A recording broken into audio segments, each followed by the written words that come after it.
It seems like no text was provided for translation. Could you please provide the Chinese text you'd like translated into English? ##### Chapter 1. Brady. North Cloud City, Black Tiger Martial Arts Hall Courtyard. Who? Huh. Accompanied by the powerful shouts, dozens of shirtless teenagers stood under the scorching sun, swinging their heavy black iron broadswords repeatedly. Even as sweat drenched the ground beneath them, everyone gritted their teeth and persisted. A quarter of an hour. Half an hour. However, as time passed, the temperature began to rise gradually. Soon, some couldn't hold on any longer, and the arcs of their swings grew weaker. At the front of the line, a hulking man with a bear-like back was watching them intently. Seeing this, dissatisfaction flashed in his eyes. Look at you all, acting like you haven't eaten for days. You good-for-nothings, listen up. The fierce tiger blade technique is a genuine combat skill. The most important aspect is its ferocity and strength. With that, he flicked his foot effortlessly, sending a 100-pound black iron broadsword flying into the air before catching it with ease in his right hand. Under everyone's watchful eyes, the muscular man bellowed loudly, his arm muscles bulging as he swung the blade forward forcefully. Whistling through the air, the massive piece of blue stone before him split apart like tofu, instantly dividing into two halves. Large chunks of debris shot out like bullets in all directions, leaving deep red marks on several people who failed to dodge in time. But no one cared about that at the moment. They were all in awe of the scene before them. Satisfied with the effect, the Hulk smirked, showing off his satisfaction. Did you see that? 20 years of training went into that one strike. Who could stand against it? But if you train hard, you can eventually do it too. Now, keep practicing. This motivational stunt clearly worked wonders. Inspired by the muscular man, everyone resumed training with renewed vigor, working themselves into a frenzy. Meanwhile, at the back of the group, a young figure stood dumbfounded, staring blankly around him. Who am I? Where am I? What should I be doing? Brady was thoroughly confused. Just a second ago, he had been at home, enjoying the air conditioning and sipping his favorite cola, but now he found himself here. Surrounded by bare-chested tough guys and witnessing a massive stone split in half, Brady's mind froze. Is this a film set? That thing must be made of foam, right? But when he touched the cuts on his forehead from the flying debris, the sharp sting told him this wasn't a hallucination. Suddenly, unfamiliar memories flooded his mind, and after a brief daze, he realized the truth. He had been transported to another world. In this era where transmigration stories are rampant, he had become one of them. Brady felt like crying and laughing simultaneously. Drinking cola could send him transmigrating. Where could he even complain? From the memories, he understood that this was a world similar to ancient China. As for his host body's background, it wasn't much. Just a handsome lad from an unknown village, relying on the strength gained from farming, who became an ordinary disciple at the Black Tiger Martial Arts Hall, barely managing to feed himself. Brother adding, stop daydreaming. Old Devil Ma is looking at you. Interrupting his thoughts, someone whispered from the side. Instinctively looking up, Brady met a pair of bulging copper bell-like eyes. It was none other than Emil, the same Hulk who had just split the stone with one blow, his immediate superior. Under the intense gaze, Brady trembled and started swinging the heavy black iron broadsword almost reflexively. Emil glared at him coldly for a while but surprisingly said nothing, only letting out a cold snort and turning away. Brady sighed in relief. From what he remembered, this guy's methods were brutal. If he'd really been targeted, he might have ended up worse than dead today. The one who had warned him was Hawk, a dark-skinned boy around his age. They came from the same village and were among the few friends of his predecessor. Grateful, Brady blinked at him, intending to say something, but then a mechanical voice echoed in his mind. Ding! Low-level martial arts detected. Moon Spirit Wind Shadow Modifier activated. Then, a transparent interface popped up. Name, Brady. Martial arts, Fierce Tiger Blade Technique, not proficient, modifiable. Modification points, 3. System? Recovering from the shock, Brady realized this was his golden finger, a common trope in transmigration stories. Except, this system's name. His expression turned strange. This was the name of a cheat mod he used frequently in his past life. He hadn't expected that being a disciple of the Moon Spirit Wind Shadow sect wouldn't change anything, even here.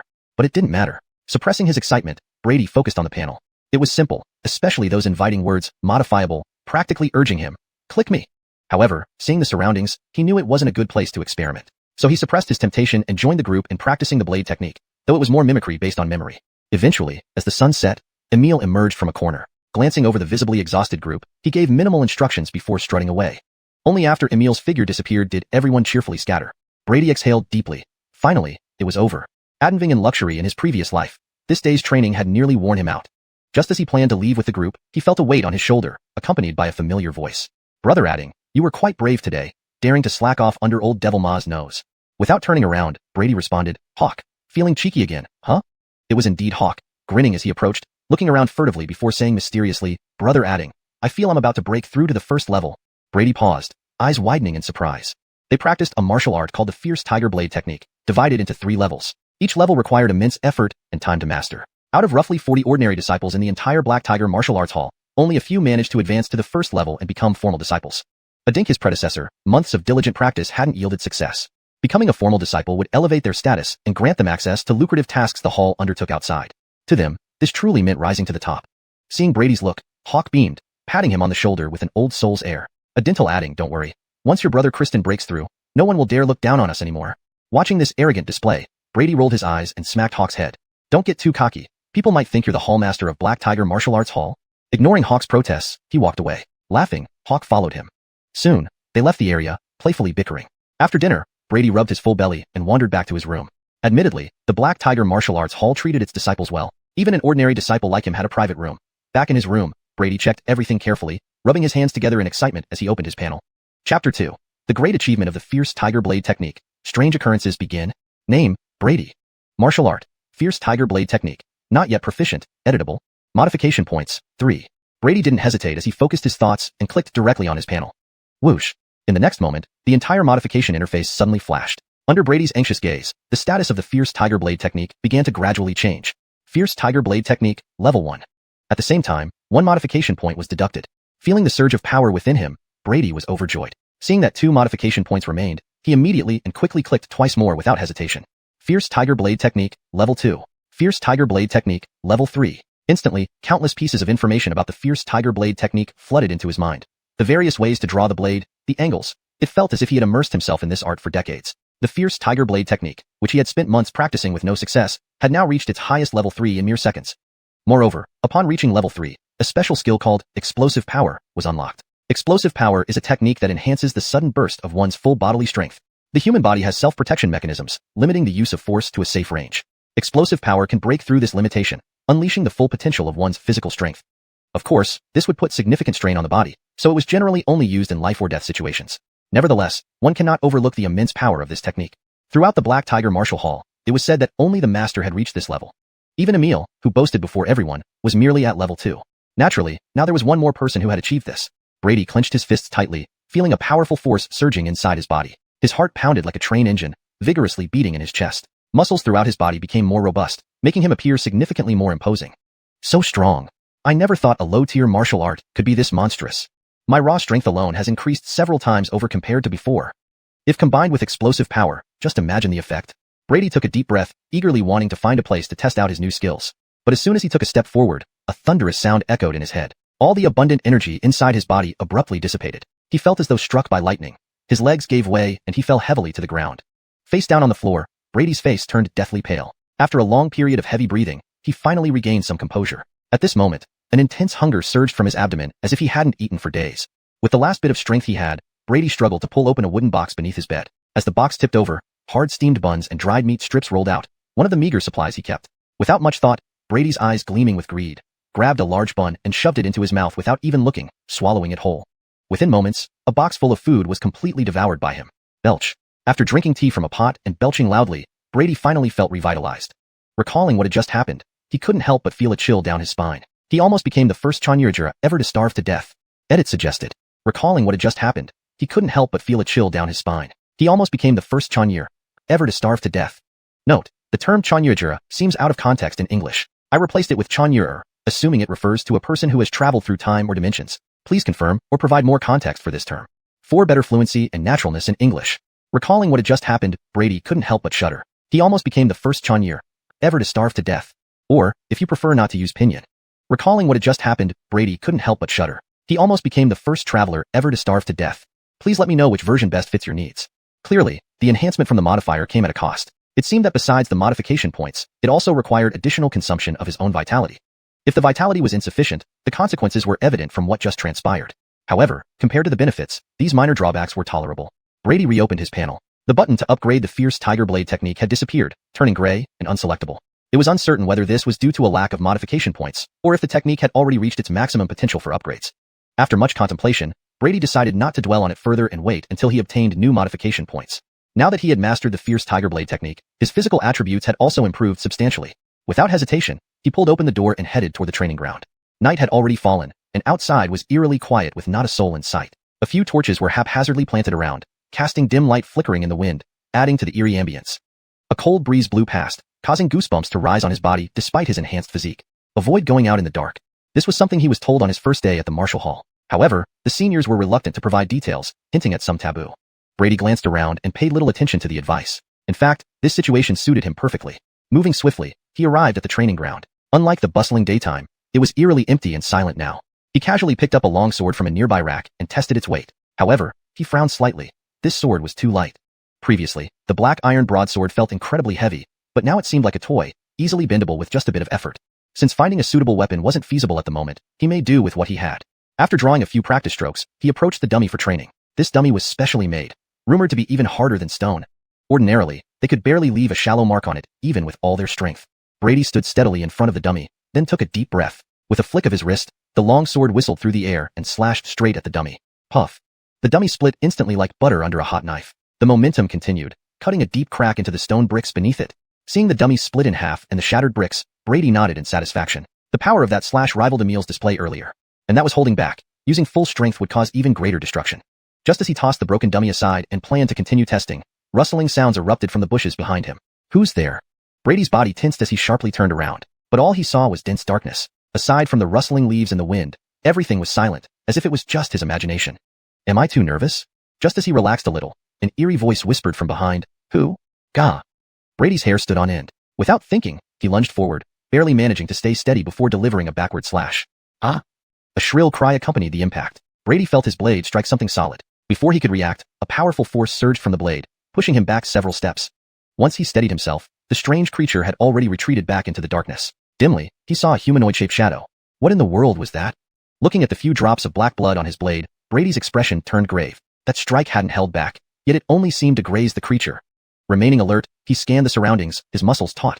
However, the eerie dark shadow had taken quite a blow and apparently did not dare to appear easily again. But Brady could sense that the thing had not left. Instead, it was hiding somewhere in the darkness, secretly watching him. At that moment, a cloud drifted by, completely enveloping the waning moon. In the instant the light changed, a chill ran down Brady's neck. Chapter 3, Madness and Slaughter. Right on time. Brady showed no sign of panic. His body suddenly twisted, and a burst of fierce energy erupted from within him. The long saber in his hand swung with terrifying force.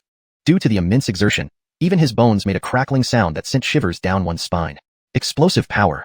Behind him, an eerie creature covered in matted black fur had its mouth wide open, lunging towards his neck. As it drew closer, cruelty flashed in the creature's eyes. But while it was fast, Brady's blade was faster. Bang! First came a powerful wind pressure, followed by a black line slicing through the air and striking the creature's forehead with deadly accuracy. The next moment, a deafening explosion erupted. Under the force of Brady's strike, the creature flew backward at a speed faster than it came, crashing heavily onto the ground with a loud thud. Debris scattered everywhere, completely burying the creature. Even Brady felt uncomfortable. It felt like he had struck an adamantine iron block. The intense counterforce left his entire arm numb. The saber in his hand was utterly destroyed, leaving only a bare hilt in his grasp. At this moment, the backlash from the explosive power hit him. A burning sensation raged in his chest, and every muscle in his body twitched violently. It seemed he wouldn't be able to use that move again anytime soon. But there was no time to worry about that now. Brady tossed the hilt aside and stared intently at the nearby pit. Intuitively, he knew that one strike wasn't enough to kill the monster. Splash! True enough, with the sound of rocks sliding, the grotesque creature emerged from the stone pit, swaying on its feet. It had monkey-like limbs, covered in black fur, and was about the size of a 7- or 8-year-old child. Most disturbingly, its head took up nearly a third of its body, with contorted features and jagged black fangs, creating a truly chilling sight. A deep cut marked its forehead, oozing black liquid, making it look even more terrifying. Even with its copper skin and iron bone body, it clearly struggled after being struck full force by Brady. Finish you off while you're weak. Seeing it still dazed, a glint of ferocity appeared in Brady's eyes. He took a deep breath, suppressing the pain in his body, and charged forward like a tiger. With each step heavy as if walking through hell, he reached the monster in 3 strides. Raising his foot, he stomped down hard on its back. Die! Under the tremendous force, a crisp, bone-cracking sound echoed. The creature's body bent into an unnatural curve, being forced back into the pit once more. Yet this creature possessed an astonishing vitality. Despite its severe injuries, it didn't die. Wail. Suddenly, it let out another anguished cry. The piercing, ear-splitting noise seemed to contain some special power. Close by, Brady bore the brunt of it. His mind was racked with excruciating pain, as if an invisible hand was stirring inside his brain. With a stifled groan, blood spurted from his nose and mouth. Still, he did not budge. Looking down at the screaming creature underfoot, he gritted his teeth, enduring the agony, and squatted down, raising both fists high. Gon Adanang, shut your damn mouth. In the next instant, Brady went berserk, his hands turning into drills, delivering punches like rain against the creature's skull. Gradually, the creature's cries evolved from screams to howls, and then faded into silence. Yet Brady didn't stop, his eyes bloodshot, hammering blow after blow. 1, 10, 100, 1,000. When he finally regained his senses, what remained before him was just a lump of unrecognizable flesh. Huff, huff. Brady knelt half exhausted on the ground, breathing heavily, wiping away the unidentified meat remnants from his face. His gaze, filled with killing intent, made him appear like a demon emerging from hell under the moonlight. At this moment, a hissing sound emerged as the corpse began emitting thick black vapor, accompanied by a nauseating stench. Frowning, Brady cautiously retreated until the vapor dispersed and it was safe. Then he slowly approached the pit where the creature had vanished, leaving behind only a thumbnail-sized black bead. What is this? Studying the mysterious black bead, Brady hesitated for a while before tentatively poking it with one finger. Upon contact, the surface of the bead instantly emitted dense black vapor. Before Brady could react, the vapor engulfed his palm and disappeared. The bead, having expended all its energy, shattered into powder and dissipated into the wind. Examining his unaffected right hand, Brady was uncertain about the nature of the vapor and its effects on him. Could it be? Suddenly, an idea struck him, and he opened his interface. Sure enough, the modification points, which had been depleted, now showed an increase of 1 point. Seeing the increment points, Brady's heart, which had been racing with concern, finally eased. Who would have thought that this misfortune would turn into a blessing, allowing him to discover a method to gain modification points? But recalling how troublesome the creature was, his excitement gradually cooled. He managed to defeat it only because of his advanced tiger saber technique and sheer strength. If the creature had been slightly stronger, or if there were two at once, the outcome might have been entirely different. No wonder the senior students at the martial arts school avoided night outings. At present, anyone in the school, except the enigmatic chief instructor, would have no chance against such creatures. As for the origin of these monsters, whether they always lived in the school or occasionally wandered in, he pondered over it. The latter scenario was indeed troubling. If that was the case, this sort of incident couldn't be isolated. Otherwise, the strange rule about avoiding nighttime outings wouldn't exist. It seems this world is far more dangerous than I imagined. Brady shook his head, his expression solemn. Then again, since something as bizarre as transmigration happened, the appearance of demonic creatures wasn't that surprising anymore. And why the previous self never mentioned these things? Perhaps it was simply due to a lack of awareness or qualification to encounter them. After a moment's reflection, Brady exhaled deeply, regaining his resolve. Regardless of how the world changed, fate brought him here, and he wouldn't settle for an ordinary life. Now that he knew the source of modification points, whatever demons or spirits lay ahead, he would cleave through them with his blade. Resting for a while to regain strength, Brady scanned the surroundings, cleaning up any noticeable traces, and left the area. At this moment, outside the city of Yunqing, within an ancient temple. The ancient temple was grand and imposing, seemingly bustling with worshippers. However, what was strange was that despite the temple being crowded in darkness, not a trace of human activity could be seen. In the Buddha Hall, this place, which bustled with people during the day, was now eerily silent. Under the dim moonlight, even the statues enshrined above lacked the solemnity they had in daylight, instead appearing rather sinister and bizarre. Before the Buddha statue, a shadow sat cross-legged, head bowed as if in worship. Before it were neatly piled spherical objects, likely offerings for worship. But upon closer inspection, these weren't offerings at all, but bloodied, mangled heads. The faces on the heads still bore deep traces of terror, as if they had experienced something extremely horrifying before death. At this moment, the shadow seemed to sense something, opening its eyes in puzzlement and looking up into the void. That direction pointed directly to Yunqing. Immediately afterward, a wavering woman's voice emerged from the darkness. Giggles, old ghost, one of your little ghosts seems to have been eliminated by someone. Her tone carried a hint of schadenfreude. The shadow did not respond. After a long silence, it finally spoke in a raspy voice. Sierra, go for me. I will give you a ghost fruit afterward.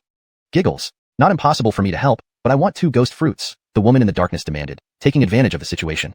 A red gleam flashed in the shadow's eyes, but it was helpless. Compared to its little ghosts, it had more important matters here. Agreed, 2 ghost fruits, but you must bring back the ghost pearl. The shadow's tone was icy. Hee, rare for you to be generous once, then this servant shall make the trip for you. And it's also time to improve our diet. The taste of those martial artists' heartblood. As she spoke, a spherical object rolled out of the darkness, revealed under the moonlight to be a head already gnawed beyond recognition. Translation notes. 1. Pinyin names. Ensured proper use of pinyin for Chinese names like Sierra. 2. Tone and style. Maintained the ominous and eerie atmosphere of the original text. 3. Fluency and grammar. Ensured the translation reads naturally and is grammatically correct. 4. Coherence. Kept the storyline consistent with the previous content. 5. Paragraph structure. Preserved the original paragraph structure and line breaks. Chapter 4. Different paths. Brady, for his part, was completely unaware that a crisis was gradually approaching him. After leaving the training ground, he returned directly to his room. The fatigue from the intense battle left him with no inclination to ponder anything else. He fell back on the bed and quickly drifted into sleep. The night passed uneventfully. When Brady opened his eyes again, it was already dawn of the next day. Gazing at the ancient room before him, Brady couldn't help but feel a momentary disorientation. All this wasn't a dream. He had truly left Lanxing and arrived in this unfamiliar world. Bang, bang. Suddenly, a knock on the door interrupted his thoughts. Hearing Hawk's booming call from outside, Brady let out a sigh of resignation, got up, dressed, and went downstairs. After a quick wash, he pulled open the door and stepped out. It was just beginning to turn light. Various figures of the martial arts students could be seen bustling about. Hawk stood by the door, beaming at him with bright red cheeks. Brady sized him up, then teased, laughing so lecherously early in the morning. Did you find some money on your way out? Hawk spat with annoyance, then eagerly came closer and whispered conspiratorially, brother, adding, I've made a breakthrough. Brady was initially taken aback, but quickly understood what the guy meant. He patted him firmly on the shoulder. Not bad, kid. In the future, I'll have to rely on you in the dojo. Hearing this, Hawk scratched his head awkwardly but then said solemnly, brother, adding, I owe today's success to you. If it weren't for the food you shared with me back then, I would probably have starved to death. No matter what happens, you will always be my elder brother. Brady waved his hand. Alright, stop with the elder brother stuff. If you really mean it, how about treating me at Xiuxian Tower now? Hawk's face froze as he awkwardly rubbed his hands together. This, brother, adding, I'm a bit short on cash lately. Brady rolled his eyes, seeing his embarrassment. You miser. Fine, eating at the dojo won't be too bad, right? Haha, absolutely. Hawk perked up immediately, thumping his chest confidently. At the Black Tiger Dojo training ground, two figures walked slowly one behind the other, Brady and Hawk. Do you really need to act like I'm robbing you of your wife just because I had a meal? Brady watched as Hawk, trailing behind, counted copper coins miserably and gave him an exasperated look. Hawk lifted his head, a helpless expression on his face. It was just a meal? 40 meat buns and 2 large bowls of meat congee. That's my week's living expenses. Brady felt a bit embarrassed upon hearing this. Ever since his strength rapidly increased, so did his appetite. The meal in the canteen earlier barely filled him up 7/10 full. At this moment, Lance appeared, prompting both of them to stop chatting and begin practicing their knife techniques seriously. During this time, Hawk found Lance privately. After a brief assessment, he was officially recognized as a disciple and given 5 taels of silver amid the envious gazes of others. With a satisfied grin, Hawk returned to the line. Seeing Hawk discreetly giving him a thumbs up, Brady smiled faintly and calmly turned away. He didn't intend to reveal his current strength yet, not out of vanity or pretense, but simply because it wasn't worth wasting energy over such matters. His immediate task was to familiarize himself with this world as soon as possible. However, not caring about something didn't mean others wouldn't mind. Whether it was due to Hawk's arrogant demeanor or the allure of the silver, the atmosphere at the scene intensified once more. Lance suddenly coughed loudly, drawing everyone's attention. His eyes scanned the crowd, then he announced solemnly, quiet down. Now, I have another announcement. The Xuanhuan has received a fat contract. The old patriarch of the Deng family has passed away, and we need 5 people to guard the funeral vigil for 3 days. Any volunteers? But after Lance spoke, there was silence. Unnatural expressions flashed across everyone's faces, especially the veteran disciples who pretended not to hear. The nights were perilous enough as it is. Add in a funeral. It was practically asking for trouble. Seeing the reaction, Lance wasn't surprised. Smiling, he added, each person guarding the vigil will receive 50 taels of silver per day. Upon hearing this, the previously silent group erupted in commotion. 50 taels of silver was enough for an average family to live comfortably for half a year. For 3 days of vigil, that would be 150 taels in total. Human greed often outweighs fear. The enormous sum of money was enough to suppress most of the fear in their hearts. Besides, everyone harbored a xiuxian psychology, believing that bad luck wouldn't fall on them. Note, xiuxian is a Chinese term that doesn't have a direct English equivalent. It refers to a mentality of xiuxian, taking chances or hoping for the best despite potential risks. For better fluency, we can adjust it as follows. Human greed often outweighs fear. The enormous sum of money was enough to suppress most of the fear in their hearts. Besides, everyone harbored a glimmer of hope, believing that bad luck wouldn't fall on them. Brady remained calm, but Hawk's eyes lit up as he kept signaling Brady. When he saw that Brady wasn't budging and noticed the slots filling up, Hawk raised his hands hesitantly. Me, and me too. Lance glanced at him and laughed. All right, you little rascal, the last spot goes to you. Seeing the relief on Hawk's face, Brady glared at him. What are you thinking? Don't risk your life over this. Hawk chuckled bitterly. Brother, adding, you know my situation at home. My father wrote yesterday that my mother's condition has worsened. This money is very important to me. Brady fell silent, understanding the difficult circumstances everyone faced. He sighed deeply and said earnestly, be careful. Hawk grinned. Don't worry, brother, adding, I have everything under control. I want to use the money to build a big tiled house for our old mother. By the way, brother, adding, aren't you eager to visit Xiuxian Tower? When I make the money, let's celebrate with a grand feast. They say the owner is a first-class beauty. Let her join us for drinks, Seeing Hawk's nonsensical chatter, Brady couldn't help but give him a light smack on the back of his head. You young punk, dreaming already. Just focus on yourself. Nevertheless, the heavy atmosphere between them eased somewhat. At this point, Lance, seeing they had enough people, led the 5 without further ado. Before leaving, Hawk secretly slipped a piece of paper into Brady's hand. Seeing Brady's puzzled look, Hawk smirked. Brother, adding, this is something special I prepared for you. Read it in a private place. Don't let anyone find out. With that, Brady put away the paper for later examination. Watching Hawk depart, Brady's expression remained calm, lost in thought. Chapter 5. Bad news. A day of training soon came to an end. Brady packed up 10 roast chickens, a whole roasted suckling pig, a half-human height crystal elbow, and returned to his room alone amidst the strange looks from others. He casually placed the food on the table, pondered for a moment, and then suddenly retrieved an item from his bosom, the piece of paper Hawk had given him earlier in the day. Who knew what was written on it, making it so mysterious? He smoothed out the crumpled piece of paper slightly, held it in front of him under the dim light of the fire, and took a closer look. Most of it was incomprehensible drawings, along with annotations riddled with more misspellings than actual text, leaving him utterly confused, as if he were reading an ancient, undecipherable script. He spent a long time deciphering it, finally understanding that it seemed to contain cultivation insights for the first level of the fierce tiger blade technique. Realizing this, Brady couldn't help but laugh. He hadn't expected this guy, who usually seemed unreliable, to have such a hidden side. After carefully examining the paper several times, Brady shook his head helplessly. Given his current realm, The supposed insights on this paper were clearly full of flaws and worthless. After a brief moment of thought, he immediately took out a brush and began making corrections. Soon enough, not only did he completely perfect the first level, but he also detailed the subsequent 2 levels of insights on the paper. I'll give it to him when he comes back. Brady casually tossed the brush aside. He wasn't particularly concerned about whether this would reveal his true strength. He simply didn't want to attract trouble, but he wasn't afraid of it either. After handling these matters, Brady stretched lazily and opened his panel once again. Name, Brady.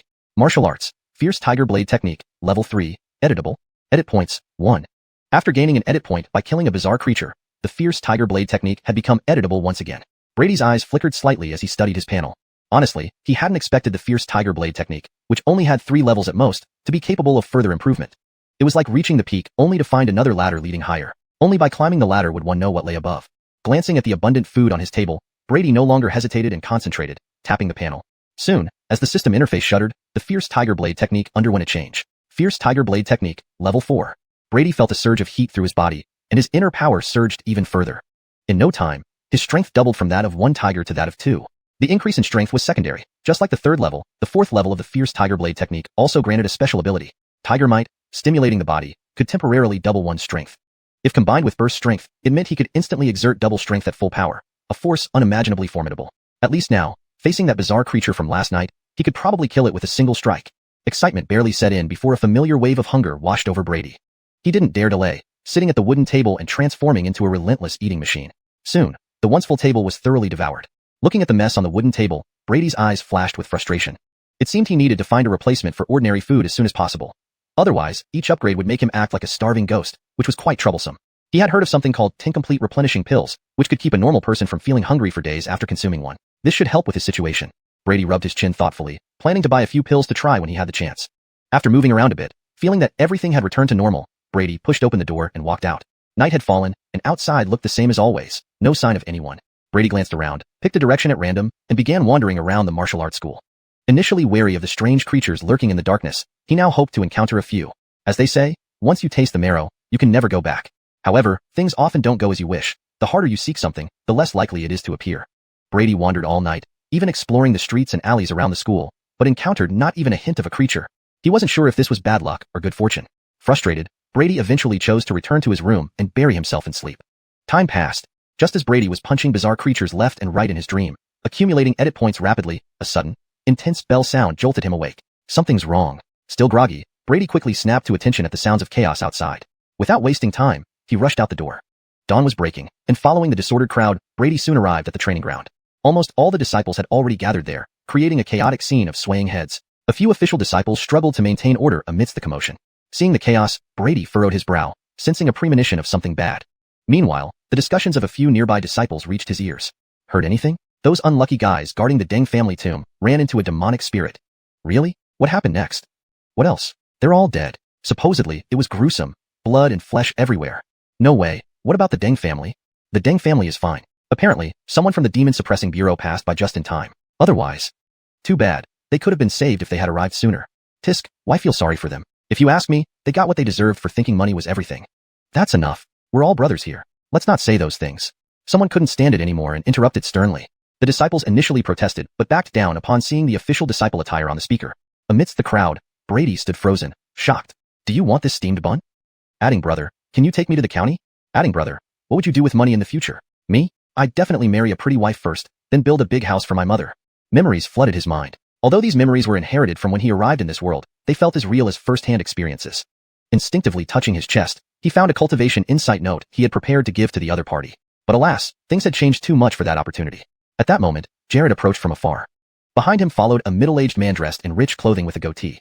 The man was smiling nervously, speaking incessantly to Jared. However, Jared's expression was grim, barely sparing the man a glance. This loss was heavy for Black Tiger Martial Arts School. Ordinary disciples aside, those 3 official disciples were the backbone of the school. To lose them like this? Had it not been for this man's influential background, Jared might have killed him outright. Ignoring him, Jared continued forward.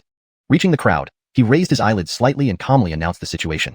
Though some details differed, it largely matched what the disciples had said. After finishing, Jared turned to leave. This made the middle-aged man behind him anxious. Stepping forward hurriedly, he called out, "Wait, I am the steward of the Deng family. You can call me Grover." Such an incident was far from what any of us expected. Please take care and bear this loss with strength.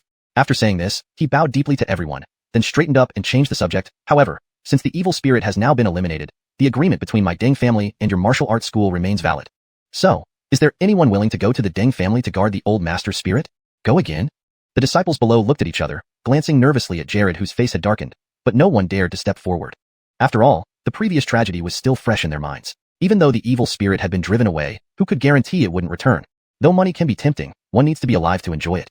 The crowd remained silent, the weight of the recent events making them hesitant to commit. The offer of wealth was tempting, but the risk of facing the same fate as their predecessors was too daunting.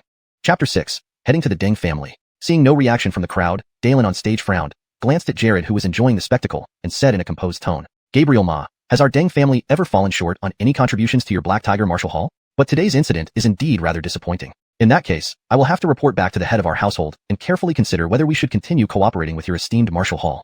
You should be well aware that there's more than just your Black Tiger Martial Hall that seeks to ally with the Deng family within Yunqing. This statement alternated between tough and conciliatory tones, making Jared's eyes twitch. Undoubtedly, it hit his weak spot. After all, for a martial hall to thrive, it inevitably needed the support of these influential families. Hesitating for a moment, he was about to speak when a young man stepped out of the line, calmly saying, Count me in. With his words, the surrounding martial disciples dispersed, revealing Brady with a cold expression in the middle. It's this kid? Jared was somewhat surprised, staring at Brady for a long while before recalling he did indeed have such a person under his command. It wasn't entirely his fault for being unaware. After all, an ordinary disciple with mediocre talent was not too noticeable within the entire martial hall. At this point, perhaps due to leadership or a belief that they wouldn't be so unlucky, two more people stood up, one of whom was even a formal disciple. Are there others? Jared's gaze swept across, but everyone averted their eyes, not daring to respond. Reluctantly, Jared personally selected two more individuals. Unsurprisingly, they were ordinary disciples without any background. Thus, this barely assembled five-person team left the martial hall under the pitying gazes of the other disciples, following Alvis. The journey passed in silence. By the time they hurriedly reached the Deng residence, the sun had already climbed high into the sky. To their surprise, the Deng residence wasn't as deserted as expected. Instead, mourners were entering and exiting continuously. It was as if last night's evil spirit attack had caused no disruption whatsoever. Inside a hastily erected bamboo pavilion, several Taoist priests were stepping in strange patterns, continuously sprinkling paper money while chanting incomprehensible tunes. Kneeling mourners in white garments covered the ground, and cries, cymbal sounds, and chants intertwined, creating a scene that appeared unusually lively. Brady watched this scene with a furrowed brow, sensing something off but unable to pinpoint what it was. Before he could observe further, Dalen urged them to leave. Soon, they were led to a side room. You can rest here during the day, but you must stay here, lest you cause trouble that you cannot handle. As for food, someone will deliver it shortly. Without waiting for their response, Dalen turned and hurried away. Once he left, the group exchanged glances and entered the room. Inside, everyone remained silent, none of them speaking. After a moment, the only formal disciple suddenly stood up and began inspecting the room, tapping walls and occasionally pressing his ear against them. These odd actions puzzled the others, who might have suspected he was possessed by an evil spirit if it weren't broad daylight. He finally relaxed after circling the room. Looking at the confused faces, he smiled gently. I am Brevin. With so many people around earlier, I couldn't openly discuss my thoughts. I imagine you all have many doubts regarding this mission? He then shifted his gaze towards Brady. The other three followed his gaze curiously. Facing their attention, Brady remained calm and didn't speak. Brevin didn't mind, continuing unprompted. First, on the way here, I noticed the Deng family security was very tight, with numerous guards patrolling. With such strength, why would they seek help from outside martial halls? This is quite puzzling. Most importantly, there were no requirements for martial prowess. Ordinary warriors who haven't officially joined were even accepted. These remarks made the other three lower their heads awkwardly, realizing they fit the description of uninitiated ordinary warriors. But Brevin ignored their feelings and continued. Moreover, the atmosphere within the Deng family is peculiar. Even if the Zhen family members are filial and fearless of evil spirits, wouldn't outsiders also be scared? Unless the news of the evil spirits hasn't spread, or worse, there are no actual evil spirits. No evil spirits? Everyone was taken aback by this suggestion, but soon, a question arose. If there are no evil spirits, then what happened to those 5 people? Chuckle. Interrupted by Brevin's laughter, he stared at the speaker, asking oddly, You're Aiden, right? Have you ever seen an evil spirit? And more importantly, there's no corpse. Although they say it was burned, I didn't smell any charred odor. It's hard to believe they'd go to the trouble of moving bodies elsewhere at night. Aiden scratched his head awkwardly, unsure how to respond. Cruz and Ernio, the brothers forced by Jared, looked lost. Hearing Brevin's explanation, they felt even more bewildered. Ernio eventually spoke up, Brother Javier, just tell us what you think. We'll follow your lead. Aiden nodded eagerly in agreement. Brevin smiled. My intention is merely to alert everyone since I, as your senior brother, have a duty to ensure your safety. His words touched the three deeply, creating a harmonious atmosphere. Brady, however, remained unconvinced. Despite Brevin's lengthy speech, much of it seemed speculative with obvious loopholes upon closer inspection. While uncertain of Brevin's intentions, Brady decided to remain detached. Otherwise, Brady closed his eyes with a cold expression. Time passed swiftly, and night fell. Knock knock. Accompanied by knocking, a woman's voice sounded from outside. Dalen sent me to inform you. It's time. Chapter 7. The mysterious disappearance. As the voice faded, the 5 people in the room abruptly opened their eyes, exchanged glances, and silently walked out of the door. Outside, an elegant-looking servant girl was waiting for them. They followed her, quickly arriving at the same mortuary hall they had passed by earlier in the day. Unlike the lively scene they had witnessed before, all the guests had now dispersed, leaving behind only remnants of a feast. Several servants were busily cleaning up, their hurried motions suggesting that even a second's delay might bring some undesirable consequence. At that moment, a mysterious cold wind blew through, sweeping up the scattered paper money from the ground into the air in swirling gusts. Standing like a statue at the entrance of the mortuary hall was Marshall, the butler who had accompanied them earlier. Even as bits of paper landed on his shoulders, he did not budge an inch. Under the setting sun, half of his face was shrouded in shadow, while the other half reflected the fading glow of dusk. This eerie scene felt decidedly off. With no choice, they swallowed hard and approached him reluctantly. As they drew closer, Marshall's lifeless eyes flickered slightly, fixing an expressionless gaze upon them. "You, who are you?" But as soon as he spoke, everyone froze. Before they could react, Marshall suddenly trembled and then seemed to come alive. He glanced at Brady and the others with a somewhat displeased tone. "Why did you take so long to arrive?" Staring at Marshall, who now appeared almost like a different person, they exchanged puzzled looks and chose to remain silent, pretending nothing unusual had occurred. Marshall, noticing their behavior, though confused, didn't give it much thought and pointed to the mortuary hall behind him, saying, "I assume you're clear about tonight's task. The only requirement is that, no matter what happens, you cannot leave the hall. Otherwise, don't expect a single copper coin from me." They nodded solemnly and entered the hall one by one. As soon as they stepped inside, a chill hit them. Even Cruz, the most robust among them, shivered and mumbled, "Damn, why is it so cold in here?" Ignoring him, the others stood still, cautiously observing their surroundings. The mortuary hall was not large, with ghostly images hanging on the walls, presumably depicting the underworld deities of this world. In the center stood a black coffin. Before it was a small table with glutinous rice offerings and a bronze incense burner holding 3 lit candles, emitting a peculiar fragrance. Hanging beside it was a portrait of a kind-looking elderly man, so lifelike that his eyes seemed to follow them intently. Unfortunately, being rough warriors, they couldn't appreciate the artwork and instinctively took several steps back. Behind the coffin was another table laden with various dishes, none of which anyone felt like eating in the current situation. They stiffly sat down at the wooden table, remaining silent until Jaren suddenly remarked, "Do you think?" Before he could finish, Heath slapped him on the back of the head. Seeing his elder brother's angry gaze, Jaren instinctively shrank his neck, and didn't dare say anything more. The other two also sighed with relief, giving Heath approving looks. They just wanted to complete their task quietly and peacefully, treating all those strange occurrences as if they had never happened. For a more natural English flow, before he could finish, Heath slapped him on the back of the head. Seeing his elder brother's angry gaze, Jaren instinctively shrank his neck and didn't dare say anything more. The other two also sighed with relief, giving Heath approving looks. They just wanted to complete their task quietly and peacefully, treating all those strange occurrences as if they had never happened. After some casual chat, they settled on a watch schedule. Brady listened without agreeing or disagreeing. He had no intention of sleeping regardless of what the others decided. Several hours later, while meditating, Brady suddenly sensed something amiss and opened his eyes sharply. To his surprise, Brevin and the others, who had been sitting beside him, were gone. He was alone in the mortuary hall. What happened? Brady was bewildered. He hadn't slept or sensed any unusual activity.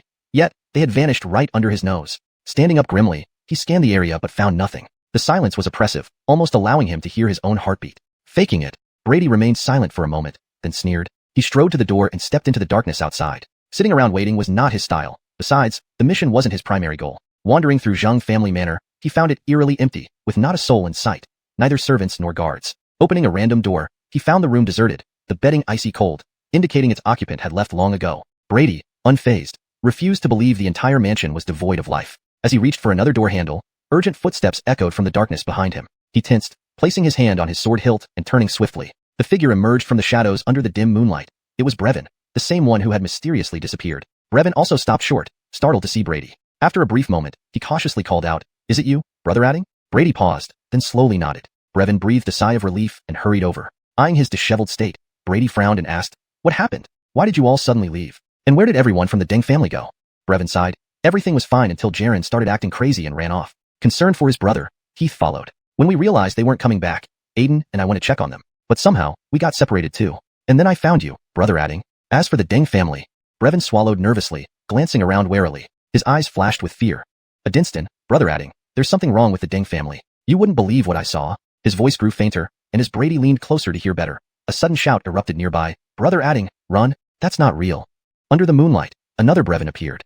Chapter 8, Mist. At the very moment the voice sounded, Brevin standing before Brady suddenly revealed an eerie smile. His hands turned pitch black, and razor-sharp claws shot out from his fingertips, lunging fiercely towards Brady's chest. Just as it believed victory was within reach, savoring the anticipated gush of blood, a hand abruptly reached out from the side, firmly gripping its wrist. The seemingly ordinary human hand clamped down like an iron vice. No matter how fiercely it snarled and roared, it could not advance even an inch. Under the moonlight, Brady's expression remained indifferent. He looked at the now frozen Brevin, and said with a faint voice, "Senior Brother Javier, you still haven't told me what you discovered." As his words faded, Brady's grip tightened instantly. Snap. With a crisp sound of bones breaking, Brevin's wrist twisted into an abnormal, grotesque shape, but it seemed to feel no pain. Realizing it couldn't break free from Brady's hold, it suddenly bared its mouth, revealing a row of sharp black teeth, and lunged forward to bite viciously. In response, a fist the size of a sandpot came crashing down on its face, accompanied by a terrifying explosive sound. Boom.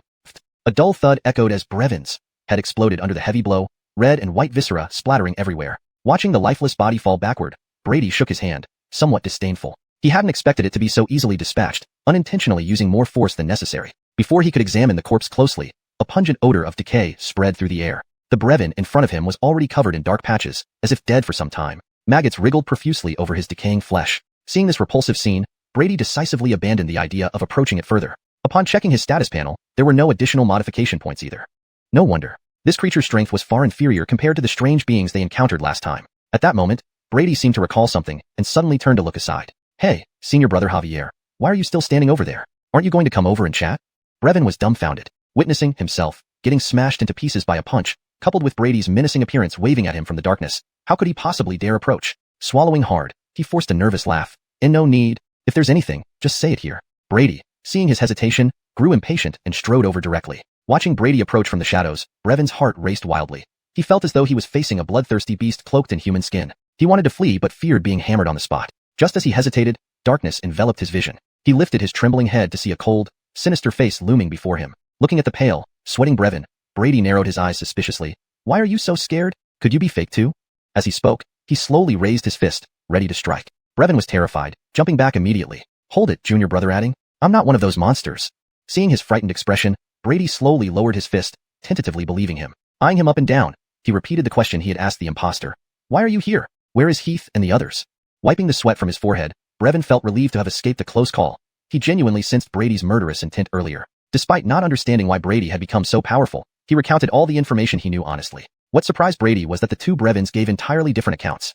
According to this Brevin, he and Aiden were supposed to keep watch during the first half of the night, but inexplicable drowsiness overcame him. When he woke up, he found himself lying in an open area of the Deng family compound instead of the memorial hall. After wandering around, he finally encountered Brady. So, you mean every time you tried to leave the Deng residence, those monsters attacked? Brady remarked indifferently. Brevin nodded quickly, attempting to bolster his credibility by pulling open his shirt to reveal various wounds, some deep enough to expose bone. Truly impressive he managed to survive until now. Junior brother adding, shouldn't we find a place to hide first? Brevin suggested cautiously, seeing Brady's silence. We can return to the martial arts school tomorrow for reinforcements, and then seek revenge. Brady remained non-committal, rubbing his chin thoughtfully. Though the situation was indeed complicated, he wouldn't be intimidated so easily. Moreover, leaving would likely be far from simple. Back to the memorial hall. After a brief pause, Brady made his decision. Intuitively, he felt the source of all these events held the answers he sought. Memorial hall? Brevin grimaced. He dreaded returning to that ominous place. But noticing Brady's gaze becoming increasingly dangerous, Brevin quickly composed himself and agreed without objection. Watching Brevin stride ahead, Brady finally released his grip on the knife hilt. Soon, the two returned to the memorial hall. Everything remained unchanged from when he left. Brady scanned the surroundings, finally focusing on the black coffin. If anything was amiss in the room, it would likely manifest here. Glancing sideways at Brevin, his intention was clear. Brevin looked at Brady, then at the foreboding coffin nearby, his face filled with refusal. But circumstances dictated otherwise. Under Brady's friendly gaze, Brevin walked forward with tears welling in his eyes. Ancestors protect us?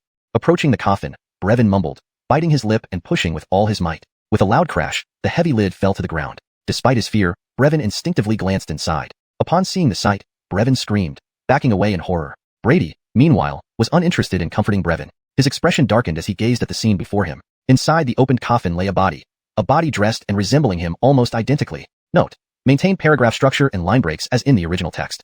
Chapter 9. Breaking the stalemate. At that moment, a gust of cold wind swept through, causing the flames inside the hall to flicker violently. Under the firelight, Brady remained silent for a moment before slowly shifting his gaze away from the corpse. There was no sign of life, and the body did not suddenly open its eyes to attack. The coffin only contained a simple corpse, though it bore a resemblance to him. It was just that and nothing more. If the key issue wasn't with the coffin, then where could it be? Brady's expression was cold as he recalled everything that had happened today, feeling like he might have missed some crucial information. Suddenly, his eyes fell on the offering table in front of the coffin, which held some glutinous rice food items and an incense burner. Incense burner. Incense sticks. Incense sticks. Brady's eyes narrowed sharply as he stared intently at the 3 incense sticks emitting wisps of blue smoke. Since entering this place, at least several hours had passed, yet these incense sticks showed no signs of burning down. To verify his suspicion, Brady struck downwards with a lightning-fast palm strike. A few inches above the incense burner, it seemed there was an invisible protective barrier. However, under Brady's powerful blow, it barely lasted half a second before shattering. Crack. With the sound of breaking glass, Brady felt a heaviness in his head as the space before his eyes exploded. Huh? I didn't expect old man like me to make such a mistake. In a daze, Brady seemed to hear a mysterious old voice beside him. Before he could ponder the meaning, the world before his eyes solidified again. When Brady came to, he found himself still sitting at the wooden table in the hall, as if he hadn't moved at all. The other 4 were also seated nearby, but except for Brevin, the other 3 had long since died, their faces deathly pale. Was it an illusion or reality? Looking at the dead trio, Brady showed no sadness. In this world, human lives meant very little. To survive, one needed either formidable strength or deep background. Sadly, they had neither. So, they were dead. Suddenly, a gust of wind attacked from above, making Brady's pupils constrict. He fiercely slapped the wooden table in front of him. Bang! The entire table exploded, and Brady used the rebound force to quickly retreat backward. Whoosh! A translucent, tentacle-like object brushed past his forehead, plunging into the ground, leaving a deep hole. Had he not reacted quickly, it would have been his head. Brady steadied himself and looked upward, his eyes filled with solemnity. Above where they had been sitting floated a transparent, octopus-like creature. The tentacle that had attacked him was one of its many appendages. Furious at its failed attack, the creature waved its remaining tentacles and stabbed them like swords towards Brady from various angles. Facing this lethal strike, Brady showed no fear, his eyes flashing with intense hostility. Agitated by recent events, now was a good time to vent. He lightly flicked the hilt of the saber at his waist. Swish! With a dazzling blade light, the octopus creature's 8 tentacles were severed almost simultaneously. The tiger-slaying saber technique combined ferocity with extreme speed. Puff! Brady exhaled, calming the roiling energy in his chest. With his current physical condition, occasional bursts of power were manageable. Ah! The injured creature let out a cry like that of a baby, curling up and crashing into the ceiling beams. Now you want to run? Brady sneered, crouched slightly, and leaped with great force. Boom! The ground exploded as Brady soared above the creature. Die! His blade carried unmatched power, ready to obliterate it. Zing! Suddenly, a piercing whistle echoed, and a black gleam flew toward his forehead. Facing this sudden attack, Brady's pupils constricted. Ignoring the creature, he changed his saber movement, swinging upwards. Clang! Upon contact, Brady's expression changed. The power within this black gleam exceeded his expectations. Though he managed to deflect it, the force sent him flying back into the darkness beyond the shattered wall. I never thought a mere mortal could harm my treasure. An elderly voice praised from the doorway. An elder and a young man entered the hall. The elder wore a black robe, looking emaciated like a mummy under the weak firelight, with sunken eyes glowing green, appearing inhuman. The youth behind him was peculiar. His exposed skin was covered in bizarre red lines that occasionally wriggled, causing pain. The elder ignored the youth, flinging his sleeve to send the black gleam back into it. Glancing at the octopus creature with all its tentacles cut off, he winced. This is a miscalculation. It will take much blood to heal it. The youth asked, Zahir, who was that person who escaped from your water mirror? He's just a lucky, strong common warrior, the elder replied casually, and after taking a hit from the wooling needle, he must be. Before he finished, a rock the size of a human head flew from the wall gap, accompanied by a fierce gust of wind. The elder deflected it with another dark glow from his sleeve. Seeing the breach in the wall, his eyes filled with uncertainty. The youth quickly retreated behind him. Thud, thud, thud. Heavy footsteps approached from the darkness, as if a beast was closing in. Chapter 10. Blood Battle. In the elder's grave expression, a figure slowly walked in from the torn opening. How is this possible? Although he had expected it to some extent, seeing this human whom he believed would be dead for sure, the elder couldn't help but exclaim in shock. From the torn opening, Brady stood there with a cold face, his terrifying gaze sweeping over the old man and the young boy before him. Excellent. Finally managed to lure you out, you old turtle. Hearing this, the elder was furious yet chuckled derisively. It had been years since anyone dared to speak like this in front of him, Gainer. Young man, you don't know your place. Don't think that just because you narrowly escaped my attack once, you can be so arrogant. Considering your potential, if you kneel before me now, I will spare your life. Just what I need, a disciple. With your talent, you're barely qualified. How about it? Zahir. The youth behind Gainer changed color upon hearing these words. He wanted to say something but, seeing the cold glint in Gainer's eyes, immediately lowered his head without further comment. Brady scratched his ear, his eyes filled with disdain. He casually tore off his tattered clothes, revealing knotted muscles beneath. Old thing, have you finished your incessant babbling? Want to be my teacher? Let's see if you've got the skills. His tone grew fiercely menacing as he spoke. You, Gainer's face darkened. But Brady had no intention of engaging in useless talk. He stomped the ground with his right foot, veins bulging all over his body as his aura instantly peaked. Explosive power. Watching Brady vanish from his original spot, Gainer knew it wasn't good. Before he could react, a pair of cold eyes suddenly appeared before him. In the next moment, a fist the size of a wok slammed into Gainer's forehead, unleashing a terrifying force through the punch. Boom. Aff. Gainer only managed to scream once as he flew backward like a broken sack, crashing through several walls and slamming hard into the ground. Dust rose, completely obscuring his form. Is that all you've got to make me your disciple? Today, I'll leave you here instead. Brady walked towards Gainer's position with an icy demeanor. From within the dust, a shadow struggled to rise. It was Gainer, who had been hurled by Brady's punch. His condition was pitiful. His face indented by a fist-sized hole, with several finger-thick cracks running along his forehead, oozing eerie black fluid. However, what would be fatal injuries for a normal person didn't seem to affect him much. Several centipede-like creatures gnawed through his left eye socket, slowly crawling out while licking the black liquid. anchoring themselves firmly into the cracks on his forehead with their tiny legs. Gainer's expression was one of pain. With his remaining right eye filled with venomous hatred, he watched Brady approach. Damn you! I'll turn you into a flesh puppet and torture you for 100 years. Aha! Suddenly, a jet of black light shot up from the ground beneath Brady's feet, aiming straight for his brow. Do you think the same trick will work twice? Brady sneered, quickly clapping his hands together and pinching the black light tightly between them. The tremendous force carried by the black light bent Brady's arms slightly, forcing him to retreat several steps until he firmly planted a foot into the ground, barely stabilizing himself. Only then did Brady see that this black light was actually a dagger-sized short sword, adorned with complex patterns that made it look mysterious. As to why it was called a short sword rather than a dagger, because it truly was a short sword. Feeling the struggling blade in his palm, Brady roared, his biceps swelling even more. Be still. With an overwhelming pressure spreading across the blade, it abruptly shattered with a crack. In the next moment, the black light dispersed, the mysterious short sword thoroughly ruined. At the same time, Gainer groaned from afar, spitting out a mouthful of black blood several meters away. But what frightened him more than his physical wounds was Brady, who could destroy a low-grade spirit weapon with sheer physical strength. This completely overturned his understanding of martial artists. Looking at Brady incredulously, Gainer asked, "Who are you?" Brady tossed the now ordinary short sword aside and looked at Gainer coldly. "Who I am doesn't matter. What matters is that if that's all you've got, it's time for you to meet your end." Cough cough. Seeing the approaching Sa Chi filled Brady, Gainer farlung Jinglishala. After a fit of Julia Kursog, he spat venomously. Very well, boy. You forced my hand. / revised translation. As the approaching Brady, radiating with killing intent, drew closer, Gainer instead calmed down. After a bout of severe coughing, he spat out venomously. Very well, boy. This is your doing. Note: I've maintained the essence and style of the original text while ensuring it reads naturally in English. The term Sa Chi is translated as killing intent for better readability. Brady's gaze sharpened as he instantly sensed immense danger from the other side. Sure enough, there's more. His face remained unchanged as his body subtly lowered. Boom. Next, he launched forward, leaping several meters with a single step, like a ferocious tiger out of its cage. Within seconds, he appeared before Gainer. Aware that his opponent was preparing a big move, Brady wasn't foolish enough to stand around waiting. Gainer stared angrily at the nearby Brady, wanting to cry out, "Young man, you don't understand honor. Attacking when I'm charging my ultimate move." But Brady didn't care. He wasn't going to give him any breathing room, slamming his full power palm down. Feeling the terrifying force contained in the blow, Gainer's pupils shrank to pinpricks. If this palm hit, he would die. Faced with mortal danger, he no longer cared about consequences. His right hand plunged into his chest and pulled out a pulsating heart. Suicide? Seeing this bizarre action, Brady was unfazed. Just as the attack was about to land, Gainer's lips curled into a bloodthirsty smile. This time, Brady's expression changed. Boom! A deafening explosion, like thunder on a clear day, sent houses collapsing around them. From the epicenter, a powerful wave of energy radiated outward. Moments later, a figure flew out from the smoke and smashed onto the ground, creating web-like cracks. Coughing violently, the figure gradually stood up. It was Brady. He was in a sorry state, covered in wounds of varying sizes. His right arm hung limp, white bones visible at the joints. Blood dripped constantly from his nose and mouth, clearly signaling internal damage. What happened to put him in such a pitiful state? Then, from the smoke came a series of eerie howls. Once the smoke cleared, a horrifying creature stood where Gainer had been.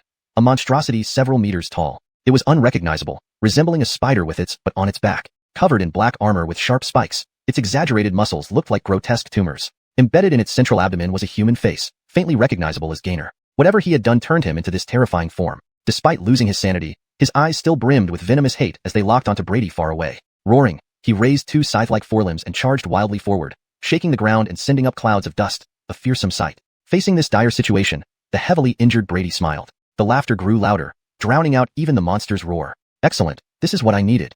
Seeing the monster charging at him, Brady not only showed no intention of dodging but charged straight towards it.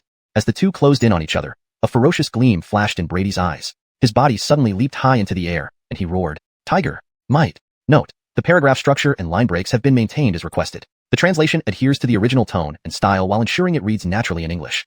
##### Chapter 11. The Kill. Mid-air, Brady's body rapidly swelled and grew larger, and in the blink of an eye, his original height of 1.8 meters was forcibly stretched to about 2 meters. His muscles, like steel cast iron, bulged evenly across his body, forming an exaggerated inverted triangle along his spine, a clear indication of the astonishing power he could unleash. Huff! Brady exhaled a gust of hot air, feeling his blood boiling within him, providing an endless stream of strength. However, this transformation placed an enormous strain on his body. At this moment, his skin steamed with thick blood mist due to the high temperature, making it look as if he were wearing a blood-red armor. Even with his current physical constitution, he couldn't maintain this state for long. He had to finish this quickly. With bloodshot eyes, Brady descended like a humanoid meteor, crashing towards the spider monster that Landon had transformed into, accompanied by a terrifying sound wave. He moved so fast that the air pressure followed just behind him. If Landon hadn't lost his sanity, he would have chosen to evade this devastating attack. Unfortunately, this spider monster lacked any semblance of intelligence now, with its sole objective being to kill the human before it. Without dodging, it roared furiously at Brady, plummeting from the sky. Its massive scythe-like legs turned into blurred streaks as they slashed straight toward him.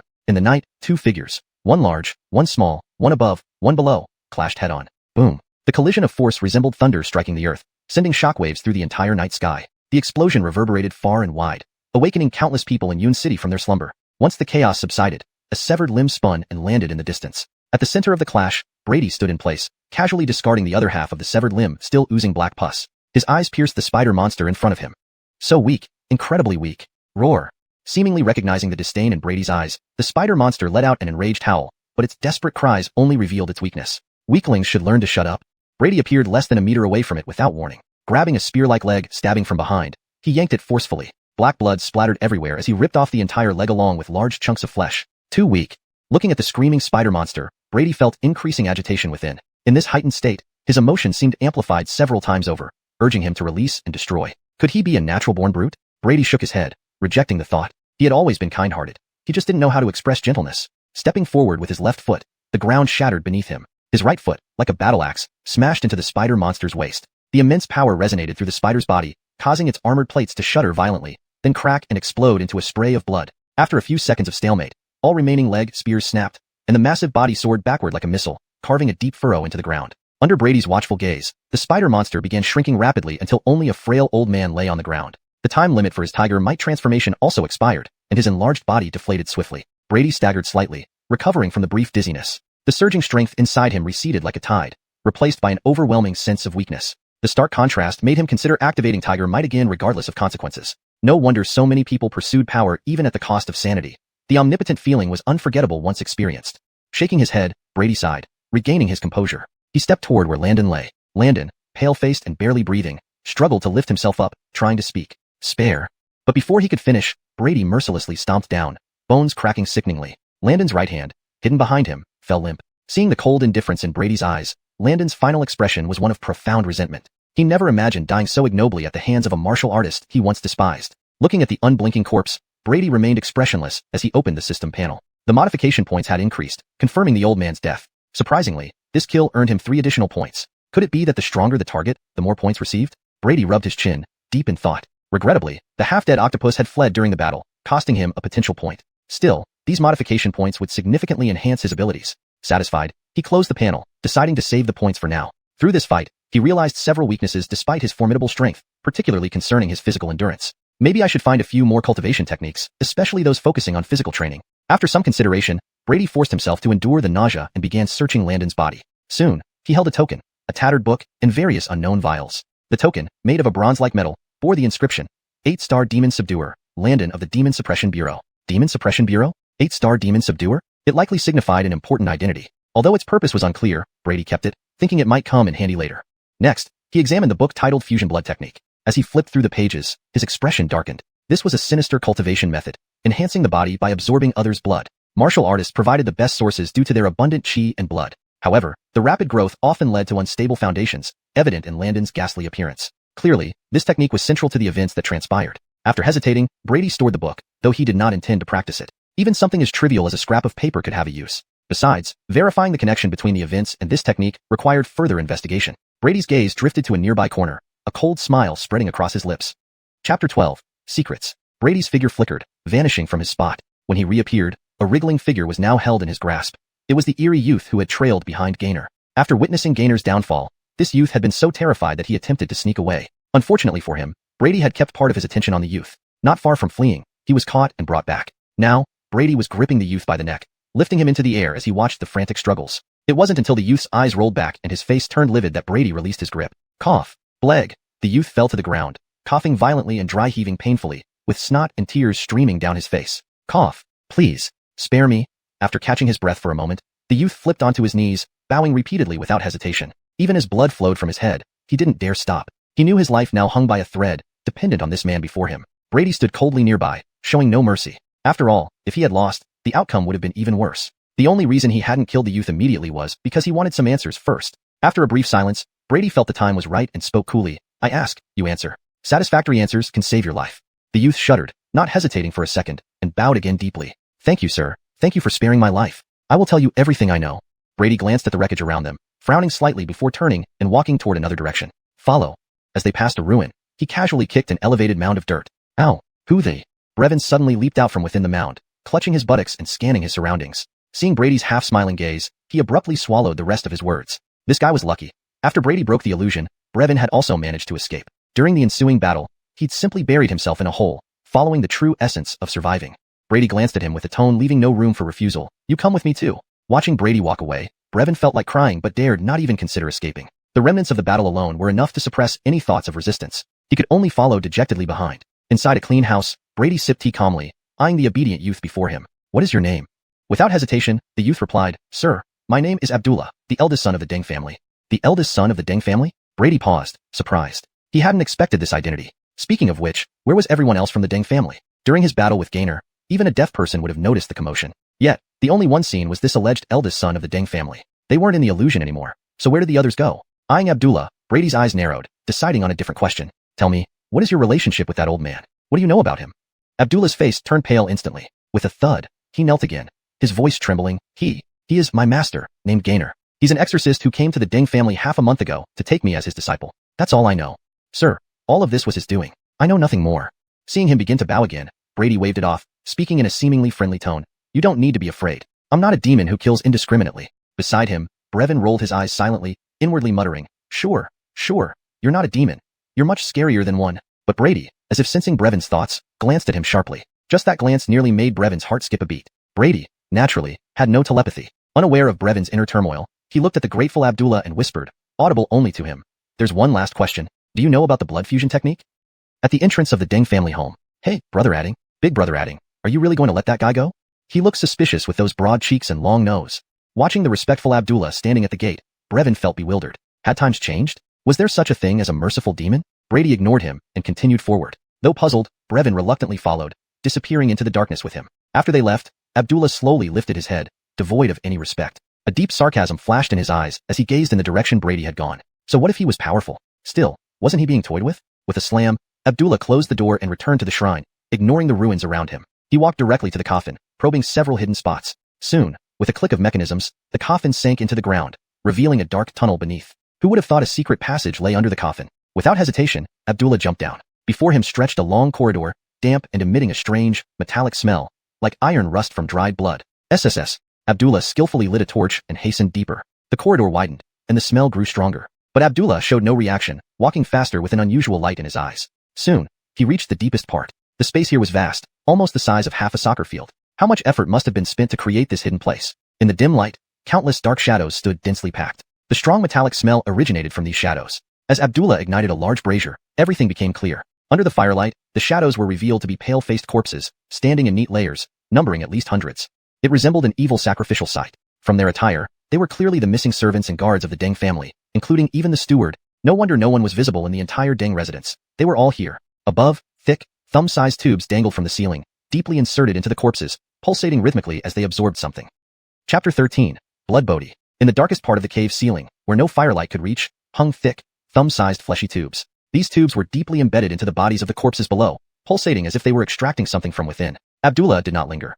He gave a cold glance at the remains of his own clan members, carefully avoiding the tubes as he hurried towards the center. However, when he passed by a certain corner, his steps involuntarily halted. After hesitating for a moment, he slowly approached. Seeing those familiar faces, even though he believed he had severed all ties with these emotions, his face darkened involuntarily. Father, mother, a dental sister. I've come to see you. Yes, these three were his closest relatives, but they were also the first ones he personally sent into this place. Father, mother, don't you always say I'm good for nothing and refuse to entrust the Deng family to me? This time, you can rest assured. As long as I obtain that thing, our Deng family will surely regain its former glory. If you have knowledge beyond the grave, you would be proud of me. The lifeless corpses gave no response, and Abdullah's low voice echoed in the empty cavern, adding an eerie and terrifying atmosphere. Taking one last look at their appearances, Abdullah turned away without hesitation. At this moment, his mind was filled with only one thought: to get that thing. His pace quickened, and his movements became increasingly aggressive. He pushed aside the obstructing corpses and rushed toward the center with crazed eyes. The closer he got to the center, the thicker the fleshy tubes on the corpses became. At the innermost layer, the sight was chilling. The corpses of students from various martial arts academies, including the Black Tiger Martial Academy, lay sprawled out. At the very heart of this macabre scene hung a massive heart suspended in midair. Surrounding it were countless fleshy tubes, continuously pumping mysterious substances into the heart, creating a nauseating and eerie sight. Although Zahir said it's necessary to gather the heartblood of 49 pure young individuals, There is no more time to wait, Abdullah muttered to himself. He knew that once dawn came, the events here could no longer be hidden, so this was his last chance. Without further hesitation, he pulled out a dagger from his robe and slashed open his wrist. Blood instantly spurted out. With great care, Abdullah sprinkled his blood onto the giant heart. Strangely, the fleshy tubes surrounding the heart seemed repulsed by his blood and wriggled away. Thus, Abdullah continued bleeding and moved forward effortlessly, eventually reaching the heart. Looking at the monstrous, enormous heart before him, his eyes flashed with fervor. Without hesitation, he slashed his wrist again, smearing the spurting blood onto the heart. As he did so, the outer wall of the heart began to thin, revealing faintly through it what seemed to be a smaller heart inside. However, the process was slower than Abdullah expected. Just as he feared his blood might run out, the outer wall finally disappeared completely. From his vantage point, he saw the small heart, no larger than a fist, slowly beating inside. It appeared perfectly formed, exuding an unusual magnetic charm with each heartbeat. At that moment, Abdullah felt as if he were gazing at the most beautiful thing in the world, and he fell into a trance. Fortunately, the fine blood threads on his body suddenly jolted him awake with painful stings. By now, his upper body had already slipped into the giant heart, and another second of unconsciousness would have led to complete assimilation. A flash of fear crossed his eyes, and he quickly looked away. Then, from his robe, he took out a fine gold-threaded rope. After several attempts, he finally managed to loop it around the small heart using memory as a guide. With a strong pull, the entire heart was yanked out. With the small heart removed, the giant heart, having fulfilled its purpose, immediately withered and turned into a pool of blood. Feeling the warmth and the powerful heartbeat in his palm, Abdullah broke into wild laughter. Ha ha ha, finally, all the sacrifices, now with this? But just then, a mocking voice interrupted him, sending chills down his spine. Ha, brother, adding, just as you predicted, this kid hasn't any good tricks left. Abdullah stiffly turned around, seeing Brevin with a sneer and Brady standing expressionless beside him. He froze, unable to speak. You, he stuttered, pointing tremulously at them, too terrified to form a coherent sentence. Suddenly, Abdullah collapsed to his knees, sobbing piteously. Sir, I truly dare not anymore. Consider me nothing, please let me go. I'll give you whatever you want. Haha, whatever you want. Then hand over that thing in your hand. Brevin sneered, then fawningly glanced at Brady. Of course, whether to spare you depends on Brother Adding's mood. Hearing Brevin's demand, Abdullah lowered his head in silence, his shoulders trembling as if doing something the others couldn't see. When Brevin sensed something was amiss, Abdullah lifted his head, emitting a chilling laugh. Hee hee. One by one, they all looked down on me, thinking I'm irredeemable trash. I won't stand for it. I want power, even if it costs me everything. I'll make everyone who underestimated me pay. As he spoke, Abdullah abruptly raised his head. His eyes were bloodshot, his mouth stained crimson, and the bizarre heart in his hand had vanished. It wasn't hard to guess that he had swallowed it whole. Seeing Abdullah with flying hair and an imposing aura, Brevin gulped, sensing something wrong. If not for Brady's calm demeanor, he might have fled already. Observing Abdullah's madman-like appearance, akin to a character about to explode in a novel, Brady merely shook his head, showing no emotion. This isn't a novel, and Abdullah is not the protagonist. Sure enough, just as his aura reached its peak, it abruptly ceased. Abdullah stared at his melting body, his eyes bewildered. Why is this happening? Zahir clearly said. Brady's indifferent voice rang in his ears. Still haven't realized? From start to finish, you were nothing but a pitiful pawn. Hearing this, Abdullah's eyes widened, wanting to protest, but memories started flashing in his mind. Boy, you have great potential. Want to be my disciple? To achieve greatness, one must be merciless. If you can't bring yourself to do it, you're destined to be a failure. These are the secret techniques I inscribed for you to suppress the toxicity of blood bodhi. You just need to. So, that's how it is. Abdullah finally understood. He was merely a stepping stone in someone else's plan. Realization came too late. Staggering a few steps, he reached out as if trying to grasp something, but next moment, he collapsed and melted into a puddle of blood. Under Brady's watchful eye, the blood pooled together, and a translucent, blood-red heart reformed. This was the true blood bodhi. Chapter 14, Sierra. According to the blood fusion technique, this is an extremely precious auxiliary material. Once used, it can replace one's heart and grant abilities beyond that of ordinary people. Its refinement process is quite complex, requiring 9,999 purely yang individuals and another 9,999 purely yin individuals. Their blood must be fused along with despair, anger, and other negative emotions. Once successful, it is claimed that the heart becomes immortal and the physical body indestructible. Of course, this blood bodhi in front of him now was more like a knockoff version, probably less than a percent as potent as the original. It had still required the sacrifice of the entire Deng family, dozens of martial artists, and ultimately, Abdullah as the final ingredient to reach full maturity. Adding go. Did that kid just die like that? Brevin stared dumbfounded as Abdullah turned into a puddle of blood. Brady ignored him and calmly walked towards the blood bodhi, stopping only a few meters away. This distance placed him within its influence range. From Brady's perspective, the blood bodhi appeared to be the most perfect thing in the world. Even with his current strength, he found it hard to control his impulse to consume it no matter the cost. As for Brevin beside him, his senses were completely entranced by the blood bodhi, drawing him forward involuntarily. Hee hee, mine, all mine. However, as Abdullah passed Brady, he seemed to sense something and shivered awake. Looking at the expressionless Brady beside him, he instinctively took a few steps back. He was a smart person and knew there were things he shouldn't touch, or even think about. Brady, of course, wasn't concerned with Abdullah's thoughts. Borrowing a piece of cloth from a nearby corpse, he wrapped the entire blood bodhi. Holding the wrapped blood bodhi in his hand, Brady felt a headache brewing, unsure of what to do next. The heart is the source of power, especially for martial artists. Although this substance was powerful and could rapidly increase one's strength, the drawbacks were clear. There was a limit to such enhancement, and once reached, further improvement became nearly impossible. Additionally, consuming it would require swallowing large amounts of fresh blood daily to suppress its malevolent nature, or else it would retaliate. With the system at his disposal, Brady didn't need this substance. Yet, taking it away was impractical since the blood bodhi would wilt if not used within a day after reaching maturity. Perhaps this was why it was called tasteless to eat, but too good to discard. But there was a more pressing matter at hand. Brady scanned his surroundings coldly. After watching for so long, shouldn't you reveal yourself now? During his battle with Gainer, he had sensed a deeply hidden gaze. However, due to the great distance and sophisticated concealment techniques, he couldn't pinpoint the location. But there was a moment when the observer's emotions fluctuated significantly, revealing their position. Abdullah was taken aback by Brady's sudden words, glancing around suspiciously but finding nothing. Before he could ask, a woman's laughter echoed through the cave. Giggle, giggle. A woman dressed in white, with a radiant face, materialized on a distant stone pillar. Tall and slender, she had snow-white hair that reached her waist. In the flickering firelight, her figure beneath the white robe seemed to shimmer, causing some to feel a rush of excitement. Looking at the alluring woman, while Brevin looked mesmerized, Brady's eyes flashed with seriousness. An evil spirit? Indeed, though this mysterious woman appeared human, her chaotic and malicious aura was unmistakably similar to those bizarre creatures they had encountered earlier. Brevin was startled and hesitated to believe such a beautiful woman could be one of those terrifying monsters. At that moment, the woman turned and met his gaze. Brevin shivered, recoiling in fear. Giggle, look around you. Whether it's an evil spirit or a human, what difference does it make? She laughed lightly, seemingly indifferent. Scanning the numerous corpses around them, Brady remained unmoved, saying coldly, if you're here just to talk nonsense, you can come over and die. The woman's face stiffened at Brady's blunt words, her eyes turning cold. Speaking of which, didn't you get severely injured dealing with that old man? How much strength do you have left?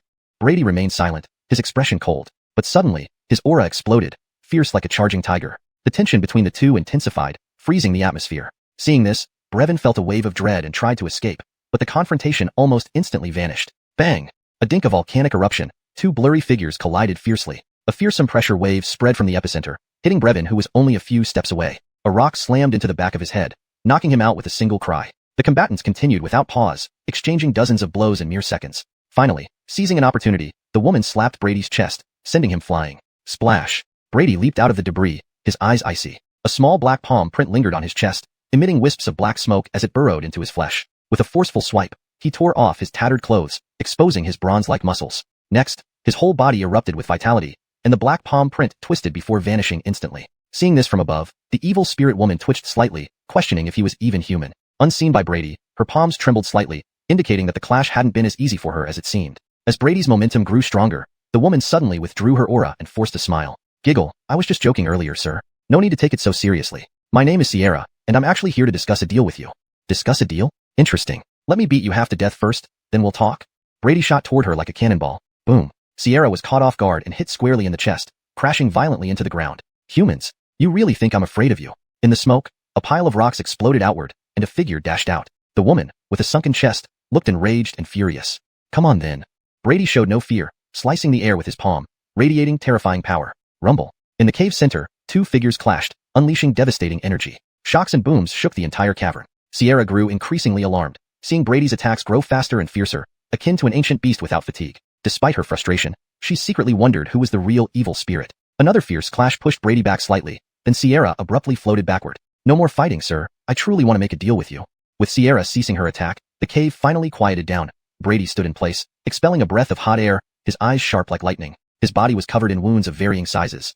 Even the smallest were as thin as strands of hair, leaving one to wonder what had inflicted them. White-clad Sierra in midair fared no better. Her previous grace and composure were gone, her white gown mostly torn, revealing swathes of her pale skin. Strangely, there was also an enormous shoe print on her face. At this moment, both sides paused in their confrontation, wariness evident in their gazes. After a moment of silence, Sierra rubbed her swollen cheek and spoke again. Sir, continuing this fight will only result in mutual destruction. Why don't we stop here?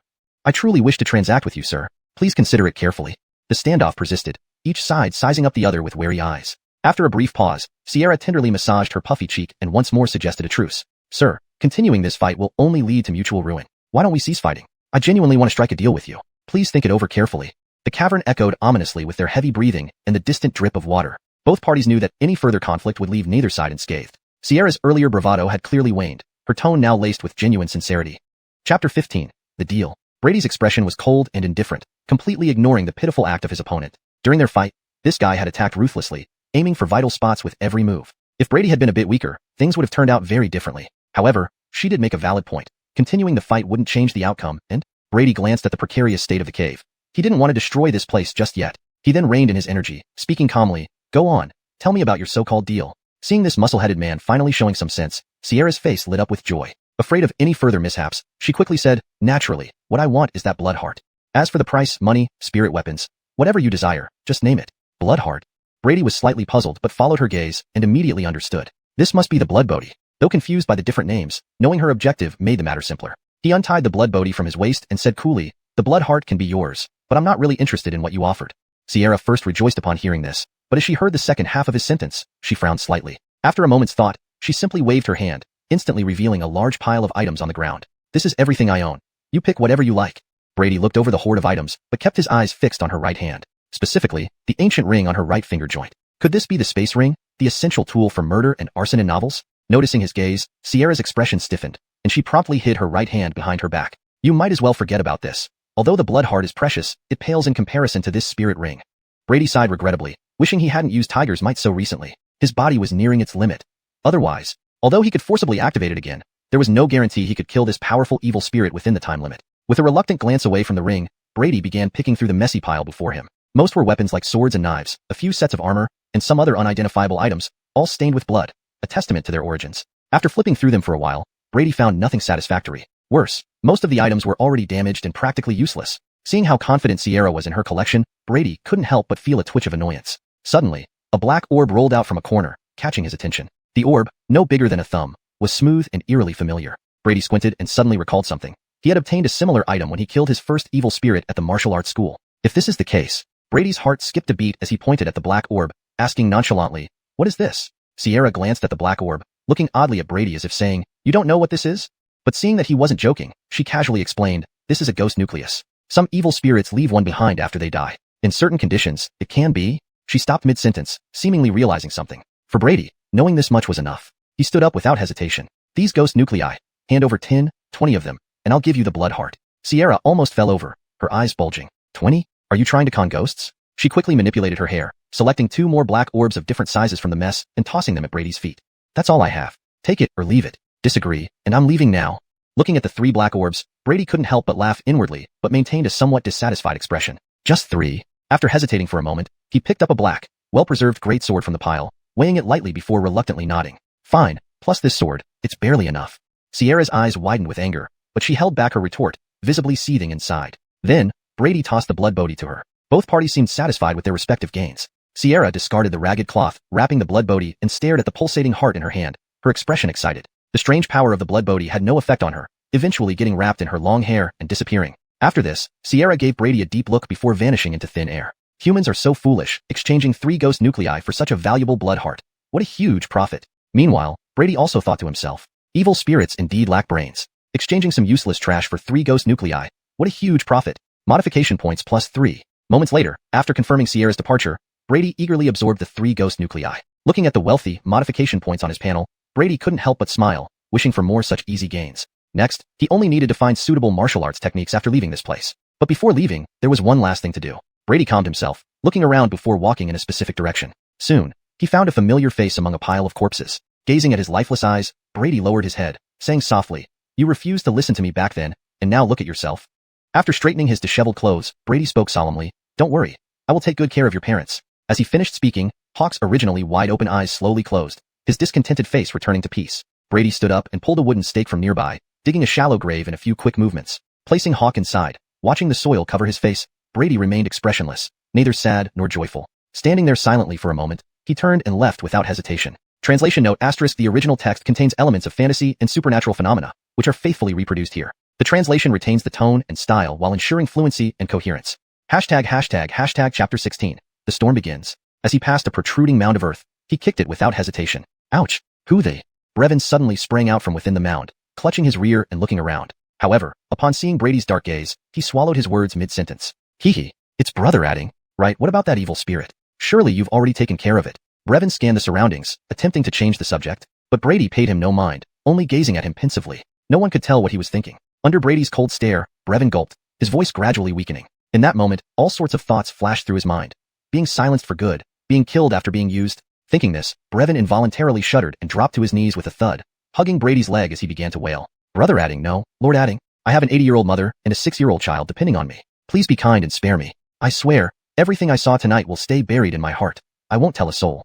If I break my promise, may I? Brady watched Brevin cry and plead, feeling thoroughly exasperated. What on earth was this guy thinking? When did he ever say he was going to kill him? He was just preoccupied with Far's affairs and didn't feel like dealing with him. After all, it wouldn't take long for word of the Javier family incident to spread. If he were the only survivor, all eyes would fall on him. But having another person share the burden would make things easier. Even if it came out in the open, it wouldn't matter much to him. He could always leave Yun City, but avoiding unnecessary trouble was better. Seeing this pitiful display, Brady kicked Brevin away. Mistaking this for an attack, Brevin sobbed and lunged back. A flicker of impatience crossed Brady's face. Perhaps it would be simpler just to finish him off. At that moment, Brevin frantically pulled out several silver notes from his pocket and offered them respectfully. Lord adding, these are spoils I took from the Zhao family during the chaos. Please accept them, sir. Brady looked at the silver notes in silence before tucking them into his robe. Then he forced a kind smile. In the future, if anyone asks, you know what to do, right? Brevin's face lit up with relief. Realizing his life was spared, he quickly got to his feet, nodding fervently. Don't worry, Lord adding. We stayed by the shrine the whole night, but then an evil spirit attacked. Despite our desperate fight, we ultimately... Brady's expression turned peculiar, almost believing the story himself as Brevin spun it. Seeing Brevin still eager, Brady patted him on the shoulder and gave him a meaningful look. This guy might actually have potential. With that, he turned and walked towards the exit. Passing a large fire pit, Brady slapped his hand across it. Watching the flames engulf the entire cave, Brady's gaze remained calm, lost in thought. Standing nearby, Brevin occasionally stole glances at Brady, reminiscing about the time their family sow, a dental flower, had died. The resemblance was uncanny. Fortunately, Brady couldn't read minds, or there might indeed be one more ghost in the inferno. The next day, as the sun rose, all of Yun City was in uproar. Hey, did you hear? The Deng family was attacked by an evil spirit, and hundreds, including servants, perished in the flames. I heard about it this morning. The authorities were surrounded by people demanding answers. What about the evil spirit? Was it killed? Well, the official notice says a high-ranking individual dealt with it. TCH, really believe that? My aunt's second cousin's wife's brother works for the government, and they say it was a very fierce evil spirit that devoured everyone in the Deng family and even those in the neighboring streets. True or not? I live just one street over, and I'm fine. And my wife made soup. Gotta go.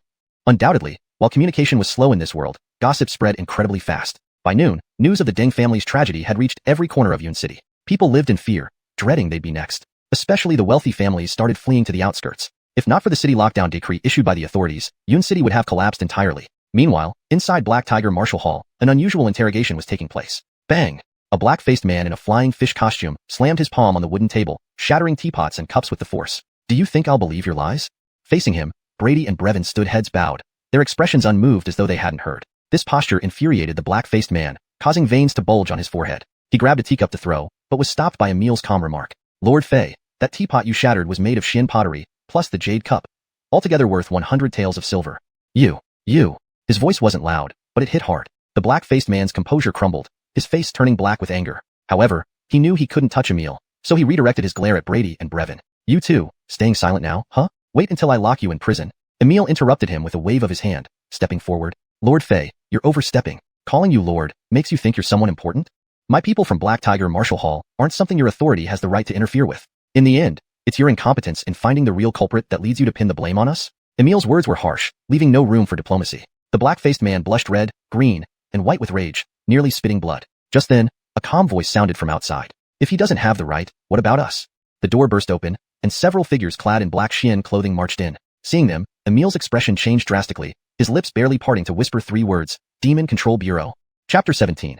The Demon Suppression Office. When did the big shots from the Demon Suppression Office have the time to come to a place like this to drink tea? Jared's expression shifted, his tone no longer as relaxed as before. The burly man beside him also wore an unpleasant look. Though both the government and the Demon Suppression Office were under the Imperial Court, their relationship was actually quite poor. Upon seeing these people, he knew it was futile to resist, so with a cold snort, he turned and left directly. Their reaction wasn't hard to understand. Currently in Cloud City, there were primarily 3 major forces: the Demon Suppression Office, the government, and martial arts schools. Loose associations like gangs barely qualified as noteworthy. On the surface, the government had authority over martial arts schools, but the schools often united against common threats, ensuring a mutual non-interference policy. Both sides needed Cloud City to remain stable, so conflict would harm everyone. Hence, Jared's casual attitude towards the burly man earlier. However, the Demon Suppression Office was an exception. Founded by the first emperor during the establishment of the Great Hui dynasty, it was a unique force created solely to maintain the dynasty's stability, even granted special powers such as acting without prior approval. Because of this emperor's sword, its members were notoriously arrogant and ruthless in achieving their goals, infamous across the city and kingdom.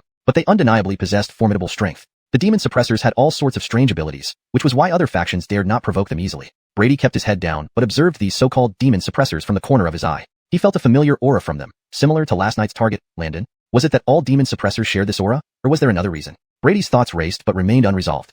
He then refocused on the 4 young figures, a trio of men and 1 woman. The leader appeared to be no more than 20 years old. A bronze token hung from his waist inscribed with 8-star demon suppressor xiuxian. An 8-star demon suppressor? Brady thought, recalling what he learned about this world from Brevin last night. Demon suppressors were extraordinarily rare beings who must possess unique talents, though only 1 out of 100 might qualify. Their power levels ranged from 9-star, lowest, to 1-star, highest. As for martial artists, their realms were divided into Force Passage, Intent Passage, and Spirit Passage, corresponding to the first, second, and third layers of Tiger Claw technique, respectively. Force Passage involved channeling energy throughout the body, greatly enhancing physical strength. Intent Passage combined mental focus and enhanced senses, making ordinary weapons ineffective as threats could be anticipated before action. Finally, Spirit Passage brought peak vigor and resilience, along with explosive power. Despite using the system to reach Tiger Claw Technique's 4th layer, he still hadn't transcended the Spirit Passage realm. Whether he achieved a new level after activating Tiger might remain unclear due to lack of comparison. In Cloud City, Intent Passage martial artists were already considered renowned experts, while Spirit Passage ones had the prestige to found martial arts schools. Higher realms beyond Spirit Passage hadn't been heard of yet. Yet even at Spirit Passage, they were roughly equivalent to 8-star demon suppressors. Ironically, they might be at a disadvantage due to the suppressor's unusual tactics. Xuanhuan, the 8-star demon suppressor, sneered at Jared. Does a mere Intent Passage martial artist like you have any say in how we operate? Where's Yin Tu? Have him speak to me. Yin Tu, the Black Tiger Martial School's founder, a Spirit Passage veteran, was dismissed casually by Xuanhuan, treated like any trivial figure. Jared's face darkened, fists clenched tightly. He finally understood the burly man's earlier feelings. Despite his frustration, the demon suppression offices couldn't be contested. Patriarch is away on business, he responded through gritted teeth. Xuanhuan scoffed. Away? I bet he's hiding. Then, glancing at Brady, never mind. I don't care if he's here. I'm taking these 2 objections. Though phrased as a question, his tone left no room for refusal. Jared inwardly fumed. This incident didn't warrant such high-profile attention, especially with 4 demon suppressors sent. There had to be a hidden motive behind this. Regardless, he knew better than to oppose the demon suppression office. Even if the school's master were present, he wouldn't risk offending them over 2 students. With resignation, Jared said, we will cooperate fully as required, Sir Demon Suppressor. His words sealed Brady and his companion's fate. Brady showed no surprise. He'd known this outcome from the moment the office showed up. It boiled down to his own weakness. If he had overwhelming power, none of this would happen. Xuanhuan, unsurprised, said, good, let's go. After they left, Jared's face remained grim. He slammed his fist onto the wooden table in frustration, breaking it with a loud crack. Chapter 18. Change. Black Prison of the Demon Suppression Bureau. To those who were captured and brought into the Demon Suppression Bureau, this place was as terrifying as hell. A long corridor paved entirely with black stone stretched ahead, flanked by rows of dark, damp cells. The corners were filled with all sorts of instruments of torture. Just a glance could make one's skin crawl. Through the special material-made bars, one could see skeletal figures lying inside, their eyes vacant, looking like zombies. In the deepest part of the prison, there was one cell. Brady sat cross-legged in the corner, his expression calm. Brevin lay listlessly beside him, like a dried-up fish that had lost its dreams, constantly muttering, it's over. It's all over. Shut your damn mouth. Annoyed by this guy, Brady snapped and then closed his eyes to meditate. Something about the entire situation felt off. Although it was only a guess, he sensed that the Bureau's extreme reaction must be related to killing that man named Landon last night. Oddly enough, after the demon suppressors brought them here, hours passed with no further news, as if they were completely forgotten. This is such a waste of time. Brady shook his head, feeling frustrated. Touching the icy wall behind him, while contemplating an escape, a cold voice suddenly spoke in his ear. The Lord orders that you 2 can go now. A demon suppressor appeared at the door, expressionless, casually opening the cell door, indicating they could leave. Is it really over? Brady and Brevin exchanged glances, finding it hard to follow these people's logic. Bringing them here with great fanfare, only to imprison them for some time, and then let them go without questioning? But whatever it was, getting out was definitely better. They walked towards the exit without hesitation, encountering no resistance until they left the black prison gates. Warm sunlight shone on their faces again, and they still couldn't believe they had simply walked out. They always said the black prison of the Demon Suppression Bureau was hell on earth, from which no one could emerge unscathed. But it didn't seem so terrifying after all. Adding, do you think these guys have a screw loose? Brevin cautiously looked around, and then pointed to his head. Brady ignored him, frowning deeply. He didn't believe the Demon Suppression Bureau would do something this trivial. Something unexpected must have happened. And although not obvious, he detected a faint scent of fresh blood on that demon suppressor just now. Glancing back at the quiet Demon Suppression Bureau, Brady narrowed his eyes and resolutely left. He wasn't interested in what was happening inside. No matter what schemes or conspiracies were at play, as long as he continued to grow stronger, they would all be insignificant. Bro adding, wait for me. Seeing Brady walking away, Brevin scratched his head and hurriedly followed. As the 2 disappeared around the street corner, peace returned to the Demon Suppression Bureau entrance. Inside the Huangji Tower of the Demon Suppression Bureau. This was the core of the Bureau, a place even low-ranking demon suppressors did not have permission to approach. The building had 9 floors, symbolizing perfection. Its 4-pitched roof with upturned eaves gave it a grand appearance. Today, the Huangji Tower seemed different. Several demon suppressors stood guard around it, hands on their swords, creating a tense atmosphere. On the 9th floor, there was a simple tea room with walls adorned with calligraphy and paintings. In the center was a tea table. A middle-aged man in a Confucian robe sat meticulously brewing tea. Facing him, several powerful demon suppressors watched respectfully. Commander, the main culprit, Miles, has been captured. What should we do with him?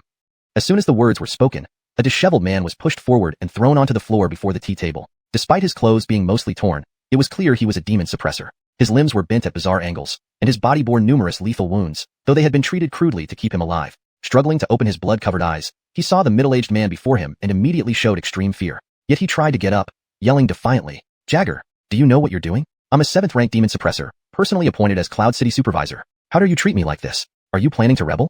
His words only drew derisive laughter from the demon suppressors behind him. Jagger didn't even glance at him, focusing on stirring the kettle. Soon, the aroma of tea wafted through the air. Jagger picked up the teacup and took a sip, sighing contentedly. Tea truly is a good thing. It calms the mind and soothes the soul. By the way, Supervisor C2, would you like to try my craftsmanship? Before the other could respond, Jagger patted his head and said in a strange tone, "Oh right, our honorable supervisor might not be in a position to appreciate it. Let's skip that." Stunning to the mocking voices around him, Miles turned livid despite his dire condition, shouting, "Jagger, your actions today will be reported to the court. Don't think the 3 excellencies above you give you the right to act however you want." Himph. A cold snort made the air in the room turn chilly. Jagger slammed the teacup down, his gaze as cold as ice. "You dare mention the court in front of me? Fine, let you die understanding why." He took a stack of documents from an aide, flipped it open, glanced at Miles, and slowly read aloud.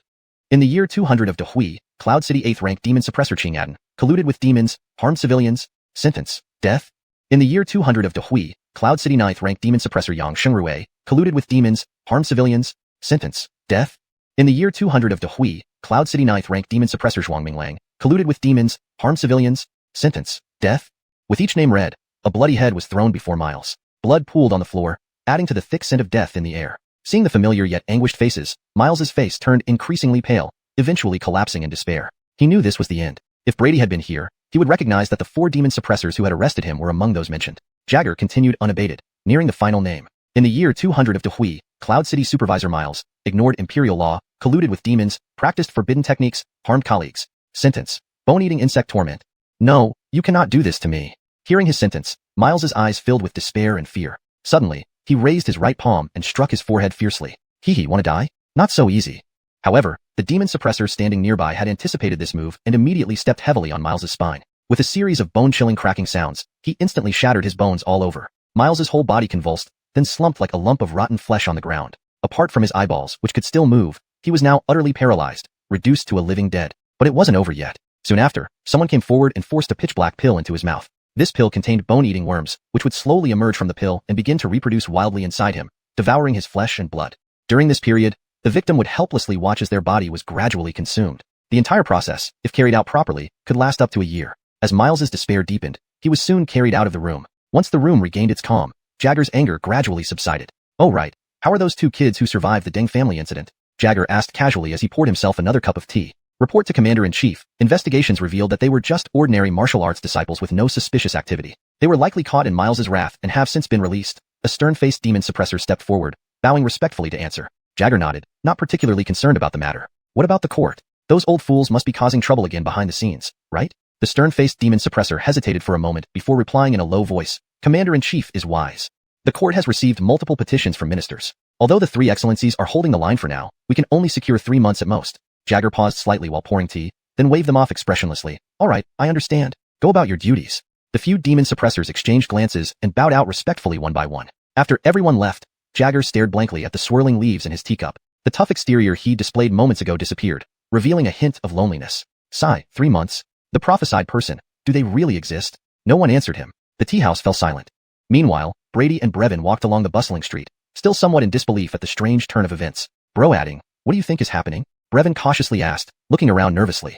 Brady frowned, pondering the situation. He didn't believe the Demon Suppression Bureau would act so trivially. Something significant must have occurred within its walls. And although not obvious, he detected a faint scent of fresh blood on the demon suppressor earlier. Brady glanced back at the quiet Demon Suppression Bureau headquarters, narrowed his eyes, and resolutely left. No matter what conspiracies were brewing inside, as long as he continued to grow stronger, they would all be insignificant. Bro adding, "Wait for me." Brevin scratched his head and hurriedly followed as Brady strode away. As they turned the corner, peace returned to the entrance of the Demon Suppression Bureau. Inside the Huangji Tower of the Demon Suppression Bureau. This was the core of the Bureau, a place even low-ranking demon suppressors did not have permission to approach. The building had 9 floors, symbolizing perfection. Its four-pitched roof with upturned eaves gave it a grand appearance. Today, the Huangji Tower seemed different. Several demon suppressors stood guard around it, hands on their swords, creating a tense atmosphere. On the ninth floor, there was a simple tea room with walls adorned with calligraphy and paintings. In the center was a tea table. A middle-aged man in a Confucian robe sat meticulously brewing tea. Facing him, several powerful demon suppressors watched respectfully. Commander, the main culprit, Miles, has been captured. What should we do with him? As soon as the words were spoken, a disheveled man was pushed forward and thrown onto the floor before the tea table. Despite his clothes being mostly torn, it was clear he was a demon suppressor. His limbs were bent at bizarre angles, and his body bore numerous lethal wounds, though they had been treated crudely to keep him alive. Struggling to open his blood-covered eyes, he saw the middle-aged man before him and immediately showed extreme fear. Yet he tried to get up, yelling defiantly, "Jagger, do you know what you're doing? I'm a 7th-rank demon suppressor, personally appointed as Cloud City supervisor. How dare you treat me like this? Are you planning to rebel?" His words only drew derisive laughter from the demon suppressors behind him. Jagger didn't even glance at him, focusing on stirring the kettle. Soon, the aroma of tea wafted through the air. Jagger picked up the teacup and took a sip, sighing contentedly. Tea truly is a good thing. It calms the mind and soothes the soul. By the way, Supervisor C2, would you like to try my craftsmanship? Before the other could respond, Jagger patted his head and said in a strange tone, "Oh right, our honorable supervisor might not be in a position to appreciate it. Let's skip that." Stunning to the mocking voices around him, Miles turned livid despite his dire condition, shouting, "Jagger, your actions today will be reported to the court. Don't think the 3 excellencies above you give you the right to act however you want." Humph. A cold snort made the air in the room turn chilly. Jagger slammed the teacup down, his gaze as cold as ice. "You dare mention the court in front of me? Fine, let you die understanding why." He took a stack of documents from an aide, flipped it open, glanced at Miles, and slowly read aloud. In the year 200 of Dehui, Cloud City 8th rank demon suppressor Xiuxian, colluded with demons, harmed civilians, sentence, death. In the year 200 of Dehui, Cloud City 9th rank demon suppressor xuanhuan, colluded with demons, harmed civilians, sentence, death. In the year 200 of Dehui, Cloud City 9th rank demon suppressor xuanhuan, colluded with demons, harmed civilians, sentence, death. With each name read, a bloody head was thrown before Miles. Blood pooled on the floor, adding to the thick scent of death in the air. Seeing the familiar yet anguished faces, Miles's face turned increasingly pale, eventually collapsing in despair. He knew this was the end. If Brady had been here, he would recognize that the 4 demon suppressors who had arrested him were among those mentioned. Jagger continued unabated, nearing the final name. In the year 200 of Dehui, Cloud City Supervisor Miles ignored imperial law, colluded with demons, practiced forbidden techniques, harmed colleagues. Sentence, bone-eating insect torment. No, you cannot do this to me. Hearing his sentence, Miles's eyes filled with despair and fear. Suddenly, he raised his right palm and struck his forehead fiercely. Wanna die? Not so easy. Chapter 19. Securing the martial arts techniques. The bustling streets were alive with the aroma of various foods, vendors' cries, and children's laughter. A far cry from the quiet stillness of evening. Brady walked among the crowd, feeling a headache building as he noticed Brevin trailing behind him with an ingratiating expression. "Why do you keep following me?" Brady finally asked, his patience wearing thin. After leaving the Demon Suppression Bureau, Brady hadn't returned to the Black Tiger Martial Hall, nor did he plan to. It wasn't because he harbored resentment over being abandoned by the Martial Hall. Rather, staying there wouldn't significantly benefit his strength anymore. So he took this opportunity to leave. What he hadn't anticipated was Brevin, who, for some inexplicable reason, insisted on tagging along, becoming more troublesome than flypaper. Seeing Brady's impatience, Brevin scratched his head sheepishly. Zahir adding, "I truly want to follow you. Please take me in. I'll do anything." Brady gave him a disdainful look and was about to act when he paused. There was indeed something Brevin might be able to help with. "All right, come with me," Brady said with no small amount of annoyance. Brevin's face lit up as he hurriedly followed. He didn't quite understand why, but somehow he felt compelled to stick with this man. Inside a certain inn? Do you mean to tell me that Cloud City only has these few martial halls? Brady looked at the crooked list before him, surprised. He had expected at least a dozen, but aside from the Black Tiger Martial Hall, there were only 6 others in total. Brevin nodded earnestly beside him. "It can't be helped," Zahir adding. "You know capable people usually join the Demon Suppression Bureau, or even spend a little money to work for the government, rather than suffer as a martial artist. So over the years, martial halls have fallen into decline, leaving only these few holding on. By the way," Zahir adding, "why are you collecting information on these martial halls?" Brady shot him a glance. "Don't ask what you shouldn't." Brevin laughed awkwardly and closed his mouth, not daring to pry further. Brady returned his gaze to the list, frowning deeply. The situation of martial artists was even more dire than he'd imagined. Though the threshold for martial arts wasn't high, it still existed. An ordinary person would find it hard to even start without natural talent. Even with talent and endurance, significant results could take years or decades. Such slow progress often led to despair for many. But for him, these weren't insurmountable issues. Once he obtained the techniques, he could simply boost them with modification points. He collected this information specifically for the martial arts techniques within these halls. Despite Cloud City's fading interest in martial arts, its regulations on techniques were stringent. Regular people had to join a martial hall to practice, and gaining techniques required a long vetting period to assess compatibility and prevent theft. This time-consuming method wasn't for him. Killing to steal techniques wasn't an option either. He didn't want the Demon Suppression Bureau's attention again. So there was only one approach left. Money talks, and even strict defenses couldn't deter those willing to risk it. Brady scanned the list and pointed decisively at 2 entries. Brevin, use any means necessary to get the techniques from these 2 halls. If you satisfy me, you can stay by my side. Otherwise, back where you came from. Brevin beamed, recognizing an excellent chance to prove himself. Copper Skin Martial Hall, Divine Shadow Martial Hall, he repeated, thumping his chest confidently. Relax, xiuxian. Years in Cloud City haven't been wasted. I know everyone, all kinds of people, task guaranteed. He then rubbed the back of his head awkwardly. xiuxian, you know, everything I had, well, you see? Brady understood, tossing him 2 silver bills. Manage the funds as you see fit. Come to me if you run into trouble, but get those techniques quickly. With a quick flick, the silver vanished, and Brevin darted out the door. Relax, xiuxian. Wait for good news. Watching him go, Brady shook his head with amusement. Whether Brevin would flee with the money didn't matter much. He merely closed his eyes slowly. Time flew by. An hour before sunset, in a secluded tea house. xiuxian, this is the person I mentioned. Everything you need is with him. Brevin gestured toward a figure fully covered in a black robe, face obscured by a mask. No idle talk. Where's the money? The masked man snapped. Brady frowned slightly but stayed silent, looking at Brevin.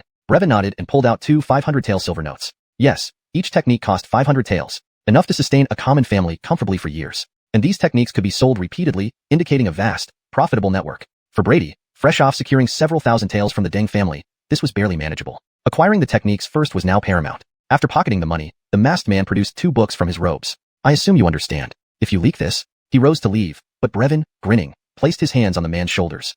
No rush, brother. What do you mean? The masked man's voice turned cold, a powerful aura flaring.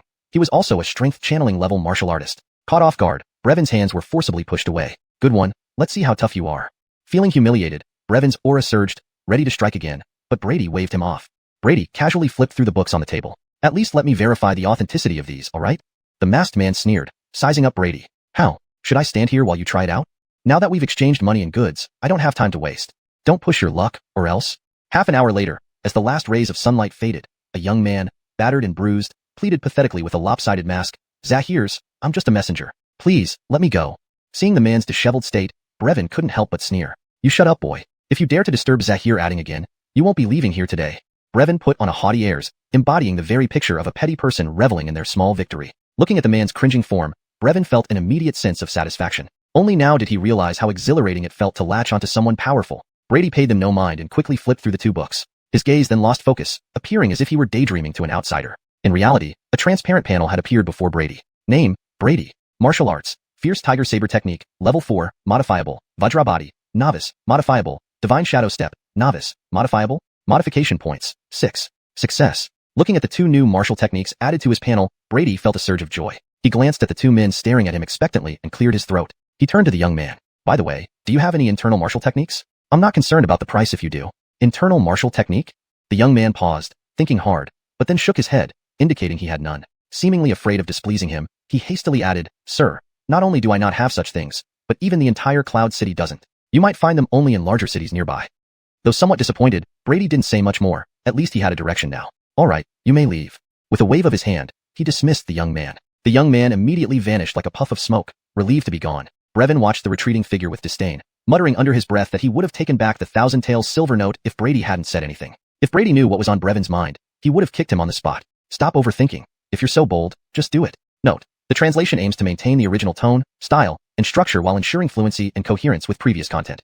Chapter 20. Rapid Advancement. Night fell. Under the strange gazes of Brevin and the inn's waiter, Brady carried a mountain of food back to his room alone. Remember, don't let anyone in unless it's an emergency. After instructing Brevin, Brady closed the door behind him with one hand. He then opened the panel and stared intently at the 2 new martial arts techniques he had acquired. This time, he had obtained 2 types of martial art techniques, the Iron Body from Bronze Skin Martial Hall and the Ultimate Shadow Step from Divine Shadow Martial Hall. From their names, one could see that one emphasized defense while the other emphasized speed. Combined with the fierce attack of the Black Tiger Saber technique, he was now a perfect all-rounder warrior. Brady took a deep breath and immediately began modifying without hesitation. First up was the Iron Body. Just like before, as Brady lightly tapped it with his thoughts, the panel started to tremble slightly. Within just a few seconds, the Iron Body had already reached its first level. At that moment, his body began to transform.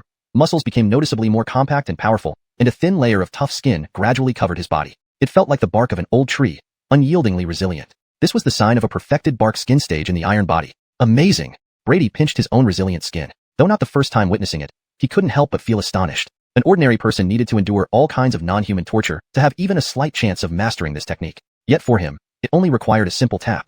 The efficiency between the 2 was incomparable. Feeling the state of his body, he realized that he had only consumed less than half of his vital energy without feeling any hunger. After a brief thought, he roughly understood. Clearly, his current vital energy intensity could fully support such modifications. With this realization, Brady wasted no time and directly focused on the panel, tapping twice with his mind. Boom. In an instant, a flood of information surged into his mind. The originally unfamiliar technique instantly became proficient, as if he had spent decades painstakingly researching it. His vital energy rapidly diminished. The iron body second-level stone skin and third-level bronze skin were consecutively mastered. Upon completely modifying the third level, Brady's tightly closed eyes suddenly snapped open, a piercing light flashing momentarily within them. At this point, his body had completely transformed. Originally over 6 feet tall, he had been raised several centimeters higher. Muscles were highly elevated, uniformly spread across his body like iron castings, reflecting a bronze luster under the firelight. The bronze skin stage, theoretically the highest level of iron body, made one immune to water and fire, unharmed by swords and knives. Unless attacked by a peer, standing still would probably result in no more than a scratch. Before he could savor the effects of a perfected iron body, the familiar surge of hunger hit him once more. Brady's expression changed as he hurriedly pulled out a palm-sized porcelain bottle from his bosom. This 10 perfection restorative pill had cost him a fortune. The food was merely a backup plan in case the pill didn't work. I hope this works, otherwise tomorrow I'll get Brevin to destroy his shop. Eyes flashing green, Brady poured out the large, Longan-sized pills and swallowed them without looking. Chicken flavor, crispy. Soon, as the medicine took effect, Brady felt warmth rising in his abdomen, quickly spreading through his veins and into his entire body. Cells, long thirsty, greedily absorbed this warm stream. Phew. About 10 minutes later, Brady reopened his eyes, breathing out a long sigh of relief. The pill worked better than expected. Slightly moving his body, he found the hunger had vanished, and his vital energy had also recovered halfway. Indeed a great thing, but it's a bit pricey. First, a hint of joy flashed in Brady's eyes, but thinking about the cost dampened his spirits. Joyfully, he wouldn't need to eat voraciously anymore, yet dismally, each 10 perfection restorative pill cost 20 taels of silver. He had just gulped down at least 5 or 6 pills, meaning he had spent around 100 taels in one mouthful. If he hadn't come into some money recently, he truly couldn't afford such consumption. But whatever the cost, it was worth it as long as it worked. Shaking off further thoughts, Brady began to feel the changes in himself. Boom. With a casual punch, the air around his fist produced sharp, explosive sounds. His strength had increased by at least 30%, and his vital energy had swelled by over 50%. Truly, the iron body excelled in bodily improvement. But what satisfied him most was the additional ability of iron body. Swish. Pulling out the saber from his waist, he tentatively placed it on his arm and pressed hard, leaving no white marks. Without hesitating, he raised the blade high and swung down forcefully. Clang. When the blade struck flesh, it emitted a metallic clatter. As Brady moved the blade away, his entire arm remained unscathed, leaving only a faint, barely visible shallow white line. Instead, the blade itself suffered a thumb-width notch. Powerful. Surprised, Brady was quite pleased with the results of the iron body. Next was the ultimate shadow step. Following the same method, he quickly elevated the ultimate shadow step to its third level. Thus, all the modification points he had accumulated were finally used up. But compared to the gains, it was undoubtedly worth it. Brady wiped the oil off his lips and stood still, gently shaking. A slight wind sound echoed, and in the next moment, he appeared at the opposite end of the room. A residual shadow slowly faded away where he originally stood.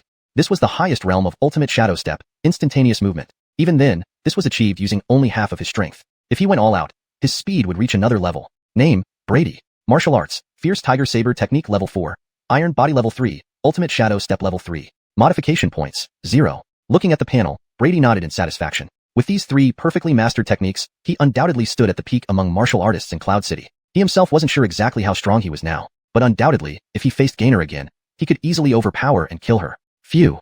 Brady relaxed his grip on his fists, feeling an overwhelming surge of power in every limb. He wished an evil spirit would appear right now, so he could have a good fight. Standing still for a moment, he could no longer hold back. Under the moonlight, a dark figure flipped out of the window and disappeared into the night after a few leaps.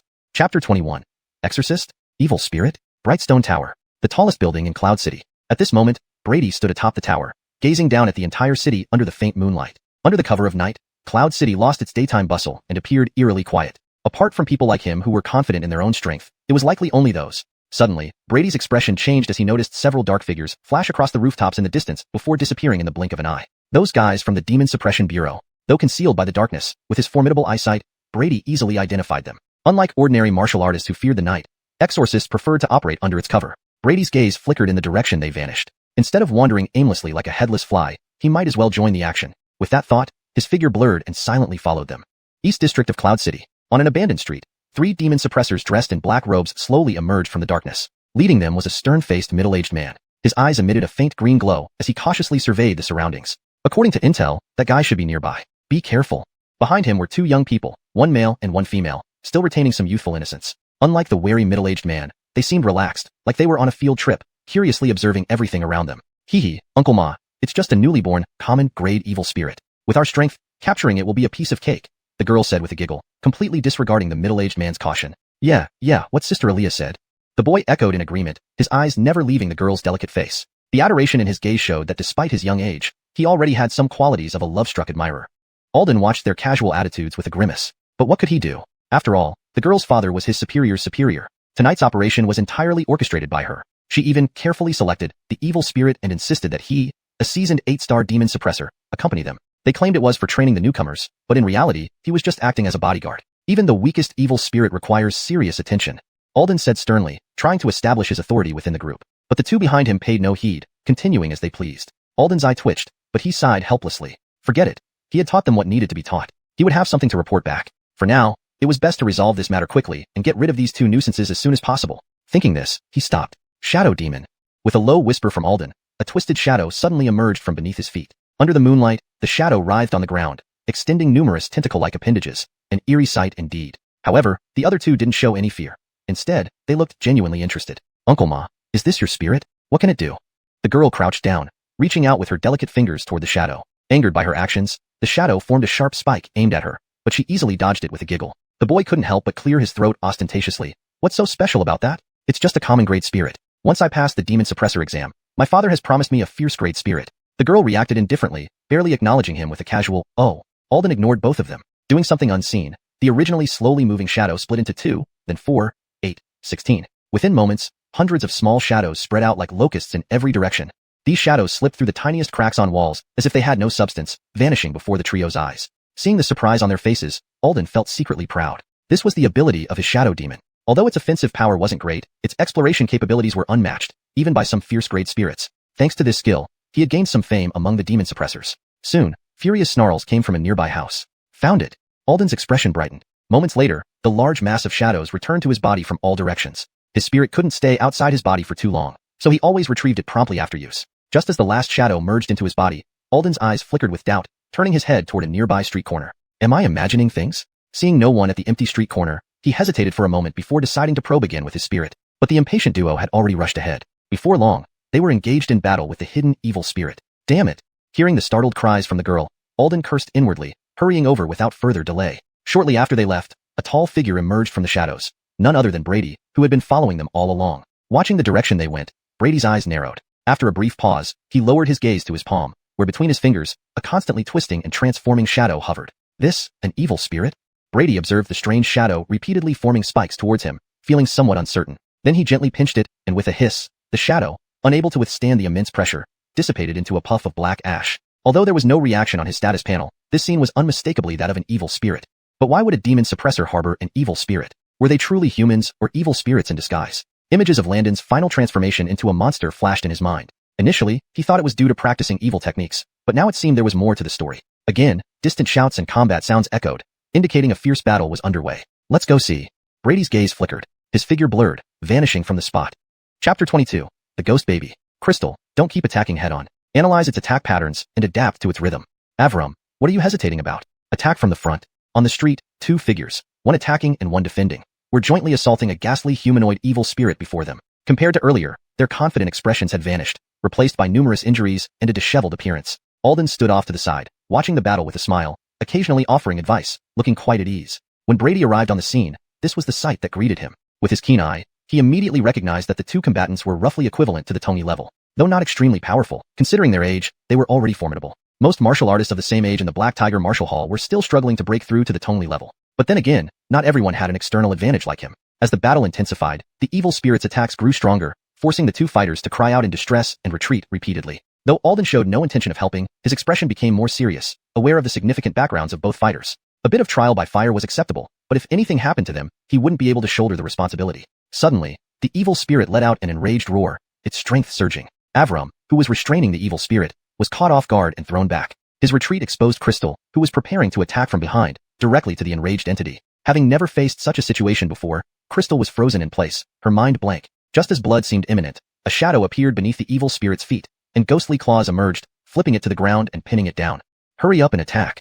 Alden's voice snapped Crystal out of her shock. Seeing the evil spirit struggle to rise, she clenched her teeth and thrust her sword into its eye socket. Her blade seemed to have a special effect on the evil spirit, dealing severe damage with just one strike. Roar. As the sword was pulled out, black blood spurted out, and the heavily injured evil spirit roared in fury, managing to break free from the ghostly claws. However, Crystal, sensing the danger, quickly retreated to a safe distance. Meanwhile, Avram, blushing from embarrassment, rushed back, seemingly trying to regain his composure in front of the goddess. He charged forward with another roar. But Crystal didn't spare him a glance. Instead, she stared at the blood on her sword, her face flushing slightly, perhaps feeling excited. The subsequent battle was rather uneventful. Already severely wounded, the evil spirit couldn't withstand Alden's intermittent guidance and soon fell dead with a final wail after Avram struck its vital point. Phew, finally over. This has nearly exhausted me. Crystal wiped sweat from her face, disregarding her image as she slumped to the ground. Yeah, who would have thought a mere ordinary-level evil spirit could be so troublesome? Though exhausted, Avram tried to maintain an air of nonchalance, though his trembling legs betrayed his true state. Hee, do you understand now why I told you those things earlier? To be honest, this evil spirit only just formed, and even among ordinary grade spirits, it's one of the weakest. If it eats 2 or 3 more people, its power will increase dramatically. Alden crossed his arms and walked over with a smile. Now, let me impart some wisdom. Always stay vigilant wherever you are. Seeing the puzzled looks on their faces, Alden turned abruptly and addressed a dark corner. You there, sir, since you've been watching for so long, why don't you come out? Someone is watching us? The two looked startled, quickly standing and scanning the direction Alden pointed to. However, the area remained silent, and no other presence was detected. Just as they began to doubt Alden's motives, heavy footsteps sounded, and a robust figure slowly emerged from the darkness. Under the moonlight, Brady's calm face became visible to them. There really is someone. They perked up, scrutinizing Brady, but quickly lost interest. Pa, I thought you'd be someone important. Turns out you're just a lowly martial artist, Avram sneered. Crystal tilted her head curiously. Hey, big guy, were you spying on us? Brady gave her a peculiar look. Spying? Miss, your words are quite amusing. This isn't your home, is it? Do I need your permission to take a stroll here? Crystal paused, puffing up indignantly. Humph, what a martial artist. Nothing to be proud of. Seeing the goddess slighted, Avram's temper flared, and he lunged forward with his sword drawn, intending to teach Brady a lesson. Fortunately, Alden stopped him in time. Brady didn't plan to argue with these youngsters. Instead, he focused on Alden and asked with interest, How did you detect me? That strange thing of yours didn't pick me up this time. Alden didn't answer, instead eyeing Brady with a somewhat uneasy expression. Despite sensing that Brady was just a martial artist, something about him felt unnerving, almost like the vicious evil spirit they had hunted down earlier. Haha, what am I thinking? Alden chuckled inwardly, shaking off the thought. He must have been too tense tonight to entertain such absurd ideas. He glanced at Brady indifferently and issued a blunt expulsion order. Boy, the Demon Suppression Bureau is handling matters here. Leave if you have nothing else to do. This guy is strange. Better drive him away quickly, Alden thought. Brady didn't get angry. He scanned the area and said with a hint of enigma, Instead of guarding against me, you might want to focus on yourselves. Your troubles aren't over yet.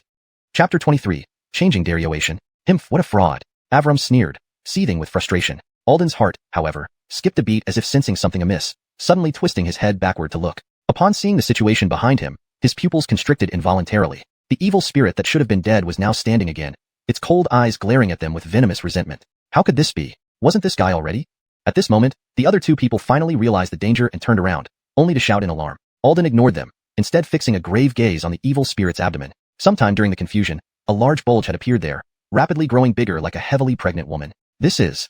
Alden felt bewildered, but couldn't immediately figure out what was happening. Humph, what's the big deal about this? If it didn't die, let's just kill it again. Avram sneered, noticing Brady standing aside with a schadenfreude expression. Without further ado, he drew his sword and charged forward. Only then did Alden realize something was seriously wrong. His eyes flashed with terror as he roared at Avram, No good! Retreat quickly! But Avram, now within arm's reach of the evil spirit, hesitated. Just one more strike would have finished it.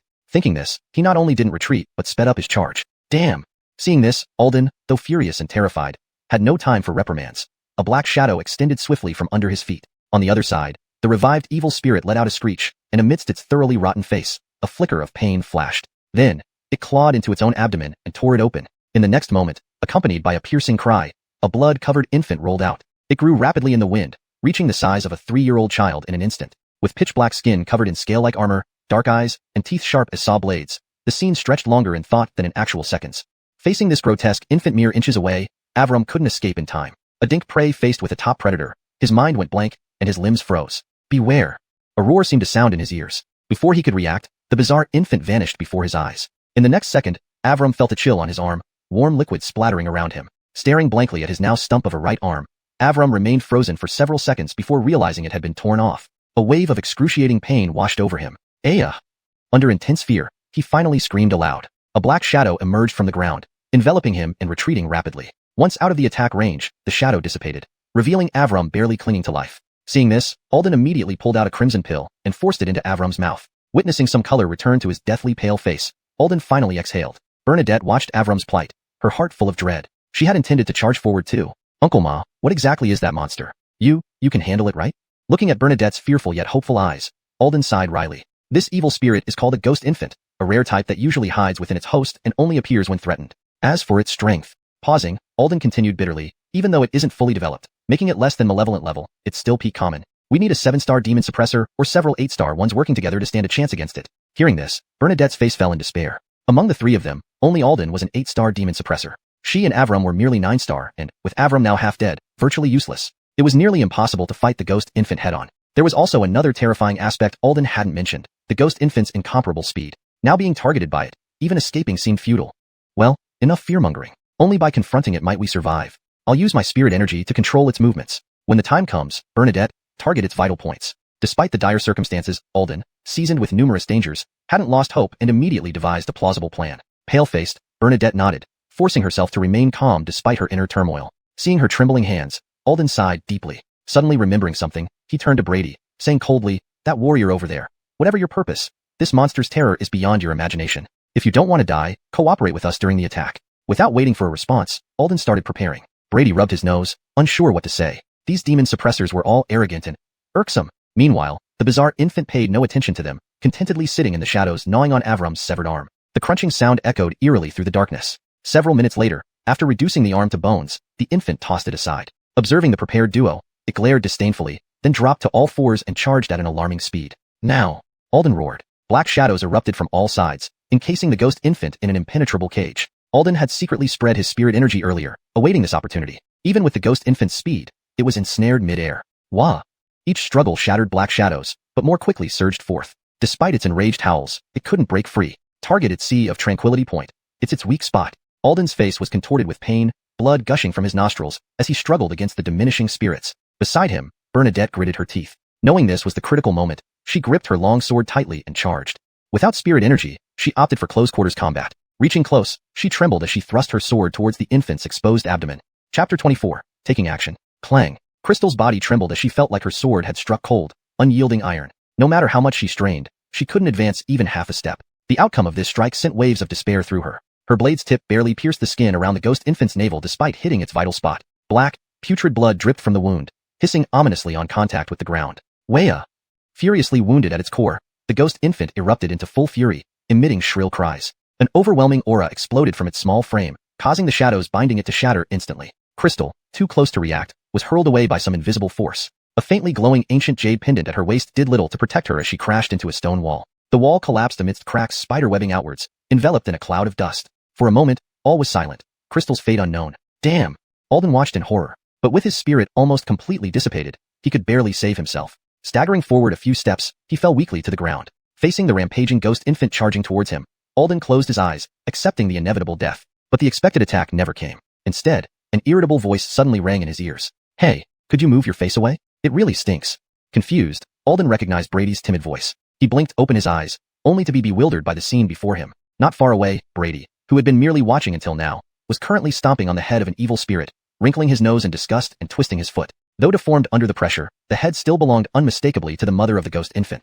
It seemed that after birthing the ghost infant, this evil spirit had become incredibly weakened, desperately seeking nourishment from flesh and blood. To an evil spirit, a martial artist's vital energy was irresistibly attractive. Seizing the opportunity when everyone's attention diverted, it had sneaked up on Brady, intending to devour him. Needless to say, things didn't go as planned. The evil spirit underfoot screeched wildly, but no matter how fiercely it attacked or struggled, Brady's foot remained firmly planted on its head. Seemingly annoyed by the noise, Brady slipped momentarily. Splat! There was a dull thud, and the evil spirit's head burst like an overripe melon, splattering gore everywhere. The previously writhing body went limp, quickly oozing putrid black fumes. Brady hadn't anticipated how fragile it would be. Pinching his nose, he took a couple of steps back, then turned towards the dazed Alden and the remaining ghost infant with an apologetic smile. Sorry, I'm interrupting, aren't I? You can continue. Don't mind me." As he spoke, Alden remained confused. Meanwhile, the ghost infant, clearly enraged, abandoned its target and charged furiously towards Brady. Brady stared, perplexed. He hadn't provoked it. Why was it targeting him now? Alden snapped out of his trance, urgently shouting, "Young man, this is a ghost infant, renowned for its speed. Try to lead it into narrow spaces to buy time until I recover. Hey, what are you doing? Get out of the way." But Brady stood rooted to the spot, seemingly oblivious to Alden's warnings. He extended his hand toward the charging ghost infant, as if planning to grab it directly. Fool! Alden cursed inwardly. These martial artists were all brawn and no brains. This one was surely doomed. Resigned to his fate, Alden focused on regaining strength. Why did it stop? Alden wondered, glancing up to find the unexpected sight. Brady, who should have been brutally killed in Alden's imagination, was unharmed. holding a tiny struggling figure in his hand. A scene reminiscent of a father holding his son aloft. How is this possible? Alden stared, doubting reality. Had he mistaken the creature for something else? Regardless of Alden's disbelief, Brady wasn't finding the situation as easy as it looked. Despite its small size, the ghost infant possessed surprising strength. Even Brady, with his greatly increased power, used nearly 30% of his energy just to hold it down. Its physical resilience was also impressive. Despite increasing pressure from his tightly clenched fingers, it only spat out black blood. While engrossed in studying the ghost infant, it suddenly bit down on his hand with steel-like jaws, piercing his well-developed flesh. Damn it! A dental brat, you dare bite me. Seeing multiple bite marks on his hand, Brady angrily flung the ghost infant away. But before it hit the ground, the creature twisted mid-air, pouncing back towards his throat. Bam! Brady stepped forward and kicked the ghost infant squarely, sending it flying and smashing into a crumbling house. Boom! The entire structure collapsed, burying the ghost infant beneath rubble. But Brady wasn't done. With a swift blur, he teleported using extreme shadow step and reappeared above the debris. After surveying the ruins, he sensed the hidden presence and delivered a heavy stomp. Crash! A black shadow shot out from the wreckage, fleeing rapidly. Brady's second attempt was even faster, blocking its escape. Why are you running, little one? Let's play more. Dodging another bite, he landed a side kick under the ghost infant's chin, launching it into the air. Before it could react, Brady planted his foot firmly on the ground and drew back his right arm. Veins bulged, muscles tensed. Using his palm as a blade, he swung forward. Mighty Tiger Slash. Caught off guard, the ghost infant's neck was cleanly severed. Though it was a meaty blow, it was sharper than any blade. With a swoosh, the severed head spun through the air and fell to the ground. Watching the decapitated body convulse, Brady calmly shook off the blood. When the ghost infant disintegrated into black ash, Brady turned towards the stunned Alden and strode forward. Chapter 25. The Secrets of the Demon Queller. All of this sounds complicated, but from the moment Brady made his move to the time he killed the ghost infant, only a few minutes had passed. Alden looked at the half-crouching Brady with a seemingly kind smile and couldn't help but swallow hard. Young brother, senior, let's talk things out calmly. Brady's smile remained unchanged as he patted Alden's shoulder. I liked your rebellious look just now. Get back into that mood. Alden's face stiffened, forcing a smile uglier than a frown. Senior, I really am. At that moment, Brady's expression suddenly turned cold, and he no longer wanted to waste time. He placed his hand on Alden's head and said mysteriously, I have only one question. Are you human or an evil spirit? Alden was momentarily stunned by Brady's question, a question mark forming in his mind. But seeing Brady's icy gaze and the pressure increasing on his head, he quickly forgot about saving face and urgently shouted, Human! Human! Senior, I'm definitely human.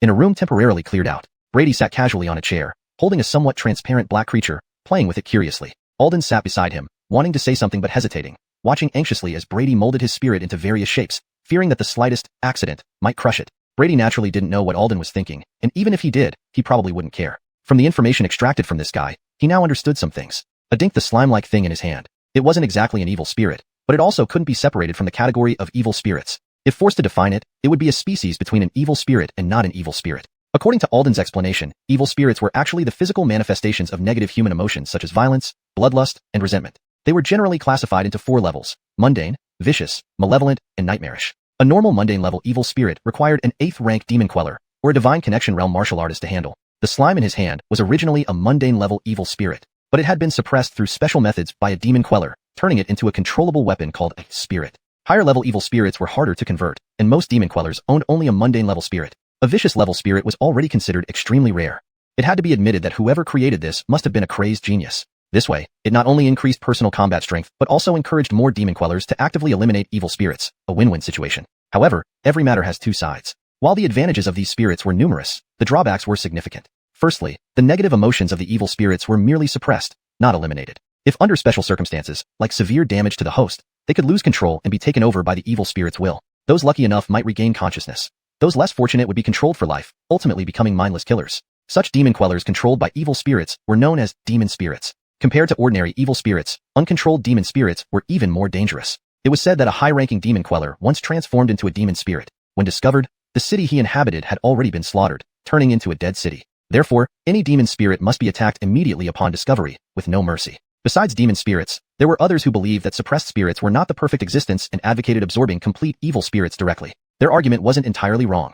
The so-called spirits were indeed weaker versions of evil spirits. Unfortunately, most ended up being controlled by the evil spirits, turning into demon spirits. Of course, there were always a few lucky ones who managed to resist the evil spirit's control, greatly enhancing their abilities while retaining their sanity. In dire situations, they could even choose to fuse completely with the evil spirit inside them, bursting into terrifying combat power. This level of fusion was beyond what demon quellers with suppressed evil spirits could achieve. However, due to prolonged exposure to complete evil spirits, their minds gradually deteriorated, becoming more irritable and extreme. Therefore, this method was abandoned by orthodox demon quellers. Yet, even today, Many who sought power chose this shortcut, like Landon and Sierra, who had clearly fused with complete evil spirits, becoming semi-human, semi-evil spirit entities. Initially intrigued by this fusion concept, Brady changed his mind after understanding its limitations. To fuse with a spirit, one needed to become a demon queller first, which required talent. Talent referred to a specific lineage that minimized the influence of evil spirits. This was determined at birth. Some had it, others didn't. Supposedly, if two talented individuals married, their offspring would have a higher chance of inheriting the talent.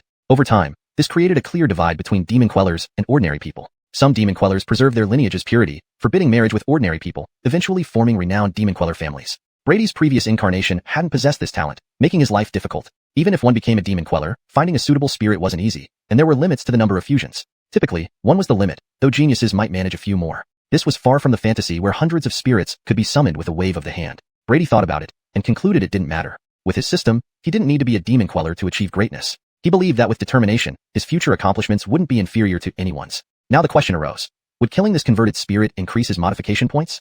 Looking at the black slime in his palm, Brady's eyes grew increasingly dangerous.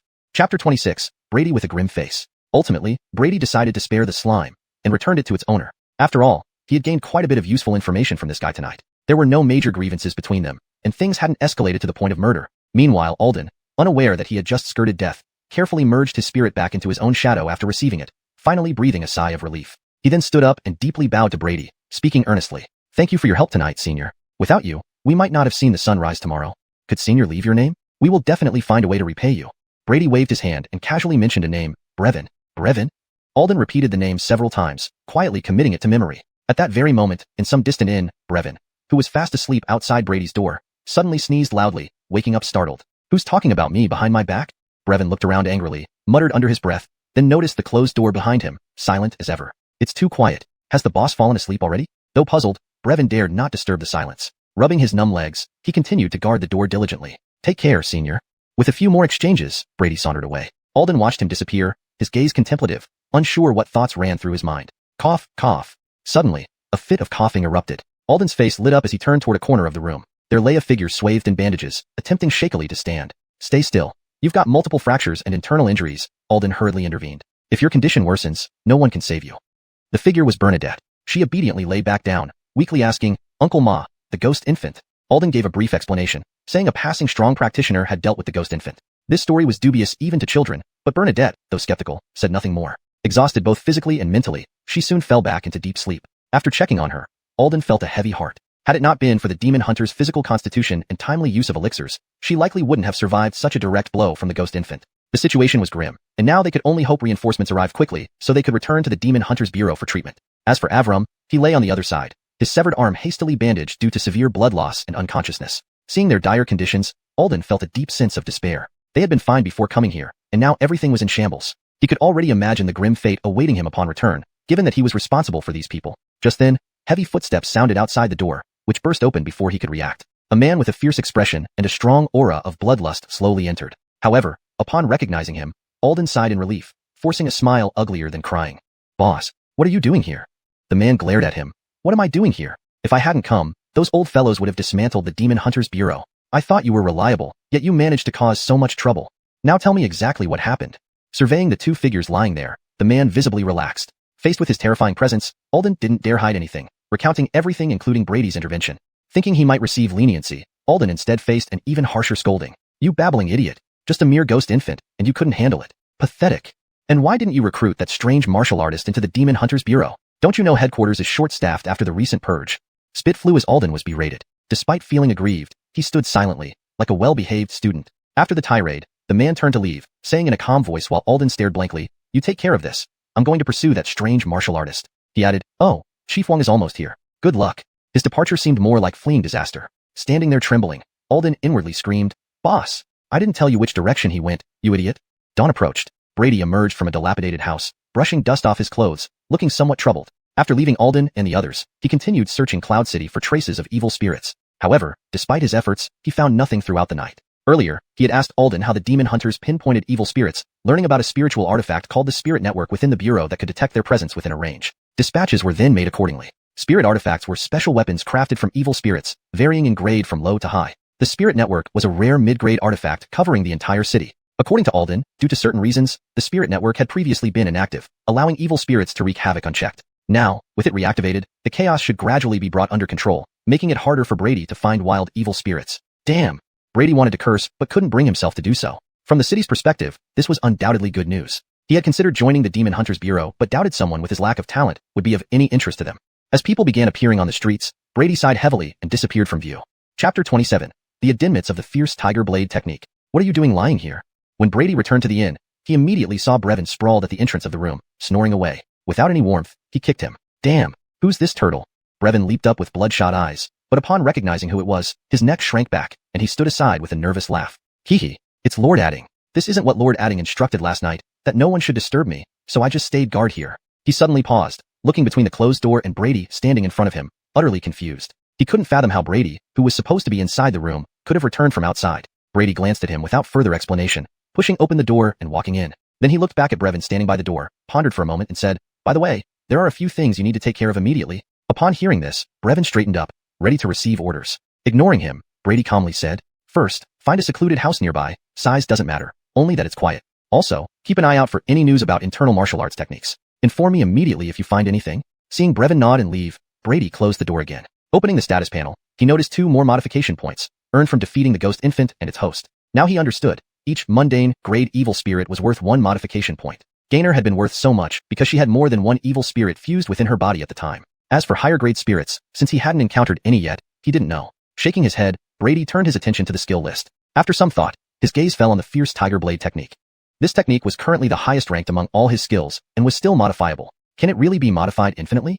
Brady stroked his chin, now intrigued. Without hesitation, he focused and clicked. Fierce Tiger Blade Technique, 5th level. As expected, with the consumption of modification points, the Fierce Tiger Blade Technique improved another level. Less chi and blood consumed, better control over the technique, and the duration of Tiger might seem to have increased. Feeling these changes, Brady was somewhat unsatisfied. Honestly, the improvements from the 5th level weren't as significant as he imagined. Almost too modest. Moreover, the modifiable tag on the Fierce Tiger Blade Technique disappeared once more. This martial art has reached its limit, Brady thought, a realization bubbling up in his mind. It made sense. Infinite upgrades would be too absurd. It seems I need to seek more martial arts in the future. After a moment's silence, Brady closed the panel. He didn't plan to use the remaining modification point immediately, but saved it for later needs. Time flew by until noon. Meanwhile, Brevin had news. A potential residence was lined up. Deciding there wasn't much to do, Brady went to check it out. Following Brevin through narrow alleys, they arrived at a secluded spot. A medium-sized mansion appeared before them. Judging by the exterior decorations, the previous owner must have been wealthy or powerful. The waiting real estate broker's eyes lit up at their arrival, hurrying forward.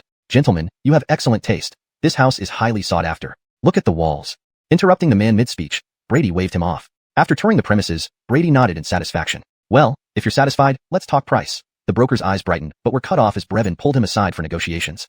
Ignoring them, Brady walked deeper into the courtyard. A long corridor led to a wide open space covered in weeds, which could easily be cleared into a simple training ground. Eyes flickering, he began planning mentally. Brevin approached, "Lord Adding, we agreed on 300 silver taels." 300? Brady raised an eyebrow. Though steep, it was manageable. "All right, I'll remember that. You find some servants to tidy this place. Remember, trustworthy ones. Prepare the materials on this list quickly." Brady handed over a slip of paper. Peng read it, grinning. "Don't worry, Lord Adding, it's taken care of." Brady nodded, pleased with his efficiency. Looking at Brevin, Brady pondered and handed him another slip. "Take this. Come ask if you don't understand." Confused, Brevin took it, eyes widening in disbelief. "Lord Adding, this, how?" Brady waved a hand. "It's deserved." Face flushed with gratitude, Brevin knelt, bowing deeply. "Your kindness, I shall never forget." Brady calmly accepted his reverence. The slip contained detailed cultivation insights for the Fierce Tiger Blade technique, invaluable for any martial artist. His sole demand: reach the spirit comprehension realm by month end, or he'd disappear from his life. "Be sure not to disappoint." "I won't, Lord Adding." Though Brevin hadn't believed he could reach spirit comprehension, he felt a new sense of purpose. Brady left without another word. "I won't disappoint, Lord Adding." Watching Brady leave, Brevin vowed silently to himself. Chapter 28. Intensive cultivation. Yes, that's the spot. Adnfed it higher. "You few, sweep over there again. Didn't you see how much dirt there is? I need some people over here." Throughout the morning, Brevin's voice did not cease for a moment. Under his direction, the entire residence was completely renewed. A prominent signboard was hung at the entrance, inscribed with 2 bold characters, "Adding Mansion." Several days later, in the inner courtyard of Adding Mansion, Brady practiced with bare torso, revealing a body sculpted with sinewy muscles that glistened like metal under the sunlight. He wielded a long saber in vigorous movements, creating whirlwinds that shattered countless leaves before they could even fall to the ground. The Fierce Tiger Saber technique emphasized speed and ferocity, yet amidst broad and expansive strikes, it retained a touch of grace. Gradually, Brady's saber grew faster, the sound of the blade slicing through air merging into a roar that eerily mimicked the bellow of a fierce tiger. A phantom black tiger began to solidify behind him, mirroring his saber moves, pouncing and dodging in sync. As Brady delivered the final strike, the black tiger melded entirely into the blade, amplifying its power to an unprecedented level. Boom! A thunderous crack echoed through the air as a several-meter-high rock formation split neatly from top to bottom. The smooth edges of the crack were a testament to the astonishing force of that single slash. Phew! Brady exhaled a warm breath, calming the surging chi within him. Looking at the broken remains of his saber, now fragmented into dozens of pieces, he felt somewhat helpless. His current strength made such ordinary weapons unsustainable. In one corner, a pile of wrecked sabers had accumulated like a small mountain. Hee, Zahir adding, your cultivation truly grows ever stronger, came a fawning voice from behind. Without turning around, Brady guessed who it was. After all, not many could enter this place. Tossing the ruined saber into the corner, he grabbed a bucket of water and drank deeply before turning to face Brevin, scrutinizing him closely. Frowning, he asked, how come you haven't improved at all after several days? Brevin scratched his head, not daring to refute. Brady didn't say more, casually picking up a pastry and asking, did you find any results on the internal cultivation techniques? Brevin shook his head initially, then seeing the displeasure on Brady's face, quickly added, Zahir adding, although I didn't find any internal cultivation techniques, I have news you might find interesting. Oh, go on, Brady raised an eyebrow, slightly disbelieving but intrigued by Brevin's confidence. Brevin pretended to look around cautiously before leaning in conspiratorially. Zahir adding, I have word about a spirit weapon. However, Brady remained unmoved, even appearing somewhat disappointed. A spirit weapon? Another ruse by those guys, or maybe they picked up a broken spirit weapon somewhere and called it treasure. Such tricks had deceived him more than once in recent days. But Brevin chuckled, Zahir adding, this time it's genuine. The city's forces have been buzzing about it. If it weren't so, I wouldn't dare disturb. Zahir adding, this does get interesting. A flicker of surprise crossed Brady's eyes, and he sat up straighter, indicating his interest. Brevin smiled smugly, deciding to spill everything at once when faced with Brady's icy gaze. Auction? Brady's eyes sparkled, now trusting the news more fully. These groups wouldn't risk damaging their reputations with false propaganda. By the way, how much silver do we have left? Brady suddenly remembered something, and turned to Brevin. Since Brevin managed most affairs, he kept most of the silver notes. Roughly 2,000 taels. Brevin counted on his fingers and gave an approximate figure. Hearing this, Brady felt a headache brewing. Recent expenses had been considerable. Martial arts manuals, housing, daily training costs, all depleting his savings significantly. Though 2,000 taels sounded substantial, compared to a spirit weapon's value, it seemed insufficient. How many days until the auction starts? About 3 days, Brevin answered promptly. 3 days. Brady drummed his fingers on the table, already forming a rough plan in his mind. He needed to gather some money, but would have to consider the specifics carefully. All right, I'll figure out the money. Keep an eye on the auction and report any developments immediately. Brevin nodded and left the courtyard. After Brevin's departure, Brady sat in deep thought for a while before opening his status panel. Name, Brady. Martial arts, Fierce Tiger Saber Technique, Level 5. Vajra Body, Level 5. Extreme Shadow Step, Level 5. Modification points, 3. Compared to a few days ago, his status panel showed significant changes. With intense practice during the day and hunting evil spirits at night, he had successfully maxed out the remaining 2 cultivation techniques. Now equipped with 3 maxed out techniques, Brady sensed that the breakthrough to Divine Sensory Realm wasn't far off. What he lacked was just a catalyst. Finding so many evil spirits wasn't difficult. By keeping an eye on the Demon Suppression Bureau and trailing their officers after missions, he either openly confronted or covertly took down these spirits, accumulating considerable gains in a short time.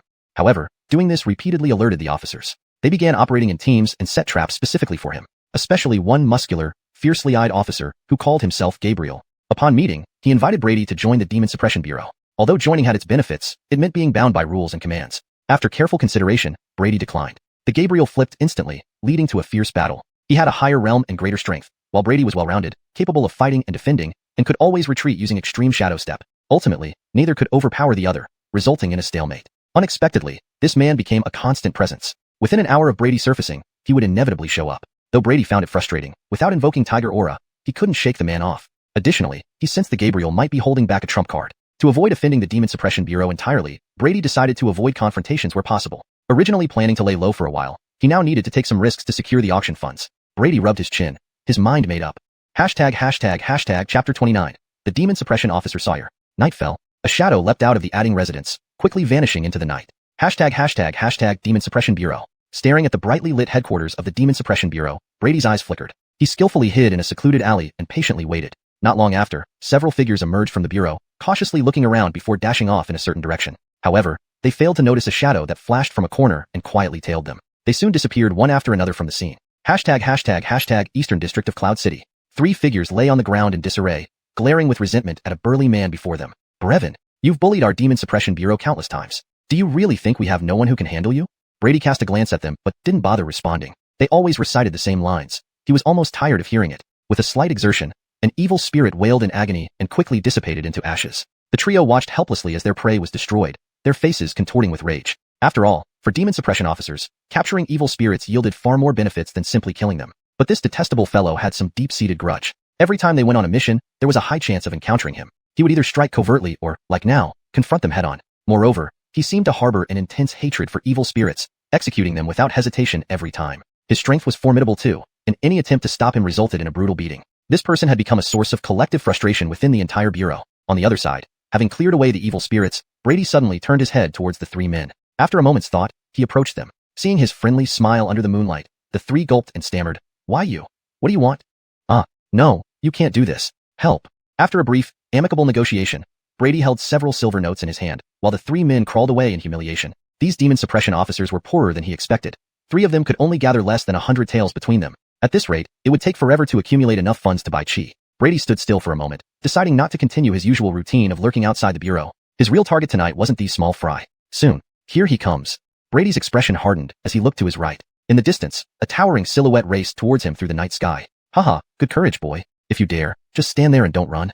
Even before he arrived, a domineering and arrogant laugh echoed in Brady's ears. Brady remained calm, standing there motionless. In moments, with a gust of wind, a burly man appeared before him. Bare-chested, his muscles bulged exaggeratedly, giving him a ferocious appearance, akin to a lion or tiger ready to pounce. He was Sawyer, captain of the first squad of demon suppression officers. Seeing Brady waiting obediently, Sawyer's eyes showed surprise. In his memory, this guy had always fled faster than a rat whenever they met. Why was he so brave today? Brady, however, didn't speak much. He slowly extended a finger and beckoned Sawyer. The blatant provocation made Sawyer pause momentarily, then burst into furious laughter. Hee. Very good, very good. It's been a long time since anyone dared be so arrogant before me. I hope you can still stand before me like this in a bit. As he spoke, a terrifying aura erupted from him. The air around him grew still, even the faint sounds of insects faded away. Feeling the pressure surrounding him, a hint of excitement gleamed in Brady's calm eyes. With 3 completed martial arts techniques, he wanted to see how far he could push himself. They locked eyes, exchanged no words, and simultaneously vanished from sight. Boom. A deafening explosion sent shockwaves rippling outward. Through the smoke, both reappeared, fists locked in combat. A dink 2 savage beasts, they tested each other with raw power. The ground around them trembled as if hit by an earthquake, cracks spreading outwards. Very good. Sawyer grinned savagely, stepping forward with rapid punches raining down on Brady's body. Facing this relentless barrage, Brady didn't dodge. Instead, he met the punches head-on. Pound, pound, pound.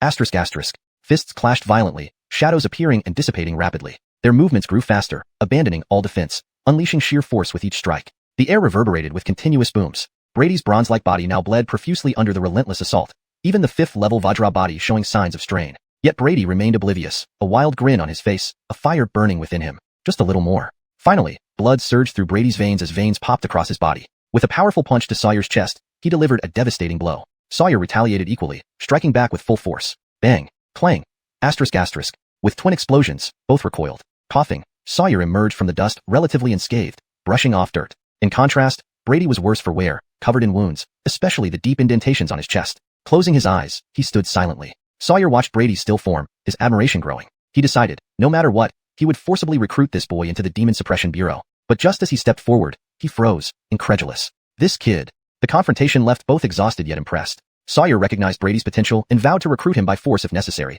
intrigued by his resilience and hidden depths. Chapter 30. Blood Fusion. In Sawyer's stunned expression, Brady abruptly opened his eyes, releasing a powerful aura from within him. It was as if a fierce beast that had been asleep for too long was now fully awakened. This feeling.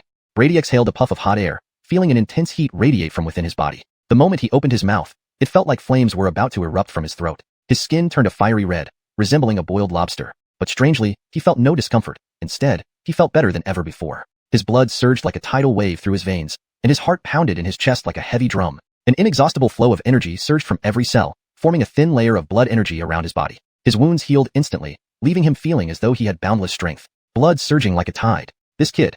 He has really broken through to the blood fusion stage. Sawyer stood far away, eyes wide, with a strange bitterness in his heart. After reaching the spirit communication stage, a martial artist's next challenge is blood fusion, and few succeed. Blood fusion signifies the assimilation of vast oceans of energy, where one's blood chi becomes as ceaseless as a raging tide. Unless one is struck at a vital point, or completely depleted of chi, they are virtually unbeatable. This might be somewhat exaggerated, but at least compared to the 7-star demon suppressors, this stage's stamina and endurance are in a different league. Even more incredible was that this young man appeared to be just over 20 years old. Was he even human? Sawyer himself broke through to this level only when he was nearly 30, which, at the time, earned him the title of a rare genius by the Demon Suppression Bureau and much praise. Thinking of this, Sawyer's face twisted uncomfortably. He didn't know that Brady had only been in this world for less than half a month since arriving. So this is blood fusion? Truly formidable.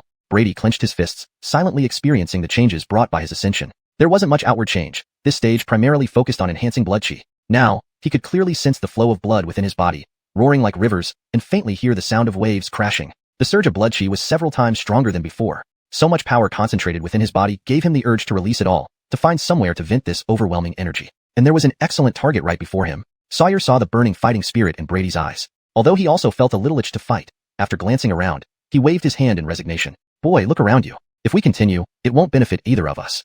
Brady frowned slightly and scanned the area, noticing the destroyed streets. He gradually calmed down. Closing his eyes, he forcefully suppressed the restless blood chi back into his dantian. Soon, as the vast amount of blood chi compressed, it formed a tiny crimson bead the size of a fingernail. What is this? Brady stared at the bead floating within his dantian, taken aback by this unexpected development. He could feel the terrifying blood chi contained within, and he could unleash it anytime if needed. More crucially, his body continued producing new blood chi nonstop. It was like filling a bucket with water. Once the water was compressed, more could be added. Understanding this, Brady manipulated the newly generated blood chi back to his dantian. Unfortunately, the bead seemed to have reached its limit and wouldn't accept more blood chi regardless of his efforts. Brady wasn't disappointed. Could he create a second bead, or even more? With this thought, he began concentrating on gathering more blood chi. Soon, beside the first bead, a tiny grain-sized spot of blood appeared. At this rate, he could form a second bead within a day. So it is possible. Brady smiled, finally grasping the strength of a blood fusion martial artist. Imagine in a fight, when both parties are exhausted, he could simply absorb a bead and be recharged instantly. His opponent would undoubtedly feel hopeless. However, the beads couldn't form automatically. If he relaxed, the blood chi would stagnate in his body without direction. After a few attempts, he reluctantly gave up and decided to try again later. Phew. Opening his eyes, Brady's overwhelming aura returned to calmness. Sawyer approached, stopping a few meters away. Despite having been refused several times, he couldn't help asking again, "Boy, don't you want to join our Demon Suppression Bureau? If you join, you can choose any deputy captain position within the bureau teams." Deputy captain? Hearing the offer, Brady raised an eyebrow. He understood the structure of the Demon Suppression Bureau better now. A city's bureau usually consisted of 4 to 5 teams under the command of a supervisor. Each team had subgroups of 3 to 6 members, depending on the city's size. So, a deputy captain position was indeed a good role. Yet, despite Sawyer's sincerity, the rigid hierarchy of the bureau made things complicated. Once joined, many actions would become restricted. Regarding demonic spirits, he couldn't freely seize them as he did now. And with his system, there was no need to follow orders. After a brief silence, Brady shook his head, declining the invitation. Predicting this outcome, Sawyer sighed but didn't press further. "Since you refuse, I won't force you. You must have your reasons. But there's a good mission right now. Want to consider it? The rewards are quite nice." Chapter 31. Preparation. Upon hearing this, Brady felt a flicker of interest rise within him. "Errand? Isn't it true that your Demon Suppression Bureau has always looked down on martial artists? When did you need our help?" Sawyer sneered. "Who cares about being a martial artist or not? I, Sawyer, judge people solely by whether they please me. If they do, they're my friend regardless of who they are. If they don't, even if you're the king's son, it's none of my business." Though crude, these words showed that he was a straightforward and fiery-tempered person. This could be troublesome at times, but was definitely better than hypocritical fake gentlemen. In that case, might as well tell me what this errand is all about, that it requires the likes of someone with your strength to seek external help. After a brief contemplation, Brady did not immediately agree. However, Sawyer shook his head. "I can't reveal too many details for now, except to inform you that the mission is roughly scheduled 3 days from now, and I guarantee this task will not exceed your capabilities. If you agree, this is an advance payment." He waved a hand, and 10 silver bills appeared in his palm, all 1,000 taels each. Brady's eyes sparkled at the sight of his outstretched hand. Not because of the bills, but due to the ancient ring on his thumb. A spatial ring. Ever since he saw one at Sierra's place last time, he had been longing for one. Unfortunately, like internal martial techniques, these rings were rare treasures, hard to come by. Even if one surfaced on the market, it would surely be snatched up by powerful factions. Seeing Brady's gaze, Sawyer instinctively touched his ring, then smirked. "Not bad, kid. Your eyes are sharp. How about this? Join the Demon Suppression Bureau now, and I'll guarantee you a spirit ring within 3 years. Brady rolled his eyes upon hearing this. 3 years? If it were 3 days, he might have been tempted. Choosing to ignore this suggestion, he pondered whether to take up the task. While the nature of the mission was unclear, such a high reward suggested significant difficulty. Still, he indeed needed the money now. After some deliberation, he asked, "I have an important matter to handle in 3 days. If it works, I'll take the job." Sawyer initially froze before giving a peculiar look. "You wouldn't be referring to the underground auction in 3 days, right? Let me guess, you're after the spirit weapon there?" Seeing Brady's astonished expression, Sawyer laughed heartily. "The spirit weapon at the auction comes from our Demon Suppression Bureau." "It comes from your bureau?"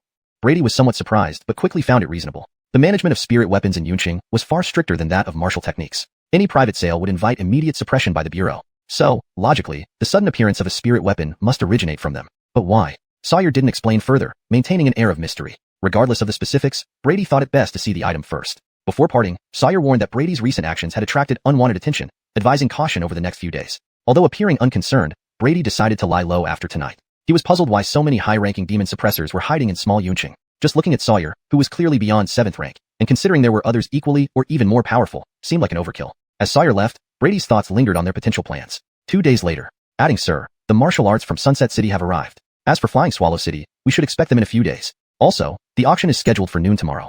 In the courtyard of Adding Manor, Brevin summarized recent events in Yunqing, then respectfully withdrew. Leaving the inner court, Brevin wiped cold sweat off his forehead, marveling at how Brady's power had become inscrutable. Even standing beside him induced indescribable pressure. Inside the courtyard, Brady opened his eyes, a flash of red light disappearing into his pupils. The third blood chi pearl has finally condensed. Satisfied, he stretched and gazed at the 3 pearls floating in his dantian. These pearls added significantly to his trump cards. Then he turned to the 2 manuals before him, flipping through them. His skill panel quickly updated with new martial names. The 100 Crack Saber Technique, the Hardened Golden Bell Cover. 1 Saber Technique, 1 Hardened Body Method, carefully chosen for their similarity to his current cultivation methods. He wanted to test a hypothesis. Brady's eyes settled on the 100 Crack Saber Technique after a moment's consideration.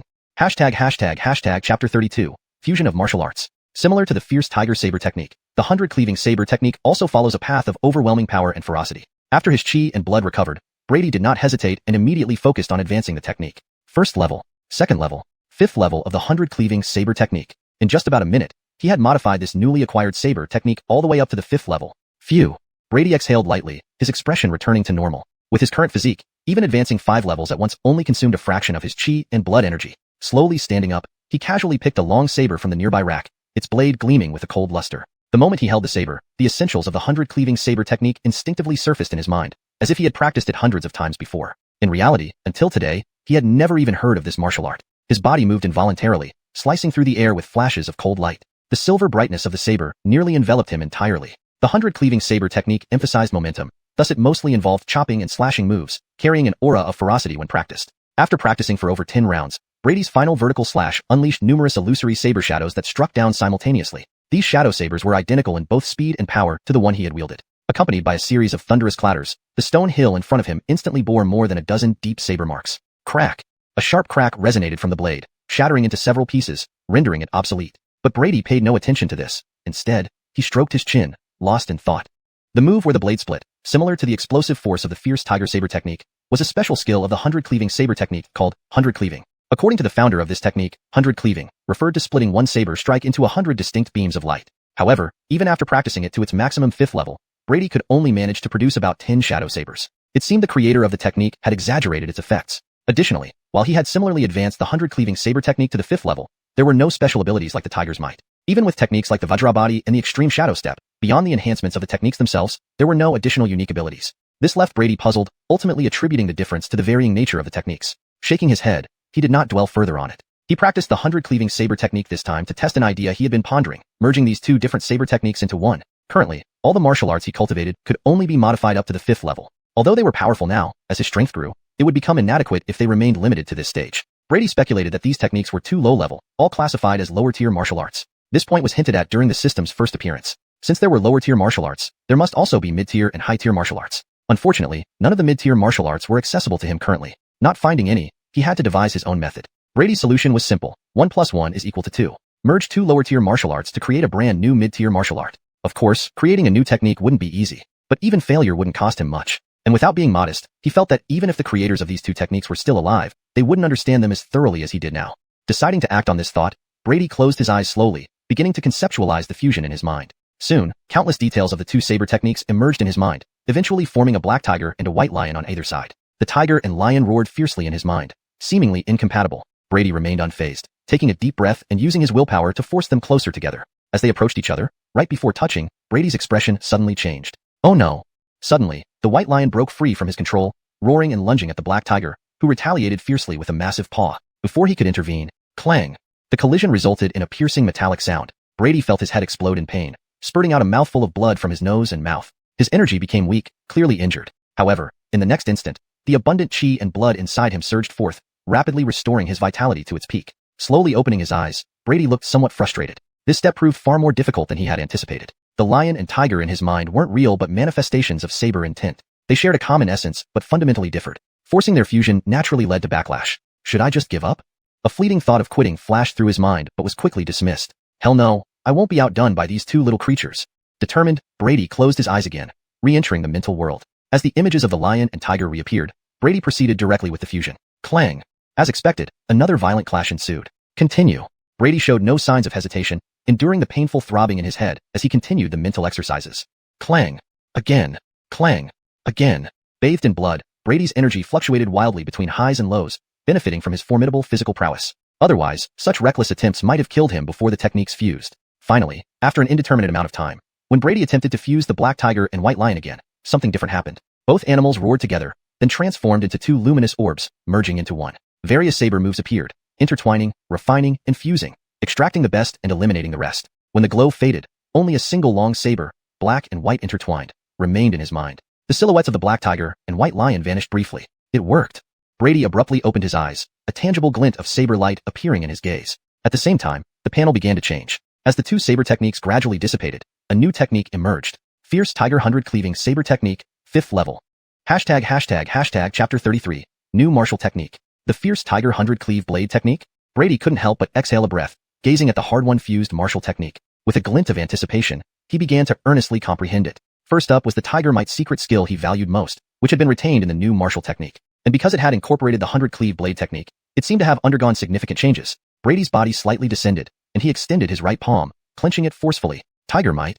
In the next moment, wild blood energy surged out from within him, causing his entire body to rapidly swell and expand. His upper garments burst open and scattered on the ground, revealing grotesque veins and arteries that were quickly suppressed by rapidly expanding muscles. In the blink of an eye, there stood a 3-meter-tall muscular monster. Fortunately, his skin wasn't green. Otherwise, the Hulk might have come asking for copyright fees. Blocks of dense muscles were perfectly distributed across his body. A quick snap of his finger even produced a metallic clinking sound. Why do I feel like I'm getting further and further from humanity? Brady mused, scratching his head awkwardly while looking at his exaggerated form. If he walked out at midnight, people might just treat him as an evil spirit on the spot. But feeling the terrifying power inside him, capable of smashing through the heavens with a single punch, made this small flaw negligible. Compared to the previous Tiger Might 2.0 was undoubtedly bigger, stronger, and more enduring. Although the blood energy consumption increased several-fold, a blood fusion realm martial artist could definitely handle it, especially with the blood chi pearl as a trump card. Shoo. In the next moment, Brady's body rapidly shrank back to its normal size. He stretched slightly, glancing at the scattered clothing on the ground with a somewhat helpless expression. Thankfully, his pants were of the same style as the Hulk's. Otherwise, he'd rather not run naked in front of others. Having tested Tiger Might's transformation, Brady redirected his attention to the martial technique itself. The realm remained unchanged at the 5th layer, and unfortunately, he had no spare modification points to enhance this skill further. As for power, Brady drew a practiced long sword without invoking any blood energy, casually slicing forward. Whoosh! A piercing explosion followed the blade, splitting the air visibly and generating a scorching wave of heat. The strength and speed are significantly better than the two previous martial arts. Moreover, the new blade technique not only inherited the ferocity of the fierce tiger blade technique, but also integrated the dominance and unstoppable momentum of the 100 cleave blade technique. Quickly, Brady mastered all the nuances of the new blade technique, and was highly satisfied with the fusion results. Even if it hadn't reached the intermediate martial art level, it was far superior to either of the previous blade techniques. In summary, this fusion was well worth it. The sky gradually darkened. Without realizing it, he had spent several hours immersed in the new martial technique. Looking at the approaching darkness, Brady felt a slight restlessness stir within him. Although Sawyer advised against stirring trouble recently, he wasn't greedy. Killing a couple of evil spirits shouldn't be too excessive, right? As he spoke those words, his figure already vanished into the darkness. In a corner of Yun City, this shouldn't have happened. Kevin lay on the cold ground with a bruised face, staring blankly at the dark night sky, a tear streaming down his cheek. The sound of his little junior sister's sobs still echoed in his ears. That damn demon. What was he doing? Flashback to a few minutes earlier. Senior brother, you're so amazing, easily suppressing this evil spirit. Kevin nearly puffed up with pride seeing the admiration in his little junior sister's eyes. This is nothing. Back then, I faced a ferocious level evil spirit alone and escaped effortlessly. A mere ordinary level evil spirit is child's play. Wow, senior brother, you're so cool. Hehe, you helped a lot too, Abby. You're so annoying, senior brother. Seeing their affectionate display, the two teammates nearby rolled their eyes. They were unwittingly fed dog food in the middle of the night. But just as Kevin, in his excitement, tried to reach out to touch the slender waist of his blushing little junior sister, a shadow plummeted from the sky and stomped the evil spirit flat right before their stunned eyes. Along with it went Kevin's heart, which yearned for a kiss. King Hell, who threw banana peels all over the roof. The shadow seemed oblivious to their presence, brushing off the bloodied shoe, ready to leave. You. Stand your still. Kevin's eyes turned red with rage, seeing the disappointment in his junior sister's eyes. His dignity as a man flared up. A serpentine phantom flickered behind him, and he lunged toward the shadow with overwhelming force. Swish! His sword flashed towards the shadow's neck. No matter who you are, die. Kevin's eyes twisted, delivering a strike that felt like the pinnacle of his life. Brady, caught off guard by the distorted, bull-like charge, instinctively slapped out. Smack! To the horror of the other three, Kevin's sword bent alarmingly, and he flew backward faster than he came, sliding several meters on the ground before finally stopping. Gulp. The trio unconsciously swallowed, their bodies frozen in fear, unable to move. You guys. Brady turned to look at them, seeming to say something. But before he finished, the two men instantly drew their swords, resolute and brave. or would have been if their legs weren't shaking. As for the poor little junior sister, she quivered, fell to the ground, and started crying loudly. Seeing their fearful reactions, Brady scratched his head helplessly. How did he become like the villain in a novel? Given the current situation, explaining wouldn't be easy. With a flash, he disappeared from the scene. The remaining trio stayed alert for a moment, relieved when the terrifying figure seemed truly gone. They dared not linger any longer, lifting the trembling junior sister and carrying the defeated Kevin away, rushing back toward the Demon Suppression Bureau. Chapter 34. Blood gathered into a blade. Inside an old, dilapidated house, a towering figure pushed the door open and strode in. The wooden floorboards creaked ominously under his weight, groaning with each step he took. Shoo! A faint spark ignited within the room as a gentle breath of air blew by, revealing Brady's calm face under the flickering light. He glanced around, seemingly satisfied with the environment. He then looked at his status panel, a smile involuntarily spreading across his lips. Mighty Tiger 100 Cleave Blade, Level 5, Modifiable. I never expected modifying this technique would cost 2 modification points. Brady sighed when he noticed he only had exactly 2 modification points left. Initially, when he obtained the first point and saw no modification option available, he felt disappointed. But after trying again by killing another malevolent spirit, it actually worked. Hope it won't disappoint, Brady muttered, focusing on the panel and clicking to modify. The panel blurred momentarily, and the information for the Mighty Tiger 100 Cleave Blade changed instantly. Mighty Tiger 100 Cleave Blade, Level 6. With a soft pop, it seemed a certain bottleneck was broken. Suddenly, the chi and blood within him started surging uncontrollably. In the next moment, violent currents of blood and chi burst out from his body, spreading wildly before retreating back just as quickly. In that brief instant, more than half of his internal blood and chi reserves were depleted. What is this? Brady paid little attention to the consumption, but stared dumbfounded at his hand. A thin layer of blood-colored radiance clung to it, resembling a blood-red glove. Without thinking, he casually flicked his wrist, releasing a blood-red blade of energy several feet long. This blade was incredibly sharp. Whatever it touched was silently cut in two. Blood gathered into a blade.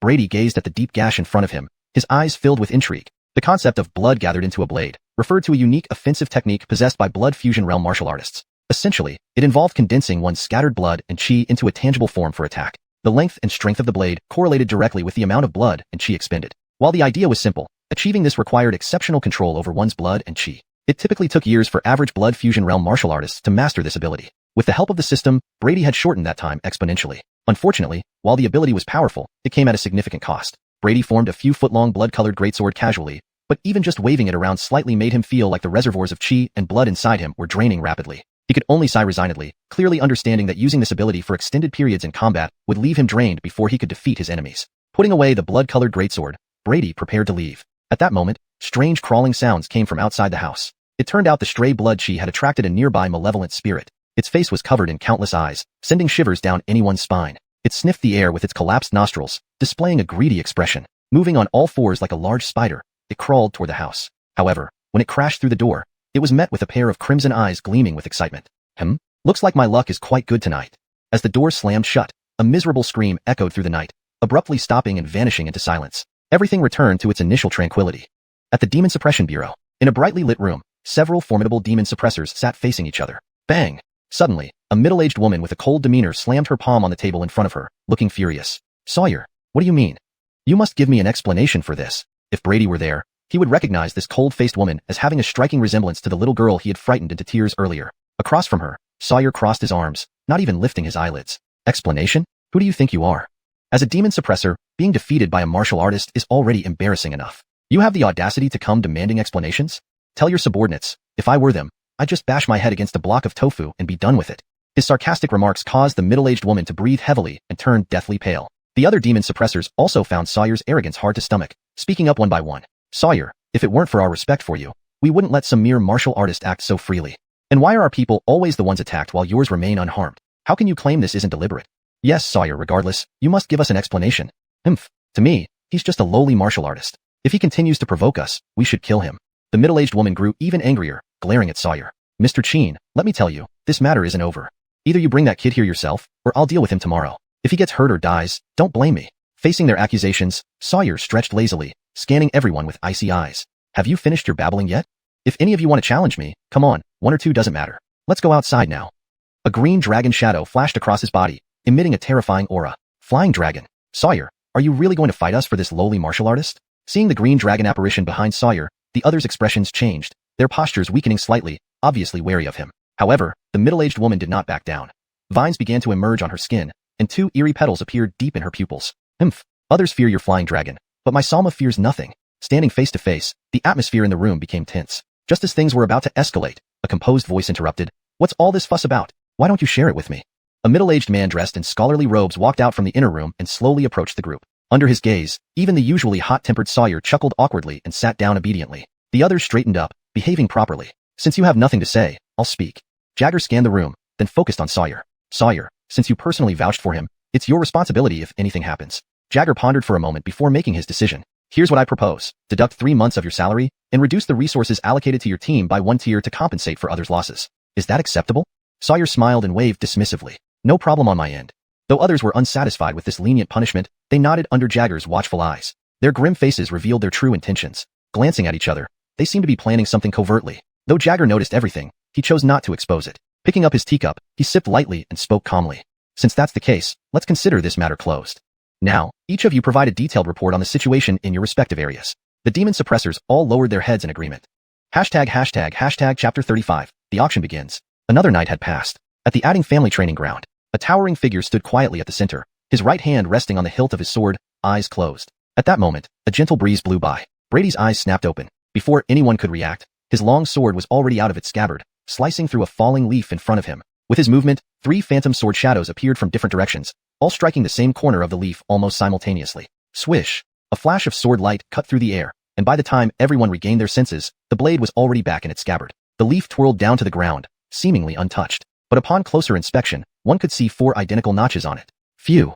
Brady let out a long breath, looking at the fallen leaf. He wasn't entirely satisfied. Combining explosive power with the technique of 100 cuts was far more challenging than he had imagined. Even with his current strength, he could barely manage to create 3 sword shadows. Brady meticulously replayed the strike in his mind, from the angle of the draw to the arc of his wrist, trying to optimize it for a more perfect slash. While the system allowed his strength to rapidly increase, this was like decorating the interior of a towering skyscraper, something only he could refine. Just as he was deep in thought, Brevin, who had been waiting nearby, hurried over and respectfully said, Zahir adding, the auction is about to begin. His train of thought interrupted. Brady frowned slightly. He glanced at the sky. Though it was still some time before noon, it was indeed time to leave. I know.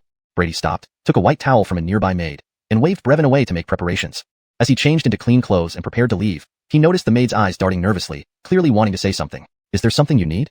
Brady asked, frowning slightly as he recalled her information. The maid's name was Amelia, the most obedient and diligent among all the servants, hence chosen by Brevin to serve his daily needs. She had indeed performed well during these past few days. Under Brady's gaze, Amelia crossed her hands nervously and stammered, Master, my mother is ill, so I would like to return home for a few days. The room fell silent after her words. As Amelia began to regret her boldness, Brady's voice came from a distance. All right, be safe on your journey and stick to the main roads. If you need money, ask Brevin. Tell him I said so. Amelia's face lit up with gratitude as she watched Brady walk away, a different kind of admiration flashing through her mind. Though Zahir looks stern, he is quite gentle. Fortunately for her, Brady didn't have telepathy, or else he would have shown her true ruthlessness.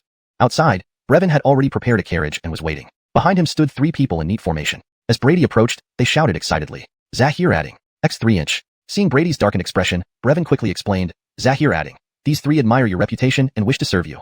Then he began introducing them one by one. Zahir adding, this is xuanhuan. Don't let his unassuming appearance fool you.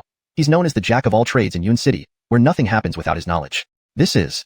As Brevin introduced them, Brady began to understand the situation. It seemed this young man had ambitions. In just a few short days, he had managed to build a small force. Though somewhat surprising, Brady wasn't upset. Just like when he took in Brevin, he didn't care much about what his subordinates did or what ambitions they had. As long as they completed tasks faithfully and didn't cause trouble, it was fine. Glancing at the 3 nervous individuals, their abilities weren't bad. Force-level warriors, competent enough to be official disciples in an ordinary martial arts school. He wondered how Brevin had convinced them. Without further ado, Brady entered the carriage and said coolly, let's go. Xuanhuan and the others exchanged puzzled looks, unsure of Brady's stance. Thankfully, Brevin, who had been with Brady for some time, understood his temperament. With a scowl, he kicked each of them. What are you standing around for? Zahir adding has accepted you. Realization dawned on them, and they became visibly excited. Thank you, Zahir adding, X3-inch. Brady didn't respond, merely waving his hand. They immediately understood, leading the horses and driving the carriage. Soon, with the neighing of the horses, the carriage moved off. After a while, the carriage slowed to a stop. Brady lifted the curtain and stepped out, facing a magnificent and grand hall. In front of the hall was a wide platform. Various luxurious carriages were parked there, and the people stepping out were clearly wealthy and influential. Stalls lined the surrounding area, filled with vendors shouting their wares. Compared to these, Brady's group was rather inconspicuous. Surveying the lively scene, Brady's eyes flickered. It seemed the recent activities of the demon hunters had lightened the atmosphere in Yun City, especially since the impact of the Deng family incident had just faded. Brevin parked the carriage nearby, and they headed straight for the venue. Yun City's first auction. Brady glanced at the massive sign above the entrance and couldn't help but smile inwardly at its bold name. The entrance was bustling. After a brief security check, they entered the auction house. Inside, the space was vast, resembling a sports arena from his previous life. At the center was a tall platform, surrounded by tiered seating rising from the bottom. At the very top, elegantly designed private rooms encircled the area, reserved for the wealthy and powerful. A cacophony of bidding voices filled the air. The auction had already begun. On the central platform stood a woman of remarkable beauty and grace, holding a fine porcelain piece and detailing it expertly. Her voice was charming and soft, raising the price with each word. It was unclear whether they were bidding for the item or the woman herself. This translation preserves the original tone, structure, and style while ensuring natural English fluency. Chapter 36, The Mysterious Spirit Artifact, Part 1. Brady led the group to a secluded corner and took a seat, beginning to survey the hall. It was evident that the turnout for this auction was substantial. Nearly every seat was occupied. Representatives from various major factions were among the crowd, and with a glance, he could see at least 4 or 5 martial arts schools represented. Not far from their position, Brady even spotted the emblem of the Black Tiger Martial Arts School. Lance was there as well, speaking respectfully to an elder seated beside him. The elder wore a black robe and had a stern demeanor, which looked somewhat familiar to Brady. After a moment's thought, he identified the man as the Denver of the Black Tiger Martial Arts School. Reflecting on the past, the two had only met once during Brady's first day at the school, after which the Denver vanished for several months. It was unexpected to see him here today. There was no doubt he had come for the spirit artifact. At that moment, the elder seemed to sense something, frowning as his piercing gaze swept the room but found nothing. The strange presence that had briefly touched him had vanished without a trace. Denver, is something wrong?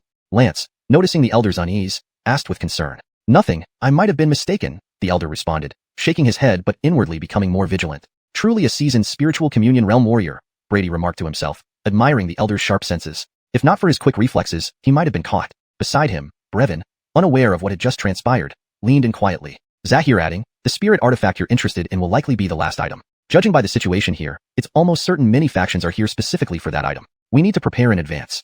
Brady nodded in agreement. The entire auction, it seemed, hinged on that mysterious spirit artifact, which had drawn so many powerful factions like sharks to blood. Shaking his head, Brady turned his attention back to the ongoing auction. Currently, a painting replaced the previous porcelain vase on display, seemingly created by a renowned artist. However, despite its apparent value, Brady saw no particular allure in it. He doubted it would be useful for anything beyond causing discomfort if used improperly. Nonetheless, bidding for the painting was fierce, eventually selling for 700 taels to a portly merchant. Brady sighed, marveling at the sheer extravagance of the bidders. The subsequent items included antiques, calligraphy, medicinal herbs, and elixirs, things that no longer held much interest for him. Bidding descriptions, no matter how eloquent, failed to stir his curiosity. Eventually, he grew bored and closed his eyes. Behind him, the others remained engrossed, especially Brevin, who, with Brady's permission, purchased an elegantly crafted jade hairpin. Judging by the smile on his face, it was clearly intended as a gift for someone special. As one item after another sold, the auction neared its conclusion. Just as everyone anticipated the final highlight, the female auctioneer bowed and left the stage, her voice strained. The lights dimmed momentarily before refocusing on a ruddy-faced elder who now stood center stage. 12 burly men, all appearing alert and formidable, surrounded the elder. They were clearly high-level warriors, each emitting a strong aura indicative of the spiritual communion realm. The elder, though slim and unassuming, exuded a power that far surpassed the others. Before him sat a cloth-covered object, the focal point of the auction. The elder lightly coughed, sending out a wave of invisible pressure that filled the entire venue, silencing everyone. Ordinary attendees felt only a slight oppression in their chests, but for warriors endowed with chi and blood, it was like bearing a mountain, their vital energies growing sluggish. Brady remained unperturbed, observing the elder with interest. Among the warriors he had encountered, this elder was perhaps the strongest, standing just a step away from blood fusion realm. However, despite his strength, there was a faint aura of decline about him, suggesting little hope for further advancement. Noticing Brevin and the others struggling under the pressure, Brady subtly neutralized the force, earning grateful looks from them. The elder, satisfied with the crowd's reaction, retracted the pressure, nodding slightly. His gaze swept across several areas that had resisted the pressure, including where Brady sat. Smiling, the elder began, First, I thank all of you for gracing our auction with your presence. My name is Donald, and I will oversee the auction of the final item. I won't bore you with unnecessary words. You've all been waiting eagerly. Let us now present the closing item of today's auction, the lower-grade spirit artifact, Qianji. As the elder spoke, the white cloth covering the object was slowly pulled back, revealing its true form. This is. Upon seeing the so-called spirit artifact, the audience was stunned. On the platter lay not a weapon or armor but a hen's egg, no larger than one typically found in a kitchen. Indeed, it looked identical to an ordinary egg in both shape and color. The initial silence soon erupted into a chorus of skepticism. Can this worthless thing be called a spirit artifact? Any rock from the roadside would be better. Haha, are you trying to trick us? Donald, I hope you can explain this properly. Damn, refund us. Brady, too, was taken aback by the egg. Never did he imagine the much-anticipated spirit artifact would be such an oddity. Even if it were genuine, how could anyone use an egg as a weapon? However, noting the elder's calm demeanor, Brady sensed there was more to this egg than met the eye. Chapter 37. The Mysterious Spirit Artifact, Part 2. Lord adding, what's going on? Could the auction house's information be false? Brevin looked around at the agitated crowd, somewhat dumbfounded. Don't worry, wait and see, Brady said calmly, his expression unchanged. Meanwhile, there was a new development on stage. Quiet. Suddenly, Donald on the stage bellowed angrily, and with sheer force of presence, suppressed the clamor in the entire hall. But the next moment, several cold snorts of discontent rang out simultaneously. Donald, you'd better explain yourself. Otherwise, your auction house won't survive much longer after today. Old man Donald, don't treat us like 3-year-olds. Huh. I never thought that this so-called top auction house is nothing more than a place of false pretenses and deceit. Only those who were transcendent divine realm experts dared to speak up at such a time. Even someone as powerful as Donald had to treat them with utmost caution. But even so, Donald remained calm. After scanning the audience, he said coolly, "Why are everyone so anxious? The first auction house has existed for many years. How could it deceive you on something like this? Please calm down. Allow me to introduce this item first." Hearing this, the crowd reacted. Indeed, given the reputation of the first auction house, it wouldn't make sense to ruin its hard-earned credibility through such means. Very well, we will wait and see. The few transcendent divine realm warriors exchanged glances, reluctantly acknowledging his explanation, and sat back down. Seeing the atmosphere return to normal, Donald smiled faintly and picked up the egg with his hand. Ladies and gentlemen, surely everyone understands the essence of a spirit artifact, correct? The reason spirit artifacts are so powerful lies not only in their tough materials, but also in the spiritual patterns engraved upon them. However, these patterns can only be activated by the spiritual energy inside those beings. To us warriors, a spirit artifact is just a slightly tougher weapon. Hearing this, everyone's faces remained unchanged, clearly understanding this fact. Even without utilizing the full power of a spirit artifact, its quality alone made it a divine weapon. Yet why was this old man bringing this up now? Could it be? Several transcendent divine realm warriors suddenly felt an impossible idea forming in their minds. Before they could voice their questions, Donald continued, "Perhaps some of you have already guessed. Yes, the 1,000 mechanisms in my hands is exclusively for warriors. Furthermore, it has 6 spirit patterns etched onto it, which can be activated by lifeblood energy. This is impossible." An elder stood up, disbelief clear on his face. "That's old Manchester." Immediately, people below recognized him, some feeling gleeful at his misfortune. Turns out, old Manchester recently went through great lengths, spending much money to obtain an inferior spirit weapon from the Demon Suppression Bureau. Ironically, those enforcers didn't engrave any spirit patterns on it. Given that he couldn't activate it anyway, he hadn't minded. Now, with the sudden announcement of a spirit artifact suitable for warriors, it was no wonder he reacted so strongly. Faced with Chester's doubts, Donald didn't explain further. Instead, his expression hardened, emitting a dense aura of lifeblood. In the next moment, the ordinary egg was suddenly enveloped in a dazzling light. In everyone's astonished gazes, the glowing orb stretched and elongated, finally transforming into a several-foot-long sharp sword. A casual swing produced fierce whistling sounds, proving that it wasn't just a show. This wasn't all. As Donald's wrist flicked, various weapons, swords, staffs, spears, halberds, transformed one after another. Ladies and gentlemen, what you just witnessed is the first spirit pattern of this 1,000 mechanisms, the pattern of infinite change. As for the other pattern's abilities, let the true owner of this spirit artifact reveal them. Seeing everyone deeply engrossed, Donald smiled inwardly and raised his hand. "Now, I announce the auction begins officially. The starting bid is 1,000 taels." As his words fell, cries of bids rang out immediately. 1,100 taels. 1,500 taels. 3,000 taels. 3,500 taels. Even Chester, who had previously questioned everything, blushed red and furiously bid, glaring at others who bid against him, trying to intimidate them into giving him some face. Unfortunately, his face wasn't as useful as he imagined. At such times, grace and personal relations mattered little.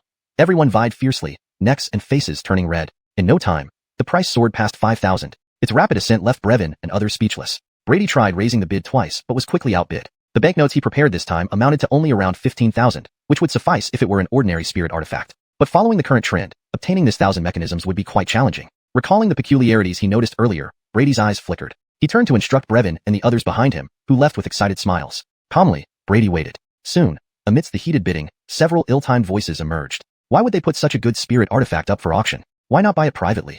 Who knows, maybe there's something strange about this spirit artifact? Yeah, when the old man performed his trick earlier, I saw his face turn pale for a brief moment.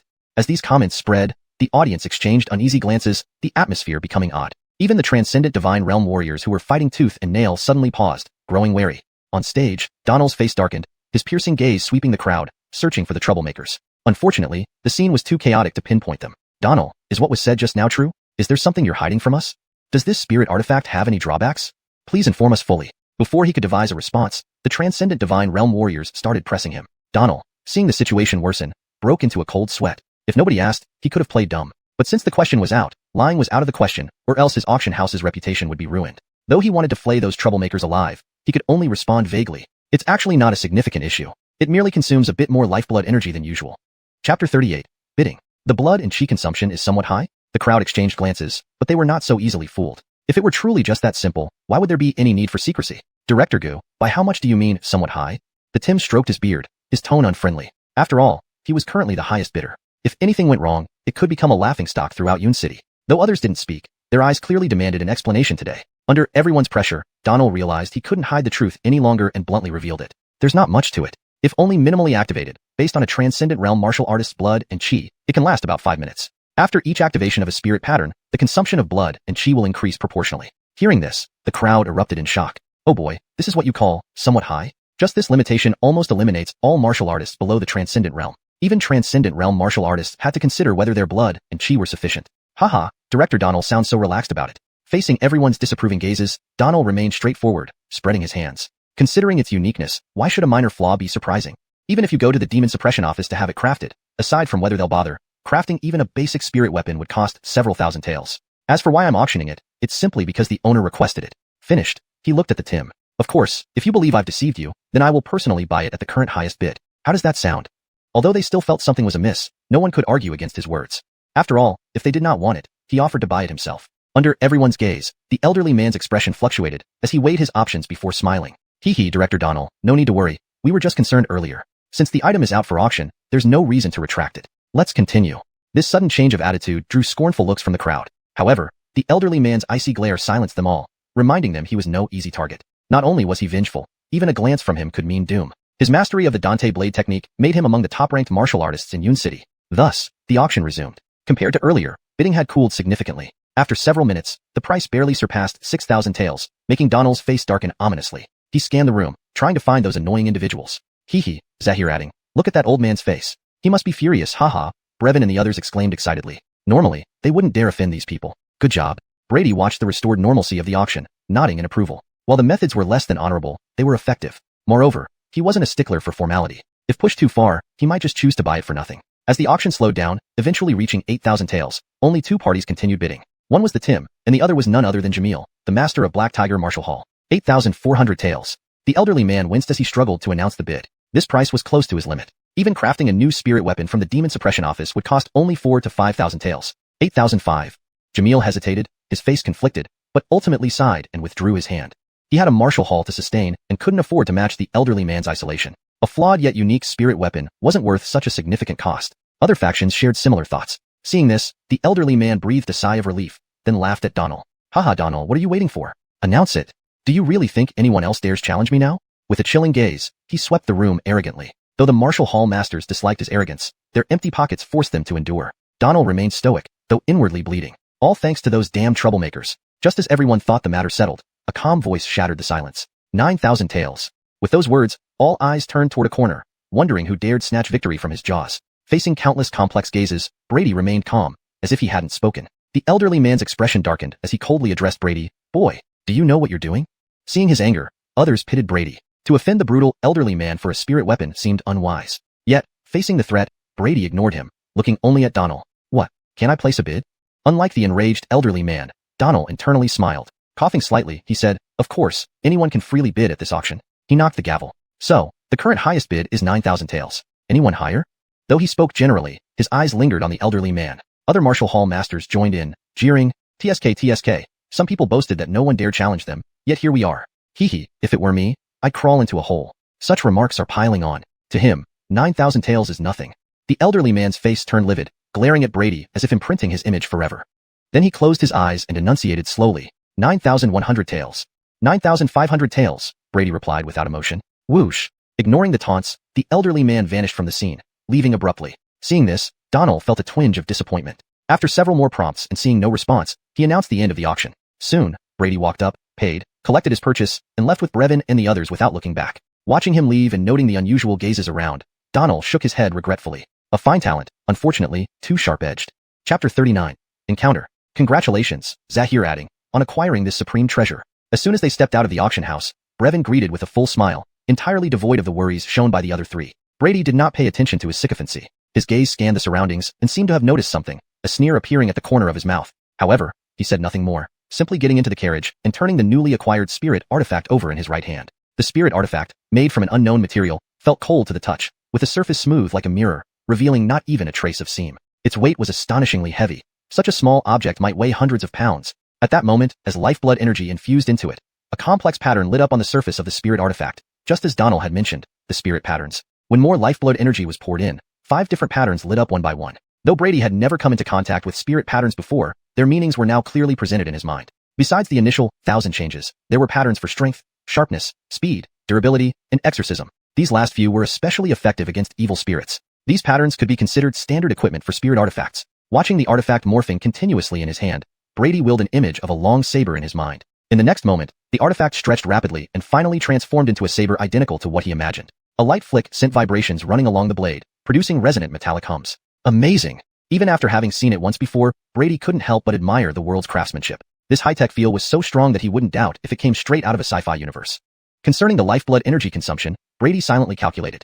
With his current reserves, he could sustain the artifact for about half an hour. While not overly long, it should suffice for most battles. Moreover, he could always deactivate unnecessary patterns when needed. While Brady meticulously studied the spirit artifact inside the carriage, Brevin and the others chatted idly outside. Brother Javier, is it really okay to return openly like this? I've heard from my elders that the Briar Bloodwithered is ruthless and bloodthirsty. Anyone who crosses him dies horribly.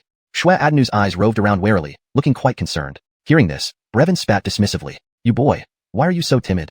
Worry about what? We have xiuxian with us. If that old man really shows up, I will. However, he didn't finish speaking as he saw fear flash across the others' faces. Not good. Brevin swallowed hard, turning stiffly back only to see his pupils shrink in shock. At the end of the road stood a figure in bloody attire, none other than the Cornelius they discussed. Reputation precedes the person. Even without any movement, his terrifying aura suffocated them. Whoa! Brevin pulled on the reins sharply, stopping the carriage. Despite being petrified, he gathered courage and asked, Sir, we wonder why you stopped us? The Cornelius glanced at him and disdainfully shifted his piercing gaze straight to the carriage. A dental vermin. You dare offend me and think you can leave alive? His tone was icy, brimming with murderous intent. At this moment, the carriage curtain was slowly drawn aside, and Brady descended, his expression cold. Xiuxian. Seeing him, Brevin and others bowed respectfully. Ignoring them, Brady glanced indifferently at the Cornelius and then turned his gaze around. Why don't the rest of you reveal yourselves too? Saves adding some trouble. Laughter echoed as several voices answered. Heh, it seems we're truly old, being so easily disregarded by a youngling. Young man, know your place. Don't overestimate your abilities. Haha, I rather like his defiant attitude. From the empty street emerged three figures. Leading was Jamil, the head of Black Tiger Martial Hall, followed by Stanley, the owner of Copper Skin Martial Hall, a hulking giant with muscular, stone-like skin. Stanley of Copper Skin Martial Hall. Jamil of Black Tiger Martial Hall. Diane of Harmony Martial Hall. Each new appearance paled Xuanhuan's complexion further. These authoritative figures appeared all at once as if planned. Brevin remained calm, smirking dismissively at the others' fearful expressions. Don't worry. These insignificant pests aren't enough for xiuxian. This statement left Xuanhuan et al. Almost tearful. Though they knew Brady was powerful, none had seen it firsthand. How could he be confident facing seasoned warriors? Before they recovered, three more people emerged from the shadows. Haha, how lively. Would you mind sharing the fun with us three? Brevin retorted firmly, ignoring Xuanhuan's despairing gazes. Xiuxian is invincible. Disaster loomed large in their hearts. That guy must have gone crazy. Davis, Human Caden, Davidson, your trio's audacity grows. The authorities have issued warrants for you, yet you still show yourselves here.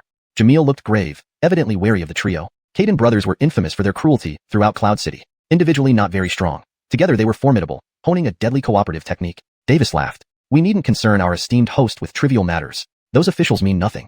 Boss, no more chatter. Let's dispose of this kid quickly and find a place for some fun. Human Caden licked his lips, leering at Brady. Ha ha ha, boss, I haven't tasted human hearts in ages. Let this one be mine.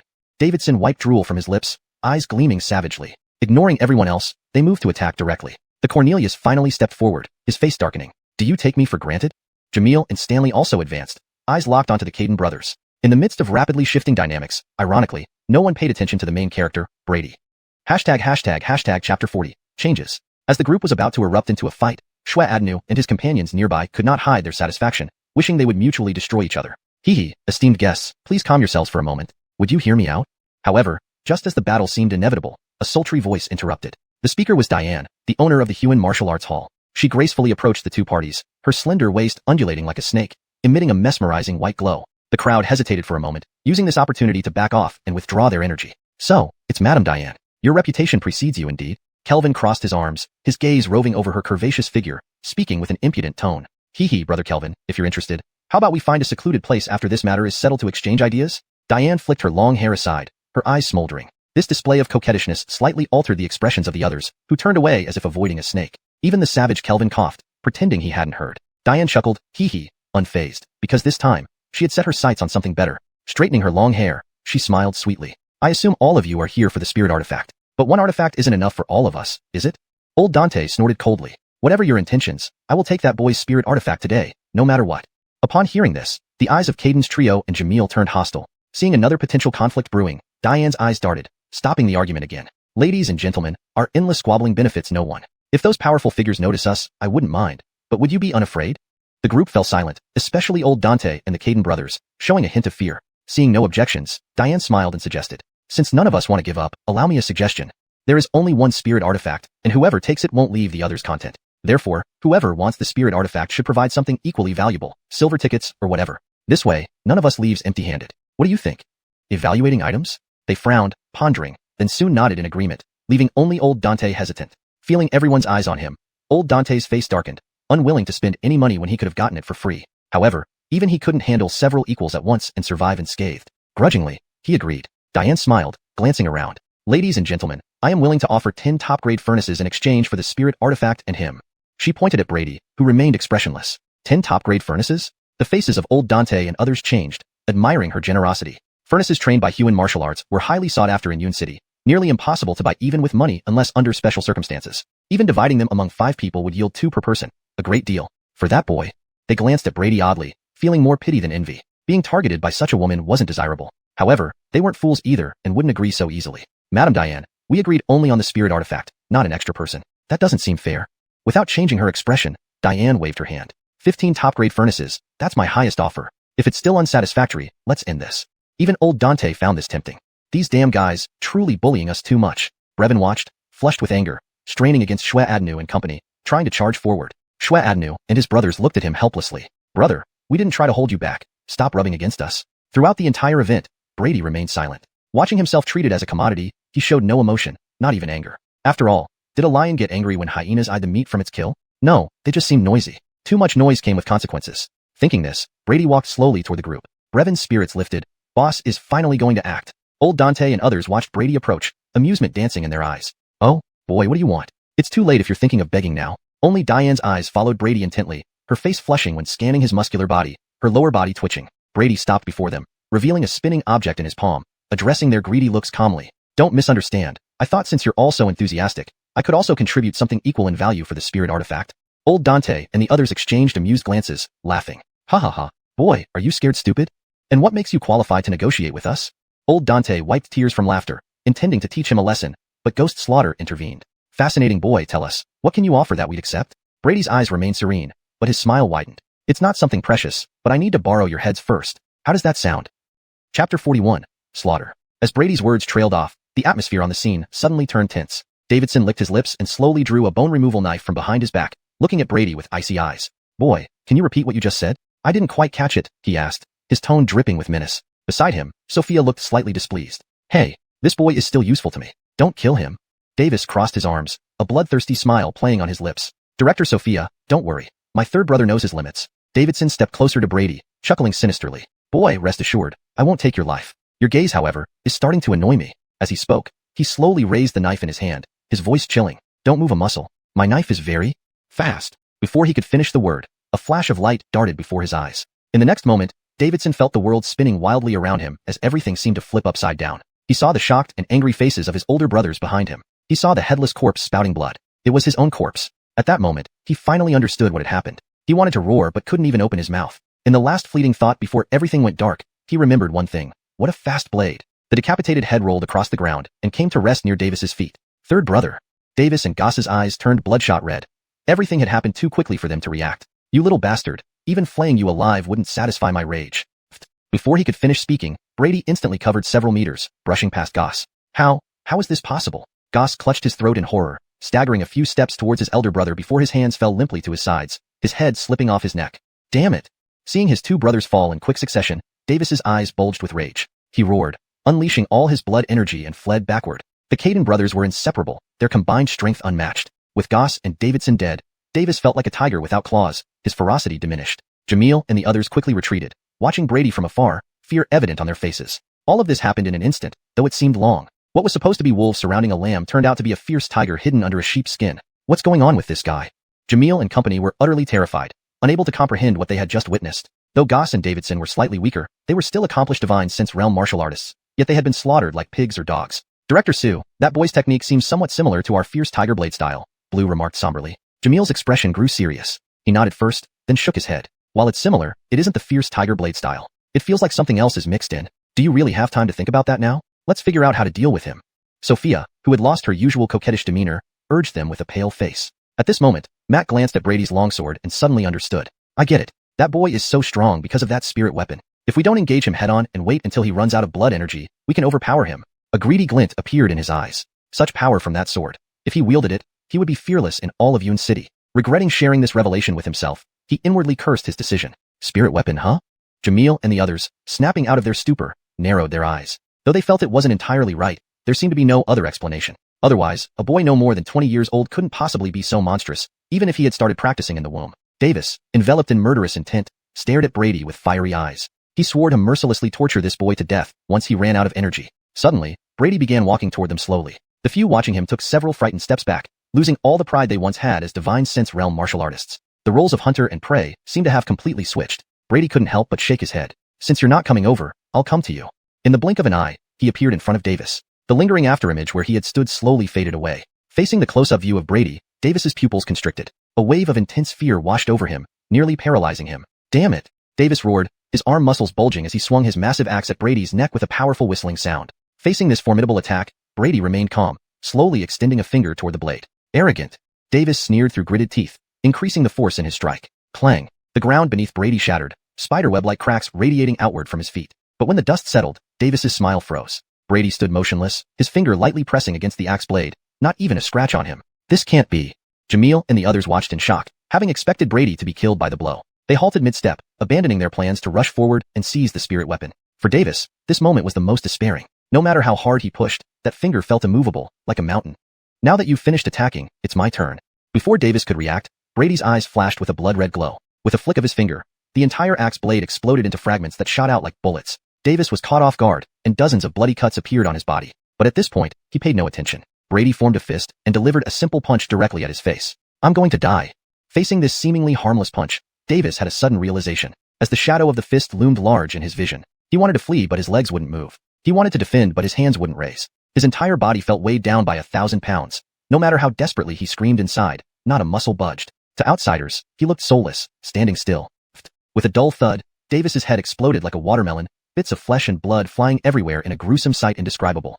Chapter 42, Cleansing. Sorry everyone, I got carried away. Looks like one less head will be delivered as promised. Brady shook off the blood droplets from his arm and turned to look at Jamil and the others. His eyes glowed with an unusual red light. The few people who met his gaze felt a chill run through their hearts as if they had fallen into an ice cellar. Dante, didn't you say that kid relied only on that spirit artifact? What's going on here? Jamil's face twitched, wishing he could slash this guy in two. Dante did not answer because he too looked quite grim, completely baffled about where he went wrong. At this moment, Brady's eyes began to flash with threads of bloodlight, indicating that consecutive killings had roused his innate ferocity. He felt an intense burning sensation in his heart, but this feeling, he liked it very much. Brady wore an expression of enjoyment and then flashed forward, appearing before Alf in the next instant. The surrounding people were startled, but did not dare to make a move, quickly retreating. Facing Brady directly, Alf's towering body trembled slightly, instinctively taking a step back. But he soon regained his senses, anger rising within him. As the master of Copper Skin Martial Hall, he was always the one feared by others. How had he ever been so embarrassed as today? Kid, I want you dead. Alf's face became increasingly furious, his muscular body beginning to gleam with a metallic quality, a sign of the ultimate state of the Vajra body technique. He didn't carry weapons. His body was his strongest weapon. He hammered his fists on his chest like a berserk gorilla and lunged straight at Brady. Brady watched this with indifference. The Vajra body indeed provided formidable defense, but excessive rigidity made it vulnerable. Once damaged beyond its limit, it became useless. Swish. In an instant, as Alf lunged, Brady flicked his wrist, and a blade of light slashed upward, cutting across Alf's entire body. Alf's body froze instantly. A thin line of blood began to appear at the point of impact. Next, a torrent of blood erupted. Ah!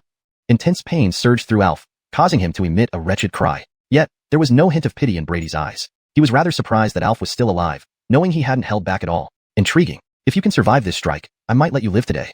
As he spoke, a terrifying surge of blood energy flowed out, and Shinji, the saber in his hand, began to glow with blood-colored light. Soon, the entire blade was enveloped in this bloody radiance, resembling a long sword forged from blood itself. This blood-colored saber exuded an overwhelming pressure, but Alf, lost in agony, charged forward without hesitation. They passed each other. Accompanied by a gush of bloodlight, Alf's towering figure suddenly stiffened, a streak of blood appearing from his brow. A breeze swept by, and his body slid apart, internal organs scattered on the ground. Brady ignored the gruesome scene behind him and gazed approvingly at the blood-colored saber in his hand. Combining the skill converge blood into blade with Shinji had been a spur-of-the-moment idea, and it seemed effective. It consumed less blood energy and maintained the same power, slicing through a practitioner of horizontal cultivation defense as easily as cutting paper. From a distance, Dante, staring at the blood-colored saber in Brady's hand, finally realized something and cried out in terror. Converge blood into blade. Blood fusion realm. What? Jamil and the others first froze, then stared intensely at the blood-colored saber, feeling as if they had been struck hard. Their minds repeated just 3 words over and over. Blood fusion realm. For them, and for every divine sensory realm martial artist in Cloud City, their greatest dream was to someday enter the blood fusion realm. But most people could not even approach this threshold their whole lives. However, this young man had reached the pinnacle in their hearts at such a young age, bringing a mix of bitterness and indescribable fear. Escape. Jamil and the others lost all resistance and fled in different directions without hesitation. Hee, don't be in such a hurry to leave. I'm just starting to enjoy myself. Seeing this, Brady gave a cold laugh, disappearing from his spot and reappearing in front of Dante. The rest, upon witnessing this, sped up their escape even more. Damn it, why me?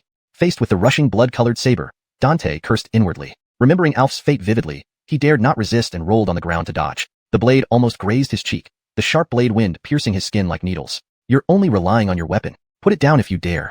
Dante stood up and saw a massive crack on the ground from the blade strike, his eyes twitching. Though he only said it casually, he didn't expect Brady to actually put away Qianji. So young, can't take it seriously. Dante rejoiced inwardly, pulling out a short sword from his sleeve, a lower-grade spirit artifact he had bought at high cost. With a flick of his wrist, the short sword traced a dark glow, biting toward Brady's chest like a venomous snake. But Brady's eyes showed a hint of ridicule. Ignoring the approaching sword, he slapped straight towards Dante's forehead. Before the attack arrived, the fierce palm wind made Dante's face change dramatically. Without thinking, he redirected the sword, stabbing it into Brady's palm. Clank! A dink striking the hardest iron. Dante's face turned red as an uncontrollable force surged from the sword tip throughout his body, numbing his arm. The sword flew out of his hand, spinning into the distance. But he had no time to mourn. Using that force, he rapidly flipped backward, vanishing in a blink. Yes, that was his true escape route. Brady narrowed his eyes watching Dante leave, his expression unreadable. A drop of crimson blood appeared on his palm, which he wiped away casually. In the next moment, his figure disappeared. Nearby, shouts and explosions rang out but soon quieted down. Not long after, Brady reappeared, tossing a blood-streaked old man's head to the ground. The head rolled over and faced upward. Despite the distorted features, it was recognizable as Dante who had escaped moments ago. Chapter 43, Sawyer. The old man had initially hoped to escape into a crowded area, thereby avoiding Brady's pursuit. Unfortunately, he was ultimately caught by Brady and killed in front of countless onlookers. Brady glanced at the withered blood elder's unyielding face as he calmly wiped the blood off his hands. How long do you plan to keep watching from the side? As soon as he spoke, a burst of laughter echoed through the air. Haha, I knew I couldn't hide from you. A man with a bare chest and fierce eyes slowly emerged from the corner. He casually tossed a figure that had been tucked under his waist onto the ground, speaking with a teasing tone. You really are getting bolder. You dared to kill someone right in front of the patrol officers. Just because someone said a few words about you, you were ready to kill them too. TSK. Brady ignored him, only looking at the figure lying on the ground, his brows furrowing. Why is there only one? What about Jamil? With your abilities, you wouldn't have let him escape, would you? Sawyer stood with folded arms, his expression turning sour when he heard this. Hey, who said I'm your henchman? He quickly changed his tone. Besides, I still have some use for that guy. As a favor to me, why don't you spare his life? These are his ransoms. With that, he tossed over a stack of silver bills and a severed arm. Brady casually caught the silver bills and glanced at the severed right arm on the ground. 10,000 taels for a crippled divine passage realm practitioner. You're quite generous. He then shifted his gaze to Diane, whose face was full of fear. Her long hair was disheveled, her appearance ragged, nothing like her previous alluring self. Then this one doesn't concern you, does it?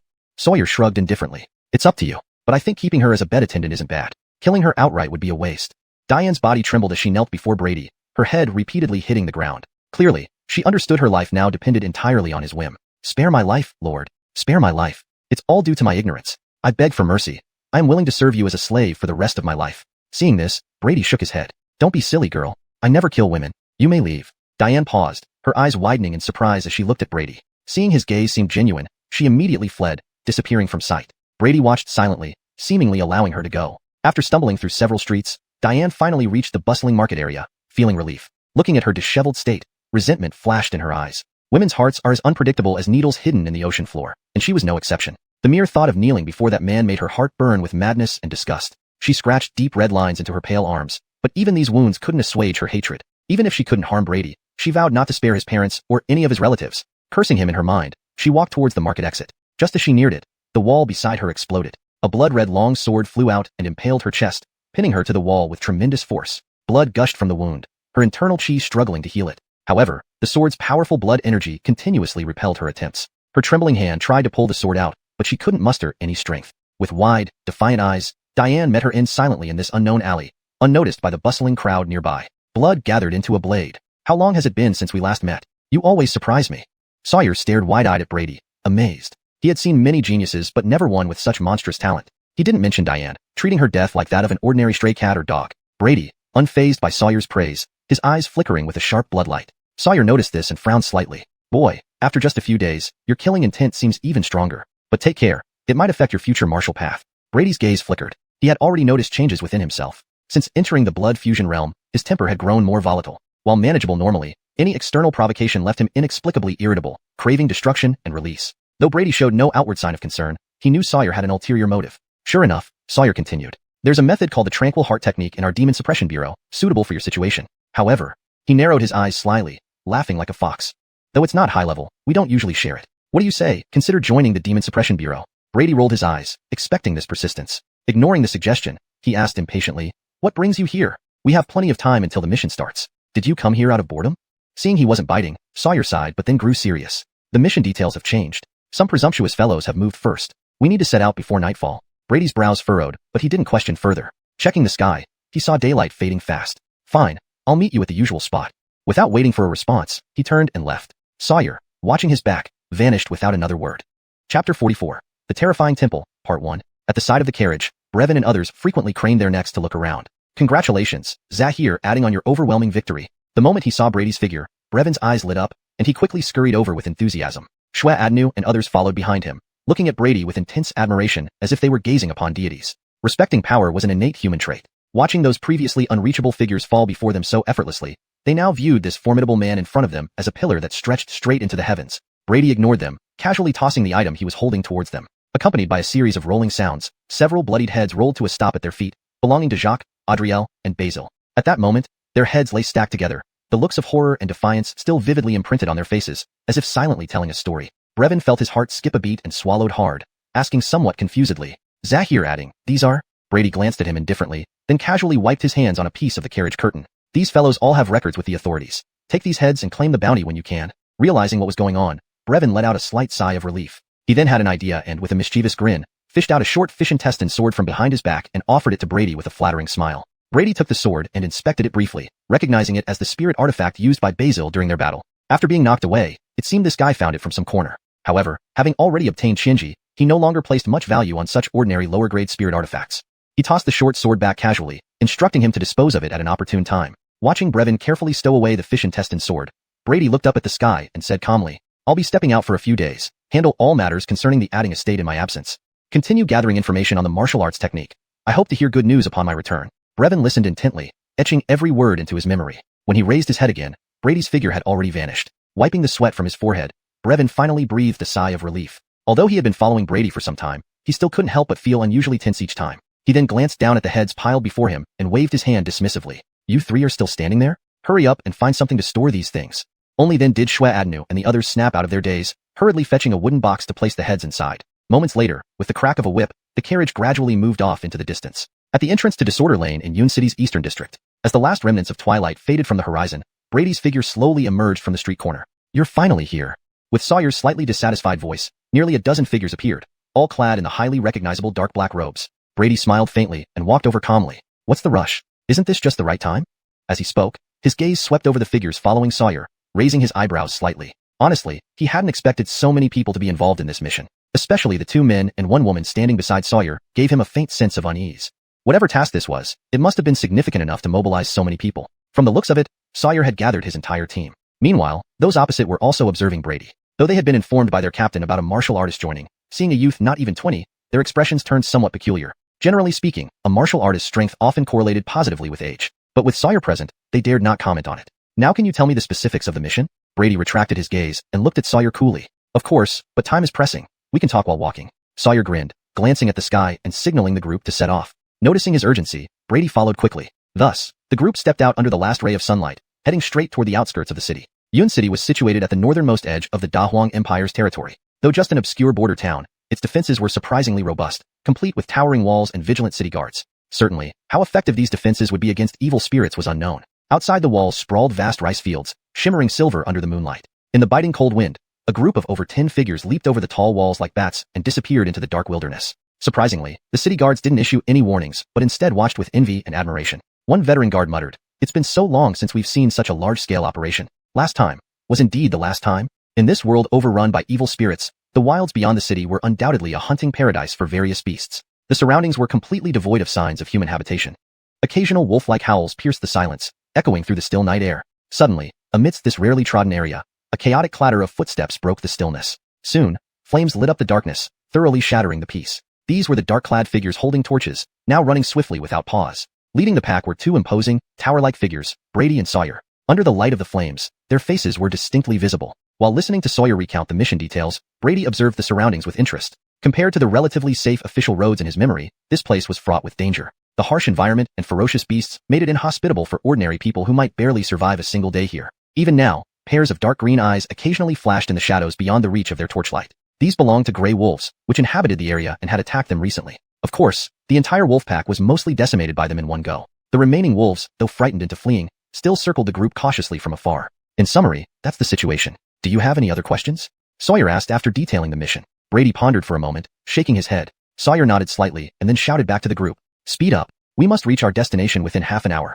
Hashtag chapter 45. The Haunted Temple. Hashtag part 1. Tine Mountain is a small hill located dozens of miles away from Yun City. It stands no more than 100 meters tall, with an ancient temple built at its peak. Over the years, during specific times, believers from the surrounding villages would bring offerings such as chickens and ducks, climbing up the narrow paths to worship. Their hope was for peace of mind. This routine had continued for about a decade, gradually becoming a common practice among the villagers. However, about half a month ago, the monks on Tine Mountain suddenly announced that they would close the temple doors and no longer receive villagers bringing offerings. Due to the sudden nature of this announcement, several devout villagers went up the mountain that day to inquire about the reason, but they never returned. It wasn't until 3 days later that their bodies were found in a ditch at the foot of the mountain. According to reports, the scene was horrific. Wild dogs had eaten their organs, and their heads were missing. If not for identifying them by their clothes, it might have been impossible to recognize who they were. This incident stirred anger among the people. In this harsh world, the locals are tough and aggressive. Under the leadership of the victims' families, a large crowd of over 100 people stormed into the temple. But when they forced open the temple's gates, they found it completely empty.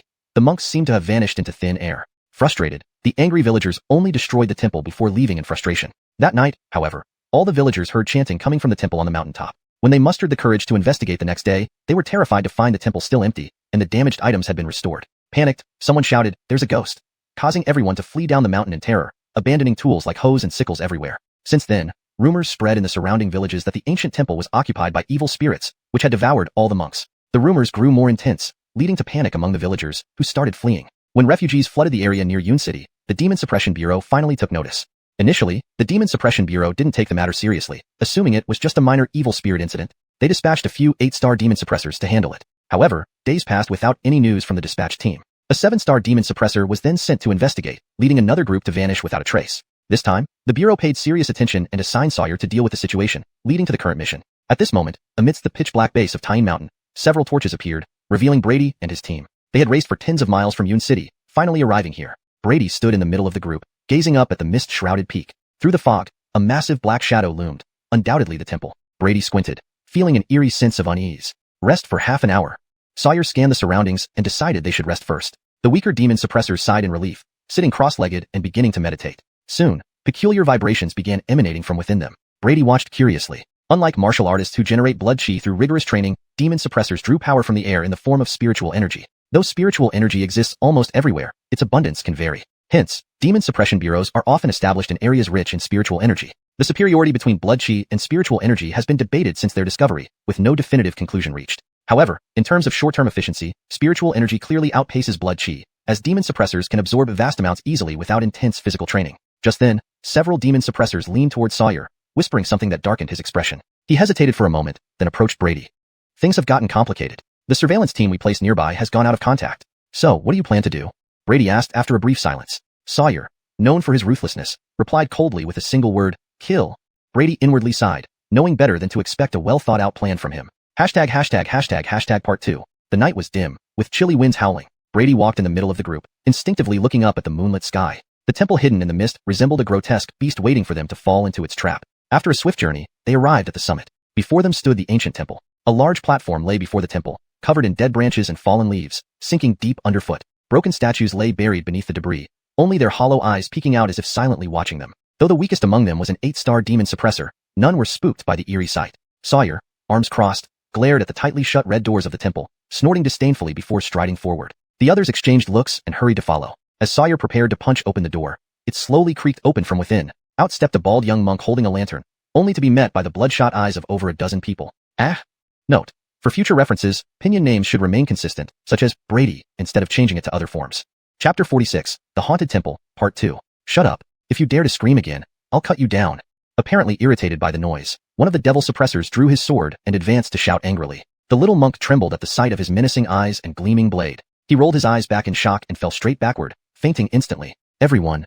The devil suppressor was also taken aback, clearly not expecting this guy's courage to be so lacking. A dental 7, go check? Sawyer's expression remained cold as he stared at the unconscious monk on the ground and issued orders. A square-faced devil suppressor stepped forward with a nod. As he walked, he pulled out a dagger adorned with strange patterns from his waist. Brady looked at the patterns on the dagger and couldn't help but be moved. If he wasn't mistaken, the same type of spiritual pattern was inscribed on his Thousand Secrets device, with the effect of spirit removal. At that moment, the devil suppressor squatted down before the young monk, extending the dagger to cut a line on his forehead.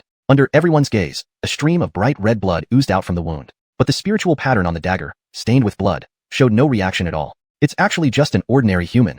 Seeing this, the devil suppressors exchanged glances, unsure of what had happened. They initially anticipated a fierce battle, but hadn't expected there to be any survivors in what they thought was a completely overrun ghost temple. Brady's eyes flickered upon witnessing this scene. In his perception, the respiration and pulse of the little monk before him were perfectly normal. The atmosphere within the temple also appeared normal, without the chaotic energy typically associated with evil spirits.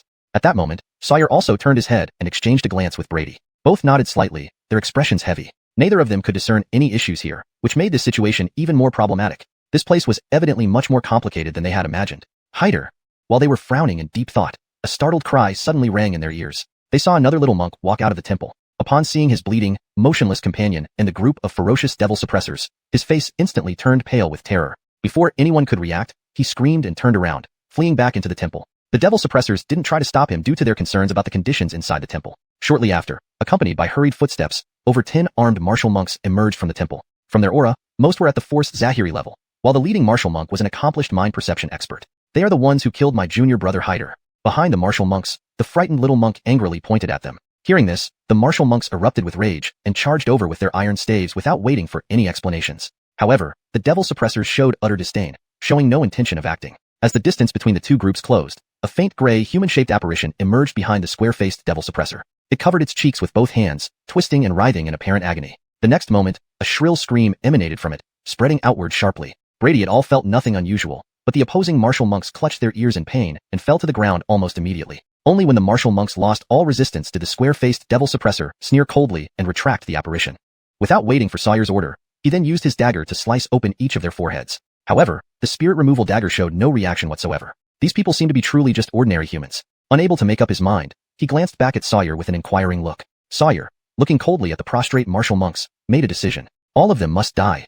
Clearly, he preferred not to miss a single one even if it meant wrongful killing. Brady frowned upon hearing this. He didn't find it cruel per se, but he doubted this method would be effective and might even cause unnecessary trouble. But since Sawyer was clearly in a foul mood, he didn't intervene, only quietly retreating to observe from behind. The square-faced devil suppressor drew his sword and slashed decisively at a martial monk upon receiving the order. Hold it! Just as the monk's head was about to be severed, a loud roar rang out. Whistling through the darkness, a shadow flew swiftly toward the square-faced devil suppressor. His expression changed as he instinctively swung his sword in an arc to meet the shadow with a heavy strike. Clang! The collision caused sparks to fly everywhere. Though he successfully deflected the shadow back, the force sent him several steps back. At the same time, a figure leapt out from the darkness, catching the thrown object. Bathed in the firelight, his appearance was revealed. Standing over 8 feet tall, wearing a rough linen robe, wielding an inkbrush staff, exuding dense life force.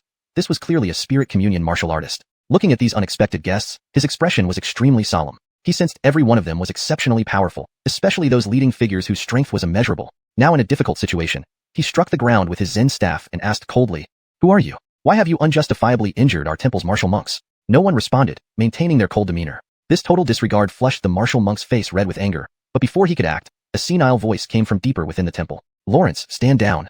Lawrence's expression faltered with reluctance, but he eventually put away his Zen staff reluctantly. The old voice continued, "Esteemed guests, the old monk is unable to greet you properly due to illness. Please enter the temple for a conversation." Enter the temple? The devil suppressor glanced dubiously at Sawyer amidst the dark temple. Under everyone's gaze, Sawyer grinned, waving his hand. "Let's go in." Chapter 47. The Puzzle. As Sawyer and the others entered the temple one by one, Brady's eyes flickered, and he followed suit. "You all come with me."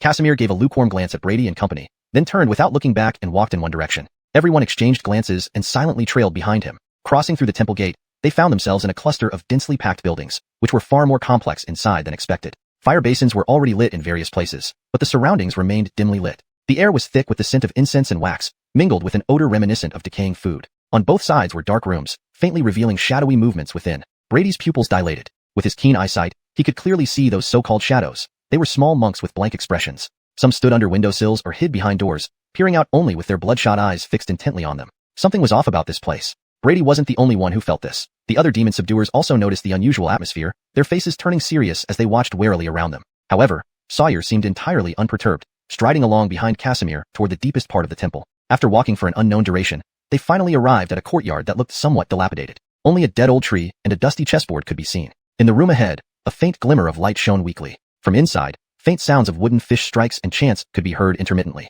Venerable Abbot, our guests have arrived. Casimir put his hands together, speaking respectfully. Following his words, the continuous sound of the wooden fish ceased, and an elderly voice echoed, Amitba, please come in, esteemed guests.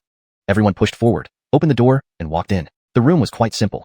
A large Buddha statue, a wooden fish, and an old monk seated cross-legged on a cushion. The old monk wore tattered robes, and before him was an offering table with some scriptures, and an incense burner full of lit candles. Smoke rose from the incense burner, releasing a peculiar sandalwood aroma. This poor monk Algernon greets the noble demon subduers. I wonder what brings you to our temple in the middle of the night?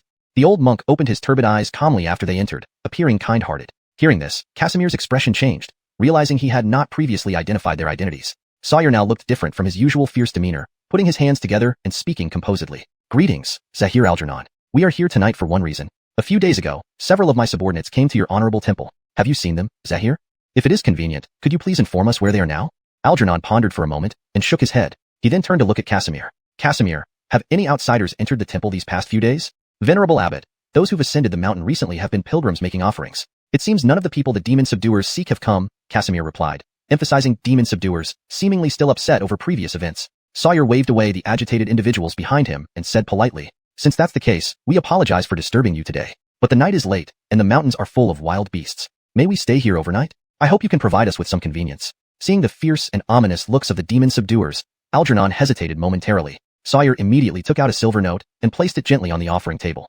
On our way here, I noticed the temple facilities are damaged. This is our donation towards repairs.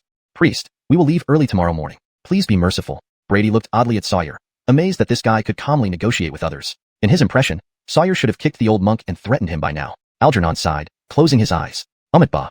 Very well, Casimir. Arrange a good room for these gentlemen to rest tonight, and ensure the kitchen prepares some warm vegetarian meals. Though displeased, Casimir did not argue, performing a Buddhist salute and walking out with a cold snort. Sawyer bowed gratefully and followed him out. Before leaving, Brady glanced deeply at Algernon. The old monk's internal energy fluctuations were strange, sometimes strong like a godlike being, and other times weaker than a common warrior. It felt like two completely different people patched together. But he didn't say anything, following the group silently out of the room. Soon, the room reverberated once again with chanting. They twisted and turned, and under Casimir's guidance, finally arrived at a guest room. You all can rest here. Do not wander aimlessly. There are many wild beasts in the mountains. The meals will be sent shortly. Casimir left coldly without turning back, disappearing into a corner. Damn, boss, just say the word and I'll crush that bald monk. One of the demon subduers clenched his teeth angrily and used to such treatment. But Sawyer merely glanced at him coolly, and he instantly shrank back, stopping his complaints. Looking at the guest room, Sawyer pushed the door open decisively. Inside, the space was not too large, with a few tables and connected beds, just enough to accommodate them. Upon entering, the demon subduers displayed various skills, taking out all sorts of odd items, bottles containing smelly liquids, reciting incomprehensible spells, even throwing talismans around. The chaotic scene made Brady feel like he was watching a movie from another era where Taoist priests performed rituals. Fortunately, they soon stopped and gathered around Sawyer. Sir, we found no traces of any evil spirits. The tracking bug showed no reaction either. It seems the second team is not here. Sawyer watched the two golden beetles circling on the spot, his expression darkening. He then turned to another person. Alden, what did you find?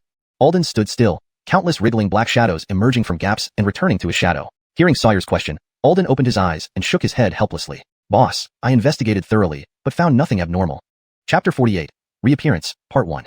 Listening to Alden's words, Sawyer's face darkened once again. However, he did not blame him. He waved his hand, frowned, and fell into deep thought. This mission was far more troublesome than he had anticipated. At this moment, he couldn't help but regret not bringing a few more reconnaissance-type helpers. Speaking of helpers, suddenly he seemed to remember something and raised his head to look around the group. Soon, he discovered Brady's figure in a secluded corner. His forehead immediately bulged with blue veins, and he said irritably, "Why are you hiding so far back?"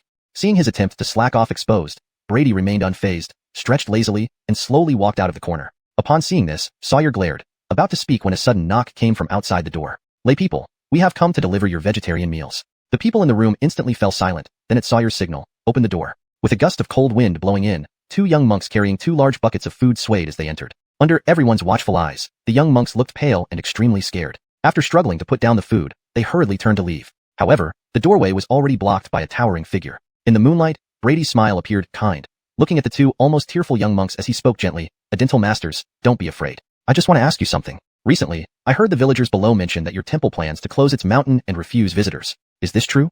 Upon realizing that Brady did not intend to kill them for dinner, the young monks breathed a sigh of relief. After exchanging glances, they clasped their hands together and replied, "That's correct, sir. The temple suddenly suffered from an epidemic some time ago. To prevent affecting the donors who come to make offerings, our abbot decided to temporarily close the mountain to visitors.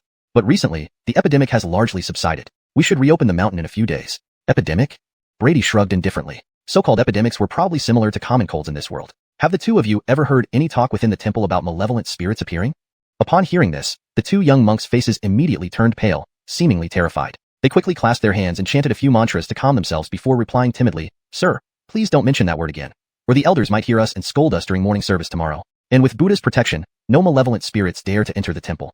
Watching their earnest expressions, Brady was unconvinced. If Buddha's protection was real, there would be no need for the Demon Suppression Bureau. But he did not shatter their beliefs. After asking a few more questions casually, he let them go. Then he turned his attention to the food they brought, noticing it consisted mostly of thin porridge and cabbage. Scooping up a spoonful, he carefully examined it, finding no issues. While he was confident in his physique, he wasn't going to risk tasting it. "What is it? Did you find anything?" As he was engrossed in examining the food, a voice suddenly sounded in his ear. Looking up, he saw Sawyer's face, capable of scaring little children to tears. Brady rolled his eyes and pushed him away grumpily. But after a moment of silence, he revealed a hypothesis. "Matthew, do you think this situation might be an illusion?" Yes, he suddenly recalled what had happened at the Deng family compound. At that time, he was also trapped in an illusory world where everything seemed so real until the formation was broken and he managed to escape. However, upon hearing this, Sawyer's expression turned disappointed. "If you say this, I presume you've encountered similar attacks before. But illusions aren't as powerful as you imagine. For one to be affected, there are usually two prerequisites. Either the caster's strength far surpasses the victim, or the victim has no defense against it." With that, Sawyer pulled out a charm covered in strange patterns from his robe, examined it, and explained. "This is an anti-illusion charm. The spiritual runes engraved on it can dispel most low-level illusions. Even if it can't dispel, it will provide warnings. So there's such a thing?" After listening to his explanation, Brady took the anti-illusion charm curiously, examined it closely, and tucked it into his shirt. He couldn't help feeling somewhat emotional. Although his strength improved rapidly, he'd been in this world for too short a time. It was normal not to know about these peculiar things. Meanwhile, Sawyer stared at his now empty right hand, and then at Brady's composed expression, eyes widening. That brat, taking advantage of him. To get this anti-illusion charm, he had spent considerable effort trading it from Commander Wong, thinking he had already been shameless enough. But this kid surpassed him. Looking at his subordinates who wanted to laugh but didn't dare, Sawyer felt his face flush. But to ask for it back in front of so many subordinates, he just couldn't bear the embarrassment. He glared irritably at Brady's innocent face and then barked at his team behind him. "You brats, stop lazing around and roll over here. Do you think this is a vacation?" Then he began assigning tasks, splitting the group into 4 teams, each in different directions. The plan was simple and brutal, fitting his straightforward character. Meanwhile, Brady watched 3 unexpected companions appear beside him, feeling rather annoyed. But before he could protest, Sawyer opened his palm, glaring fiercely. The meaning was clear. If dissatisfied, return the charm. Brady ignored him completely. What's given cannot be taken back easily. Though he had to admit, he owed Sawyer one. Turning to his old friend Alden, he flashed a friendly smile. Recalling past encounters, Alden couldn't help inwardly cursing his luck. Why must he run into this troublemaker again? Yet under Brady's gaze, he managed a forced smile. "Brother Brevin, it's been a long time." This translation maintains the paragraph structure, style, and tone of the original text, providing a natural and fluent English rendition while preserving the story's continuity and logic. Chapter 49. Reappearance. Brevin? Brady raised an eyebrow, suddenly recalling that this was indeed the name he had told him. But Brady had no intention of explaining, and merely patted his shoulder with a smile. "Old Ma, right? The upcoming reconnaissance mission will rely on you." Though this guy's strength was rather weak, at least his ability was quite practical. Alden was oblivious to being equated with a novice and simply felt honored, arching his hands to express his willingness to assist with all efforts. The other two were a man and a woman. The man was named Dunk, who looked haughty, much like Avram when they first met. After sizing up Brady, he snorted coldly and turned away disdainfully. It was obvious he was very dissatisfied with Sawyer, making him follow a martial artist's orders. Brady didn't bother with him, especially after learning from the others that his ability was just some form of attack. He paid even less attention. As for the woman, her name was Kesha, aged 20. Though not breathtakingly beautiful, her large eyes exuded a lively spirit, clearly hinting at a mischievous personality. Her talent was the rare healing type. But to Brady, it wasn't particularly useful since his body now could withstand almost any non-fatal injury. Alden, both were 8-star demon hunters. Among those Sawyer brought out, apart from himself, there were 3 7-star demon hunters and 12 8-star ones. A rather impressive lineup. Upon his command, the 4 teams split in 4 directions, quickly disappearing into the night. Watching their departure, Sawyer's eyes flickered as he swiftly headed towards the direction where Gay was previously. With everyone gone, eerie silence once again enveloped the area. At this moment, an inexplicable cold wind blew by. Inside a supposedly empty room, murmurs began to emanate. The next instant, the tightly shut door was violently pushed open from within. The wooden door slammed heavily against the walls, groaning under the impact. Yet, no one emerged from the open door. Upon closer inspection, fresh scratch marks could be seen on the ground, as if something was rolling out of the room. Northwest of the temple, from above, it appeared as a dense residential area with numerous corridors connecting the region like veins. Bizarrely, despite being a residential area, it was deathly silent, without even the sound of insects. Suddenly, footsteps echoed in one of the dark, quiet corridors. Gradually becoming clearer, for figures emerged. Brady walked at the forefront with a cold expression, occasionally glancing at the tightly shut doors of the rooms, revealing an imperceptible concern. In the next moment, several black shadows darted in and out through gaps in windows and doors, seemingly searching for something. Anything? Brady turned to look at Alden beside him. After sensing intently, Alden shook his head helplessly. Brother Javier, this place is too bizarre. There are neither evil spirits nor monks. It's as if they've all vanished. Brady showed no change in expression, already aware of this. Pausing his steps, he pushed open a nearby door and entered without hesitation. The three behind exchanged glances, reluctantly following him inside the pitch-black room filled with a moldy smell. Brady stood quietly in the center, unaffected by the darkness due to his keen vision. The room was sparsely furnished with a set of table and chairs, a Buddha statue altar, a cushion, and a simple bed. Dust on the desk indicated it had been unoccupied for a long time. Brother Javier, isn't this place unnecessary? Kesha pinched her nose, watching Brady meticulously search the room. They had inspected over 10 such rooms in half an hour. What a waste of time. Just a coarse martial artist pretending to understand. Dunk avoided dusty furniture, clearly displeased. Brady casually flipped through a scripture on the table, without turning around to respond to the complaint. If you have any complaints, take them to Sawyer. Or, you can leave now. I won't stop you. You. Dunk's eyes flashed with anger, but Alden hastily intervened, knowing Brady's true strength. Pulled aside, Dunk still looked indignant until Alden whispered something that slightly startled him. Yet, he remained unconvinced. Seeing this, Alden shrugged and turned away. If it weren't for Dunk's father, he wouldn't bother. Kesha, however, found Brady's behavior intriguing rather than offensive. Watching his busy back, she felt even more curious. After checking without success, Brady gave a deep glance at the Buddha statue on the altar before turning and walking out. Seeing him leave so abruptly, Alden and Kesha, though puzzled, followed without questioning. Dunk sneered, feeling unsurprised, but seeing no one paying attention, had no choice but to follow grumpily. As their footsteps faded, silence returned. Suddenly, the room's door closed with a bang, and light flickered through the curtains, accompanied by faint chanting. Northwest of the temple, from above, it appeared as a dense residential area with numerous corridors connecting the region like veins. Bizarrely, despite being a residential area, it was deathly silent, without even the sound of insects. Suddenly, footsteps echoed in one of the dark, quiet corridors. Gradually becoming clearer, for figures emerged. Brady walked at the forefront with a cold expression, occasionally glancing at the tightly shut doors of the rooms, revealing an imperceptible concern. In the next moment, several black shadows darted in and out through gaps in windows and doors, seemingly searching for something. Anything? Brady turned to look at Alden beside him. After sensing intently, Alden shook his head helplessly. Brother Javier, this place is too bizarre. There are neither evil spirits nor monks. It's as if they've all vanished. Brady showed no change in expression, already aware of this. Pausing his steps, he pushed open a nearby door and entered without hesitation. The three behind exchanged glances, reluctantly following him inside the pitch-black room filled with a moldy smell. Brady stood quietly in the center, unaffected by the darkness due to his keen vision. The room was sparsely furnished with a set of table and chairs, a Buddha statue altar, a cushion, and a simple bed. Dust on the desk indicated it had been unoccupied for a long time. Brother Javier, isn't this place unnecessary? Kesha pinched her nose, watching Brady meticulously search the room. They had inspected over 10 such rooms in half an hour. What a waste of time. Just a coarse martial artist pretending to understand. Dunk avoided dusty furniture, clearly displeased. Brady casually flipped through a scripture on the table, without turning around to respond to the complaint. If you have any complaints, take them to Sawyer. Or, you can leave now. I won't stop you. You. Dunk's eyes flashed with anger, but Alden hastily intervened, knowing Brady's true strength. Pulled aside, Dunk still looked indignant until Alden whispered something that slightly startled him. Yet, he remained unconvinced. Seeing this, Alden shrugged and turned away. If it weren't for Dunk's father, he wouldn't bother. Kesha, however, found Brady's behavior intriguing rather than offensive. Watching his busy back, she felt even more curious. After checking without success, Brady gave a deep glance at the Buddha statue on the altar before turning and walking out. Seeing him leave so abruptly, Alden and Kesha, though puzzled, followed without questioning. Dunk sneered, feeling unsurprised, but seeing no one paying attention, had no choice but to follow grumpily. As their footsteps faded, silence returned. Suddenly, the room's door closed with a bang, and light flickered through the curtains, accompanied by faint chanting. Chapter 50. Reappearance, Part 2. Unaware of the events unfolding after they left, Brady and his companions aimlessly wandered through the temple. Staring at the endless-seeming buildings before them, a hint of frustration flickered in Brady's eyes. He glanced over at Dunk, who was walking behind with his nose pointed skyward, contemplating whether he should simply pummel this guy to vent his anger. Whoosh! At that moment, under the dark night sky cloaked in shadows, a brilliant burst of multicolored light suddenly rose up. Under everyone's gaze, the colorful light reached its zenith and then exploded with a thunderous roar, emitting a blood-red glow that nearly dyed the entire sky red. It's an emergency signal. Alden and his two companions watched as the sky turned almost completely red, their expressions turning drastically grim. Seeing Brady's puzzled look, Alden quickly explained. It turned out that this wasn't someone frivolously setting off fireworks, but a method used internally by the demon suppressors to relay messages. The signals were broadly divided into green, yellow, and red, each representing different levels of danger. Red was already the highest level, indicating that the situation of the person requesting help was extremely critical. All demon suppressors nearby must respond as quickly as possible. Brady lifted his head towards the direction from which the signal had arisen, his eyes flickering. If he remembered correctly, that seemed to be where the main hall of the temple was located. Brother Javier, let's hurry over too. Seeing Brady remain silent, Kesha became restless and urged him anxiously. Forget it, this guy is probably scared. Brother Ma, Sister Chin, let's go on our own.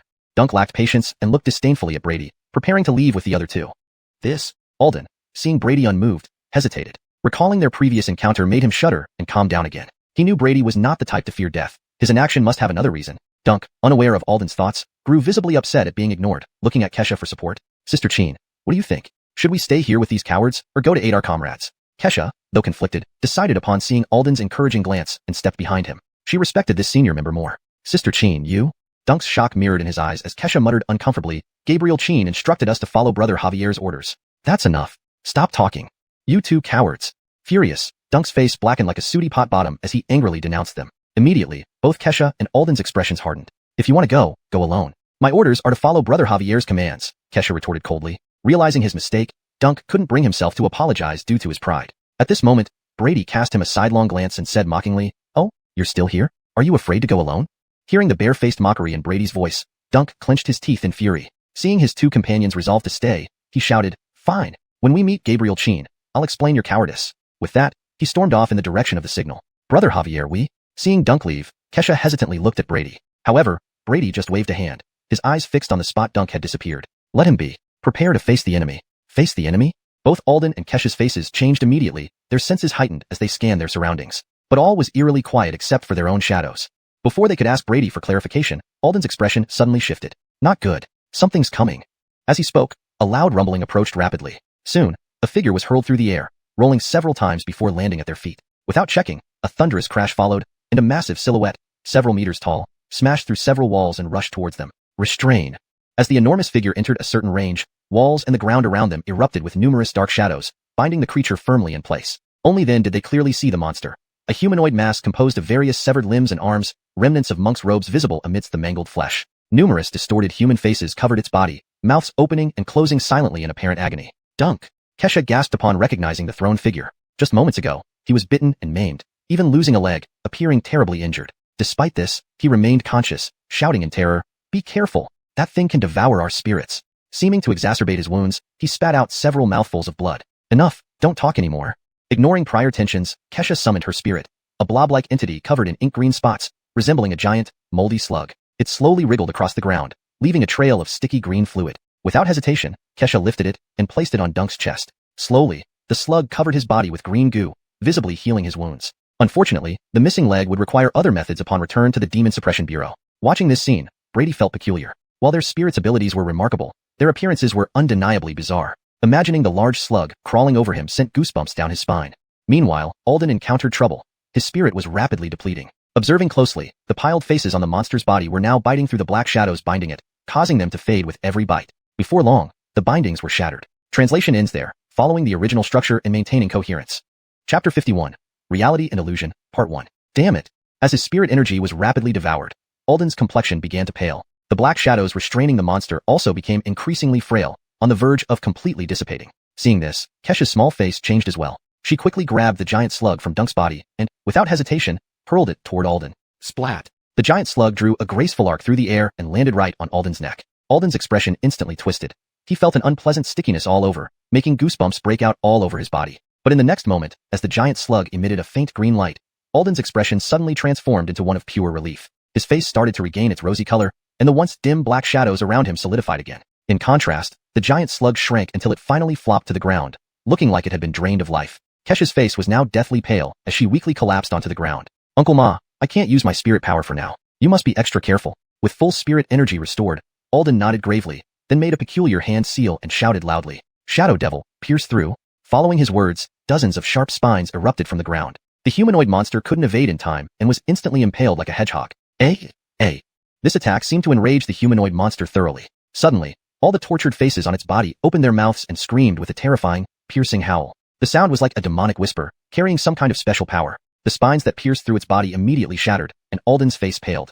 Even before he could react, he felt an excruciating pain as if an invisible hand was violently stirring inside his head. He gasped painfully, blood gushing from his mouth and nose. As for Kesha and Dunk at the rear, though they were affected less due to their distance, they still clutched their ears tightly, wincing in pain. Roar! Taking advantage of the situation, the humanoid monster broke free of its restraints and let out an enraged roar, then lunged forward with a powerful punch aimed directly at Alden's head. Despite trying to dodge, the lingering effects of the earlier scream made him stagger and fall to the ground. I'm doomed. Watching the fist closing in on him, Alden couldn't help but feel despair. But just then, a figure appeared before him, facing the oncoming blow with hands behind his back, standing calmly in place. Bam! The humanoid monster's fist slammed heavily into the stranger's body, creating a gust of wind that sent Alden flying backward. When the dust cleared, Brady remained standing, seemingly unharmed by the blow. After rolling several times, Alden found himself beside Kesha. Seeing the towering figure nearby, he couldn't help but breathe a sigh of relief, knowing their lives were saved. Noticing the shock on their faces, Alden shook his head and said somewhat profoundly, "Didn't I tell you before? He is very strong." Brady brushed off the dust from his chest and looked at the enraged humanoid monster, a strange expression on his face. The monster's soundwave attack reminded him of the first evil spirit he had slain in this world, a memory where he suffered considerably from this same technique. Feeling an intense interest grow within him, he wondered if it wasn't just a coincidence. "Hey, can you understand me?" Although unlikely, Brady still tried to communicate with the creature. There was no response from the humanoid monster except for another furious roar, followed by a further enlargement of its form. Then, all the human-like faces on its body opened their mouths again, unleashing another sharp soundwave while simultaneously delivering a powerful punch towards Brady's face. Even at such close range, the soundwave only made Brady flinch slightly. Watching the approaching fist, a red gleam flashed in his eyes as he struck back forcefully. "You're really noisy." In midair, a large fist and a smaller one collided explosively. From appearances alone, the humanoid monster should have the clear advantage. However, much to everyone's shock, it was the humanoid monster that cried out in agony. Starting from where the fists met, cracks spread across its right arm, from which torrents of black, dirty blood poured out. But that wasn't the end. The cracks continued upward, spreading throughout its entire body. Brady sensed the danger and vanished with a flicker. Shaking violently, the humanoid monster managed to stagger 2 steps before exploding entirely. A downpour of black blood rained down, scattering pieces of its broken limbs everywhere. Witnessing such a powerful monster defeated in one strike by Brady, Kesha and the others stared in awe, especially Dunk, whose previously indifferent gaze was now filled with fervor. Chasing after strength was his creed. Distinctly, in his mind, Brady now ranked second only to Sawyer. But Brady paid them no attention, standing silently with his back turned, not for show, but because there were no additional modification points added to his status panel. The humanoid monster's corpse was already dispersing, revealing no ghost core. What's going on? Brady was puzzled. The monster was undoubtedly an evil spirit. Before he could ponder further, a brilliant light rose in the distant sky, shining like a miniature sun, turning the dark temple grounds bright as day. Squinting his eyes, even with his current vision, he could barely make out what seemed like a coiling dragon shape within the light. Is that an evil spirit, or something else? Brady's expression was grim. He felt a heavy pressure from that figure. That's Gabriel Chen's Amaterasu. Alden and the others exclaimed excitedly behind him.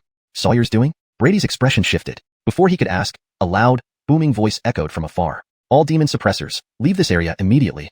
Repeated thrice for emphasis. Note: maintaining the paragraph structure and line breaks ensures the original pacing and dramatic effect are preserved. #### Chapter 52. Reality and Illusion. What? Alden and the others were stunned. They hadn't expected to receive an order to retreat at such a critical moment. What terrifying secret did this temple hide that even the commander-in-chief couldn't handle it, forcing them to flee? Brady observed the bewildered looks on their faces and sighed, shaking his head. All right, stop overthinking. Maybe he's just worried you'll hinder his efforts if you stay. Despite the obviously placating tone, Alden and the others brightened up, finding it logical. They struggled to stand up, looking at Brady with questioning eyes. Gabriel Javier, what should we do now? The change in address reflected a shift in attitude. They had clearly accepted Brady's authority. Brady paid little heed to this and simply glanced at the glowing orb in the sky before stating matter-of-factly, "Isn't it obvious? Didn't you hear the order just now? We need to leave here as soon as possible." They hesitated, about to speak, but Brady waved them off. "I know what you're thinking, but can you really help now, except to be a burden? Especially you," he pointed at Dunk. "With only one leg left, you'd better stay put." Dunk blushed but couldn't refute given his condition. Alden and Kesha also had no response. One was exhausted of spiritual energy, while the other specialized in reconnaissance. After exchanging glances, they could only bitterly smile, acknowledging that Brady's decision was right. Without giving them more time to think, Brady waved his hand. "All right, Alden, carry that boy. We'll deal with everything once we're out." With that, he leaped onto the roof, determined the direction, and headed straight for the temple gate. The others watched his departing silhouette, reluctantly following despite their reluctance. At the temple gate, when Brady appeared, he found several people already waiting. Everyone became alert upon seeing him, but relaxed when they noticed Alden and the others behind him. Brady approached, his gaze scanning their current state, which caused a flicker of concern. Most of the demon hunters were sitting in groups, all bearing injuries. Even the 3 7-star demon hunters looked pale. A heavy silence hung over the scene, everyone appearing like deflated vegetables. What happened to these guys? Brady couldn't help but feel puzzled. If it were just human-like monsters, it might be troublesome for 8-star demon hunters, but surely not impossible for those with 7-star level presence to easily handle. Suddenly, the ground began to shake violently. The radiant orb floating in the distance started contracting rapidly before expanding again. Accompanied by a roar, the light exploded. A powerful shockwave rippled outward, even reaching them from afar. Brady squinted, his expression changing as he saw a dark figure rapidly approaching from the clouds, landing among them. From the dust, Sawyer coughed and emerged. "Boss. Commander." Seeing Sawyer unharmed, the demon hunters rushed forward in relief. Sawyer waved them off, his gaze sweeping over everyone, especially pausing at the heavily injured figures, his eyes turning dark. "Damn, we've been played badly this time." He coughed harder, his face flushing slightly. Brady's eyes flashed with surprise. Sawyer clearly wasn't unscathed. Inside the temple, what had transpired to push even someone of his caliber to such limits? Other demon hunters began chattering. "Boss, what's going on? We've never faced such a setback before." "You're lucky. Our team was ambushed by 6 evil spirits. If not for some survival techniques, we might not have made it out." "Hell, why don't we just burn the place down?" Someone suggested setting fire, but others quickly dissented. "Are you crazy? There might still be people inside." Sawyer glared at the one who suggested burning, saying irritably, "Use your brain. If it were that simple, would I need to tell you?" He scanned everyone, coughed, and continued. "I've figured out most of it. In short, the entire temple has been set with an array, trapping us since we stepped in. The dead monks we saw were illusions created by the array to evade our detection. Antoniacally, the core of the array wasn't deeply hidden. I managed to destroy most of it. Otherwise, once fully activated, you'd all be trapped." Everyone inhaled sharply, realizing how dire the situation had been. "So, what's the plan, boss?" a demon hunter asked. Sawyer's eyes flashed menacingly as he stared at the silent temple. "Don't worry, we won't let this go. They've been severely wounded and can't run far. Once dawn breaks and the array weakens, we'll flush out every rat hiding in the shadows." "Great." The demon hunters clenched their fists eagerly, ready for revenge. Sawyer smiled faintly at their excitement, then distributed some pills to help restore their spiritual energy. Watching everyone take the pills, he stood aside. A peculiar look passing through his eyes before it vanished. He scanned the area, then walked briskly towards Brady standing in a corner. Chapter 53, Reality and Illusion, Part 2. At that moment, Brady was sitting on a stone platform not far away, his brows furrowed as he examined his panel. He had clearly just killed an evil spirit, yet no modification points were added, which left him puzzled. Recalling what had just happened, fragments of thoughts raced through his mind but slipped away before he could grasp them. He wasn't the type to deduce everything from mere hints. This foggy uncertainty only added to his frustration. "Young man, I heard from Alden that you did well this time." Just as he was about to give up thinking, Oscar's voice suddenly sounded in his ear. "Why isn't he calming his subordinates and instead coming to me?"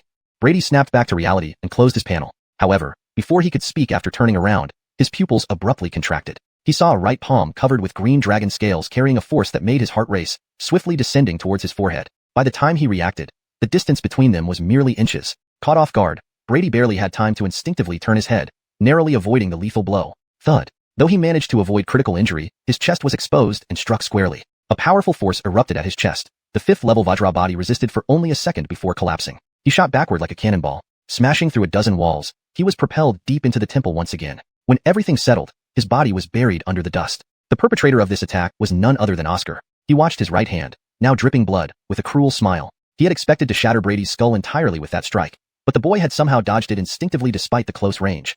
The surrounding demon subduers stared blankly, bewildered by the sudden turn of events. "Commander, what are you doing?" Oscar glanced at them coldly. "That guy was invaded by an evil spirit and attempted to ambush me. I caught him first. Don't hesitate when you see him next. Kill him immediately." Invaded by an evil spirit. The demon subduers paled. They had been so close without noticing anything. They didn't doubt Oscar's words. After all, their commander versus a newly met warrior. It was clear who to trust. Everyone stood up, faces grave, and looked in the direction Brady had been hurled. While they doubted the warrior could survive such a hit from the commander, they would still act accordingly. Behind them, Alden and the others turned pale, disbelief written on their faces. They had been with Brady all along. How could he be invaded? Even if true, they should have noticed first. Moreover, if not for Brady's timely intervention, they might already be dead at the hands of that terrifying monster. They exchanged uneasy glances, not advancing but quietly stepping back, observing the situation. Unbeknownst to them, Oscar had seen their actions and simply sneered, shifting his gaze indifferently. From where Brady had been thrown, strange sounds echoed, like someone beating a drum. Asterisk thud, thud, thud. Asterisk. The crowd's expressions changed. Upon closer listening, it became clear these were heartbeats. Initially weak, they grew louder and faster over time until they were thunderous. An invisible pressure spread from the darkness, enveloping everyone. Watching the rubble, the demon subduers felt as if they faced a primeval beast. From the smoke emerged a shaky figure. The face was none other than Brady's, expressionless. Asterisk drip, drip, asterisk. Blood flowed from his dangling arms, splattering onto the ground. His clothes were torn, revealing a fist-sized dent in his chest, bones shattered, and internal organs mangled. Yet, his heart still beat powerfully. Each heartbeat unleashed vast amounts of vital energy, healing the grievous wounds at an astonishing speed. Witnessing this, the demon subduers' spines tingled. Was this man even human? The three 7-star demon subduers, understanding the resilience of blood fusion realm warriors, were less shocked. If not instantly killed, any injury could heal until vital energy was exhausted. But such abundant vitality was unprecedented, even among veteran blood fusion realm warriors they knew in the capital. They exchanged grave looks. Within seconds, Brady's wounds healed completely, showing no sign of the trauma. Brady cast a cold glance at his chest, feeling lingering fear. He had nearly died there. Thinking this, his eyes turned red with rage. His blood began to boil, forming a crimson battle armor. A wave of murderous intent caused the demon subduers to step back. Brady ignored them, focusing solely on Oscar. Oscar, have you decided how you will die? Chapter 54. Intense Battle. Tisk, TSK. A fusion blood realm martial artist is indeed troublesome. Facing Brady's surging murderous intent, Sawyer shook his head but remained calm. His gaze then shifted to the demon suppression officers frozen in place, and his tone turned cold. What are you doing? Didn't you hear what I said just now? Do I have to take action myself?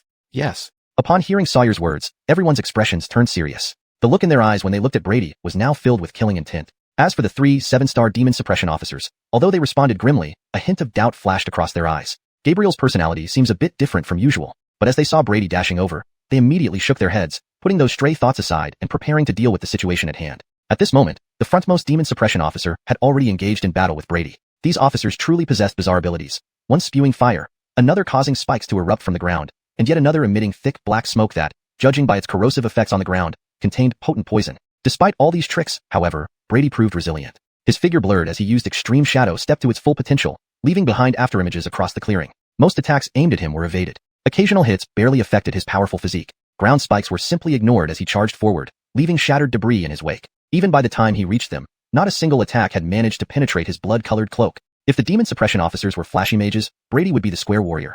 High attack, high defense, high agility, high health regeneration. He was like a wolf among sheep.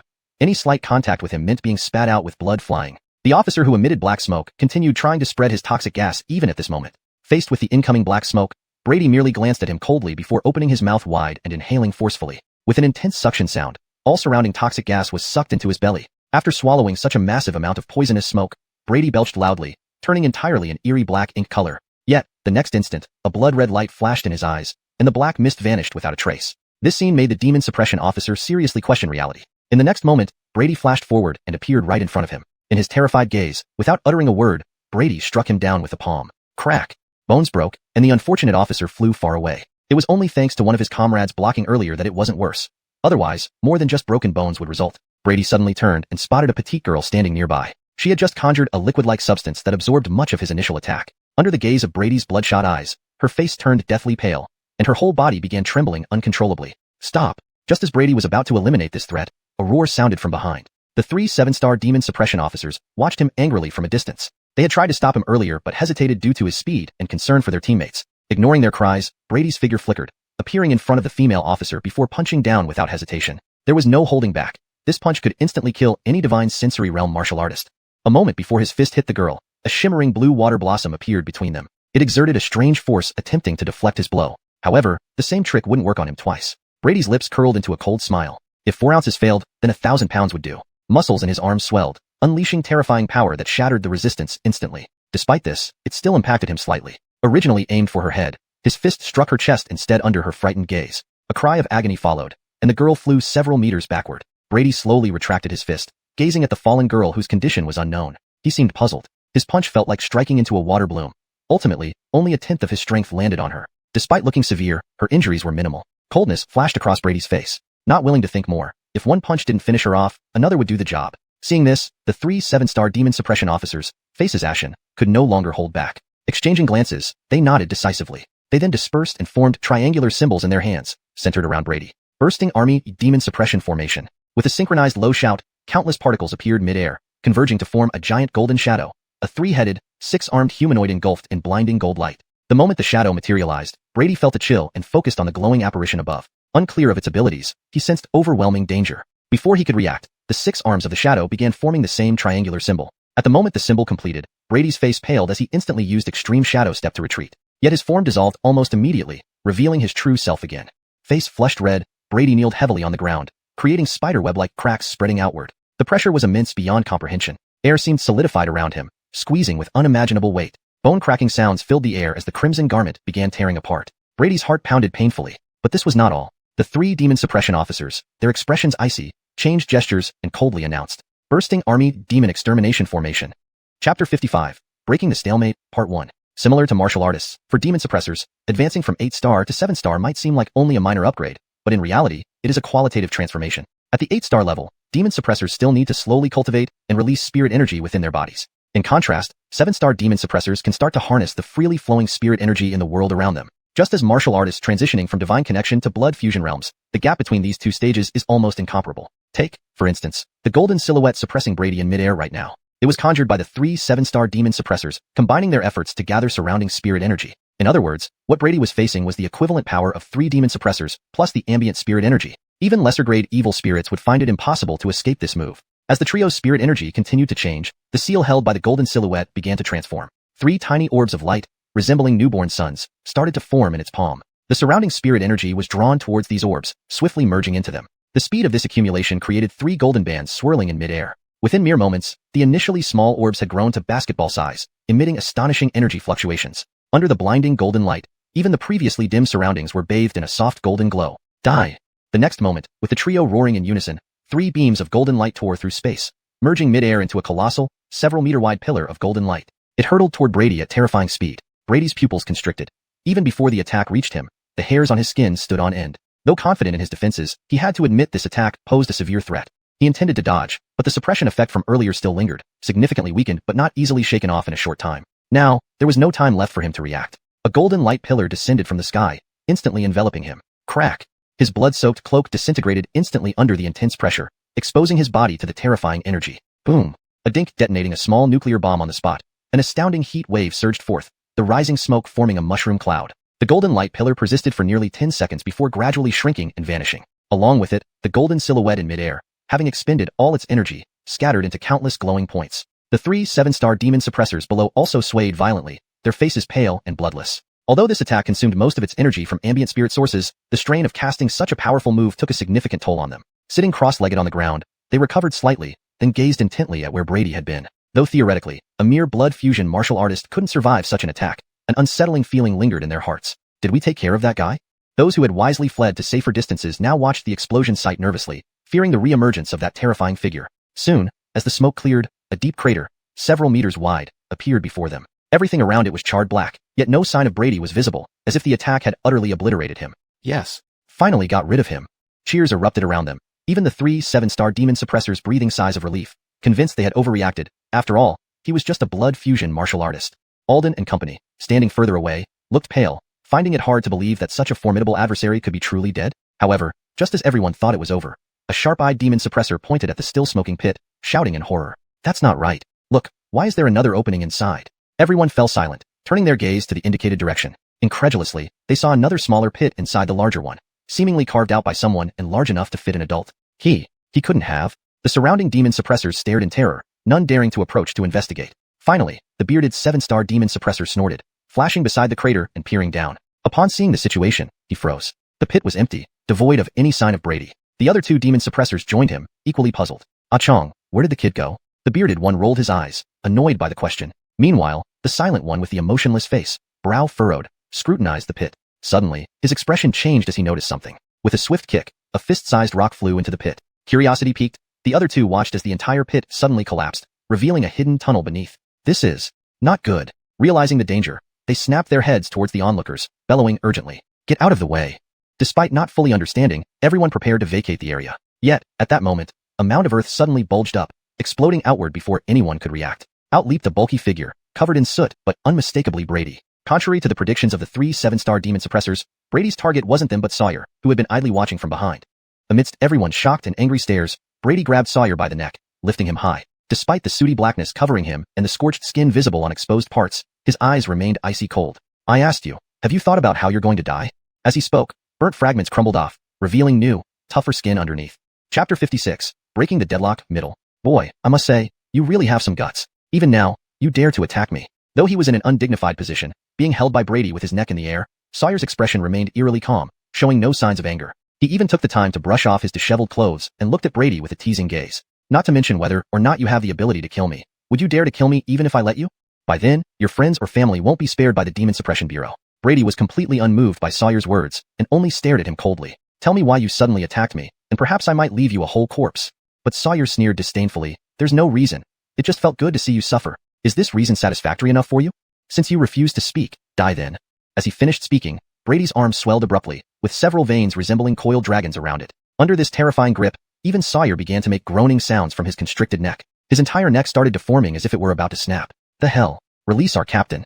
The surrounding demon suppressors finally reacted, roaring angrily as they launched their attacks. However, whether it was corrosion, poison gas, or various strange abilities, they all seemed ineffective against Brady, like mere scratches. Only the attacks from 3 7-star demon suppressors caused any noticeable effect. Unfortunately, perhaps due to their weakness or hesitation over Sawyer's condition in Brady's hand, they didn't use their most powerful move again. Their spirits were mainly defensive, chosen specifically to prevent enemies from attacking while summoning shadows of military leaders. Thus, when used offensively, they probably wouldn't cause much more damage than 8-star demon suppressors.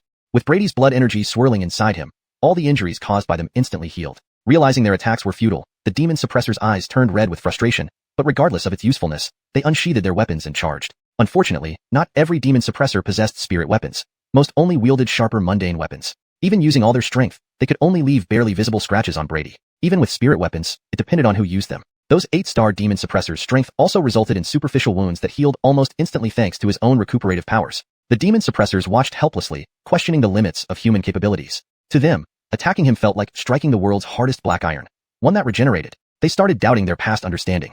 Was martial artists' strength indeed greater than their own? However, their understanding was incorrect. Even specialized martial artists training physical prowess couldn't compare to Brady's defense, especially since he had pushed the 3rd layer of Vajrabody to the peak 5th layer under the system's assistance. This alone provided far superior defense compared to others. Probably only attacks from similar levels or above could harm him. Otherwise, he could endure endless attacks fearlessly. But even mosquito bites would irritate after a while, especially when one despicable attacker used a hook-shaped spirit weapon to target sensitive areas. Get lost. Seeing the pack of demon suppressors lunging at him like vicious dogs, Brady's eyes flashed coldly. With a heavy stomp, the ground shook violently. Boom. While they tried to regain balance, Brady swung Sawyer like a weapon, sending them flying. Bang, bang, bang. A series of impact and screams followed, clearing the space around him. The despicable attacker received special attention. A single kick shattered ribs, sending him flying with chunks of black-red organs spilling out. Without timely treatment, death was certain. Sawyer, treated as a bat, also grew pale. A green glow flashed in his eyes, and countless sharp scales erupted from his skin. Brady's face changed slightly, pulling back his right palm which was now filled with deep cuts. Boy, you've truly angered me. Sawyer, covered in blue-green scales resembling a dragon man, twisted his neck, his golden pupils glaring fiercely. He smiled cruelly. Brady remained unmoved. Bloodlight flashed, healing his wounds instantly. Meanwhile, the Qianji extended into a 2-meter-long sword, gripped firmly. Explosive slash. With a chilling cry, veins bulged as he stepped forward. A fierce roar echoed as the long sword slashed towards Sawyer's neck with 4 overlapping slashes appearing simultaneously. Facing the onslaught, Sawyer neither dodged nor evaded, smiling coldly. Clang. For combined slashes split his neck, creating a deep crack in his toughened scales. But just as Brady aimed to sever the head, his knife stopped abruptly, stuck in Sawyer's neck. Brady's pupils contracted sharply. Underneath Sawyer's outer layer of scales lay another blood-colored one. These blood-colored scales, though thin, had astonishing defensive power, easily resisting Brady's triple-strength attack. Haha, is this your best shot? Sawyer sneered, holding the Qianji tightly with flesh, punching Brady. Changing expressions, Brady tried to pull back the blade but failed. Yet Qianji quickly shrank, returning to his knuckle. Sawyer's punch approached rapidly. Brady neither dodged nor planned to dodge. He countered with a fist. Boom. A deafening roar echoed, and cracks spread across the platform as if it were about to collapse entirely. Chapter 57.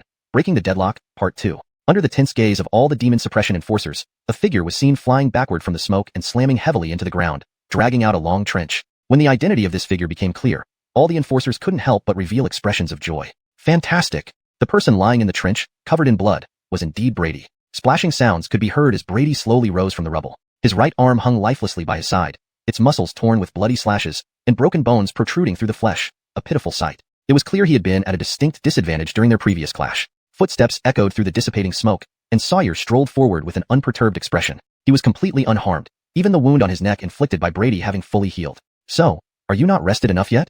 Sawyer looked at the standing Brady and sneered disdainfully. The surrounding enforcers were thoroughly reassured, silently agreeing that their leader was indeed invincible. Brady didn't respond. His internal vitality was working to repair his injuries. However, vitality wasn't omnipotent, and for such severe wounds, recovery would take time. Especially given the multiple critical injuries he had endured previously. Even his robust vitality was stretched thin. Ignoring Sawyer's taunt, Brady kept his head down, staring at his injured right arm, eyes cold and lost in thought. That's enough, boy. Don't waste any more time. Come over here and accept your fate. Sawyer cracked his neck with a series of pops and strode towards Brady. Brady remained stationary, silent, seemingly abandoning resistance altogether. Just as everyone thought the situation was settled, Sawyer suddenly frowned, sensing something amiss, and halted his advance. Ignoring the puzzled looks from the crowd, he focused intently on Brady, now looking somewhat uncertain. You little. Before he could finish, a burst of overwhelming blood energy erupted from Brady. Not only did his right arm instantly heal, but his entire aura returned to its peak state. Sawyer's face changed immediately. Seeing Brady's formidable presence grow stronger, he finally dismissed his playful attitude and, in a flash, appeared before him. Die. Looking at the closed-eyed Brady, a glint of coldness flashed in Sawyer's eyes as he punched straight for his head without hesitation. But just then, Brady's eyes snapped open. Facing the imminent attack, his expression unchanged, he retaliated with a punch of his own. Boom. The collision of their fists sent shockwaves rippling outward. The weaker enforcers were blown away, landing hard on the ground. Brady staggered, his freshly healed right arm cracking again, but with a flash of bloodlight, all injuries were once more restored. So this is your power? It's nothing extraordinary. Brady echoed Sawyer's earlier words back at him. Sawyer blinked, then laughed coldly. You're tough-talking while you still can. I'll see how many times you can recover. Through their previous exchanges, he understood that although Brady's aura had returned to its peak, his strength hadn't increased. To Sawyer, this wasn't much of a threat. Brady remained silent, the thousand machine reappearing in his hand, accompanied by a faint blood glow emanating from the blade. Soon, a 3-meter-long blood-red saber composed entirely of blood materialized in his grip. This is... Sawyer narrowed his eyes, feeling a strong sense of danger from the blood-red saber. The surrounding enforcers swallowed hard, stunned by the insane blade spirit. Just observing it felt like being sliced into two halves. Brady, eyes cold, dragged the blood-red saber towards Sawyer in a frenzied sprint. The tip left deep gashes in the ground, slicing through it as if it were tofu. The distance between them vanished in an instant. Seeing the blood-red saber descending towards his neck again, Sawyer finally took the threat seriously. Reaching behind him, he gripped his spine with a grimace, and a snow-white bone sword, dripping with blood, was forcefully drawn out. The blade bore no engravings but exuded an insane killing intent that sent shivers down everyone's spines. If one's willpower was weak, they might go mad on the spot. Faintly, one could hear the agonized wails of countless souls from the sword. Blood weapon. How could Gabriel? The enforcers' faces paled as they looked at the bone sword in disbelief. Each blood weapon was forged with untold bloodshed. In the entire Demon Suppression Bureau, these weapons were absolutely forbidden. Anyone found with one would face relentless persecution until death. And now, their captain, the enforcers stood frozen, pale-faced, unsure of what to do. Meanwhile, Sawyer, holding the bone sword, ignored them and focused on Brady, eyes cold. Boy, dying to this move should make you proud. With those words, he raised the bone sword and thrust it at Brady with no flashy technique, simple yet profound. Space and distance seemed irrelevant under this single strike. In an instant, the tip reached Brady's forehead. An ordinary person would have panicked, but Brady remained unfazed, his aura unwavering. With a flicker of the blade, 3 illusory blood-colored shadows appeared. Explosive slash. Clang. A dink needle meeting thread, the blood-red saber clashed with the bone sword. No expected explosion or shockwave occurred. The scene remained calm, as if 2 ordinary blades had merely collided. Both Brady and Sawyer froze, maintaining their attacking postures, as if paused in time. But there had to be a result. Sawyer moved first. He exhaled deeply, revealing cracks on the dragon scales covering his body, exposing the equally shattered blood scales beneath. Looking at the motionless Brady before him, a smirk crossed his face. Nice try, kid, but you're still lacking. With a slight flick of his wrist. Crack. A sound of breaking resonated, and numerous cracks appeared on the blood-red saber in Brady's hand. Chapter 58. Demon? As the blood-colored long blade dissipated, Qianji soon emerged from within. At this moment, Qianji's surface also appeared somewhat dim and lackluster, with the 6 spirit patterns etched on it becoming blurry. Boy, I've had a lot of fun today, but now everything comes to an end. Sawyer sneered, thrusting the bone sword forward. The 5th-level defense of the diamond body was like nothing, as the sword tip plunged straight into Brady's heart. Suddenly, the surface of the bone sword began to wriggle as if it were a living creature. Accompanied by a strange sucking sound, countless blood threads started emerging from the sword body. This bizarre bone sword devoured Brady's vital energy and blood greedily like a ravenous demon. In just a few seconds, the originally pale sword turned blood red, exuding a denser evil aura. Not bad. With this boy as nourishment, my evil spine sword should advance in rank soon. Sawyer looked at the bone sword emitting a heavy bloody stench and nodded satisfactorily. Meanwhile, Brady sensed the imminent danger, his body trembling slightly with agony flashing across his face. At that moment, dozens of illusory sword shadows shot out from his body. These sword shadows circled in the air before plunging directly into the bone sword in front of him. Surprisingly, you can break free from my sword chi's restraint? You truly surprised me. But alas, you still have to die here. Sawyer looked at the almost blood-soaked Brady, surprised at first, but quickly reverted to a sneer. After expelling the rampant sword chi within him, Brady finally regained control of his body. But what really troubled him was still the bone sword impaled in his chest. As vast amounts of vital energy and blood were drained away by the bone sword, Brady felt dizzy and completely powerless. His eyelids grew heavier, his head lowering, harboring a desire to just let go and fall asleep. On the other side, seeing Sawyer openly using blood weapons to consume vital energy right in front of them, the surrounding devil subduers could no longer hold back. The bearded 7-star devil subduer stepped forward and asked sternly, Gabriel, what's going on? Don't you think you should explain this to us properly? However, Sawyer just sneered in response, glancing at them indifferently. Explanation? What is there to explain? Didn't you all see clearly? Acknowledging this blunt confession, the other devil subduers around him fell into confusion, looking at Sawyer with disbelief. They couldn't understand how their Gabriel, who usually treated them like siblings, could become like this. If so, Then don't blame us for not thinking of past kindness. I will truthfully report today's incident to the General Commander. The bearded man's face darkened as he said and turned away. The rest of the devil subduers exchanged looks at this bold action, feeling unsure about what to do. This is impossible. You're not our captain. You're a demon in disguise. An angry voice rang out from the crowd. Everyone turned to see Alden step forward, pointing at Sawyer furiously. He followed Sawyer the longest and refused to believe someone like him would do such a thing. Demon? Hearing this, everyone's faces changed, regarding Sawyer with suspicion. Yet, neither his aura nor any details seemed out of the ordinary. Alden, what proof do you have to say so? Faced with the questioning gazes of the other devil subduers, Alden had a difficult expression but couldn't present strong evidence. Seeing this, people's eyes filled with disappointment, deciding they'd rather wait for higher-ups after returning to the headquarters, preferring to stay far away. For their actions, Sawyer just sneered, showing no intention to stop them. Just as they hesitated whether they should leave too, the bearded man, who had already left, returned inexplicably. Facing others' doubtful looks, even he seemed shocked, unsure why he came back. A dink defying fate, he once again dashed down the mountain. Yet minutes later, his figure reappeared. Everyone now realized something was off. Even if lost, it was too strange to mistake up for down. Under everyone's watchful eyes, the bearded man's expression darkened. He carefully recalled his path, walking downhill, yet encountering this bizarre situation. Then he remembered. Every time at the halfway point, his vision blurred and next thing he knew, he was back at the summit. You did this. The bearded man, looking ugly, suddenly stared at the smirking Sawyer. Sawyer neither admitted nor denied it, scanning everyone with an eerie look, saying in an unfathomable tone, "After gathering so much prey, do you think I'd let them go easily?" People's hearts skipped a beat at this, sensing ominous intentions. It seemed he considered them hunting targets. The bearded man made no further attempts to leave, knowing it was futile. Demon, you shouldn't think you've got us pinned. After exchanging glances with two other 7-star devil subduers, they surrounded Sawyer in a triangular formation. However, Sawyer's gaze showed disdain for their actions. Really going to fight?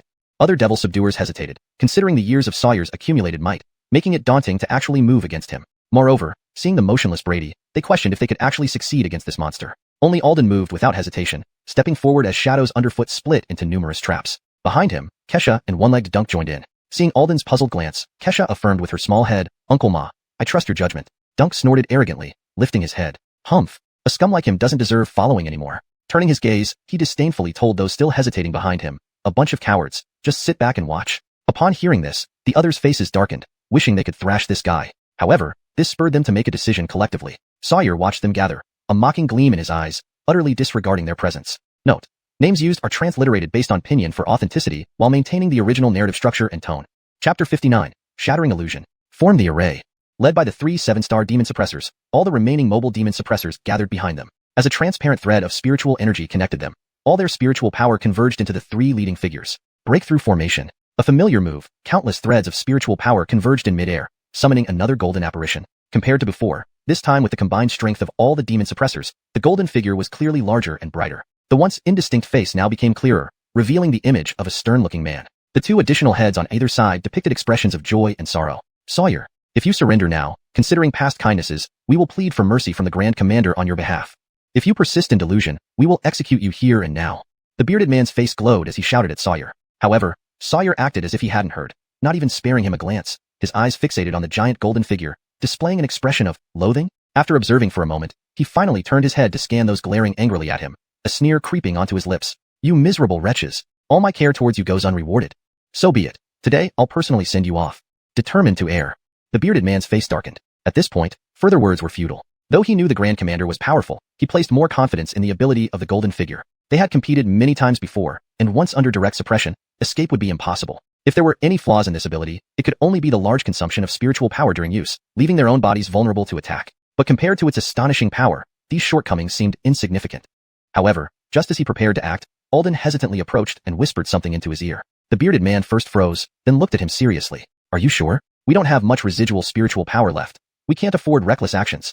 Alden's gaze wavered, appearing uncertain. Seeing this, the bearded man shook his head slightly, turning away. Time was running out, and they couldn't entertain vague hypotheses. Alden watched the bearded man's back, seemingly disappointed, but indeed he lacked certainty. Perhaps it was just a fleeting hope in his heart. As the golden figure completed its formation, the bearded man solemnly changed hand seals. Breakthrough formation. Demon suppression style. Seeing the 6 arms of the golden figure start to close above, Sawyer remained nonchalant. This arrogance made the bearded man's expression turn serious. Despite knowing the technique well, Sawyer hadn't interrupted it immediately. Could there be a trap? But with no other choice, they proceeded without hesitation, exchanging nods. Soon, as the hand seals were completed, a mysterious wave surged towards Sawyer. Yet, Sawyer stayed rooted, showing no intention to evade. Done. Some already cheered in anticipation. Yet, before their expressions turned joyful, black gas suddenly erupted from every demon suppressor's body, dispersing their previously cohesive spiritual power. Ack! The bearded man spat out a mouthful of black blood, corrosive pits forming rapidly on the ground, emitting a foul stench, indicating potent toxins. These toxins were strangely tailored against them. Attempting to suppress the toxicity with spiritual power only exacerbated it, multiplying rapidly. Feeling needles piercing within, like worms gnawing at his flesh, maintaining consciousness became a struggle, let alone attacking. How is this possible? The bearded man raised his head, seeing others suffering similarly, his complexion growing pale. The situation had reversed entirely. Haha, how do you find the spirit-eating goo I specifically formulated for you? The bearded man looked up to see Sawyer mocking them, the culprit obvious. At what point? He remembered the pill Sawyer had made them swallow earlier. They had walked right into his trap. Realizing this too late was pointless. As their spiritual power was devoured by the toxin, the golden figure slowly dissipated. Damn it! Defeat loomed. Perhaps today they would meet their end here. With their condition, they could barely muster one last attack. Yet neither the trapping nor the annihilation techniques would ensure victory. Demon suppression could contain but not harm. Without support, Sawyer would eventually break free. Annihilation was destructive, but without demon suppression, hitting him accurately was nearly impossible. There seemed no chance of turning things around. In his despair, he recalled Alden's previous suggestion. He dismissed it initially as risky, but now it might be their only hope. Ignoring the pain, he subtly signaled the other two, who understood immediately. Although puzzled, years of cooperation assured trust. They struggled to their feet, pouring their remaining spiritual power into the fading golden figure. Sawyer observed these movements. Still not giving up? These humans are most detestable for chasing illusory hopes. Isn't awaiting death calmly better? Coldness flashed in Sawyer's eyes, looking at the re-goldenized figure. Impatiently, he asked, contain or annihilate? The golden figure's hands began reopening. What are they doing? Sawyer frowned, suddenly realizing, his face changed. It was too late. With altered hand seals, the three chanted in unison, breakthrough, illusion-shattering style. Immediately, the three heads' eyes opened, 6 golden beams streaking swiftly in different directions.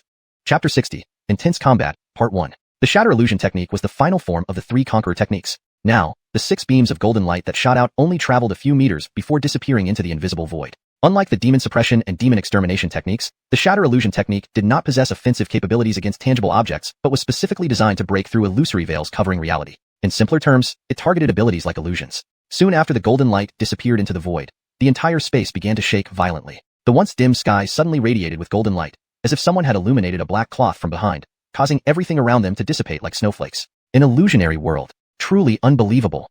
The demon suppression agents were stunned, recognizing the situation immediately. It became clear they had been trapped in an illusion from the start, and everything they saw was just an illusion masking their senses. This meant that the Sawyer they faced was not the real Sawyer. Even their companions might be part of the illusion's deception, but the happiest one at this moment was Alden. Despite still suffering from the poison's torment, he let out a deep breath of relief. Everything confirmed his suspicion that their leader hadn't betrayed them, which was enough for him. These damned humans. Don't think you can escape this way. Sawyer's face contorted into a sinister expression. He no longer needed to pretend. He planned to take care of these humans before the illusionary world completely shattered. But then, a massive force surged from the bone sword in his hand, causing him to turn his head in confusion. His face instantly changed when he saw Brady. Brady, who should have been dead after being drained by the evil spine sword, now had his hand tightly gripping the blade. Though his skin was deathly pale, he showed no intention of letting go. As he raised his head with great effort, his bloodshot eyes gleamed red with a cruel smile. Hey, I haven't finished playing yet. Where do you think you're going? The sword remained embedded in his chest, but since all his vital energy had been drained, the bone sword could no longer absorb any more life force from him. If it were an ordinary martial artist, draining of vital energy would mean imminent physical death. Yet, Brady's life force still flickered defiantly. These detestable ones, each one is such trouble. Sawyer's face darkened. He had no time to waste. Just as he was about to deal with Brady, changes occurred nearby. The surroundings became blurry as a discordant sensation filled everyone's minds, a sign of the illusionary world clashing with reality, indicating its impending collapse. However, just as they thought they were about to escape, the 3 sustaining the golden phantom figures spat out large mouthfuls of black blood. The toxin's power was far greater than expected, and supporting the illusion for so long was beyond their limits. They fell to the ground with pallid faces, unable even to stand despite their regret. What's happening? Everyone stared at the fading golden figures in the gradually returning night sky, falling into deep despair. It was almost over. Haha, it seems fate has decreed your deaths here. Sawyer grinned sinisterly at their despair. Another person felt elation, the nearly extinguished Brady. He didn't care if Sawyer was real or an illusion, nor did he care about escaping. His goal remained the same. Either die by Sawyer's hand or kill him first. You've sucked me dry for so long. It's time to pay interest. Looking down at the bone sword piercing his chest, his eyes turned cold. With his heart pounding fiercely, a surge of life force reappeared in his depleted body. Muscles tightened as he pushed both palms forward forcefully. Clang! The bone sword's blade trembled under the immense pressure. At the same time, Brady's body emitted a powerful suction force far greedier than the sword itself. The crimson blood covering the blade flowed back into him, rejuvenating his emaciated body. Vital energy surged again, bringing him back to peak condition. Yet, the influx of blood she continued unabated. Stunned, Sawyer's eyes widened. Was this boy even human? He could drain a blood weapon? Seeing the bone sword whitening, losing most of its accumulated blood chi, Sawyer finally reacted. A dental brat, what have you done? With bloodshot eyes, Sawyer slammed his scaled right palm towards Brady. Brady didn't flinch, holding the bone sword firmly, enduring the strike. Thud!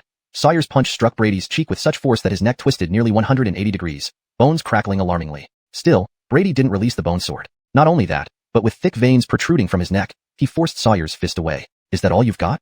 Come on, get me excited.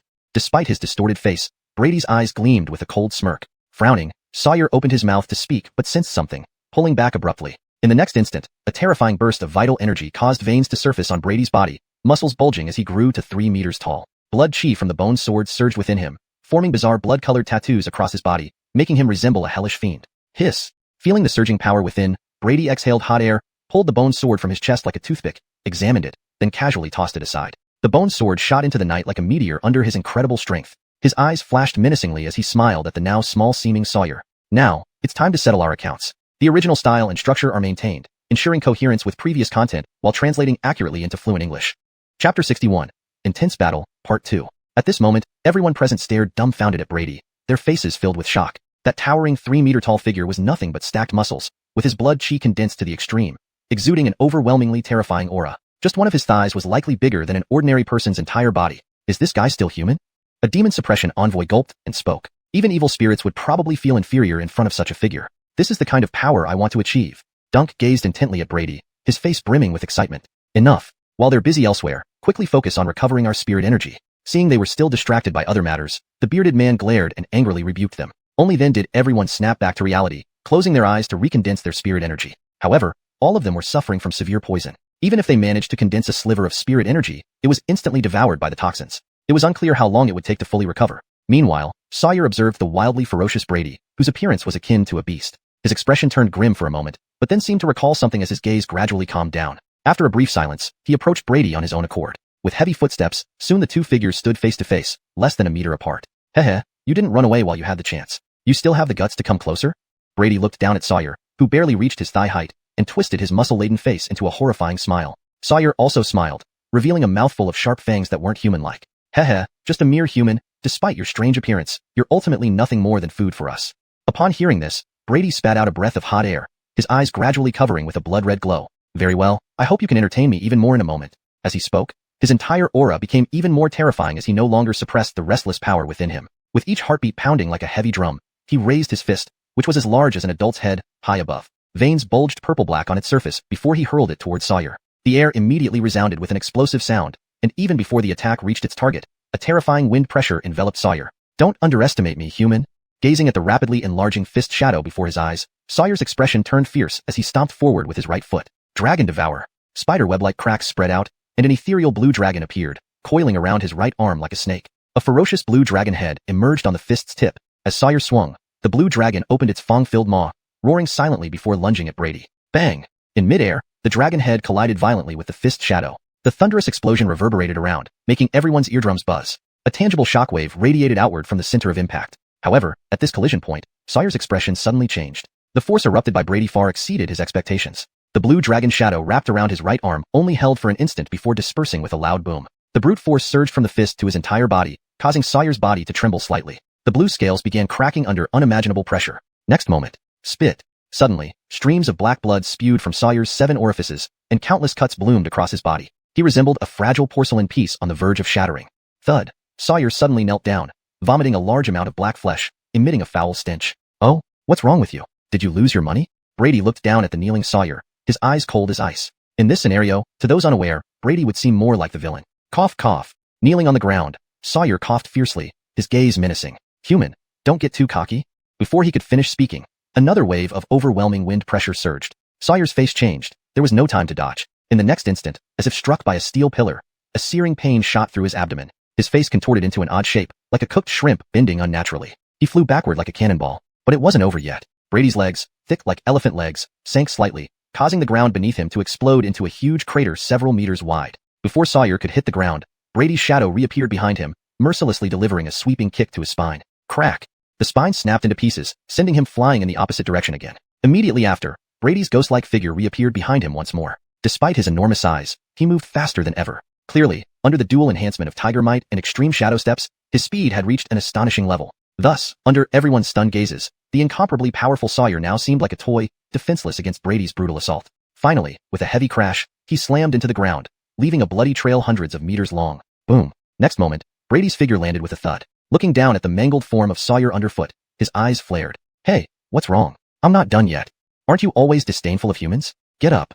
Seeing no response, Brady stomped on Sawyer's skull repeatedly. Thump, thump, thump. For a moment, the earth cracked and stones flew everywhere. Sawyer's head was forcefully embedded into the ground. Even so, Brady didn't stop, his actions resembling madness. Gulp. The demon suppression envoys watched the far-off, murderous Brady and gulped collectively. Would he, in his killing frenzy, take them down as well? Brady, seeing Sawyer still unmoving, seemingly dead, grew impatient. How weak. How boring. If that's the case, die.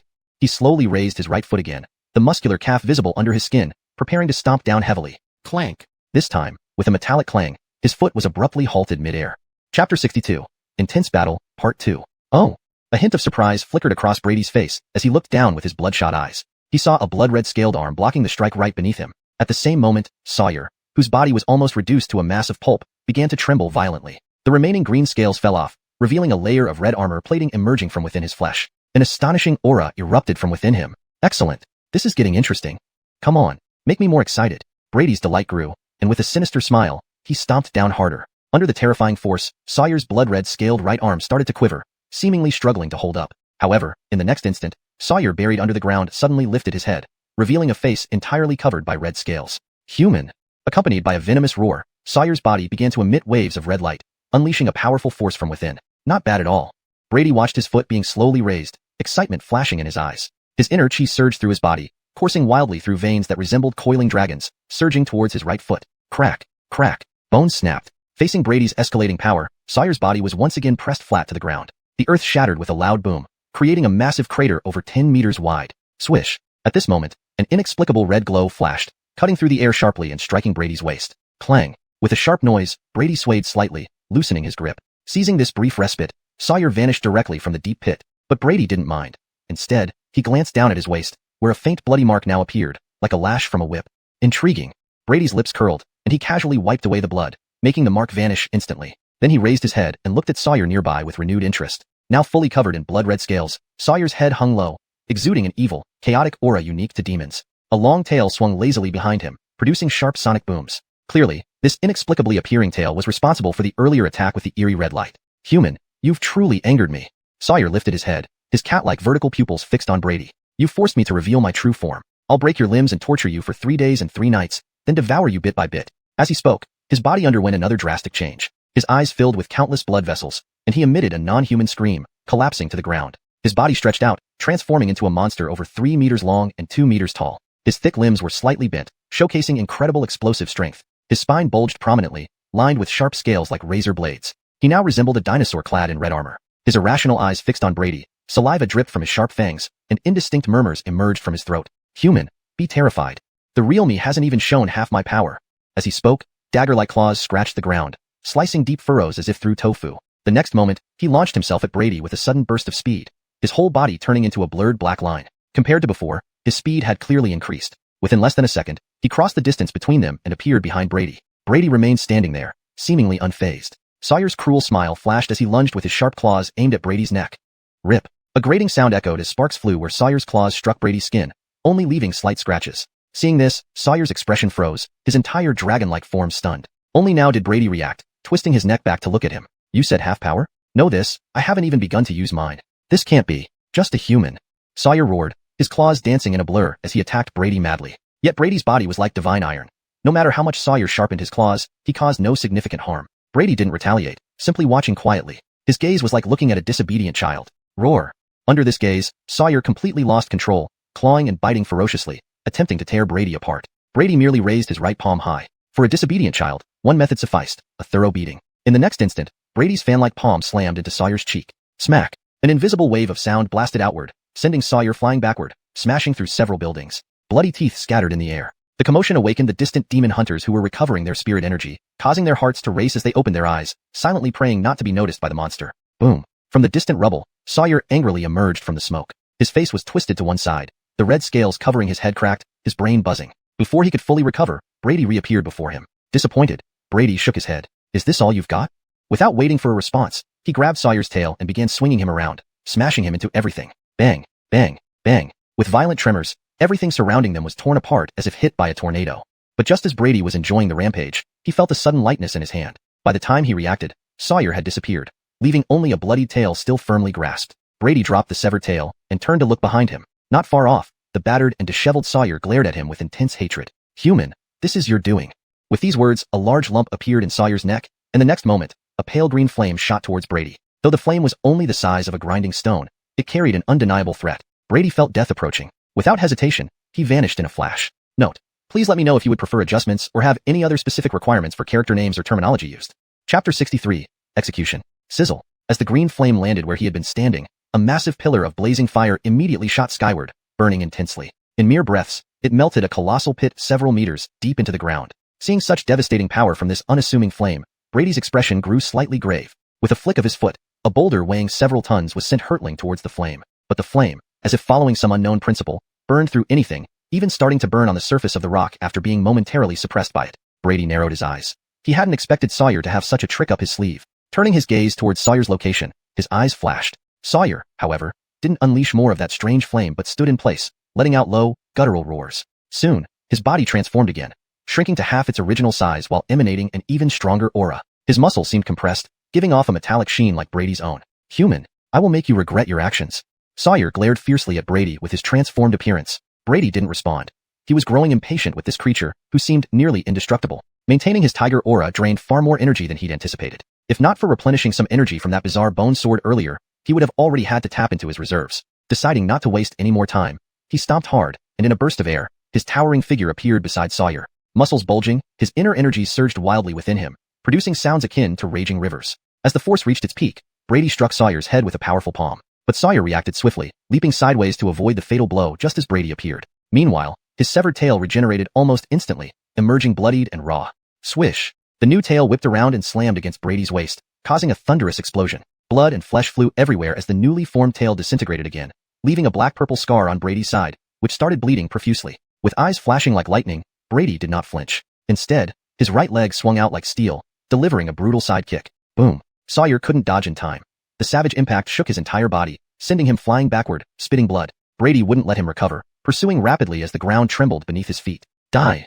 Without any fancy moves, Brady unleashed another attack fueled by his energy directly aimed at Sawyer's skull. Stunned, Sawyer couldn't believe how much stronger and faster this human had become. Despite changing forms multiple times and reaching peak strength, the human before him was an unfathomable ocean, overpowering him completely. Facing this terrifying attack mid-air, Sawyer twisted his body, trying to evade. Yet Brady's eyes gleamed red, accelerating even faster, leaving no room for escape. The blow landed squarely on Sawyer's head, like being hit by a massive hammer. Black blood spewed from his nose and mouth, and his whole body plummeted downwards, crashing into the ground with a deafening boom, creating a deep crater. Bang! Brady followed immediately, his gaze revealing a touch of cruelty. Seizing Sawyer's head with his massive hand, he lifted him up. Muscles bulging, immense force exploded from him. Roar! Ah! Sawyer felt as though his skull was squeezed tightly by an iron band, which kept contracting. Crack! Crack! His scales shattered under the intense pressure. The excruciating pain drove him mad, thrashing violently. Sizzle! Sizzle! Some of his attacks caused superficial cuts on Brady, but they healed almost instantly as Brady's blood chi swirled within him. Seeing this, despair crept into Sawyer's eyes, realizing he was truly beaten. "Human, you win this time, but I wonder just how long you can." Before Sawyer finished, Brady's hand clenched shut, splattering blood and gore as his skull exploded, his decapitated body collapsing to the ground, twitching feebly before going limp. Brady's face remained cold as he shook off the filth from his hands. As Sawyer's body slowly dissipated, he finally relaxed. Then his bloated form shrank back to his usual height of around 1.8 meters, with muscles reverting to blood chi within his body. Exhaling lightly, feeling his blood chi reduced to less than 30%, he couldn't help but feel helpless. Though the tiger aura ability was formidable, it consumed blood chi proportionally with its intensity. Suddenly remembering something, he checked his interface, only to see his modification points hadn't increased as expected. Damn task. Damn illusionary world. Brady muttered angrily, feeling utterly cheated. He swore to find a martial art specifically to counter such abilities when he returned. And that trash Sawyer calling it a treasure, Brady thought, pulling out a crumpled talisman, the anti-illusion charm taken from Sawyer. It had proven useless, doing nothing when it should have countered illusions, seeming now like a worthless piece of paper. Damn it, definitely got duped by that guy. If there's no compensation, I'll beat him again. Brady scowled at the talisman, ready to tear it apart when an urgent voice interrupted him. Wait. Chapter 64, Shattered Part 1. Seeing the fake Sawyer dealt with, the demon suppression agents all heaved a sigh of relief. But as they looked at Brady, whose body was enveloped in a chilling aura, their hearts once again tightened. Although they had been deceived by the fake Sawyer earlier, and it led to the fight, they still felt that they were wrong first. They didn't know how to face Brady now. The best scenario would be mutual ignorance. Once they regained their spirit power, they could break this illusory world and return to reality. At that point, everything might be tacitly understood and glossed over. But Alden's sudden shout not only drew Brady's attention, but also made their hearts leap into their throats. Alden scratched his head awkwardly under everyone's angry stares. He hadn't thought much about it in his moment of panic. As Brady approached them, everyone except Alden's group instinctively lowered their heads, avoiding eye contact. Especially those who had suffered deep psychological scars from Brady silently prayed that the psycho wouldn't notice them. Now standing before them, Brady's gaze swept over them, and his tone was somewhat inexplicable. Almost forgot you guys were here. Weren't you all just convinced I was an evil spirit? Why are none of you speaking up now? Let me think. Since even Sawyer can be fake, perhaps you guys are fakes too? Faced with Brady's half-smiling, half-serious gaze, no one dared to speak. Unsure of his true thoughts, fearful of saying the wrong thing and being smashed to death by him, which would indeed be a tragic end. Alden, seeing the situation, stepped forward with a cough. Gabriel Javier, this is all a misunderstanding. We were all fooled by the imposter. I hope you can be lenient. We? Before he could finish explaining, Brady waved him off. Enough with the useless talk. Just tell me, do you have any way to leave here? Seeing Brady's readiness to act if they said no, Alden hastily replied. Yes, of course. Though this illusory world is troublesome, once we regain our spirit power, we can shatter it again with Bukung. But, at this point, Alden glanced hesitantly at the others. But we were all accidentally poisoned by that guy earlier. To recover our spirit power, we need to purge all the toxins first. And these toxins are very stubborn. It will take some time to clear them out thoroughly. He sneakily glanced at Brady, relieved when he saw Brady remained calm. Naturally, if we could use the anti-spell talisman you have, it might help us leave sooner. Anti-spell talisman? Brady frowned slightly, pulling out the crumpled talisman from his pocket. You mean this scrap of paper? Scrap of paper. The demon suppression agents' faces twitched at the sight of the talisman. This grade of spiritual talisman was rare even for them. But intimidated by his current tyranny, no one dared comment. Alden cleared his throat and explained. Cough. Gabriel Javier. Each talisman has special protection to prevent evil spirits from using them. It requires specific techniques and spirit power to activate. Hence, Brady understood what he meant from his hesitant expression. He looked at the talisman in his hand speechlessly. It felt like finding a rare piece of equipment, only to realize it had class restrictions. After muttering inwardly for a while, he tossed the talisman over, glancing at Alden dispassionately. Since so here, don't disappoint me. Alden carefully received the talisman, grateful for Brady's trust. Treating it like a priceless treasure, he meticulously smoothed out its wrinkles. Brady ignored him, looking around before turning away. At least these three had never attacked him, making them relatively trustworthy.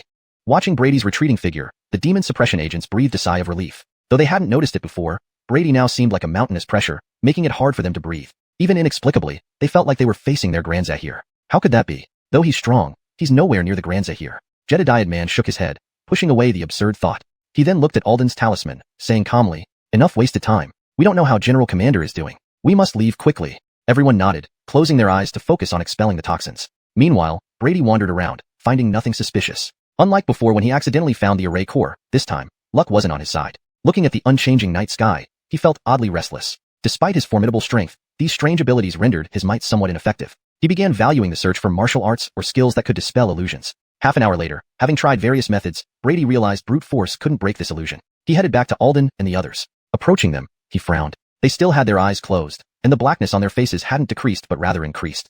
Chapter 65, Fragmentation, Part 2. What's going on? What the hell are you guys doing? Brady looked at the group, whose condition had worsened, and his tone was icy. Could these fellows really be illusions? Upon hearing his voice, everyone opened their eyes but did not answer, instead displaying a look of despondency. What's wrong with these guys? Brady felt puzzled by their behavior, turning his gaze towards Alden. Alden's expression was also unusually grim. He said dejectedly, there's no way. This damn toxin is far more troublesome than we expected. Not only can't we eliminate or suppress it with spiritual energy, but it actually consumes our spiritual energy, making it even harder to deal with. As for any antidotes, they are completely useless. Is there no other solution? Brady frowned slightly. Alden first shook his head then nodded. It's not entirely hopeless. Based on the current situation, this toxin relies on our spiritual power to survive. So if we stop actively gathering spiritual energy, it should dissipate on its own after some time. Is that even considered a solution? Brady looked at the seemingly lifeless figures around him, feeling somewhat speechless. Moreover, how long is some time? An hour? 2 hours? Or even longer? Though it seemed there were no immediate dangers here, those lurking in the shadows certainly wouldn't let them off so easily. More importantly, these people faced an even more pressing issue. Brady's eyes flickered as he glanced at the pale-faced individuals in the corner. A faint aura of chaos emanated from them. As previously mentioned, the spirits within demon hunters result from suppressed evil spirits. While they bring immense combat power, they also carry the risk of corrupting one's mind. Normally, the suppression by spiritual energy keeps this in check. However, being heavily poisoned and deprived of spiritual energy replenishment, the spirits inside them were now showing signs of resurgence. If no solution was found soon, they would be consumed by their own spirits before the enemy even made a move. They understood this, but were helpless against the toxins. Although he had no particular fondness for these people, escaping this world required their help. Brady furrowed his brow, various thoughts flashing through his mind until a glimmer of hope appeared. If these toxins target the spiritual energy within them, might my blood qi work? Not knowing if it would work, he figured it was better than waiting idly. Without hesitation, he turned to Alden. Old Ma, come over. Let me see if I can remove the toxins from your body. Everyone was taken aback, looking at Brady with skepticism. Do you have an antidote?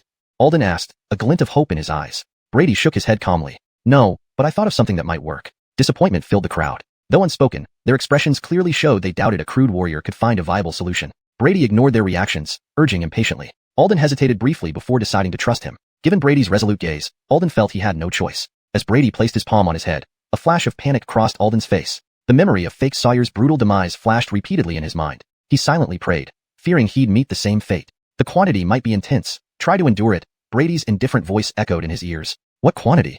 Alden's expression grew uneasy, sensing impending doom. Before he could ponder the meaning, a torrent of fierce blood qi surged into his body from the top of his head. Aya!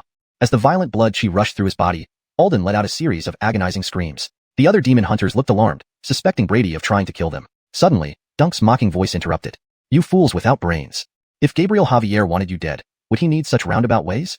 Which one of you can match him? Everyone was visibly upset. Though they knew he was right, they still wondered which side he was on. Especially the 3 7th-rank demon hunters, who quietly noted this in their mental journals. Shut up. Not only did Brady find him unsettling, but he barely resisted slapping him, roaring angrily. To be honest, he hadn't expected these demon hunters to have such poor physical endurance. Even less than 1% of his blood qi was overwhelming him. Blood sprayed from Alden's body as he almost turned into a human pincushion, enduring under the murderous aura above him. Fortunately, Brady didn't want him to burst on the spot, so he eased off the intensity of the blood qi. Under his control, the blood qi quickly reached the Dantian area. There, a rhombic crystal floated, likely where the demon hunters stored their spiritual energy. Covered on its surface was a layer of gray, fine sand-like substance that slowly moved as if alive. Through Brady's perception, the sand revealed its true form, tiny worms. These creatures had several sharp segmented legs and large bellies, resembling oversized fireflies. They clung tightly to the crystal, constantly gnawing on something. As their bellies swelled, they split into new individuals. Clearly, these worms were the culprits behind the problem. They showed no interest in the approaching blood qi unless too close, lazily fluttering away.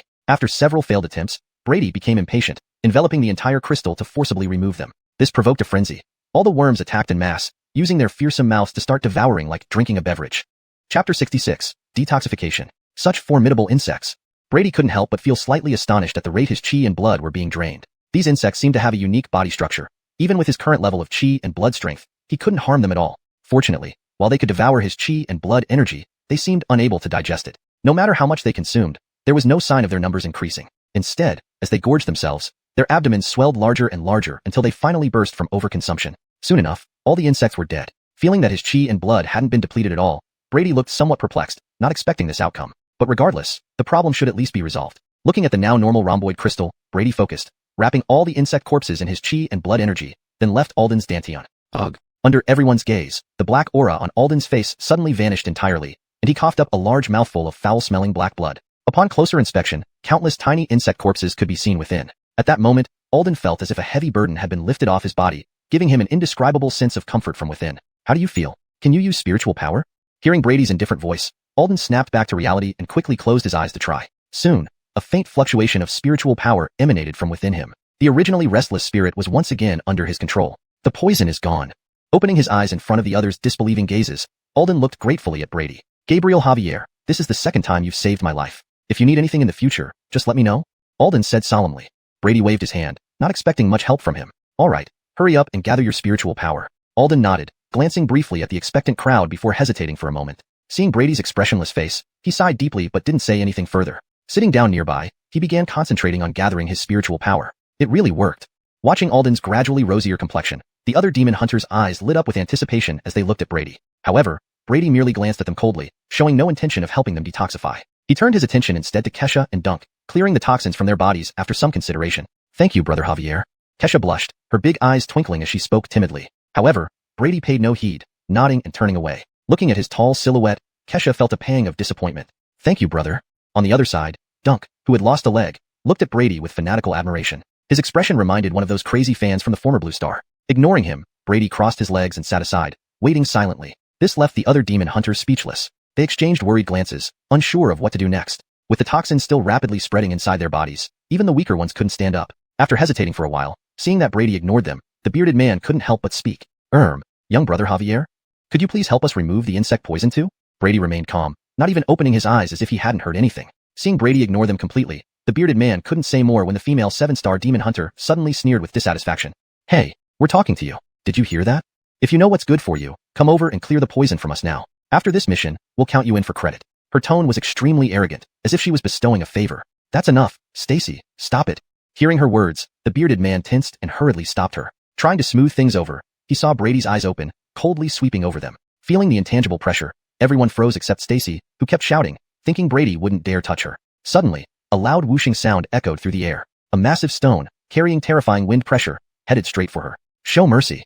The bearded man and the emotionless man were shocked but, without any spiritual power, couldn't react in time. Stacy only saw darkness as the stone's immense force sent her pupils shrinking to pinpoints. Before she could defend herself, the stone slammed into her chest. A phantom armor flashed briefly, then she spewed blood, flying far away. Stacy, Gabriel. All the demon hunters were stunned by Brady's decisiveness. The bearded man and the emotionless man cursed silently and rushed toward where she landed. The others dared not breathe, fearing a similar fate. In their current state, they likely wouldn't survive such an attack. Meanwhile, the bearded man and the emotionless man dug Stacy out of the rubble. She was pale and spitting blood, clearly seriously injured. The bearded man hurriedly gave her a crimson pill. As its effects took hold, her ashen face regained some color. After 2 heavy coughs and spitting out dark clotted blood, she started looking better. Looking down at her shattered armor, a trace of pain flashed across her eyes as she remarked, "Heck, this kid hit hard. Without the dragon scale armor, I might have died."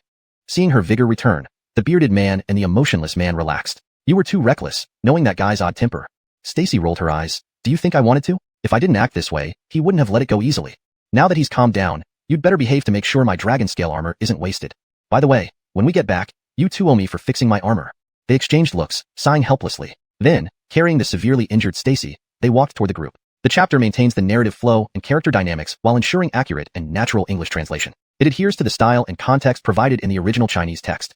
Chapter 67, Escaping the Trap. Brother Javier, even if her words were a bit insulting, you didn't need to go so far.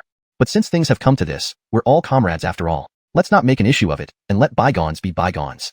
The bearded man and the emotionless-faced man carried the gravely injured Stacy, speaking with feigned indignation. Brady cast them a faint glance, but said nothing. Under his gaze, the bearded man and the emotionless-faced man gradually lowered their voices, beads of cold sweat trickling down from their foreheads. Damn it, did this kid see through something? Fortunately, Brady soon withdrew his gaze and closed his eyes again. Though he remained silent, it was clear he wasn't planning to press the matter further. Only then did the two men exchange glances, feeling secretly pleased. Still a greenhorn. At this moment, the bearded man coughed lightly, looking at Brady tentatively. Brother Javier, since our misunderstanding has been resolved, could you possibly help us purge the toxins from our bodies as well?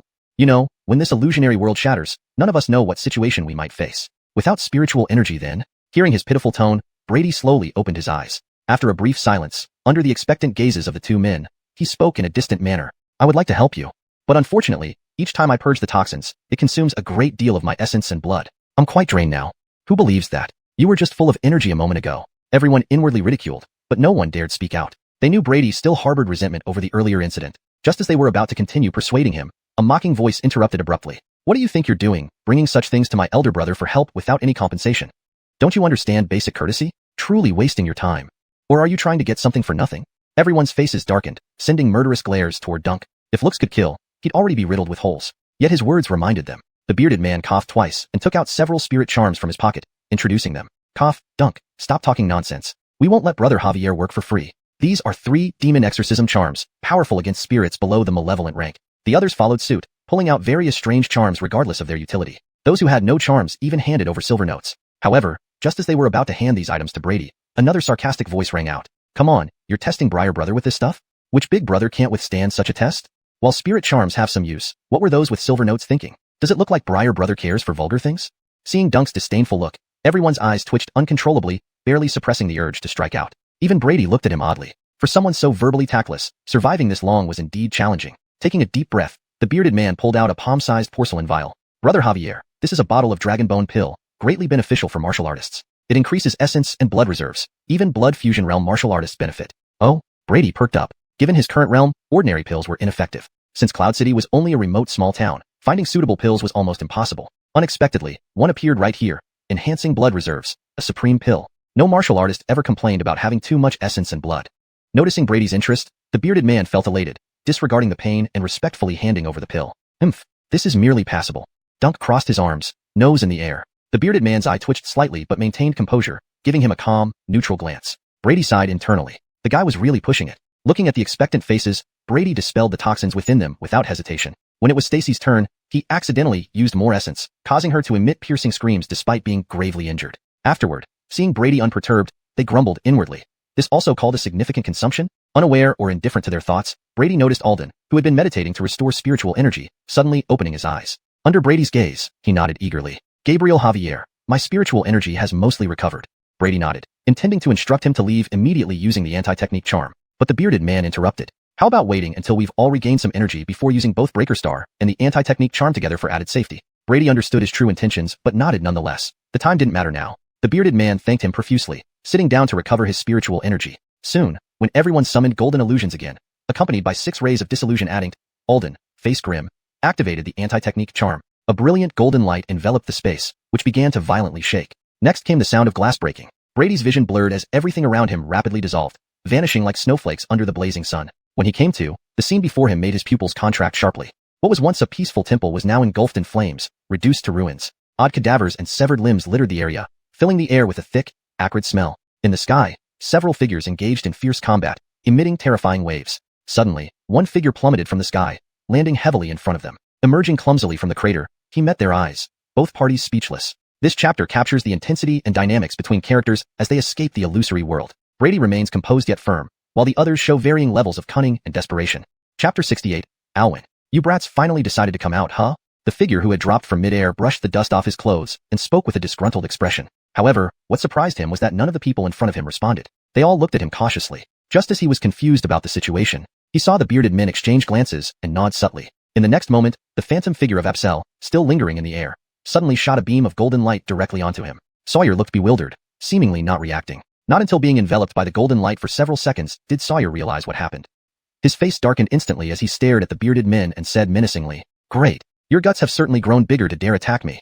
Hearing this familiar tone, and seeing that there was no reaction to the disillusionment ray, everyone confirmed that this Sawyer was genuine. "Boss." Alden stepped forward excitedly and grabbed his leg. The rest of the Demon Suppression Corps members also breathed a sigh of relief. To them, as long as the commander was here, everything would be fine. Sawyer was baffled at their actions. Only after they recounted the previous events did he understand what had happened. He then irritably kicked Alden away, who was hugging his leg. "Enough, you old man sobbing like a child. Have some self-respect. And you, unable to tell my real self from a decoy, you're really useless. I'll deal with you after this." Everyone lowered their heads under his scolding, but dared not retort. "I say, we can talk about this later. First, explain those 2 figures up there." Brady stepped forward, eyes fixed on the 2 dark figures hovering in the sky. One of them was familiar. After a brief recollection, he identified her as Sierra, the mysterious woman he once traded with at the Zhang family's residence.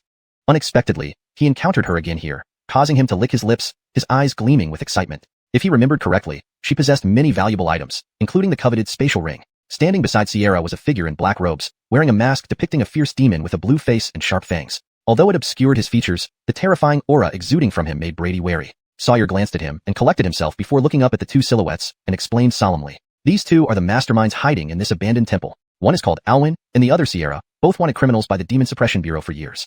They've managed to evade capture for years, never expecting them to hide here." Upon hearing the name Xuanhuan, Brady remained composed. But the other Demon Suppression Corps members showed shock, as if they had heard something horrifying. Before Brady could inquire, Sawyer seemed to have guessed his thoughts and casually mentioned, "Not much to worry about, just a madman who massacred entire cities, ranked 10th on the wanted list." Though he said it lightly, Brady detected the bitterness in his words. While he wasn't sure what it meant to be in the top 10 of the wanted list, just seeing Sawyer's serious expression gave Brady a rough estimate of this person's power. Meanwhile, the 2 figures in the air hadn't moved again, clearly wary of the group below. "Damn hounds, how bothersome. Even in this remote area, you could track us down." Xuanhuan stared down at Sawyer and others, his voice chilling. He couldn't comprehend how they discovered his whereabouts even in such a hidden location. Unbeknownst to him, Sawyer and company only ended up here by accident. "Hee old ghost, your troubles are about to start now.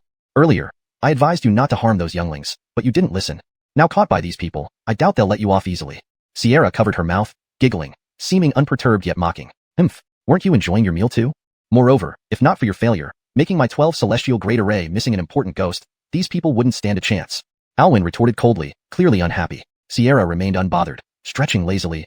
"All right, enough what-ifs. What's your plan now? Fight or flee?" Hearing this, Xuanhuan hesitated. Normally, his cautious nature would make him flee immediately, but having set this trap for months, nearing success, he found it hard to leave empty-handed. Plus, devouring a 6-star Demon Suppression Corps member could significantly advance his magic. Glancing at the dense darkness overhead, demonic energy surged around him. "Before dawn, if we can't resolve this, we retreat immediately. The 6-star member is mine. Handle the rest. Got it?"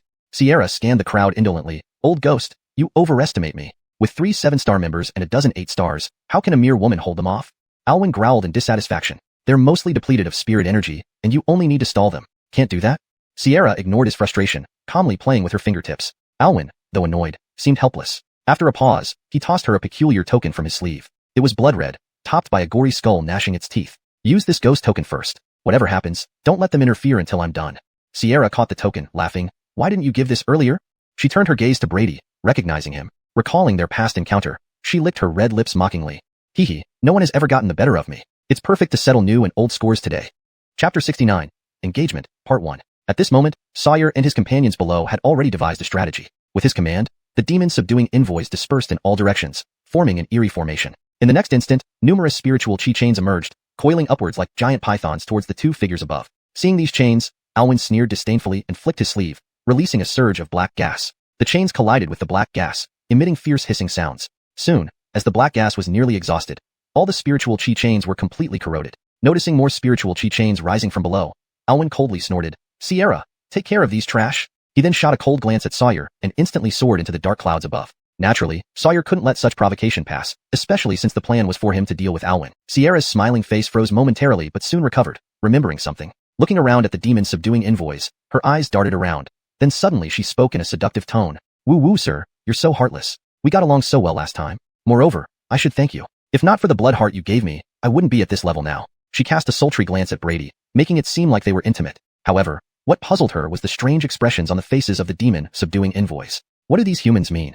Before she could understand, a few of them laughed mockingly. Evil spirit, if you want to sow discord, pick a better target. Our Captain Javier is too good for someone like you, Dunk sneered. Yes, who knows what lurks beneath that facade, Kesha added angrily. Hearing these sarcastic remarks, Sierra's face turned dark, her ghostly aura spreading out. Damned human, wait until I... Before she could finish, a warning bell rang in her mind. Suddenly, Brady's figure wavered and dispersed, a mere afterimage. Before she could locate Brady, darkness enveloped her vision. A towering figure appeared before her, looking down at her. Shocked, Sierra didn't even have time to wonder about Brady's increased speed. Her waist-length black hair moved unnaturally, striking out from all directions. But then, the air exploded, and a deep red glowing hand slammed heavily against her chest. Sierra screamed in agony, feeling a terrifying force she couldn't resist, sending her flying back like a cannonball. Boom! With a deafening sound, she crashed into a pile of rubble, kicking up huge plumes of dust. Everyone watching this scene was somewhat accustomed to it, even speculating how long Sierra would last against Brady. Crash! Rubble scattered as Sierra staggered out. Her once protruding chest now collapsed, leaving a charred palm print in the center. Bloodlight pulsed within, wreaking havoc on her internal organs. This was a technique Brady had developed based on his experience removing the poison from Alden and others, condensing his vital energy and injecting it into the enemy. The effect was significant. Sierra's beautiful appearance vanished, replaced by a corpse-like pallor. Black strands danced wildly behind her like demons. Dense black gas surged from her body, hissing when it touched the bloodlight. Feeling the pain, Sierra glared at Brady with venomous eyes, shouting, "Human!" Brady remained unaffected, rushing toward her with cold determination. But in the next instant, from within the tight black cocoon, a gushing wave of blood energy erupted. Hissus! A dink snowflakes melting under the sun. The black hair crumbled into powder, filling the air with a burning stench. Phew! Breaking free from the black strands, Brady exhaled hot breath, healing his wounds rapidly. With his right hand clenched, he conjured a blood-red saber made entirely of condensed vital energy. With a gust of wind, Brady arrived in front of Sierra. In her terrified eyes, he unsheathed the saber without hesitation. Slice. Chapter 70. Engaging the enemy. Clang. Just as Brady was about to split Sierra in two, a dark figure suddenly appeared, blocking the lethal strike for her. Brady's eyes narrowed slightly as he focused his gaze. Underneath his blade, a somewhat familiar creature had emerged. About the size of a 7 or 8-year-old child, it was covered in black fur and resembled an ape. Moreover, its defense was remarkably formidable, managing to block his blood-gathering blade with just its body. His blade was lodged half an inch into its chest, unable to advance any further. The searing blood energy caused it to emit cries akin to those of an infant. The sound pierced through like a haunting melody, catching one off guard. However, Brady remained unaffected, holding the blade steady despite the creature's struggles. As he listened to this familiar cry, memories surfaced. Wasn't this the same kind of evil spirit he had slain at Black Tiger Marshall Hall? This one was clearly stronger than the one before, both in terms of size and overall strength. While he was lost in thought, Sierra took the opportunity to escape his attack range. Watching Brady still confronting the creature from a distance, she felt a twinge of fear. She had almost been decapitated. But this fear quickly turned into anger. No one had ever pushed her to such extremes. Biting her lip, she retrieved a blood-red token from her bosom, adorned with a skull. Without hesitation, she dripped a drop of her essence blood onto it. Upon absorbing the blood, red light blazed in the skull's eye sockets, followed by a surge of black vapor shooting skyward. Sensing something amiss, Brady abruptly grew serious. He shook off his contemplation of the evil spirit, flicking his blade to send the creature flying. Explosive slash. With 4 blades striking simultaneously, the evil spirit could no longer resist, shrieking as it was severed into pieces. Its corpse soon dissolved into black smoke, leaving behind only a small black crystal the size of a duck egg. Brady swiftly picked up the crystal. The moment he touched it, it exploded, releasing mist that surged into his body. Fortunately, everyone was distracted by the sudden black vapor, paying no attention to his unusual state. Up in the clouds, Rocco, who was dueling Sawyer, glanced down with a flash of shock and fury. What was Sierra doing now? Another of his minions had just been eliminated. Hey, now you're even looking around? Sawyer seized the moment while Rocco was dazed, delivering a powerful punch under the guise of a green dragon shadow. Unprepared, Rocco was blasted hundreds of meters away, his mask askew, revealing his shriveled skin. TSK, what's wrong with your appearance? It's beyond comprehension. Ignoring Rocco's rage, Sawyer mocked him. Calming down, Rocco realized the urgency of continuing the fight. He began forming a giant Buddha shadow behind him. Wow, you're getting serious now. Such a sore loser. Sawyer taunted, yet his expression turned grave as he faced the Buddha shadow. Releasing all his spiritual energy, a massive green dragon shadow formed behind him as well. Two colossal shadows faced each other, and the battle intensified several times over.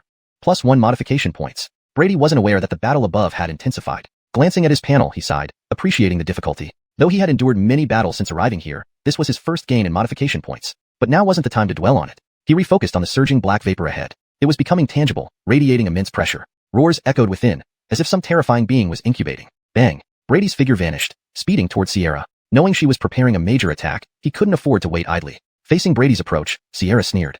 Let me show you the power of my minions. Suddenly, 10 dark figures appeared, identical to the evil spirits he had previously killed, standing in front of Brady. Minions? Stopping, Brady's eyes gleamed with excitement, as if seeing an unveiled beauty. Is this guy alright? Sierra was momentarily stunned by his expression, but she dismissed it, coldly ordering, kill him. The group of minions bared their fangs, roaring as they charged at Brady. Despite his inner joy, facing so many evil spirits together, Brady became wary. Individually, they were not strong, similar to the ghost infants he had encountered, but in numbers, they posed a different challenge. Holding Qianji, a long, somewhat dulled sword, he opted against using blood-gathering blade due to its heavy consumption. Taking a deep breath, Brady stood calmly amidst the surrounding minions. Roar! A roar like a fierce tiger escaped his mouth as he executed the tiger claw technique to perfection. A dense web of blades erupted around him, sending the attacking minions flying with high-pitched shrieks. But they quickly recovered, flipping back up with mere faint scars. After a round of furious roars, they again rushed at him, but this time pausing a few meters away. Brady noticed their strange behavior too late. They surrounded him from all sides, then emitted piercing cries simultaneously. Chapter 71, Battle, Part 2. More terrifying was that these wailing cries could overlap with each other. Invisible sound waves emanated from the ghosts, amplifying through each entity until the cumulative effect became horrifying. Even with Brady's current strength, he felt a tumultuous storm in his mind, and streams of dark red blood trickled from his nose and mouth. Though not apparent externally, his internal organs had suffered various degrees of damage. Despite his chi and blood working to repair the injuries, his body's movements were significantly impaired. Taking this opportunity, the ghosts, their eyes glowing red, swarmed forward. Their claws, sharp as daggers, mercilessly left deep gashes on Brady's body. Brady, still not fully recovered and seeing everything blurred, could only swing the Qianji weapon in a desperate attempt to fend off the dense attacks. Fortunately, with his current defense, he could focus on protecting vital areas, ensuring the ghost attacks couldn't truly harm him, though he suffered tremendous blood and chi depletion. As Brady's figure was gradually overwhelmed by the ghosts, the distant devil subduers finally reacted. Help him quickly. Antoniusai who, the bearded man, shouted urgently. Faced with such a sudden influx of malevolent spirits, they could no longer remain passive. If Brady fell, they wouldn't stand a chance against the overwhelming numbers. With a whoosh, dozens of spirit energy chains wrapped around the ghosts, attempting to pull them off Brady. But even as the ghosts screamed under the burning effect of the chains, they clung tightly to him like piranhas sensing blood, refusing to let go. The fierce scene made every devil subduers feel a chill run down their spine. If they were in his place, they would have been torn into pieces long ago. Realizing individual chains had little effect, they adjusted their strategy, focusing multiple chains on a single ghost. However, these creatures were immensely strong, requiring nearly 4 or 5 chains combined to drag one away. Through their efforts, 3 ghosts were eventually pulled off. Although the situation didn't improve much for Brady, it granted him a moment to breathe. Gabriel, hurry. We can't hold on much longer. The devil subduers' faces were pale, their arms trembling as they held the chains, feeling like they were restraining ferocious beasts. Under the fierce struggle of the 3 ghosts, the spirit chains began to flash violently, on the verge of shattering. Junior, exterminate evil form. The bearded man and others dared not delay, summoning golden phantoms once more. Though smaller than before, their power remained formidable. A golden pillar descended from the sky, enveloping the 3 ghosts. With a series of shrill screams, 2 of the ghosts turned to ashes within moments, while one managed to escape. 2 black beads fell to the ground, lying quietly among the ashes, emitting an eerie glow. The surviving ghost, after rolling on the ground, charged at them with a menacing look. Attempting the same tactic, the devil subduers found their chains ineffective against its speed, quickly breaking through amidst startled shouts. The limitations of the golden phantom exposed themselves. Unable to strike wildly without risking friendly fire, the ghosts moved freely within the crowd, inflicting several injuries on the devil subduers. Chaos ensued, leaving them unable to assist Brady. At this moment, Brady, who had been pushed back in the encirclement, suddenly halted. The intense pain in his head had vanished, clarity restored. Eyeing the surrounding ghosts coldly, a glint of bloodshot light flashed in his eyes. Now, it's my turn. In the next instant, a surging tide of chi erupted from within him. Caught off guard, the ghosts were flung away. Reaching out with his right hand, he grabbed a ghost by its tail and yanked it back forcefully. The ghost's eyes gleamed with hostility as it bared its fangs, turning to bite Brady's hand. Yet in the next second, a palm struck down with such force that its entire lower jaw was ripped off. Black blood mixed with shattered teeth flew everywhere, revealing the grotesque wounds and broken spikes inside its throat. Pain-racked, the ghost tried to initiate a sound wave attack but lacked the tongue to do so, only managing to emit mournful whimpers. Die! Brady's gaze was ice-cold. Ignoring the renewed onslaught from other ghosts, he swung the captured ghost toward the ground. A loud boom resounded as the earth cracked, burying the creature under flying debris. Despite this, it stubbornly attempted to crawl out, but countless heavy fists slammed it back into the pit. Pound, pound, pound. The air split apart as the relentless blows pounded the ghost back into the crater. The surrounding ghosts attacked frenziedly from behind, seemingly trying to save their companion. Yet Brady remained unfazed, eyes red, ignoring their strikes. Wah! Under Brady's relentless assault, the ghost finally gave way, collapsing into a cloud of black dust. A surge of terrifying aura erupted from Brady, sending all nearby ghosts flying. Under everyone's watch, his body rapidly expanded, muscles bulging like iron, veins winding like tree roots, reaching nearly 3 meters tall. Ha! A breath of hot air escaped his mouth, his gaze fierce. As he lowered himself slightly, the ground sank beneath his feet. A mad beast, he crashed into an unsuspecting ghost with immense force. Compared to his massive form, the ghost was tiny like a mosquito. With a muffled thud, its body exploded into fragments that rained down around him. A pitch-black demon core rolled out, instantly dissolving into smoke when caught in his massive hand. Drip. Black blood and unidentifiable meat chunks slid off Brady's body. At this moment, he appeared even more fearsome than the evil spirits themselves. Chapter 72. Ferocious level malevolent spirit? The other ghosts surrounding them seemed to be equally intimidated, standing at a distance, roaring towards Brady but hesitating to advance. At this moment, Brady stared at these ghosts. While he wanted to eliminate them immediately, they were, after all, walking points of modification. The commotion on the other side made him reconsider. Not far away, Sierra was sitting cross-legged on the ground with a blood-red token floating above her head. Behind her, a substantial black mist was taking shape. A grotesque face occasionally appeared on the surface of the black mist, suggesting that whatever was inside was eager to come out. The occasional wafts of energy emanating from it even caused Brady a slight chill in his heart. Gabriel Javier, stop that person quickly. Inside that ghost fog might be a ferocious level malevolent spirit. Antonio Sehu and the others had finally managed to deal with their ghost, and upon seeing the black mist almost fully formed, they urgently shouted, "Ferocious level malevolent spirit?" Brady's pupils constricted as he realized the urgency. He now had a decent understanding of the classification of malevolent spirits. Although a ferocious level malevolent spirit seemed only one rank higher than a mortal level one, the actual gap between the two was immense. A mortal level malevolent spirit, no matter how strong, could be easily handled by a 7-star demon subduing envoy or several well-prepared 8-star demons subduing envoys. However, any ferocious level malevolent spirit, even the weakest, required a 6-star demon subduing envoy present to barely match its strength. In their group, the only 6-star demon subduing envoy was Sawyer, who was currently engaged by Alwyn. It was unknown how the situation there was progressing. While Brady, under Tiger Might, could potentially reach the combat power of a 6-star demon subduing envoy, he had never faced a ferocious level malevolent spirit before, so he wasn't sure if it had any special abilities. Moreover, the consumption of Tiger Might was massive, and if he couldn't resolve the battle quickly, things would become complicated. Therefore, the most prudent approach was to prevent its emergence. Understanding the stakes, Brady didn't hesitate. He dashed towards Sierra's location with blinding speed. Feeling the terrifying aura emanating from Brady, Sierra trembled slightly. "You useless bunch, why don't you stop him immediately?" Seeing the hesitant ghosts, Sierra screeched in frustration. Under her command, the ghosts' eyes glowed menacingly as they charged at Brady without hesitation. However, boosted by Tiger Might and extreme shadow steps, Brady's speed reached an astonishing level. No matter how hard these ghosts tried, they couldn't catch up. As Brady approached closer, Sierra could sense his lethal intent and grew determined. Suddenly, the ghosts began trembling violently, emitting copious amounts of black smoke. After the smoke dissipated, their bodies had swelled immensely. In the next instant, their speed increased severalfold, swiftly catching up to Brady. "Get lost." A bloodlust flashed across Brady's eyes as he flung a ghost trying to bite his neck like swatting a fly, creating a huge crater in the ground. Yet moments later, the ghost emerged from the crater unharmed. Dodging attacks from other ghosts, Brady noticed a fleeting bloodstain on his arm and became serious. These ghosts weren't just faster, but also significantly stronger and more resilient. His attacks were now ineffective against them. However, Brady acutely sensed that although the ghost's power had surged, it was unstable, like bombs ready to explode. Nonetheless, Brady was forced to halt and seriously defend himself against their frenzied assault. "Sierra, what are you doing?" Meanwhile, Alwyn's roar echoed through the dark rain. A gray figure burst from the clouds. It was Alwyn. He surveyed the besieged Brady and the abnormally powered ghosts, then angrily glared at Sierra below. Sawyer arrived shortly after, though his appearance was disheveled, indicating he had been at a disadvantage in the previous fight. "Brat, step aside, or I will kill you today." Alwyn growled ominously at Sawyer. "Haha, don't rush off just yet. We've only just warmed up." Sawyer laughed and lunged again. Coldness flashed in Alwyn's eyes as murderous intent soared. Soon, they were battling once more, disappearing into the clouds. Sierra paid no heed to Alwyn's shouts. She glanced at the cracked ghost token without a hint of regret.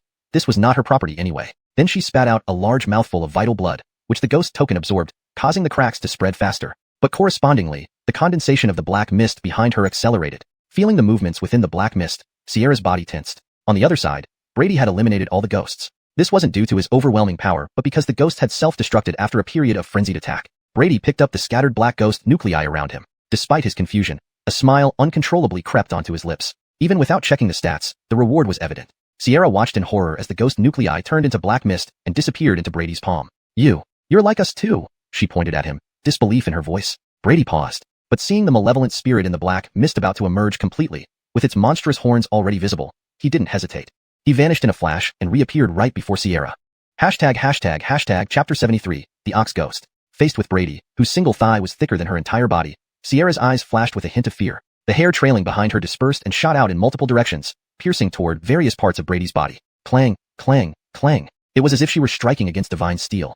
All that came from the attack was an array of sparks, rendering it utterly ineffective. Brady's face remained cold as he watched Sierra attack him fiercely, viewing her like a jumping jester. Then, with a slight movement of his right foot, it descended like a steel pillar, accompanied by a terrifying pressure, aiming straight for her head. Sensing the terrifying power of the strike, Sierra's expression turned frantic. Her hair surged madly, trying to block the blow. At the same time, shields, armor, weapons, all sorts of objects floated before her, shooting towards Brady. She looked like a frightened hamster spewing out all its stored goods at once. But this resistance was pitifully inadequate before Brady. First, the giant web formed by her hair couldn't last half a second before exploding into fragments. As for the weapons targeting Brady, they shattered into countless pieces the moment they struck him, turning into scrap metal. No! In her despair, her entire skull was kicked with force, instantly shattering into a mist of blood. Her decapitated corpse swayed twice and then collapsed to the ground, stirring up dust. Yet, Brady didn't spare another glance, his gaze remaining fixed on the black fog, a flicker of suspicion in his eyes. Though Sierra was clearly dead, the black fog showed no signs of dissipating. Just as he felt puzzled, the corpse beneath his feet suddenly twitched. Still alive?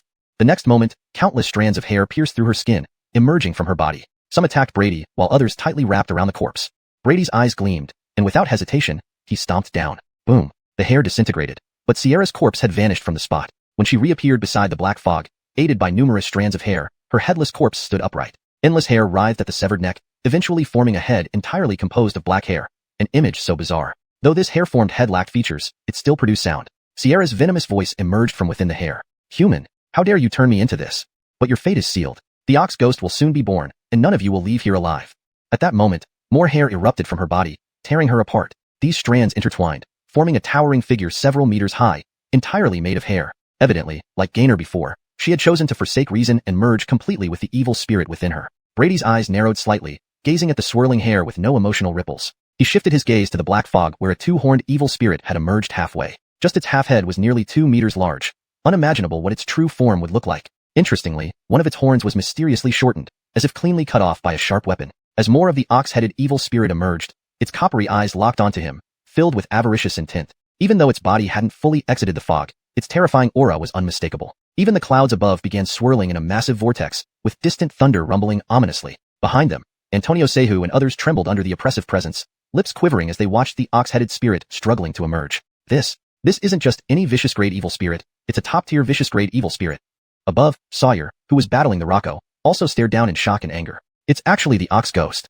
Rocco, do you realize what you're doing? After this, you won't have a place to hide in the entire Dahui Empire. Whether in heaven or hell, the Demon Suppression Bureau will chase you to the ends of the earth. Under Sawyer's icy gaze, the Rocco sneered. Heh, Dahui Empire? Demon Suppression Bureau? You people are all the same, too arrogant, thinking this world belongs to you. I plan to use this Ox Ghost elsewhere, but alas, this fool has ruined everything. His eyes flashed angrily at Sierra, now completely transformed into an evil spirit. But then, calming down, he said, but it doesn't matter. Sacrificing 12 cities will not have been in vain after my years of hard work. Sawyer's gaze grew colder. You damn lunatic. Today, I'll give my life to stop you. With those words, the azure dragon phantom behind him merged back into his body. An aura far more terrifying than before erupted from him. The Rocco, however, remained unmoved, watching him disdainfully. Oh, ready to fight to the death? But can someone like you, a mere half-baked fighter, compare to me? The two clashed again without further ado. In the Imperial Peak Tower, 9th floor of the Demon Suppression Bureau, Jagger watched the teapot about to boil, his eyes intensely focused. As a faint tea fragrance wafted through the air, he sniffed lightly, a satisfied smile crossing his face. Just as he was about to pour himself a cup, something seemed to disturb him. His hand froze mid-air, and he abruptly looked up at the empty space before him, his eyes filled with doubt. At the same moment, a knock sounded at the door, followed by an anxious voice. Director, trouble? Surveillance detected a massive evil aura rising in the northeast. Preliminary assessment suggests it's an evil spirit about to reach the malevolent grade.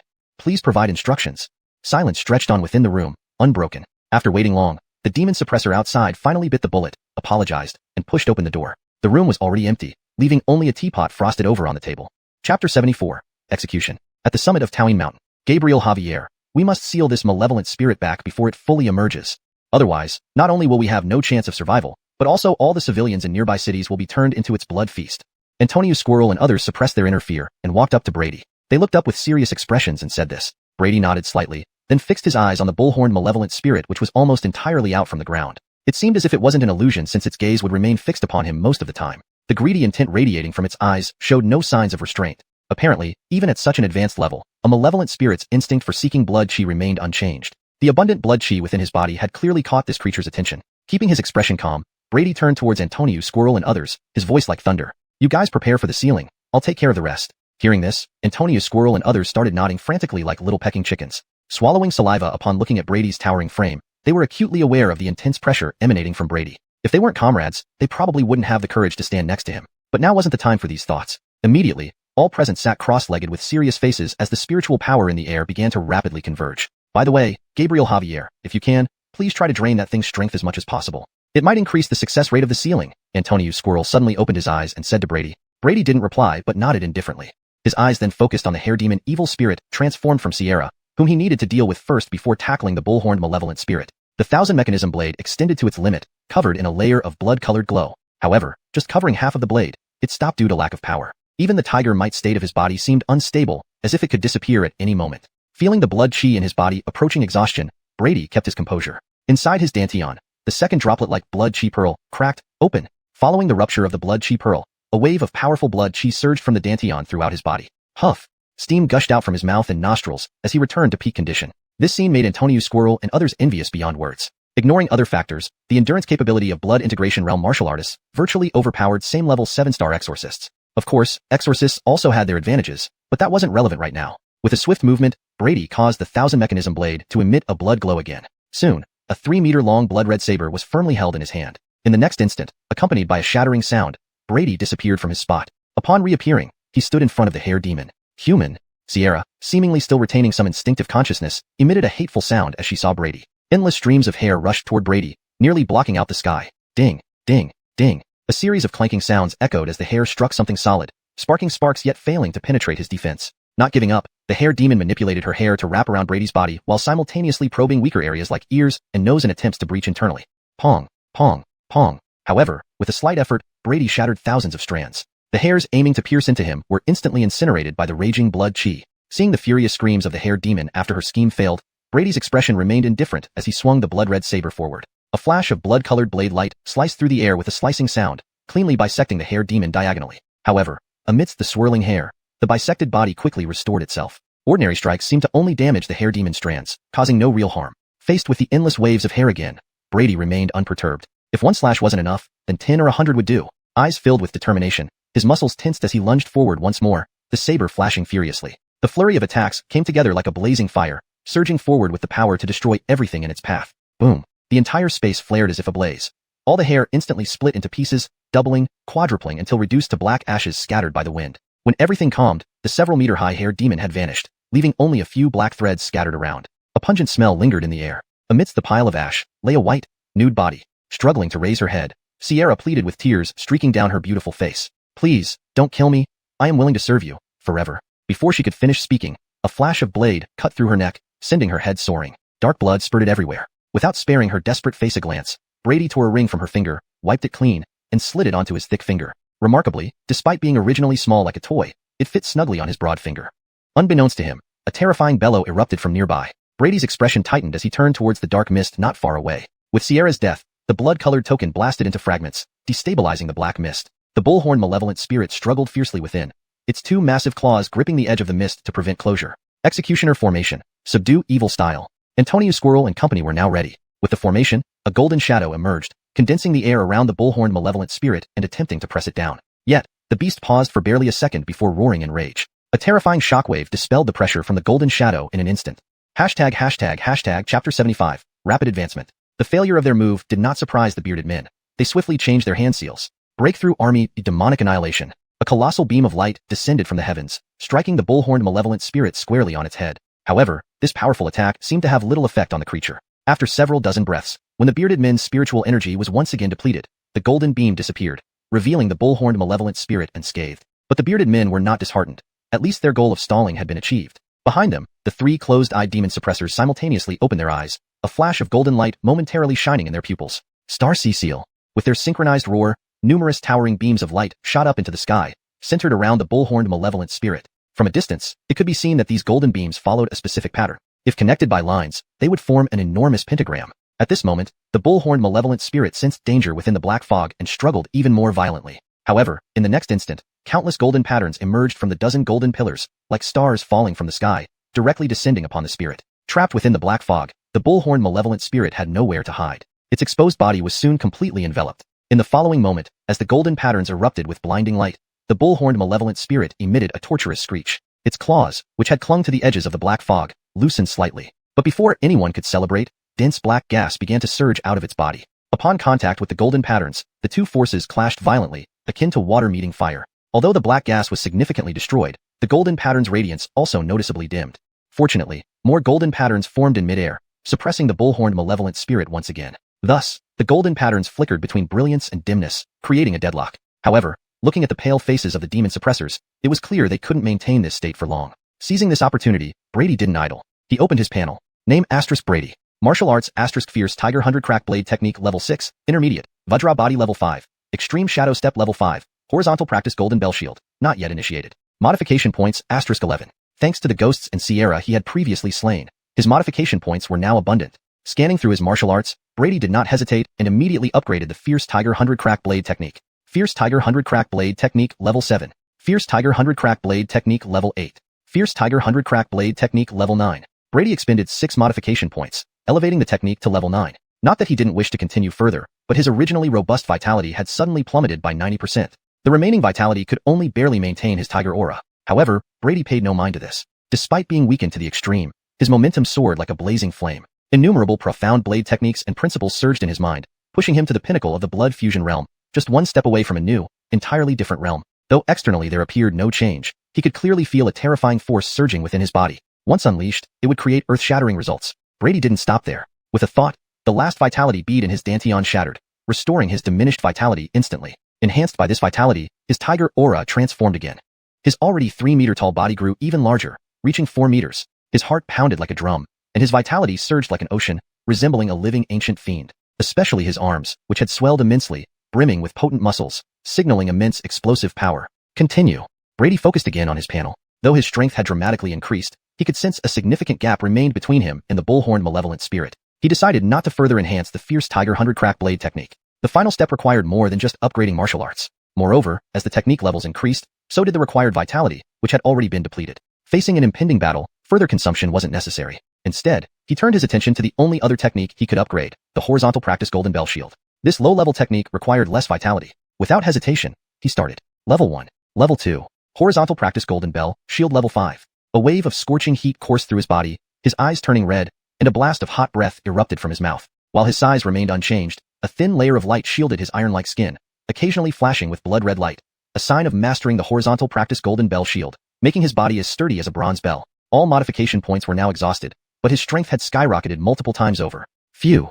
Brady exhaled deeply. The enhancement cost less than 20% of his vitality, but gave satisfactory results. His defense improved significantly, and besides Tiger Aura, he finally obtained a second secret technique. Meanwhile, black gas continued to pour out of the bullhorn malevolent spirit, overwhelming the replenishing golden patterns. Gradually, the spirit resumed its climb out of the black fog. Gabriel Javier. Hurry, we can't hold on much longer. Seeing the seal about to break, the bearded men's faces turned deathly pale, shouting anxiously. Upon observation, Brady knew he couldn't wait any longer. Eyeing the emerging bullhorn malevolent spirit, he licked his lips, grinning widely. This giant was perfect for testing his newfound strength. Chapter 76. The Heavenly Yuan Realm. Whoosh. Terrifying vital energy converged, causing the originally 3-meter-long blood-red saber to surge and extend to over 4 meters. The blade shimmered with bloody light, and the blood-red saber chi that clung to it became noticeably sharper compared to before. Stone crouched slightly, In the next moment, the ground beneath his feet exploded instantly, stirring up a ring of dust. Under this terrifying force, Stone's body shot toward the direction of the horned evil spirit like a cannonball. Because of the incredible speed, dozens of blurry afterimages trailed behind him. In the blink of an eye, he rushed into the range of the formation, arriving right in front of the horned evil spirit. Explosive slash. Stone's eyes emitted icy killing intent. His entire body's muscles tightened abruptly as the long knife in his hand sliced toward the horned evil spirit's neck like a rainbow. The fearsome momentum seemed powerful enough to split the air in half. At the same time, 9 phantom knife shadows also appeared, slashing down together with the blade. Asterisk roar.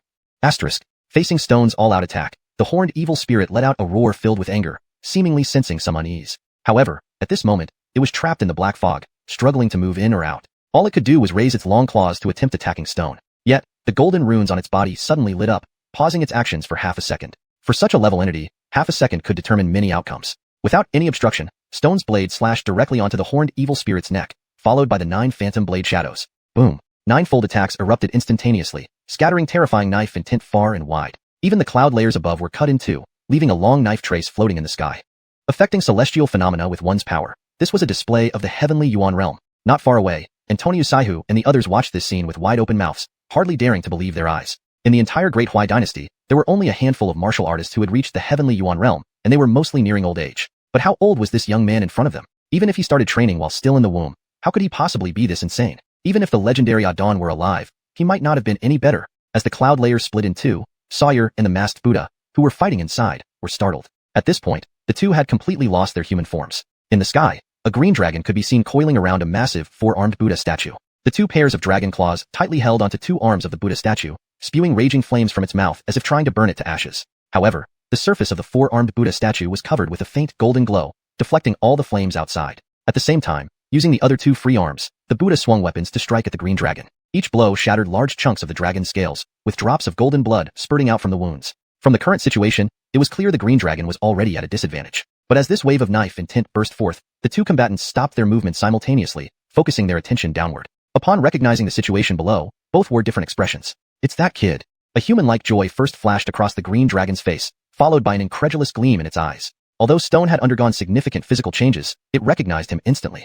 Precisely because of this, it was so shocked. After all, it had personally witnessed Stone breaking into the blood fusion stage just days ago. Yet, this kid had almost caught up to him within just a few days. Such rapid progress was even more outrageous than if he had a cheat code. This green dragon was none other than Sawyer transformed. Unlike when he had battled Rhonda and Sierra earlier, as a 6-star exorcist, he could now fully control the spirit within his body. In other words, he could maintain his own sanity while perfectly integrating the power of the spirit with his own, thereby unleashing terrifying power. Heavenly Yuan realm martial artist? The masked Buddha revealed a hint of surprise on his face, puzzled by where such a formidable presence had suddenly emerged from. However, upon closer inspection, he suddenly relaxed. It's just someone whose burst strength has barely reached the level of the heavenly Yuan realm. Hearing this, Sawyer sneered coldly. Old man, you sure talk big, but aren't you nearly wetting your pants by now? Masked Buddha had gotten used to Sawyer's trash talking. He retorted coldly, Brat, don't celebrate too early. This helper of yours is probably about to meet his end. How can you get so close, knowing the bold demon's capabilities? Truly courting death. Sawyer initially froze, but then recalled something, realizing the situation was dire. He bellowed urgently downwards. Kid, get out of there now. Then, twisting his body, he attempted to rush over to help. However, Masked Buddha would not allow him to proceed smoothly. With a sneer, he pushed out all 4 palms at once. Instantly, palm shadows filled the sky, forcing Sawyer to stop mid-air, turning to counter with full force. Down below, Stone remained in the slicing posture. His saber was embedded deep into the horned evil spirit's neck, with waves of vital energy ravaging the wound, preventing healing and even expanding the injury. Droplets of thick black blood trickled down the blade, corroding the ground into deep pits. However, this seemingly severe injury was no more than superficial damage to the immense body of the horned evil spirit, and Stone naturally heard the voices from above. At this moment, he wished to leave but found his body completely unresponsive. Unlike when he was suppressed by Antonio Saiho's exorcism style previously, Stone now had almost entirely lost control over his body, unable to move even a finger. It was as though someone had paused time around him. All of this was due to the horned evil spirit. Its head twisted nearly 180 degrees, revealing a pair of dark green eyes fixed intently on him. Its pupils overlapped in a bizarre manner, radiating a strange invisible wave, which thoroughly suppressed his control over his body. Asterisk roar. Asterisk. Feeling the pain from its wound, the horned evil spirit let out a furious roar. A dense surge of black mist emerged, erasing all the bloody lights inside the wound. A protective layer on Stone's body flickered, repelling the black mist. However, as the black mist continued to erode, the shield grew increasingly weak. Antonio Saihu and the others behind Stone noticed something amiss. They clenched their teeth, and the golden runes on the horned evil spirit's body burst into radiant light once again. But in the next moment, the horned evil spirit seemed to explode with fury. Its terrifying aura shook outward, and the golden runes on its surface immediately shattered into pieces. Chapter 77. Eternal Permafrost, Part 1. Damn it. Jedediah's face changed drastically, but there was nothing he could do to resist. All the golden pillars exploded almost simultaneously. The backlash from the formation struck the demon subduers like a heavy hammer. Blood sprayed from their mouths and noses, their faces turned ashen, and their vitality plummeted to its lowest point. But compared to them, Brady was truly facing a life-or-death crisis at this moment. The horned evil spirit's eyes were locked onto Brady. The one who had injured it would not be let off easily. It raised one of its claws and swiped towards Brady with astonishing speed. Brady's 4-meter-tall body seemed almost dwarfed by the massive claw before him. Even before the attack arrived, an overwhelming wind pressure surged forward. Sensing the terrifying power contained within, Brady's pupils dilated wildly. His chi and blood surged violently inside his body, causing thick black veins to bulge across his muscular surface. Move. Move, damn you. Brady's eyes were filled with bloodshot lines. Some veins burst due to the extreme exertion. Under such dire circumstances, his body finally managed to regain a fleeting moment of respite. But when the horned evil spirit's gaze sharpened, the entire space froze once more. However, for Brady, this brief moment was enough. In that split second of regained mobility, Brady didn't hesitate and immediately activated his newly acquired ability. Akalanatha. Around his body, a solid red glow enveloped him like a tangible shield. The surface of the light shimmered with countless intricate runes, adding an aura of mystique. This was his new ability, Akalanatha. By concentrating all his chi and blood, he gained immense defensive power. As long as his chi and blood didn't run dry, the defense wouldn't be breached. However, the drawback was also obvious. His movement speed was severely restricted, turning him into a living target. But under these circumstances, such concerns were secondary. Before he could ponder further, the giant palm of the horned evil spirit slammed down. In an instant, it felt like heaven and earth were splitting apart. Brady saw everything go dark as an unimaginable force struck him. The red glow around his body flickered wildly, deforming like a stretched piece of rubber under the tremendous impact. The runes on the surface kept vanishing and reappearing, threatening to shatter at any moment. The chi and blood inside his body drained at an alarming rate, half consumed in just a few seconds. Fuck. Brady's eyes burned red. Realizing he couldn't endure much longer without being drained to death, he closed the glowing shield intentionally, which then shook and vanished. Without the barrier, the giant palm descended like a mountain. Thankfully, the strange control over him dissipated as the horned evil spirit attacked. Exploding slash. Qianji in his hand erupted with scorching red light. Instead of retreating, Brady charged forward with unparalleled blade light, aiming straight at the colossal palm above him. Under the shadow of the vast palm, the feeble red blade light struggled against the overwhelming odds, seeking a way out in the desperate situation. Moo. But with a roar from the horned evil spirit, the red blade light gradually faded, until it disappeared. Bang! A thunderous explosion rocked the area, like an earthquake, making the entire Ta'in mountain tremble. The ground within 100 meters shattered, spewing earth pillars dozens of meters high. Not far away, Jedediah and the others were thrown back by the shockwave, each one landing disoriented and groggy. It took them a while to recover their senses. What about Gabriel Javier?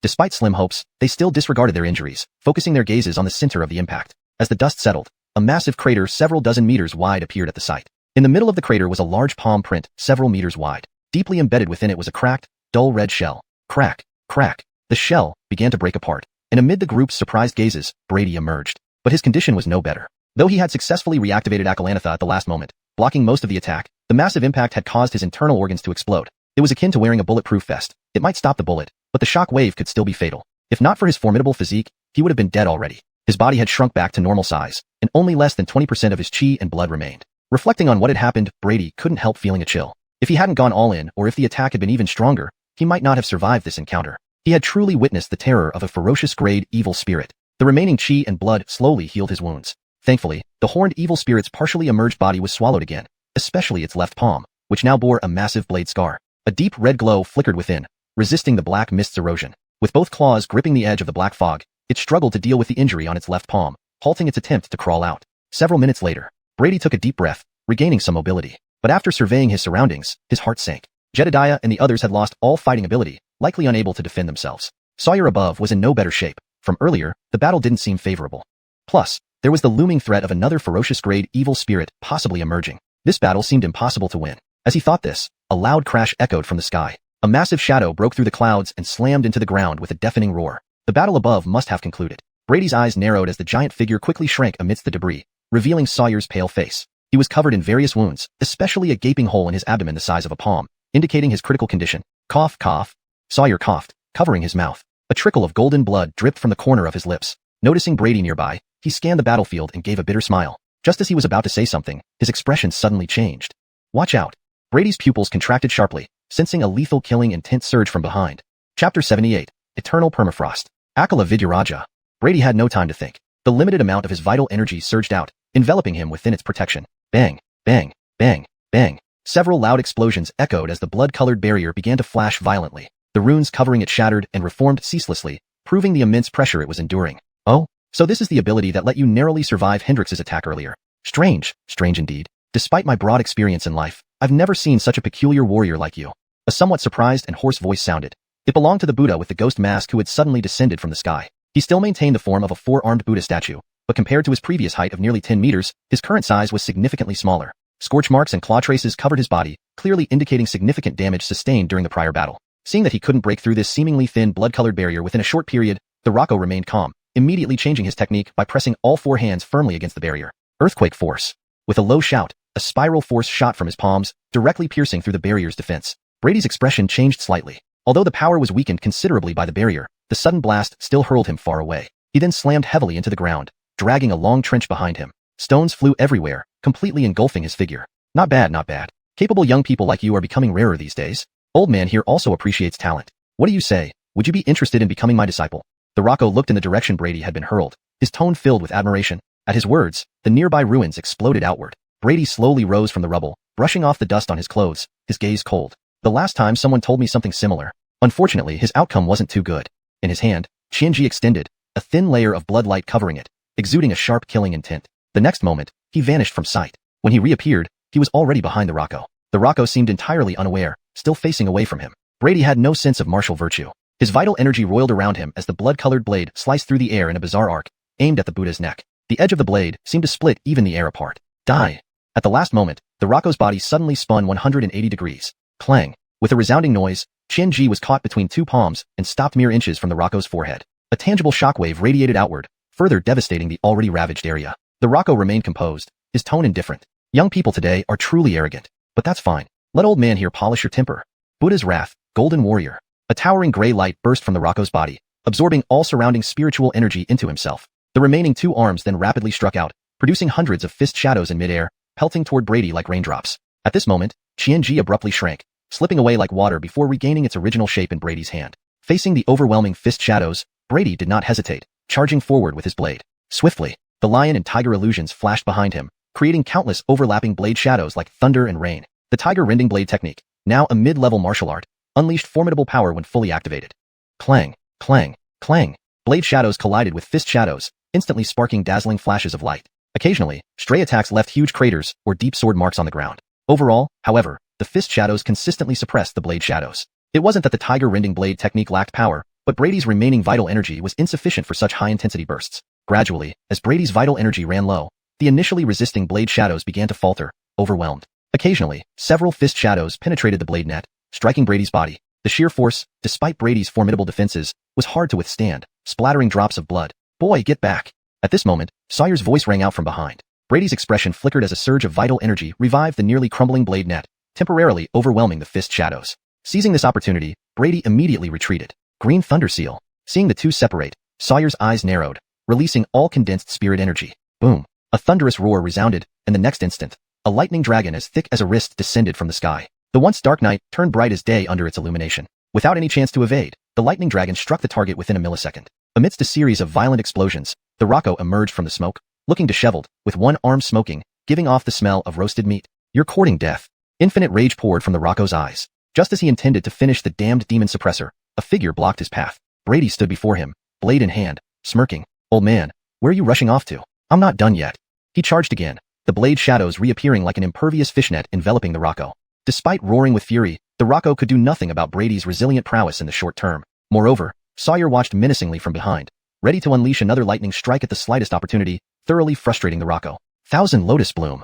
After being hit by another lightning bolt, the Rocco's face turned icy, realizing he would eventually be worn down if this continued. Immediately, he braced against Brady's barrage of strikes, bringing all four arms together in prayer. Naturally, Brady wouldn't miss this perfect opportunity. His blade slashed furiously, leaving dozens of deep cuts across the Buddha's body. Several streaks of bloodlight were also driven inside, wreaking havoc within. Quick, retreat. Sawyer's urgent voice suddenly called out from behind. Brady's eyes narrowed, sensing the imminent danger without needing to be told. Without hesitation, he activated Extreme Shadow Step, retreating like a phantom. Chapter 79, Eternal Permafrost, Part 2. The moment Brady left, dozens of translucent lotus flowers suddenly appeared around Rocco. These lotuses spun in the air, seemingly harmless. Bloom. At that moment, Rocco's voice echoed, somewhat chilling. As he spoke, the closed lotus buds began to slowly unfurl, each petal visible and looking entirely natural, radiating a rainbow of colors. Yet behind this beauty lay a fatal threat. Without hesitation, Brady retreated hundreds of meters. Sawyer did likewise, flashing beside the other devil suppressors and delivering a punch to the ground, creating a deep pit. He then kicked the incapacitated devil suppressors into it. By the time he finished, the lotuses had bloomed, releasing terrifying energy fluctuations. Instantly, a pillar of light shot up from the center of the lotuses and spread outwards. Everything in its path, whether rock or anything else, was turned to dust and vanished. The scene resembled a Category 12 typhoon, almost destroying half the temple. This power lasted several minutes. When all was calm, the entire mountaintop was desolate, only remnants of walls and broken tiles proving a grand temple once stood there. Brady moved a large stone off himself and spat sand from his mouth. He looked towards the epicenter, his pupils constricting. Rocco's standing spot had vanished, replaced by a gigantic, bottomless pit. Where is that old guy? Brady's eyes darted around, searching for Rocco. Although the attack was powerful, its long precast time meant it wasn't aimed at killing enemies. Sawyer, with a grave expression, also guessed this much. No good, it's the Isaiah. Sawyer's face changed, as if he spotted something. Brady reacted similarly, turning to look at the temporarily forgotten, horned evil spirit. The black mist hadn't dissipated but had expanded. Now, most of the horned evil spirit's body emerged, an ominous pressure enveloping the mountain. Above its head, a thin figure floated, the ghost-faced Buddha, smirking triumphantly. With his 4 hands forming a complex seal, he pressed downwards. Moo. Stimulated, the Isaiah's originally green eyes turned blood red, its aura multiplying several times. The ground shook, and black clouds gathered, forming a massive black vortex. Black lightning streaked through, resembling gods and demons emerging. In the next moment, amidst Brady and Sawyer's grim faces, the Isaiah completely freed itself from the black mist, revealing its true form. A monstrous blend of a black ox and a crocodile. Over 20 meters tall, its body was covered in dark brown armor, with pillar-like limbs, creating unimaginable pressure. Its crocodile tail swung ominously behind, producing deafening booms. Moo. The horned evil spirit unleashed a sky-shattering roar. The black clouds dispersed, revealing stars. Watching the solemn expressions, Rocco atop the Isaiah sneered. Hee, you're still too young. Now that the Isaiah is free, no one can stop me. The 12 surrounding cities will be wiped out. But first, I'll sacrifice you both. With a hand seal change, the Isaiah's eyes blazed red, charging madly towards them. The ground shattered wherever it went, its oppressive force leaving no room for resistance. Sawyer looked grim, knowing their chances were slim. Turning to Brady, he said seriously, Kid, I'll try to stop them. Take my subordinates and retreat. Find someone named Jagger at the Devil Suppression Bureau. This is my token. Show it to him. Brady didn't hesitate, accepting the bronze token. No problem. Sawyer was surprised by his decisiveness, nodding. Just as he prepared to fight, the temperature dropped dramatically. A snowflake drifted down, landing on his nose. Sensing the cold, Sawyer recalled something, breaking into delighted laughter. Even Brady noticed, watching as everything turned white within seconds. The thin mist in the sky thickened with snowflakes, covering everything in white. Rocco looked bewildered, while the Isaiah roared in defiance, sensing danger. Suddenly, a silver glow shot like a meteor toward them. On closer inspection, it was an ice-crafted sword, with a middle-aged man dressed in Confucian robes, hands clasped behind his back, standing atop it. It's Chief Commissioner. The Chief Commissioner has arrived. Haha, we're saved. As the middle-aged man appeared, despair turned to joy, like dying travelers in a desert finding an oasis. Chapter 80. Eternal Permafrost Part 2. It's you. This can't be. You should be at the border. How could you possibly be here? While they were ecstatic, Rocco was clearly not so happy. Seeing the approaching middle-aged man, he looked as if he had seen a ghost, and his whole body couldn't help but start trembling. In the next moment, he didn't even care about the demonic ox spirit beneath him. With a flash of movement, he transformed into a cloud of gray mist and fled in the opposite direction. However, the middle-aged man was clearly not going to let him off that easily. With a cold snort from the sky, a streak of silver light flashed like lightning and instantly penetrated through the center of the gray mist. No! Accompanied by a blood-curdling scream, the gray mist immediately dispersed, revealing Rocco once again. A 2-finger-wide sword scar was now visible on his chest. Before he could do anything, a shocking chill erupted from the wound. In the blink of an eye, it encased him entirely in ice. Thud! The large block of ice fell to the ground, revealing the distorted face of Rocco within, his eyes wildly rotating, as if he hadn't given up yet. As his fingers twitched slightly, cracks soon appeared on the surface of the ice. But in the next moment, another streak of silver light shot past. This time, Brady saw clearly. It wasn't any legendary weapon but just an ordinary icicle-sized blade. Yet, this icicle instantly pierced through Rocco's brow and exited through the back of his head under the latter's despairing gaze. Rocco's expression froze completely, still carrying a hint of unwillingness and terror, as his life force dissipated entirely. This strike not only took his life, but also killed the evil spirit within him. With the ice shattering, the frozen Rocco exploded into countless tiny ice crystals. Brady watched this scene, his pupils involuntarily constricting. The once formidable Rocco had been killed without putting up any significant resistance. It all seemed as effortless as crushing an ant. The middle-aged man, who performed this deed, then gently descended from the sky, not even sparing a glance at the scene, as if what he had done was merely a trivial matter. General Commander Wong. Sawyer quickly stepped forward, clasping his hands in salute, looking extremely respectful. Jagger nodded slightly, his gaze sweeping over everyone. When he saw Brady standing nearby, his eyes flickered slightly, showing some surprise. However, He didn't say much and simply turned his gaze back to Sawyer, saying, "You did well this time, buying me a lot of time." Sawyer scratched his head, embarrassed. Standing before this person, he lacked his usual domineering demeanor and was quiet, like a student attentively listening to a lesson. Moo. With Rocco's death, the demonic ox spirit also calmed down from its berserk state. Its dark green eyes stared intently at Jagger, who stood a short distance away. Its thick limbs dug restlessly into the ground, filled with apprehension. "All right, this is not the time for reunion. You leave first, we'll talk after I resolve things here." Jagger glanced at the increasingly agitated demonic ox spirit, his eyes flashing with a faint icy glow. "Yes, General Commander." Sawyer replied respectfully and promptly gathered everyone to rush down the mountain. Watching Jagger's back, Brady's eyes flickered, but he didn't linger on the thought and followed Sawyer and the others away from the area. Once everyone left, Jagger turned his gaze towards the demonic ox spirit. "Well, now it's just us. Let's see what you're truly capable of." The demonic ox spirit seemed to understand his words. Already low on intelligence, it appeared enraged, its huge eyes becoming more dangerous. Moo. A thunderous roar echoed, signaling the start of their clash. Both parties charged toward each other simultaneously. At the foot of Mount Tyne, Sawyer and his team ran down from the peak as if escaping for their lives, reaching the base in mere minutes. They all collapsed onto the ground, showing expressions of relief from surviving a great ordeal. Brady quietly stood to one side, looking up at the mountaintop, now shrouded in a white fog, making it impossible to discern the situation. Only faint sounds of explosions and the roars of the demonic ox spirit could be heard. "Don't worry, with General Commander Wang here, everything will be fine." Sawyer approached, seemingly confident in their leader's abilities. However, what Brady cared about right now wasn't this. He avoided the arm that Sawyer extended and said calmly, "Since the problem is resolved, shouldn't we discuss the compensation?" Sawyer waved his hand generously, his spatial ring glowing momentarily as several silver notes appeared in his hand. "Of course, just as agreed. Here are 20,000 taels, and the extra can cover your work injury fee." However, Brady didn't reach out to take them. He remained silent, making Sawyer feel uneasy. The other demon hunters sensed the tension in the air, exchanging glances before quietly moving away. Fine, you got me scared there." Ultimately, Sawyer gave in, waving his hand irritably and thinking for a moment before continuing. "This mission did exceed my expectations, and you did a great job. So, besides the agreed payment, I'll personally grant you 2 reasonable requests." "How does that sound?" "2 requests?" Brady raised an eyebrow, pondering for a moment before nodding slightly. "Oh right, do you have any internal cultivation manuals?" Brady suddenly asked, turning to Sawyer. "Internal cultivation manuals?" Sawyer paused, then looked at Brady skeptically. "What do you need those for?" "I'm warning you, they aren't as miraculous as you might think. Many people spend decades on them, and the results may not even match a basic martial art manual." Brady didn't pay much heed to this. What might seem useless to others could still be worth trying for him with the system he had. Even if it failed, the cost would only be a few modification points. Just as he planned to ask further, a voice as resounding as a bell echoed from Mount Tyene's summit. "Myriad seals of devil containment, eternal permafrost." Chapter 81. Expediency. The voice came from the middle-aged man they had encountered earlier. Brady's eyes gleamed as he looked upward, immediately struck by awe. A massive deep blue magical array hovered in the sky above the mountain peak. Its scale so vast it enveloped the entire summit. Even at such a distance, the terrifying fluctuations of spiritual energy were palpable. "It's the commander's ultimate skill. Looks like it's about to end soon."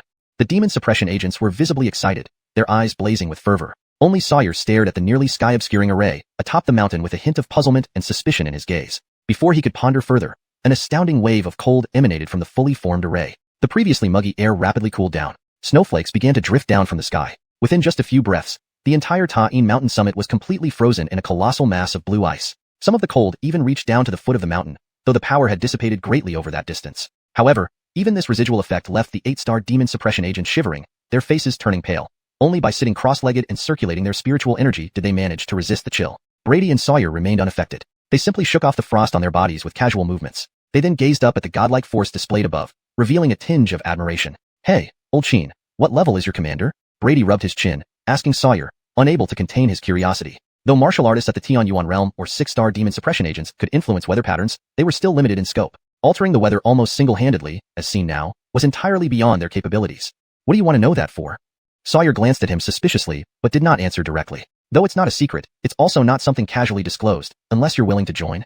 Brady ignored him without hesitation before Sawyer could finish. Even if Sawyer wouldn't divulge anything, Brady had a rough idea. Given Sawyer's performance, he was definitely above 6-star, but clearly below 5-star. Thus, it was reasonable to infer the middle-aged man was at least a 5-star demon suppression agent. He didn't ask where they came from or why they were in Yun City. He knew Sawyer wouldn't tell the truth. Seeing Brady's unwavering stance, Sawyer sighed. Why did Brady resist joining the Demon Suppression Bureau when everyone else desperately wanted to? As both were lost in thought, they simultaneously sensed something and looked up. A figure appeared through the towering clouds. It was the middle-aged man they had seen earlier. After scanning the area, he descended straight toward them. Upon nearing, he defied physics by slowing down and landing gently, displaying remarkable poise. Brady couldn't help but feel envious. Free flight in the sky must be irresistible to any man. Alas, as a coarse martial artist, mastering such elegance seemed out of reach. At this moment, Jagger cast a glance at the listless agents, waved his sleeves, and the temperature returned to normal. Everyone breathed a sigh of relief, rising and bowing in gratitude. Commander, was the malevolent spirit dealt with?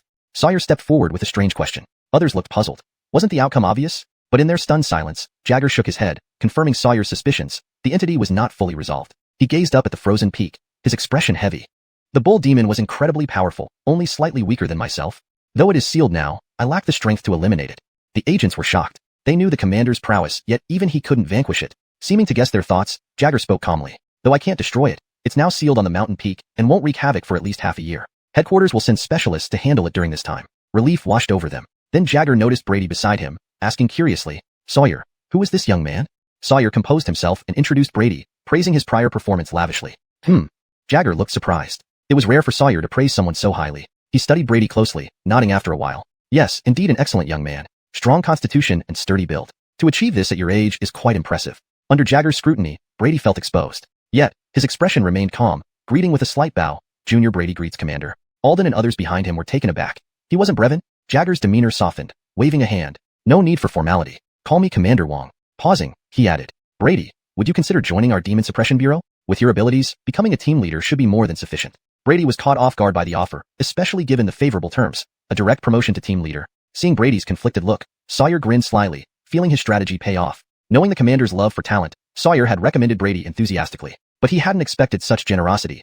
Agreeing would make Brady his equal. Thus the situation unfolded.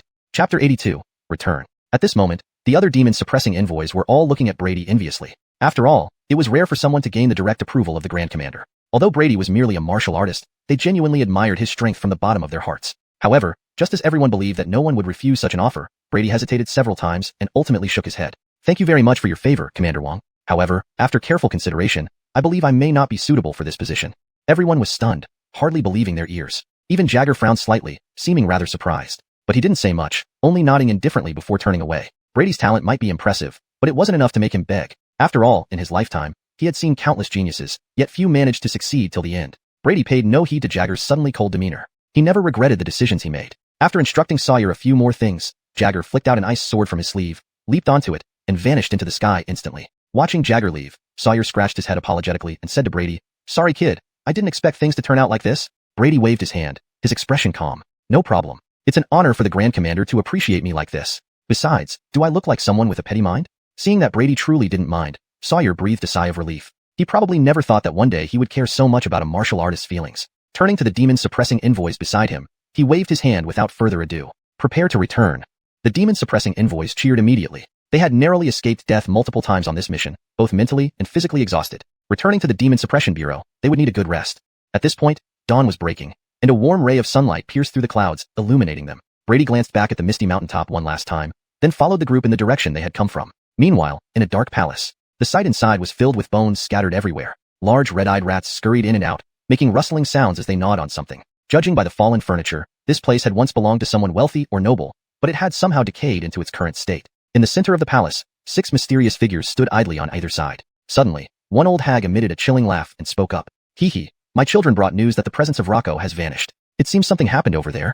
Upon hearing this, the other figures looked startled, finding it hard to believe. How is that possible? Though that guy's strength was lacking, his escape skills were among the best among us. I don't care about his life or death. I only want to know if the mission was completed and what happened to the divine beast. Brittany, what could have happened? Is it possible that some powerful expert lives in such a remote place?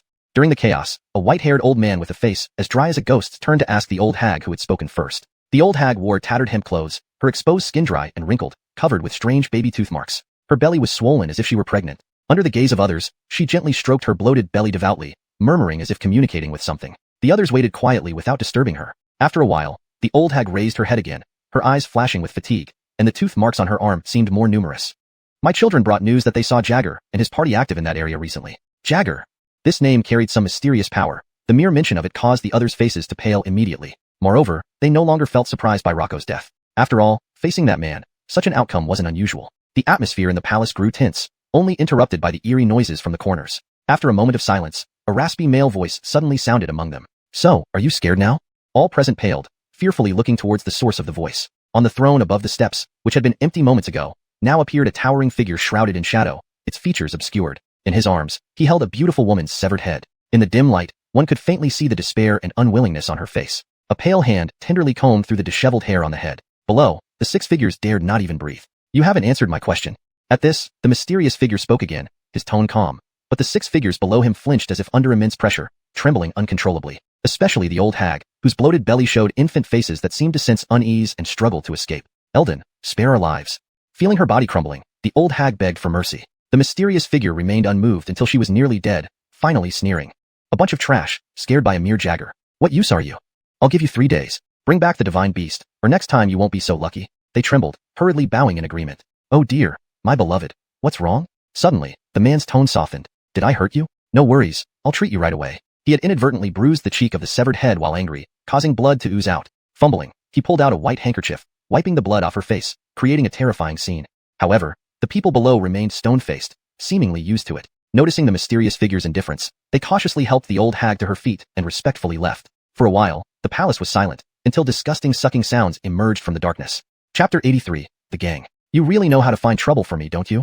In a tea house in Yun City, Sawyer finished the tea in front of him in one gulp and immediately revealed a look of disgust on his face. I really can't understand why people drink this bitter stuff. Brady paid no attention to his complaints, calmly lifting the teacup to take a sip before quietly putting it down. Fine, he couldn't get used to this either. Anyway, have your 2 requests been finalized? Don't go back on your word later.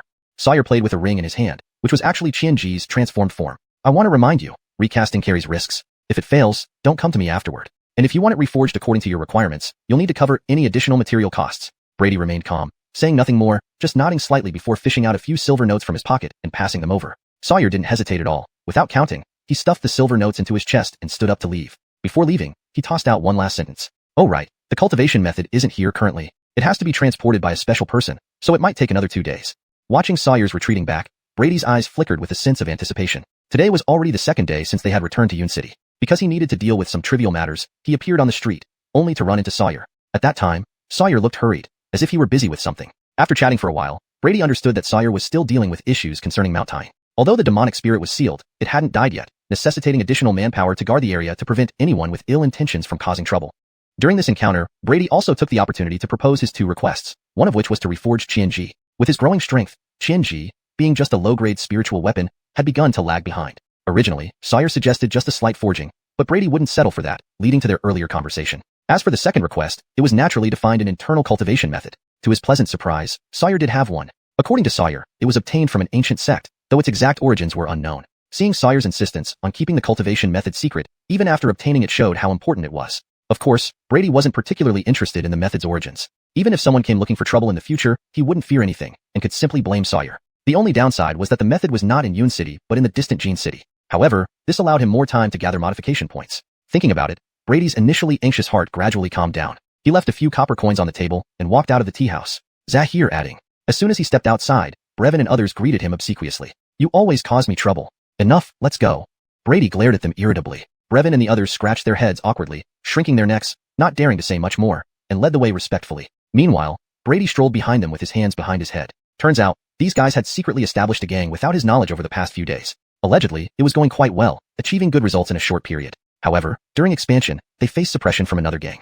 The leader of the opposing gang was a Tonga-level martial artist. Naturally, Brevin and the others weren't a match. They had no choice but to ask Brady to step in and show some presence. Initially, Brady didn't care about such trivial matters, but when Brevin listed the potential benefits, his attitude shifted subtly. Who knew that this business could be so profitable? If asked whether he was short on money, Brady would admit he indeed was. Ignoring other things, the money he had spent on reforging Qianji had nearly drained his entire savings. This despite Sawyer covering most of the cost. It's often said that scholars are poor while martial artists are rich, which turned out to be very true. Whether purchasing cultivation methods or daily qi and blood refining elixirs, every expense was enormous. So, he had to pay more attention to this matter. Meanwhile, at a sparsely populated square, several hundred figures gathered there from different parties. In the center of the square, a few chairs were set up, occupied by 4 imposing figures. Hey, I say, will Zahir Adding's people show up or not? How dare they keep this young master waiting so long?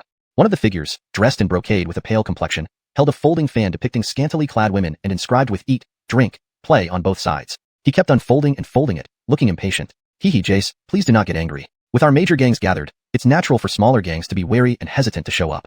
But even if they don't come, it won't affect anything, a middle-aged man with a gloomy expression chuckled. His eyes were narrow, like those of a sly fox. Behind him stood a banner reading, Changla Gang. Humph. In my opinion, what qualifies these insignificant people to sit and talk with us?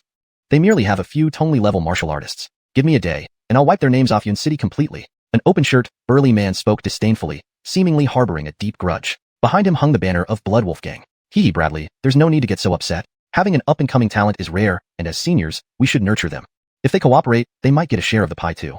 A woman among them spoke provocatively, her attire revealing, occasionally winking at the young lord. Ignoring the intense gazes from others, she pulled at her short skirt almost up to her thighs, causing a wave of salivation among the men present. Behind her stood the banner of Xuanhuan Gang. Changla Gang, Blood Wolf Gang, and Xuanhuan Gang were currently the three largest gangs in Yun City, each with connections to martial arts academies. Their presence extended everywhere, from gambling dens, taverns, to upscale entertainment venues. This gathering aimed to completely reorganize the power structure in Yun City. The targets of their cleansing, naturally, were small gangs like Zahir Adding's gang with no backing. Chapter 84, Consolidation, Part 1. The most important target was none other than the newly emerged Adding Yibang. In recent times, this small faction comprised of a few thorough force-level martial artists had been expanding aggressively throughout Cloud City. They acted without any restraint, showing no regard for the city's three major gangs. However, it was precisely because of this brazen behavior that the major gangs hesitated to make any hasty moves, suspecting that these people were backed by some larger force. Originally, they planned to send someone to investigate their background before taking action. However, things had escalated beyond expectations. Now, even other minor gangs within Cloud City were starting to stir, testing the limits of the three major gangs. This situation left the major gangs in a state of distress, and their powerful backers quite displeased. They were ordered to resolve the matter as soon as possible. Despite their current appearance of authority, they were merely puppets on display. A single word from their backers could send them plummeting from power into the abyss. Under this pressure, they organized what amounted to a banquet with ulterior motives, to uncover the true backing of Adding Yibang, and to issue a warning. They wanted everyone to know that anyone wanting to survive in Cloud City must abide by its rules. Time passed slowly, and the guests still hadn't arrived. The leaders grew increasingly impatient. Gonadnadnang, how long are we going to wait? Those little weaklings probably don't dare show up. I say, old Antonio, you always overthink things. Those punks, what sort of support could they possibly have? If others see us, they'll think our three major gangs are scared. The muscular man with a rugged face finally lost his patience.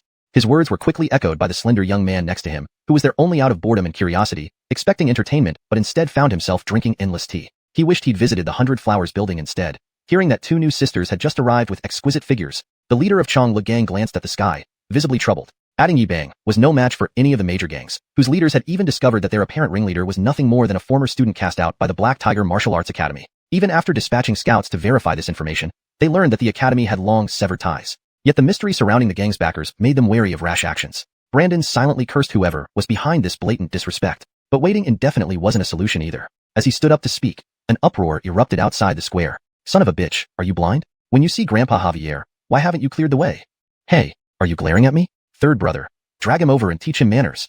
And you, ugliest one over there. Second brother and fourth brother, beat him up. At the edge of the square, chaos broke out as Brevin and a dozen men entered, swaggering toward the center while the members of the three major gangs scrambled out of their way. Any hesitation invited verbal abuse or worse, physical punishment. Seeing such arrogance and disdain, the leaders of the major gangs involuntarily twitched, feeling a deep sense of indignation. Watching this unfold, the slender young man found it amusing. Initially skeptical based on reports from the gang leaders, he now realized the truth was even more interesting. Have you little pests caused enough trouble?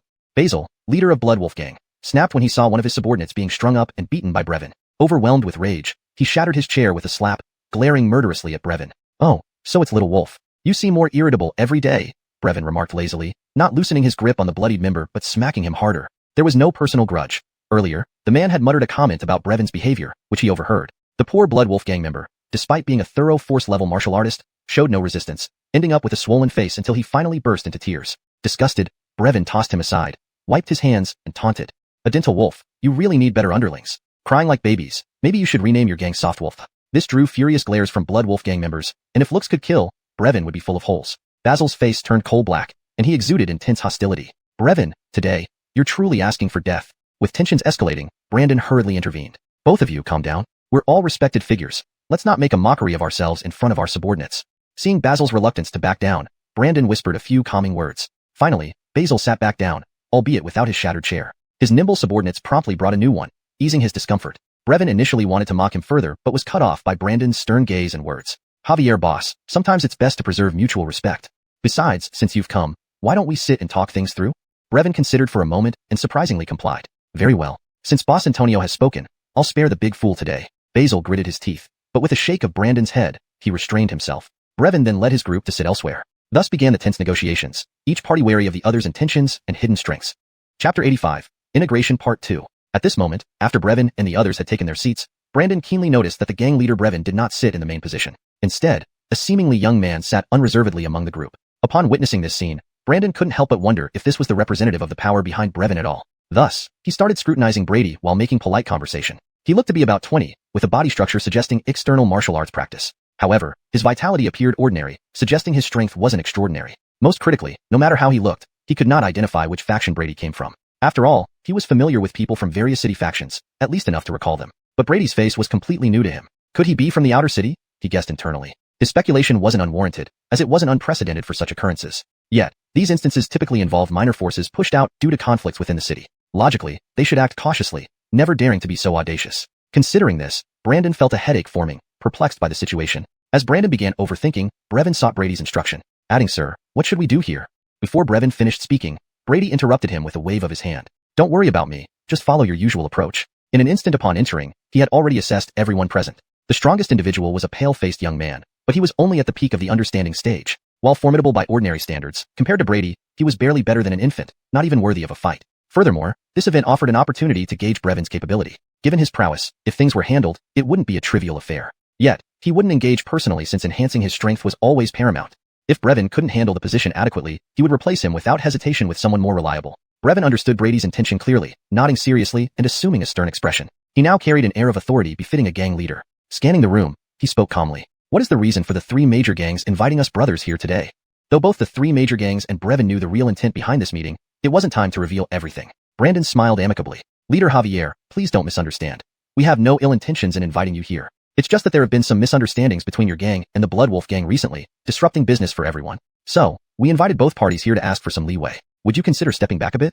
Aiden crossed his arms, scoffing disdainfully. "I'm indifferent as long as they apologize sincerely with tea and arrange a few tables for peace talks. Then, I'll overlook any minor issues." Upon hearing this, Brandon sighed, trying to persuade him further. Seeing Aiden unswayed, he turned to Brevin, sighing again. "Leader Javier, you see Leader Lang is still quite upset. However, let me speak impartially. Your gang's actions over the past few days were indeed excessive, damaging several taverns and injuring several members of the Wolf Gang. This isn't reasonable, surely? Why don't we compromise? No need for apologies. Instead, arrange a banquet at Wambin Building, drink a toast to peace. Wouldn't this maintain harmony and resolve the conflict gracefully? Leaders, what do you think?" Aiden frowned, reluctantly nodding after a pause. "Leader Javier, what's your take?" Brandon first greeted Aiden respectfully before turning to Brevin. All eyes were on Brevin, awaiting his response. Brevin remained silent until he finally chuckled. "You two put on quite a show." This comment instantly chilled the atmosphere. Brandon's smile faded, his tone turning cold. "Leader Javier, what do you mean?" Ignoring Brandon, Brevin stared straight at Aiden, sneering. "Aiden, who are you putting on this act for? Not mentioning other things, those taverns were under my jurisdiction. You sent men to cause trouble without my permission. If I had killed them directly, you'd have nothing to say. To ask for an apology? What a joke. Look in the mirror before you speak nonsense." The burst of curses left everyone stunned. No one expected the usually calm Brevin to suddenly erupt. All eyes then turned suspiciously to Aiden. Aiden's face turned pale, his chair's armrest twisted, indicating his intense anger. Seeing this, Brandon's expression soured. "Leader Javier, you..." Before he finished, Brevin shifted his glare to Brandon. "And you old bastard, stop pretending to be good. Your schemes are known throughout Yun City. Who knows, you might be the one orchestrating all this. To ask for respect? Do you think you deserve it?" Everyone's expressions became awkward. Even Aiden, amidst his rage, began to question Brandon. Others might not know, but Aiden knew this man's nature well, merciless even to his own kin, let alone business partners. He needed to be cautious, lest he end up as a pawn. "You, stop slandering me." Brandon blushed, seemingly furious. Seeing things slipping out of control, he flicked his sleeve angrily. "Fine, if neither of you trust me, I have nothing more to say. I will not be involved in this matter." Chapter 86, Consolidation 3. The atmosphere on the scene suddenly turned somewhat peculiar. Initially, they were supposed to gang up on Brevin, but he managed to defuse the situation with just a few words. Seeing Brandon let go in anger, the others were momentarily at a loss as to how to proceed. Xuanhuan's leader Mackenzie stood up and said with a smile, her beautiful eyes twinkling, "Why are all of you so angry? Let's calm down and sit for a moment." Aiden and his two companions, recalling their purpose today, also took this opportunity to sit down with cold snorts. However, Brevin was not the least bit appreciative, ignoring even Mackenzie's pitiful gaze. Glancing sideways and noticing Brady's impatience, he said coldly, "All right, there's no point in wasting everyone's time talking to you people. Let's get straight to the point. Regardless of anything, I want half of the entire lower city's benefits." As soon as these words were spoken, the representatives from the three gangs all changed expressions. Aiden sneered disdainfully. "Half? Zahir Javier has quite an appetite. But can your stomach really handle it?" The other two also had sour expressions, feeling that Brevin was not taking them seriously. At this moment, xuanhuan, who was sitting behind Brady, explained quietly when he noticed Brady's confusion. Soon, Brady grasped the general situation. Apparently, the lower city was just a way of speaking. The entire Yun City's interest relationship was divided into upper, middle, and lower city, where the upper exploits the middle, and the middle exploits the lower. These gang forces belong to the middle city, relying on exploiting the resources of the lower city like gambling houses and taverns. The upper city consisted of various martial arts schools, official offices, and even the Demon Suppression Bureau.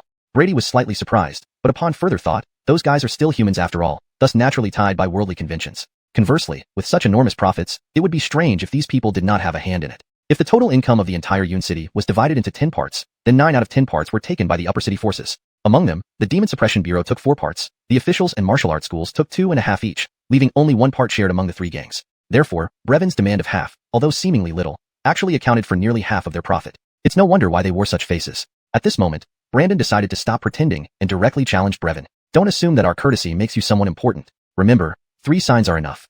Any more are unacceptable. We could share some soup with you if you're smart, otherwise, you won't have a place in the whole Yun city. Facing their collective pressure, Brevin remained unfazed, sweeping his gaze over the 3 and said calmly, "Why didn't you say it straight from the start instead of making it complicated?" "Fine, I don't intend to bully you. Let's follow Yun city's rules. Choose, scholarly or martial duel." Brandon and all looked at each other, finding this man's audacity amusing. Not bullying them, those behind him could spit him to death. However, Brevin proposing scholarly and martial duels filled them with unexpected joy. This is interesting. What is a scholarly duel? What is a martial duel? The young man above also became interested, fanning himself curiously. Seeming to realize his importance, Mackenzie explained eagerly, trying to curry favor. In Yun City, there's an unwritten rule. When both sides dispute endlessly over something, they can settle it through scholarly or martial duels. A scholarly duel means comparing ruthlessness and bravery. Each side sends out 3 members. One side performs an action.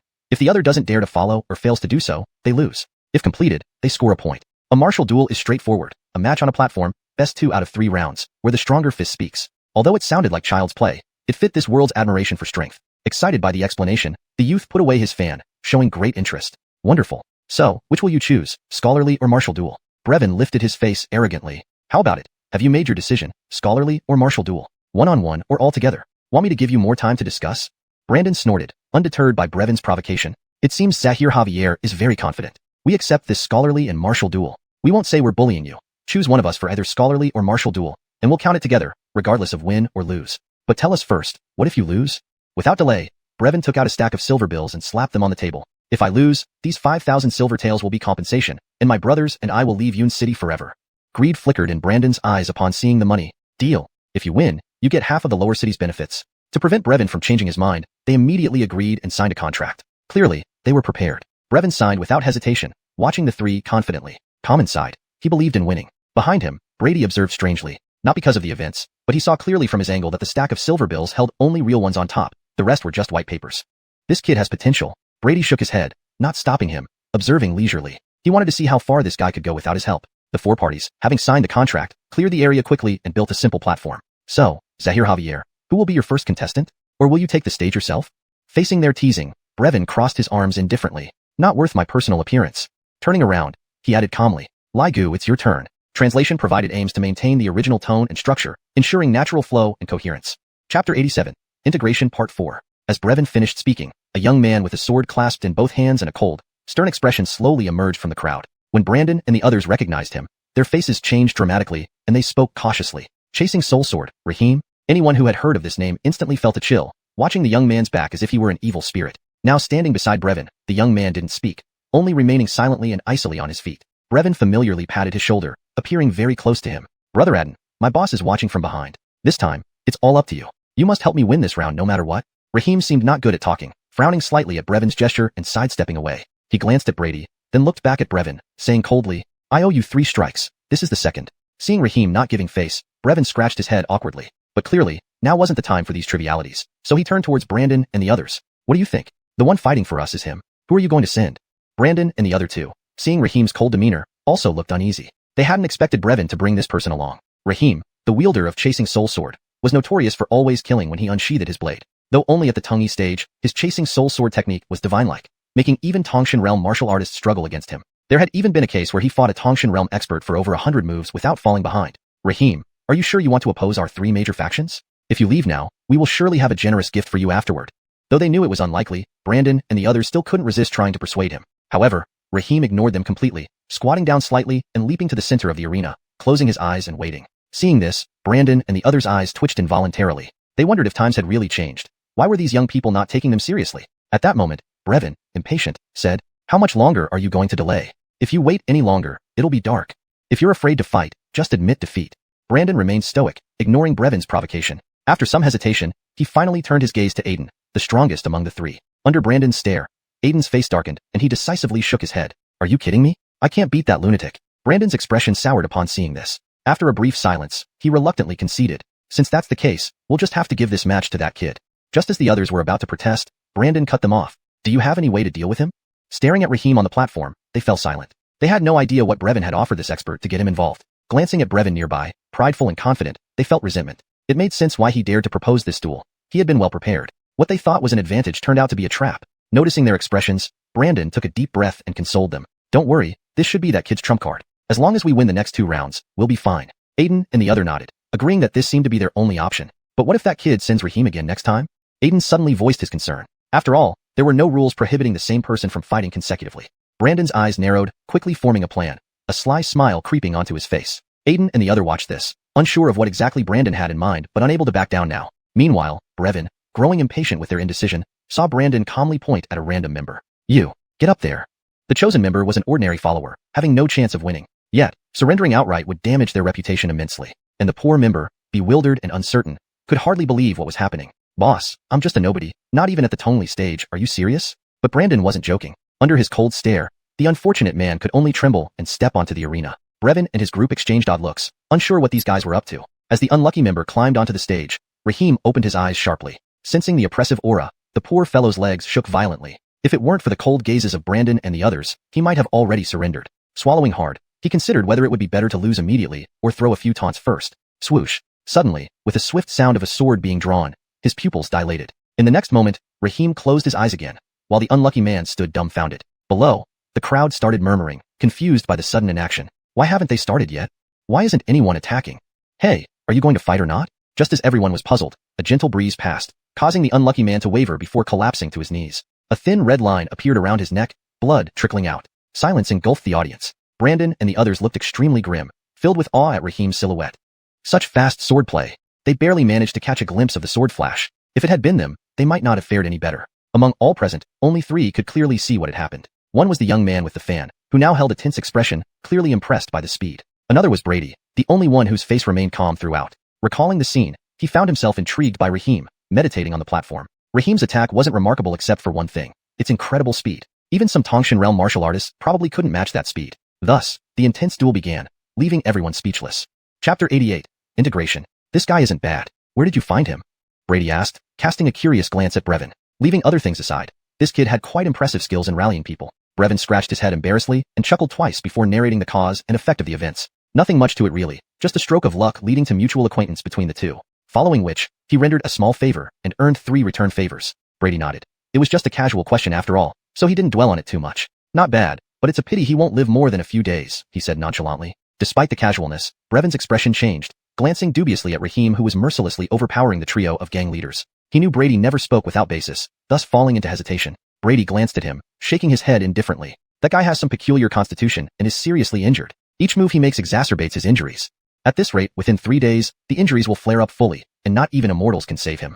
Hearing this, Brevin's face turned grave as he turned to look at Raheem on the dais with closed eyes. Upon closer inspection, one could notice the slight pallor on his face. Initially assuming it was an act, he hadn't expected the truth to be this grim. This guy, why didn't he say earlier? Brevin clenched his fists, looking sour. Although they had only met for a few days, he already regarded him as a true brother. Meanwhile, someone went up to verify that the unfortunate fellow had indeed died. While many were unclear about what had transpired, the outcome of the first round was clear. The 3 gang's members became agitated, hoping their leaders would step up while fearing they'd be the next sacrifices. At this moment, Brandon and 2 others, after conferring, walked toward Brevin. Brother Javier, before the second match starts, I have a question. Is the man on the stage now part of your gang? Brevin frowned, not comprehending their motive, and impatiently retorted. So what if he is? And so what if he isn't? Cut the crap, old fox. I'm not in the mood for riddles right now. Brandon faltered, a flash of anger in his eyes, yet controlled himself. There might be a rule Brother Javier is unaware of. Contestants must be from our own gang. Outside help is not allowed. Is this clear, Brother Javier? Brandon's eyes twinkled smugly. If I remember correctly, Brother Raheem has always been solitary, never joining any faction. Upon hearing this, Brevin's subordinates grew restless. What kind of rule is this? We've never heard of it. It's probably fabricated because you 3 are scared, especially xuanhuan knew it all, who began hurling insults profusely, infuriating Brandon so much he wanted to smack them dead on the spot. Brevin raised his hand to stop his men, regaining composure. Leader Antonio seems well informed. Yes, Brother Adden is not officially a member of our gang. Before his men could protest, Brevin silenced them with a wave. But Leader Antonio wouldn't just mention this, correct? Say what you really mean. Brandon was surprised by Brevin's poise. He'd underestimated him, but achieving his goal, he grinned. Fair enough. Brother Javier speaks plainly. So let us take a step back. The previous match stands, but for fairness, no outside aid should be allowed henceforth. Xuanhuan et al. Looked bewildered, suspecting ill intentions. Indeed, Brandon then shifted tone, revealing his true plan. Our leader, Vlad, has heard much of Brother Javier's prowess and can barely contain his eagerness. Thus, he wishes to challenge you in the next round. What do you say? Xuanhuan et al.'s faces paled as they finally grasped the scheme. Seeing Vlad's sinister smile, they felt helpless. Declining would harm their reputation, yet accepting seemed impossible against the Tong-level powerhouse. Who says I'm not part of their gang? Suddenly, the previously silent Rahim interrupted. I joined their gang several days ago. Perhaps Chief Javier, being busy, simply forgot. This stunned Xuanhuan et al., who now sent grateful gazes. Rahim's abrupt declaration disrupted Brandon et al.'s plans. They exchanged looks, their expressions sour. Brandon's eyes flickered coldly, disregarding decorum, stepping forward. Chief Javier, are you afraid? You're nothing but a rejected Black Tiger Dojo student. How can you handle a big stage? Xuanhuan et al. Glared upon hearing this. Before they could react, Brevin laughed lightly. Chief Antonio, I haven't even spoken yet. Besides, I wasn't planning on letting Brother Adin fight again. Signaling Rahim, who nodded despite confusion, Brevin turned to Vlad mysteriously. Since Chief Wolf is interested, I shall comply. Besides, I am eager to witness your prowess. Catching the bait. Brandon et al. Inwardly rejoiced. Indeed, Brevin fell for the provocation. Up to you. Brandon signaled discreetly to Vlad, instructing no holds barred. Vlad licked his lips, eyeing the smiling Brevin crazily. He couldn't wait to crush that face. Then, he'd see if Brevin could still laugh. Chief Javier, I'll be waiting for you. Ripping off his shirt, exposing muscular physique, he leapt onto the stage heavily, kicking up dust. Chapter 89. Integration 6. Seeing the imposing presence of Louis, Xuanhuan and his companions looked worried. Brevin, however, remained calm. He tidied up his clothes slightly, but didn't make it flashy like the other person's. Step by step, he walked onto the platform. As the two stood still, Louis's eyes grew cold as he fiercely clenched his fists, which produced a metallic clanging sound. Iron Fist Louis, an expert at the communication level, was renowned for his formidable bull rush fist technique. It was said that many who opposed him ended up with their bones smashed to pieces under his relentless fists, dying in endless agony. Looking at Brevin before him, a cruel smile appeared on his lips. Kid, I admire your guts for daring to come up here. As a reward, I'll take my time breaking each of your bones. Rest assured, you won't die in the process. I want you to know what happens when you oppose me. The Blood Wolves gang members below began cheering excitedly, as if they were already witnessing the scene. Brevin glanced around and then looked at Louis, speaking calmly. Just gabbing on and on. Do you intend to fight or not? Louis's expression froze for a moment, but he soon sneered again. Very well, smart-mouthed kid. Let's see if you can still talk after this. He crouched slightly, placed his fists before his head, and leaned forward into a strange stance. Seeing the seemingly unguarded Brevin, a bloodthirsty gleam flashed in Louis's eyes. Kid, I'm going to break your right arm next. With his arrogant voice ringing out, he clearly underestimated Brevin. As he spoke, the muscles in his legs swelled instantly, propelling him forward with terrifying force. The ground cracked beneath his feet as he charged straight at Brevin like a rampaging buffalo. Few people knew that the key to bull rush wasn't in the fists, but in the legs, where all explosive power was concentrated. Most people focused on his fists, while neglecting the most dangerous part.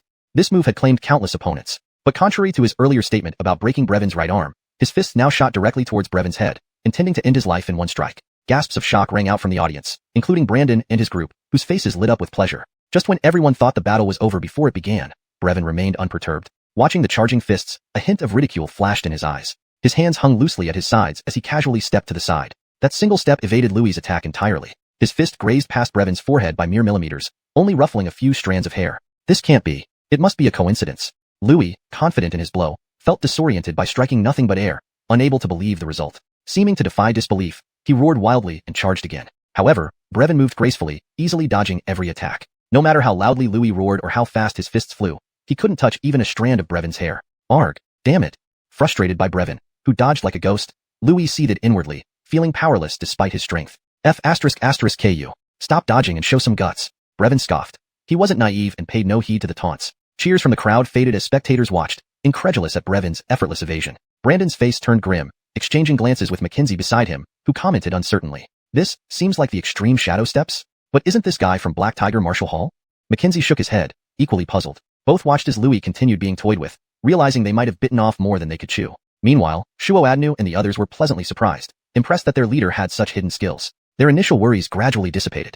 Behind them, Brady maintained a calm demeanor, having foreseen this outcome. As Brevin's earliest follower, he never held back, occasionally offering guidance. His current level of cultivation made even casual advice invaluable. Interestingly, Brevin struggled for years to barely grasp Black Tiger Blade technique, but showed unexpected talent with extreme shadow steps, advancing swiftly, earning Brady's attention. On the platform, Brevin seemed to grow tired of the game. He flicked his sleeve, revealing a fish gut short sword, which he held in reverse grip. Wolf leader, you wanted to see my mighty Tiger Blade technique? Swords are blind. You should be careful. Though using a sword for blade technique seemed odd, Brevin ignored convention. The sword tip darted out in a sharp angle toward Louis, who, driven by rage, didn't dodge but lunged with his fists. This wasn't madness, but confidence gained from practicing bull rush for years, turning his fists into weapons impervious to ordinary blades. Below, Brandon saw the short sword and felt inexplicably familiar with it. Suddenly, realization struck, and his face changed dramatically. Don't block it. That's the Dante sword, a spirit weapon. A spirit weapon? Hearing the shout, Louis's eyes widened in shock at the unremarkable short sword, but it was too late to evade. Thud. With a dull thud, two objects soared into the air, drawing arcs before landing at the edge of the platform. Incredibly, they were Louis's blood-stained palms. Standing dumbfounded, he stared at his stump arms, blood gushing like fountains. Brevin's eyes remained cold. He flicked his wrist, shaking off blood from the sword. Ignoring the now defenseless Louis, he turned his gaze to Brandon, grinning. Antonio Leader, it seems Wolf Leader is quite satisfied with my martial arts. Interested in coming up for a match? Chapter 90. Integration Part 7. In the face of Brevin's provocation, Brandon, though seething with rage and wishing to tear him limb from limb, chose silence from the depths of his heart. Even the strongest among the trio, Aiden, had met this fate, and he certainly did not want to suffer the same humiliation. Mackenzie gave a pitiful glance, then sweetly said, Zahir Javier is incomparably powerful. I am unworthy to compare. If Zahir Javier does not mind, perhaps we can meet at my place another time for more exchanges. Brevin was unmoved by her allure, slightly bowing with a cold tone. No need for exchanges now. We'll see about that later. Since I have won this round, as per our agreement, a Dingibang will take half of all Yuncheng's interests. Seeing Brevin bring this up, Brandon and the other two looked grim, stammering, unsure of how to respond. Zahir Javier, regarding this matter, we really, if it were up to them, they would accept their loss this time. Although the losses were immense, it was still better than meeting a fate like Aiden. Even if they could seek medical help to reattach their severed limbs, their martial paths might very well be over. Unfortunately, such substantial interests were beyond their control. If they agreed now, the powers behind them wouldn't let them off easily. Brevin saw their reluctance and turned cold. What? You signed a contract in black and white. You're not trying to back out, are you? Or do you think my sword isn't sharp enough, tempting me to spar again? Seeing no panic in their eyes, Brevin scoffed. Since you dare not, starting today, I will send people to take over your territories. Don't blame me if anyone resists. This was directed at the audience below. Under his gaze, no one dared to look up. Just as he felt triumphant and was intimidating the crowd, an eerie laughter erupted from the crowd. Hee hee. Young man, what a big mouth and appetite you have. Aren't you afraid you'll burst if you eat too much? Who's hiding there, only daring to hurl insults from the shadows? Have the guts to show yourself. Brevin glared at the source. The onlookers parted, revealing a short figure in blue attire. Standing just 5 feet tall with pockmarked skin and hunched back, he appeared as a frail old man leaning on a snake-headed cane. Brandon and Mackenzie, however, looked at this unassuming elder with surprise and quickly approached him respectfully. Jonathan has come. We failed to greet you properly, please forgive us. Jonathan narrowed his eyes, scanning them like venomous snakes. You two failures, you dare stand before me? If not for your usual tributes, I'd crush you with this cane now. Go aside. I'll deal with you later. Both were heads of factions, but being rebuked publicly embarrassed them. Humiliation flashed in their eyes, yet they dared not speak or even raise their heads, only bowing silently to the side. Jonathan sneered, ignoring them, and slowly shuffled toward the platform. Despite his slow steps, he arrived before Brevin in mere moments. Brevin's pupils constricted. Seeing this seemingly ordinary elder invoked dread as if facing a ferocious beast. With Jonathan's arrival, Quentin, who was pale and kneeling, found renewed hope. Climbing up weakly, he pointed viciously at Brevin. Jonathan, it's this brat who reduced me to this state. Please avenge me by ending him. Brevin's expression changed. He cursed himself for not finishing Quentin earlier. Now wary, Brevin listened closely. Quentin's plea went ignored. Jonathan scanned the mangled arm, coldly stating, What makes you think you can ask me to act? Since you're useless now, why waste rice? Let me end you sooner. Quentin's face paled, realizing his supposed savior was a death sentence. Just as he tried pleading, the cane struck his head. With a loud thud, blood and brains splattered. The decapitated body collapsed. Thus ended Quentin's miserable life. Brandon and Mackenzie, watching Quentin's demise, felt an unsettling pang of empathy but dared not express it. Jonathan remained calm, eyeing Brevin, who was visibly tense. Now it's your turn, he said, a ghastly smile forming. Because of you, I lost a crucial pawn. How do you make amends? Hearing the elder's calm voice, Brevin's forehead glistened with cold sweat. His right hand trembled, gripping his sword tightly. Jonathan eyed the sword greedily. Boy, where did you get this Dante sword? If you satisfy me, I might spare your life. Recognizing the sword immediately, he was puzzled.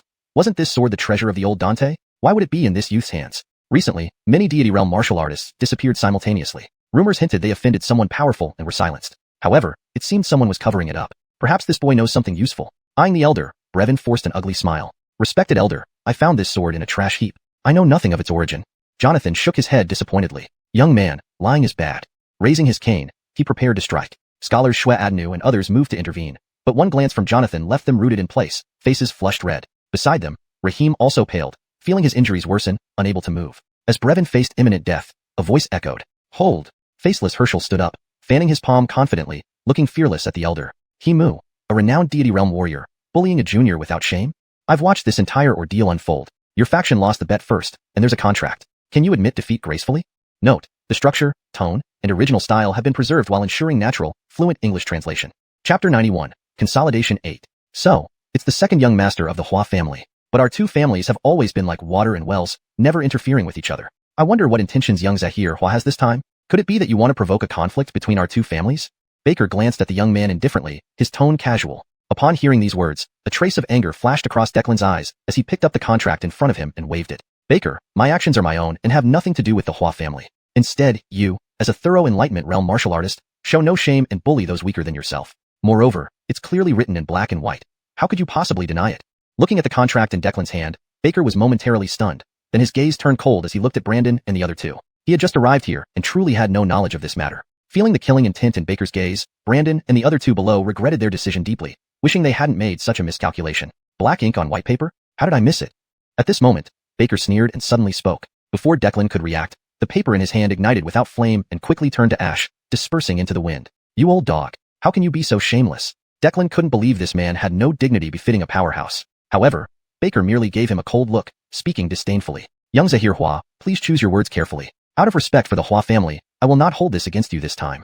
But if you continue to speak recklessly, I may have to teach you a lesson for the sake of your elder brother. You, Declan pointed at Baker, trembling with rage, unable even to speak. On the other side, taking advantage of the distraction, Brevin finally broke free from his bindings. With gritted teeth, he flicked his sword toward Baker, who had his back turned. Simultaneously, chi surged within him, erupting into power at the comprehension level. But judging by his fluctuating aura, he must have recently broken through. Just as the sneak attack seemed successful, a disdainful laugh sounded. Suddenly, Baker, who had been facing away, turned around. His fingers pressed firmly on the sword tip, preventing any further movement, regardless of Brevin's efforts. Fierce tiger blade technique? Pity, it's just amateur moves. Not a bad weapon, but in your hands, it's wasted. Let go. As he spoke, Brevin felt a strange vibration along the hilt, numbing his right arm, forcing him to release the sword. Baker caught the short sword, running his fingers along the blade, revealing a satisfied look. He hadn't expected this unexpected gain. Turning to the pale-faced Brevin, he struck out without warning. Since you refuse to tell the truth, die then. Feeling the force in the strike, Brevin trembled and finally cried out in terror. Zahir adding, save me. Baker inwardly scoffed, too late for help now. But suddenly, a calm voice rang out. If I were you, I wouldn't deliver that blow. Baker's face changed instantly, a chill spreading down his spine. His palm hovered in midair. Instinct told him that delivering this blow might cost him his life. Seeing the fear in the crowd's eyes, Baker didn't hesitate, retreating several meters like a startled rat. In his previous position stood Brady, hands behind his back, calmly staring at him. It's him. Brandon's eyes flickered in realization. He had underestimated this ordinary-looking youth. Brady was clearly a powerful expert. Meanwhile, Baker, now facing Brady, still looked shaken. When exactly? If not for Brady's words, he might not have noticed him at all. If Brady had attacked earlier, Baker would likely be dead or seriously injured. As a thorough Enlightenment realm powerhouse, Baker forced himself to regain composure, addressing Brady respectfully. What shall I call you, young friend? I am Baker from the Golden Serpent Martial Hall. It seems there's some misunderstanding. Baker remained humble, not belittling Brady despite his apparent youth. Given what happened, Brady must be incredibly powerful. Baker speculated about Brady's identity. Such strength at such a young age was unusual. Could he be from one of those places? Ignoring Baker, Brady turned to Brevin. Well, do you understand now? No matter how clever you are, ultimately, it's your strength that matters. If I weren't here today, would your schemes work? Faced with Brady's rebuke, Brevin shrank, nodding fervently. Baker, ignored, became visibly irritated. No one showed him disrespect given his status. Brandon and the others took secret pleasure in seeing him humiliated. Young man, I'm talking to you. Did you hear me? Sensing the crowd's changing emotions, Baker's tone grew colder. His words gained Brady's attention. Ordinarily, such a minor character wouldn't warrant notice or a dirtying of his hands. But weaklings should know their place. If they continued to irritate him, he wouldn't hesitate to kill them. Slowly drawing his saber, he said calmly, watch closely. Today, I'll teach you the true fierce tiger blade technique. Holding the saber in one hand, he casually walked towards Baker. Baker grew cautious, but wasn't overly fearful. The youth's movements were indeed peculiar earlier, but that must have been due to his own carelessness. Now prepared, he wouldn't fall into such a predicament again. It was like an assassin exposed in broad daylight. The threat diminished greatly. Yet Brady didn't employ any strange movements. Instead, he simply stepped forward, slowly and deliberately. Under Baker's watchful eyes, Brady approached step by step. Chapter 92. Consolidation. What is that kid planning to do now? Seeing Brady walking towards him, Baker narrowed his eyes, finding it hard to fathom Brady's intentions. Brevin in the back watched Brady's figure intently, afraid of missing a single detail. As the distance between them closed, Baker grew increasingly uneasy, sensing something was amiss. Observing Brady's calm expression, he felt a mixture of suspicion and uncertainty. His instincts screamed wildly, urging him to flee as far away as possible. This intuition had saved him from countless life-threatening situations before. But this time, he hesitated when he saw the gazes fixed on him expectantly. As people grow older, they tend to care more about their reputation. No matter what, I'll take the initiative. Baker stiffened his face, suppressing the urge to run. He planned to attack first to gauge Brady's strength, If things went south, he would turn tail and flee regardless of losing face. He took out the newly acquired spirit weapon and ran his finger along its blade. The previously sturdy sword began to bend as if softened, then suddenly transformed into a venomous snake that lunged toward Brady with fangs bared. The golden snake sword technique was famous for its unpredictable changes. Unfamiliar opponents often found it overwhelming after just a few exchanges. Baker smiled, thinking he had achieved an advantage as the snake neared its target. Suddenly, the snake split into three, striking from different angles at Brady's vital points simultaneously. Brady stood frozen, seemingly unaware of the situation. Die, arrogant boy. Relieved, Baker thought Brady was merely putting on a show. The next moment, all three snakes bit down on Brady's chest, throat, and forehead. Clang, clang, clang. Three sharp sounds rang out. Two of the snakes vanished instantly, while Baker's short sword remained pointed at Brady's heart. Brady looked at the sword indifferently, even scratching the spot where it struck. Is that all you've got? It barely tickles. Baker's smile faded, leaving him stunned. His trembling hand and shocked eyes betrayed disbelief. The supposedly dead Brady still stood there unscathed, protected by a faint light barrier which remained unshaken by Baker's attack. How is this possible? To withstand a strike from a divine realm expert without a scratch. Am I not fully awake? Slap me to check. The crowd below gaped in disbelief, finding it hard to accept what they saw. Raheem and Declan, also wide-eyed, recognized the power immediately. Amazing external cultivation. Complete hard body cultivation. Baker whispered weakly, looking at the protective layer. However, he couldn't understand how, even with his full force plus the spirit weapon's enhancement, he failed to penetrate it. Brady ignored his thoughts and looked down at him, smiling. Now that your attack has ended, let's see if you can handle my tiger slash. He raised his long knife. Watch closely. This move is called tiger overhead. Bang. Despite being a long knife, it swung with the momentum of a hammer, splitting the air with deafening screeches. Baker's grotesque face contorted in shock as he felt the immense power. He tried to escape but found the surrounding air congealed, making him move sluggishly like an old man. Seeing the knife approaching, his survival instinct kicked in. Blood surged within him, veins appearing around his eyes. Golden snakes emerging. He swung his spirit weapon, forming numerous snakes that rushed at the incoming blow. However, before contact, the wind pressure from the knife shattered them all like bubbles. The long knife struck the spirit weapon directly. With a metallic clang, Brady's knife shattered into pieces and clattered to the ground, unable to withstand the force. Baker's face turned bright red, then his entire body flushed crimson. Stunned, he stood with his sword raised until Brady tossed aside the knife handle. Suddenly, blood spewed from every orifice, and his body swelled rapidly, exploding into a bloody mist. A torrent of gore splattered everywhere, transforming the scene into a nightmarish vision. Brady erected a crimson light barrier to shield himself from the mess, watching calmly. This move, inspired by the sealing spell used against him, trapped the opponent under intense pressure, forcing a head-on clash. Baker's fate clearly illustrated the outcome. However, the technique needed refinement. It only worked on weaker beings. Against equals, it was almost useless. Shaking off these thoughts, Brady turned to Brevin. How about it? Did you learn anything? Peng's face was pale, looking at the carnage. Adding, sir, I'm too dull to grasp the essence. To him, the attack seemed purely brute force overpowering Baker. Brady shook his head, not overly concerned. If Brevin could master such a technique from one demonstration, he wouldn't have struggled so long at the Spirit Force stage. All right, handle the rest. Facing the terrified audience, Brady returned to his seat, bored. Everyone backed away quickly, fearing they might meet the same fate as Baker. In their eyes, Brady was more terrifying than any evil spirit. Xuanhuan and others were excited, showering praise on Brady. New recruits looked at him fanatically, feeling their future was bright. Until Brady glared, silencing them. Nearby, Raheem glanced at Brady's back, hesitating whether to approach. Brady noticed but didn't mind. While Raheem intrigued him, it wasn't enough for special attention. Chapter 93, Wine Spirit Moon Shadow Gang. At this moment on the stage, Brevin stood with his nose held high, swaggering arrogantly up to Brandon and Mackenzie. He wore an expression of someone who had just scored a major victory. So, have you two thought it over yet? Let me remind you, boss adding isn't as patient as I am. If you keep delaying, I can't guarantee what might happen. Hearing Brevin's words, Brandon and Mackenzie trembled all over, thoroughly frightened by the earlier incident. Ignoring their dignity, they immediately knelt down. Brother Javier, Grandmaster Javier, we've realized our mistake. All the profits will be yours. Please be merciful and spare us. The members of the three major gangs exchanged glances, but pretended not to see anything. Seeing these once proud individuals now groveling like dogs before him, Brevin couldn't help but feel some sentimentality. If he were still that old self, he probably wouldn't even have the right to speak to them. Watching the tearful duo before him, Brevin remained very clear-headed. He knew that everything he had now was entirely due to that man behind him. Gratefully glancing back at Brady, Brevin felt more assured about his decision from long ago. Determined internally, he pledged to follow this man no matter what happened in the future. Suddenly, a slippery sensation ran along his foot. Glancing down, his expression turned strange. Mackenzie, with disheveled clothes, clung tightly to his feet, looking pitifully vulnerable. Admittedly, as the leader of the xuanhuan clan, her appearance and charm were top-notch. Her pale skin almost made Brevin's mouth go dry, but he quickly bit his tongue sharply, snapping himself back to reality. Looking down at Mackenzie, he inwardly congratulated himself on narrowly avoiding an embarrassing situation before boss adding. With a scowl, he kicked her away, trying to look upright. Phew, you seductress, don't try that on me. Your tricks won't work. Put yourself together or I'll execute you on the spot. Mackenzie appeared confused, unsure of how to proceed. In the past, Any man would fall for her charms. But seeing Brevin actually threatening to harm her, she hurriedly straightened her clothes and dared not move further. Brevin sighed with relief. Wiping away the sweat on his forehead, he cursed silently, truly a temptress. Turning his gaze to Brandon, who seemed to notice something, his eyes narrowed with a genuine smile. President Antonio, do you have anything else to say?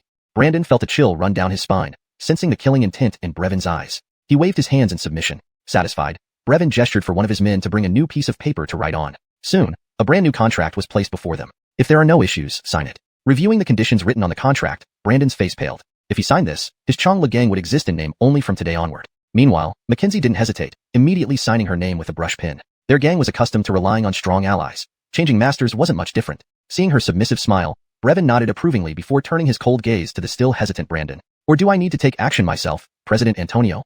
Brandon hesitated, feeling as if the pin weighed 1,000 pounds. Although he used to depend on others, he could still make some decisions within his gang. However, Brevin's terms demanded that his gang merge under another, which he found hard to accept. But circumstances were beyond his control. Seeing the intensifying killing intent in Brevin's eyes, he sighed heavily and resigned himself to sign the contract. The tension eased. Even the Xiuxian gang members breathed easier. Though it felt disloyal, none wanted to become fertilizer like those on the ground. Haha, isn't this better? In the future, we're all brothers and sisters. As long as I have food, you will too. Brevin pocketed the contract, patting both of them. Though the contract lacked enforcement power, it gave him the title he wanted. Exchanging glances, Brandon and Mackenzie reluctantly bowed, calling out, "Greetings, boss." Brevin smiled brightly. "Now, let's meet the true boss of our Adding clan, Boss Adding." Both exchanged wary glances as they followed him unwillingly. Arriving before Brady, they cowered fearfully. "Remember, my name is Brady. You can call me Boss Adding. I usually don't interfere with gang matters. Whatever Brevin says goes. As long as you serve me well, I'll treat you accordingly." Surprised by his calm demeanor, they remembered the brutality from earlier and bowed deeply. "Boss Adding," they chorused respectfully. Nodding slightly, Brady took the contract Brevin offered. After a quick review, he noted the renaming from Adding Clan to Wind Spirit Moon Shadow Gang. Though he wasn't pleased with the initial name, he cared little about the details. Removing Adding Clan, he added a few characters after contemplation. Brevin read the new name aloud. Moon Spirit Wind Shadow Gang? Though puzzled by the meaning, Brevin sensed an ancient and grandiose air. Raising his voice, he announced, "Everyone, heed this. Named by Boss Adding, we've renamed from Adding Clan to Wind Spirit Moon Shadow Gang. From today, we are all part of the Wind Spirit Moon Shadow Gang. We share joy and hardship." "Share joy and hardship," everyone shouted in unison. Witnessing the enthusiasm around him, Brady felt an odd satisfaction. No wonder everyone wanted to be king. He enjoyed this feeling of control. The translation adheres closely to the original Chinese text, maintaining its tone and structure while ensuring the English rendition is fluent and coherent. The names and titles are preserved accurately in Pinyin. Chapter 94, Rahim. Inside the Adding residence's inner courtyard, Brady was lounging half-reclined in a soft chair, flipping through a cultivation miscellany. Occasionally, he would open his mouth to swallow fruit that the attendant Amelia had peeled for him, looking quite at ease. After reading a few pages, Brady suddenly sighed in appreciation. This Horatio fellow may not have extraordinarily high strength, but his insights into martial arts are genuinely insightful. Some of the ideas mentioned in the book even left Brady feeling somewhat enlightened. If there was an opportunity, he would indeed like to learn more from this person. After all, having advanced so quickly on this journey, he had lost the chance to appreciate the scenery along the way. Perhaps this was also a kind of regret. Although Amelia didn't understand much, she nodded her head in agreement. "Adding, sir, Brevin has come with something to report." Just then, Brevin's voice rang out from outside the courtyard. "Come in," Brady said indifferently. With the sound of footsteps, Brevin walked in briskly, sporting two huge dark circles under his eyes. "What's the matter?" Upon hearing Brady's inquiry, Brevin dared not delay. He took out a paper covered in writing from his chest. "Adding, sir, the territories of the three major gangs have been basically consolidated. This is the list we worked on overnight. Please review it, sir." Brady's expression changed slightly, showing some interest. Setting aside the miscellaneous notes he had been reading, he glanced over the paper, his eyes revealing a sharp gleam. Though small, the paper meticulously documented the majority of the gray market activities within the entire Cloud City, including dozens of gambling houses, taverns, and brothels, as well as various merchant establishments. None were omitted. Combined, these businesses brought in several 100,000 taels each month. Even if only 10% of that came to them, it would still be tens of thousands of taels. Satisfied, Brady nodded. This meant they wouldn't have to worry about financial matters for now. Noticing the weary look on Brevin's face, who had clearly been busy with these matters for days, Brady silently acknowledged his effort, handing back the note and asked in a casual tone, "By the way, have you encountered any trouble these past couple of days?" Knowing what Brady meant, Brevin thought for a moment and shook his head. "No problems, sir. Everything has gone very smoothly. There hasn't been any force trying to stop us. Perhaps your thunderous display of power scared those fellows enough." Brevin added a compliment to finish. Brady nodded slightly, pondering for a while before saying, "If that's the case, then ignore them and carry on as usual. If you run into any unsolvable issues, feel free to come back to me." Brevin respectfully agreed. Then, he fished out a few books from his pocket and offered them respectfully. "Sir, these are the martial techniques I've gathered recently." Brady glanced at them, but quickly looked away, lacking enthusiasm. At his current level, ordinary low-tier martial arts were no longer impressive. He had been attempting to break through to the heavenly origin realm recently, but it was proving much harder than expected. Despite multiple attempts, he had yet to make any progress. He casually told Amelia to store the books in the study and asked, "Oh, have you found any news about internal cultivation methods or mental martial arts yet?" Hearing Brady's question, Brevin lowered his head in embarrassment. "My apologies, sir." Though somewhat disappointed, Brady understood the rarity of such special martial arts. Without reprimanding him, he simply instructed Brevin to continue searching diligently. But thinking about it, Sawyer promised to provide an internal cultivation method. It should be arriving soon. He would need to find time to meet up with him. Waving Brevin off, Brady indicated he could leave. However, Brevin remained standing there, occasionally glancing at him nervously, appearing hesitant. Noticing this unusual behavior, Brady raised an eyebrow, looking around thoughtfully, and resumed flipping through the book. "Is there anything else?" After hesitating for a moment, and seeing that Brady seemed in a good mood, Brevin mustered his courage and said, "Actually, sir, I came here today to ask for help with a personal matter." Hearing this, Brady chuckled softly. "Personal matter? Seems like it's about someone outside." With Brady's current perception, he could hear even the sound of an ant crawling within 100 meters if he chose to. Caught red-handed, Brevin scratched his head awkwardly. "You can see right through me, sir." "All right, bring him in," Brady said with a shake of his head, not too bothered by it. Brevin's face lit up in gratitude, turning to shout outside, "Brother Adden, you can come in now. Adding sir agrees to see you." As Brevin spoke, Raheem, dressed in white, slowly walked into the courtyard. A dink their first meeting, he still held a sword in both hands and wore a cold expression, looking as if someone owed him money. But he wasn't stubborn. He dropped his proud demeanor and bowed respectfully to Brady. "I am Raheem," greeting Briar, adding, "In the world of martial artists, everything depended on strength." Although Raheem was a few years older, addressing Brady as Briar was appropriate. Brady gave a light nod. Though he had already guessed the reason for Raheem's visit, he kept his gaze on the book and asked casually, "According to Brevin, you wanted to see me. What's the matter?" Raheem looked up at the young man in front of him, who was a few years younger but commanded respect. "Briar, I was injured by an enemy a few days ago. Even famous doctors couldn't treat me. I've come here hoping for your help." Silence filled the courtyard except for the rustling pages of the book. Feeling the lack of response, Raheem grew anxious. Knowing his condition, he knew he had little time left. Looking back at Brevin, who just shook his head slightly, Raheem gritted his teeth. Thinking of his unfinished goals, he couldn't die like this. Without hesitation, he fell heavily to his knees in front of Brady. Briar adding, "If you help me, I will dedicate my life to serving you." Only then did Brady glance at him, maintaining a calm tone. "Why should I help a mere tonguey martial artist? Besides, aren't you mistaken? This isn't a medical hall. I don't have ways to save people. You might have come to the wrong place." Seeing the implied refusal in Brady's words, Raheem felt a pang of urgency and turned to Brevin for help. Seeing his friend's desperate look, Brevin sighed inwardly, quickly stepping forward and smiling ingratiatingly. "Sir, although Raheem's skills are lacking, he is diligent. Be magnanimous and accept him. As for his injury, with your connections with the Demon Suppression Bureau, it's just a matter of making a call." Chapter 95. Horizontal Practice of the Golden Bell Cover. Brady's eyes narrowed slightly, his face betraying no emotion. "Huh? So tell me, what kind of connection do I have with the Demon Suppression Bureau?" Though his tone was calm, Brevin's complexion turned pale, realizing he had spoken out of turn. Immediately bending his knees, he knelt down as well, bowing his head and remaining silent. "All right, you may rise."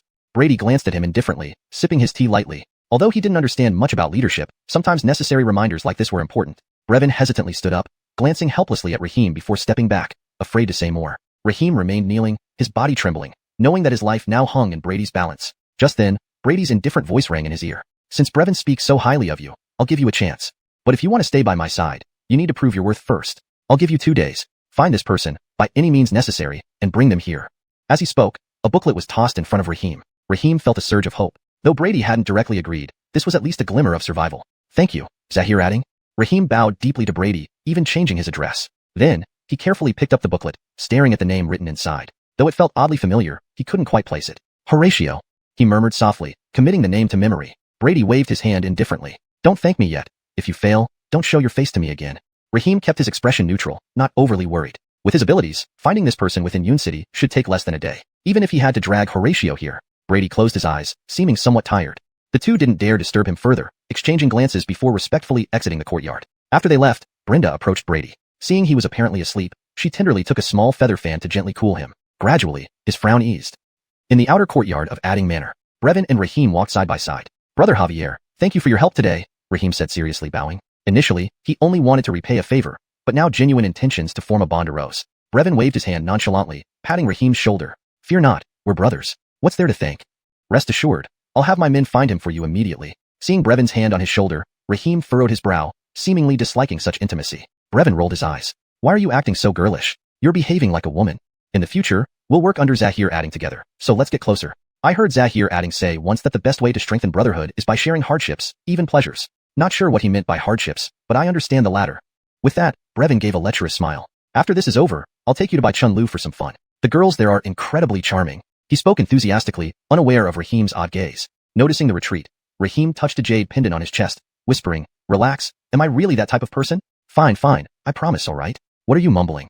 Brevin turned, puzzled. Raheem stayed calm, shaking his head. Brevin eyed him up and down, then shrugged. They left Adding Manor shortly after. Time flew swiftly, night falling soon. Inside the inner courtyard of Adding Manor, in a brightly lit room, through the gauze window, two figures could be seen bustling around amidst firelight.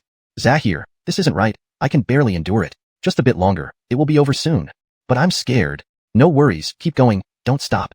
Yes, Zahir. In the room, servant Brenda, drenched in sweat, endured the scorching heat, stuffing wood into the furnace. Her previously fair face was now blackened from the smoke. A large cauldron rested on top of the furnace, filled with red-hot liquid bubbling vigorously. Brady was immersed in it, bare-chested, eyes closed. Instead of resisting with chi, he relied solely on his physical endurance against the intense heat. He wasn't doing this due to peculiar preferences. Over the past days, while trying to break through the celestial boundary, he planned to merge Vajrabadi and horizontal golden bell cover into an intermediate martial art, similar to Tiger Shattering Blade technique. Unfortunately, despite his efforts, he couldn't integrate these two skills. Resorting to external forces, he devised a plan based on theories from books and his circumstances. Using extreme heat and pressure, along with stimulants for the body, he aimed to merge the skills successfully. As temperature surged, smoke enveloped Brady. Brenda watched nervously, fearing he might be boiled alive. But recalling childhood memories of pig boiling during New Year's, she almost drooled. Brady opened his eyes, seeing her state, lines appearing on his forehead. This is done. Remember to check in a few hours. Nodding, Brenda struggled to close the lid, sealing the cauldron tightly. She called out cautiously, Zahir, are you alright? Yeah. A faint reply came. Brenda relaxed, breathing a sigh of relief. The room's temperature was now unbearable. As night deepened, she hesitated entering her own room alone. Wiping sweat, watching the roaring furnace, she entered the inner chamber. After washing, she hesitated near the bed, resting half her body on it. Feeling Brady's presence, her cheeks blushed, uncertain if it was from heat or other reasons. Chapter 96. The Impenetrable Vajra Bell. The next morning, the bronze tripod, scorched by fire all night, was still radiating residual heat. The flames beneath it had long since died out, leaving only a few smoldering embers. Nearby, a small figure was curled up, chin resting on its knees, drooling slightly while mumbling incoherently in its sleep. Young master, little Antonio can't eat any more. As the first ray of sunlight penetrated the gauze window and illuminated the room, the previously tranquil bronze tripod suddenly emitted a dense cloud of blood-colored vapor that enveloped it entirely. Crack. In the next moment, the tripod began to shake violently, countless cracks appearing on its surface as if an ancient ferocious beast were about to break free from within. The commotion naturally roused the nearby maid, Brenda. She rubbed her sleepy eyes and wiped the saliva from her mouth, still immersed in her dream. Brenda, quickly leave here. Only when Brady's voice came from inside the tripod did she finally snap back to reality. Shocked by the terrifying sight before her, she let out a startled cry and hurriedly left the room. Shortly after she departed, the wildly shaking tripod suddenly stopped. In the next instant, a surge of vital energy erupted. With a tremendous boom, the tripod could no longer contain the pressure and exploded on the spot. Shards flew out like bullets, piercing even the thick walls. Fortunately, no one lived nearby, or many would have perished from this explosion. Meanwhile, every spirit-communing martial artist in Yun City felt something stir within them, their life force rising uncontrollably, a sensation akin to submission. What is happening? Their gazes turned toward a specific direction, puzzled and unsure of what was unfolding. At the 9th level of Huangji Tower in the Demon Suppression Bureau, Jagger, who was leisurely brewing tea, paused, his expression surprised as he gazed into the void. For a moment, he paid no attention even as the boiling water in front of him started to overflow. After a long silence, he sighed with a hint of nostalgia. How many years has it been? Truly, I never expected to witness the rise of a martial genius in such a remote place. Pity that the path of martial arts is already severed. Another sigh filled the room, which then fell silent once again. Demon Suppression Bureau, Divine Weapon Pavilion. What? We're out of Starfall Iron? That's fine, use Melt Fire Iron instead. It won't make much difference. We're also running low on Bloodlust Pearls? What are you people doing? Nothing available here or there. Do you want me to just smash this place up? That kid over there. Yes, you? Ah, so it's Balthazar's son. What were you muttering? Saying I didn't pay enough? Show some respect. I'll teach you manners properly. Inside the pavilion, several figures seemed to be engaged in an argument. A shirtless, fierce-looking man was grabbing a well-dressed youth, intending to teach him a lesson. His domineering demeanor unmistakably belonged to Sawyer. The unfortunate youth being targeted was none other than Avram, who had accompanied Alden on missions. His missing arm, cut off by a ghost infant, had somehow been reattached. Sadly, luck wasn't on his side today, as he had crossed paths with Sawyer again. Several men in crimson alchemy robes tried to intervene but couldn't hold back Sawyer for long. Suddenly, Sawyer paused and looked into the void with a flash of surprise. This feeling, a mix of envy and helplessness, flashed across his eyes as he murmured to himself. This kid, he always manages to surprise me. He then turned to those clinging to him and impatiently threw aside the insolent youth. Poor Avram almost lost consciousness from both the beating and being thrown aside. He struggled to get up among the scattered tools, pushed away his attendants, and glared at Sawyer. Sawyer noticed his gaze, but ignored it. He had always been at odds with Balthazar. It was Avram's misfortune to fall into his hands today. Pulling out a stack of silver bills, he slammed them onto the table. All right, you stingy bunch, complaining all day. It's just because you think I didn't pay enough. The money here should be enough to forge a new weapon. My only demand is that you use the best materials. Don't dare try to fool me, Or else, humph. Without waiting for a reply, he turned and left. Watching his departure, the alchemists exchanged glances, seething with anger. As alchemists of the Demon Suppression Bureau, we've never endured such humiliation. What madness is Qin up to? Does a mere martial spirit weapon really need such top-notch materials? He wants 12 spirit patterns engraved? Even the central headquarters spirit net only has 88. Why not just bluff him off? The suggestion sent chills through the others, who responded nervously. Are you trying to get us killed? Do it yourself if you dare, but don't drag me into it. Even Avram ended up beaten to a pulp. I don't want to provoke that madman. The speaker glanced at Avram's battered form and chuckled awkwardly. Heh, I was just joking. Clearly wary of Sawyer, they cautiously looked around and hurried back into the alchemy chamber. Inside the inner courtyard of the Adding family residence, Brevin, upon receiving news from the maid Brenda, rushed over with his men to secure the area. He scanned the surroundings vigilantly, prohibiting anyone from entering.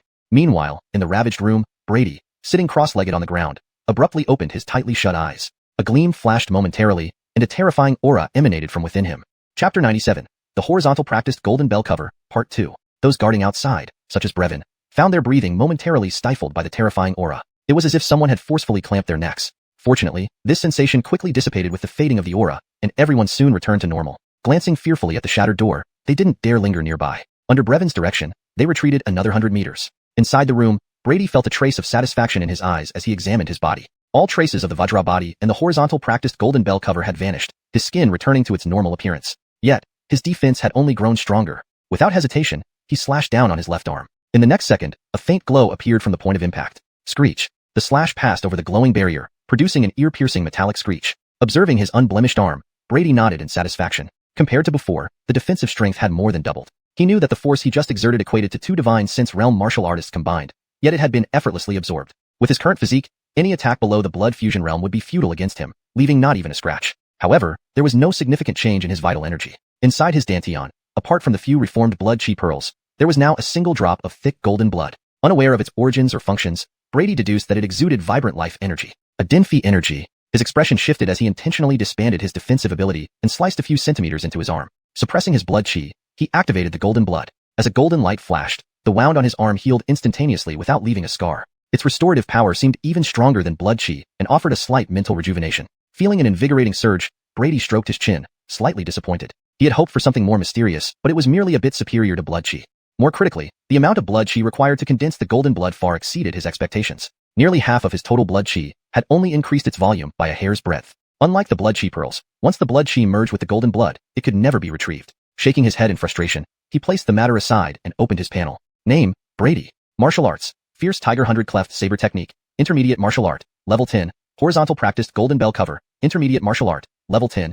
Extreme Shadow Step. Level 5. Withered Wood Saber Technique. Level 1. Cloud Stepping. Level 1. 100 Battles Fist Technique. Level 1. Mighty Ox Power. Not proficient. Modification points. 0. Reviewing the list, Brady's gaze flickered but wasn't surprised. The horizontal practiced golden bell cover was the fusion of the Vajra body and the horizontal practiced golden bell cover, both now reaching the intermediate martial art level. Defense had dramatically increased, along with the immovable guardian ability, which now allowed brief movements during activation at the cost of more blood chi. This fusion completed overnight. The phenomenon included the generation of the golden blood, all due to advancing this technique to level 10 in one go. Level 10 marked the peak of intermediate martial arts. Further advancement would require strengthening the overall martial art. However, the points needed for such enhancement were daunting, so he decided to consider it later. As for the other techniques listed, these had been casually cultivated by himself recently without system modifications. With his current realm, mastering lower-level techniques was highly efficient, though it provided minimal improvement. Other Divine Sense realm martial artists similarly invested effort into low-level martial arts to bypass bottlenecks by broadening their understanding through varied practices. For Brady, cultivating these arts served as preparation, potentially proving useful someday.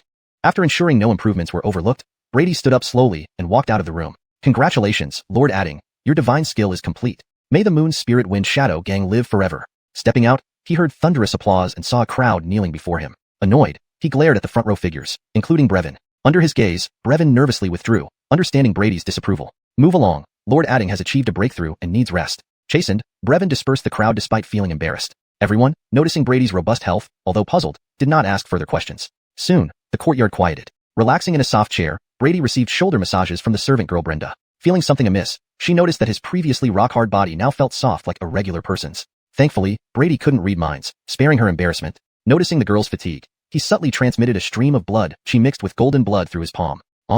Brenda felt warmth spreading inside her, instantly dispelling her weariness and leaving her comfortably warm. Realizing what had happened, her face turned red, and she fled. Brady was equally flustered by the intensity of the effect. Didn't know you were into that, Lord Adding. Seeing Brenda run away, Brevin waggled his eyebrows and covertly gave a thumbs up with a lecherous grin. Even Raheem's eyes showed some amusement, as if viewing Brady anew. Irritated by their reactions, Brady kicked them each. Do you have anything else to do? Get lost if not. By the way, what are you doing here, Raheem? Have you completed my task? Please note that character names and pinyin should be very correct and consistent in translation, maintaining tone, style, naturalness, fluency, and coherence with previous content while adhering to paragraph structure and line breaks from the original text. Chapter 98. Half-Step Celestial Origin. Watching the two of them slink out of the courtyard, Brady let out a cold snort and reclined back into his soft chair. Brenda, help me? Halfway through his words, he realized that only he was left in the courtyard. Glancing at the mess surrounding him, his eyes flashed with dejection. He decided to take a walk outside. He immediately got up and vanished from the spot. Not long after he left, the maidservant Brenda rushed back. Seeing the empty courtyard, disappointment crept onto her face. She then rolled up her sleeves, revealing her fair arms, and began earnestly cleaning up the scattered debris. South Harmony Tea House. I tell you, you've made so much money lately, yet you're still so stingy. Couldn't you pick a better place? Sawyer stared at the cup of tea in front of him, his tone filled with disdain. Brady took a sip of tea but also detected the underlying message in his words. He replied indifferently, it's just some minor fuss, nothing worth mentioning. Sawyer's eyes widened angrily as he slammed the table. Minor fuss? Do you know how many people have come to the Demon Suppression Bureau, asking us to punish you? Especially those from Golden Snake Marshall Hall. They're literally crying, throwing tantrums, and threatening suicide. They're driving us crazy. If it weren't for me holding things down for you, do you think you adding Jaden could be running smoothly? Upon hearing this, Brady's expression changed. No wonder those guys hadn't been bothering him recently. They must have thought they couldn't handle him on their own and found someone else to complain to. As for why they didn't go to the authorities, it wasn't hard to guess. Given the strained relationship between them, both sides were probably reveling in each other's misfortunes. However, he wasn't particularly bothered, speaking casually. Just a few flies. You didn't specifically come here for these trivial matters, did you? You kid. Sawyer gave Brady an exasperated look but said nothing more. His anger instantly dissipated, clearly indicating that he too didn't pay much attention to these small issues. Brady wasn't surprised by this. Demon suppressors always looked down on martial artists, even someone like Sawyer. Despite his friendly attitude toward Brady, it was because their power levels were equivalent. Recall their first meeting. This guy had immediately tried to kill him without any hesitation. If not for his own capabilities, he wouldn't be sitting here calmly now. Alright, let's skip the small talk. What do you really want this time? Brady put down his teacup and looked at him calmly. Hearing this, Sawyer grinned and said in a leisurely manner, I came to bring you good news. Do you remember the internal martial arts manual I mentioned a few days ago?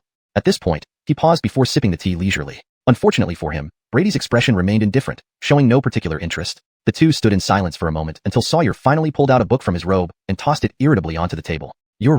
Forget it. This is what you wanted. Your first request has been fulfilled. Brady chuckled and picked up the book with some anticipation. The book looked old and worn, with several worm-eaten spots on its cover. From the outside, it looked like one of those cheap manuals sold on the street. Longevity skill? Seeing this common name, Brady felt a bad omen rising, but he figured Sawyer wouldn't deceive him and continued reading despite his reservations. After skimming through the longevity skill, Brady's expression darkened.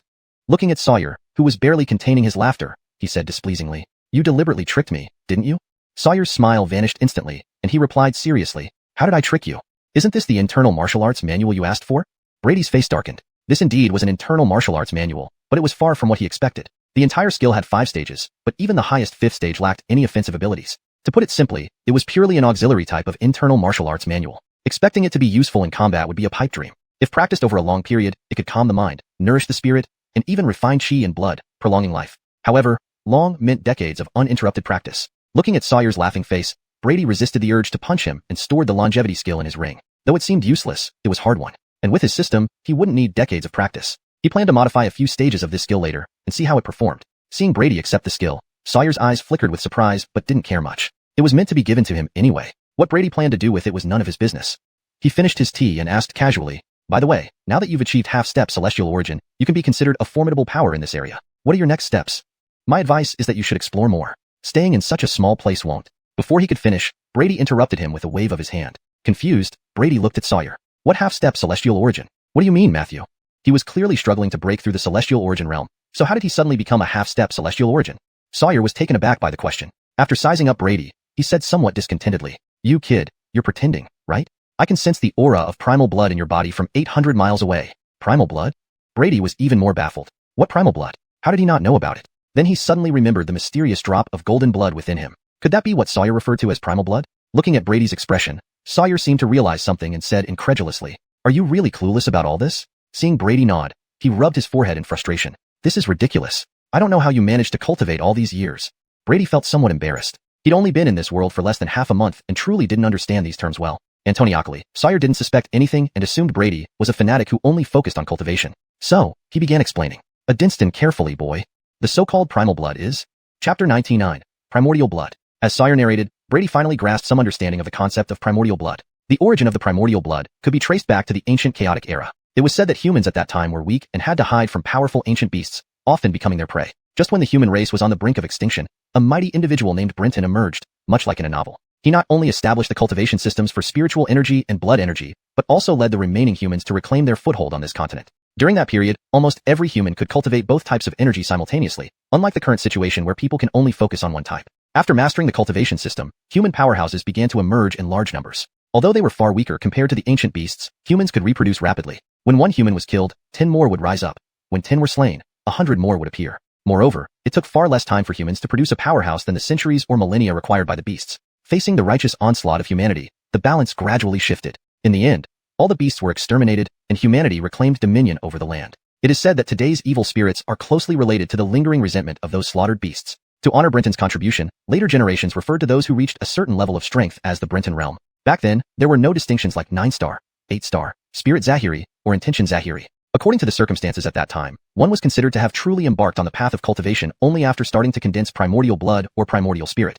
That era could be considered the peak of the human race. Unfortunately, once external threats disappeared, humanity's inherent flaws surfaced. Conflicts erupted over territories and cultivation resources, leading to internal strife. Supposedly, that war was devastating, with countless cultivation techniques lost in the annals of history. Over time, the entire human cultivation system declined. The martial arts and spirit master systems were completely separated, and almost no one could cultivate both concurrently anymore. Additionally, for unknown reasons, the martial arts system within the Dahuang dynasty suffered a significant setback. The strongest known martial artists could only reach the Brenton realm, now known as the xuanhuan realm. In contrast, the spirit master system remained relatively intact. Although it couldn't match the glory of the ancient times, it still offered clear paths for advancement. This disparity contributed to the disdain spirit masters held towards martial artists. Speaking of which, what we call spirit masters today actually refers to demon suppressors. However, due to the establishment of the Demon Suppression Bureau by the Dahuang Empire, all spirit masters who joined became known as demon suppressors, just a matter of terminology. After hearing this, Brady couldn't help but fall into deep thought, processing the information he had gained. From the moment he condensed his first drop of primordial blood, he had essentially put one foot into the Tianyuan realm.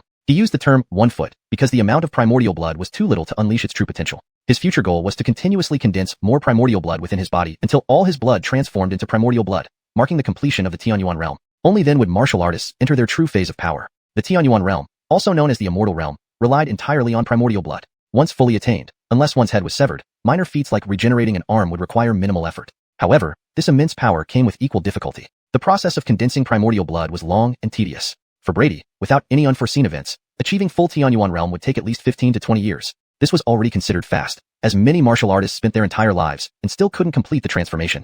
Thinking about this made Brady feel somewhat dejected. It had taken him only half a month so far. Yet, he was now faced with spending decades to refine primordial blood, a stark contrast that was hard to accept. Hey Matthew, how many Tianyuan realm martial artists exist within our Dahuang Empire? Brady suddenly looked up and asked. Sawyer hesitated, given that such information was classified as an imperial secret. But after a moment of hesitation, he slowly raised 2 fingers. If we include you, there are probably around 20. So few. Brady couldn't help but be surprised. Although it sounded like a decent number, one must remember that this was the total accumulation of the entire empire. Brady had learned quite a bit about this world recently. Even though the Dahuang Empire was declining, its territory was several times larger than modern China in his previous life. Hundreds of cities and countless martial artists existed within the empire, yet only about 20 had achieved the Brenton realm. Moreover, there was a more serious issue at hand. Have there been no breakthroughs beyond the Tianyuan realm in all these years? Brady asked. Sawyer understood his concern and shrugged with a pitying look in his eyes. I know what you mean, but sadly, not a single one has broken through according to my knowledge. Seeing Brady's disheartened expression, Sawyer tried to comfort him. Don't be too pessimistic. Although the Dahuang Empire cannot offer a solution, I didn't say other places couldn't. Brady's eyes brightened slightly. Sawyer saw this and couldn't help but feel a bit proud as he continued. You know, our Dahuang Empire is relatively weaker compared to surrounding kingdoms. It's rumored that the cultivation environment for martial artists in those kingdoms is much better, Sawyer added, pointing to his head with a hint of dissatisfaction. Except our emperor seems to have something wrong with his brain. In recent years, he launched numerous wars, worsening relations with neighboring countries. In such circumstances, crossing the border to visit other nations might be difficult, Sawyer concluded. Brady gave him a strange look. You work for the Demon Suppression Bureau. Is it really okay to speak about your superior like this? However, after hearing Sawyer's words, Brady felt somewhat relieved. He wasn't afraid of trouble as long as there was a way to solve it. They continued their conversation, exchanging cultivation insights. Although spirit masters and martial artists had different paths, each gained valuable ideas, strengthening their bond. For Brady, having another Baidu was extremely beneficial. Sawyer also found it advantageous to befriend Brady. Despite the stagnation of the martial arts path, within the Dahuang Empire, being either a Tianyuan realm martial artist or a 6-star spirit master was already considered elite combat strength. Oh right, There's news that a new secret realm will open near Muhammad City soon. Interested in participating? Sawyer asked as they wrapped up their discussion. This translation preserves the original tone, style, and structure while ensuring fluency and coherence in English. ##### Chapter 100, The Hidden Realm. Hidden Realm? Brady repeated, his face showing a puzzled expression. Sawyer wasn't surprised by this reaction. After all, not many people knew about it. He patiently began to explain. The so-called hidden realms were ancient ruins left behind from prehistoric times. Due to various reasons, these sites have only been discovered and activated after countless years. If one is lucky, they could find treasures left by ancient cultivators inside. Weapons, elixirs, or martial arts techniques. These items might have been commonplace in the past, but for today's declining cultivators, they are incredibly tempting. However, along with substantial rewards, there are significant dangers. No one knows what lies within these hidden realms that haven't been opened for so long. Some may contain ancient traps, while others might be inhabited by mutant creatures surviving from the distant past. In short, every opening of a hidden realm is accompanied by bloodshed and violence. Despite this, countless people still venture in to grow stronger. Sometimes, it even turns into a war among humans. Before a hidden realm opens, various forces fight over entry rights, leading to heavy casualties. Eventually, the Dehui imperial dynasty couldn't stand it anymore and decided to intervene. Henceforth, every time a hidden realm opened, the Demon Suppression Bureau would control the scene, strictly limiting the number of people each faction could send in and prohibiting any conflicts before entering the realm. Breaking these rules would result in swift and severe punishment from the Demon Suppression Bureau. Of course, once inside the hidden realm, it was up to each party's abilities. While major factions were unhappy with this arrangement, they could do little against the powerful Demon Suppression Bureau. Smaller factions welcomed this move as it allowed them at least a chance to benefit too. Brady initially wasn't very interested until Sawyer mentioned the possibility of finding the spirit medicine called xiuxian pill within the upcoming hidden realm. This pill, a necessity for ancient cultivators, has a lost cultivation method. Its sole function is to accelerate the formation of the primordial blood. When exactly will this hidden realm open? Indeed, Brady was now intrigued. If he didn't want to spend several years forming the primordial blood, he needed to undertake this journey. Given how valuable such a pill was, it wouldn't exist outside a mysterious and unknown hidden realm. Sawyer smiled knowingly. It's estimated to open in about a month. But you know, entering a hidden realm isn't for just anyone. Slots are limited. Seeing Sawyer's smug smile, Brady rolled his eyes and asked dryly, "All right, what do you need me to help with this time?" Sawyer chuckled and made a meaningful gesture. "Remember that bold demon evil spirit from last time? Bold demon evil spirit?" Brady paused. That powerful spirit was unforgettable, but it had already been sealed. Why bring it up again? Just as Brady pondered this, Sawyer continued, his eyes narrowing. In fact, Grand Marshal could have killed it last time. He chose to seal it just to lure out the rats behind it. And now that the rats have shown themselves, it's time to close the net. Brady was genuinely surprised. Recalling the previous events, he never imagined there was such a hidden plot. He wondered what kind of rats could warrant such a setup by the Demon Suppression Bureau. How about it? Are you interested in joining this mission? Sawyer extended his hand. Brady hesitated before asking, if I refuse, would that mean I can't participate in the hidden realm? Sawyer waved dismissively. Relax, with my standing, I can recommend up to 3 entries. Even if you don't join this time, I'll ensure you get a slot for the hidden realm. Upon hearing this, Brady laughed, stood up, and firmly shook his hand. Then, when exactly is this mission? Inside the inner courtyard of the Adding family estate, Brady sat cross-legged on the training ground, his eyes closed. His furrowed brow suggested he was troubled by something. On the edge of the training ground, the maidservant Amelia was diligently cleaning a wooden table that was already shiny enough to reflect light, occasionally glancing at him with a flushed face, lost in her thoughts. After some time, Brady's eyelids flickered and he slowly opened his eyes. Reaching into his robe, he pulled out a book, The Inner Cultivation Technique, Everlasting Gong, which Sawyer had given him. Looking at the book, a hint of frustration crossed his face. Unlike ordinary martial techniques, this cultivation method seemed inscrutable despite his hours of practice, unable to even make headway. Checking the panel showed no information at all. Without details, using skill points was impossible. Frustrated, he repeatedly flipped through the pages. With his excellent memory, he could recite every word backward. Refining the aura was the first step to cultivate an inner technique, but try as he might, he couldn't sense the essence described in the text, thus failing to progress. Zahir, it's getting late. Would you like me to prepare dinner? Amelia asked respectfully nearby. Noticing the dimming light, Brady took a deep breath, suppressing his frustration. He realized he might be too impatient. After all, it was a rare and complex inner cultivation technique. He stood up, deciding not to dwell on it further. At this moment, Amelia approached quickly, offering a clean towel humbly. Brady wiped himself and looked at the shy servant. When I'm cultivating, feel free to rest somewhere else. You don't have to stay here waiting.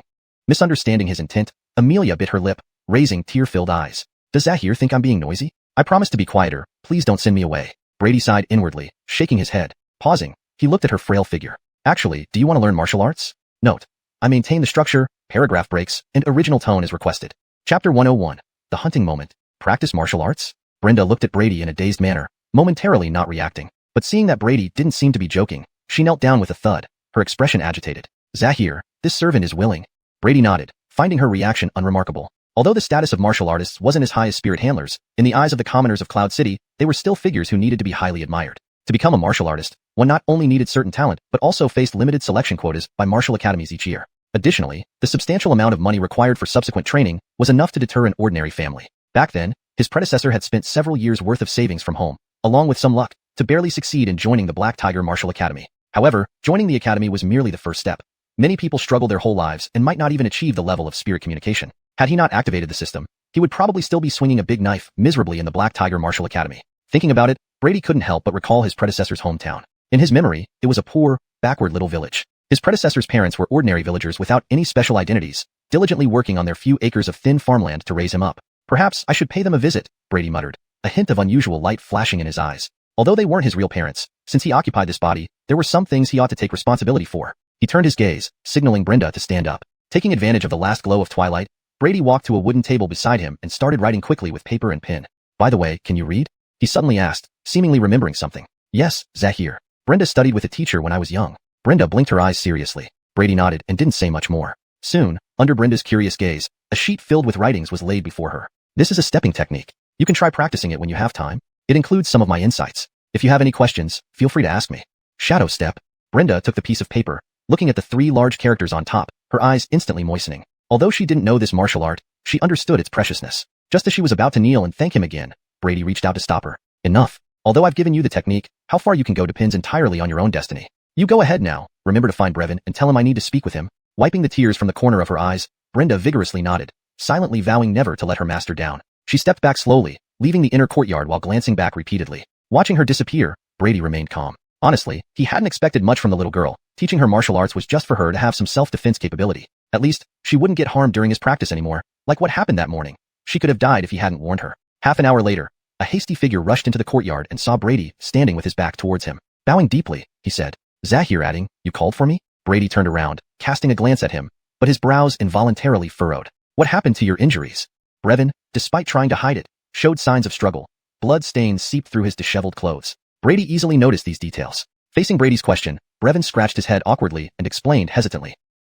Nothing much. Just expanded too quickly lately, and some troublemakers can't sit still. But rest assured, Zahir, adding, they won't last long. Brady's gaze flickered slightly as he glanced at him deeply, but said nothing more, simply handing over an envelope. Find a few trustworthy brothers and take care of this matter. Leave early tomorrow morning. Don't make a fuss, be cautious on the road, and prioritize safety above all. Brevin received the envelope with confusion, reading it carefully, and immediately felt touched. Handing over such important matters showed that Brady already had some trust in him. Kneeling down on one knee, he solemnly replied, Please rest assured, Zahir, adding, even if I risk my life, I will ensure the safety of the elders.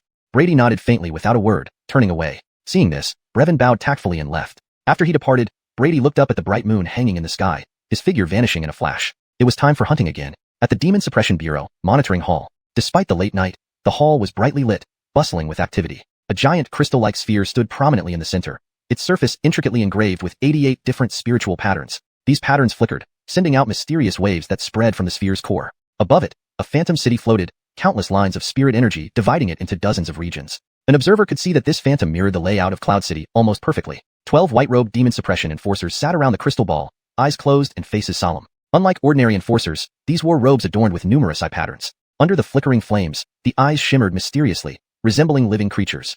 They would occasionally open their mouths to announce, 7th District in the Eastern City, evil spirit aura detected. Preliminary assessment, ordinary level medium. Recommend 2 8-star enforcers for suppression.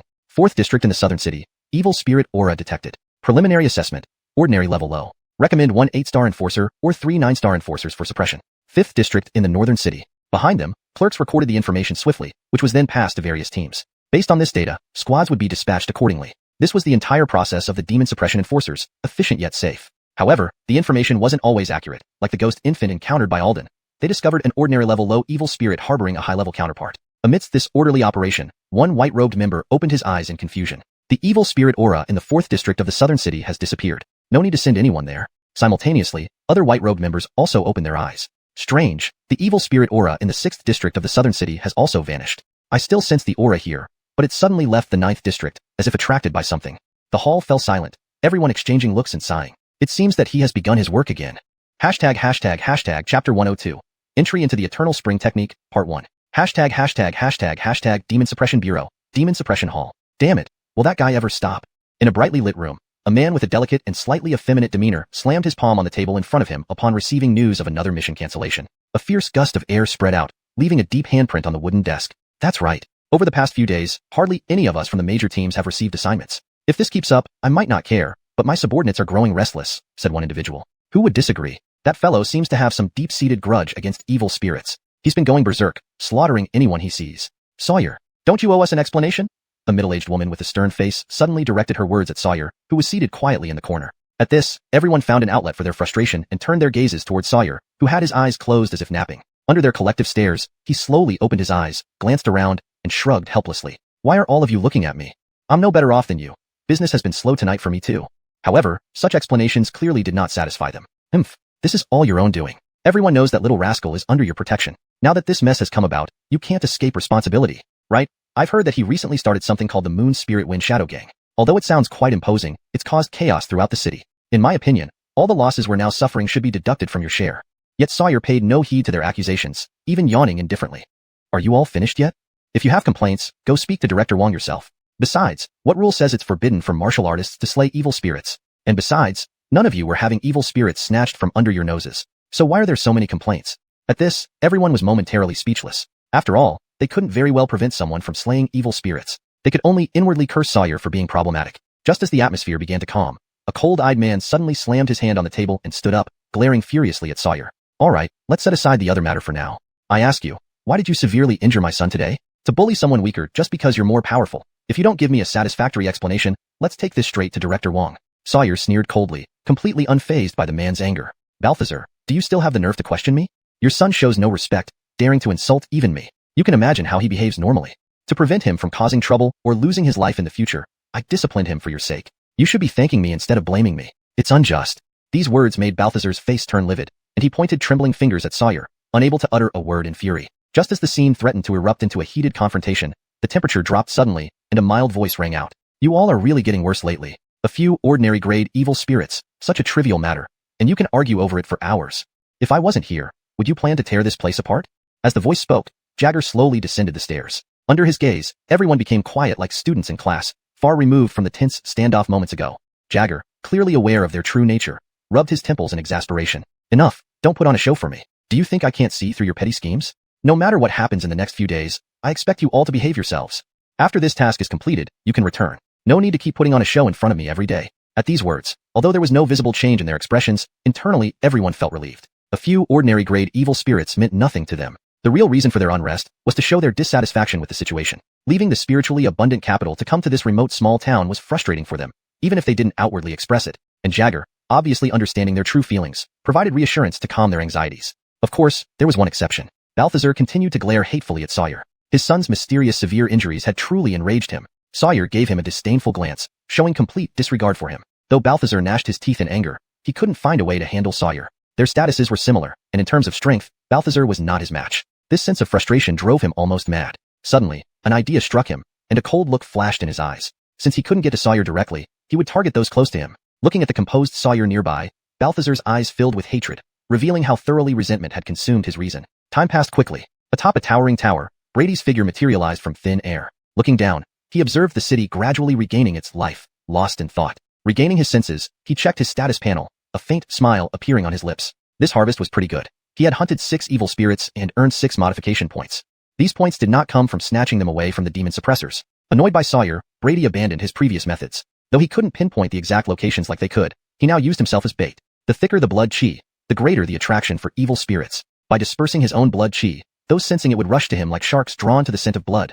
Though, technically, it was the scent of blood. With his current speed, he could cover nearly the entire Yun city in one night. Unfortunately, the creation of evil spirits required time. Typically, the denser the population, the faster evil spirits appeared. But with his continuous slaughters, the number of evil spirits in Yun City had plummeted significantly. Tonight was lucky, but usually, he might only encounter 2 or 3 at most. But for the citizens of Yun City, this was clearly a positive development. People dared to venture out later into the evening, without the terror that once gripped them at nightfall. Even some brave merchants stayed up all night whenever the moonlight was bright enough, fully embodying the notion of risking life and limb for profit. Brady shook his head, unsure whether to feel pleased or helpless about this phenomenon. At that moment, the sun representing life rose slowly above the horizon. As the first rays of sunlight illuminated the world beneath, the earth once again brimmed with vitality. Standing atop the tower, Brady felt a strange agitation within him, and his expression changed slightly. Chapter 103. Entering the practice of longevity art, lower. This feeling is... Brady, who had originally intended to leave, squinted his eyes and stared intently at the rising sun, rooted to the spot. Gradually, everything around him began to fade away. until the fiery red sunrise dominated his entire field of vision. Vaguely, he seemed to see the purple essence swirling around him. Acting on an instinctive thought, he sat cross-legged on the spot without much hesitation. The path of circulation for the longevity art appeared in his mind, and he began to drive it instinctively. Soon, the surrounding purple essence reacted as if drawn by some force, converging toward him. From a distance, he looked as though shrouded in a faint purple mist. After about half an hour, when the sun was fully up, the purple essence dissipated into the air. Brady's eyelids twitched, and he slowly opened his eyes. A trace of purple flashed through his gaze before vanishing.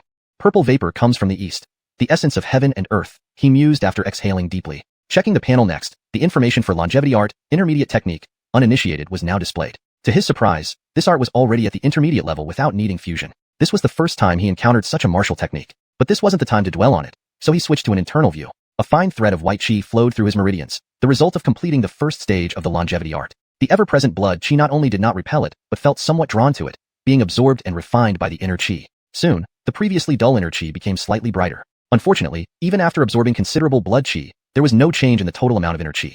It seemed normal practitioners could only absorb the purple essence during the half hour at sunrise each day to progress in their practice. However, Brady found such methods too troublesome and hesitated no further. He immediately opened the panel and focused, clicking with resolution. 2 modification points were consumed as the screen blurred. Boom. The purple essence that had vanished reappeared in an even more vigorous form. If earlier it had been like a hesitant bride, now it resembled a domineering CEO, forcing its way into his body without permission. Of course, Brady welcomed it wholeheartedly, pushing the longevity art to its limit, voraciously consuming the essence. In moments, the hair-thin inner qi swelled to the thickness of a needle. Simultaneously, his blood qi rapidly diminished, also devoured by the expanding inner qi. By the time the first stage of longevity art was thoroughly completed, 2/10 of his blood qi was depleted, a process that took less than a minute. Normally, it would take 2 to 3 years of precise morning practice to reach this stage. With the system's assistance, he skipped the most tedious part. However, whether due to his strong constitution or the longevity art being too weak, he felt no significant bodily changes despite generating inner qi. Deciding to spend more points, he hesitantly clicked again. Surely, as an inner qi technique, it couldn't be so inept. Second stage complete. Third stage complete. In no time, using all 6 points, longevity art jumped to the third stage. What took ordinary practitioners a decade, Brady achieved in 5 minutes. Now, the inner qi within him surged like a chopstick-thick stream, revealing the benefits of the third stage. Rapid healing and a slight increase in blood qi recovery speed, boosting recovery by roughly 0.5%. Brady grimaced inwardly, cursing under his breath. These abilities weren't entirely useless, just rather trivial. 6 modification points could bring a common technique to its peak with leftover points. Now he only gained these marginal benefits. But it was too late for regrets. With a sigh, he brushed off dirt from his clothes and vanished. Inside Adding Manor's courtyard, mixed voices of panting and reprimands echoed. Phew. Young master, please spare your servant. I can't hold on any longer. Phew. Humph. This is only the beginning. Keep your legs lower. Straighten your back. Wish to learn martial arts but can't endure a little hardship? At Brady's words, Amelia, who had reached her limits, suddenly summoned another burst of energy, albeit briefly before nearly collapsing once more. Sweating profusely, her wet clothes clung tightly to her fair skin, outlining her youthful yet developed figure. Lying lazily on a soft chair, Brady watched the maid perform a semi-standard horse stance in the training yard. This scenario had lasted for over an hour. Each time she neared her limits, he flicked a stone at her abdomen. This wasn't done out of mischief. Covered in a trace of his blood qi, the stone stimulated her potential harmlessly. Admittedly, her perseverance was commendable. Despite complaining aloud, her body continued steadfastly. Noticing her growing pale, Brady intervened. That's enough for today. Overexertion would harm her vital energy. Hearing this, Amelia collapsed onto the ground, struggling to get up afterward, hobbling over. Note: the original text contains some inappropriate content which has been omitted for translation. ##### Chapter 104, Horatio. Drink this. Facing the trembling Brenda, Brady calmly pushed the teacup in front of her. The cup contained a pale green liquid that emitted an unpleasant odor. Brenda didn't hesitate. Trusting Brady completely, she pinched her nose and gulped it down without questioning its contents. In the next moment, her face contorted into an expression of utmost complexity. She hadn't anticipated that not only did it smell terrible, but the taste was indescribably worse. It was as if someone had mixed several kinds of bile, thoroughly stirred it, and then left it under the sun for days. So bitter. Brenda covered her mouth, barely suppressing the urge to vomit. Before the bitterness could fade, a warm, comforting sensation suddenly rose from her abdomen, much like basking in the winter sun. Young Zahir, what is this? Feeling her renewed energy, Brenda couldn't help but display her surprise. Despite the unpalatable taste, the effect was astounding. The original exhaustion vanished instantly, and she felt rejuvenated. Brady didn't intend to answer but said coolly, rest for the duration of 1 incense stick, then continue immediately. Her smile immediately dropped at his words, but she dared not protest. She turned her eyes, picked up the feather fan beside her, and began fanning vigorously. Brady glanced at her, leisurely enjoying the breeze while saying, flattery won't help. You still have 3 hours of physical training daily. Also, you must drink 2 cups of that medicine each day. Hearing this, Brenda wrinkled her nose, secretly sticking out her tongue when he wasn't looking. Her actions intensified, as if trying to blow him away with the wind. Admittedly, after spending some time together, the master-servant relationship became less rigid and more casual. Especially Brenda, discovering that although her young master looked fierce, he had a gentle personality, allowed her youthful vivacity to gradually emerge. Just as they were harmoniously interacting, a respectful voice sounded from outside the courtyard. Lord Adding, your subordinate Rahim is here to pay respects. Come in. Brady showed no surprise, clearly already aware. Brenda quickly hid her smile and stood obediently behind Brady. Secretly pleased that she could take a small break, she didn't count on Brady guessing her thoughts and pointing to the empty space nearby, leaving no room for misunderstanding. Pouting, Brenda saw Brady's unmoved expression and had no choice but to walk over obediently. Meanwhile, outside the courtyard, Rahim adjusted his attire before entering respectfully. As soon as he came in, he noticed the dejected Brenda, but he quickly averted his gaze, acting as if he hadn't seen her, bowing low and addressing formally, Lord Adding. Brady waved his hand casually, eyes landing on the sack in Rahim's right hand. It was moving, and muffled sobbing could be heard inside, clearly containing a person. Rahim swiftly untied the sack, and a woman bound tightly appeared, tumbling out. The woman wore a green robe, her delicate features partially obscured by disheveled hair. Unsure of her past experiences, she began struggling wildly upon emerging. Unfortunately, with her limbs restrained, she could only wriggle like a large green caterpillar on the ground. Seeing this, Brady's expression grew peculiar. Had the Feng Adding Alishan gang started kidnapping during his absence? Thankfully, Rahim provided an explanation, kicking the woman at his feet with no gentleness. Lord Adding, this is the Horatio you wanted. However, her status is somewhat special, and she refused to meet you. Out of necessity, I had no choice but to bring her here forcefully. Brady's eyes twitched involuntarily. Facing the brazen Rahim, he found himself momentarily speechless. He hadn't expected the person he sought to be a woman, initially imagining someone around 50 or 60 years old. On the ground, Horatio realized Brady was the culprit and turned around, staring daggers at him. With her mouth gagged, she could only utter muffled cries, looking like she wished to devour him whole. This situation gave Brady a headache. Communicating about cultivation insights seemed impossible now, and anything short of fighting to the death would be considered fortunate. Deciding to try and mend the situation, he glared at the clueless Rahim. What are you standing there for? Don't just stand there. Quickly untie Zahir Ming. Zahir?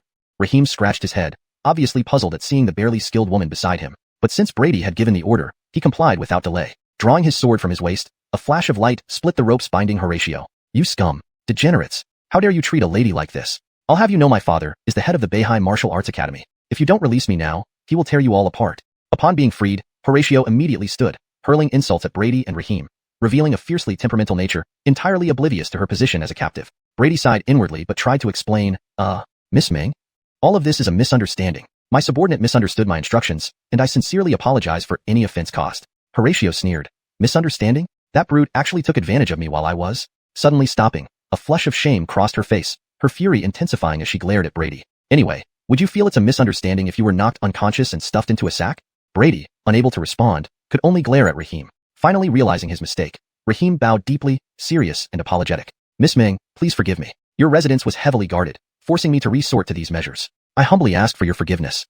Hashtag chapter 105. Adding Yun's surprise. You still dare to speak. Rahim remained silent, but his words only stoked Horatio's fury even more. She disregarded her appearance and pounced on him, starting to punch and kick him. Rahim, unsure of Adding Yun's attitude, merely guarded his vital areas without retaliating, allowing her to vent her anger freely. Fortunately, due to the significant gap in their abilities, Horatio wasn't a mindless woman. She only wanted to vent her anger. After a few minutes, she stopped, panting heavily. Although Rahim looked miserable, only he knew how much actual damage he had sustained. Fearing further complications, Adding Yun hurriedly dismissed him. He also didn't forget his promise and wrote a few words on a piece of paper, instructing Rahim to find a woman named Kesha at the Demon Suppression Bureau. A flash of joy appeared in Rahim's eyes as he respectfully accepted the note. Then, glancing at Horatio with apprehension, he shuddered at the thought of what might have happened if his defense hadn't been adequate. He bowed and left. Horatio continued glaring at his retreating back, her teeth clenched in anger. No one knew what exactly Rahim had done to earn such intense resentment from her. Once he was out of sight, she huffed coldly and turned to look at Adding Yun, who appeared somewhat awkward. Hey, big guy, since you say it's all a misunderstanding, can I leave now? Adding Yun shrugged, gesturing for her to go ahead. Of course, this is indeed my fault for not managing my subordinates properly. If there's ever an opportunity, I will personally come to apologize. Horatio's expression showed surprise. She stared at him for a long time before blurting out, You're not quite like what the rumors say. Seeing Adding Yun's puzzled look, she didn't elaborate. Though given permission to leave, Horatio didn't rush off. Instead, she began to casually observe her surroundings as if this place belonged to her. When she noticed Brenda, drenched in sweat and complaining bitterly, disdain flashed across her face, mistakenly assuming Adding Yun had some peculiar habits. Her gaze then shifted to a teapot on the table. After sniffing it lightly, she remarked disdainfully, Crimson snake gallbladder, rootless fruit, fiery sunflower. Such high-grade materials reduced to inferior elixir. What a waste. Adding Yun didn't react angrily, knowing how intellectuals could be. Oh, Miss Ming seems to be knowledgeable in alchemy. Horatio snorted, turning away with her arms crossed, ignoring him. Facing rejection, Adding Yun could only rub his nose helplessly. Then, his eyes fell on several books on the table. He picked one up and flipped through it, understanding immediately. Turning around calmly, he asked, "Hey, big guy, what do you think of these books?" Adding Yun glanced at the book, noting it was one of his own works, and chuckled softly. "First, I'm not called Big Guy. My name is Adding Yun. As for this book, its insights into martial arts are indeed profound, but..." Hearing his name, Horatio's expression didn't change. She looked at him with a hint of defiance. "But what? Speak your mind." Adding Yun shook his head, unperturbed by her gaze. "Take the opening sentence in the book. Skill is the essence of martial arts. I find this view rather narrow. While skill is important, true power is the ultimate determinant." Horatio immediately objected, clearly displeased. "To think you would say that. You must know nothing. If strength is fundamental, tell me, in a match between two equally skilled fighters, where one has superior technique and the other only brute strength, who do you think would win?" Without hesitation, Adding Yun replied, "The stronger one, of course. If your strength far exceeds your opponent's, any talk of technique becomes meaningless. Strength breaks all techniques. If you lose, it's simply because you weren't strong enough." "Brute force. Barbarian." Horatio put her hands on her hips, clearly upset. Adding Yun just smiled and brought up several questions that had puzzled him. "Humph. I won't answer a muscle-brained fool like you." Horatio scoffed and turned away haughtily. Adding Yun laughed, explaining his thoughts. "That's incorrect. What you suggest would be counterproductive. It should be done like this."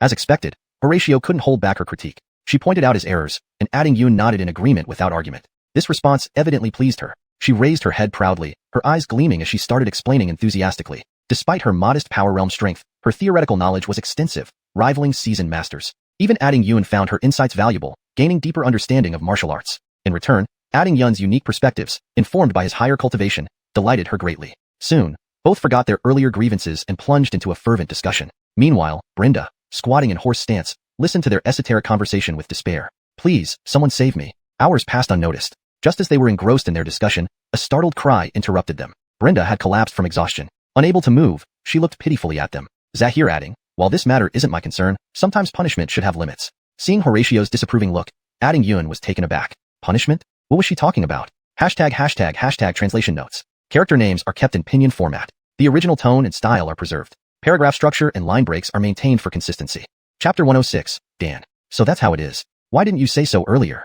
After hearing Brady's explanation, Horatio, after a moment of embarrassment, instead glared at him and blamed him for the issue. Brady was speechless upon hearing this, realizing that no matter in which world, this unreasonable character trait of women was clearly universal. Seeing his strange expression, Horatio, who always boasted of her intelligence, naturally understood what he was thinking. She coughed to regain composure and said, "Moreover, your method is too extreme and highly inefficient."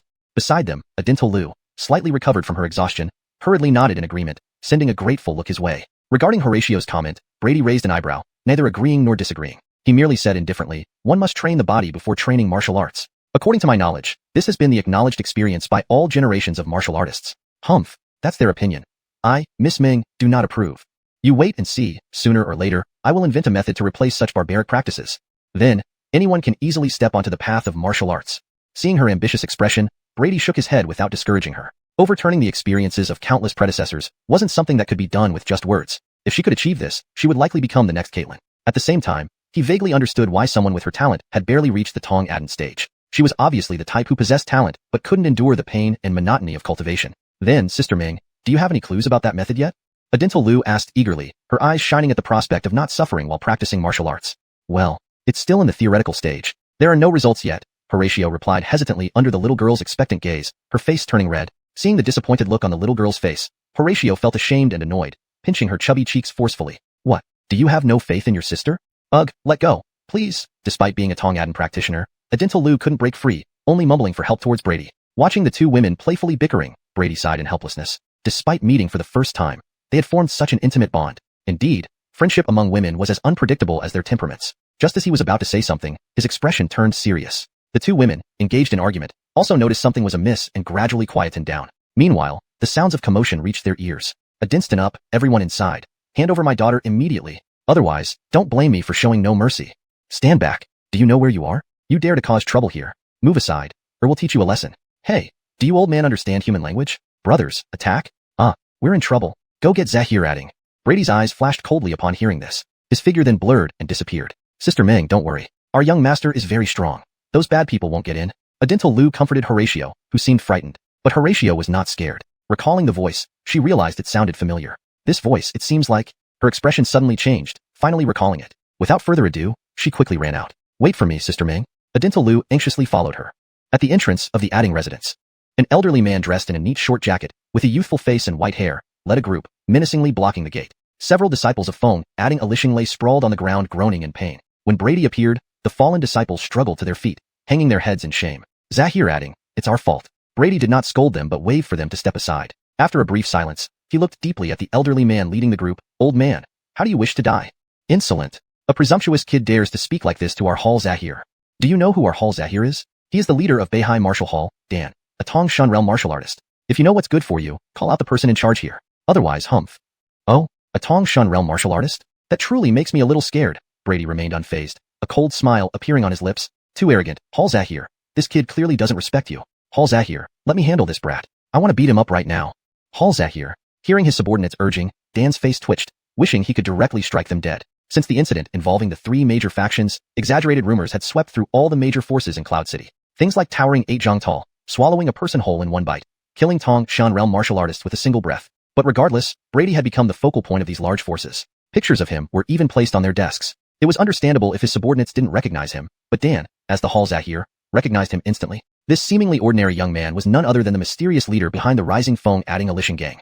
Seeing the increasingly cold stare from the other side, Dan shivered, never expecting to encounter this nightmare. However, to protect his daughter, he couldn't back down now. Besides, these were just rumors. How much truth was there? With this thought, he cast a pleading look at someone behind him. "Protector Mo, please mediate this." He inwardly thanked his lucky stars for inviting someone from the Demon Suppression Bureau this time. No matter how strong that kid was, he wouldn't dare defy the Demon Suppression Bureau. Following his gaze, Brady saw the guy trying to hide behind the crowd. Caught in everyone's focus, he forced a grimace, cursing Dan's ancestors. Initially, he planned to simply go through the motions, accepting a handsome sum and doing the other party a favor. Now, all he wanted was to slap himself hard and dig a hole to disappear into. Looking at Brady's thoughtful expression, he trembled and said, "Sabriel adding, it's been a long time." Upon hearing his voice, Brady finally remembered this guy. Wasn't he called Enzo? During the mission at Tyene Mountain, this kid was one of the 8-star protectors. Due to his mediocre strength, Brady didn't pay much attention until now. "So it's you. So, does that mean all this is you're doing?" Looking at the trembling Enzo, Brady grinned, showing a kind look. Chapter 107, Reversed Sha-Chi. Misunderstanding. Yes, this is all a misunderstanding. Gabriel adding, "Rest assured, I'll be leaving immediately." Under Brady's gaze, Enzo was drenched in cold sweat. There was no trace of the haughty demeanor expected of a demon-suppressing envoy, only his stammered explanations. Every time he recalled that ferocious figure on Mount Tyene, his legs would tremble uncontrollably. In his heart, he cursed Dan bitterly and wished he could just leave this troublesome place. "Surimo, you can't leave like this." Seeing the situation, Dan rushed to pull on Enzo's sleeve, unwilling to let him go so easily. "You old rogue, I haven't even settled the score with you yet, and you're clinging to me? Release me now, or else don't blame me for being impolite." Enzo struggled but, unable to break free, he glared at Dan. However, his actions only confirmed Dan's suspicions, so he held on even tighter, ignoring the dignity of his position as a master. The ordinary disciples behind them stared wide-eyed at this dramatic scene, never having seen their master lose composure like this before. They glanced at each other, deciding to remain silent. None of them were fools. They saw how both men acted strangely after the seemingly ordinary youth appeared. Even the disciples who had been eager to attack moments ago now feigned ignorance. Meanwhile, those few members of the Spirit Wind Shadow Assistance group looked at Brady's back admiringly, standing tall without the slightest hint of distress. "Have you two finished playing around yet?" Brady's patience ran out watching Dan and Enzo squabble. A crimson light flashed in his eyes, making him inexplicably irritable. Stepping forward, he appeared right before them in an instant. Confronted by Brady's proximity, both men's pupils constricted sharply. Before they could react, they found themselves completely immobilized, as if bearing a 1,000-pound weight, only able to move their eyeballs. Looking into Brady's icy stare, Enzo's heart pounded.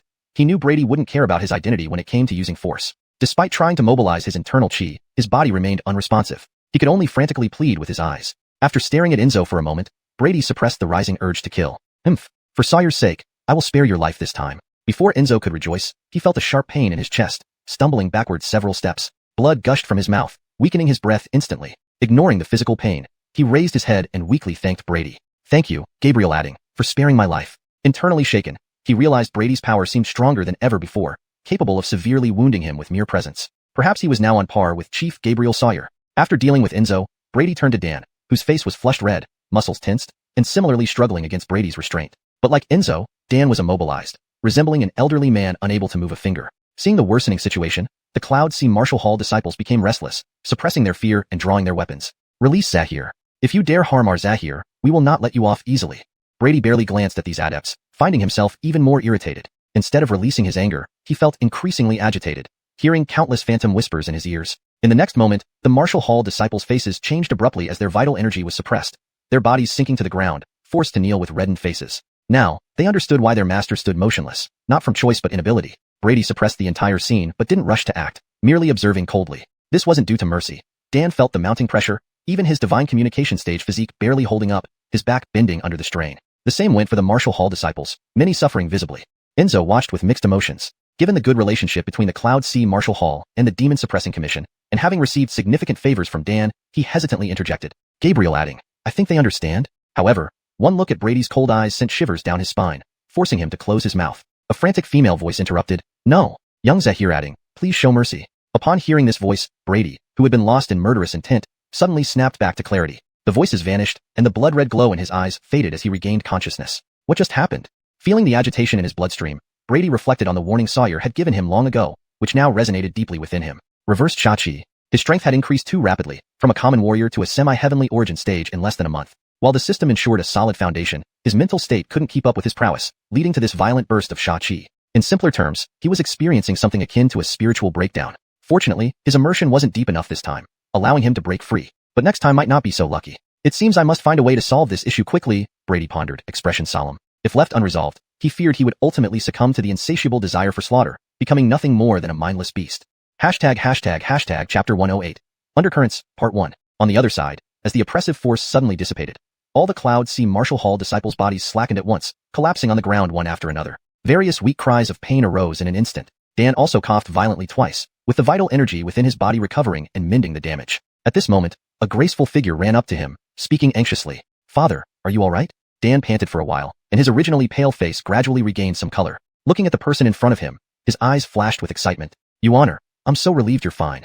Beside them, Enzo observed this scene with a peculiar expression. If he hadn't misjudged, this woman seemed to have run out from Brady's residence. Brady himself was slightly embarrassed now. After all, considering the current situation, not only had he kidnapped someone else's daughter, but the original owner now showed up and got severely injured by him. Although it wasn't his intention, Rahim acted according to his orders. And just now, he had been affected by the backlash of evil chi, leading to a momentary lapse in his sanity. Otherwise, with just a bit more consideration, such a mix-up could have been avoided. At this point, Dan, after Horatio explained the entire situation, finally understood what had transpired. Seeing the severely injured disciples behind him, a bitter smile appeared on his face. This time, they had come with great momentum, yet ended up in such a predicament. Had it not been for his daughter's timely intervention, they might already be dead. Fortunately, this place was remote. Otherwise, word getting out would have completely ruined his reputation. Looking at Brady nearby, whose expression remained calm, Dan hesitated for a moment before walking over. Horatio followed him worriedly, fearing that her father's temper would cause further displeasure to Brady. Fortunately, events didn't unfold as she expected. Dan stood before Brady, both staring silently for a moment before Dan clasped his hands and said, I was too impulsive and disrespectful to leader, adding, Please forgive me. Seeing his humble attitude and acknowledging his own fault, Brady felt somewhat awkward and lifted his hand slightly. Director Ming, your apology is too formal. This incident also happened because I failed to supervise my subordinates properly. I assure you, Director Ming, I will have Rahim personally visit to apologize. Poor Rahim was currently happily holding that note, preparing to go to the Demon Suppression Bureau to treat his injuries, unaware that Brady had used him as a scapegoat. Dan didn't pursue the matter any further but, sensing the unfathomable blood energy within Brady, remarked with a sigh, Leader adding truly deserves to be called a young hero. At such a young age, your strength far surpasses us old bones, which is quite shameful. I can't help but ask, has Leader adding achieved the blood fusion realm? Brady naturally understood the probing intent behind his words, but merely nodded ambiguously without saying much. Upon seeing this, Dan harbored no doubts, revealing an envious look in his eyes. After all, almost every spirit attainment realm martial artist in the entire Cloud City was striving towards this goal, yet no one had succeeded. Over the centuries, while countless martial artists had emerged in Cloud City, those who achieved the blood fusion realm were extremely rare, each being geniuses on the path of martial arts. To achieve such a feat at Brady's age was unprecedented. Even starting cultivation in the womb couldn't explain such prowess. If he knew Brady was already half-step xuanhuan and beginning to condense primal blood, Dan would probably doubt his existence altogether. Without lingering further, both men acknowledged the awkwardness despite clearing up the misunderstanding. Today has caused many disturbances. When I have the chance, I'll set up a banquet at the Immortal Gathering Pavilion to apologize. Please honor us with your presence. Dan bowed slightly, with a hint of appeasement in his voice. After all, he saw Brady as someone who would undoubtedly rise above all martial forces in Cloud City. Having made this connection inadvertently, he wanted to foster this relationship. Brady politely declined the invitation, mentioning Brevin as his representative for external actions. Despite feeling disappointed, Dan realized Brady didn't want to continue the conversation and respectfully bowed, preparing to lead the group away. Big brother, Mr. Adding, can I come back and visit you sometime? Horatio suddenly asked, looking at Brady. Upon hearing her words and noticing the strange looks from others, her face flushed red as she hastily clarified, Please don't misunderstand. I only want to continue exchanging martial arts experiences with you. Brady smiled and nodded. Of course, Miss Ming is always welcome here. Relieved to get a positive response, Horatio's face lit up again, and she bounced back to the group. Observing his daughter's happy demeanor, Dan's thoughts turned active. Although he often said no one in the city was good enough for her, this boy might not be so bad after all. However, his daughter, having been spoiled since childhood, possessed an extraordinarily fiery personality, almost like a tomboy. Even her name, originally Mingwu, was changed under her insistence to Horatio. In this world, poised and refined ladies were more favored. Dan thought it best for her mother to teach her a few manners. Unbeknownst to Horatio, her father was already scheming to marry her off. Otherwise, she'd probably yank out all his beard right now. She really had no ulterior motives regarding Brady, just finding it rare to meet someone with shared interests. Brady felt the same, appreciating her unique ideas and insights. As for women, Brady believed they'd only slow down his punch speed. As the Cloud C Marshall Hall group vanished into the distance, Enzo nervously approached, saying flatteringly, since it was all a misunderstanding, Gabriel adding, "I won't disturb you anymore." Just as he was about to leave, Brady's calm voice rang behind him. "Wait, you're Enzo, right? I need some assistance, follow me." Enzo's pace faltered, his face turning slightly pale, unsure why Brady needed him. But seeing Brady walk into the residence, he dared not flee and reluctantly followed inside. This translation aims to maintain the natural flow and original style while ensuring clarity and coherence. The paragraph structure and line breaks have been preserved as closely as possible to the original text. Chapter 109.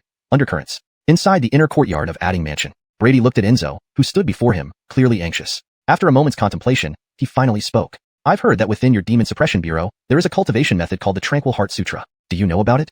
Tranquil Heart Sutra?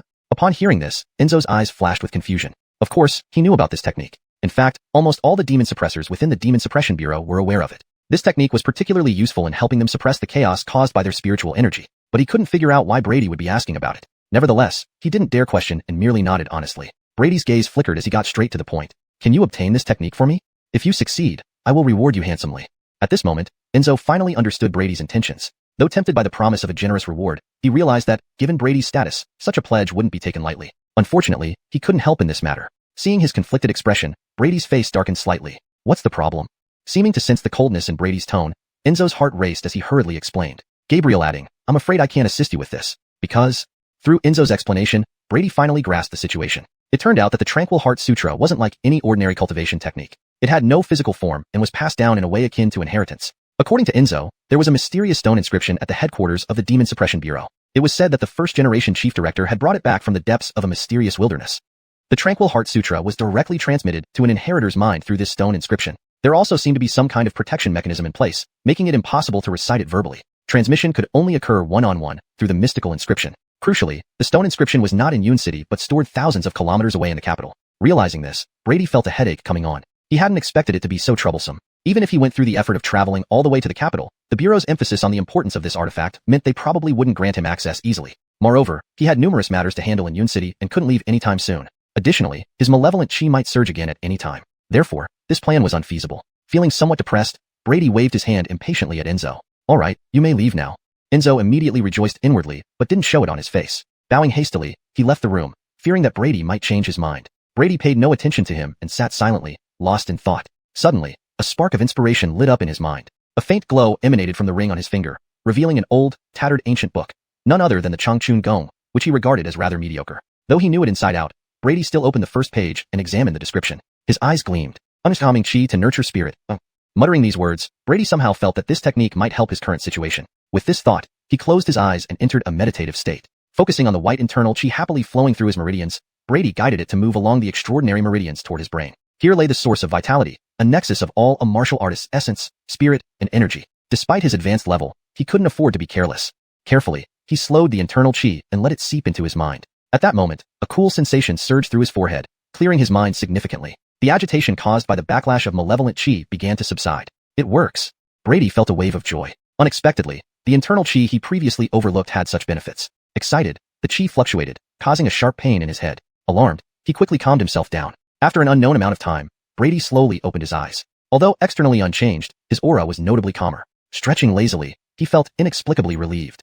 Dental Lu, who had been watching him intently, blinked her large eyes, puzzled. To her, it seemed like young Zahir adding appeared more amiable. But just as she thought this, Brady suddenly glared at her. "Huh? Did you complete today's training goals? If you slack off again, watch out, I'll smack your bottom." Hearing the familiar reprimand, Dental Lu's face fell, and she hurriedly ran away, clutching her behind. It seems the idea of becoming more amiable was just my imagination. Brady ignored her, focusing instead on his body's condition. Frowning, he noticed his once bright internal chi had dimmed and moved sluggishly. Clearly, using it to counteract the malevolent chi's backlash had been taxing. However, as surrounding blood and chi replenished him, the internal chi gradually recovered. Sighing with relief, he ended his internal examination. "It looks like I need to continue investing in this technique." Scratching his head, Brady initially planned to abandon this internal cultivation method. Now, however, he had to reconsider. Pouring himself a cup of dark green tea, he drank it all down. Even with his endurance, he couldn't help wrinkling his nose. It was 10 times stronger than the medicine he gave Adintal Lu. As the medicinal liquid settled, a mild warmth spread through him, accelerating his recovery of blood and qi. However, the effect was short-lived. Feeling helpless, Brady sipped another cup, lying back and closing his eyes while the effects persisted. On the surface, he appeared to be resting, but internally, his blood and qi were rapidly depleting. One part replenishing the drained internal qi, another part coalescing into blood qi pearls, and the remainder flowing into the primordial blood. With these three gluttonous consumers, even with plentiful blood and qi and rapid recovery, it always felt insufficient. This was his current training method. Unless something unusual occurred, this routine would last throughout the day until night, when he would venture out to hunt evil spirits. Translation completed while maintaining original paragraph structure and tone. Chapter 110, Hidden Turmoil, Part 2. Xuanhuan Village. Stereoted in the most barren and backward wilderness, its residents endure harsh conditions and fierce beasts every day. A wooden wall, several meters high, encircles the entire village with some loosely placed wooden spikes. This is their sole defense against outside threats. Beyond the wooden wall lies the inner part of the mountain village. The village is small. At a glance, there are no more than a few dozen households, totaling perhaps less than 100 people. At the village entrance, a winding path leads outward. However, even the nearest Yun city is over 100 miles away. Therefore, most villagers might never leave this place their entire lives. Surviving outside the village's protection, facing vicious wild animals and ruthless bandits, is virtually impossible. The only connection to the outside world comes from trading caravans that pass through every few months. On this day, the dusty road suddenly echoed with the crisp sound of hoofbeats. The elderly village chief, squatting by the village entrance puffing on his pipe, opened his cloudy eyes in confusion, looking in the direction of the sound. Who could be visiting such a remote place at this hour? Is it a caravan? But that can't be right. The last one was just last month. They shouldn't come so soon again. Under his watchful eye, a group of men riding tall horses pulled an opulent carriage that slowly emerged from the end of the road. Brother Javier, look, there's another village ahead. Hearing his subordinates, Brevin lifted his head, but there was no joy in his eyes, only a hint of frustration. After receiving Brady's task, he had set off with a few trusted men as soon as it was light. Despite encountering several villages throughout the day, none were the one they sought. He could only hope they hadn't made a mistake this time, or it would be too dark to continue tomorrow. Let's go ask, he said. No matter if we're right or wrong, we'll stay here for the night and search further tomorrow. With that, he snapped the reins and led the way. His followers, upon hearing this, showed visible relief. This journey had been tiring for all of them, and now they could finally rest. When they reached the village entrance, they saw a group of villagers armed with sickles and hoes watching them warily. Whoa. Brevin exchanged glances with his men, his expression not changing much. They dismounted, brushed the dust off their clothes, and approached the villagers. Who is in charge here? At Brevin's signal, one of his men spoke haughtily. At ease, sir. We're not bandits. We're here to find someone. Is this Xuanhuan village? Noticing his gentle tone, or perhaps recognizing his lack of ill intent, the Curtis visibly relaxed. Yes, sir, this is Xuanhuan village. May I inquire who you are seeking? Brevin interrupted his subordinate and stepped forward with a bow. Don't worry, sir. We mean no harm. We are only here to find someone. Is this Xuanhuan village?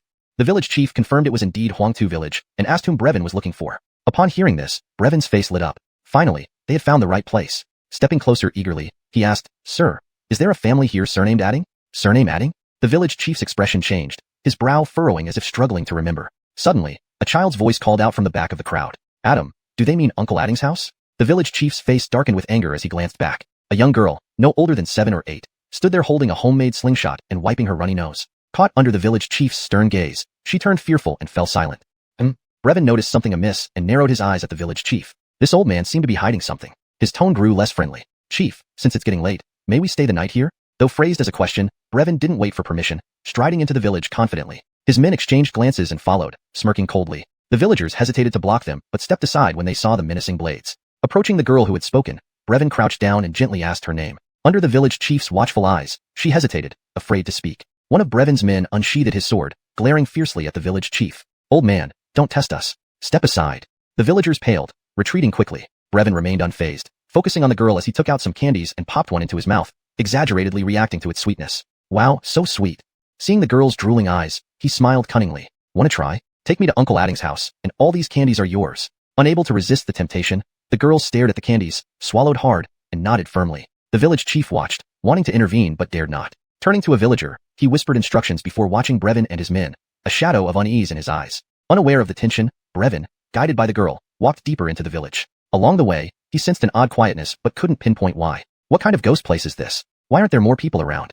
His subordinate's complaint alerted him. Although dusk was approaching, it wasn't yet nighttime. Yet almost every door in Xuanhuan village was tightly shut. Apart from the villagers at the entrance, they hadn't seen anyone else. Not even a wisp of smoke rose from the houses, as if the entire village was eerily deserted.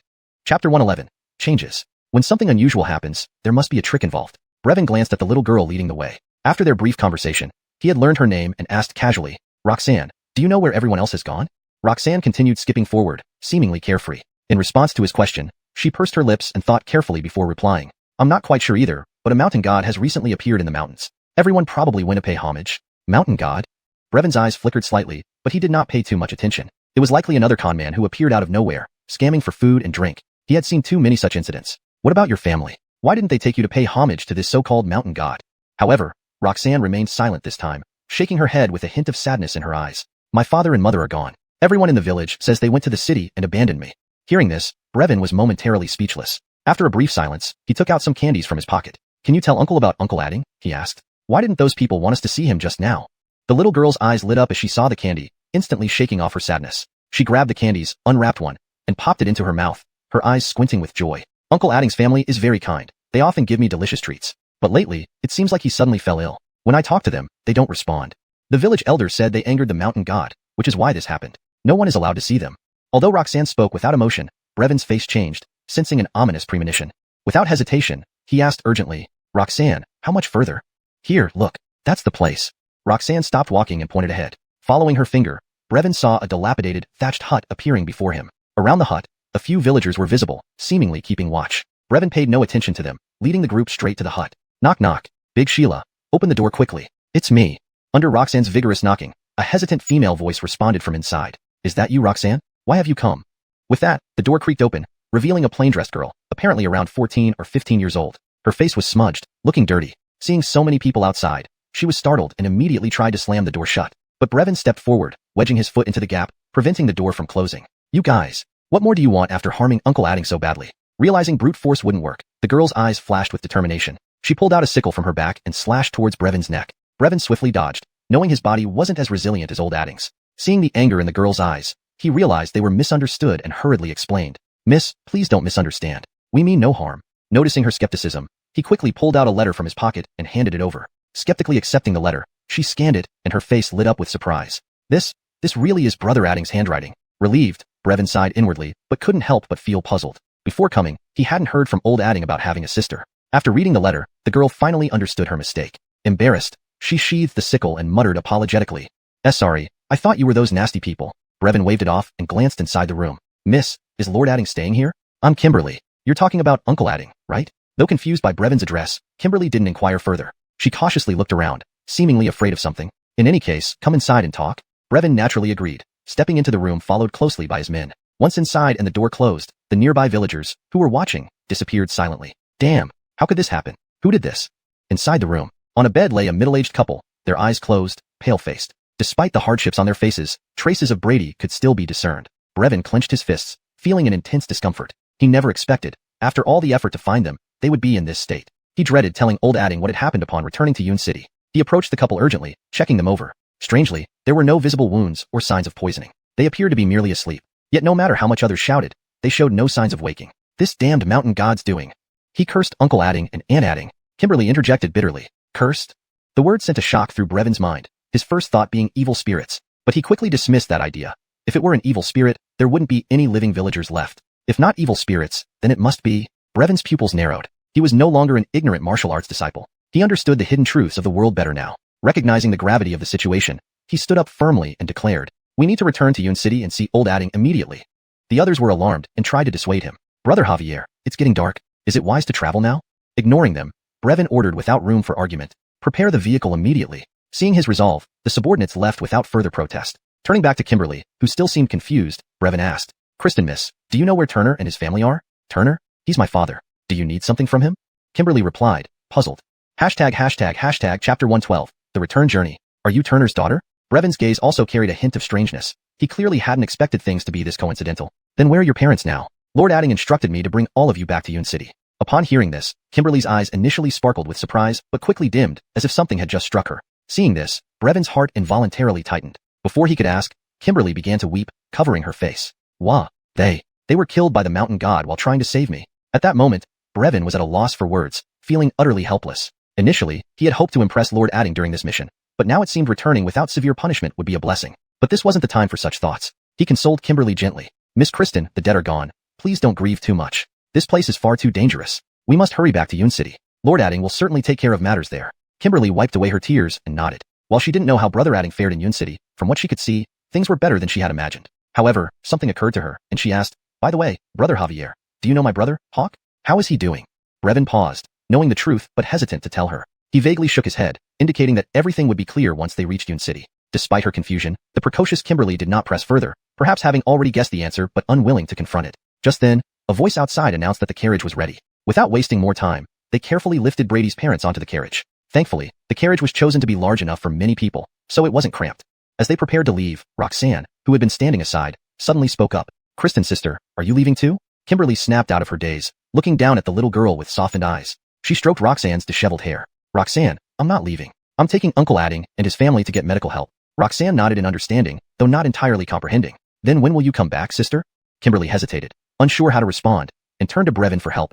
Brevin pondered for a moment. Although Roxanne wasn't their primary concern, leaving her in this dangerous place felt wrong. So he crouched down and asked, "Roxanne, would you like to leave with us?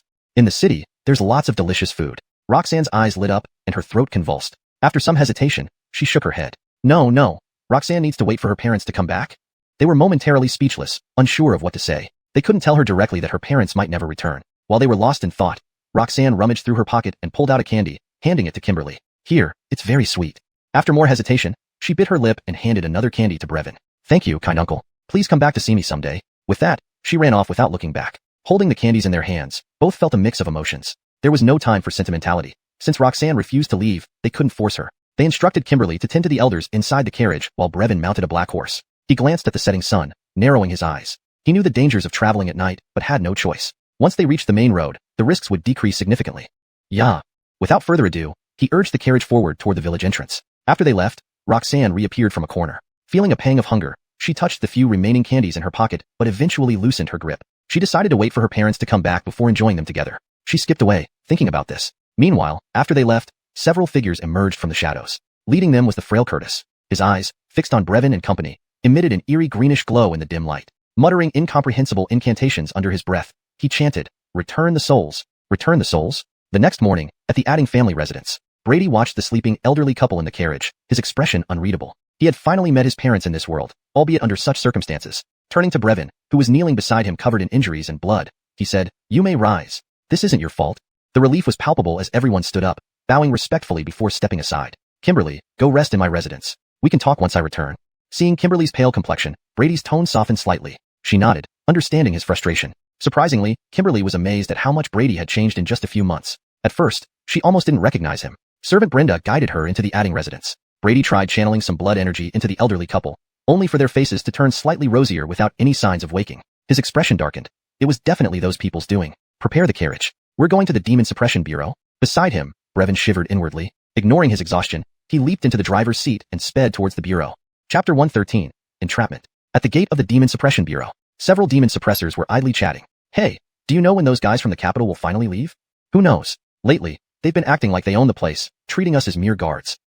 Guys, bear with it a bit longer. We're still better off compared to Commander Dario." "Yes, a few days ago, I was changing shifts at the Black Prison and just took a glance from afar. It nearly made me vomit." Their expressions turned unpleasant, but they were also secretly relieved. Thankfully, none of them chose to collude back then, or they might be in the same dire situation now. Just then, a swiftly arriving carriage caught their attention. Initially, they didn't pay much mind, assuming it was just passing by. But as the carriage got closer and seemed to head straight for the Demon Suppression Bureau, they became more alert. "Stop. Do you know what this place is? Do you want to lose your lives?" "Whoa." Brevin pulled on the reins, the black horse lifted its front legs high, and the carriage gradually came to a stop. "Why are we stopping?" A cold voice sounded from inside the carriage. "Brady. Sir Adding, we have arrived at the Demon Suppression Bureau, but there's someone blocking our way at the entrance." "Don't worry. I'll handle it immediately," Brevin respectfully replied. Seeing no response from inside the carriage, Brevin dared not delay further, dismounted, and approached the several demon suppressors. "Brothers, are you on duty today?" Brevin wore a broad smile, seemingly quite familiar with them. "It's Chief Javier." "So busy? Is there something urgent?" The few demon suppressors crossed their arms, neither friendly nor hostile. They naturally weren't unfamiliar with Brevin, the leader of the recently emerged Wind Spirit Moon Shadow Gang, who allegedly had powerful backers and might even become one of Yuncheng's 4 major forces soon. Lately, he hadn't spared them gifts, especially silver notes, making his name memorable to them. But that was all. A mere strength stage martial artist wasn't worthy of friendship with them. Brevin noticed their attitude and understood perfectly well. However, he wasn't angry and approached with a smile. He then quietly slipped several silver notes into their sleeves. "Brothers, I truly have some urgent matters to attend to inside. Please grant me passage." Upon feeling the thickness of the silver notes, their cold faces instantly warmed up. "Oh, Chief Javier, too formal. If you have something urgent, you should have said so sooner. Alright, open the gate. At the lead demon suppressor's order, the tightly shut gates slowly opened. Thank you, brothers. Once my business here is done, I will properly thank you. With a bow, Brevin remounted and prepared to enter the Demon Suppression Bureau. However, an out-of-tune voice suddenly rang out. Stop right there. Who are these people? Why did you let them in? As the voice fell, a man wrapped entirely in bandages appeared from within the bureau, accompanied by 2 lackeys. The gatekeeping demon suppressor's expressions darkened upon seeing the man. They cursed their bad luck inwardly. Why would they encounter him? If asked who among the capital's demon suppressors was most detestable, he would certainly be near the top. Yet his status couldn't be offended, so they all bowed respectfully. Meet young Zahir Avram. Brevin saw the look of dread from the nearby demon suppressors and understood that this pompous individual held considerable influence. Avram had already approached and showed no gratitude for their respectful attitude. I'm asking you a question. Why did you let outsiders in so casually?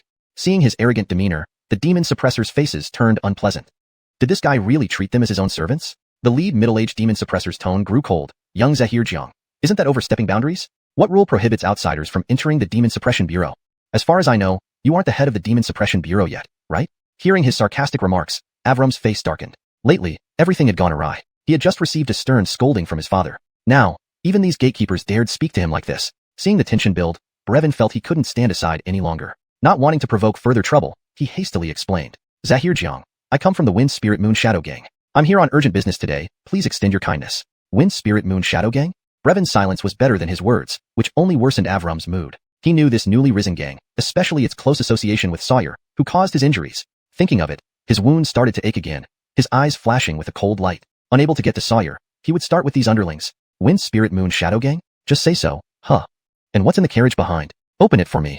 Brevin refused to comply, his expression turning grim. Zahir Jiang, it's best to leave some room for negotiation. Avram sneered, showing disdain. Threatening me? What are you? I suspect you might be hiding evil spirits back there. You plan to bring them into the Demon Suppression Bureau and plot something nefarious. Without waiting for Brevin's response, he barked at the middle-aged demon suppressor and others. Are you deaf? Arrest him for me. Realizing how quickly Avram pinned a heavy accusation on him, Brevin's face turned icy. Evil spirits? Ridiculous. One should at least find a credible reason. He'd have to be insane to bring evil spirits into the Demon Suppression Bureau. The demon suppressors who were on good terms with Brevin wouldn't obey such ridiculous orders and stood their ground, pretending not to hear. Avram snickered, glancing at his 2 lackeys. You two, arrest him and throw him into the black prison. I'll personally interrogate him. Though reluctant, they dared not offend him. After exchanging looks, they prepared to act. With their 8-star demon suppressor strength, dealing with a strength stage martial artist was effortless. However, a cold voice cut through from the carriage. Brevin, just how long do you plan to keep us waiting? Translation completed, maintaining the original paragraph structure and style as instructed. Chapter 114, Soul Loss. As the words died down, Brady lifted the carriage curtain and gazed expressionlessly at everyone present. After a sweeping glance, he found not a single familiar face. As for Avram, it was evident that over these days, he had already forgotten this insignificant person. Avram sized up Brady as well. Although he felt a vague sense of familiarity, he couldn't quite place him. The middle-aged demon suppression envoy standing beside noticed Brevin's respectful demeanor and realized something. He gave a nod to his fellow envoys, signaling them to step back and watch the drama unfold. Come in, Brady said indifferently. He wasn't in the mood to deal with such trivial matters, especially when he needed to ask for help. Without waiting for any further ado, he prepared to return to the carriage after instructing Brevin. Brevin nodded, respecting Brady's orders despite being within the Demon Suppression Bureau. He raised the horsewhip and was ready to force his way in. Truly audacious. I see you trash have been too comfortable these past days, treating this place like your home. I want to see how you can get in here today with me around. Avram's laughter turned into a mocking sneer directed at Brady. Javier Sand. Adensi. Why are you just standing there? Are you planning to make me do the dirty work myself? I now suspect these two have problems. Lock them in the dark prison immediately. Brady paused, a streak of bloodlight rising in his eyes. But then, the everlasting skill activated on its own, suppressing his surging murderous intent. As the bloodlight vanished, Brady calmed down again. With an indifferent look, he glanced at the 2 men closing in on him and simply spat out one word, scram. In the next moment, under everyone's horrified gazes, the 2 men were sent flying backward like they'd been struck by something unseen. Accompanied by agonized screams, they disappeared from sight. Only then did Avram snap out of his shock. Seeing blood droplets in the air, he trembled as he pointed at Brady, yelling with a show of bravado. You actually dared to commit violence in the Demon Suppression Bureau. No matter who you are, you won't leave here unscathed now. But as Brady's gaze swept over him, Avram shivered involuntarily, his voice quivering. What do you intend to do? I warn you, my father is Balthazar. If you dare harm me, he won't let you off. Brady ignored him, turning instead to Brevin with a calm look. The latter, recognizing the order, swiftly snapped the reins. The black horse whinnied loudly and galloped away without stopping, heading straight for the interior of the Demon Suppression Bureau. Avram stood frozen, watching the departing carriage. His face gradually turned livid. Such blatant disregard was even more humiliating than another beating. Nearby, several demon suppression envoys tried to stifle their laughter, feeling refreshed. Humph! Ashamed, Avram coldly snorted and turned away. Yet the venomous look in his eyes revealed that this matter was far from over. At the headquarters of the 1st Squadron of the Demon Suppression Bureau, the tranquility was shattered by the sound of approaching carriages. Several demon suppression envoys poked their heads out of the rooms, curiously eyeing the stopped carriage. They wondered who could be so bold as to gallop inside the bureau. Just then, under Brevin's respectful gaze, Brady emerged from the carriage. Recognizing him, the envoys' hearts skipped a beat. Damn, that troublemaker has come. Each quickly retreated, avoiding his attention. Gabriel adding. A surprised voice called out. It was Kesha. Dunk and Alden also approached, greeting him warmly. Brother adding, why are you here today? Brady didn't linger on pleasantries. Is Sawyer here? Seeming to sense his unrest, Alden shook his head. Gabriel Chin should be discussing important matters with the commander and hasn't returned all night. Brady frowned slightly, then turned to Kesha, seemingly recalling something. By the way, can you treat illnesses? Treating illness? She hesitated but blushed under his scrutiny and nodded. Yes, I know some medicine. Actually, she was being modest. One of the few healers in the Demon Suppression Bureau, her medical skills were top tier. Seeing her response, Brady didn't elaborate but pulled her wrist into the carriage. Upon seeing the unconscious middle-aged couple, Kesha understood instantly. Any embarrassment faded as she grew serious, pulling out a box of silver needles. Her hands moved swiftly, placing the fine needles precisely into the various acupoints. Within half a minute, hundreds of silver threads adorned their bodies. Pausing, she sighed, rubbing her slightly sore fingers. Their souls are lost, she explained upon Brady's query. Losing their soul means their 3 souls and 6 essences are not in their physical bodies, causing unconsciousness. I've sealed their acupoints temporarily, which can maintain their state for some time. But if their souls aren't restored soon. Though she didn't finish, Brady understood. How do I restore their souls? Kesha, prepared for this question, pulled out 2 talismans from her waist pouch. Collecting a drop of essence blood from each forehead, she applied it to the talismans and handed them to Brady. These are soul-finding talismans, capable of temporarily storing souls. With a drop of your parents' blood, they will alert you when you're close enough. Unsurprised by her deducing their identities, Brady examined the talismans carefully before putting them in his ring. Just as he was about to speak, voices erupted outside the carriage. Brady's face darkened. He stepped out, revealing 2 groups facing off. On one side were Brevin, Alden, and others. On the other were red-robed demon suppression envoys adorned with eerie patterns. At the forefront was none other than Avram. Ma, hand those 2 over if you know what's good for you. Otherwise, don't blame me for disregarding old ties. Alden stepped forward, disdainfully glaring at him. Bah, old ties? You're just flattering yourself. If it weren't for your father, what would you be? I really wish I'd let you die at the hands of evil spirits back then. Avram's face instantly turned grim, and he sneered twice before clapping his hands and speaking. Bring them up to me. As he spoke, several demon suppression envoys carried 2 stretchers and hurriedly approached the group. On the stretchers lay the 2 men who had been hurled away by Brady's earlier outburst. They were covered in blood, spitting out large mouthfuls of bloody froth, looking horribly mutilated. Avram turned around and cupped his hands toward the few men dressed in blood-red robes. Gentlemen, you have seen the situation. They actually dared to commit violence within the Demon Suppression Bureau, and there were many eyewitnesses present. The evidence is indisputable. The Demon Suppression envoys exchanged glances, but didn't easily believe Avram's one-sided account. They moved forward to inspect the injuries of the 2 men, and found that they were indeed inflicted by a martial artist's technique. A cold gleam flashed in their eyes. To think a martial artist really dared to cause trouble inside the Demon Suppression Bureau. They are taking us far too lightly. They then looked at Alden and others, their voices icy. Alden, hand over the martial artist responsible for this attack. For Gabriel Chin's sake, we won't make things difficult for you.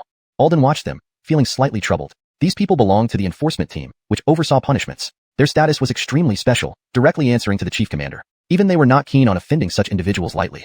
Chapter 115, Soul Chaser. Glancing at Brevin beside him, Alden had already guessed the gist of what had happened, but still softly asked if it was true. Brevin responded without hesitation, nodding curtly. Seeing this, Alden felt a headache looming but knew he could not hand anyone over. Not to protect Brady but to shield the people in front of him. Taking a step forward, he addressed the middle-aged man leading the law enforcement team with a respectful bow. Gabriel Chin, I believe this matter has some hidden twists. Why don't we discuss it further once Gabriel Chin returns? Jin's brows furrowed at this. He understood Alden's strategy all too well. Given Sawyer's unreasonable nature, by the time he returned, there would be no need for any discussion. There's no need for more nonsense. Today, I must take these people away. If you dare to obstruct me, don't blame me for being ruthless. As he spoke, a strong wave of spiritual energy surged forth. An obsidian golden chain emerged around his arm, coiling itself. The chain was stained with dark blood spots, and a pungent scent of gore wafted through the air. Inaudible cries of countless souls echoed from within it. Accompanied by a rustling sound, the golden chain began circling his body like a python. Soul Chaser, that was the name of this golden chain. Its appearance as vicious as its reputation suggested. As one of the few mid-grade spirit artifacts in the entire Demon Suppressing Bureau, its power was formidable. Once unleashed, it left no chance for escape, soul or otherwise, until death came. Thus, it lived up to its name. Realizing his stalling plan had failed, Alden's face darkened. Chin, clearly unwilling to waste any more words, pointed his finger, and the constantly twisting Soul Chaser abruptly halted. It then darted toward Brevin with astonishing speed, like a venomous snake striking its prey. Brevin felt an inexplicable tightening of his body, unable to resist despite the distance between them. He could only watch helplessly as the golden serpent lunged toward him. Alden hadn't anticipated the opponent's decisiveness. Seeing Brevin about to be captured, he cursed inwardly. Immediately, a dense shadow erupted from under his feet, splitting into dozens of black lines, forming a vast net. Despite the golden chain's agility, it was ultimately ensnared. Jean narrowed his eyes, his tone turning hostile towards Alden. Alden, are you willing to go against us just to protect two mere martial artists? If you back down now, considering Sawyer's sake, I'll pretend I didn't see anything. Before Alden could respond, Avram, fearing further delays, urged impatiently from behind. Brother Adden, don't waste time with them. Take action now. However, Jean remained unmoved, merely glancing at him coldly. Accustomed to dealing out harsh punishments, his aura alone was enough to make Avram recoil, shivering before retreating to the back. Jean gave a cold snort and turned back to the silent Alden, impatience flashing in his eyes. Since you refuse to see reason, don't blame me for being unforgiving. With that, the golden serpent, trapped within the black net, emitted a dazzling golden light, instantly disintegrating the surrounding threads into nothingness. Before Alden could react, the golden serpent broke free. Dunk watched closely as a shadowy figure materialized behind him, resembling an ugly ape. Only half of the ape's body protruded externally, while the other half seemed connected internally. With bulging muscles, Dunk's strength multiplied, reaching a terrifying level. But this power consumed his spirit energy rapidly, allowing only half a minute of sustained use. Without wasting time, he swung his abnormally large arms and grabbed both ends of the golden chain. Under his grip, it seemed almost fragile. However, Jean showed no concern. Moments later, the ape-shaped shadow behind Dunk started trembling violently. A transparent chain bound the ape's body, immobilizing it despite its struggles. Dunk's expression changed, feeling his connection to his own power severed as his enlarged arms returned to normal. A slight shake from the golden chain sent him staggering back several steps. Rest assured, this is just a mild lesson. The seal on Soul Chaser will dissolve in 3 days. Jean sneered at Dunk's dismayed face. With Alden and Dunk's defeat, no one dared to obstruct anymore. Watching the golden chain approach, Brevin tried to draw his sword but found himself frozen. At this moment, a robust figure suddenly appeared before Brevin, casually extending a hand and grasping the golden chain. Another fool who thinks they can challenge this. Jean smirked, knowing this chain, Soul Chaser, was personally bestowed by their commander-in-chief, crafted from precious materials and requiring immense effort. It contains 66 sealing spirit runes, making it impossible for any form of power, spiritual or corporeal, to escape its hold. This new arrival was none other than Brady, whose gaze shifted curiously at the chain coiled around his arm. It's him. Brother Adden. This guy used some sort of dark magic and injured my 2 subordinates. Avram recognized Brady and immediately stepped forward, agitated. Brady cast a cold glance at him, understanding the situation instantly. Ignoring the chain around his arm, he walked towards Avram. Sensing the murderous intent in Brady's eyes, Avram quickly hid behind Jean. Jean glanced disdainfully at him. Despite Balthazar being a senior captain, it was disappointing to see such a weak son. Chapter 116. Balthazar, Upper. Adden.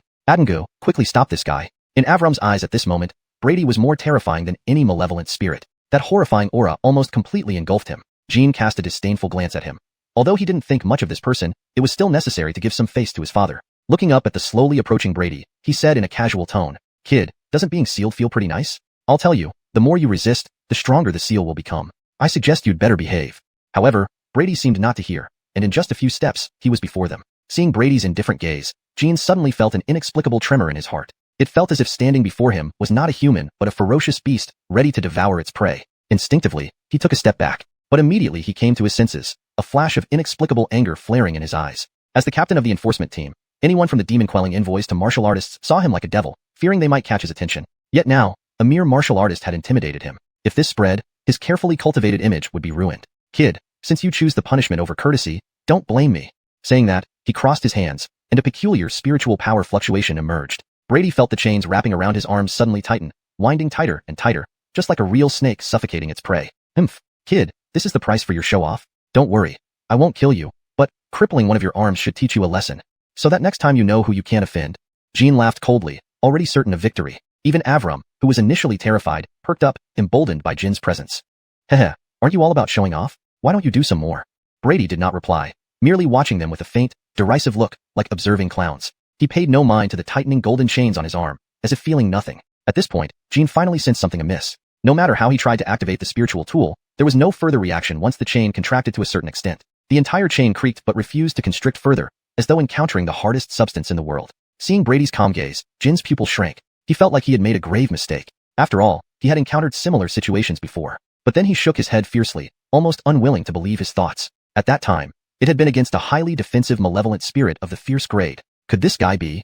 Brady observed the chain, seemingly reaching its limit, and gave his own evaluation. The spiritual tool is decent enough, it's just a pity the user lacks strength. He did not praise or belittle deliberately. Although this chain couldn't harm him significantly, the seal had taken effect, weakening his vital energy force considerably. Now, he could only use about 90% of his usual vital energy power. Given his multiple enhancements, even this caused him some tension. It truly deserved the title of a mid-grade spiritual tool. As for the lack of strength, Hearing Brady's assessment, Jin's face froze. As a 7-star demon-quelling envoy, this was the first time someone had openly questioned his strength in front of him. Ordinarily, even 6-star Gabriels were treated as equals by him. Now, he was ridiculed by a mere martial artist. Kid, you have successfully angered me. Whatever methods you used to withstand the Pursuit Soul's attack, you will now pay for your insolence. He placed his hands in a strange formation, a sharp light flashing in his eyes. Secret skill, tortoiseshell bind. Upon hearing this, Brady's eyes twitched slightly. The chain wrapped around his arms began extending to other parts of his body, darkening his expression. He tore it off, letting the gold light on its surface flicker wildly, exerting force from both arms. Creak. The chain tensed instantly, producing a grating sound, while countless runes appeared to resist this force. Undoubtedly, mid-grade and low-grade spiritual tools differed significantly. Long ago, he could destroy low-grade spiritual tools with his bare hands. Though the situation looked grim now, the seemingly fragile chain showed no signs of breaking. This was partly due to the nature of the spiritual tool. Chains were inherently designed for binding, so resilience more than their counterparts was not surprising. Watching Brady's actions, Jin laughed disdainfully. He changed his hand seals and yelled, "Scatter!" Suddenly, the single chain split into 3. Brady clearly hadn't anticipated this capability and was momentarily stunned, allowing himself to be bound tightly. Facing the triumphant looks of those opposite, Brady's eyes turned icy. "I originally intended to save some face for Sawyer, but if you insist on seeking death, don't blame me." Bound like a dumpling, Jean and others exchanged glances, bursting into laughter. "I'm so scared. I wonder what you can do to us." Behind him, Alden and others, remembering the scenario from Mount Tyene, shuddered collectively. Alden even called out, Gabriel adding, "Show mercy." Laughing inwardly at the thought, Jean believed nothing could change the outcome now. But then, a cold voice echoed, "Tiger might." Threefold form. With a tangible surge of vitality, Brady's body expanded rapidly. Muscles erupted under his skin, layering upon each other in chunks, thick purple-black veins bulging like massive dragons, providing inexhaustible strength. Jean and others stared dumbfounded at the scene unfolding before them, their bodies stiffening like prey faced with a top predator, minds blank. Huff. Brady exhaled a burning breath, his gaze terrifying. He didn't need to unleash Tiger Might fully. Feeling the chains still tightly binding him, he strained his elephant-like arms. Crack. A loud sound rang out. Despite numerous runes appearing, the chains shattered instantly under pressure. Chapter 117. Balthazar, Part 2. As the chains snapped, Jin's eyes widened in disbelief. His complexion was pale, whether from fear or a backlash of spirit energy. But there was no time to dwell on that, as Brady's red eyes now fixed upon him. "Chasing Soul, unite!" He roared, and spirit power surged out of his body uncontrollably. The broken chain fragments, enveloped in a flash of golden light, instantly reformed into their original shape. However, compared to before, the spiritual patterns etched on them were visibly dimmer. Jean then turned to his companions behind him. "Quickly, activate the demon trapping array." The 4 companions paused briefly, then looked at Brady who seemed like a ferocious beast, swallowing hard before they reacted swiftly. Each took out a chain as thick as an infant's fist from their waists, nodding grimly. Avram, however, was already terrified, his limbs numb with fear, sitting limp on the ground. Jean glanced at him disdainfully, ignoring him. He had never expected much from this man anyway. Now, the 5 of them each held a chain, encircling Brady from 5 different directions. Brady showed no intention to stop them, merely scanning them coldly. "Are you all ready?" Jean and the others first froze, then a wave of anger rose within them. How dare he look down on them? Without another word, they threw their chains almost simultaneously. Under the influence of spirit energy, the chains writhed like agile iron snakes. They controlled Brady's limbs while Jean used Chasing Soul to strangle his neck. Demon trapping array, constrict. At Jin's command, the 5 chains tightened instantly, attempting to immobilize Brady. Yet, his body remained immovable, as if it were a 1,000-jong mountain. No matter how much they gritted their teeth until their faces turned purple, they could not budge him even slightly.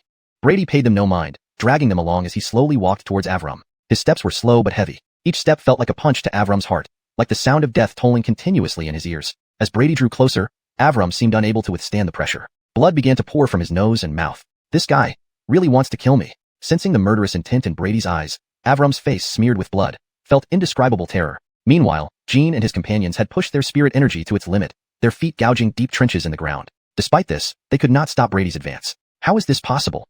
Jin's shock was immense. He couldn't believe what he was seeing. While it appeared they were merely restraining Brady with chains, the true key to their attack lay in the spirit patterns embedded within. Though the other chains did not match Chasing Soul's power, they each contained several sealing spirit patterns. Even low-grade malevolent spirits would be rendered helpless under such restraints. Their best record was holding a medium-grade malevolent spirit captive for a whole day and night, eventually leading to its destruction alongside reinforcements. Yet now, this scene bewildered them. Brady, who should have been immobilized, moved without any obstruction while they struggled futilely. Thunder spell of the demon trapping array. Jean gritted his teeth. Seeing Avram's weakening vital signs, fearing he would soon be killed, knew they couldn't continue this way. The others exchanged glances and nodded in agreement. Immediately, the 5 chains shimmered with faint golden lightning, converging on Brady, coating him in a soft golden glow. Occasionally, stray arcs of electricity hitting the ground left small scorched pits, indicating the tremendous energy involved. Under this assault, Brady halted momentarily, stopping his approach. "It's working." The group rejoiced, increasing their spirit energy output further. Had Brady truly been restrained as they hoped? Feeling the intense pain coursing through his body, Brady's eyes flickered. He had to admit, the techniques of these demon suppressors always surprised him. Air compression last time, and now electric shock therapy. If he were an ordinary divine passage realm martial artist, even those who specialized in body cultivation, they would have turned to ashes long ago. But for him, it was merely surprising. His reason for remaining still was sensing his body, stimulated by the current, seemed to show signs of further evolution. Since mastering the hardened body technique, his physical prowess had reached an extraordinarily high level. Regular training methods were useless to him. Even seeking new body cultivation techniques had minimal effect. Who would have thought this mere electricity could affect him? He wasn't in a rush to break free, deciding to wait and observe. Jean and his companions didn't dare stop either. Feeling their spirit energy depleting rapidly, they swallowed several pills and endured. After all, this was inside the Demon Suppression Bureau. Given the commotion they were causing, it wouldn't be long before higher-ups noticed. When that happened, no matter how strong that boy was, he could never stand against the entire Demon Suppression Bureau alone. The situation became a bizarre standoff. Gabriel adding. Alden and others watching Brady, covered in lightning, felt a tinge of worry. While they knew Brady's strength, the current situation seemed dire. As they hesitated about intervening, Brevin stood calm, arms crossed. Relax, Lord Adding is invincible. Alden was speechless, unsure where his confidence came from. Dunk, beside him, nodded in agreement, seemingly believing the statement. They shared a look of mutual appreciation. Seeing this, Alden rubbed his forehead. Just as he planned to act, the stalemate suddenly changed. Brady sighed deeply, a trace of disappointment flashing in his eyes. I may have overestimated. Before Jean and the others could comprehend, they felt a colossal force surge through the chains in their hands. Chapter 118, Balthazar Lower. With the immense force surging through, the two weaker individuals immediately lost control of their bodies and flew straight toward Brady's position. Before they could react, a fist nearly as large as their heads rapidly enlarged in their vision. Thud, thud. Two muffled sounds echoed as their cheeks caved in, and their bodies flew backward like broken sacks, crashing heavily onto the ground, rendering them unconscious. It was only because Brady held back that there were not two headless corpses now. Damn it. Fourth brother. Fifth brother. Everything happened too fast. Jean hadn't even reacted before losing two of his men. Their current pitiful state was so severe that even their parents might have trouble recognizing them. But now he didn't have time to worry about them. The tremendous force transmitted through the chain surged again, making even him struggle to maintain his footing. The three of them had dramatic changes in expression as they were dragged toward Brady by this immense force. Having already seen what happened to the previous two, they looked at the cold-eyed Brady, thoroughly terrified. Now, even if they wanted to let go, it was already too late. Jean gritted his teeth. A transparent shield composed of spiritual energy enveloped his body, attempting to resist this attack. The other two also did likewise, even retracting the spiritual energy used to maintain their attacks. After all, given the situation, it seemed they wouldn't need those attacks anymore. Brady glanced at the three eggshells in front of him, a hint of disdain flashing in his eyes. His right fist raised high, accompanied by a terrifying pressure, and within a second, he threw three punches. Thud, thud, thud. The three eggshells started flickering wildly upon contact and shattered in less than half a second. A surge of excruciating pain flooded the three, their eyes bulging as if about to burst. In the next moment, darkness engulfed their vision, and they lost consciousness. Looking at the five people lying side by side in the distance, Alden and the others involuntarily swallowed, grateful that they weren't Brady's enemies. Brevin and Dunk exchanged glances, their eyes gleaming with smug satisfaction, as if everything had gone according to plan. From their expressions, anyone unaware might think these two had instantly killed the quintet. At this moment on the other side, Brady casually pulled the chain still attached to him, looked at it for a moment, and then stored it all in his spatial ring. Besides the soul chaser in Jin's hand, the other four chains were low-grade spirit artifacts. Selling them would fetch tens of thousands of silver taels. Having taken care of this matter, he didn't even glance at the unconscious five and turned to continue walking towards Avram, who was trying to escape during the standoff. However, hearing footsteps behind him, Avram trembled and nervously glanced back. His pupils contracted sharply when he saw the scene behind him. Brady stood there, his massive frame nearly occupying Avram's entire field of vision, like a towering mountain, especially those crimson eyes staring at him mockingly, with a sinister grin stretching almost to his ears, revealing sharp teeth. Hey, weren't you looking for me? I'm here now. Where do you think you're going? At instinct to Brady's cold, emotionless voice, Avram's jaw trembled, filled with fear. His mind screamed to run, but his body remained paralyzed. Warmth spread from his lower body, followed by the smell of urine. Brady's brows furrowed, a look of disgust flashing in his eyes, and he swung a punch at Avram's head. He wasn't holding back this time. The explosive sound in the air suggested that if this blow landed, Avram's head would explode like a watermelon. Gabriel adding, show mercy.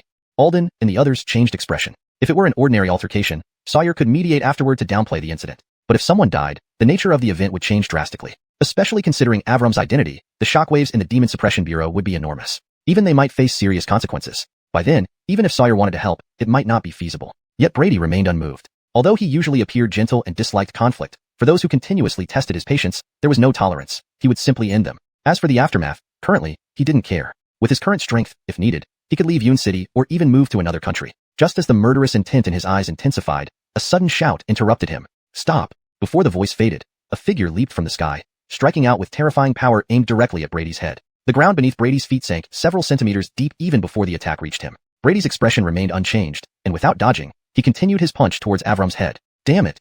The newcomer's expression changed. Unable to focus on killing Brady, he used some secret technique to dramatically increase his speed and stood in front of Avram almost instantaneously. Facing Brady's powerful strike, the newcomer's eyes blazed with fury as he countered with another punch. Ultimate Tiger. A phantom tiger head materialized, roaring and biting towards Brady's fist. Boom. The scene resembled the detonation of a small nuclear bomb. With a deafening roar, the ground within dozens of meters around the two exploded instantly. A tangible wave of energy spread outward, causing trees to topple and rocks to scatter, leaving chaos in its wake. Fortunately, protective spiritual patterns emerged, barely containing the shockwave to prevent further destruction. Once the commotion subsided, Brevin and the others stumbled up, ignoring the dust on their bodies as they immediately looked toward the battle's center. Recognizing the newcomer, Alden's expression shifted slightly, and he murmured, "Balthazar."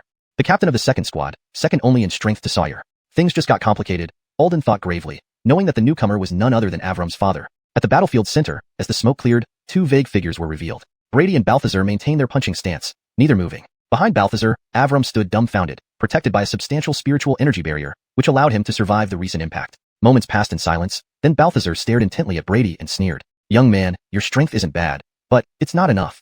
As he spoke, cracks began to form on Brady's fist, bleeding profusely.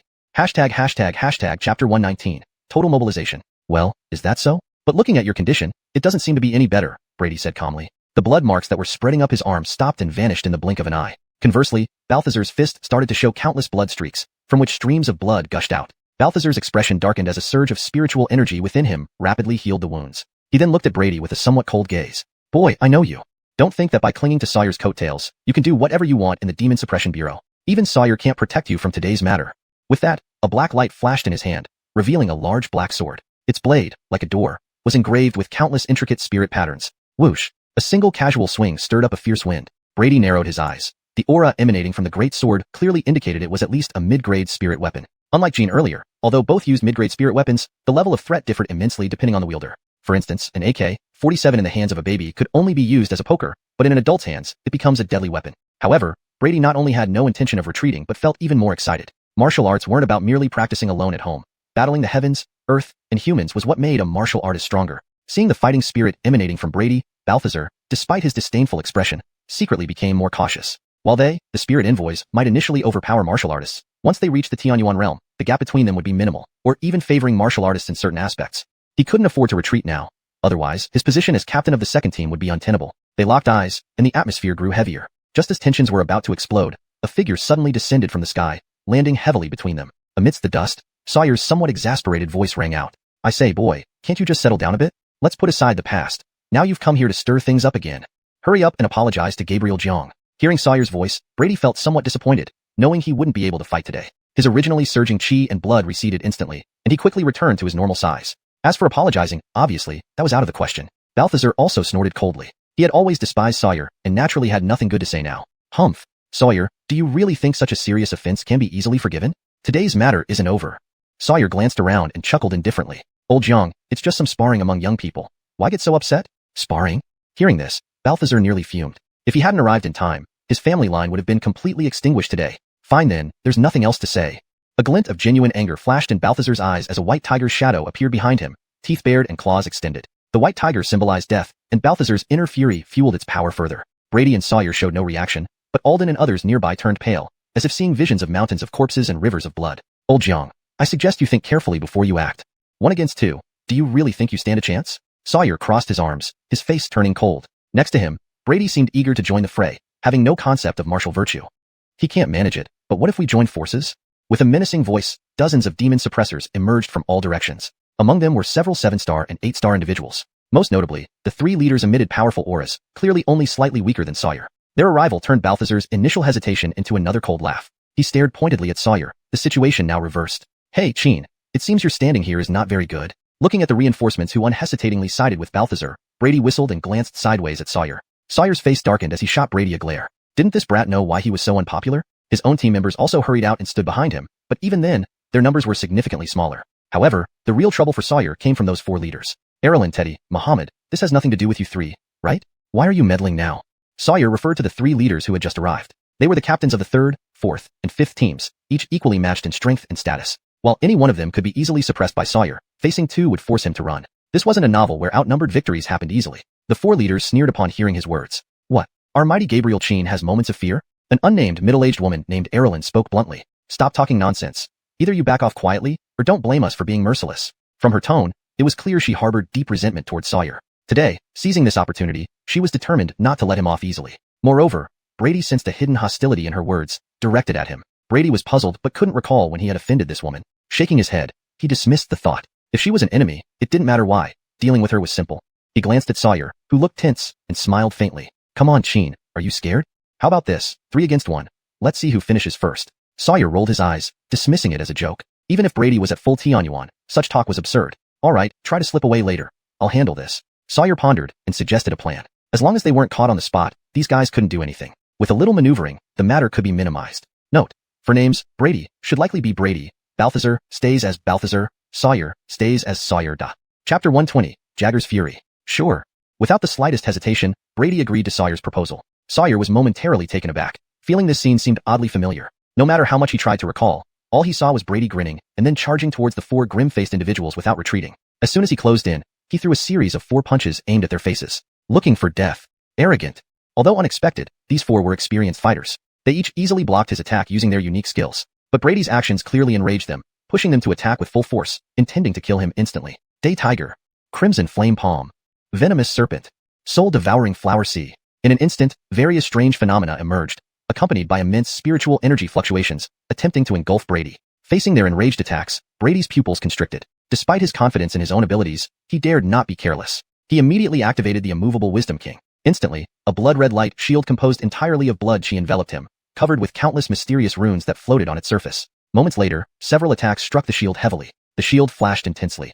The runes shattered and regenerated rapidly, while blood chi flowed out like water from a broken dam. When everything settled, Brady still stood quietly in place. The blood chi shield had disappeared, either shattered or deactivated. At this moment, his body was covered with numerous large and small wounds, poison burns, scalds, and several puncture wounds. But with a faint golden glow flashing from within Brady's body, these wounds began to heal at an astonishing speed. Within a few breaths, he was fully recovered. Seeing this, Avram and the others frowned, feeling somewhat exasperated by the seemingly indestructible constitution of martial artists. Is this your full power? Brady's eyes turned bloodshot, his neck cracking, as he felt his blood chi gradually boiling. Really? Rather disappointing. In the next second, the ground beneath him exploded, and he charged toward the group once again. This kid. You few, quickly get far away, Sawyer shouted at Alden and the others before rushing into the battlefield without any time for amazement over his boldness. Not only Alden and his team, but members of other teams were also forced back by the shockwaves of the battle, unable to intervene. Watching the increasingly intense combat, sweat dripped down their foreheads. These few.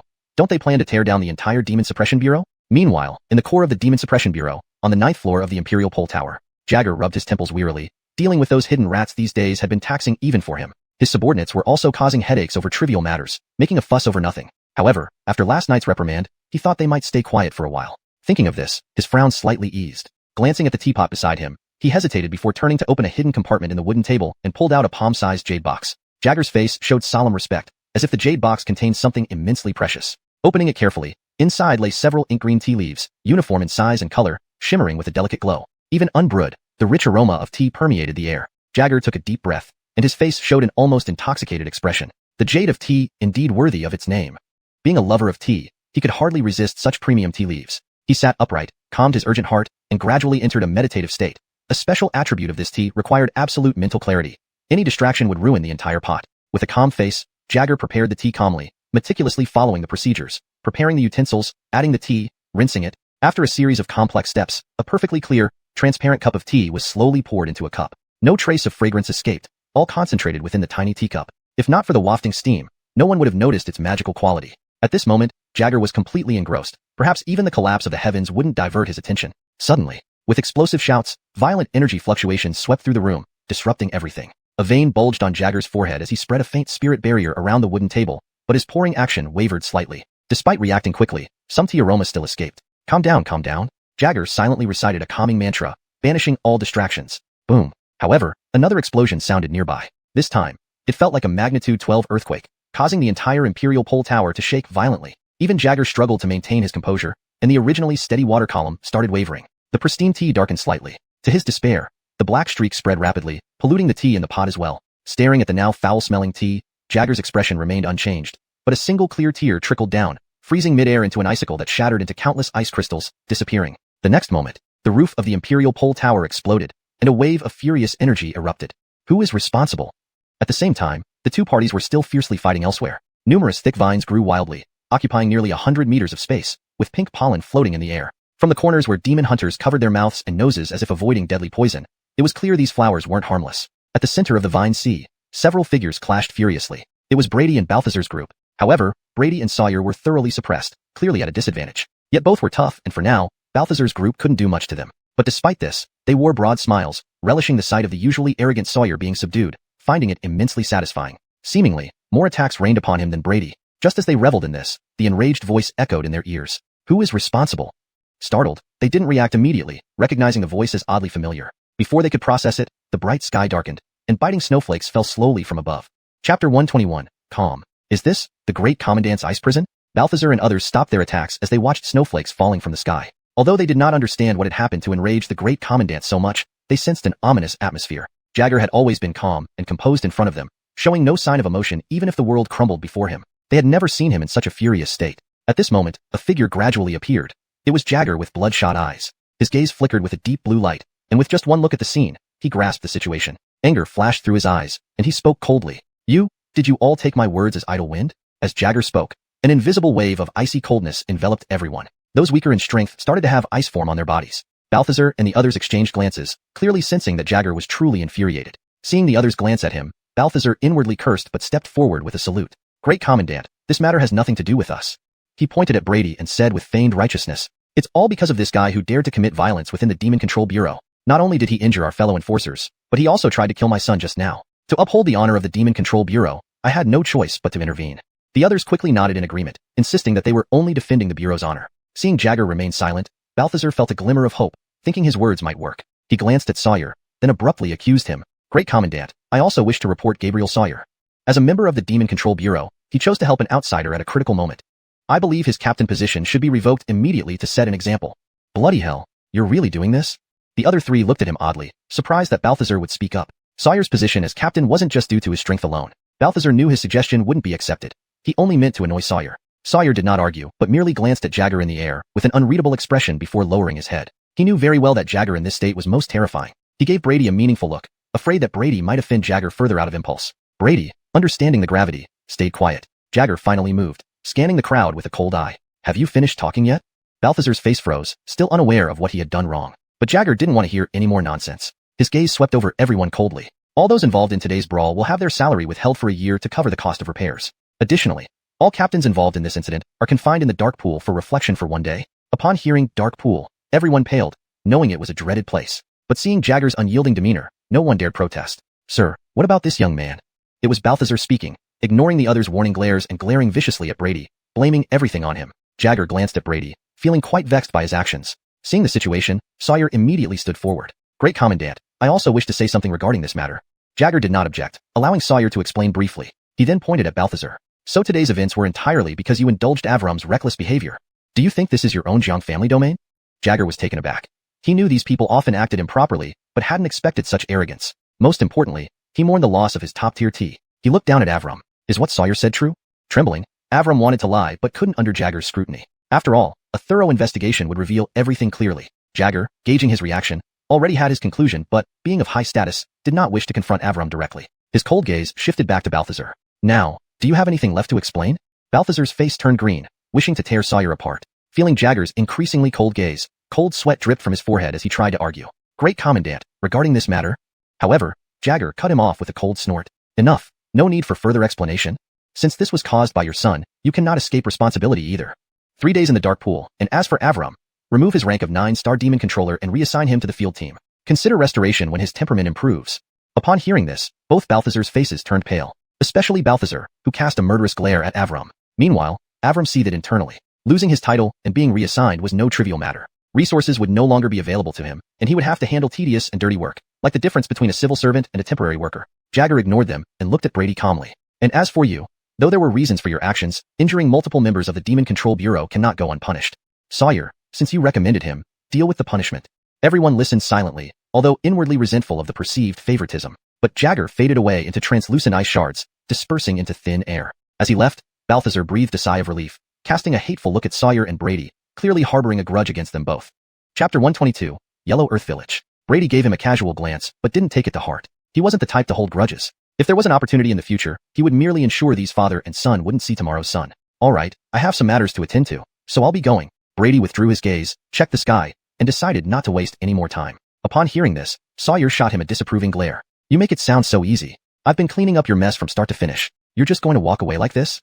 He then spread out his palm and extended it towards Brady. Brady looked at the outstretched hand. After a moment of silence, he nodded in understanding. This 100 taels I saved up with great effort can be considered your hard work fee. Saying that, he pulled out several silver bills and placed them in his palm. Sawyer's face darkened instantly. 100 taels? A dinky was handing out alms? Quickly pocketing the silver bills, Sawyer said with dissatisfaction. Don't try to fool around with me. That thing is somewhat special. You can't use it and will only invite trouble when the time comes. Brady remained calm, clearly knowing what he referred to. With a flash of light in his hand, several chains appeared.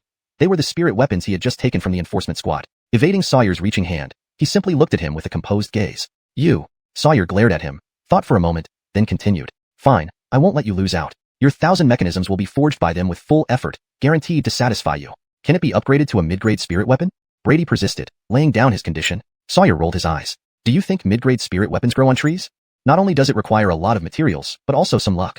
In short, all I can do is use the best materials for you. Whether it succeeds or not depends on your own luck. Brady knew he spoke the truth. After a brief silence, he finally threw the chains over. The item required spirit energy to function effectively, and in his hands, it was just a stronger iron chain. Moreover, as Sawyer mentioned, the Devil Suppression Bureau would never allow such items to fall into his possession. Although he wasn't afraid, he didn't want unnecessary trouble either. Trading it for Sawyer's promise to fully forge the 1,000 mechanisms seemed the best course of action. Seeing Sawyer put away the chains, Brady turned his attention to Kesha and the others catching up from behind. Please take care of them until I return. Kesha immediately nodded solemnly, Gabriel adding, rest assured. I'll take good care of Uncle and Auntie. Brady inwardly rolled his eyes, but didn't bother correcting her misinterpretation. Turning to Sawyer, he said, Matthew, I need to borrow another person. Sawyer hesitated briefly, then understood his meaning. He waved indifferently, agreeing. Without further ado, Brady looked at one of the people behind. Outside Yunqing, on the wide official road, several convoys were slowly making their way. Laden with goods, they planned to transport them elsewhere for profit, despite the risks of fierce beasts and even fiercer bandits along the way. But the potential earnings made it worth the danger. Suddenly, a group of more than 10 riders dashed out from Yunqing, kicking up thick clouds of dust. The convoys quickly moved to the sides of the road. Only after they left it, everyone returned to the main path. One vendor spat out sand from his mouth and, while calming the spooked horses, complained, damn bastards, riding so fast like they're rushing to meet their maker? As soon as he spoke, a companion scowled at him. Keep it down. Didn't you see even the city guards dared not stop them? Don't get us into trouble. Realizing his mistake under the angry gazes of others, the vendor retracted his neck and kept quiet. Another vendor, however, eyed the direction they left and remarked, guys, didn't those riders look familiar? The others murmured agreement. Yeah, pretty familiar. That attitude, definitely from a major force. A middle-aged man adorned with rings on all fingers suddenly chimed in, relishing the attention. I know who they are. The crowd listened curiously. He stroked the gem on his thumb. You should recognize them too. They're from the Wind Spirit Shadow Gang that recently emerged. I saw their leader not long ago. He was among the ones leading earlier. Everyone's expressions turned shocked. To these merchants, the interactions with forces like the Devil Suppression Bureau and martial halls were limited, while gangs significantly affected their lives. So that's them. No wonder they looked familiar. I heard they recently dethroned the 3 major gangs, though I'm not sure if it's true. Of course it's true. The fight was brutal. Hundreds died, and they had to cart away bodies. Not right. I heard a teenager single-handedly subdued the 3 gangs. Pfft. More exaggeration. Those gangs have existed for years. How could one person subdue them? Believe it or not, my cousin's aunt's sister-in-law's nephew told me this personally. Can it be fake? You expect us to believe that? Show proof or forget it. Don't care if you don't believe me. Just as the argument heated up, an elderly man in fine attire coughed. His tone was calm but carried weight. Enough. It's late already. Instead of arguing, let's hurry along. Would you rather camp in the wilderness tonight if we don't reach the next town? His words ended the debate. Everyone exchanged glances and accelerated their carts. Meanwhile, after much travel, Brady's party finally reached their destination. Looking at the familiar village before him, a complex expression flashed across Brady's eyes. After a moment of silence, he led the way in.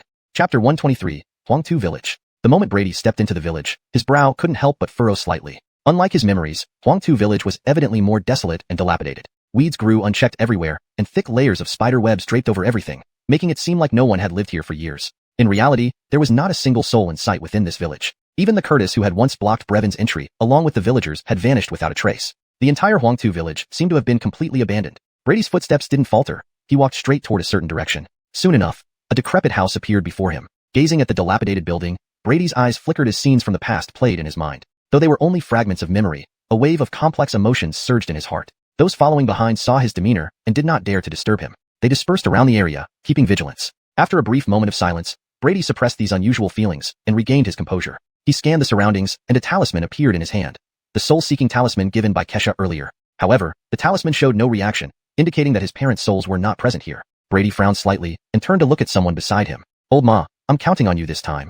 Commander Adding is too courteous, Alden responded with a modest bow, and dozens of black shadows spread out like fish in all directions. Brady did not interrupt, waiting quietly with his hands clasped behind his back. Before long, the black shadows recombined with Alden's shadow. How is it? Brady asked calmly when he noticed this. Alden reopened his eyes, looking somewhat puzzled as if he had discovered something.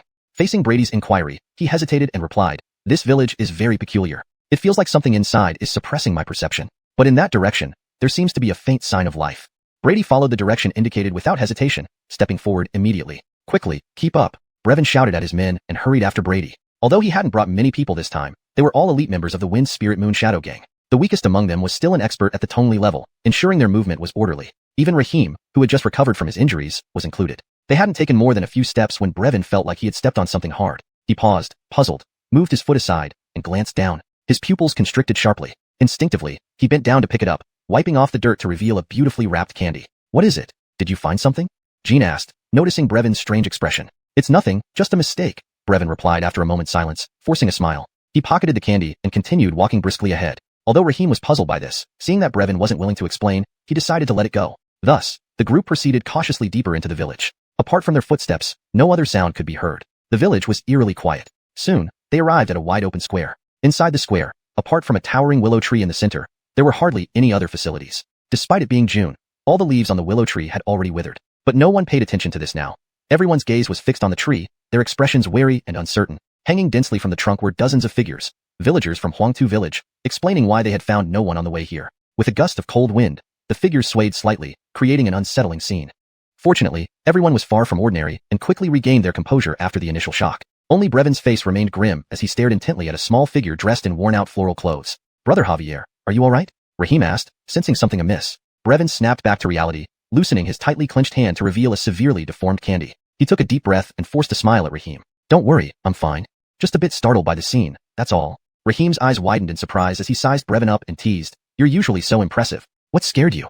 Brevin didn't explain but chuckled instead. Yet, beneath the laughter, an underlying emotion seemed to linger. Brady ignored them, standing silently with folded arms, seemingly lost in thought. After a while, he suddenly started walking toward the willow tree. Everyone followed without hesitation. Only when they got closer did they notice several pale, emaciated figures sitting against the other side of the tree. Had it not been for their faint breathing, no one would have believed they were still alive. Though their eyes were open, they looked utterly lifeless, showing no reaction to the newcomers, almost like living dead. Brady's gaze swept over two of the figures, and a flicker of emotion crossed his otherwise calm face. Corbin Anino, what are you doing here? What has happened here? At the sound of his voice, a middle-aged couple who were leaning against each other suddenly came to their senses. They struggled to lift their heads, staring at Brady for a long time before speaking hoarsely. Oh, it's Xiaoyang. You weren't supposed to return from Yun City. How did you end up back here? At least you're back. At least you're back. Annie can make some dumplings for you later. Right, that boy Kristen. Why isn't he with you? He loves eating those. Xiaoyang, please do me a favor. Next time you leave, take Niuer with you. Let him follow. Adden standing to their rambling, Brady looked up at the hanging figure of a stout young man and remained silent. Suddenly, pain flashed across the faces of the couple, causing them to wriggle. So itchy, so itchy, so painful, so painful. As they struggled, their bodies pulled slightly away from the willow tree. Upon seeing their condition, everyone's pupils contracted sharply. Thick roots from the willow tree protruded from their backs, deeply embedded into their flesh.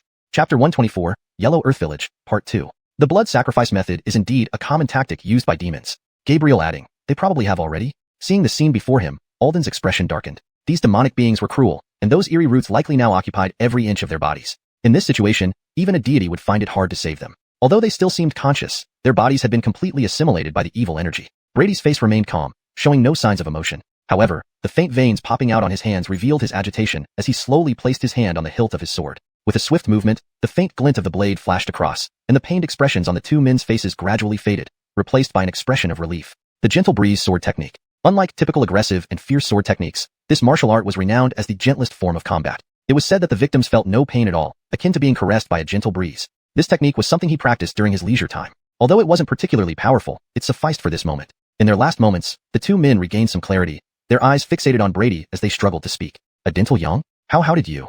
Leave here quickly. Monsters, the village head.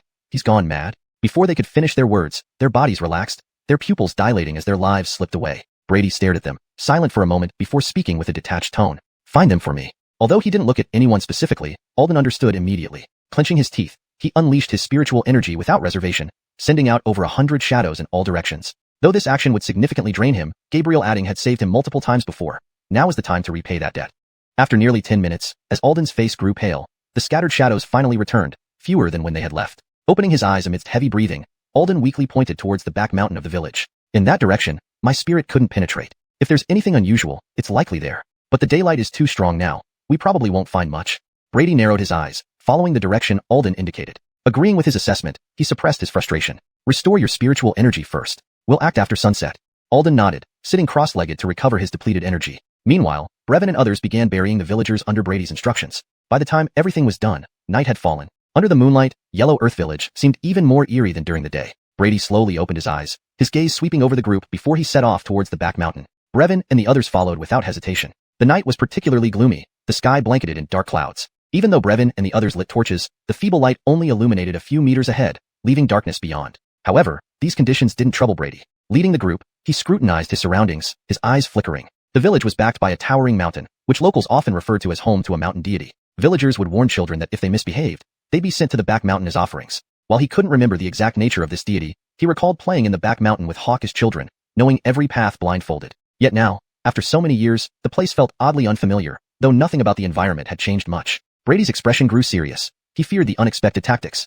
Recalling the experience at Tyne Mountain, he shuddered. Without the proper talisman, he might have been trapped in an illusionary world. Seemingly sensing his thoughts, Alden pulled out a charm from his robe. Relax, Gabriel adding. I have a charm to break illusions after the last incident. It can easily dispel simple illusions, he added confidently. Brady remained unconvinced, remembering how many demon hunters had been ensnared unaware. As they approached the mountaintop, a white mist began to form around them. Brady paused, looking at Alden, who quickly checked his charm and shook his head, indicating no anomalies. Still cautious, Brady continued, suspecting that the sudden fog wasn't just natural. Reaching the mountaintop, Brady stopped abruptly, his gaze heavy. Through the thick mist, a shrine emerged not far ahead, its entrance adorned with white lanterns and shadows moving within. What is this? Brady frowned, having climbed this mountain countless times without ever hearing of such a shrine. Gabriel adding, something isn't right, Alden warned, catching up quickly. Brevin and Raheem exchanged uneasy glances. Even they knew this wasn't normal. Probe with your spirit, Brady instructed. Alden nodded, sending a shadow through a gap in the shrine's window instead of the door. Under everyone's watchful eyes, the shadow disappeared inside. Instantly, Alden's face changed. I've lost contact with my spirit. The atmosphere grew tense, and everyone knew the dangers lurking ahead. Chapter 125, Beginnings. Brady wasn't surprised by this outcome. Fortunately, Alden's spirit was rather unique. Missing one or two components wouldn't affect the main body at all, except for the need to spend considerable effort to repair it afterward. Are you sure this is the place? Brady asked calmly. Alden nodded solemnly. This is where I sensed the origin of the aura earlier. However, it seems to be shielded inside, making it difficult to sense much. It's enough, Brady said, glancing at the ancestral hall in front of him, which remained eerily calm as if nothing had happened, his expression cold. He turned to look at Brevin and the others behind him, used the chasing wave arrows to probe. Brevin and the others nodded seriously. They immediately untied the black cloths on their backs, revealing a set of powerful bows nearly as tall as a person. What is? Seeing the bows they took out, Alden's eyes couldn't help but flicker. Although the patterns on the bow had been deliberately wiped away, he still recognized it instantly. It was one of the military-controlled weapons, the chasing wave bow. He glanced at Brady with a peculiar look. According to Dahue's laws, purchasing and using military-regulated weapons privately was a serious crime punishable by confiscation of property. But now, he chose to turn a blind eye, withdrawing his gaze as if nothing had happened. Brevin and the others clearly didn't care about his thoughts. After all, since their leader had given the order, what did they have to fear? One by one, they drew back their bows and readied their arrows, awaiting Brady's command. Brady kept his face calm, then raised his hand and swept it downward forcefully. Swish, swish, swish. With a series of sharp whistles through the air, over a dozen pure steel arrows shot towards the ancestral hall. As they passed, intense friction with the air produced booming sounds akin to waves crashing. This was precisely how the chasing wave bow got its name. Back then, it had cost a lot to obtain these weapons. However, their power was exceptional, capable of easily piercing through even thick iron armor with their specially equipped arrowheads, let alone earthen walls and stone walls. The arrows almost effortlessly penetrated the windows and walls of the ancestral hall, disappearing into it. Unexpectedly, the ancestral hall remained unchanged despite this. The arrows silently vanished inside, while the large holes in the walls rapidly healed themselves. Brady's expression changed slightly as he waved to stop Brevin, who looked reluctant to cease firing another round. After pondering for a moment, he sneered and strode towards the entrance of the ancestral hall. Since he couldn't get information from outside, he would go in directly and see what was going on inside. With his current strength, he wouldn't be deterred by such an unusual scene. Brevin and the others didn't hesitate either, quickly putting their bows back on their backs and following closely behind. Alden shook his head, seeing their actions. Though he felt it was rash, he didn't say anything more upon seeing Brady's expression. Just before entering the hall, a black shadow slipped away from his feet and stayed outside. If they were trapped inside, this shadow could help them escape thanks to their connection. At the forefront, Brady had already arrived at the entrance of the ancestral hall. Strangely, even though they were so close, he still couldn't sense anything inside. He could faintly see shadows moving and hear whispers, but when he tried to listen carefully, nothing made sense. Brady narrowed his eyes and struck forward without hesitation. Bang! With a loud sound, the door couldn't withstand the force and shattered into pieces. Brevin and Raheem, along with their subordinates, jumped in without hesitation. Give me, huh? Strange, why isn't there anyone? What the hell? We clearly heard voices from outside just now. The internal space wasn't large, and now that they had entered, it felt cramped. They searched around with wide eyes, but found no sign of the people they had heard. Even the arrows they shot earlier had vanished as if into thin air. Brady kept his calm, looking around the hall. Its construction wasn't complicated, consisting mainly of a tall wooden platform in the center with numerous tablets placed on it. From the dust accumulation, it seemed like nobody had tended to it for a long time. You guys, look at these tablets. One of the underlings suddenly cried out. Everyone, already on edge, was startled by his loud voice. You little brat, don't yell. Seeing Brady frown, Brevin opened his mouth to reprimand the man. The latter dared not argue, scratching his head and retreating behind the group. Brevin snorted but couldn't help but twitch when he saw what the tablet displayed. It had his name written on it. What the heck, who did this? Brevin's face was grim, as if he'd swallowed a fly. He hadn't died yet, but his memorial tablet was already there. Hey, my name is on it too. So is mine. What the hell is going on here? Could there be evil spirits here? The others also noticed something was wrong as their names were all listed on the tablets. Facing such eerie circumstances, unease crept into their hearts. Fear of evil spirits was deeply ingrained in them. Seeing the chaos, Brevin stepped up angrily. Stop your racket. You're disgracing the Wind Spirit and Shadow Moon Gang's reputation. If anyone else squeaks, I'll cut them down right now. Seeing the gleaming blade in his hand, the previously panicked group gradually calmed down. Brady glanced at them but didn't pay too much attention. His gaze scanned the many tablets until it settled on a corner. There were 3 tablets inscribed with the names of Adding Daji, Lu Hohot, and Brady. These were the names of his parents in this world. But why were their tablets placed here? Brady frowned, unsure of the intention. Was this meant to intimidate him? If so, it was a rather immature tactic. Meanwhile, Alden, who had been observing closely, suddenly clapped his hands, seeming to have discovered something. Hashtag chapter 126, the Fox Demon. How about it, any findings? Brady raised an eyebrow and looked at Alden. Alden did not respond immediately, but stepped onto the altar, observing closely for a moment before speaking confidently. Gabriel adding, I think I figured it out. At first, I thought it was a powerful formation, but it turns out to be just some basic illusions. Without waiting for Brady's question, he reached into his robe and pulled out a charm, a breaking illusion charm. Brady's expression changed slightly, and he had a guess about what was happening, but he remained silent, watching quietly from the side. The others also watched curiously. After all, to them, the demon suppressors were incredibly mysterious beings they rarely ever encountered. Under everyone's gaze, Alden threw the charm high into the air and began chanting incantations. As spiritual energy surged from within him, the floating charm burst into dazzling golden light. Under this light, everything around them seemed to melt away like snow. The once elaborate shrine turned into a dilapidated temple in an instant. The altar used to place spirit tablets now became an offering table, with a statue of a fox-headed figure instead of a Buddha image. The spirit tablets with their names turned into ghostly white skulls. Their hollow eyes stared at the group, causing an unsettling chill. This shocking transformation left Brevin and the others speechless, completely bewildered. Brady, however, was not surprised. He had experienced this several times before. His eyes fell on the eerie statue, feeling something off. It was as if the head of the statue had been crudely attached from somewhere else. This is a fox demon. Didn't expect to encounter one here, Alden said reflectively. A fox demon? Brady's pupils constricted, immediately recalling the ancient demon Sawyer had mentioned. Thankfully, Alden's explanation eased his worries somewhat. This demon wasn't that ancient and formidable creature, but merely a cultivated wild beast that could barely compare even to being a servant. At best, it was a mountain beast that had achieved some level of cultivation. Indeed, beasts can cultivate too. Once they achieve success, they possess intelligence comparable to humans and are called demonic beasts. Some powerful ones could even rival human experts. However, since they usually reside in remote areas, they generally don't pose a threat unless provoked. Hence, they didn't receive much attention. This particular fox demon, however, was one of the few who harbored malice towards humans, specializing in illusions and feeding on human souls. Due to their cautious nature, they targeted isolated villages, making them hard to detect. Brady couldn't help but recall similar legends from his past life on Blue Star. Most of these tales revolved around luring humans through enchantments. Therefore, based on current circumstances, it was clear that a fox demon had targeted Yellow Earth Village, leading to all this chaos. But Brady frowned, remembering an anomaly, the willow tree inside the village. That definitely indicated evil influence. Alden obviously noticed this too, his brows furrowing deeply. After a moment's silence, he spoke solemnly. It appears this fox demon is under the control of a dark entity. Now that we've broken the illusion, they should sense the disturbance soon. As if on cue, an unsettling voice neither male nor female echoed in the ruined temple. Humans, who are you? Why have you intruded upon my sacred ground? The group exchanged glances and hurriedly scanned their surroundings, eventually focusing on the offering table. The statue is alive. In their terrified stares, the statue's head appeared to come alive while the lower half remained stone cold. The fox head swiveled, its emotionless, cold eyes fixating on them, flashing an eerie light. Beware. Don't look into its eyes. Alden warned sharply, but it was too late. Everyone who met its gaze, including Brevin and the 2 Realm Passage martial artist Raheem, stood motionless, devoid of soul, like puppets. Bold demon, you dare show your petty tricks here. Alden sneered, his body glowing with golden runes. He tossed a handful of charms which floated aimlessly before adhering precisely to each person's forehead. As the runes activated, their dull eyes regained vitality. They retreated several steps, fear evident on their faces, avoiding further eye contact. Just moments ago, their souls felt like being sucked into that icy stare. Incredible, dual souls in one body. Ha, what great fortune. The fox head showed no anger at being discovered, instead eyeing one of them greedily. Rahim lowered his head, clutching a jade pendant nervously. But as the rune on his forehead lit up again, a shadowy black aura lurking near him was dispersed. The rune, however, developed several cracks. Darn demon suppressor, ruining my feast. The fox head glared at Alden angrily. Don't make me laugh. A mere medium-rank ordinary beast calling itself divine. How absurd. Why don't you summon your master? Otherwise, today you'll cease to exist. The fox head's eyes burned with fury. You insignificant humans. Once I strip your soul and burn it for 7 days and nights, we'll see how tough you really are. Chapter 127. Puppet. Alden's expression was solemn. Although he had appeared disdainful of the fox demon just now, in reality, its strength was almost on par with his. Even more so due to his excessive spiritual energy depletion earlier.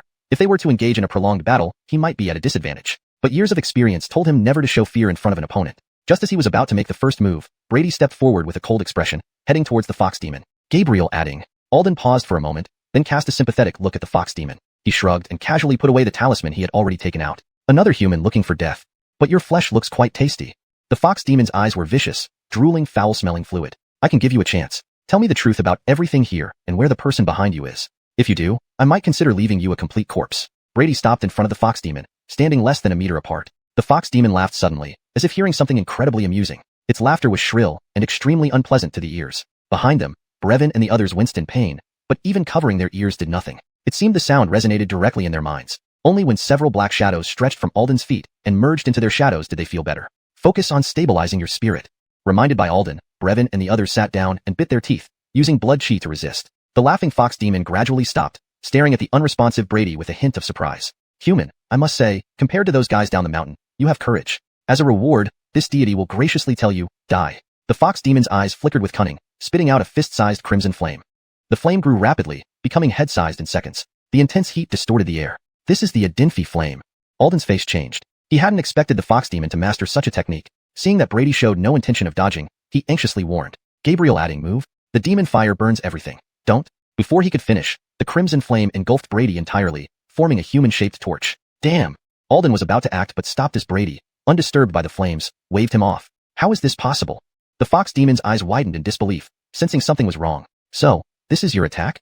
It seems demons are not as formidable as I thought. Before the fox demon could reply, Brady abruptly opened his mouth and inhaled. Instantly, all the flames were drawn into his mouth, disappearing. In disbelief, Brady belched. The temperature was fine, but the taste, lacking. Here, take it back. The red flame re-emerged from his mouth and surged toward the fox demon. Before it could react, the flames engulfed it. Ha ha, human, though you somehow controlled my divine fire, you're too naive. My fire cannot harm. Aya, what did you do? Why isn't my fire under control? The clay-like body couldn't withstand the heat, cracking everywhere. Amidst the flames, a faint golden glow flashed. Brady watched the shrieking fox demon with surprise. He only added a thread of primal blood to the flame, but the effect was surprisingly good. Realizing its strongest attack was useless, the fox demon's head split from the statue and rushed out of the flames enveloped in black smoke. You humans dared to treat this deity like this. I will personally extract your souls. Hovering midair, the fox head glared venomously at Brady, determined to fight to the death. But then it reversed direction, trying to escape. It wasn't foolish. Its strongest attack failed, and part of its body was destroyed. It knew it wasn't a match for Brady and needed to escape and let its master deal with him. When my master comes, you cursed humans won't stand a chance. Deity? Brady's eyes flickered with mockery. Taking a step, he appeared before the fox demon. Ignoring its terror, he slapped downward. Gabriel adding, hold back.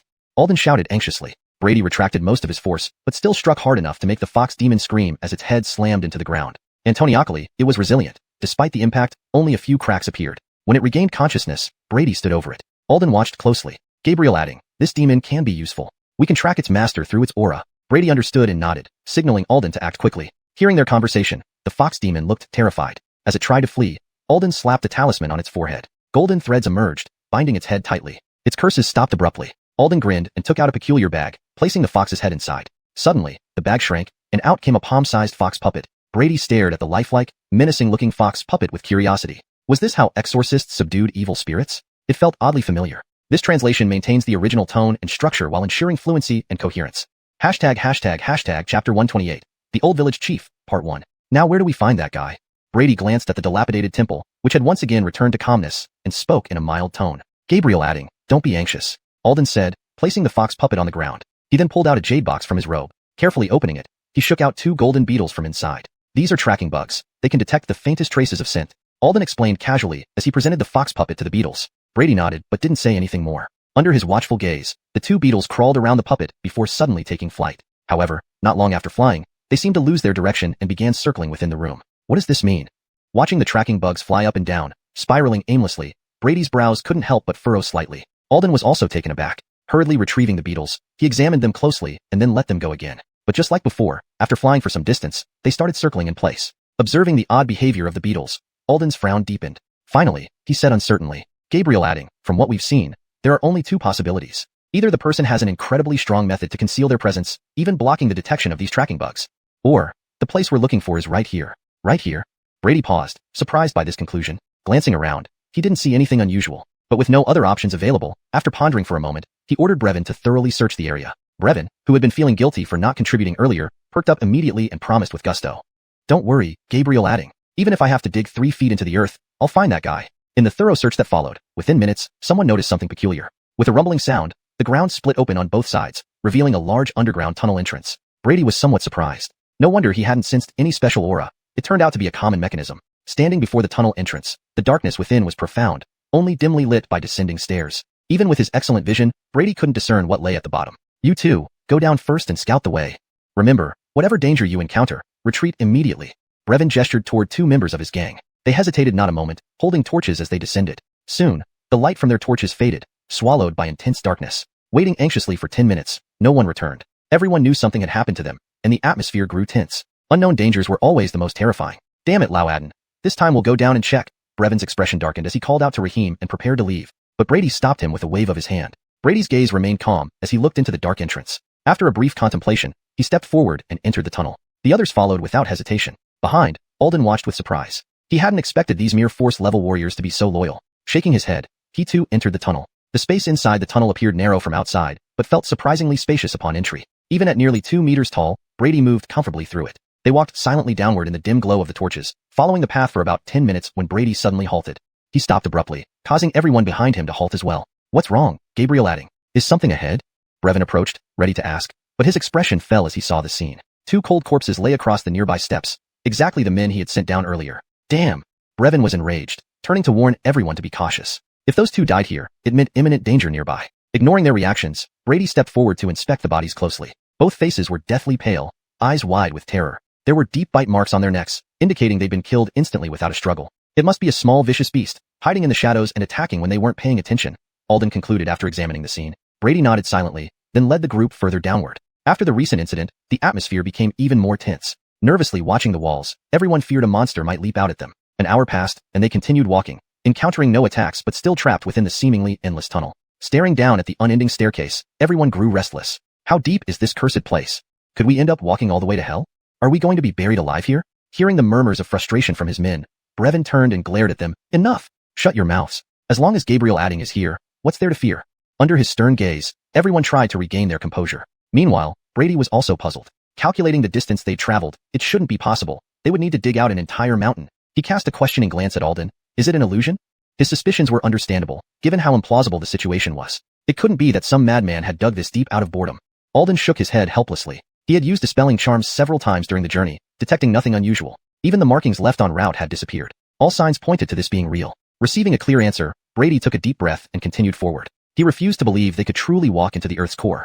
Thankfully, after another 10 minutes, the situation changed. Chapter 129. The Old Village Chief, Part 2. The descending staircase vanished, and in its place appeared a massive stone door several meters tall. The tightly closed door revealed inscriptions under the glow of torchlight. They narrated how, hundreds of years ago, a monstrous fox demon wreaked havoc in this area, causing untold misery within a radius of hundreds of miles. Eventually, a powerful figure emerged to subdue and seal it away here. Next to the inscriptions were some blurry paintings that vaguely depicted a fearsome-looking fox. Brady's eyes narrowed as he saw these images, recalling the fox spirit they had encountered earlier. But that creature was too weak to be a centuries-old great demon. Now wasn't the time for such musings. At Brady's nod, Brevin led his men forward and forcefully pulled the heavy stone door open. As the door opened, the scene inside unfolded before everyone. In an expansive stone chamber, dozens of figures were seated. Torches were stuck into the walls, casting light on those figures, revealing them to be the remaining villagers from Yellow Earth Village. Sitting at the center was none other than the Curtis who had initially blocked Brevin at the village entrance. Old Graybeard, so you were hiding here. Upon recognizing the old chief's face, Brevin's eyes flared with intense fury. Flashbacks of interactions, like the dirty-faced little girl calling him uncle, offering candy, filled Brevin's mind, making him regret not acting more decisively earlier. But with no orders from Brady, he dared not act rashly, only staring at the old chief with lethal intent. Inside the stone room, the villagers woke up startled by the sudden commotion. Seeing the ferocious-looking group standing at the doorway, they looked quite bewildered. Brady? Aren't you the young Zahir of the Adding family? The Curtis scrutinized Brady for a moment before recognizing him. Brady remained silent for a bit before speaking expressionlessly. So it's the village chief. May I ask why everyone is hiding here? What about the rest of the villagers? The old chief hesitated, stumbling over his words. Seeing Brevin's men looking increasingly hostile, he cast a pleading look at the other villagers. Reluctantly, and under the pressure of the old chief's authority, the villagers tried to be friendly. Is it a dental adding? Weren't you going to Cloud City? How did you return so suddenly? Judging by your appearance, did you get promoted in the city? A dental adding, it's Lana. Remember the oil pancake I gave you when you left? Shut up, Brevin barked, his subordinates stepping forward, drawing their swords menacingly. Most villagers gulped audibly, silenced by the gleaming blades. A few still stood, though visibly scared, defiantly questioning, who are you people? Where's the law? A dental adding, look at the friends you bring back. No manners at all. Brady scanned their faces, instantly recalling corresponding memories from his neighbors. He chose to ignore them. Brevin, noticing this, sneered. Manners? Wait till Lord Javier makes some holes in you, and you'll learn. Seeing Brevin approaching ominously and Brady showing no intention to stop him, those few villagers trembled, quickly squatting down. It doesn't need to go this far. Gentlemen, please don't be angry. Let's talk things through. The Curtis paled, looking imploringly at Brady. Brady ignored him, speaking calmly. Village chief, you haven't answered my question. What exactly happened in the village? Sweating profusely, the old chief mumbled. We were worshipping mountain god here. As for the others, I don't know. Ha, scoffed Brevin, old graybeard, pretending very well, aren't you? Are you saying you have nothing to do with those dead villagers? Realizing the jig was up, the old chief abandoned his facade, rising unsteadily with his cane, no longer afraid. Old graybeard, finally dropping the act?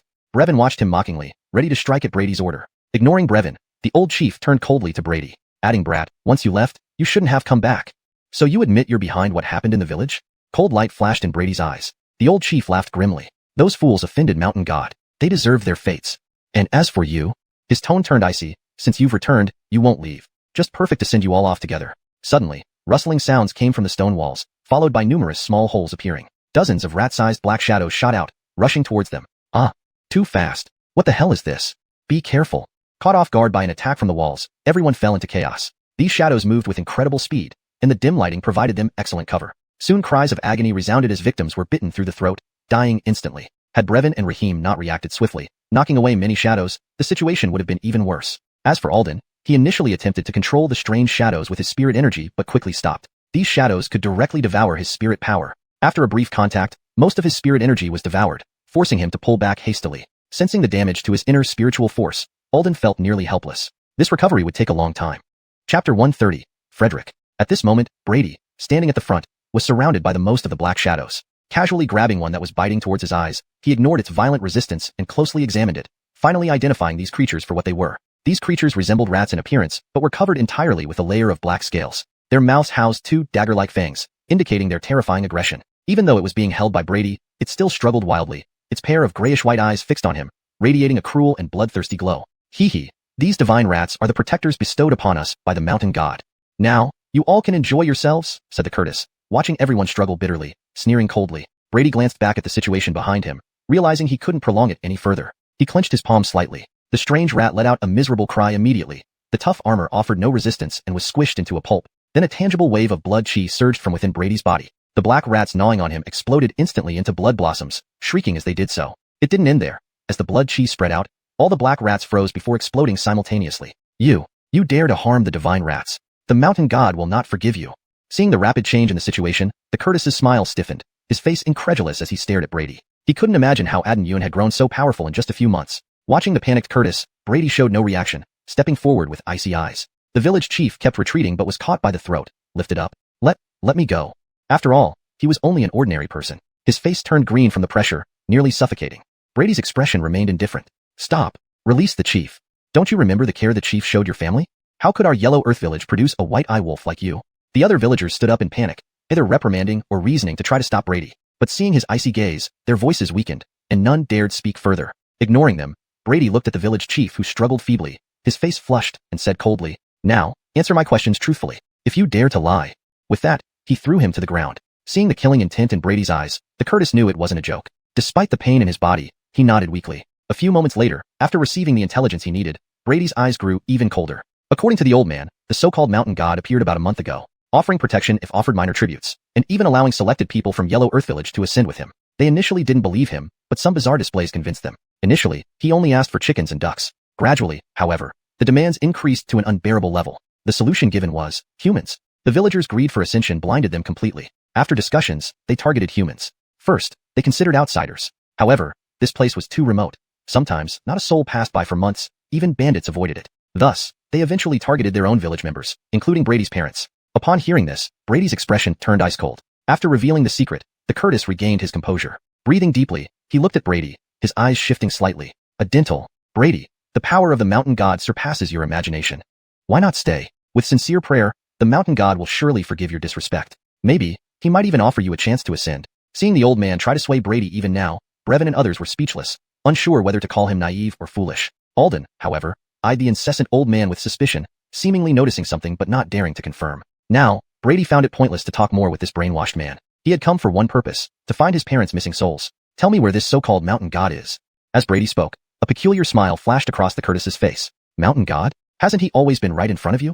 Brady's eyes narrowed. Before he could react, the Curtis convulsed violently. A series of painful cries followed as numerous swollen lumps burst from his body, making him balloon in size. These lumps rolled under his skin like small rats. Save me. The Curtis looked at Brady with terror. Suddenly, his body exploded like a burst balloon, releasing countless fist-sized black rats. Anyone with trypophobia would vomit at this sight. Note, Miji Kong Zhuzheng is more accurately translated as trypophobia, not claustrophobia. Claustrophobia is the fear of confined spaces, while trypophobia is the fear or discomfort from viewing clustered holes or patterns, which better fits the context of reacting to a swarm of rats. Even Brady, experienced with grotesque evil spirits, frowned in alertness, retreating cautiously. The villagers were already frozen in horror, unable to comprehend the monstrous presence hidden within their chief. These black rats didn't scatter, but gathered to form a human-like figure made entirely of rats. Its head slowly lifted, emitting a raspy voice without opening its mouth.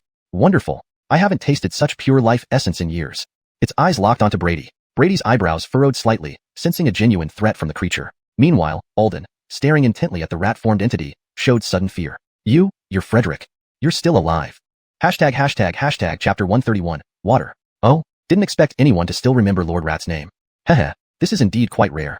The densely packed gray-white eyeballs on Frederick's body all turned towards Alden. The sight was enough to make one's scalp crawl. As he spoke, black rats would occasionally drop from his body and then swiftly return, repeating the cycle. Brother Ma, who exactly is this conceited guy? Brevin gazed at Frederick with a solemn expression, sensing a strong aura of death emanating from him. Even without any action, it was clear that they were not in the same league. Just like facing an enraged Lord Adding, no resistance seemed possible. If Brevin felt this way, his lower-ranking subordinates certainly wouldn't stand a chance. They probably would have already collapsed in fear if not for the desire to save face before Brady. Alden summoned his spirit once again, staring intently at the opponent with utmost caution. Although he knew it might be futile, doing something felt better than doing nothing. In response to Brevin's question, he began explaining seriously. Within our Demon Suppression Bureau, there is a list called the 100 Evils Register, which records all kinds of vicious demons. And this fellow was once ranked 99th on that list, Frederick. I thought he had long been dead. Who would have thought he was still alive? His tone paused here, his expression grave. Don't underestimate his rank of 99. Every being listed in the 100 Evils Register is incredibly terrifying. Even the most elite demon suppression squads find dealing with him troublesome. But, judging by his current aura, it seems somewhat unstable. These last words were mainly directed at Brady. After all, among their group, only Brady posed a potential threat. Heh. So you're pretty informed about me, huh? You people, just because I consumed some blood food back then, you hunting dogs chased me for 3 days and 3 nights, turning me into what I am now. But it's good. Absorbing these ordinary souls is too slow. You guys walking right into my hands is perfect. Once I absorb you all, I should regain a significant portion of my strength. At this moment, Frederick wasn't in a hurry to attack, seemingly trying to stall for time. His gray-white rat eyes scanned Brevin and the others, revealing a look of disdain. The only ones who could pose a real threat to him were the demon suppressor and the peculiar human martial artist in front of him. The demon suppressor was not a concern. Even though his power had been diminished, taking down an 8-star demon suppressor would be effortless. The only one needing caution was the young-looking human martial artist. From the first glance, Frederick sensed something deeply attracting him within this person. He felt that if he could consume this youth, not only would his injuries heal completely, but his dormant strength might also advance. He didn't rush the attack because he couldn't discern Brady's true capabilities. Over the years, his survival relied on being cautious. Yet, the special aura within Brady made him reluctant to give up easily. Turning his eyes, he grinned maliciously. Lord Rad is in a good mood today. If you can kneel and submit like those cowards did, I might spare you. He pointed to the villagers trembling in the corner. How dare such a vile demon speak so arrogantly? Submitting to you? Did you forget your brain when you left home? Oh, seeing how you are now, you probably don't even have a brain to use. If you have the guts, come over here. Without Lord Adding's help, I could crush you myself. Brevin sneered, completely disregarding the threat. Beside him, Raheem cast a strange glance at him. If not for his trembling legs, he might have almost believed the bluff. Frederick was clearly angered, his black rats dropping more rapidly as he glared at Brevin coldly. Toothsome human. Hope you can still be so tough later. Feeling the intense gaze, Brevin gulped, realizing he had gone too far. But with so many subordinates watching, he couldn't show weakness. Not only did he glare back, but he also raised a middle finger. Frederick, though unsure of its meaning, saw the gesture as a further provocation, fueling his rage. Secretly vowing to torture this man's soul for 3 days and 3 nights to quench his fury, he prepared to act. Brady, who had remained silent, finally moved. Staring levelly at Frederick, he said coldly, "Are you done talking?" Before Frederick could react, Brady vanished from view, reappearing directly in front of him. Not good. Frederick's pupils contracted. Brady's speed exceeded his expectations, leaving no time for reaction. With a muffled thud, countless chunks of flesh scattered as Brady's punch shattered his head. Lord Adding is invincible. Brevin cheered with delight. Be careful, this guy isn't so easy to kill. Those black rats aren't his true form. No matter how many you kill, it won't affect him. Alden remained vigilant, warning everyone. Hearing this, Brady frowned, noticing the corpse hadn't fallen yet. Apparently, the fatal wound wasn't enough to kill him. Moreover, he hadn't gained any points, confirming Alden's assessment. He needed to find the hidden true form first. Just as Brady surveyed his surroundings, Frederick's voice echoed again. Heh, human, you've really pissed off Lord Rat. Suddenly, the corpse crumbled, transforming back into countless black rats. Walls and the ground around Brady erupted with more rats. A dense web, they surged toward him with sharp teeth bared. Chapter 132, True Form. Facing the sudden situation, Brady showed no sign of panic whatsoever. But looking at the densely packed black rats around him, though confident in his defenses, he still did not want these disgusting creatures to touch him. A blood-red light shield emerged, keeping all the black rats outside it. Chitter-chatter. The multitude of black rats were deflected by the light shield, but they quickly got back up from the ground and fiercely lunged at the blood-colored shield again. They hung onto the shield, gnawing furiously with their dagger-like teeth. However, the current immovable Akalanatha was much stronger in defense than before. Even 6-star demon subduers couldn't breach it within a short period of time, let alone these strength-limited rats that were merely at the understanding level. Though there were many of them, they could not shake the shield no matter how they attacked. Brevin and others naturally wouldn't just stand by. They pulled out various hidden weapons from their sleeves and hurled them at the black rats. Though the effects were unsatisfactory, it was better than nothing. Especially Alden, unable to use spirit energy, still possessed a wide array of unconventional attack methods as a demon-subduing messenger. He held talismans in both hands, murmuring spells, and then tossed them into the rat crowd. These talismans emitted dazzling lights mid-air, each exploding and sending multiple black rats flying. This action finally provoked the rage of the rat crowd. Unable to penetrate Brady's defense, part of the rats started directly rushing towards them. Old Ma, you continue. We'll block those that rush over here. Brevin and Raheem stood in front of Alden. They weren't aiming to kill but merely flung the approaching rats away one by one. Occasionally, a couple of stragglers would be intercepted by their subordinates. Behind them, Alden held a stack of talismans, throwing them wherever there were more rats, like tossing grenades. He wasn't worried about injuring Brady, as this level of attack posed no threat to him. As for the villagers trembling in fear in the corner, he simply ignored them. Even if any of them were accidentally hurt, it probably wouldn't concern him. For a moment, explosions filled the stone chamber, with charred black rat corpses everywhere. Then Brady suddenly dissolved the protective shield and looked at a particular section of the wall in the stone room, a sharp gleam flashing in his eyes. The surrounding black rats also seemed to sense something and began frenziedly lunging at him, trying to stop him. But after Alden's assault, the number of rats had been halved. Before they could approach, they were smashed into a bloody mist by a casual punch. When he neared the wall, he kicked it without hesitation. Boom! With a loud roar, the entire stone room shook violently as if on the verge of collapsing. Cracks spread across the stone walls, finally crumbling down with a boom. After the wall disappeared, a new stone room appeared before everyone. This new room was much smaller than the one they were in. The ground was covered with a thick layer of white bones, indicating countless people had perished here. In the center of the stone room lay an ornate stone bed.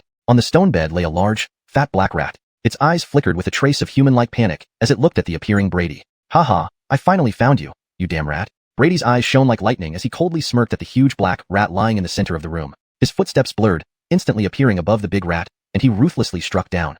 This fat black rat was Xiuxi's true form. Sensing the terrifying force in this palm strike, its eyes revealed a glint of fear, too frightened to resist. It leaped backward with its two powerful hind legs like a spring. By a hair's breadth, it barely avoided the attack. Boom! The stone bed instantly exploded, with countless stone fragments shooting outward like bullets. Seeing this power, Xiuxi's eyes were filled with terror.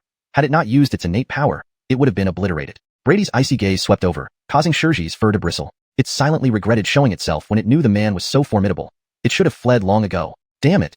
Suddenly Brady vanished again. Xiuxi's pupils constricted, standing on its hind legs and fleeing in an odd manner. Bang! This attack missed again. Brady retracted his nearly embedded arm into the wall, staring at the plump black rat watching him from afar. Just now, it seemed this guy used some kind of footwork technique, being only slightly slower than his shadow step. But this guy's injuries seemed severe. Its internal aura was already noticeably chaotic. Fellow friend, let's talk things through. With my current strength, although I can't defeat you, escaping is possible. There's no major feud between us. I've just eaten more blood food. Why push me so hard? How about this? If you let me live, I will greatly reward you. Wealth, spirit weapons, whatever you want, just name it. Xiuxian, watching Brady seemingly deep in thought, spoke in human language. Reward? The best reward you can give is your life. Brady sneered, unperturbed. He accelerated the shadow step to its limit, speed skyrocketing. His body transformed into a black line, arriving instantly in front of Xiuxian. Xiuxian was enraged internally. If not for its unhealed injuries and damaged spirit weapon, it wouldn't have been reduced to such a predicament by a mere martial artist. Feeling the chilling killing intent overhead, it didn't hesitate. Black chi surged inside it, increasing its speed, dodging the fatal strike once more. Simultaneously, 2 rays of white light shot from its mouth, piercing straight toward Brady's chest. Originally aiming for Brady's eyes, the suddenness caused it to miss. The white lights were extremely fast. Even Brady couldn't fully react, only managing to punch one aside. Swish. The second white light pierced his chest, though only breaking the skin. Brady pulled it out casually, discovering it was a sharp tooth. Black chi spread rapidly from the wound, clearly laced with intense poison. But Brady remained calm, with blood chi flowing, expelling several drops of black blood. Dripping to the ground, they immediately corroded small holes in the floor. How is this possible? Nearby, Xiuxian watched, its eyeballs almost popping out. Although weakened, this was one of its most lethal moves, having killed many enemies before. Unbelievably, it was so easily neutralized by this person. Brady's eyes turned cold, disappearing once more. He wanted to see how long this creature could escape. Xiuxian shrieked, also pushing its speed to the limit, dodging Brady's attacks repeatedly, not daring to pause. It knew any slightest hesitation meant death. Soon, the stone room was filled with shadows left by the man and the rat. This translation aims to maintain the original style and tone while ensuring it reads naturally in English, preserving paragraph structure and key details. ##### Chapter 133, Racing Against Time. It had also considered escaping the stone chamber, but on one hand, Brady's relentless attack wouldn't allow it to escape so easily. On the other hand, the exit was already blocked by Alden and others. Although their strength wasn't formidable, just a brief delay would be enough for its inevitable demise. Damn it! A wave of anger surged within Xiuxian, Frederick. As a 6-star spirit commander, devil-suppressing envoy, when had it ever been in such a miserable state like today? Especially being forced into this situation by a mere martial artist. Kid, don't push me. Do you really want to fight until we both perish? While dodging Brady's furious attacks, Xiuxian sought an escape route. However, no matter what it said, Brady remained unmoved, his resolve to kill it unyielding. Damn him, what did Rat Lord ever do to offend him? Xiuxian raged inwardly. Perhaps in its mind, killing a few commoners was nothing significant. But as time passed, despite Brady still showing boundless energy, Xiuxian's speed gradually slowed. Its wounds hadn't healed fully, only suppressed temporarily by secret techniques. At this rate, it wouldn't hold out much longer. When the injuries resurfaced, its death would be imminent. So, Rat Lord hates muscle brains the most. Xiuxian barely avoided Brady's ferocious strike, but its internal spirit energy faltered, causing a momentary halt in its movements, a 0.1-second pause. Facing this golden opportunity, Brady wouldn't let it slip away. Despite the fleeting moment, it was enough for someone at his level. Damn it, can't suppress the injuries anymore. Xiuxian was startled by Brady's sudden appearance before it. Without further thought, it cast its spell. Spirit Art, Thousand Needle Spike.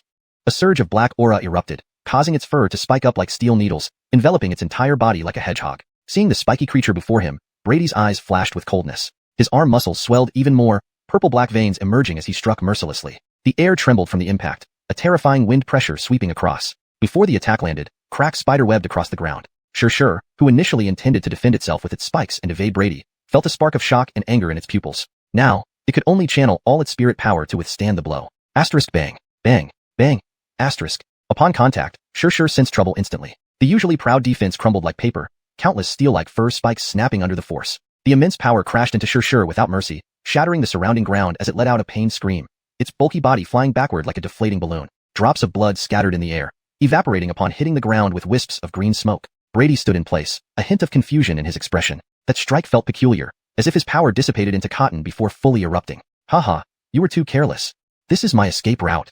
Suddenly, the seemingly dead Xiuxian laughed maniacally mid-air. Though looking pitiful, it sustained less damage than expected. Using Brady's force, it accelerated towards the back, straight for the exit. Seeing Xiuxian about to escape, Brady snorted and sped after it. However, countless black rats burst from the ground around him, charging frantically. Thousands? Tens of thousands? Impossible to count amidst the chaos. While they were quickly obliterated, they delayed Brady momentarily. Don't think you can escape? Stop it. Brevin and others blocking the entrance drew their weapons, trying to buy time for Brady. Despite their terror, none thought of fleeing. A bunch of ants, get out of Rat Lord's way. Xiuxian eyed them with disdain, despite its dire internal condition. Stop it, Adding is right behind us. Brevin's eyes reddened, blood surging through him as he roared, leading the charge. Rahim followed closely, a silver light gleaming as he aimed for Xiuxian's vital spots. Others overcame their fear, shouting as they charged forward. Though weak, they attempted to hinder it for those precious moments, looking for death. Seeing these humans, Xiuxian's eyes flared viciously. It trembled slightly, dozens of intact quills shooting out like rain. Screams erupted as several were pierced like sieves. Even those who narrowly avoided fatal strikes lost mobility. Brevin's pupils constricted. While deflecting some quills, blood splattered from his shoulders. Eyeing Xiuxian's disdainful gaze, he gritted his teeth. Old Adden, cover me. Without waiting for a response, he pushed through his injuries, slashing with all his might. A blur of black shadow struck his blade from the side, sending a massive force that numbed his palms, launching his weapon away. The blur didn't stop, piercing towards Brevin's forehead. Only then did he realize it was xiuxian's long tail. Caught between old and new forces, he had no means to defend against the lethal strike. Fortunately, Rahim intervened just in time. His sword flashed in a blur, deflecting the tail by inches. It grazed Brevin's ear, leaving a long bloody gash. Rahim then pulled Brevin back. Humph! Xiuxian's eyes flashed coldly, watching Rahim retreat. It didn't chase further, mindful of the looming threat behind it. Glancing back, it was shocked to see most of the black rats obliterated. The remaining few couldn't impede Brady's advance any longer. Feeling his icy stare, Xiuxian dared not waste another second, rushing towards the exit. The scene shifts from intense combat to frantic flight, highlighting the desperation of Xiuxian and the determination of Brady and his allies. The vivid portrayal of their actions captures the urgency and tension of the situation. Chapter 134, Annihilation. Just as it was about to rush out of the stone chamber, countless threads of golden filaments suddenly shot out from every corner. Caught off guard, Frederick was immediately bound tightly by the golden nets. Humph! You audacious fiend! You actually dare to try and escape in front of me? Deluded fool! Alden, who had been hiding in the shadows, suddenly jumped out from a corner, looking at Frederick with an air of satisfaction as it struggled frantically. He then took out several talismans from his robe, hesitated for a moment, and threw them towards Frederick without any second thoughts. These talismans emitted dazzling light mid-air, clearly more potent than those used earlier against the swarm of rats. Bound within the golden net, Frederick couldn't evade and was directly struck by the talismans. Boom, boom, boom.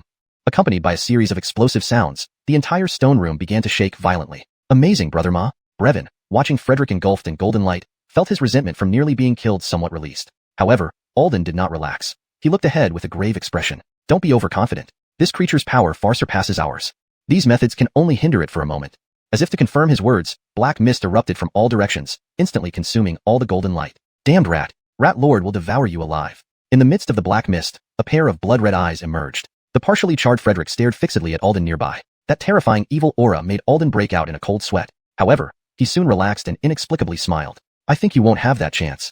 Frederick was momentarily stunned. Before it could react, a cold voice sounded behind it. Oh, who do you want to devour? Hearing this familiar voice, the ferocity vanished from Frederick's eyes, and it fled forward without even turning its head. But in the next instant, with a flash of bloodlight, Frederick's body froze in place. A thin bloodline appeared on its forehead, splitting its body evenly in two, with internal organs scattered everywhere. Behind it, Brady stood with a cold expression, the bloody long sword in his hand gradually dissipating. Looking at the halved Frederick, Brady remained unmoved, speaking icily. Stop pretending. Do you think these tricks can fool me? Everyone present paused. Their steps halted as they looked suspiciously at Frederick's corpse. They found it hard to believe it still couldn't be killed despite such efforts. Under their watchful eyes, Frederick remained motionless on the ground, as if truly dead. Despite this, they firmly believed in Brady's judgment and stayed vigilant. Since you won't come out, die here then.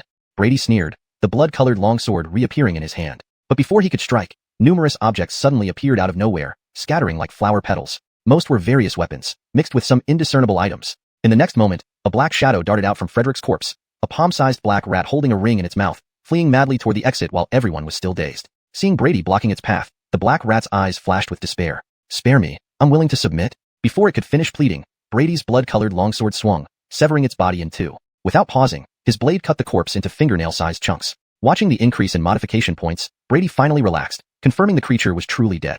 Clang. The ring fell from its mouth and rolled to Brady's feet. He picked it up, recognizing it as a spatial ring. Its size was similar to the one he wore. After the creature's manipulations, few items remained inside. Flashing a thoughtful look, Brady retrieved everything from the ring.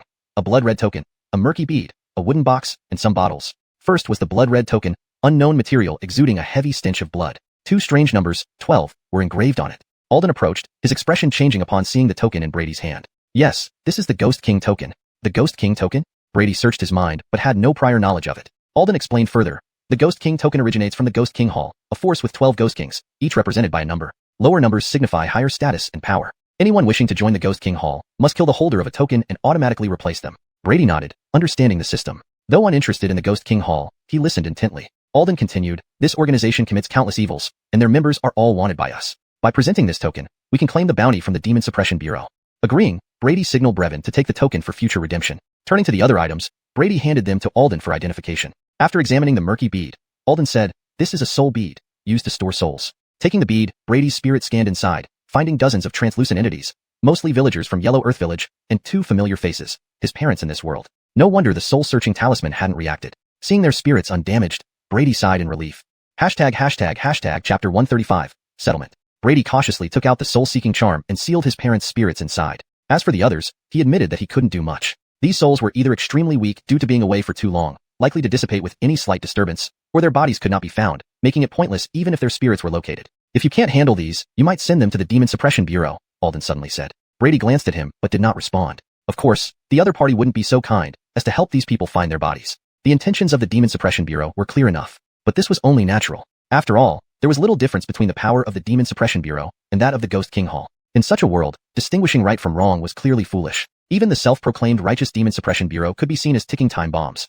Once they exploded, the harm they caused would hardly be less than that of the so-called demons. However, Brady wasn't going to meddle. No matter what others did, he just needed to take care of himself. He casually handed the soul bead to Brevin beside him, letting him handle it. Alden shrugged, not particularly bothered by the lack of response. Next came the wooden box. Brady opened it casually, revealing a blood-soaked human skin scroll inside. The bloodstains were still fresh, as if it had just been peeled off. A strong stench of blood wafted out, causing Brady's brow to furrow. He really couldn't understand why these so-called evil sects couldn't be slightly more normal. Suppressing his discomfort, he unfolded the skin scroll and read a few sentences written on it. It invited the Ghost King Hall to a certain place for discussion, ending with the signature, Heavenly Slaughter. Damn it, what are these guys planning?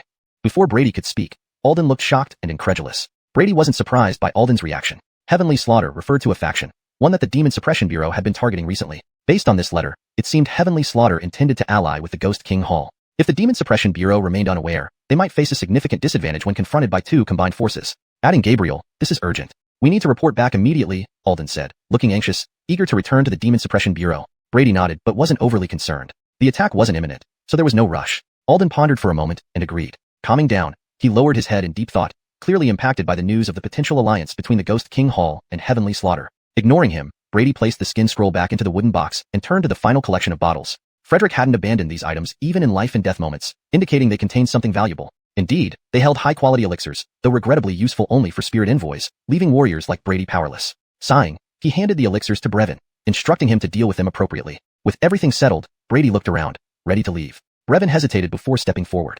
Zahir adding, what about these people? Following his gaze, Brady saw the villagers cowering in a corner, their expressions unreadable. Realizing their protector was dead, they crawled towards Brady, pleading tearfully. We were wrong. We know we were. All this was the village chief's idea. We were deceived. We didn't want to do it. The old man forced us. Please have mercy. In their cries for mercy, some even appealed emotionally. A dental adding, I'm your Alan. Your family couldn't afford food when you were little, and I helped. You had a fever when you were 7. I personally went up the mountain for medicine to save you. Don't forget. I held you as a child. You even peed on me. A dental adding, your father and I were brothers. If he were here, he'd forgive me. A dental adding, everyone, shut up. Seeing Brady's darkening expression, Brevin barked, silencing everyone. They looked pleadingly at Brady, knowing he held the power. Rubbing his temples, Brady felt a headache coming on. Their words weren't exaggerated, and he remembered those incidents vividly. Truly, even a fair official finds family matters hard to resolve. After a moment's silence, Brady turned and walked straight out of the stone room. Zahir adding, what? Brevin was puzzled, unsure of his intent. Without turning back, Brady said coolly, handle it as you see fit. This place is yours to deal with. His figure flickered, disappearing immediately. Brevin and the others exchanged glances, unsure how to proceed. The villagers, however, looked relieved, thinking their lives were safe. Some even started scheming. That adding boy seems to be doing well. Maybe we should go join him. We're practically his elders. Surely he won't ignore us. Lost in their daydreams, they failed to notice Brevin's icy glare. On my command, kill every last one of them. The villagers froze, unable to believe their fate. Staring at the malicious eyes around them, they trembled in terror. With chilling screams, the area turned into a living hell. Alden watched calmly, showing no intention of stopping. Eyeing Brevin, whose face was smeared with blood, he noted this name in his mind. This guy, despite his weaker power, might outlive even him.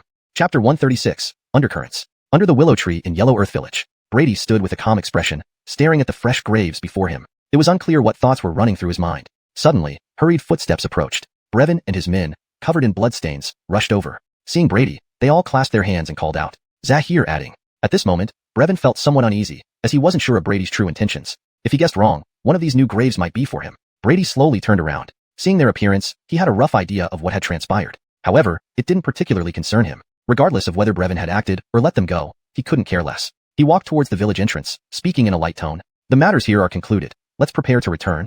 Seeing Brady's back, Brevin felt a wave of relief, knowing he had made the right decision again. Just as he was about to follow, he hesitated for a moment, then stepped toward a small grave in the corner. He fumbled in his pocket and pulled out a severely deformed candy, placing it gently before the grave. Without saying anything more, he stood in silence for a moment before turning and leaving without hesitation. With the neighing of horses, the group gradually disappeared into the distance. Under the cover of darkness, Yellow Earth Village fell into complete stillness. Perhaps soon, everything that happened here would be buried under the earth. Meanwhile, within an eerie ancient tomb, several hoarse voices sounded. Hee hee, it seems Rat Bite is in trouble. So what? After sustaining such severe injuries, daring to act so recklessly outside, it's only natural he met his end. Heh, he wanted to come back but, unfortunately, he lacked the courage. Have you found out who did it? Do we even need to think? Apart from those demon hunters who recently appeared in Cloud City, who else could pose a threat to us? Let them revel for a few more days. We'll see who laughs last. Hey, do you think they discovered that thing? As soon as these words were spoken, all voices fell silent. After a long pause, someone uncertainly replied, shouldn't have. Before dying, that guy at least? The speaker's voice gradually faded, clearly aware of that person's nature. Despite being part of the same faction, they all harbored deep distrust for each other, making their relationship far from harmonious. This was evident from Ratbite's refusal to seek help even when gravely injured.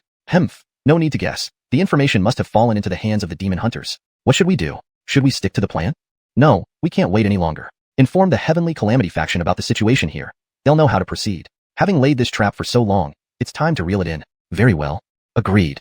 Cloud City. After a series of rushed travels, Brady and his group finally returned to the Demon Suppression Bureau. Alden rushed off with the human skin paper to find Sawyer, while Brady brought the soul-seeking charm back to the 1st Squadron's headquarters. Handing the charm to Kesha, Brady stood quietly beside her, waiting. Holding the charm, Kesha blew gently on it. Instantly, 2 faint human figures emerged from the air. Perhaps because they had been separated from their bodies for too long, the 2 souls appeared somewhat dazed. Kesha was unsurprised by this. She reached into her chest and pulled out a small bell, shaking it gently. With the tinkling sound, the 2 souls floated back into their bodies. However, they remained unconscious, eyes tightly shut.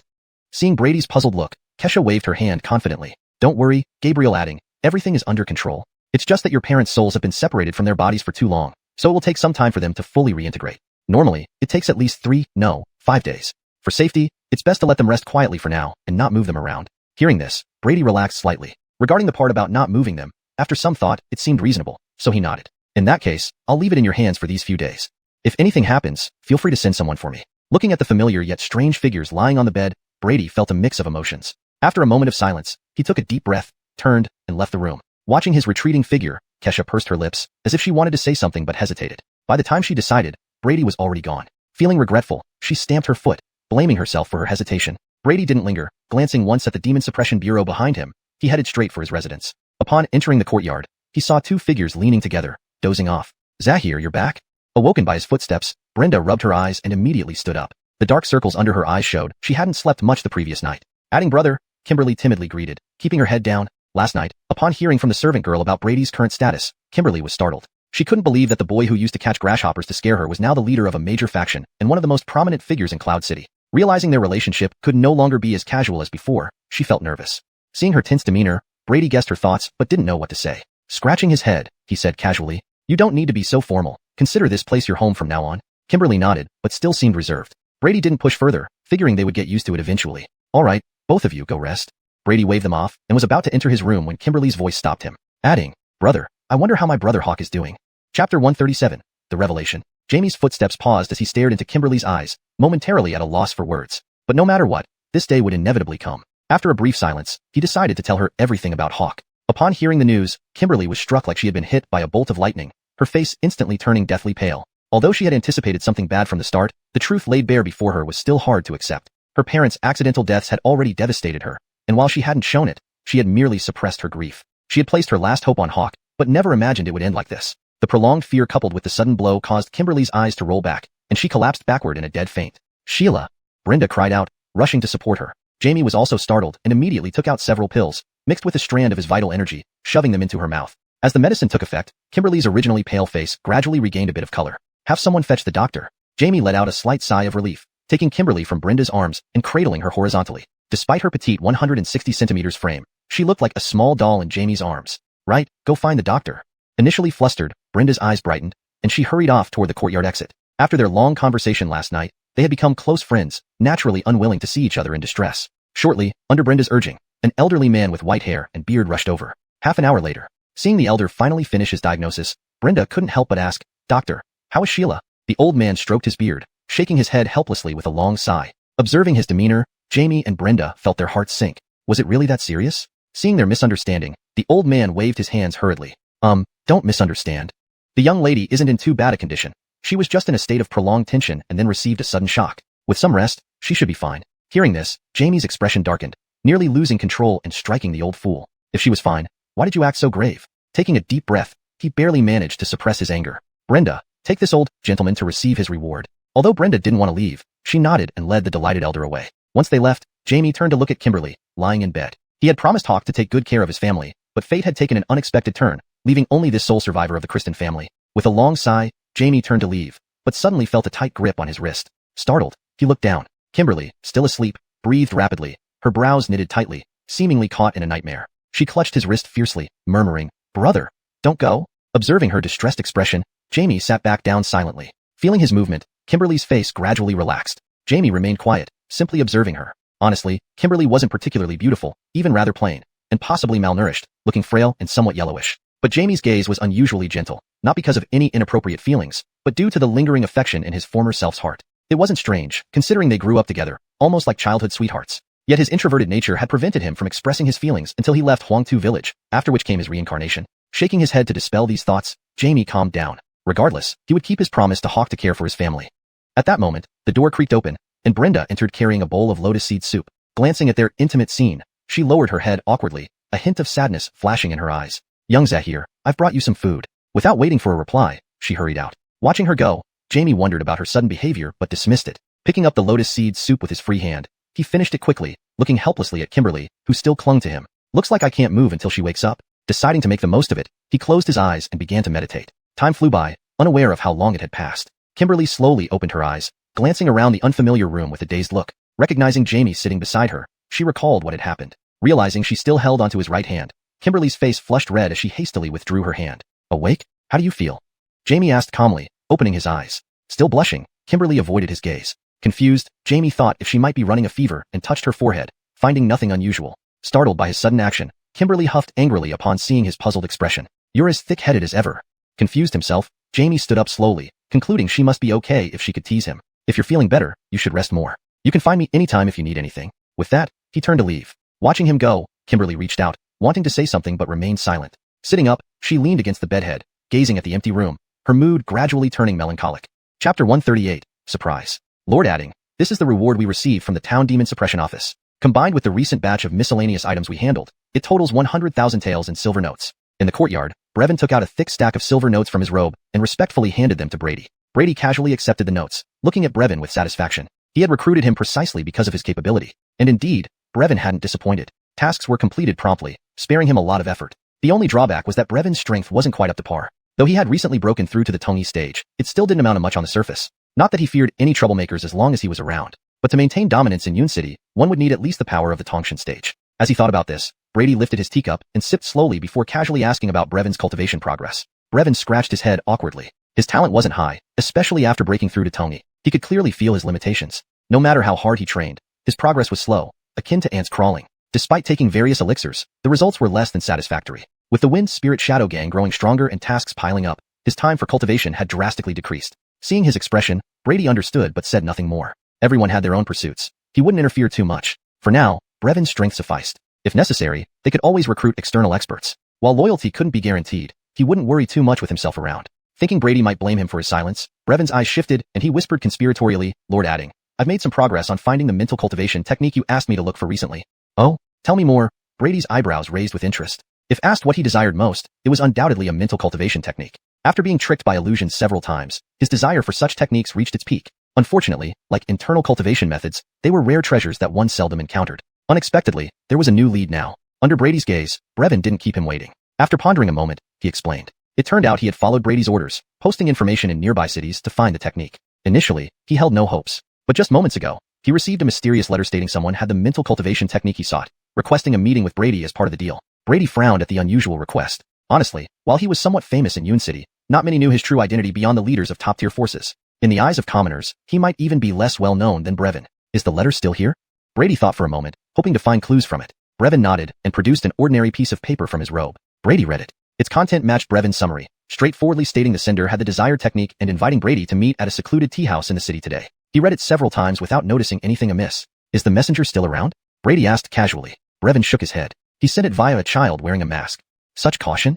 Brady was puzzled. This seemed more complicated than expected. But regardless, having found a lead on a mental cultivation technique, he wouldn't let it slip easily. He was confident in his strength. Apart from the mysterious Jagger, few in Yun City posed a threat to him. And the letter's owner definitely wasn't him. Glancing at the sky, not much time remained until the agreed-upon meeting time. After a moment's contemplation, he decided, come with me later. Brevin nodded, unsurprised. He just asked if they should bring more hands from the gang. Brady refused, wanting fewer people involved. Drinking his tea, he stood up and left the courtyard. Brevin followed closely. Shortly after they left, Brenda, standing nearby and sweating profusely, sighed in relief. She collapsed onto the ground, feeling her body about to give out. Only now did she realize that martial practice wasn't as easy as imagined. Who told you to slack off? Add another hour to your horse stance today. Or no dinner. A cold voice interrupted her brief rest. Recognizing the familiar voice, Brenda shivered, turning to see Brady peeking from behind the wall, expressionless. Brenda, helpless and tearful, forced herself back into position despite the pain. Seeing this, Brady nodded approvingly and left with the baffled Brevin following. Afterward, with the sound of a door opening, Kimberly emerged from her room. Looking around and not finding whom she sought, disappointment flashed in her eyes. Observing the struggling Brenda, she suggested, since Brother Adding isn't here, why don't you take a break? But Brenda continued her stance mechanically, muttering, Zahir is everywhere. Zahir is everywhere? Seeing her trance-like state, Kimberly was perplexed. Had Brother Adding evolved into gas? Note: character names such as Brady are romanized directly from Chinese pinyin, ensuring accuracy. Chapter 139. The 9 Transformations of the Spirit Sea. Nanha Tea House. Brady and Brevin sat casually in one of the corners, sipping tea while observing their surroundings. It was now the appointed time as per the letter, yet the mysterious person had yet to show up. Unlike Brady's calm demeanor, Brevin was clearly restless. He regretted acting on impulse without first confirming anything. If this turned out to be a deceitful trap, he would surely not escape being scolded. At that moment, a figure suddenly entered the tea house. Wearing a fox mask and with her aura intermittently visible, she seemed to have it concealed by some means. From her figure, she appeared to be a woman. Given the mask and her arrival at this precise time, it was highly likely that she was the mysterious person they were supposed to meet today. After standing at the door for a few moments and scanning the room, her gaze eventually settled on Brady and Brevin. After a brief moment of mutual eye contact, apparently recognizing each other, she slowly walked over. As soon as she approached, a pleasant floral fragrance wafted from her body. Brevin didn't give her any leeway and said coldly, You're the one who wanted to see our Zahir Adding? You have no manners at all, making Zahir Adding wait for you. The Maya paid no heed to Brevin's displeased expression, nor did she take off her mask. Instead, she sat down nonchalantly, glanced around and casually explained, Sorry, I was delayed on the way. Seeing her attitude, Brevin's eyes widened as he opened his mouth to speak but was interrupted by Brady's wave of hand. Brady poured a cup of tea for the Maya calmly and asked, I hear you have something I want? The woman didn't hesitate, lifted the teacup, and took a sip before instantly revealing a look of disdain. Pushing the teacup far away on the table, she pulled out a small cloth bag from her robes and tossed it in front of Brady. Brady wasn't concerned and casually opened the bag. Inside was a cultivation technique titled The 9 Transformations of the Spirit Sea. After a cursory examination, a glint of excitement flashed across his eyes. This indeed matched the spiritual cultivation method he needed, and it wasn't just a low-level technique. The entire method comprised 9 levels, also known as 9 transformations. It was said that upon reaching the pinnacle, one could enhance their mental energy by 9-fold. Of course, this was theoretical. An ordinary person usually couldn't go beyond 2 or 3 transformations. Not only were the requirements extremely strict, but each transformation required corresponding rare treasures and herbs for support. The first few transformations were manageable with effort, even if the materials were rare. However, the later ones demanded unheard of items like xiuxian eyes and heavenly tears, which Brady hadn't even heard of. Still, he was quite satisfied. He cut straight to the point. This technique is very satisfying. Now tell me what you want. Anything within my power, name your price. She had presented such valuable treasure and specifically requested a meeting, so her intentions wouldn't be trivial. But regardless, he wouldn't let this technique slip away. Brady tapped his fingers on the table, awaiting her response. He had no intention of forcibly taking the technique. First, it was unnecessary, and second, there were noticeable signs of tampering in key parts of the technique, suggesting she had taken precautions against him stealing it. Brady chuckled inwardly, understanding her caution. The Maya exhaled in relief. Zahir Adding speaks straightforwardly, so I won't waste time either. The rarity of this technique, I trust you understand. I don't need money. I only require a promise from you. A promise? Brady frowned slightly, hesitating. He already imagined this promise to be troublesome. Tell me what promise you seek. I must clarify, should your request involve harming innocents, I'm afraid I cannot comply. Her face obscured by the mask, her expression was hidden, but her eyes revealed dissatisfaction with Brady's hesitant attitude. Yet, she had no other choice. She dipped her delicate finger into the tea and wrote a single character on the table. Sure. Looking at the character she wrote, Brady was puzzled. Brevin, however, observed closely and seemed to grasp something. Her voice then filled the air, filled with hatred. My promise is to wipe out the entire Shur family. If you agree, this technique shall be my payment. Looking at the seemingly agitated woman, Brady's frown deepened. As expected, it wasn't that simple. He had heard of the Shur family, a well-established martial arts academy with hundreds of disciples and significant influence throughout Yun City. While they weren't a direct threat to him, completely eradicating the Shur family wouldn't be easy. They weren't mindless targets, and above them was the Demon Suppression Bureau, which wouldn't allow unchecked slaughter. While Brady remained silent, Brevin suddenly spoke up. The Shur family? Are you connected to the Shang family? Upon hearing this, Brady remained unperturbed, but the mysterious woman showed evident panic in her eyes. Brady gave her a curious glance. Brevin continued, Zahir Adding, the Shang family was a third-rate force in Yun City. Several days ago, they were wiped out for stealing a secret manual from the Shur family. Only the daughter of the head, Carol, escaped. Now the Shur family has placed a high bounty. Before he finished, the woman slapped the table angrily, glaring at Brevin. Baloney. That manual was our ancestral heirloom, leaked by a traitor. Those beasts, those beasts. Her voice broke with emotion towards the end. Brevin awkwardly scratched his head and ceased provoking her further. Chapter 140, Carol. At this moment, Brady had also roughly pieced together the sequence of events. It was clear that it all started with a struggle over a secret manual. Who owned the manual or who was lying didn't matter much now. The final outcome was that the Shang family had been brutally wiped out, and the identity of this mysterious woman standing before him was evident. She was Carol, the daughter of the Shang family patriarch who had narrowly escaped. As for whether the Shi family had ultimately obtained the manual, Brady looked at the 9 transformations of the Spirit Sea in his hand and had his answer. At this moment, Carol had calmed herself down and was staring intently at Brady. Well, have you made up your mind, xiuxian? If you agree to my request, I will immediately give you the missing pages. Brady remained silent for a moment, not answering right away. Instead, he asked, you trust me so much? Aren't you afraid I'll turn you in? You should know the Shi family isn't a minor force. If they offer friendship, most people wouldn't refuse, right? And the rewards they offer are substantial too. Carol did not respond but merely looked at Brady calmly. If she had any worries before, they were now gone. She knew very well what Brady was saying, but at this point, she had no other options left. She had considered seeking help from other forces, but quickly abandoned the idea, ignoring whether they would oppose the entire Shi family for a single cultivation technique. Even if they agreed, she wouldn't dare do business with them. When the Shi family attacked, none of the factions who usually got along with the Shang family showed up, and she even saw people from other forces among those attacking. The meaning behind this was all too clear. If she sought help from these forces, she would likely be handed over to the Shi family afterward. As for the Demon Suppression Bureau, they wouldn't care about such matters. They were far above everyone else. Choosing to trust Brady was partly because his new faction didn't have deep ties with the Shi family like others did, making it worth taking a risk. Another reason, Carol's eyes flickered as she looked at Brady's calm expression. If those exaggerated rumors were true, perhaps the man before her could indeed eradicate the Shi family. In her hopeful gaze, Brady finally spoke, I apologize, but I cannot agree to this.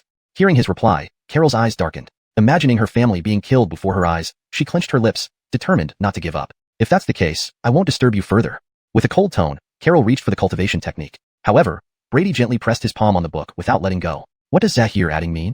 Carol's eyes turned cold, and she discreetly placed her other hand behind her back, seemingly preparing something. Watching the wary Carol, Brady remained calm. It's impossible for me to kill every single one of the 1,000 people in the Shi family. Even if I could, the price you'd pay would not be enough. But I can offer a compromise. 10 people. You can choose 10 people from within the Shi family. They will be the compensation for this transaction. Think about it carefully. Finished speaking, Brady lifted his hand from the book, picked up the now cold teacup, took a sip, and waited for her decision. Carol was taken aback, staring intently at Brady, trying to read his face. He met her gaze frankly, seeming not to lie. This made her hesitant, starting to consider his proposal seriously. Although she wanted to annihilate the entire Shi family, she knew that was impossible. So she would settle for interest first. Grabbing pen and paper, she began recalling the hateful faces one by one, filled with resentment. Soon, a list was presented to Brady. xiuxian, these are the ones. As soon as their deaths are confirmed, I will immediately provide the rest of the cultivation technique. Brady remained non-committal, not adding much more. Picking up the list, although he didn't recognize most names, he knew the top one. Jia Patriarch, Devon. After glancing at it twice, Brady casually handed the list to Brevin. Collect detailed information on these people. Brevin, upon reading the list, gave Carol a strange look. This woman certainly had a way. Each person on this list was a key figure in the Shi family. Once anything happened to them, chaos would ensue in the Shi family. Then, it would take just a little nudge for other forces to devour the whole Shi family. But Brevin said nothing more, simply acknowledging the order and putting the list away. As Brady's top lackey, he would execute any command without hesitation. Not just a small Shi family, even if Brady asked him to attack the Demon Suppression Bureau, he would still try to persuade Brady. Meanwhile, Carol looked at Brady, impatiently asking, when do you plan to act, xiuxian? I need to deliver the remaining cultivation technique to you. Brady didn't answer, only giving her a brief glance. Under his calm gaze, Carol felt an inexplicable chill, as if falling into an icy abyss. Realizing she had been too eager, she forced a smile. Since xiuxian has a plan, I'll wait for good news. Without waiting further, she turned and left the tea house. Brady didn't stop her, silently watching her leave. Outside the tea house, Carol placed her hands on her chest, calming her wildly beating heart. Just then, she felt like facing a ferocious beast, as if her life was completely out of her control. She understood it was a warning from Brady, but she didn't care. Since her family died before her eyes, she had already given up on her own life. To avenge them, she would pay any price. Glancing back at the now invisible tea house, she silently hoped, if it was him, he wouldn't disappoint her. Chapter 141, The Shi family. One day later, Lord Adding, this is all the information on the Shi family. In the inner courtyard of the Adding estate, Brevin stood beside, speaking respectfully. Brady lounged lazily in a soft chair, holding 2 pieces of intelligence that looked almost identical. After a brief glance through them, a peculiar light flashed in his eyes. Both pieces of intel were about the Shi family, yet their contents were intriguing. One document stated that the Shi family had only been established for several decades, but its influence spread almost throughout Yun City. It boasted 2 experts at the Divine Sense realm and plenty of skilled fighters at the Intent and Power realms. In the whole of Yun City, it was considered one of the top-tier forces. The crucial part was, despite wielding such power, the Shi family enjoyed an unexpectedly good reputation. They seemed to be quite passionate about doing good deeds. Over the past few decades, they had donated tens of thousands of silver taels to disaster victims alone. To the majority of the citizens, they were indeed considered a family of great virtue. If this was true, even Brady wouldn't want to risk offending public opinion by acting against them rashly. But could a family that rose so quickly with such immense power have clean hands? Brady's gaze shifted to the other piece of intelligence in his hand, a hint of amusement in his eyes. This sure family is truly a hypocrite. How did you put it before, Lord Adding? Acting like a whore, but wanting to set up a monument. Brevin smirked disdainfully. You ignoramus, what monument are you talking about? That's a memorial archway. All right, you're dismissed. Get busy. Brady cast him an irritated look and casually tossed back the 2 pieces of intel. Right, a memorial archway. A memorial archway? Brevin caught the intel, scratching his head awkwardly. Seeing Brady close his eyes in contemplation, he didn't disturb further and bowed out. Shortly after he left, Brady reflected on the intel about the Sure family. He had been hesitant initially. Dealing with a first-rate force wasn't something trivial, but now it seemed that killing just 10 of them was rather lenient. A flash in his eyes revealed his decision. Glancing at the blazing sun in the sky, he thought there was still time, no rush. Just as he was about to rest, a gentle voice interrupted him. Big brother Adding, do you have some time now? Sighing inwardly, Brady realized he wouldn't get peace today. Opening his eyes, he saw Kimberly standing before him, her large eyes glancing uncertainly at him. Inspecting her, a surprised look crossed his face. Unlike the dirty appearance from their last meeting, she was clearly well-dressed now, her overall image significantly improved, especially the pale yellow long dress she wore.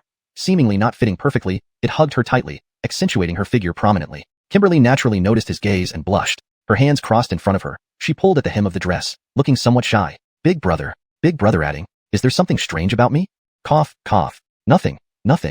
Brady responded awkwardly, averting his gaze. Running the eternal spring skill repeatedly, he suppressed his surging emotions. Herschels, especially martial artists, were always full of vigor, and the stronger one became, the higher their needs in this aspect. Thus, most powerful martial artists usually had multiple wives and concubines. Though Brady had entered the martial path relatively late due to the system, it hadn't lessened his natural urges. But buried in training, he rarely thought about it. Now, Kimberly slowly approached. As she neared, a faint feminine fragrance wafted to his nose, causing him another moment of distraction. Draining the bitter medicine from the cup, he barely managed to calm himself. Looking at her curious expression, he said calmly, "It's nothing, just your clothes seem somewhat familiar." Realizing this, Kimberly understood.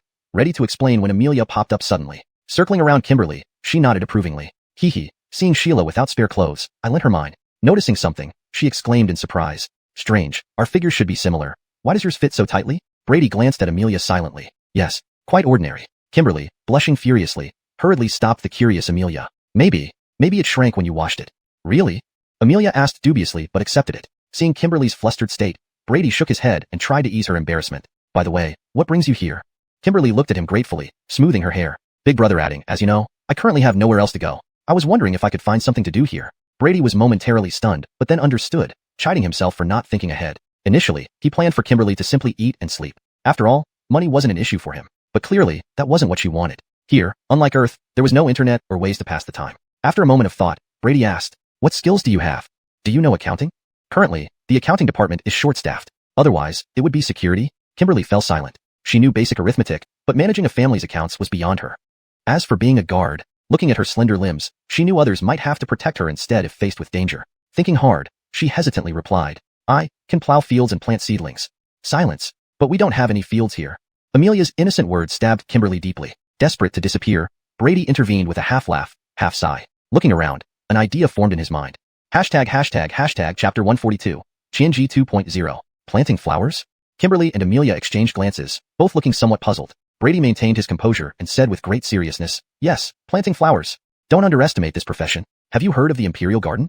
Apparently, it's filled with myriad exotic flowers and boasts unparalleled scenery. So your task isn't trivial. I don't expect you to replicate the Imperial Garden, but achieving half its beauty should suffice. As he spoke, Kimberly's eyes lit up. This job seemed to perfectly match her aspirations from every angle. After all, who doesn't love beauty? Flowers, as symbols of beauty, naturally appeal to women. Previously in Huangtu village, she had also enjoyed growing leeks and other plants, making her quite qualified for the task. Adding brother, rest assured, I'll make sure to meet your requirements. It won't be any worse than that so-called Imperial Garden. Seeing Kimberly's determined expression, a twitch appeared at the corner of Brady's mouth. He had never even seen the Imperial Garden himself, but he couldn't contradict himself now. So, he offered a few words of encouragement. With her new mission, Kimberly couldn't wait to get started. She took some silver notes from Brady and hurried off to purchase flower seeds. Seeing Amelia eager to join, Brady waved her over and included her in the flower planting squad. Amelia cheered and followed Kimberly out of the courtyard. Watching the two disappear, Brady shook his head in exasperation. His gaze then shifted to a corner where he muttered sarcastically, when did you develop this habit? Why do you prefer lurking in corners instead of using the front door? The moment he finished speaking, a figure materialized from the previously empty corner. Watch your mouth, brat. What lurking? I just happened to be in the right place at the right time, Sawyer retorted with a straight face. Rolling his eyes, Brady ignored Sawyer and sipped his tea. Sawyer didn't seem fazed by being caught and sat down beside him with a smile, pouring himself a cup of tea. What kind of tea is this? It smells a bit odd, Sawyer remarked, staring at the dark green liquid in his cup. Seeing Brady enjoy it, he suppressed his doubts and drank a large gulp. Suddenly, his face turned green, and he spewed out the bitter tea. Kid, what is this nonsense? It's so bitter it's killing me. Suppressing his laughter, Brady took another sip and feigned confusion. What's wrong with the tea? I find it quite good. Sawyer stared at Brady oddly, almost as if viewing an inhuman beast. Yet, seeing Brady continue drinking, he began to doubt his own taste buds. Had they malfunctioned? Refusing to believe it, Sawyer cautiously sipped again. The moment the ink-like liquid touched his tongue, an indescribable bitterness flooded his senses. It felt like various bile flavors bursting simultaneously in his mouth. Ugh. With a grimace, Sawyer wanted to spit it out, but saw Brady's teasing glance. Swallowing with his nose pinched, he noticed something unusual about the nearly empty teacup. This stuff could actually accelerate his spirit energy accumulation. Though the increase wasn't significant, it was enough to surprise him. Rare were the things that could impact his cultivation at his level. How could this odd-tasting tea achieve such results? After analyzing the concoction, he identified dozens of ingredients. While these components were precious, their effect shouldn't have been this potent. Noticing Sawyer's perplexed look, Brady chuckled inwardly. The recipe came from an ancient formula he had stumbled upon. Initially, it was barely effective. But after xuanhuan's improvements, the efficacy increased several times over, albeit with an even more unpleasant taste. Still, compared to its benefits, these minor drawbacks were insignificant. Moreover, despite the small pot, it wasn't cheap. Just acquiring the ingredients cost several thousand silver taels. If not for recent financial comfort, he couldn't afford it. Good stuff, truly remarkable. Sawyer, regaining his senses, stared at the remaining liquid with glowing eyes. With a flick of his hand, the entire teapot and cups vanished before Brady's astonished gaze. Do you have any dignity left? Brady grumbled irritably, snatching things in broad daylight like a bandit. Sawyer remained unfazed. You're not stingy, right? Just a pot of medicine tea? You can always mix it again. Brady rolled his eyes and ignored this shameless man. Got business or not? If not, scram. Don't block my view. Chuckling, Sawyer casually tossed a sphere on the table. Qianji? Glancing at the sphere, Brady's eyes brightened. Picking it up and caressing it, he infused a strand of qi into it. The sphere transformed into a shimmering long blade. Compared to before, Qianji's appearance hadn't changed much, but the number of spirit runes had increased to 12. A strange bloodline trace now adorned the center of the blade. Moreover, the weight had multiplied, likely exceeding 1,000 pounds. For Brady, however, this added weight was manageable. Swinging it effortlessly, the sharp wind suggested it could cut through air itself. This newly reforged Qianji had clearly improved in various aspects. Though satisfied internally, Brady feigned disappointment. Just this? Why didn't it even reach mid-grade spirit weapon status? Chapter 143. The storm is brewing. An intermediate grade spirit weapon? You really dare to think big, kid? Sawyer rolled his eyes and said irritably. But then he shifted his tone. Although Qianji isn't an intermediate grade spirit weapon, in a certain sense, it doesn't fall short of one. To be precise, Qianji can be considered half an intermediate grade spirit weapon at this stage. At this stage, Brady's eyes flickered, grasping the core of Sawyer's words. Sawyer savored Brady's expression, feeling satisfied as he continued. You should remember Gimme Info, right? When you were trapped in the illusionary array, didn't you encounter one of his spiritual bodies attacking you? And that spiritual body held a blood weapon called the Evil Spine Sword, correct? Brady nodded calmly. He would never forget it. Although the blood weapon ended up being destroyed by its own power, it caused him considerable trouble. But why did Sawyer suddenly bring this up? Seeing the smug look in Sawyer's eyes, Brady had a sudden realization and stretched out his hand. I almost forgot about it. Didn't you find that blood weapon back then? Cut the crap, it was my spoil of war. Hand it over quickly. Even if there's no sword, just give me some money. Sawyer's face froze, looking at the outstretched hand, his forehead creasing with annoyance. What are you thinking, kid?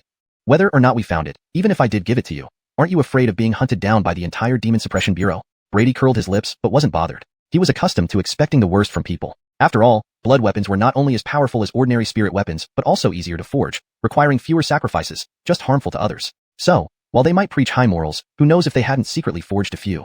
As for not being able to use them publicly, if everyone who saw them was killed, it would be like no one ever knew. But he wouldn't voice these thoughts aloud, knowing it would set Sawyer off. Sawyer, looking at Brady's strange expression, could roughly guess what he was thinking and couldn't help but glare. He wanted to scold him but didn't know where to start. After all, Brady wasn't part of their bureau, so he could only shake his head helplessly. All right, don't grumble in your heart. Don't worry, we didn't keep your spoils of war. That blood weapon is now in your hands.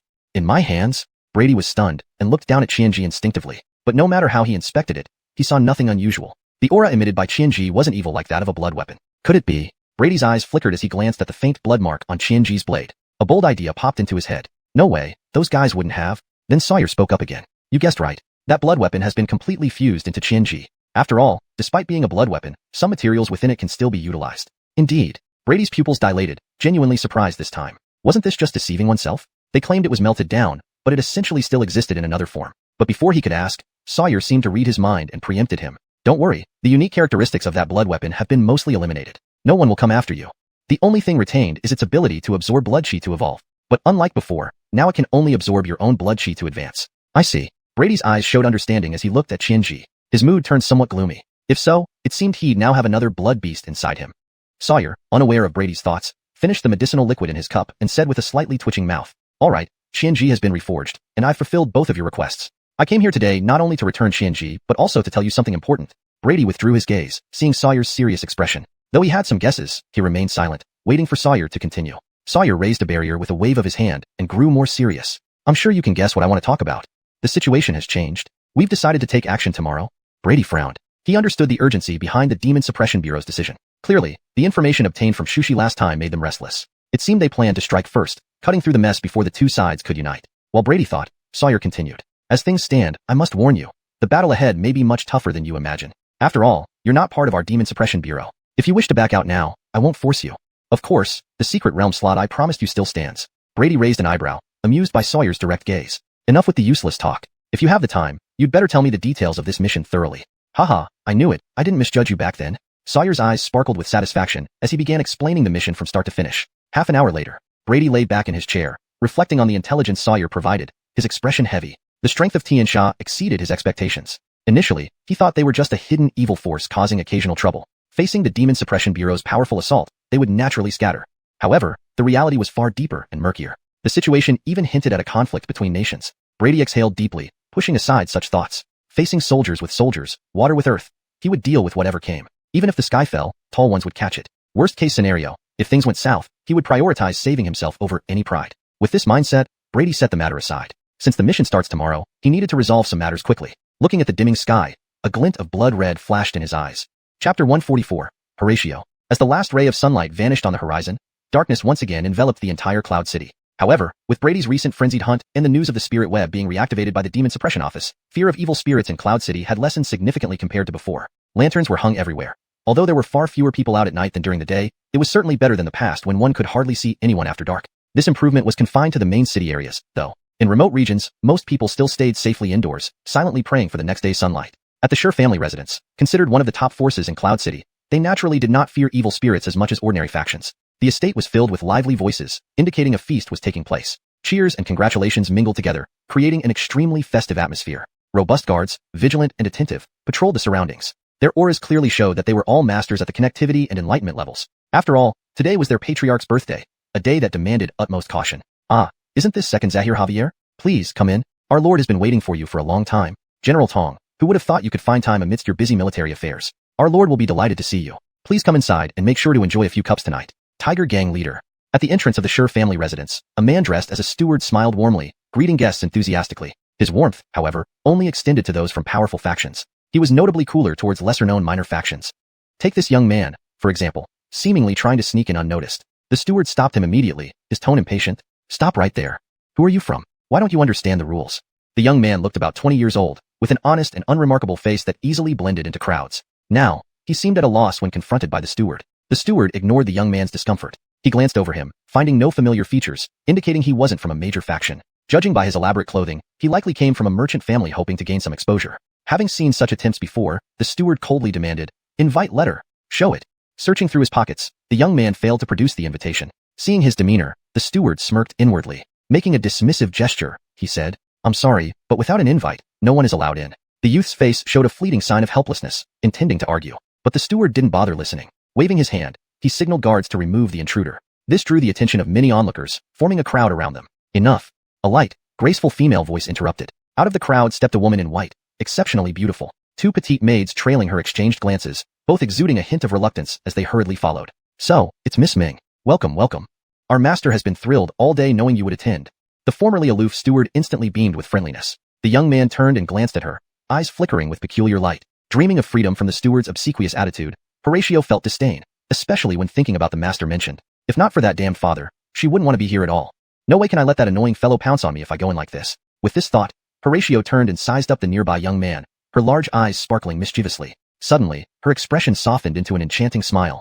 In front of everyone's bewildered stares, she walked beside the young man, speaking in what she imagined to be a coquettish tone. "Why won't you listen when I tell you to wait for me? No matter what, you must comfort me properly tonight. That's how girls should act coy, right?" Confirmed.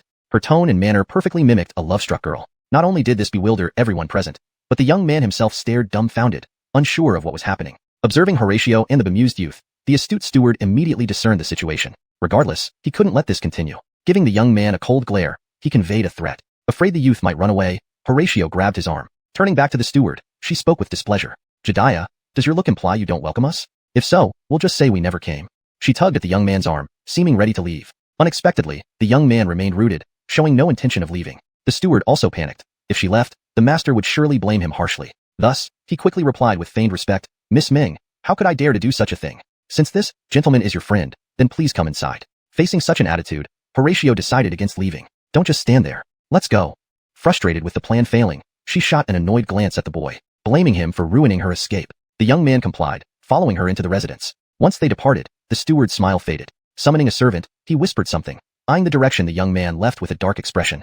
Inside the Sure family residence, Horatio struggled with the numerous young men surrounding her while casting a disgruntled glare at the boy. It was all because of him. She might have escaped successfully had he cooperated earlier. Besides, bringing him in, even if ungratefully received, she expected more assistance now instead of just standing there watching her discomfort. She felt irritated enough to gnash her teeth. Suddenly, a gentle voice sounded. Syra, you've finally arrived. Chapter 145, Chaos, Part 1. The moment that soft, feminine voice rang out, Horatio felt goosebumps all over her body. The young gentlemen surrounding her instantly changed expressions, looking as if they had encountered some ferocious beast. They lowered their heads and slunk away. The cause of this disturbance was the elaborately dressed man, now walking towards them. He was called a man, but that was highly questionable. After all, it was rare to see a man dressed in colorful attire, his face powdered white with rouge, holding a semi-transparent flower-patterned fan, and walking with exaggerated hip sways. If not for the prominent Adam's apple, one might have mistaken him for a girl. Cough. Is this really Farouk, the heir of the Sure family? Today's meeting proves indeed unique. Did you hear? This young master likes dressing up as a woman and has a preference for men. Is that true? No wonder I felt his gaze on me just now seemed different. TSK. It looks like the Sure family will decline in this generation. Shoo, keep your voice down. His temper is terrible. Don't invite unnecessary trouble. The man ignored the odd glances from the crowd, his floral fan half covering his face as he gracefully approached Horatio. As soon as he got close, Horatio smelled an intense perfume mix. It was as though several cheap perfumes had been poured and forcibly mixed together. Horatio winced, barely suppressing her discomfort, and instinctively reached back to grab something, only to clutch at empty air. The boy who had been behind her moments ago had vanished. Forgetful ingrate. Horatio silently cursed. She decided to ignore the man and turn to leave. Dream, where are you going? Let me accompany you. But the man appeared again, blocking her path. No matter which way she turned, she found herself blocked by him. Clearly, this Sure family heir was skilled in a particular style of movement. Seeing that she couldn't shake off this annoying fellow, veins bulged on Horatio's fair forehead, and an inexplicable rage began to burn inside her. Ignoring her father's earlier advice to endure, she abruptly jumped up and pointed at Farouk's nose, shouting, Don't call me by that disgusting name. Have you ever heard anyone tell you that you smell worse than the courtesans in the 100 Flowers Pavilion? Can you please go away? I can hardly breathe with you around. Despite the scathing insults that even a normal person would find unbearable, Farouk wore an expression of satisfaction. Yes, that's right. Dream, this is what makes you different from other women. I love it so much. I'm eagerly looking forward to the day when you marry into my family. Farouk stared intently at Horatio, licking his crimson lips. Under his gaze, Horatio shivered, feeling as if a slippery serpent were coiling around her. Go away. Even if I marry a beggar, I won't marry you, you pervert. Marissa, Adriana, let's go. With that, she stormed off with her two maidservants. This time, Farouk didn't follow. He watched her retreating figure, a sinister look flashing in his eyes, before reverting to a look of infatuation. Hee, woman, sooner or later, I will get you. Just then, the butler who had been standing by the entrance walked over hesitantly. Biting his lip, he finally spoke. Young Zahir, the youth beside Miss Ming. We can't find him anymore. Farouk said nothing, just giving him an icy stare. If you can't find him, what use are you? Find him within the next half hour, break his limbs, and bring him to my room. Otherwise, Farouk gave a cold snort and left, swaying his hips lightly. The butler wiped the cold sweat from his forehead, relieved. He knew young Zahir's methods all too well and angrily turned to the guards. What are you standing around for? Haven't you heard? Find him. If I suffer, none of you will be spared. Watching the guards scatter to carry out the order, Butler Sher's eyes swept around, seething internally over the sudden appearance of the youth. If not for him, he wouldn't be in this predicament. Daring not to waste more time, he led the guards to search. Meanwhile, in a corner of the banquet hall, a plain-looking youth sat quietly. He seemed nervous, unfamiliar with such a grand occasion, yet his gaze kept drifting toward the important guests of the Sher family. 1278, plus that freak outside. All targets except for the patriarch are here. A flicker of relief flashed in the youth's eyes, his demeanor subtly changing. This youth was none other than Brady in disguise. Surveying the gathered targets, he marveled at his good fortune. Initially, he had planned to capture a couple of evil spirits to unleash chaos in the Sher household, but finding spirits took time, and he didn't want to waste it. Fortunately, the Sher family had already organized this feast, saving him the trouble. Those high-ranking officials enjoying praises from other factions likely never imagined they were being targeted. As Brady waited for the last key person, a resentful voice rang out. There you are, hiding. You're hard to find.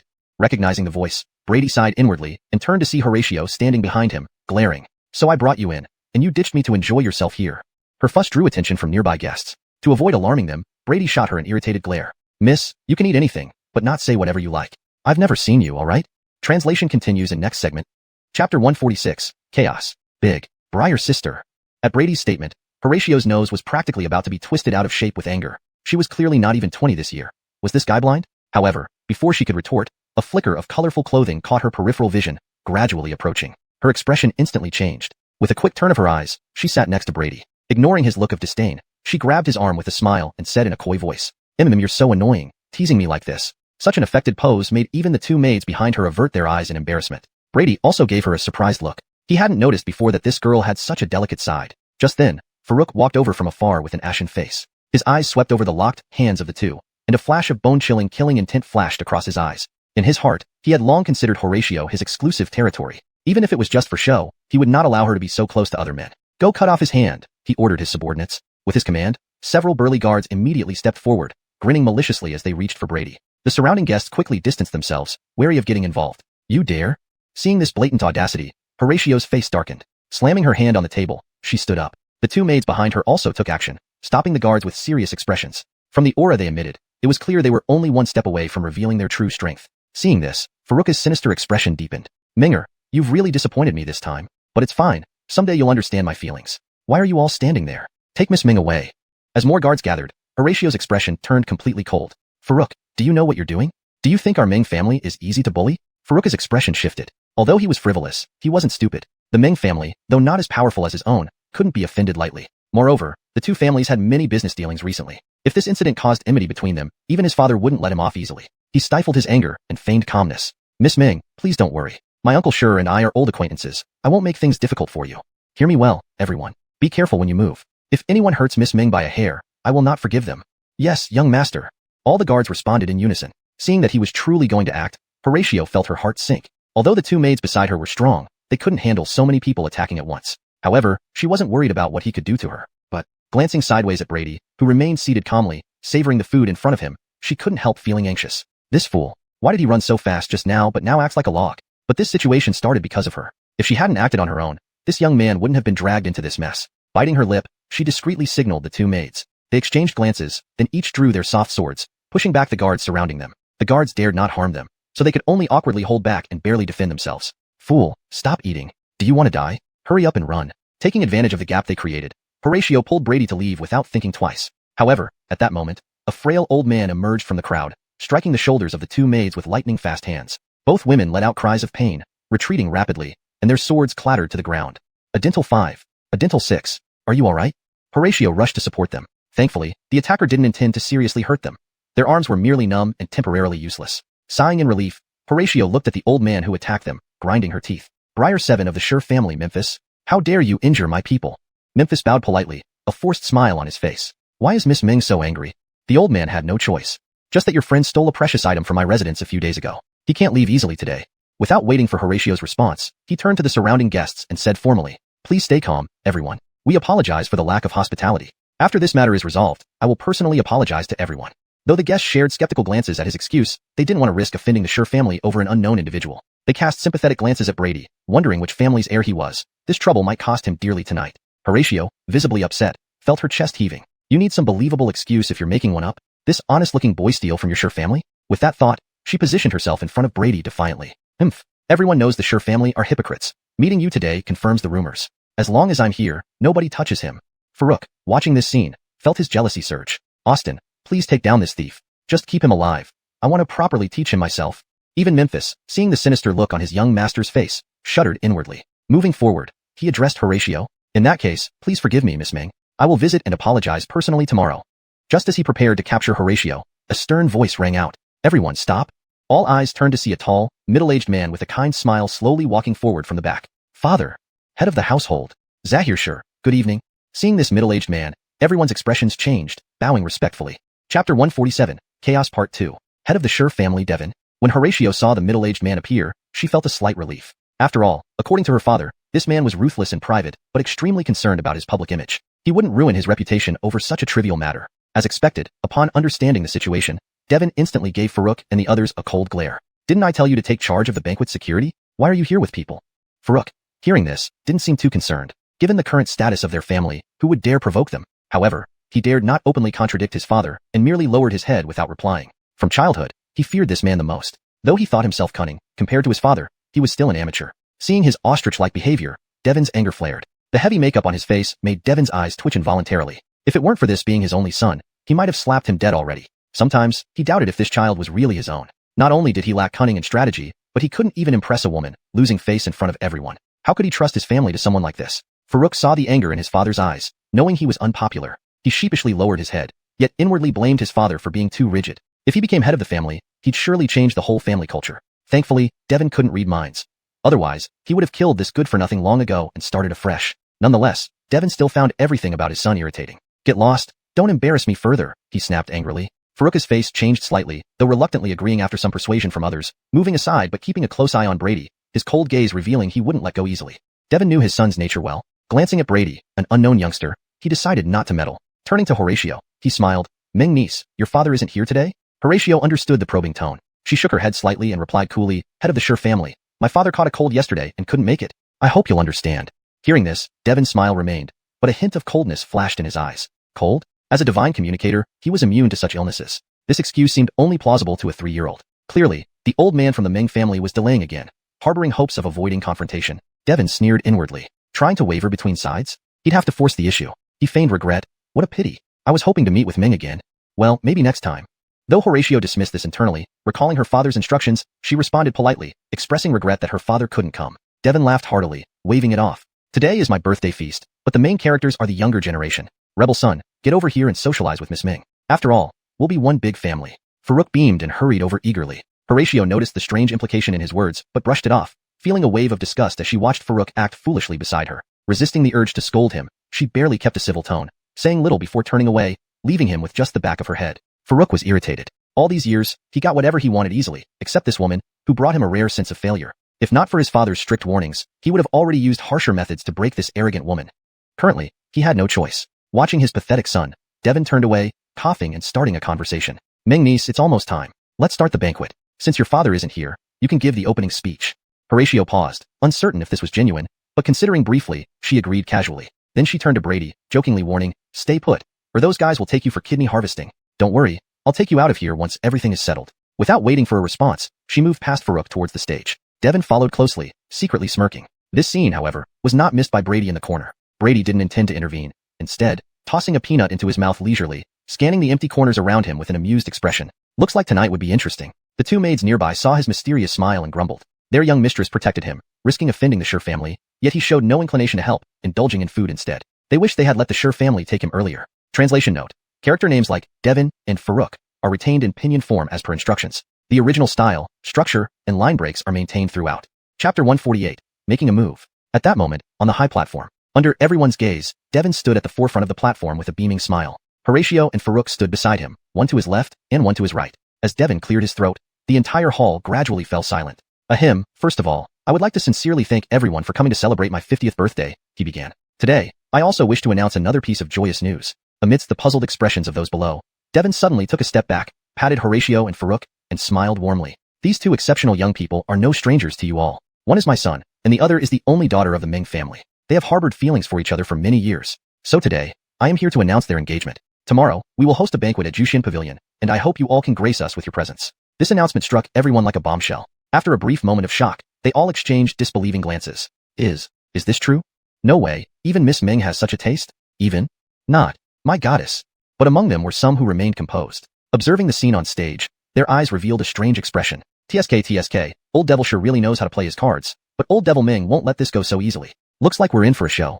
Farouk was momentarily stunned by his father's words, but soon wore an ecstatic smile. On the other hand, Horatio, who had been planning to say a few formalities and leave as quickly as possible, was completely dumbfounded. Who am I? Where am I? What's happening? Seeing the peculiar gazes from the crowd, she quickly realized what was going on and became enraged, her body trembling with anger. She never thought Devin would stoop so low. Just as she was about to deny it, she was startled to find herself paralyzed. Trying to speak, not a single word came out. That old man must be behind this. Recalling Devin's strange pat earlier, Horatio's face paled. Clearly, he had set up this scenario long ago. Two attendants noticed something was wrong, but before they could act, a group of guards surrounded them, led by Memphis. The little brat, we meet again. After offending young Zahir, did you really think you could run? Memphis casually controlled the two attendants, looking at Brady with derision. Despite the menacing stares around him, Brady remained calm. If I were you, I wouldn't do this, he said calmly. The guards burst into laughter, assuming he had been scared witless and was babbling incoherently. Memphis stifled a laugh and taunted, oh, perhaps I'd like to see that happen. Meanwhile, watching the murmurs below, Devin felt a surge of satisfaction. This was precisely the effect he wanted. Once the news spread tonight, even if Ming had 100 mouths, he couldn't explain. Feeling Horatio's hateful glare, Devin decided to add an extra layer of assurance. He turned to Farouk. Langer, it seems Miss Ming is exhausted tonight. Why don't you take her to rest? Yes, father. Farouk's eyes lit up. He understood the hidden meaning in his father's words. Wasn't he being asked to consummate their union? Eyeing Horatio's delicate form, he couldn't hide his lustful intent. Though he never touched women, he was willing to make an exception for her. At this moment, Horatio tried to gather her strength but found her body still unresponsive due to Devin's trickery. Despite the crowd's indignation, no one dared challenge Devin's icy stare. Seeing Farouk approach with lecherous intent, Horatio's face turned ashen. Was her innocence to be ruined by this despicable man? Just then, a piercing scream broke the silence of the banquet hall. Devin frowned, but before he could react, a figure crashed in front of him, lifeless after a few twitches. Recognizing the face, Devin's countenance changed dramatically. It was none other than Elliot, their family's seventh briar. His eyes held traces of terror, and his appearance was pitiful. From the twisted neck and deep palm print on his right cheek, it was clear he died from a single slap. Who on earth could do this? Devin's eyes turned cold, radiating bone-chilling killing intent. Everyone around him trembled under his glare, revealing Brady sitting calmly amidst it all. It was this boy. Devin recognized him, the youth who had clashed with his son earlier. Initially dismissing him as just another nobody from a minor clan, Devin realized he had underestimated him. Most critically, Memphis, an elder with middle-stage Tongi realm, was killed by a single blow. Devin felt a chill down his spine, his killing intent fading. Such a young person possessing such power indicated a formidable force backing him. Suppressing his rage, Devin didn't move rashly. Where did this stray dog come from, daring to create chaos in our household? You useless fools. Are we wasting resources on you? Don't just stand there. Attack now. The guards, filled with terror, hesitated. Damn, you talk big from up there. Come on yourself. They had clearly seen Elliot die from a single slap, now fearing to move a muscle. Seeing Farouk ranting, Devin's forehead veins popped, and he roared, "Silence, you insolent child." Confused, Farouk froze but recoiled at his father's murderous gaze, too afraid to protest further. Devin repressed his fury, addressing Brady cautiously. Young friend, did our reception somehow fail you? And randomly slaying one of our elders is hardly reasonable, wouldn't you agree? Noticing Devin's vastly different demeanor, everyone was taken aback. Clearly, this seemingly ordinary youth had profound backing, enough to make Devin swallow his pride. Horatio, on the verge of despair, felt a flicker of hope. Unable to speak, she stared straight at Brady, emitting muffled sounds. Chapter 149.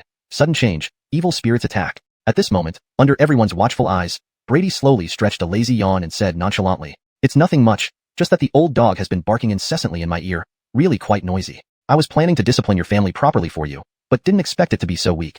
Upon hearing these words, the crowd on the scene exchanged strange glances. No one had anticipated such boldness from the young man, who clearly had no intention of giving the Schur family any face. The surrounding members of the Schur family were incensed at this point. Had it not been for the head of the family not issuing any orders yet, they would have likely rushed forward to tear this arrogant intruder apart. At the same time, Devin's expression turned extremely unpleasant. Originally he had planned to investigate this guy's background before making a move, but now it felt like someone was riding on his neck and defecating, even asking him for toilet paper. If he tolerated this further, the entire Schur family would become a laughingstock. He cast a cold look towards an elderly man with childlike features nearby, this person being none other than the Schur family's great briar, Finn. Also the second godly realm expert within the Schur family. His power only slightly inferior to Devin himself, surely taking down this insolent youth wouldn't be an issue. Devin planned to capture this youth first, then inquire about the forces backing him. If those forces were formidable, he'd pretend to detain him while secretly letting him go later, saving the Schur family's reputation. If there was no substantial backing, a flash of ruthlessness crossed Devin's eyes. He would make this youth experience worse than death. However, just as Finn was preparing to act on Devin's cue, a sudden commotion erupted from outside. Ghost! There are ghosts! Run quickly! My leg! Before those inside could react, the screams from outside vanished completely. Occasional odd chewing sounds echoed through the night, sending shivers down everyone's spine. They're evil spirits. It must be evil spirits. Someone shouted out in the hall, causing immediate panic among everyone. Devin's patience was wearing thin from repeated disruptions. He lost all mood for dealing with Brady. Seeing the unrest in the hall, he roared aloud, emitting a powerful aura that silenced everyone instantly. "Be quiet, all of you." Intimidated by his authority, the crowd gradually regained calmness. Soon after, however, several voices raised objections. "Chief Schur, what is happening? What happened outside?" "Yes, Chief Schur, you promised nothing untoward would happen, otherwise we wouldn't have come tonight. You must give us some explanation." Looking at the speakers, Devin felt a headache. Although the factions these people represented weren't as influential as the Schur family, they were still significant enough to offend cautiously. He cast a glare at Farouk behind him. If it weren't for this idiot abandoning his post, things wouldn't be so dire now. But it wasn't the time for regrets. Suppressing his anger, he clasped his hands respectfully and replied, Gentlemen, please rest assured. Since I promised to ensure your safety, I will not break my word. Please give me a little time to handle this matter. Then he turned to address one of the disciples behind him. Gretchen, please lead a few people to investigate outside. Gretchen, a lean woman skilled in martial arts, hesitantly nodded and picked a few trusted followers before heading towards the hall in trance under everyone's watchful eyes. Outside, all lights had vanished, leaving pitch-black darkness. As Gretchen led her team into the darkness, their figures were soon swallowed up.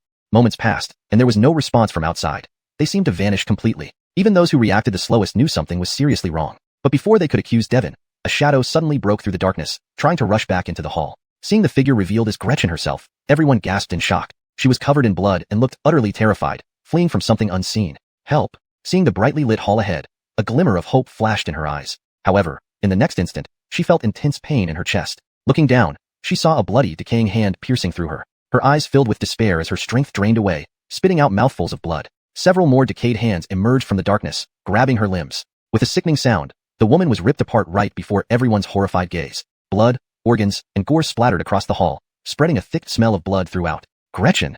Several elders who were close to her roared angrily, but were too late to help. They could only watch as the ghostly hands dragged the shredded pieces back into the darkness. Witnessing this gruesome scene pushed many attendees' nerves to the brink of collapse. A few drops of blood even landed on those closest to the door, causing them to collapse in terror, crawling backwards while screaming. Even Devon struggled to maintain control over the situation. He promptly gathered the Sure family members together. Father, what should we do?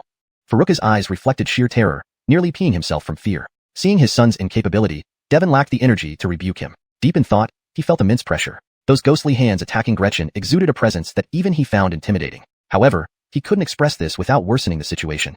He forced a composed demeanor and shouted, "What's the panic for? A mere group of evil spirits. We have myself and Great Briar here. The Sure family is safe. Moreover, with the appearance of these evil spirits, the demon-suppressing office should send reinforcements soon." Upon hearing this, the Sure family disciples were marginally reassured, though Farouk noticed something off in his father's tone but kept silent, subtly moving closer to his father. ##### Chapter 150. An acquaintance. After calming the people of the Sure family, Devon turned his gaze toward the various factions in the hall who were in shock and terror. Seeing their chaotic state, he couldn't help but frown slightly. Although he didn't care about their lives, this was his territory. If something went wrong here, even the Sure family wouldn't be able to bear the consequences of offending so many forces at once. Moreover, there were quite a few skilled individuals among these people who could be very helpful in dealing with the current unknown situation. So he stepped forward again, took a deep breath, and said loudly, "Ladies and gentlemen, please listen to what I have to say." It had to be admitted that anyone capable of managing such a vast force must have excellent oratory skills. Under his persuasion, everyone soon calmed down and prepared to face this crisis together. Head of the Sure family, after this is over, you must give me a reasonable explanation. A middle-aged man with a rugged face glared at Devon. "Kane brother, rest assured, I will definitely give you a satisfactory answer after everything is settled." Devon replied politely to this middle-aged man. There was no other reason, aside from himself and the Great Briar. This person was the only divine connection realm expert in the room. The middle-aged man grunted coldly, but didn't say more. The others present also felt slightly relieved. With 3 divine connection experts and over 20 mind communication adepts on hand, they could face the evil spirits without fear. Besides, they only needed to stall for some time until the demon suppression office arrived. But would things really be this simple? Sitting in a corner and ignored by everyone, Brady casually glanced at the darkness outside the door, a hint of an unfathomable smile playing on his lips. As for the 2 maidservants standing behind him, they had already quietly moved toward their young mistress's position during the earlier chaos. Brady glanced at them indifferently, but did not stop them. He remained seated calmly, watching this unfolding drama. Just as everyone braced themselves, a voice filled with hatred suddenly rang out from the darkness outside the door. "Hee, old dog sure, did you ever think this day would come? You shall pay for all your actions back then. This is just the beginning. Your branches will be visited one by one." Everyone present was stunned. Initially thinking it was merely an invasion by evil spirits, it now seemed there were hidden issues. The middle-aged divine connection realm expert's face also darkened. Initially believing this incident to be a coincidence, it now appeared that the Sure family had provoked someone they shouldn't have. They were now suffering collateral damage because of it. The expert immediately stood up and said coldly, "Head of the Sure family, what's going on here? Could you please explain thoroughly?" Others also realized they were bearing the brunt for someone else's mistake. Anger flared as they accused the Sure family. The previously tense situation quickly deteriorated once more. With everyone criticizing the Sure family, each member's face turned grim. Hearing those increasingly harsh words, they wanted nothing more than to cut these people down with knives. Devon's head ached. He tried hard to recall if they had offended anyone, but failed. After all, growing to this size within decades required using less than honorable methods. Yet, most of their enemies were small factions without significant backgrounds. Someone who could directly command evil spirits puzzled him. Farouk, standing behind Devon, showed a hint of confusion. That voice sounded familiar, but he couldn't remember who it belonged to. Brady, sitting in the corner, had a peculiar expression. He recognized the owner of the voice, having met him just the previous day. What puzzled him was why someone with such strength would seek his help. Clearly, something unknown was happening. Thinking this way, Brady became less eager to act. He wanted to see what this person had planned. On the other side, when the various factions learned this was a revenge against the Sure family, they couldn't help but speak up. "Sir, we are not members of the Sure family. Please let us go. We promise not to say anything outside. Yes, please spare us. Their pleading fell on deaf ears. The entity in the darkness paused briefly, then said coldly, "You all are close associates of the Xiu family. None of you should be trusted either. In any case, no one is leaving here today." The crowd was dumbfounded. They had only come for a banquet. How could they be considered close to the Xiu family? Can't you be reasonable? However, regardless of their thoughts, the entity in the darkness clearly had no intention of further talk. A strange whistle sounded, and several twisted figures emitting evil auras slowly emerged from the darkness. 1, 2, 3, 4. Seeing the 4 evil spirits appear one after another, everyone swallowed nervously, their faces filled with dread. They had thought there was only one, but who knew there were so many? Devon's expression grew extremely grim, his eyes fixed on the evil spirits as he roared inwardly, "Damn it, who is targeting our Xiu family?" At this point, it was clear there was no room for negotiation. Forcing himself to calm down, he contemplated how to break the deadlock. For evil spirits, judging by their aura, weren't newly born.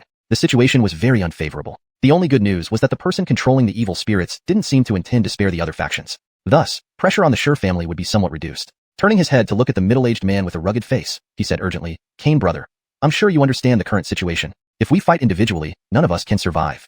Maddox was incredibly frustrated. He had originally come to join the festivities, not to face such a dangerous situation. Now, though exciting, he feared for his life. He glared at Devon fiercely, "If we survive this, I won't let you off easily." Chapter 151, Carnage. Far from being intimidated by the Maddox's rage, Devon felt a flicker of relief. At worst, he could simply offer some compensation once this matter was over. But of course, he continued to placate verbally, "Brother Kane, rest assured. I will give you a satisfactory resolution." In response, the Maddox merely gave a cold snort and didn't say anything further. He understood Devon's character all too well. However, the current situation clearly dictated that only by cooperating with the Xiu family could they secure any hope of survival. Devon, the old fox, was unfazed by the Maddox's attitude. As he watched the 4 evil spirits gradually closing in, his expression grew grave. "Since that's the case, Brother Kane, let's handle the strongest one among them."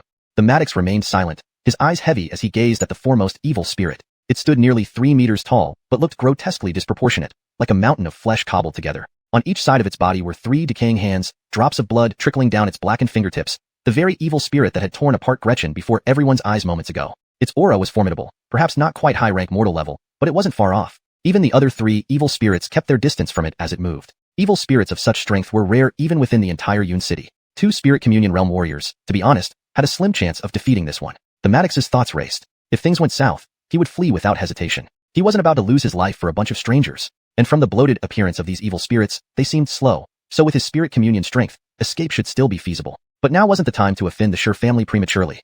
Meanwhile, Devon, unaware of his allies' intentions, was briefing the Grand Briar rapidly. "Grand Briar, please have the other elders restrain the remaining 3 evil spirits. I'll resolve this quickly and then assist in dealing with the rest." No one objected to his plan. They all nodded silently in agreement. As they discussed their strategy, the 4 evil spirits didn't pause and soon reached the center of the hall. This banquet hosted by the Xiu family had at least several hundred guests, mostly scions of powerful families. Few had ever seen such a terrifying scene, leading to immediate panic. People began screaming and scrambling backward, desperate to put distance between themselves and the evil spirits. Unfortunately, the hall was confined, and there wasn't far to go. Despite their bloated appearance, the evil spirits' movements were quick.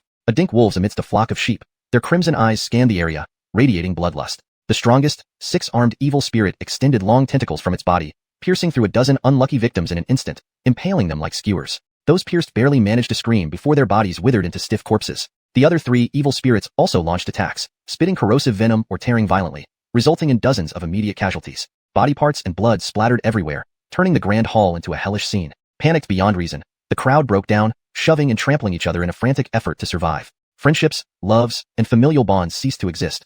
People pushed others to certain death just to gain a second more of life. This chaos did nothing to deter the evil spirits, but instead hampered Devon and company, preventing effective counterattacks. Despite his enraged shouts, Devon couldn't sway the irrational masses. Within minutes, the death toll was staggering, the hall filled with a dense, suffocating stench of blood. Some attempted to escape through doors, only to meet similar fates in the darkness outside, resulting in more screams. This outcome chilled the rest to the bone. Clearly, at least one more powerful evil spirit lurked outside. The Maddox shuddered at the thought of facing an unknown evil spirit alone. Damn it, this can't continue. Forget these idiots, we need to stop them. As the evil spirits absorbed more life force, their auras grew even more terrifying. Devon, his eyes bloodshot, finally lost patience. If this continued, the place would be entirely wiped out before the demon suppressors arrived. The Maddox also realized the gravity of the situation and decided to risk everything. They exchanged glances and simultaneously charged toward the 6-armed evil spirit, showing no mercy to the panicked crowd, knocking them aside. Blazing Palm. Crimson Poison Sword Technique. Without hesitation, both unleashed their strongest attacks upon approaching the 6-armed evil spirit. The Maddox struck first, his palms blazing red, landing a fierce blow on the creature's back. Sizzling sounds erupted as two charred palm prints appeared on its body. Devin was equally relentless. Drawing his sword, a rare spirit artifact with faint spiritual patterns glowing along the blade, he sliced through the evil spirit's lashing tentacles with ease. A scream tore from the evil spirit as foul-smelling fluid spurted from the severed ends. Several nearby individuals accidentally touched a few droplets and were instantly reduced to pools of blood. Both men paled, recoiling swiftly to avoid contact with the lethal liquid. But the six-armed evil spirit, now focused on these humans who dared harm it, ignored the tasty prey around it, glaring fiercely as it roared and lunged forward.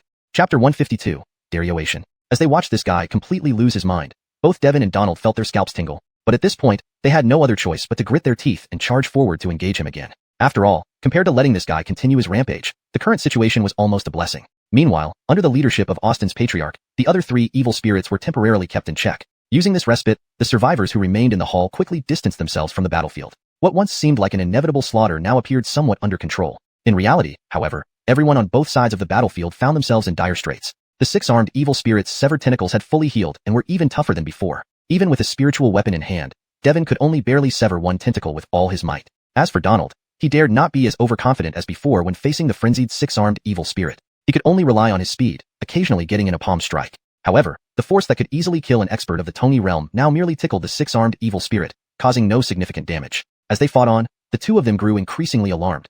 This guy's strength seemed to be growing, but compared to their predicament, things were far worse on the other side of the battlefield. Apart from the elder himself, the other Tony experts could barely cause any harm to the evil spirits. They could only provide some restraining effect. Facing the attacks of the evil spirits, those lucky enough managed to escape unscathed, while the unlucky ones were torn to pieces. These three evil spirits, though not as strong as the most powerful one, each possessed near middle-level fan realm strength, far beyond what these Tony experts could handle. Austin's eyes turned bloodshot, and his aged body burst forth with vigorous chi and blood power. Swinging a wolf-shed club wildly, he forcefully broke through the attacks of two evil spirits, but, exhausted, was thrown away by the third one. With him, the main force gone, the others could barely hold on. Several people screamed as they were devoured alive, and the battle situation rapidly teetered on the brink of collapse. Damn it! What are those Zendasu people doing? Why aren't they here yet? Devin, watching the other side of the battlefield, was utterly anxious. These people were the elite his family had accumulated over years, now being squandered here uselessly, making his heart ache as if bleeding. But he had no other options. Against this ever-strengthening six-armed evil spirit, they could only barely protect themselves, let alone offer support. This is hopeless. This guy is too bizarre. If we keep going like this, we'll die here for sure. Donald, delivering another palm strike to the back of the six-armed evil spirit, and seeing the faint burn marks, felt his eyelids twitch. Retreat began to cross his mind. Seeing Donald's evident fear, Devin's face darkened. He knew the man's words made sense. If this continued, even if they waited until Zendasu arrived, the Sure family would never recover. Thinking of this, he felt intense hatred towards the puppet master behind the evil spirits, wishing to tear him apart. But he didn't think that this outcome was also a result of his own actions. Avoiding the tentacle stabbing from behind, Devin couldn't hold back any longer. Brother Kane, do you have a plan? Speak quickly. Donald did not hesitate, as he needed Sure's strength. He swiftly laid out his plan. However, after listening, Devin's face showed hesitation. If they followed this plan, the Sure family would become despised by all. Seeing this, Donald inwardly cursed, finding this old man hypocritical. But he had no choice. He couldn't execute the plan alone. You're hesitating? Look around. Do you want to wait for them all to die first? Devin was stunned and glanced at the battlefield. Seeing the majority of the Tony experts already dead or injured, and the elder drenched in blood, his heart sank. Tony experts were one thing, but a Thongshan realm powerhouse was not replaceable. Any loss would be devastating to the Sure family. Donald saw his expression and felt a bit relieved. Devin, decisive, immediately began acting. While restraining the six-armed evil spirit, he moved towards the elder's position. The elder wasn't in much better shape, his body worn out, his chi and blood powers severely diminished. On the verge of exhaustion, he noticed the family head approaching, initially thinking Devin had resolved the issue. But then he saw the six-armed evil spirit still alive. Recognizing the secret gestures, the elder realized Devin's intention and was shocked but hardened his resolve. Disciples, retreat with me. Everyone, who had been barely holding on, looked stunned but then showed wild joy. Regardless of the reason, retreating was better than dying. Without explanation, the elder took a deep breath, and his wolf-shed club erupted with terrifying power, slamming into one evil spirit. With a loud crash, the massive evil spirit flew away like a bowling ball. Following suit, the other two were similarly struck. Exhausted, the elder's face paled, his chi and blood reaching their limit. But this gave the others a chance to withdraw. Devin and Donald also unleashed their strongest attacks, forcing the six-armed evil spirit back several steps. They promptly led the elder and the rest to completely leave the battlefield. Chapter 153, Betrayal. On the other side of the hall, the lucky survivors gathered together. The horror of what they had just experienced was still fresh in their minds, leaving them with lingering fear. Do you think Zahir Shur and the others can hold off those creatures? Asked a short, wretched-looking man, breaking the tense silence. Should be fine. After all, there are 3 masters at the deity realm. The speaker's voice faltered, revealing his own uncertainty. What difference do 3 deity realm masters make? There are 4 evil spirits as well. What if? The short man's skepticism was cut short by an angry voice nearby. Shut your damn mouth. One more word, and I'll throw you out to feed the evil spirits right now. The speaker was a pale-faced young master who glared at the short man as if he were ready to kill him. Though the short man was unhappy, seeing the angry looks from everyone else, he realized he had overstepped. He didn't dare say more and could only close his mouth sheepishly. Don't panic. My father is one of the strongest figures in Cloud City, said another voice, breaking through the tension. Even the Demon Suppression Bureau has to give him face. It's just a few evil spirits. They will be dealt with easily. At this moment, a soft, effeminate voice sounded. Turning toward the source, they saw Farouk fanning himself gracefully while walking over under the protection of several guards. His face radiated confidence. Horatio, still unable to move, was carried by 2 wet nurses following behind him. Seeing Farouk's ostentatious manner, the survivors inwardly resented him. Had it not been for his banquet tonight, they wouldn't be in such danger. But due to the Schur family's power, they could only nod in agreement. Farouk seemed to enjoy this reaction, and his boasts grew increasingly exaggerated. From tales of his father slaying multiple powerful evil spirits single-handedly to claims that even high-ranking officials of the Demon Suppression Bureau bowed to his father. While the crowd listened half-heartedly, none dared expose his lies. After all, their lives were now in his hands. Offending him now wasn't wise, so they joined in with lavish praise. Farouk felt triumphant until a puzzled voice interrupted. Hey, look, why did Zahir Schur and the others stop fighting? The evil spirits aren't gone yet, are they? The crowd immediately lost interest in Farouk and strained their necks to see outside. Farouk stood awkwardly among them, a flash of displeasure crossing his face. However, he knew better than to dwell on it, and followed the crowd's gaze. Sure enough, the intense battle between the 2 sides had ceased, and his father was now gathering the remaining disciples in a corner. Farouk's heart sank as he saw his father signaling him with a series of complex gestures, an advanced code understood only by the senior members of the Schur family. Upon deciphering his father's message, Farouk's composure shattered. A bead of cold sweat trickled down his forehead. He bit his lip and, without hesitation, slipped away with a few guards, unnoticed by the crowd. However, they weren't blind. Soon someone shouted, "Look out! These bastards are abandoning us and sneaking away." This sparked immediate realization and outrage. Knowing he was exposed, Farouk abandoned pretense and rushed toward his father's position, protected by the guards. This only confirmed everyone's suspicion, leading to furious reactions. Stop him. Why stop him? Let's follow him. They won't get rid of us so easily. The despicable Schur family, how dare you do this? Terrified by the murderous looks around him, Farouk hurried the guards to speed up. Suddenly, 2 servant girls seized the opportunity amid the chaos, stabbing the wet nurses and freeing Horatio. Carrying her between them, they dashed into the crowd before anyone reacted. Watching the trio vanish in moments, Farouk turned pale, feeling as though victory had slipped from his grasp. But there was no time to ponder, so he sprinted forward. The commotion naturally caught Devin's attention. Seeing a large group approaching, his face darkened. This foolish son couldn't even handle a simple task. He regretted sparing him. We can't wait any longer. They're coming. With the evil spirits closing in again, xuanhuan looked anxious. Why not just abandon a mere offspring? As long as they survived, they could always have another. But Devin had his reasons. If there were options, they wouldn't be in such a predicament. Just then, Farouk reached them, unaware of almost being left behind, standing nervously behind his father. Let's go. Devin glanced at the pursuing crowd, his eyes flashing with resolve. With a powerful slap on a stone pillar, it collapsed with a thunderous crash, blocking their path. Amidst the dust and furious curses, Devin wasted no time, leading his group towards the exit.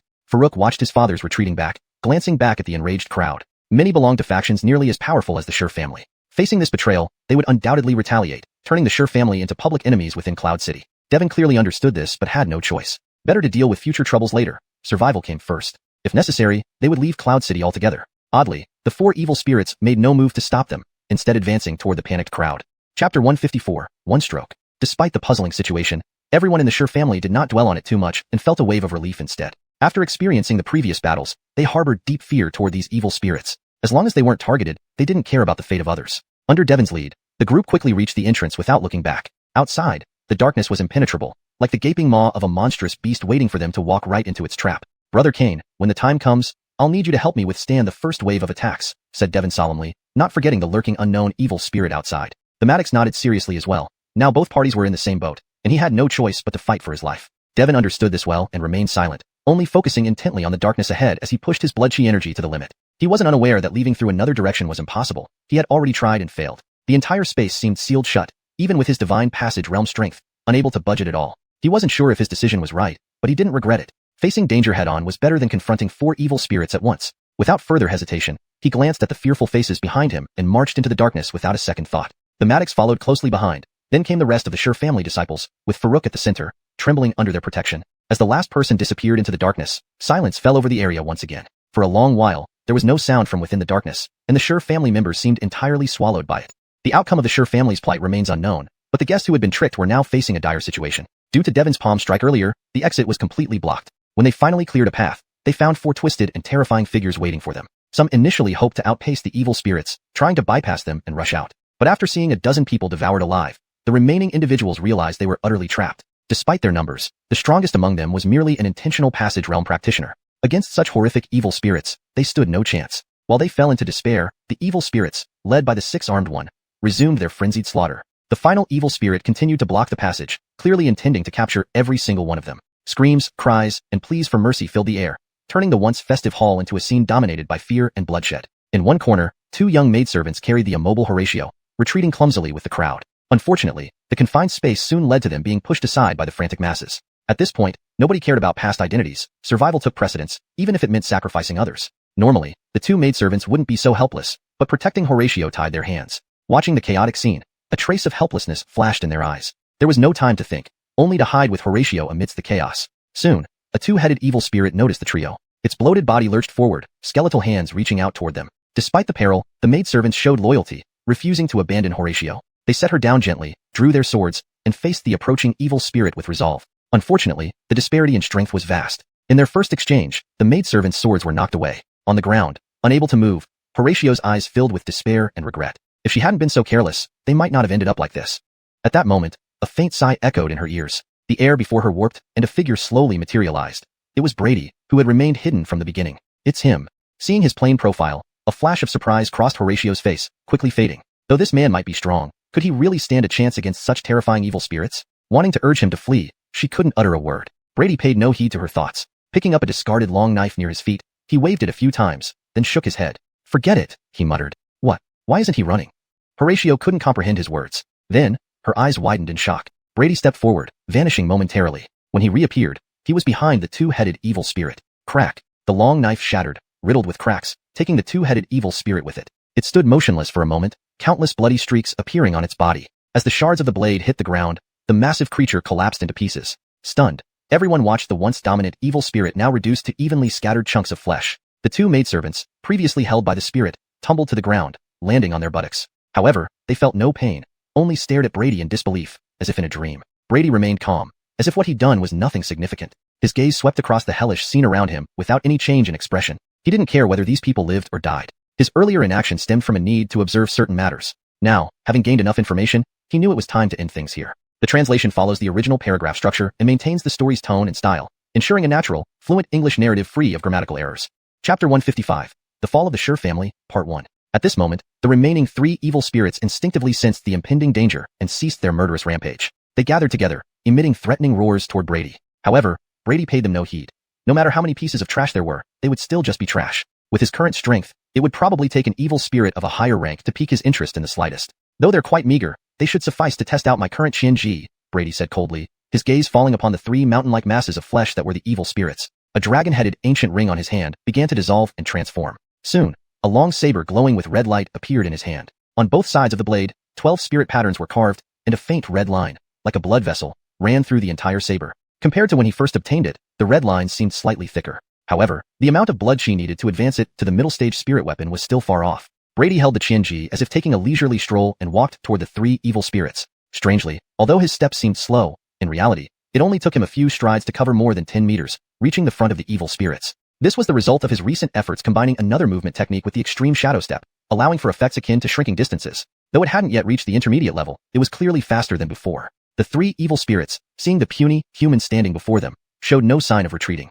Roaring fiercely, they initiated their attacks. If faced with such a combined assault, even a deity realm martial artist might choose to temporarily retreat. Yet Brady stood calmly as if he hadn't seen anything. Just as everyone held their breath in fear for him, Brady finally moved. With a faint buzzing sound, a dense web of sabers appeared before everyone's eyes. No one knew how many strikes Brady had unleashed in that instant. All they saw was that the three large evil spirits had been reduced to fist-sized chunks of meat scattered across the ground. As these pieces turned into swirling black mist and vanished, the invincible entities that had forced the Xur family to flee were now completely gone. Brady felt no sense of accomplishment looking at the stunned gazes around him. These subordinary evil spirits were nothing to someone who had witnessed the terrifying power of bovine ghosts. Returning the Qianji to his finger, Brady's eyes revealed satisfaction. Sawyer hadn't lied. Although Qianji hadn't advanced after being reforged, its overall capabilities had improved significantly. Moreover, with a continuous supply of blood chi, Qianji could possibly reach the high-level spirit weapon stage someday. Of course, this was merely speculation. High-level spirit weapons, reportedly, existed only in singular form within the entire Dahuang dynasty, stored at the heart of the imperial city to stabilize the dynasty's fortune, rarely used. At this point, the surviving guests finally regained their senses, showing expressions of relief from surviving a near-death experience. Their faces filled with fervor and admiration as they looked at Brady, the man who had saved them. This was the normal reaction humans had to a powerful being. For them, Brady was undoubtedly such an existence. They weren't foolish enough to blame him for not acting sooner. In a world where the strong dominated, exterminating entire families for minor disagreements was not uncommon. They didn't want to invite unnecessary trouble by speaking carelessly. However, not everyone felt joy. A lovely young lady, enraged, slapped the man beside her hard across the face. Just moments ago, this man, who usually spouted endless sweet words and claimed he would give his life for her, had abandoned her in the face of danger for mere seconds of survival. The man seemed aware of his wrongdoings, holding his face without much protest. Such scenarios were not rare. Even a seemingly loving couple in the crowd now found themselves arguing amidst crisis. True love, like birds in the same forest, flew apart when disaster struck. No matter how grand their words during peaceful times, few remained steadfast when death loomed. Brady ignored them and approached Horatio, who was supported by two maidservants. Seeing Brady approach, the maidservants admired and felt awkward, realizing how they had previously overlooked him, only to be saved by him now. Brady wasn't bothered by this. Looking at the statue-like Horatio, he flicked a ray of crimson light into her body. Soon, the means left by Devon within her were nullified. Horatio, suddenly regaining freedom, stumbled but was caught by the maidservants before she fell. Her cheeks flushed, she feigned composure, adjusting her hair as she softly thanked him. "Thank you, sir, for saving my life." Looking closely at Brady's face, she continued, "I have no way to repay you, but I will dedicate my next life to serving you faithfully." Brady rolled his eyes. Seeing that she hadn't recognized him, he chose not to explain, instead flicking her forehead hard. This awakened her dormant memories. She touched her reddened forehead, looking at Brady with disbelief. After all, in the entire Yun city, only one person dared do this to her. Stuttering, she asked, "Why aren't you silly big, no, xiuxian?" Seeing Brady did not deny it, Horatio gasped in surprise, then reached out to touch his face. "You rascal, behave," Brady scolded, swatting away her hands and tapping her head again. Watching her squat down in pain with a pout, he remained unmoved. Since they became closer, her playful nature had become evident, as mischievous as a destructive second dog. Only this tactic could somewhat control her. Ignoring Horatio's antics, he watched as she stood up again. She didn't ask why he was here but flashed a cunning smile. Zahir adding, "You couldn't have come in disguise just for me, right? Surely, you came because you thought I would encounter trouble at the Shur family." Sigh, "It's all my fault. No, this young lady's innate beauty is too captivating." Watching her revel in self-admiration, Brady, exasperated, made a show of tapping her again. Startled, Horatio shielded her forehead, jumping back. Seeing he wasn't truly angry, she quickly laughed and approached him once more. Even Brady lost his patience with her shameless demeanor. Nearby, the maidservants watched the two with strange looks. They had never seen the young miss act so intimately with a man. Translation maintained the original paragraph structure and line breaks while ensuring coherence and fluency in English. ##### Chapter 156, The Fall of the Shur Family, Part 2. At this moment, Brady glanced around and calculated the time. The other side should be about done by now. Not intending to linger any longer, he turned and walked toward the door. Horatio, seeing this, rolled her eyes and immediately grinned, following closely behind him. The two maidservants behind them exchanged glances and could only trail after them with helpless expressions. Just as Brady had taken a few steps, the group who had narrowly escaped moments ago hesitated but then approached him. "Sir, please stop. We owe you a great debt for rescuing us earlier. Otherwise, we would have—" Yes, thanks to your timely help. May we know your name? We wish to repay your kindness in the future." Brady frowned slightly at the crowd closing in. After some thought, he casually mentioned a name, Brevin. Brevin? Everyone was momentarily stunned. Not because the name was unfamiliar, but rather it was quite well known to them. As the leader of Fengling Yuanian gang, Brevin had become a household name in Yun Cheng's power circles within a short period. His rise from an unknown entity to such prominence was impossible to ignore. Even details like his brief tenure as a disciple at Menghu Martial Arts Hall and subsequent expulsion were widely known. Some even mocked Menghu Martial Arts Hall for inadvertently letting go of such a powerful figure. It was said that upon learning this, the hall master fainted from sheer shock. But didn't their impression of Chief Brevin look different from this man before them? Yet, mentioning Brevin clearly indicated a close connection. None present were fools. Given his formidable strength and association with Fengling Yuanian gang, the conclusion became clear. This must be the rumored mysterious presence backing Fengling Yuanian gang. Realizing this, everyone's faces lit up with excitement as they scrutinized Brady, trying to imprint his features into their memories. They wondered why he didn't look as fearsome or barbaric as the rumors described. He seemed rather ordinary. Clearly, rumors were not always reliable. Horatio whispered beside him, "Mr. Javier, these people represent middle and lower level powers in Yuncheng, including several major merchants. They can easily buy half of Yuncheng if they want to, but usually, they only deal with the Shur family." Hearing this, representatives from various factions were visibly flustered. They hadn't forgotten Brady's confrontation with the Shur family. By emphasizing their ties to the Shur family, Horatio's intentions were clear.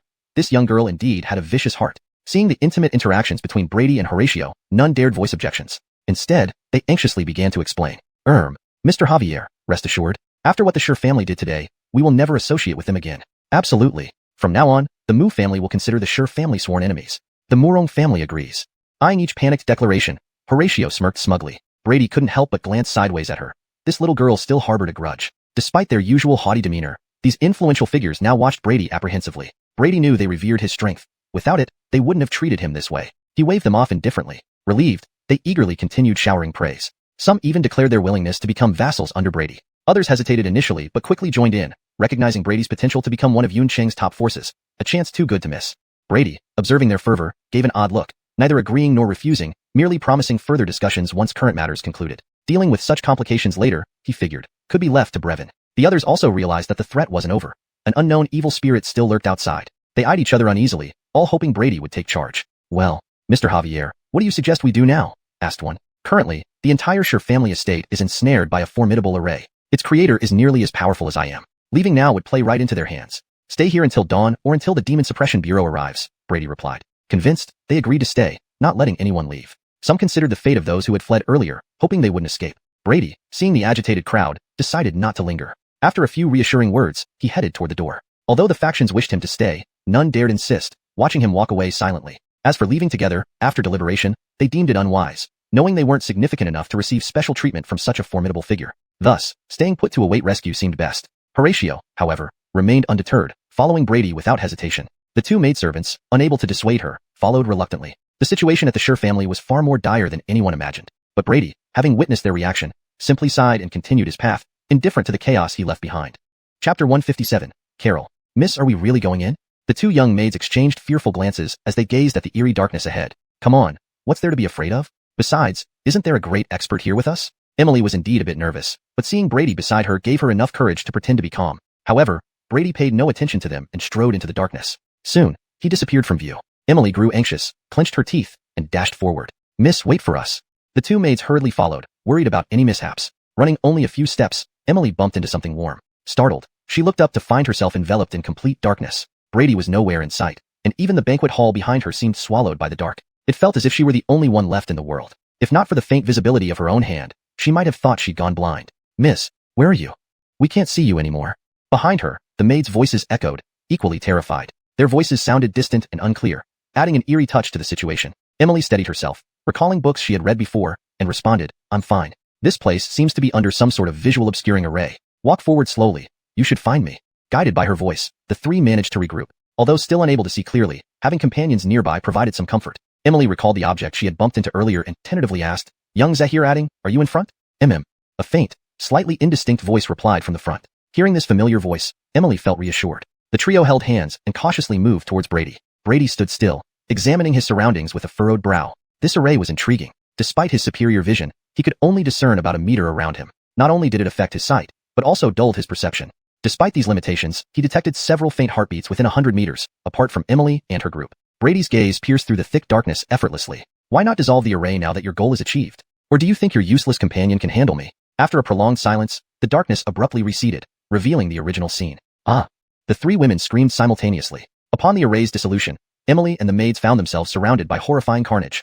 Corpses sprawled everywhere, blood coating the ground, and limbs scattered. One maid shrieked, having stepped on someone's severed hand. The ghastly sight and the pungent stench of blood nearly caused the three women to faint. Even though they had witnessed slaughter at the banquet, nothing compared to this shock. Brady, however, showed no significant reaction, having anticipated such a scenario. Examining the corpses, most wore attire indicating they were guests or servants of the Schur family. What was peculiar was the absence of heads. Their neck wounds suggested they had been forcibly ripped off. Ahead stood a towering black tree, devoid of leaves. Hanging from its barren branches were bloodied, mutilated heads. Atop the tree, glaring down, was a familiar face, the Maddox who had previously escaped. The fear in his eyes made it clear what befell the Schur family. With the passing breeze, the head swayed eerily, creating an unsettling spectacle. Brady turned his gaze toward a petite figure standing beside the tree. Recognizing the familiar fox mask on her face, he remarked with an odd tone, Miss Xiang, I must commend your exceptional acting skills. Even I am impressed. Indeed, the mastermind behind the events at the Schur family was none other than Carol of the Xiang family. Unbelievable as it seemed, the seemingly weak woman was capable of manipulating numerous malevolent spirits.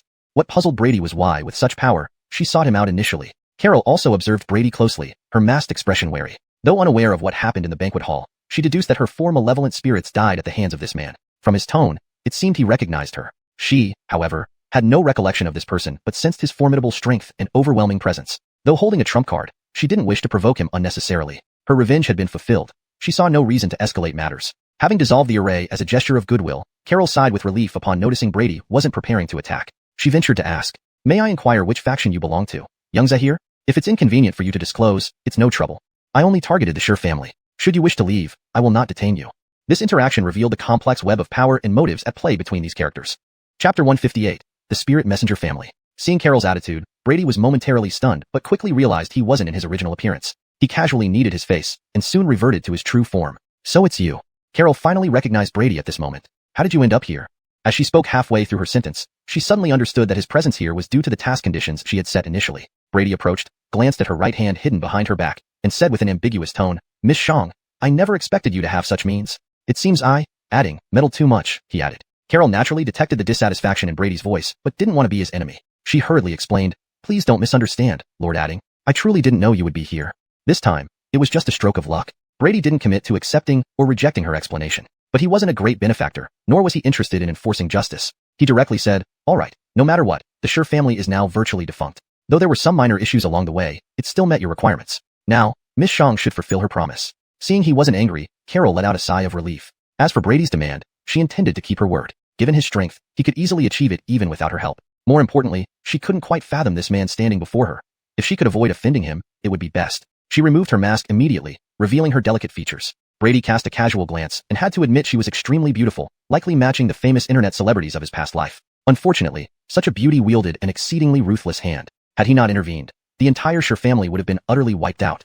After removing the mask, Carol hesitated not a bit, directly tossing it to Brady. Everything you need is on this. Brady caught it effortlessly, glancing over it briefly. Sure enough, inscribed inside was a row of tiny characters. After comparing it carefully with the 9 changes of the spirit sea he possessed, it matched the missing content. Having memorized the content, Brady looked at Carol approvingly. In all my years of work, I've never seen someone deliver goods like you. Confused by his words, Carol only wanted to leave as quickly as possible. Though camouflaged by the formation, she wasn't sure how long she could deceive those demon suppression messengers. Her current actions had undoubtedly crossed their boundaries. If they arrived, things wouldn't be so easy anymore. Forcing a smile, she respectfully said, Since Lord Adding is satisfied with this transaction, this humble woman will take her leave. She turned to leave, but Brady's gaze flickered. Storing the mask in his spatial ring, he blocked her path. Miss Xiang, why the rush? I have a few questions for you. Facing Brady blocking her way, Carol's expression changed slightly, becoming instantly alert. Lord Adding, what do you mean? Are you planning to bully a weak woman? Weak woman? Brady's eyes were peculiar. If you're a weak woman, the heads hanging from those trees would speak first against it. Ignoring her alert expression, he simply turned to look at the giant black tree and said calmly, How long do you plan to hide? Hearing this, a flash of panic crossed Carol's eyes. Before she could speak, a hoarse voice emerged from within the black tree. Ha, indeed a young hero. Few can sense old man's presence. Following this voice, a one-man-high hole appeared at the base of the black tree. Out walked a cloaked old man with an ugly face. From the energy fluctuation emitted, his strength was formidable, likely on par with Sawyer. As the old man stepped out, the entire black tree shook violently before transforming into a beam of black light, disappearing into his abdomen. This black tree was clearly his spirit. Could this guy be a demon suppression messenger? The old man, seeing Brady's expression, guessed his thoughts and coldly laughed. Don't misunderstand, young man. I'm not like those hypocritical wretches who spout righteousness. I am named Fernan, from the Tianlan City merchant clan, and related to this girl, you could say. I happened to pass by here and helped her out of convenience. Brady finally understood. No wonder Carol, with mediocre strength, inexplicably possessed such power. This force belonged not to her, but to this self-named Fernan. As for his denial of being a demon suppression messenger, Brady wasn't surprised. In this world, power was divided between martial artists and spirit messengers. The Dehui dynasty favored spirit messengers, establishing the demon suppression office. However, not all spirit messengers joined due to various reasons. Some practiced alone, others formed their own factions. These were known as spirit messenger families. Some powerful ones weren't easily offended even by the demon suppression office. The Sure family probably died, never knowing the small merchant family they toyed with had such a massive backing. Truly, the unpredictable world often has unexpected twists. Looking at Brady, admiration flashed in Fernand's eyes. Pondering a while, he extended an olive branch. Young man, the Xiang family name is renowned throughout the Dehui dynasty. Even the demon suppression office must be courteous to us. Our clan eagerly seeks talent. With your abilities, joining us would ensure boundless achievements. What do you say? Would you consider it? Hashtag chapter 159, Curtain Falls. Jamie was taken aback by this sudden recruitment. How could these major factions all be the same? They had just barely dealt with Sawyer, and now another merchant family appeared. Not that he had any intention of joining other factions, especially not the so-called Spirit Messenger family. According to his intel, their exclusivity was far worse than the Demon Suppression Bureau. While they were friendly to their own, it was hard to say about others. Tonight's events at the Sure family estate provided a glimpse into this. To them, ordinary lives probably mattered no more than ants. For regular people, these individuals might be more terrifying than malevolent spirits. Although Jamie wasn't a saint, he couldn't agree with such callous disregard for human life. Thus, without hesitation, he firmly declined the invitation. Fernand's face showed a hint of regret, but no anger. He remained cordial. Since you have other plans, I won't force you. If you change your mind in the future, you can come find me in Tianlan City anytime. In short, the doors of the merchant family will always be open to you. Jamie's expression didn't change despite Fernand's sincere attitude. This friendliness was only because both sides currently possessed equal power. The still warm bodies on the ground were proof enough. With that said, Fernand did not linger. Dark smoke billowed from him, carrying Carol away into the distance quickly. Jamie didn't stop them, merely watching them leave with a calm gaze, his thoughts unfathomable. Feeling sentimental? If you miss him, chase after him, Horatio quipped as she approached, having waited quietly in the distance. Seeing his distant demeanor, she felt an inexplicable discomfort. Jamie gave her a puzzled look, unsure why she was acting like this. Given her usual tendency to babble, he dismissed it as her old habits resurfacing and, without warning, flicked her forehead sharply. For some reason, each time he teased her, he felt inexplicably relieved. Perhaps it reminded him of his mischievous sister from his previous life. Seeing her pouting, clutching her forehead, Jamie laughed and turned to walk away. Watching his retreating back, Horatio stomped her foot angrily and pounced at him. You crazy girl. Get off me. Damn, you're biting me. Don't blame me if you break a tooth. You. The two maidservants following behind couldn't help but smile at the sight of their playful bickering. Shortly after they left, a squad of demon suppressors hurried over. Led by a bearded 7-star demon suppressor, they were shocked by the grim scene inside the Sure residence. He frowned deeply, realizing the gravity of the situation. After dealing with the Zheng family incident, now this, if mishandled, the entire Yun city would be affected. These damned evil spirits. Fuming, he felt he'd been handed a hot potato. What he didn't know was that this wasn't the work of mere evil spirits alone. Alden, investigate the situation here, he instructed, taking a deep breath. Alden nodded gravely, fully aware of the importance. Dark shadows spread from his shadow, thoroughly searching the area. Moments later, under the watchful eyes of the other suppressors, Alden opened his eyes, puzzled. Well, did you find the evil spirits? Alden shook his head but then nodded, leaving everyone baffled. Unable to take it anymore, the bearded man asked again. There's something strange. There's a strong presence of evil spirits here, but we found no trace of them within the Sure residence. It's as though they've already been eradicated. Eradicated? The suppressors exchanged puzzled glances. This feeling seemed familiar. Silent for a while, the bearded man finally asked, are there any survivors inside the Sure family? This time, Alden pointed to the inner courtyard without hesitation. There are still people gathered inside. Forcing himself to stay focused, the bearded man led his team into the banquet hall. The people inside rushed up to them, relieved to see them. Finally, you're here. I swear I'll never go out at night again. I want to go home. I want to go home. Gentlemen. As they listened to the cacophony of voices, the suppressors soon grasped what happened. Exchanging looks, they felt helpless. All right, since everything is fine here, let's return and report. Leave the cleanup to the propaganda department. Without turning back, they left the crowd dumbfounded. Where are you going? What about us? Impatient, the bearded man replied. Since the evil spirits are gone, just go home. Do you expect us to escort you to? With that, they walked away, leaving the crowd stunned. The lingering fear made none of them move easily. Cough, let's follow Javier's advice and wait until dawn before leaving. Reasonable. I agree. Outside Yun City, two figures reappeared atop the city wall. Fernand and Carol. Have you thought it through? Your lineage is nearly extinct. Joining the main branch isn't the best option. If you stay, I'll provide you funds to start anew here. You should live a life of luxury effortlessly. Instinct to Fernand's words, Carol glanced at Yun City one last time, gritting her teeth and responding earnestly. Please take me to the main branch, Briar Moo. After experiencing everything, she understood that external factors were fleeting. Only possessing formidable strength would allow her to truly control her destiny. Seeing her determined eyes, Fernand sighed. This path wouldn't be easy, but he had said what needed to be said. Her future depended on fate. With a wave of his sleeve, dark smoke enveloped them, vanishing from the scene. Chapter 160, Departure. Crimson Pearl, Centipede Grass, Heartburn Powder. In a sealed chamber, Horatio was carefully adding the collected ingredients into a large cauldron in front of her. With each ingredient added, the nature of the medicinal liquid within the cauldron changed. Her task was to control this transformation precisely. This process was incredibly taxing, and before long, sweat began to bead on her smooth forehead. But she had no time to wipe it away. She kept her eyes fixed on the bubbling liquid, speaking without turning her head. Turn up the fire. Upon hearing her words, Kimberly and Amelia diligently threw thick logs into the fire beneath the cauldron. As the flames intensified, a rich medicinal fragrance soon filled the air. Standing nearby, Brady took a light sniff and felt his entire body invigorated. Even his thoughts seemed clearer. From the looks of it, what's written in your book isn't wrong. In about half a day, the first batch should be ready. Smelling the fragrance, Horatio's tightly wound nerves finally eased a little. Brady, seeing the cauldron lid resealed, nodded approvingly. Miss Ming, you've really worked hard this time. After obtaining the complete Spirit C9 transformations, he immediately gathered all the materials needed for the first transformation and began refining them. Initially, he expected several failures, but Horatio's alchemy skills were much stronger than he imagined. Based on this, the first batch might succeed very soon. Hearing this, Horatio gave him a displeased glare. Miss Ming? That sounds so formal. Just call me Horatio from now on. She then lifted her chin with pride. See? I told you coming to me wouldn't be a mistake. Though my strength can't compare to yours, when it comes to alchemy, I'm unmatched in all of Cloud City. Seeing her almost insufferable arrogance, Brady couldn't help but chuckle. Alright. Meng Yuan, your alchemy skills aren't just the best in Cloud City. They might be unmatched throughout the whole Great Hui Empire. If anyone else heard such praise, they might have blushed modestly, but Horatio was different. Hearing this, she grew even more confident, saying earnestly, well, at least you have some discernment. With my talent, becoming the greatest alchemist is only a matter of time. In a few years, maybe I'll ask the Emperor for the chief alchemist position too. Meng Jejia is so amazing. Amelia has never left Cloud City. Amelia, having been swayed by her confidence, clapped her hands in excitement. Horatio waved her hand dramatically. Don't worry, I'll take you to the capital to enjoy all the good food and drinks. However, Amelia looked hesitant, glancing at Brady and stammered, I think I'll stay here. I want to follow young Zahir wherever he goes. You're hopeless. Horatio rolled her eyes, turning to look at Kimberly who was still diligently adding wood. Minger, we too will go. Let this little one stay with her young master. They'll envy us so much. Kimberly, unsure of how to react, stole a glance at Brady, her face flushing slightly as she murmured, I think it's fine staying here. Horatio was speechless, glaring at the traitors, and lunged at them, claws extended. Let me teach you two a lesson. Haha, stop. It tickles. Save me, young Zahir. Watching the three bickering, Brady shook his head helplessly. As the saying goes, 3 women create a drama. Ancient wisdom indeed held true. He cleared his throat. All right, that's enough. Cut it out. The 3 girls immediately stopped. Horatio, hands on her hips, looked at the 2 panting girls with smug satisfaction.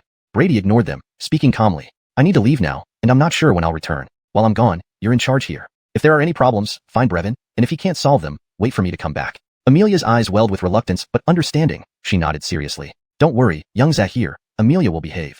Kimberly silently watched Brady, silently praying for him. To her, who had lost all her family, he was now her only reliance. Horatio, unconcerned, even waved him off impatiently. Fine, go already. Stop being so sentimental, are you even a man? But her flickering gaze revealed that she wasn't as calm inside as she appeared. Brady chuckled softly, said nothing more, and turned to leave the chamber. The 3 girls stood frozen, watching his departing silhouette, lost in their own thoughts. Inside the inner courtyard of the Adding residence, Brady saw Sawyer lounging in a recliner, pinching his nose and teasing in a mock-serious tone.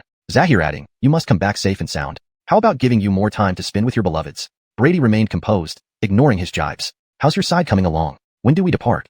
At the mention of business, Sawyer sobered up. The Demon Suppression Bureau is ready. This mission will involve 5 battalions, including myself.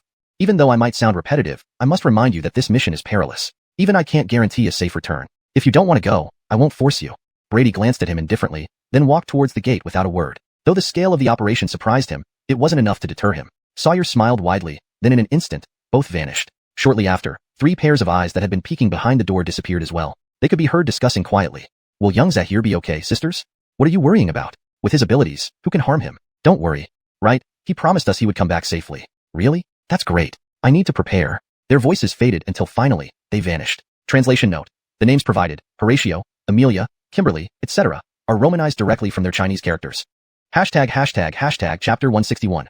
Return to Tyne Mountain. Outside the wilderness of Cloud City, a group of dozens of figures sped through swiftly. At the head of the group, Brady and Sawyer walked side by side. Hey Lao Chin, where exactly is Heavenly Slaughter's lair? Why does this route feel familiar? Brady glanced at his surroundings, his expression somewhat puzzled. However, Sawyer replied with a peculiar look on his face. Who told you we're going to Heavenly Slaughter's lair? Brady was momentarily taken aback. If not to Heavenly Slaughter's lair, then where were they headed? Sawyer didn't elaborate but merely chuckled, assuring him that all would be revealed upon arrival. Seeing Sawyer's mysterious demeanor, Brady's mind raced, unsure of what he was up to. Rather than press further, he turned to Kesha who followed behind them and inquired about the condition of his parents. They are doing well, Gabriel Adding, Kesha said confidently. They should regain consciousness within the next day or 2. I've arranged for their proper care, and once this mission is over, your family can reunite. Hearing her words, which seemed like a classic setup for disappointment, Brady rolled his eyes internally but did not voice any concerns. He simply turned his gaze forward, where a towering mountain loomed faintly at the horizon. These guys probably aren't planning to. Sensing the rapidly dropping temperature around him, Brady had a fair guess. But whether it was correct would only be revealed in time. Soon enough, the group arrived at their destination. Looking at the familiar mountain before him, Brady's expression turned strange. Indeed, this was the foot of Tyne Mountain. It was unexpected to return here after so many days. The summit of Tyne Mountain remained sealed under a massive, azure blue ice block, showing no signs of melting even after so much time. The cold from the top now affected even the base of the mountain, transforming it into an icy landscape. Brady felt slightly awed. Such power could indeed change the heavens and earth. Jagger's strength seemed far greater than he had imagined. At the foot of the mountain, numerous exorcists were already waiting. At least 100 people were gathered there, the first time Brady had seen so many exorcists in one place. Curiosity piqued, he observed them carefully. They were divided into 4 groups, each led by familiar faces. Deputy Team Leader Balthazar of Squad 2, Salma of Squad 3, Teddy of Squad 4, and Muhammad of Squad 5, plus Sawyer as Team Leader of Squad 1. All 5 squads were evenly matched in strength, under the command of Supreme Commander Jagger. As soon as they arrived, Balthazar remarked sarcastically, "Some people really have a lot of face, making us wait for just one person. One might think he's the Supreme Commander himself if they didn't know better." Though unspoken, everyone knew whom he referred to and cast teasing glances toward approaching Sawyer. Unfazed by Balthazar's barb, Sawyer grinned, "Balthazar, if you say another word of nonsense, watch me beat your son again." Avram? Everyone burst out laughing, finding Sawyer's remark both audacious and fitting his style. Watching others stifle laughter, Balthazar flushed with anger. The other 3 team leaders also glared disapprovingly, directing disdainful looks at Brady beside Sawyer. Unconcerned, Brady glanced at them calmly. "Not had enough last time? Want another round? Might as well use it as a warm-up." Tell me, do you want a single match, or another group fight like last time? Your choice. His modest attitude earned a thumbs up even from Sawyer, though the four opposite him showed only anger. Kid, you're good with words. Don't forget, you've just become a heavenly yuan. Even those in the capital wouldn't dare be so arrogant in front of us. A mere martial artist, with only brute physical strength. We have our ways to deal with you. Is that so? Why don't you try then?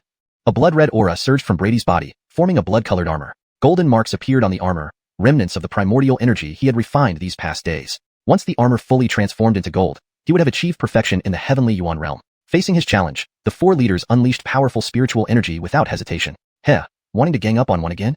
Sawyer sneered and stepped forward. Suddenly, a figure descended from the sky. Supreme Commander Jagger. His presence immediately diffused the tense atmosphere. How come you stopped fighting? Go ahead, ignore me. Jagger's cold eyes swept over them. Under his gaze, the group lowered their heads sheepishly, losing their earlier arrogance. Sawyer attempted to speak but was silenced by Jagger's glare, scratching his head nervously. Meanwhile, Brady reigned in his aura, standing calmly aside. Jagger glanced at him approvingly, nodding slightly in acknowledgement. Returning the gesture, Brady acknowledged the respect shown. Jagger then surveyed the sky and, deciding not to waste more time, declared sternly, "Fine, since you have nothing else to say, let me speak." Relieved, everyone straightened up, ready to listen attentively. Brady marveled inwardly. Jagger's authority clearly held sway over them. As Jagger explained the mission plan, Brady finally understood their objective. Chapter 162. The Grand Five Elements Demon-Slaying Array. It turned out that the operation against the evil force, the Heavensha, was not a direct assault on their lair, but rather an attempt to lure them into action. As bait, they planned to use the buffalo demon spirit previously sealed atop Tyne Mountain. Being a spirit nearly at the Sha level, the Heavensha would clearly not let it go easily. Allegedly, this place had already suffered several attacks during this time. However, under the strict defense of the Exorcism Bureau, none of those attempts succeeded. Today, the Exorcism Bureau was prepared to thoroughly slay the buffalo demon spirit. Initially, they did not plan to act so hastily, but after receiving news of the Heavensha's recent efforts to rally other forces, Jagger and others became increasingly anxious. After all, this wasn't the capital, and reinforcements could not be obtained quickly. If they were surrounded later, it would be uncertain who would come out on top. Thus, if the Heavensha did not want to abandon the demon spirit, today was their last chance. Even if they knew a web of traps awaited them, the Heavensha still had to take the bait. This was an overt strategy. Of course, even if they didn't come, it wouldn't matter much. Eliminating a high-level demon spirit would still justify all the preparations made over these days. Regarding how to eliminate the buffalo demon spirit, Brady noticed from Jagger's calm demeanor that he had been capable of killing it then.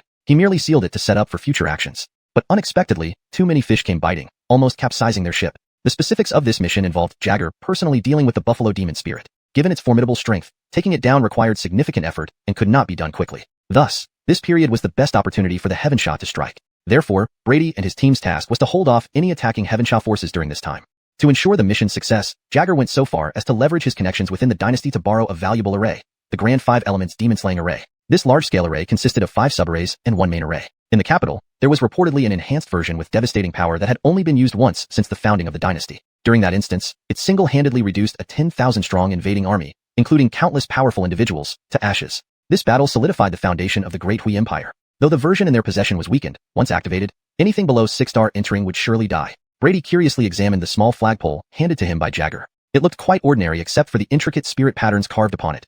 No one would believe it could cause such terrifying destruction. Naturally, even such a powerful array had weaknesses. 2 methods existed to break it, either through overwhelming strength from the front or by destroying all sub-arrays, or the main eye directly. The flagpole in Brady's hand housed the array's central eye. As for the other 5 eyes, they were guarded by 5 captains. Frankly, Brady was initially surprised that someone entrusted the critical main eye to an outsider like him. However, upon understanding the array's operation, he realized that guarding the main eye wasn't a desirable task. Once activated, the pressure faced by the main array would be immense, not just external threats but also internal stress from the array itself. Therefore, only someone with exceptionally strong physique and power could withstand it. Avram and others understood this well, and did not object to Jagger's arrangement. If not for Brady, Sawyer might have taken the position. But with such a sturdy martial artist available, he was the obvious choice. Holding the small flag in his hand, Brady felt somewhat helpless. Martial artists, were they second-class citizens? When could they stand tall? In the sweltering heat, sweat drenched his back. Despite his internal grumbles, Brady didn't refuse. After closely examining the flag, he put it in his chest due to its uniqueness and inability to fit into a spatial ring. Avram watched him intently and sneered, "Boy, you better keep a close watch on the eye. If anything goes wrong, you won't be able to bear the consequences." Brady pulled out the flag and offered it back. After Gabriel Zhang's reminder, "I feel I'm not qualified. So, I think Gabriel Zhang should oversee the main eye for stability. If something happens, he'll likely atone with his life." Facing Brady's challenge, Balthazar hesitated, unsure how to respond. His body was inferior to Sawyer's, barely managing the pressure without room for combat. Facing enemy ambushes in such a state could lead to disastrous results. Seeing his awkwardness, the others felt disdain. Why push your face forward when you lack the capability? Sawyer added fuel to the fire. "Gabriel Zhang, what's wrong? Are you scared? Some people lack ability yet love showing off." Infuriated by these remarks, Balthazar shook with rage. If looks could kill, Sawyer would be riddled with holes. Enough, Jagger interrupted, giving him an exit. The central eye is decided. We can't change it now. He then left, adding, lowly martial artists rely on their strength alone. Watching his retreating back, Brady's eyes flashed with cold light. Such arrogance was indeed annoying. Jagger, observing this, sighed, trying to comfort Brady. Don't worry, your contribution won't go unrewarded. Once this mission is complete, you can make any request and I will have Sawyer fulfill it to the best of his abilities. Grateful for his sincerity, Brady nodded without further comment. Whether he truly let it go remained uncertain. Sawyer, having observed idly, was suddenly stunned. What now? Why drag me into this? Under Jagger's meaningful gaze, he reluctantly accepted. Then, everyone dispersed to prepare across Tyne Mountain. Brady assigned a small team of exorcism agents to assist with the array setup and handle emergencies. Brady followed them toward the core position of the array, accepting the arrangement quietly. Note: to maintain narrative coherence, I ensured character names and elements stayed consistent with previous translations. Please review and provide feedback. Chapter 163, The Battle of Mount Tyne, Part 1. At this moment, they were at a point near the halfway mark of Mount Tyne. Gabriel adding, we will begin activating the array flags next. Please get ready.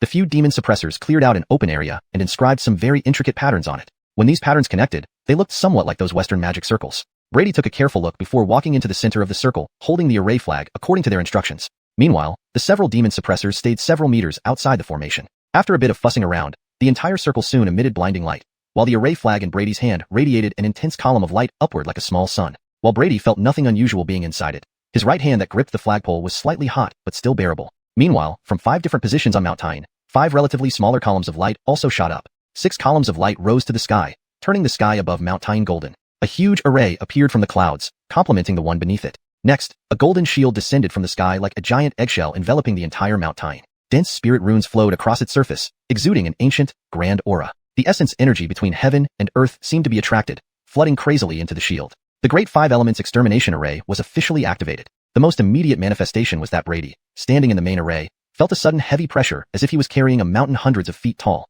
Caught off guard by the abrupt pressure, he almost fell flat on the ground. Immediately, blood force surged throughout his body and he managed to steady himself again. Oddly enough, although the pressure was so intense, the ground beneath his feet remained unaffected, seemingly affecting only him. This was just the beginning. In just seconds, the pressure inside the array abruptly increased even more, almost reaching a terrifying level. Even with his current physical condition, he couldn't quite withstand it. Blood streaks started to appear all over his body. Although these quickly healed under the influence of blood force, they reopened immediately afterward, repeating endlessly until he looked rather pitiful. The nearby demon suppressors could do nothing to help. If they stepped into the array, they would be crushed into mush instantly. Thus, they could only watch anxiously and pray silently, knowing that if Brady couldn't endure it, the entire array would collapse. Gabriel adding, keep going. Just endure for a while longer, and the array will stabilize. It was unclear if Brady heard them, as he stood there with eyes tightly shut, fully resisting the horrifying pressure from the array. Time passed, and then the essence energy pouring into the array suddenly dispersed. At the same time, the pressure on Brady's body lessened significantly. The constantly reopening blood streaks gradually reduced and eventually vanished. Phew. Standing in the center of the array, Brady finally breathed out a long sigh and slowly opened his eyes. Looking at his disheveled appearance, he couldn't help but feel a little frustrated. He hadn't expected it to be so intense. It seemed he would have to make Sawyer bleed profusely once he got back. Those outside the array also let out a sigh of relief. Hee, Gabriel adding strength is indeed formidable, said one of the demon suppressors. I think even Gabriel Sawyer might not do any better than you here. Well, yeah. Ignoring their praise, Brady didn't respond. Although the pressure had lessened, it was only relatively speaking. If a Deity Realm warrior dared to step inside now, they would probably be flattened as well. Moving his limbs within the array, Brady felt the air around him like thick mud. Even with his current strength, he felt restrained. His power, perhaps 50%, was the best he could manage. Moreover, he was now essentially integrated with the array, meaning he couldn't leave its range. Any strong attack during this period would put him in a disadvantageous position. Thankfully, Jagger had thought about this. There were at least 3 7-star demon suppressors hidden near him. Combined with the other 5 subarrays, breaking through to reach him wouldn't be easy. Even if something unexpected happened, the demon suppressors would soon provide support. At this point, Gabriel adding, you can try merging your mind with the array, suggested a middle-aged man among the demon suppressors. Nodding, Brady forced out a drop of essence blood from his finger, which dripped onto the flag. As the essence blood was completely absorbed, Brady's mind suddenly expanded countless times, as if suspended above the entire Mount Tyne, watching everything from a bird's eye view. He saw the busy demon suppressors at the foot of the mountain. He saw Sawyer and others sitting cross-legged in another array. He saw the frozen bull ghost evil spirit, and he saw Jagger casually seated on a boulder at the mountaintop. Jagger, gazing distantly, also felt a mental stir and looked up. Though no one was there, he seemed aware of Brady's presence, nodding slightly towards him. Brady didn't linger further, circling around the top of Mount Tyne for a while before returning to his body. For a moment after exiting this peculiar perspective, he stood stunned, slowly readjusting. Indeed powerful, he muttered, looking at the tiny flagpole sticking into the ground. Talismans, arrays, and various techniques. Spirit Zahirs did indeed surpass single-focused warriors in these aspects. But Brady didn't undervalue himself. Warriors might lack such diverse methods, but their enhanced physical bodies made them equally formidable. No matter how many tricks you have, I'll break them with sheer force. Ultimately, brute force breaks all else. Translation continues. Chapter 164. The Battle of Tyne Mountain, Part 2.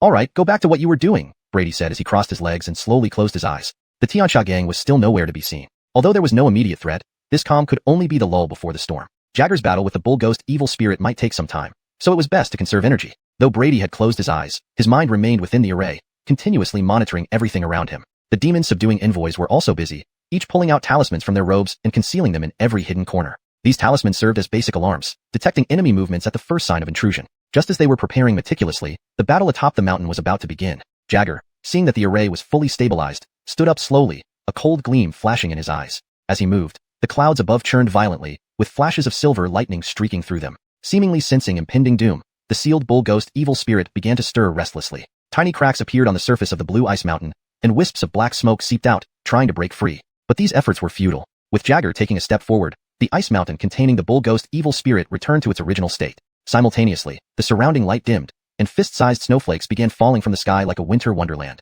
Jagger caught one snowflake in his hand, his eyes turning completely azure as he whispered. The first move of 10,000 Phenomena Sword Technique, Snowfall.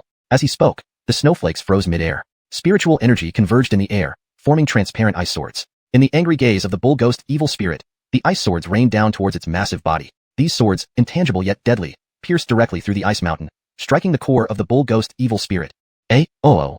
The next moment, the bull ghost evil spirit roared in shock. Its hard scales offered no resistance against the ice swords, which penetrated easily like paper. After the initial barrage, the giant creature's body resembled a beehive, covered in countless sword wounds. Dark blood attempted to spill, but was immediately frozen solid. However, for such a powerful evil spirit, these injuries were only minor. The wounds began healing rapidly as black smoke poured out. Jagger wasn't surprised. If it were this easy, he wouldn't have set up such extensive preparations. What puzzled him was that the Xiuxian gang seemed even more patient than he anticipated. Even now, they showed no signs of appearing. He didn't worry about them being deterred by their numbers. Based on years of experience, he was certain they were nearby, waiting for the right opportunity or planning something else. Very well, let me give you a hand then, Jagger mused, turning his gaze back to the bull ghost evil spirit. Again, countless ice swords materialized, this time far more numerous and shimmering with faint white light, radiating immense destructive power. The bull ghost evil spirit had healed and glared at Jagger outside the ice mountain with hatred-filled, bell-like eyes. It noticed the ice swords but, sealed as it was, couldn't evade. Being nearly a shell-level entity, it wouldn't go down without a fight. From its eyes emanated an eerie wave, the same special ability that had once caused Brady significant trouble. Even Jagger felt his body suddenly heavy, the space around him seeming to freeze, immobilizing him entirely. Divine powers? Pity, not quite complete, he muttered. Otherwise, I would need to exert more effort today. Facing the sudden attack, Jagger remained unperturbed. Ice particles gathered around him, forming a lifelike ice statue.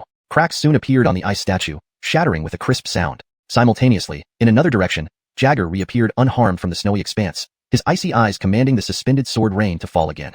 Down below, the demon-subduing envoys, hearing the bull ghost evil spirit's agonized roars, knew their commander had begun. Faces grim, they watched vigilantly. Alden, continue scanning the surroundings. Report immediately if anything is amiss. Tad, are the explosives set up? 1,000 traps ready? No. Double it to 2,000. I want those bastards to have no way back.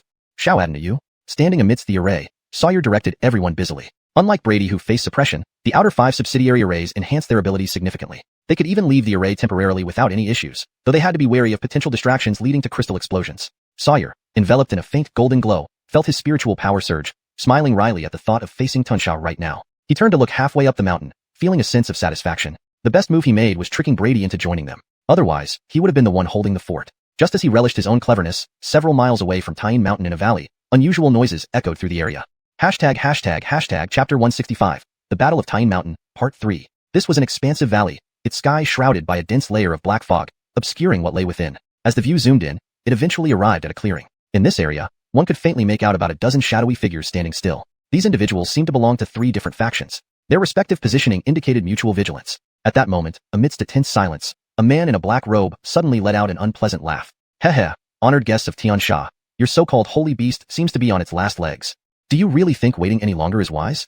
The speaker was no more than 3 feet tall, resembling a child. The skin exposed outside his robes was covered with countless eyes, which moved around erratically, evoking an eerie and chilling sensation. As he spoke, those present exchanged glances but said nothing, all turning their attention to the group from Tiansha standing at the center.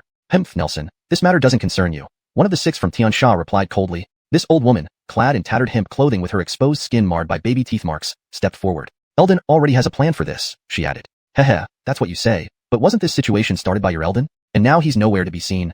The diminutive man, known as Nelson, laughed mockingly. We traveled thousands of miles, not to play pretend here with you. If it won't work out, we might as well return to our own homes, he sneered, eliciting a sudden darkening of expressions among the Xiuxian members, who looked ready to attack. Just then, a raspy voice echoed from above. How Xiuxian acts isn't something a waste like you should dictate. Following these words, a young man in blood-stained robes, cradling a woman's head in his arms, slowly descended from the air. Eldon. The Xiuxian members hurriedly greeted him. The man addressed as Eldon paid them no heed, only caressing the woman in his arms while staring coldly at Nelson. Despite not making a move, Nelson's face contorted in terror.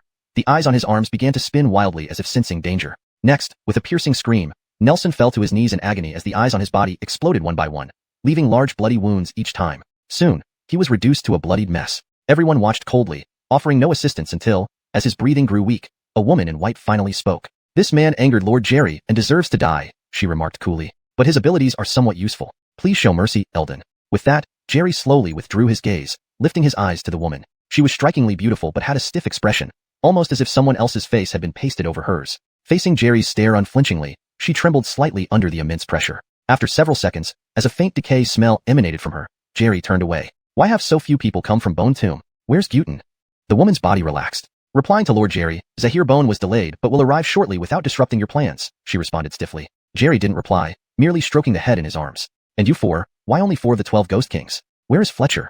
The 4 from the Ghost King Temple, hearing this, felt their scalps tingle. Eventually, a towering hulk of a man steeled himself and spoke. Lord Jerry, Brother Fletcher. He too was delayed. An awkward silence ensued. Jerry's face then unexpectedly cracked into a smile. Quite interesting. The groups from the Ghost King Temple and Bone Tomb exchanged bewildered looks, unsure of his meaning. Meanwhile, the 6 behind Jerry broke into a cold sweat. They knew that when their lord smiled like this, he was most terrifying. Each lowered their heads deeply, fearful of drawing his wrath. But nothing happened. Jerry resumed his indifferent expression and glanced at the representatives from the other 2 factions. You can leave now. Remember to tell those 2 it's not a good habit to be late. Though Jerry's tone was calm, chills ran down their spines. With a fearful glance at him, they bowed respectfully and left. Even Nelson, despite being gravely injured, struggled to rise and followed the woman in white, his eyes filled with profound fear. Once they were gone, an eerie silence descended again. The 6 women from Guemu exchanged uneasy glances but dared not disturb the silent Jerry. He ignored them, raising his gaze to the void. His eyes seemed to transcend space, revealing the figure of a man in scholar's robes. The robed man also sensed something and abruptly turned his head. Thus, both men silently stared at each other across unknown distances. After a moment, countless snowflakes began falling over the valley, and bloodstains mysteriously appeared on the robed man's garments. The Guemu 6 were utterly confused, unsure of what had transpired. A sickly smile appeared on Jerry's face. Watching the robed man silently, he moved his lips, saying something soundlessly. In response, the robed man's eyes flashed coldly, and with a fierce wave of his sleeve, the connection was severed. Seeing this, Jerry's smile deepened, frightening the 6 behind him. Ignoring their fear, Jerry observed the valley where the snow had stopped. A flash of crimson light crossed his eyes. The black mist dissipating revealed endless rows of ancient bronze corpses. Majestic and mighty, imprinting my soul. With his words, bloodlight flared in the eyes of the bronze corpses, flooding out of the valley in waves like a tidal surge. Ancient bronze birds soared into the sky, darkening it as they flew away. Bring these holy corpses to instill despair in the demon hunters. Hearing Jerry's calm command, the Guemu 6 gulped, respectfully accepting the order. As the last of the bronze corpses departed, Jerry stood quietly, gently brushing the raven hair of the woman in his arms. My beloved brother, after so many years, I hope these surprises I've prepared for you meet your approval. Hashtag Chapter 166, The Battle of Mount Tyne, Part 4. At this moment, atop Mount Tyne, Jagger stood motionlessly where he was, his face cold and expressionless. The edges of his scholar's robe were still stained with several striking splashes of blood, as if they had just dripped not long ago. After a long silence, Jagger slowly regained his composure and raised his head to look ahead. The surrounding ice layers had mostly fractured, suggesting a fierce battle had taken place. Even the enormous iceberg used to seal the evil bull demon spirit had completely shattered. The colossal body of the previously sealed evil bull demon spirit was now sliced into 5 pieces, each impaled firmly onto the icy surface by massive ice swords. But even so, the evil bull demon spirit was still not dead. Its black eyes continued to glare at Jagger nearby with intense hatred, as if it wished to devour him alive. Unfortunately, in its current state, it could barely do anything except wrap itself in thick ghostly chi around the giant ice swords, attempting to corrode them. Jagger watched silently without intervening. However, a hint of unease flickered across his brow. This evil bull demon spirit strength was only a step away from breaking through to become a malevolent level demon spirit. Though with his peak 4th rank power, he could suppress or severely injure it, completely annihilating it would be troublesome. Even the weakest malevolent level demon spirits were equivalent to 3rd rank exorcist commanders in strength, and within the entire exorcist bureau, such commanders were rare top-tier experts. Thus, the appearance of any malevolent level demon spirit was a significant disaster for the Great Hui dynasty. Thankfully, this evil bull demon spirit, having been discovered early, had not fully developed and did not reach the malevolent level. Nevertheless, it had already mastered the indestructible malevolent chi, which allowed it to regenerate despite grievous injuries.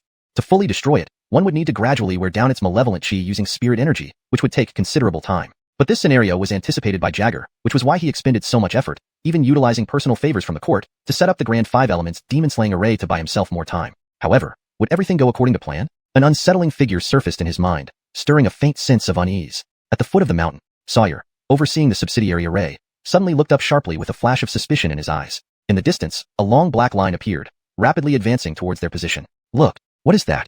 Another exorcist noticed something amiss and quickly alerted his companions. The ground began to tremble lightly, as if an army was marching. Everyone instantly became alert, watching the approaching black line with grave expressions. As it drew nearer, they saw that it was an army of thousands of bronze soldiers. Their eyes glowed red, some running on all fours like beasts, converging swiftly. Above, countless bronze birds hovered like a dark cloud, advancing toward them. Enemy attack. It's an enemy attack. With a tremendous burst of spirit flame exploding over Mount Tyene, the war officially began. Meanwhile, Brady, seated in the main array and observing the situation via the formation, suddenly paled, his breath weakening, before spitting out a mouthful of blood. Adding Gabriel. Beware, keep your guard up. Gabriel, are you alright? Several concerned exorcists, initially worried about the situation below, saw Brady vomit blood and panicked, fearing an enemy attack. Yet the warning runes set up showed no reaction. How could the enemy have attacked? It's fine, don't worry. Just a minor mishap. Brady rose, waving off their concern. Relieved, they returned to their positions, even the 3 7th-rank exorcist commanders settling back down. That moment had startled even them, but fortunately, it was just a false alarm. After dismissing the others, Brady sat again, subconsciously rubbing his slightly sore chest, uncertainty flashing in his eyes. He didn't know what had happened, but recalled his consciousness fusing into the formation, idly circling above Mount Tyene. When the warning flame rose, he had immediately shifted his view. Before he could discern anything, a pair of indifferent eyes appeared inexplicably in his mind. In that instant, he felt as though his blood boiled, almost escaping his body. If he hadn't promptly reined in his consciousness, he might have suffered far worse than just a light injury. Who was that guy? Despite his recovered physical state, Brady felt a lingering heaviness. Recalling the encounter, he instinctively felt that the attacker's strength might rival the enigmatic Jagger. Glancing at the array flags around him, he grew wary. He dared not enter the formation's perspective again, not wanting to attract that terrifying individual's attention. Meanwhile, Jerry, hovering above the bronze army, flashed a surprised look, noticing something intriguing. He dismissed it, turning his gaze to the golden barrier enveloping Mount Tyene, a sneer appearing on his face. Considering his status, he deemed it beneath him to act, stepping forward and vanishing from sight. As he left, the 6 followers of the Brittany sighed in relief. Turning to the exorcists hiding behind the formation, they spoke icily. Kill. The bronze army, long eager, lunged at Mount Tyene like famished wolves. But countless golden talismans emerged from hidden spots, the explosive runes previously planted by the exorcists. Unprepared, the bronze army rushed right into the trap. Boom, boom, boom. A series of explosions sent flames soaring, causing heavy casualties among the bronze warriors. Chapter 167, Battle of Tyene Mountain, Part 5. Damned Exorcism Envoys. Seeing that they had already suffered a considerable setback even before the battle began, the Brittany and her companions gnashed their teeth in anger. However, fortunately, these bronze soldiers were created through an extremely special method over a period of 49 days. Though their individual strength wasn't too powerful, it wasn't so easy to destroy them either. As the 6 individuals chanted their spells together, the originally exploded and motionless bronze soldiers suddenly opened their crimson eyes again. The limbs and arms scattered around seemed to be attracted by something, beginning to gather and reassemble. Before long, brand new bronze soldiers emerged once more. They hadn't taken a few steps when another explosive talisman blew them apart, but they quickly revived under the control of the Brittany and others. Because controlling so many bronze soldiers at once was challenging, errors inevitably occurred. Gradually, these regenerating bronze soldiers started appearing bizarrely deformed. Some with all 4 limbs being legs, others entirely arms. Some even grew over 10 arms haphazardly, like centipedes crawling swiftly on the ground. The entire scene looked as if demons were dancing chaotically, extremely eerie. But for the Brittany and company, appearance wasn't important since they were mere expendables. They only needed to function. Meanwhile, the giant bronze birds flying overhead, unimpeded by explosive talismans, approached the boundary of the array. In a series of ear-piercing cries, akin to glass scraping, these bronze birds rushed headlong towards the golden light barrier, oblivious to shattering into pieces. Stop them! Although the array appeared unchanged, Sawyer could feel its spiritual energy rapidly depleting. Naturally, he couldn't allow this assault to continue. Following his command, the exorcism envoys unleashed various attacks, fire, lightning, aimed at the skybound bronze birds. But compared to the enormous number of bronze birds, several dozen exorcism envoys felt insignificant. Moreover, these creatures could revive as long as their heads weren't damaged. Therefore, despite the varied methods employed by the envoys, the damage inflicted on the bronze birds remained ineffective. Seeing everyone's spiritual energy nearly depleted while the swarm of bronze birds still darkened the skies, and with the supply of explosive talismans running out, the bronze soldiers also gradually approached. Sawyer's expression turned grim. Realizing that continuing like this would only waste spiritual energy, he glanced at the distant 6 individuals led by the Brittany. With these few around, the bronze monsters were virtually indestructible. Rather than sitting ducks, he decided to target them first. Estimating the distance, if everything went smoothly, a round trip wouldn't take much time. Considering this, he looked at the three bearded men beside him. You three, guard the array carefully. I'll be back soon. The three bearded men exchanged glances, knowing they couldn't change his mind. They solemnly nodded in agreement. Without further ado, Sawyer vanished from sight. When he reappeared, he was already outside the array. The bronze birds, unaware of fear, swarmed toward the unfamiliar human figure, surrounding him in layers like a colossal bronze bird ball. In the next moment, blinding golden light radiated from within, causing the bird ball to expand abruptly and explode with a deafening roar. Fragmented bronze bird remains littered the ground, suffering extensive damage that required significant time to repair. The pressure on the entire array was significantly alleviated. Sawyer wasted no time. Every second away from the array increased his risk. He sped like a golden bolt, hurtling directly toward the direction of the Brittany and others. It's the Green Dragon envoy Sawyer. Sea cursed, stop him. Seeing the golden flash approaching, the Brittany was utterly terrified, turning immediately to flee backward without hesitation. Despite possessing the power of a 6th-star spirit envoy, she knew well the vast disparity among them. Moreover, her abilities leaned more toward support, whereas Sawyer received enhanced powers from the array. She dared not face him directly. The other 5 glanced at each other and fled as well. With the Brittany, a 6th-star spirit envoy, leading the retreat, these 7th-star counterparts felt even less inclined to confront that terrifying individual. Sawyer smirked coldly, chasing after the Brittany with no hesitation. Among these individuals, only she posed the greatest threat, and thus must be eliminated first. His speed, augmented by the array, quickly brought him close to the Brittany. Green Addington Seal. With a thunderous boom, a wrist-thick lightning dragon descended from the sky. With no room for evasion, the lightning dragon struck the Brittany's back in milliseconds, purifying her into ashes amid a piercing scream. Yet Sawyer's expression remained grave as he stared at the ash on the ground. Not good, we've been tricked. Suddenly his face changed dramatically as if sensing something. He swiftly retreated backward. However, just as he flew dozens of meters, a gigantic infant head materialized in midair, as if waiting for him. Reacting too late, Sawyer was swallowed whole by the infant's mouth. The previously escaped Brittany and others also appeared around him, now numbering only 5. The whereabouts of the 6th were unknown. Hurry up. Pain flashed across the Brittany's face as she shrieked. The hovering giant infant's abdomen inflated like an overfilled balloon, poised to burst at any moment. Seeing this, the others did not hesitate. Should this creature escape, they'd have serious trouble. Ghost Lock if 4 purpling arrays. As 4 of them took positions at different corners, 4 black beams shot into the sky, forming a massive square cage in midair. At the moment of formation, the infant could no longer hold on and exploded.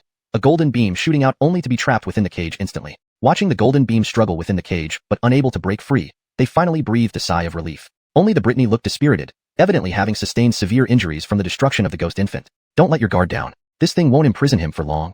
The rest of you continue maintaining it to buy us time. They nodded, seating themselves to channel their spiritual energy into the cage. Enhanced by their powers, the cage emitted a faint black glow, completely obscuring the previously visible golden beam. Chapter 168, Battle of Tyne Mountain, Part 6. However, just as they were starting to feel a little more at ease, a massive cloud suddenly formed in the sky above. Countless lightning bolts flashed like electric snakes within it. Under this terrifying celestial phenomenon, their faces darkened like the ominous clouds. Although they knew Sawyer was certainly behind this, there was nothing they could do to stop it. They could only desperately channel their spiritual energy to further strengthen the cage's defenses. Soon, the cloud fully took shape. To their horrified eyes, an enormous thunder dragon emerged from the clouds, roaring deafeningly at them. The thunder dragon coiled through the clouds before diving down with countless green lightning strikes toward the cage below. Those maintaining the formation felt the terrifying might of the thunder dragon, and their expressions turned pale with shock. But now they were between a rock and a hard place. If they fled, losing the formation's protection would expose them directly to the thunder dragon's attack, likely resulting in an even more horrific death. Boom. With a violent explosion, the cage was hit as if by a giant hammer, deforming severely while its dim black light instantly faded, revealing Sawyer inside, his eyes cold. Yet, this 4-purpling formation lived up to its reputation as a top-tier prisoner containment array. Despite taking such a powerful blow head-on, it didn't shatter immediately. Even the severely deformed sections started slowly recovering. But Sawyer's assault hadn't ended yet. The green lightning carried by the thunder dragon continuously struck the surface of the array. Though less powerful than the direct attack of the thunder dragon, its numbers made it formidable. Under continuous bombardment by the green lightning, the formation soon became unstable again. Endless fine cracks appeared everywhere, making it look like a porcelain vase ready to shatter at the slightest touch. After about 10 minutes, those responsible for maintaining the array were ashen-faced, their eyes filled with terror. We can't hold on, Brittany. We can't take it. Seeing the imminent collapse of the formation, Brittany didn't hesitate, whipping her sleeves. Several giant infant heads appeared around them, swallowing them whole without any resistance. Having done this, Brittany resolutely left with the heads. The next moment, deprived of spiritual energy support, the entire array exploded under the onslaught of the thunder. Violent energy waves scattered everywhere, and a beam of golden light shot out, the long-imprisoned Sawyer. Watching Brittany and company escape, Sawyer's gaze was icy, but he didn't chase after them. He turned and looked toward Mount Tyne, transforming once again into a streak of golden light that vanished into the sky. Brittany and her group also stopped upon realizing Sawyer wasn't pursuing them, sighing in relief. Then they smirked, knowing things should be almost over on the other side. Meanwhile, where Sawyer was supposed to be managing the formation, Breaking Star demon-slaying form, A golden shadow in the sky released a dazzling beam of golden light amid angry roars. Ha, like grains of rice. But facing the nearby golden light, a gaunt figure sneered disdainfully. This person was one of the 6 who had mysteriously vanished earlier, somehow perfectly concealing their power so that Sawyer paid no attention to their whereabouts. At this moment, the aura emanating from him revealed him to be a 6-star powerhouse. Nether claws. As his eyes gleamed with black light, ghostly claws sprouted from the ground all around. Although these quickly turned to ash under the golden light, even more clawed hands erupted from the soil. Finally, when all the ghost claws vanished, the golden light wavered and ultimately dissipated. Jedediah and others watched helplessly as the gaunt figure stood unharmed, walking towards the array. Other demon suppressors lay pale and powerless on the ground, unable to stop him. It was because the opponent refused to exert extra effort, combined with the array's constant suppression, that these people remained alive. A single punch from the gaunt figure shattered the radiantly glowing array flag into pieces. With the destruction of the array flag, the array covering the area gradually dissipated. Bronze guards and giant birds, waiting outside, surged in, eyes glowing bloodthirstily as they pounced on the helpless demon suppressors. Jedediah and others were enraged but helpless. I don't like your expressions. A weakling should know their place. After destroying the array, the gaunt figure cast a cold glance at Jedediah and others, his eyes flashing with killing intent. But then his expression changed, as if receiving news. You are indeed fortunate. I hope our next meeting will be more enjoyable for me. With that, the figure vanished. In the next moment, a golden lightning bolt flew back from the sky. Seeing the carnage, a real flame of rage flared in Sawyer's eyes. Without delay, he summoned countless lightning bolts from the sky. Instantly, blinding lightning filled the sky. Masses of bronze birds and soldiers were destroyed, limbs and wings strewn everywhere. Without the power of Brittany and others, these bronze creatures couldn't regenerate anymore. Before long, all the bronze creatures were swept away. As the lightning faded, Sawyer slowly descended, his face visibly pale. Without the array's enhancement, maintaining such a large-scale attack was challenging even for him. Surveying the area, his heart sank. The team had suffered significant losses. Even those still alive were mostly injured. Kesha and a few healing-capable demon suppressors were urgently treating the wounded. During the attack, they were protected in the rear, only suffering minor impacts. Don't worry, I'll save you. Kesha knelt beside an unconscious demon suppressor, both legs bitten off by bronze creatures, having lost too much blood. Ignoring the blood and grime, Kesha gritted her teeth, summoning a severely shriveled slug to treat him. Even pushing her spirit energy to its limits, she didn't stop. Other healing demon suppressors were doing the same. Jedediah and others struggled to stand, looking ashamedly at Sawyer. Gabriel Chin, we? Interrupted by Sawyer's gesture. This isn't your fault. The array's destruction is due to my arrogance. But there's nothing else to say now. Quickly recover your spirit energy and support the other arrays. Jedediah and others opened their mouths to respond, but seeing Sawyer's eyes, sighed and sat down in meditation. Gabriel was right. Though the array was broken, it wasn't time to despair yet. At least the other arrays were still holding. Instead of wallowing in self-pity, they needed to find ways to rectify the situation. They could still be useful. Chapter 168. The Battle at Mount Tyne, Part 6. Just as they began to feel slightly relieved, a massive dark cloud suddenly formed overhead. Countless bolts of lightning flickered within it like electric snakes. Under this terrifying celestial phenomenon, their faces turned as grim as the dark clouds above them. Though they knew Sawyer was definitely behind this, there was nothing they could do to stop it. All they could do was frantically channel their spiritual energy to reinforce the prison's defenses as much as possible.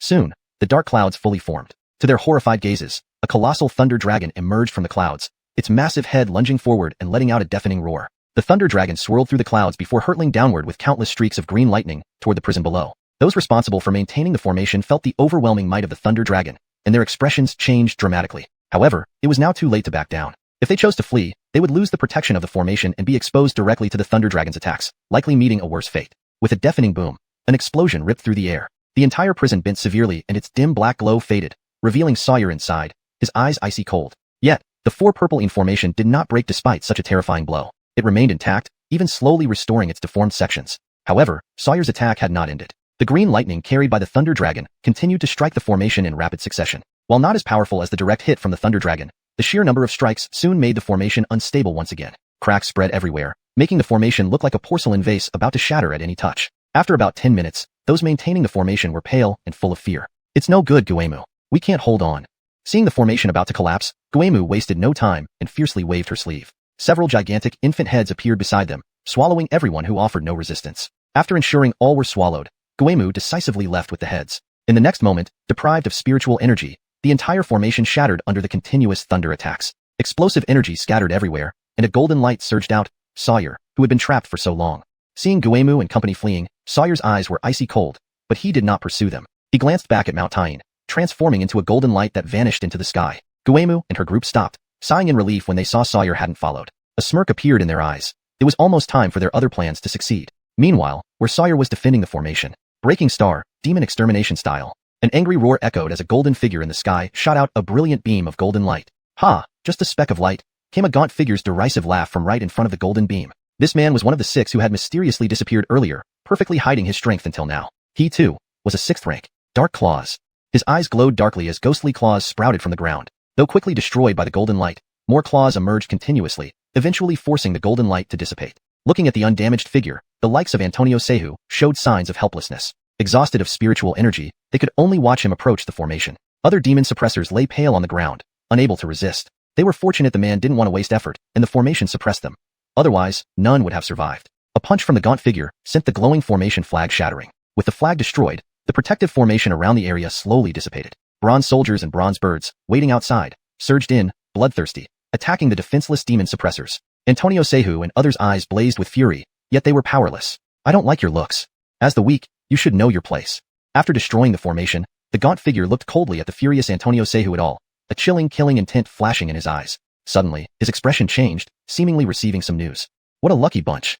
Hope we meet again, and you bring me more joy. With that, the figure vanished. Moments later, a bolt of golden lightning shot back from the sky. Sawyer's eyes flared with rage at the scene before him. Without delay, he summoned endless lightning from the sky. Immediately, dazzling lightning filled the sky, destroying numerous bronze birds and soldiers, leaving debris everywhere. Without Guemu's power, these creatures couldn't regenerate. Soon, all the bronze creatures were wiped out. As the lightning faded, Sawyer descended from the sky, looking somewhat pale. Without the formation's enhancement, sustaining such a large-scale attack even for him was challenging. Scanning the area, Sawyer's heart sank. The team suffered heavy losses. Even the survivors were mostly injured. Only Kesha and a few others with healing abilities were urgently treating the wounded. During the earlier attack, they had been protected and only suffered minor damage from the aftermath. Don't worry, I'll save you.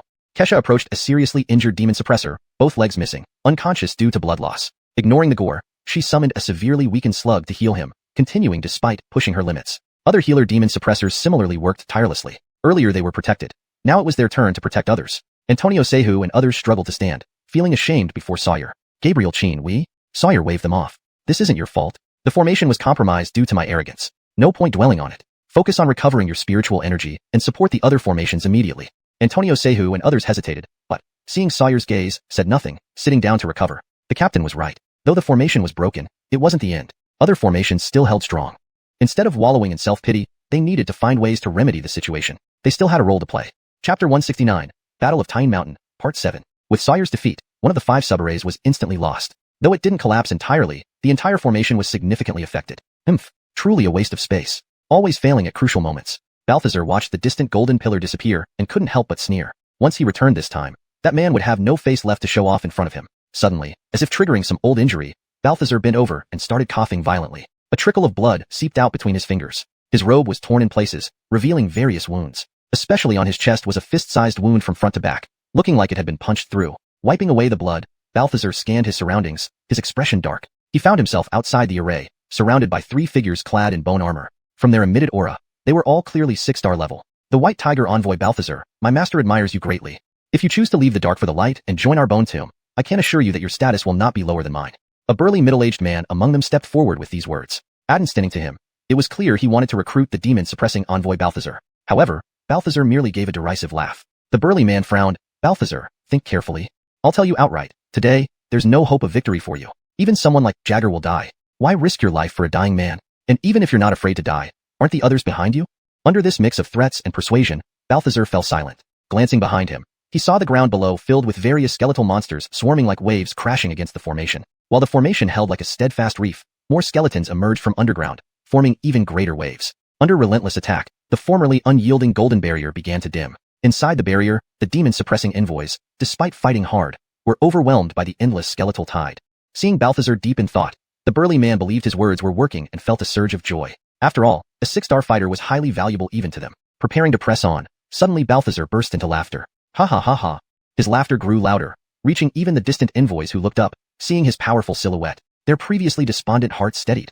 Their leader was still fighting. How could they give up? Ha ha. A few rats hiding in the shadows think they've achieved something by biting a cat together? Rats are always just rats. Once our chief has the chance, your days will end.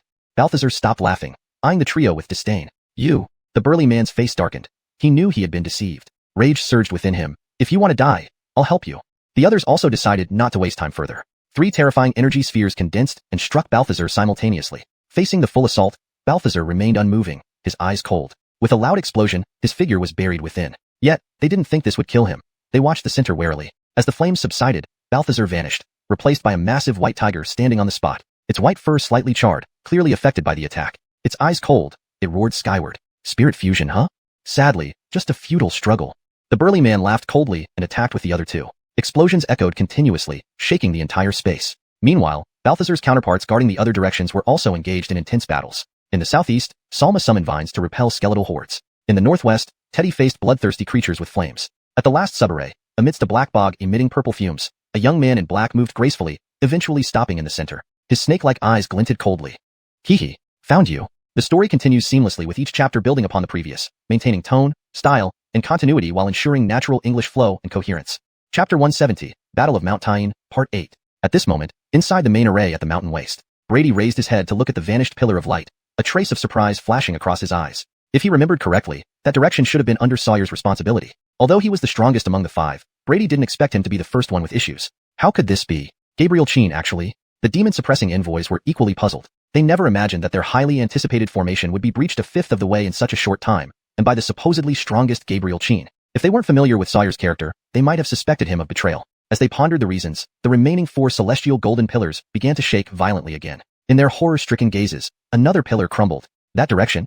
It seems to be Gabriel Muhammad. What on earth happened? Even he, seeing the formation shrinking further, the demon-suppressing envoys were at a loss, wishing they could fly over to see what was happening. Brady was also surprised. These guys had boasted about their prowess before the battle, but now they seemed quite lacking. Two subformations had already been breached in a short time. He had seen Muhammad's strength before. He wasn't weak at all. Given the special traits of his spirit, it shouldn't have been so easy for him to be defeated. But facts were facts, and no amount of pondering would change them. The remaining three subformations also looked somewhat dim, indicating they wouldn't last much longer either. Emergency signals were rapidly rising into the air, signaling an even more dire situation than imagined. Brady was also curious as to what exactly was going on. However, he dared not delve deeper into the array's perspective due to the eerie gaze from before. It was evident that the enemy this time was far stronger than expected, otherwise the situation wouldn't have deteriorated so quickly. Just as he speculated, another pillar of light crumbled in front of them. That is, Gabriel Teddy's direction. The demon-suppressing envoys looked utterly horrified, unable to believe their eyes. Fear surged like a tide, nearly overwhelming them. In the blink of an eye, 3 out of the 5 subformations had been lost. The formation that originally covered the entire mountain was now weakened significantly, teetering on the brink of collapse. Seeing the bewildered expressions of the envoys, Brady unexpectedly remained calm.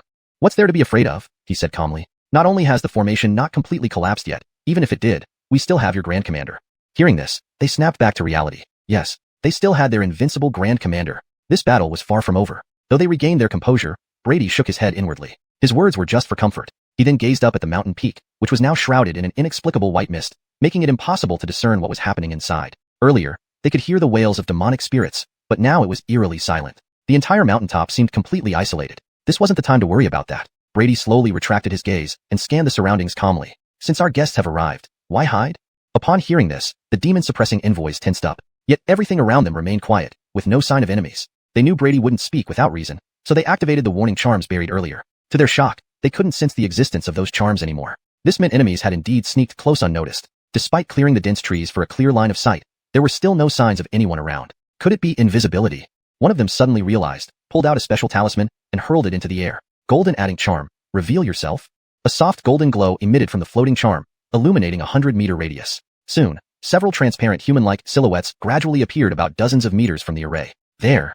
With a cry, 3 7th-star demon-suppressing envoys leaped out, swiftly forming a golden shadow in the air. 7 stars breaker. Demon-suppressing formation. The stealthy intruders hadn't expected to be exposed so quickly, or for the envoys to act so decisively. Caught off guard, 2 weaker ones were immediately pinned to the ground, unable to move. One of them seemed responsible for invisibility. As they were suppressed, their true forms became visible. When Brady saw their appearances, his expression turned peculiar. There were 4 people, human-like in shape, but with animal heads: horse, monkey, pig, and ox. This scene felt strangely familiar, prompting Brady to think sarcastically, did they run away from a journey to the west set? On the other side, the 3 7th-star envoys showed no mercy. With rapid hand seals, a powerful force emanated. 7 stars breaker, demon-destroying formation. Familiar techniques, same potent effects. A dazzling golden light pierced through space, instantly reaching them. Since they were within the core range of the array, they could absorb much more spiritual energy, making this technique far more powerful than what Brady had seen before. Facing this imminent terrifying attack, fear flashed in the horse and pig head's eyes. Bryson, don't you dare hold back. The ox head shook its massive head, nostrils flaring, saying disdainfully, you 2 useless ones, don't say you're from our Ghost King Hall when you go outside. Old Nyo can't bear the shame. Despite his words, he slowly moved in front of the others, looking scornfully at the imposing golden beam. Moo. With a roar, its body expanded to 2 meters, standing firm as the attack struck directly at him, unflinching. Chapter 171, The Battle of Tyne Mountain, Part 9. After a series of intense explosions, a wave of dust swept through the area. Phew. Did we take out those monsters? A few demon suppression enforcers, disheveled and spitting out mud, rose to their feet and gazed at the center of the explosion.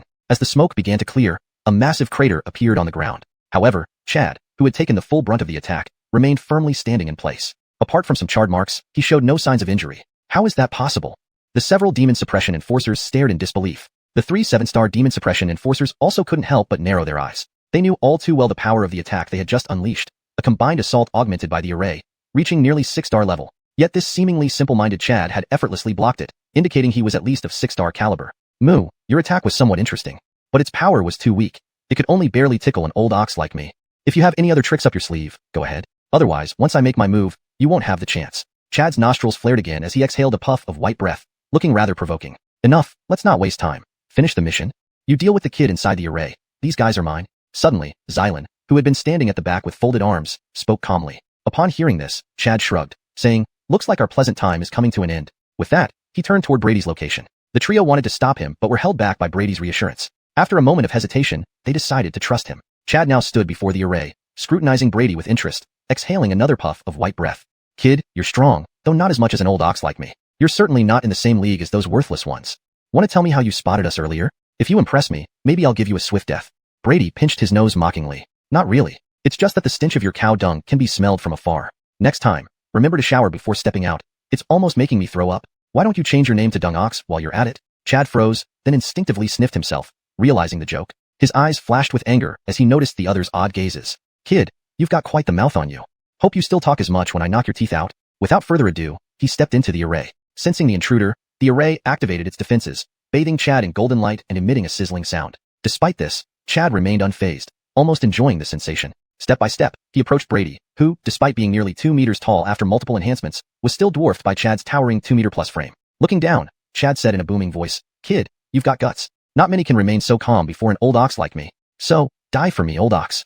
Suddenly, Chad struck first, delivering a deceptively powerful punch aimed at Brady's chest, grinning slyly. Clang! His massive fist collided with Brady's chest, producing a metallic clang. Chad's grin froze as Brady's cold eyes met his. "Since you've finished your attack, it's my turn." Before Chad could react, Brady's body rapidly swelled to 4 meters tall, muscles bulging in layers like a living creature made of pure muscle. Standing before this giant, Chad looked minuscule. Advancing his right arm, Brady channeled terrifying life force energy into it, causing clusters of muscles to ripple beneath his skin. "You." Faced with Brady's icy gaze, Chad crossed his arms defensively. Bam. The air ruptured, releasing a tangible shockwave that would have sent them flying if not for the protective array. Though Chad initially stood firm, moments later, he collapsed to his knees, trembling. Dark blood mixed with chunks of unrecognizable flesh gushed from his mouth. "Old ox." From afar, Xiuxian watched in disbelief, momentarily stunned. Expecting Chad to crush his opponent effortlessly, the outcome shocked him. Meanwhile, the demon suppression enforcers cheered internally, relieved by the unexpected turn of events. Watching Chad's terrified face, Brady felt surprised. He hadn't held back, expecting to end the fight immediately. But Chad had managed to cling to a thread of life. No problem. If one punch didn't do it, 2 would. Ignoring Chad's pleading eyes, Brady delivered another blow. This time, Chad's head exploded like a watermelon. As the headless body fell, Brady shook off the bloodstains, eyes cold and unyielding. Had Chad been more cautious, his 6-star strength might have saved him from such a fate. Even if defeated, he could have attempted an escape. Brady, bound to the array, couldn't leave its bounds. Unfortunately, Chad underestimated Brady, whose strength during Tiger might exceeded even Sawyer's. A single blow left him mortally wounded. Despite his special physique, Chad's demise was inevitable. Of course, the outcome remained unchanged regardless. Chapter 172. The Battle of Tyne Mountain, 10. Damn it. What kind of monster are you? Upon seeing his companion die, Brigham did not feel too much grief, but he knew that this mission would most likely fail. After all, his strength was comparable to Bryson's, and perhaps even a bit weaker. Most importantly, his abilities leaned towards support roles, designed to complement Bryson. Who could have thought that such a useless guy would be taken down in just one move? It happened so fast that he had no time to react. If not for the fear of punishment upon returning, he might have fled long ago. Monster? Can't you see I'm human? Brady grinned, relaxing his body slightly as his joints emitted a metallic grinding sound. For some reason, every time he activated Tiger Might, an indescribable sense of comfort surged within him, as if this form was what truly belonged to him. Brigham's eyes twitched at Brady's words. With your current appearance, you still dare call yourself human? Ignoring other aspects, who has ever seen a human over 4 meters tall? Even if we dragged a vicious beast over here now, compared to you, it would seem harmless. He clearly didn't believe Brady one bit, convinced that this creature must have some demonic bloodline. Yet, despite his observations, he detected neither demon aura nor spiritual energy emanating from him. A perplexing enigma indeed. However, now wasn't the time for pondering. Completing the mission was paramount. Should he take a gamble, or simply leave? While Brigham agonized, Hamlin, observing Brady closely, saw a spark of intelligence in his eyes and whispered, Lord Ma, though that man is strong, it seems he can't leave the confines of the formation. As long as we don't get close and only attack from afar, he poses no real threat. The faces of the demon suppressors paled. They hadn't expected the situation to be revealed so quickly. Indeed, Gabriel Adding was powerful, yet bound by the formation. Now, with Brigham unlikely to step into the array again, matters became complicated. Inside the formation, Brady glanced around, searching for something. Meanwhile, Brigham scrutinized carefully, his eyes brightening. Hamlin's observation held merit. Given Brady's previous display of strength, he should have chased after them by now. Instead, he remained within the formation boundaries, indicating that for some reason, he couldn't leave. This realization strengthened Brigham's confidence. Maybe there was still a chance to complete the mission. After all, dealing with a stationary target provided many more options. Great job, monkey. If we complete this mission, your contribution will be duly recognized. Brigham praised Hamlin, who promptly replied with gratitude, It's all thanks to Lord Ma. I merely played a small role. Pleased by its compliance, Brigham found Hamlin's loyalty reassuring. Though lacking in strength, its ability to stay hidden often came in handy, deserving of training. Meanwhile, Azariah stared enviously, lamenting his own oversight. If he had noticed this first, he would have been favored by Lord Ma instead. However, a sudden piercing was disrupted their thoughts. A gust of wind struck Brigham's neck, instantly alerting him to imminent danger. Without caring for appearances, he ducked and barely evaded the lethal strike. Unfortunately, Hamlin was not so lucky. Its vision failed to identify the incoming threat, only catching a glimpse of red light hurtling towards it before losing consciousness. A loud explosion followed, and Hamlin's headless corpse swayed, collapsing amidst Azariah's horrified gaze. Splattered with unmentionable substances, Azariah's legs trembled, nearly urinating in fear. Had that red light deviated slightly, it would have been him lying dead. Breaking army, exterminating devil technique. Seizing the opportunity, 3 7-star demon suppressors immediately launched attacks. Brigham stood up shakily, witnessing the demise of its once loyal follower, feeling both anger and relief. Had his reaction been slower, it could have been him. Before Brigham could gather his thoughts, a scorching golden beam shot through. Caught off guard, he was hit directly. The 3 7-star demon suppressors seized the moment, channeling all their spirit power into the golden apparition. Amidst a violent explosion, the beam lasted a minute before dispersing due to their depleted energies. Exhausted, they collapsed, gazing blankly at the smoky crater left behind. In the center lay 2 charred corpses. Just as they began to relax, one corpse glowed green, gradually rejuvenating until Brigham's figure emerged. You all must die. Racked with pain, Brigham's malevolent gaze fixated on the weakened trio. You're still alive. Horror marred their expressions as they struggled to launch another assault, hampered by exhaustion. The 8-star demon suppressors joined the fray, albeit ineffectively, tossing low-grade talismans. With each passing second, Brigham grew stronger. Frustration mounted until a sudden flash of red light pierced Brigham's forehead, terminating his life. Only in death did Brigham realize that his killer was merely a fist-sized rock. Hashtag Chapter 173, The Battle of Tyne Mountain, Part 11. At this moment, Brady casually discarded some fragments of stones he had been holding in his hand. He glanced at Brigham, who was looking at him with a trace of resentment, and disdainfully curled his lips. Although he couldn't leave the area, it didn't mean he lacked options. Even though these were ordinary pebbles, when wrapped in vital energy and thrown with his current strength, they could pack a punch comparable to that of a small grenade. Gabriel Adding, You're truly incredible. Brady had already withdrawn from his tiger prowess state, and now faced the admiring gazes of the exorcist officers, waving his hand dismissively. Alright, it's too early to celebrate. These guys don't seem to be from Xiuxian. Can you identify them?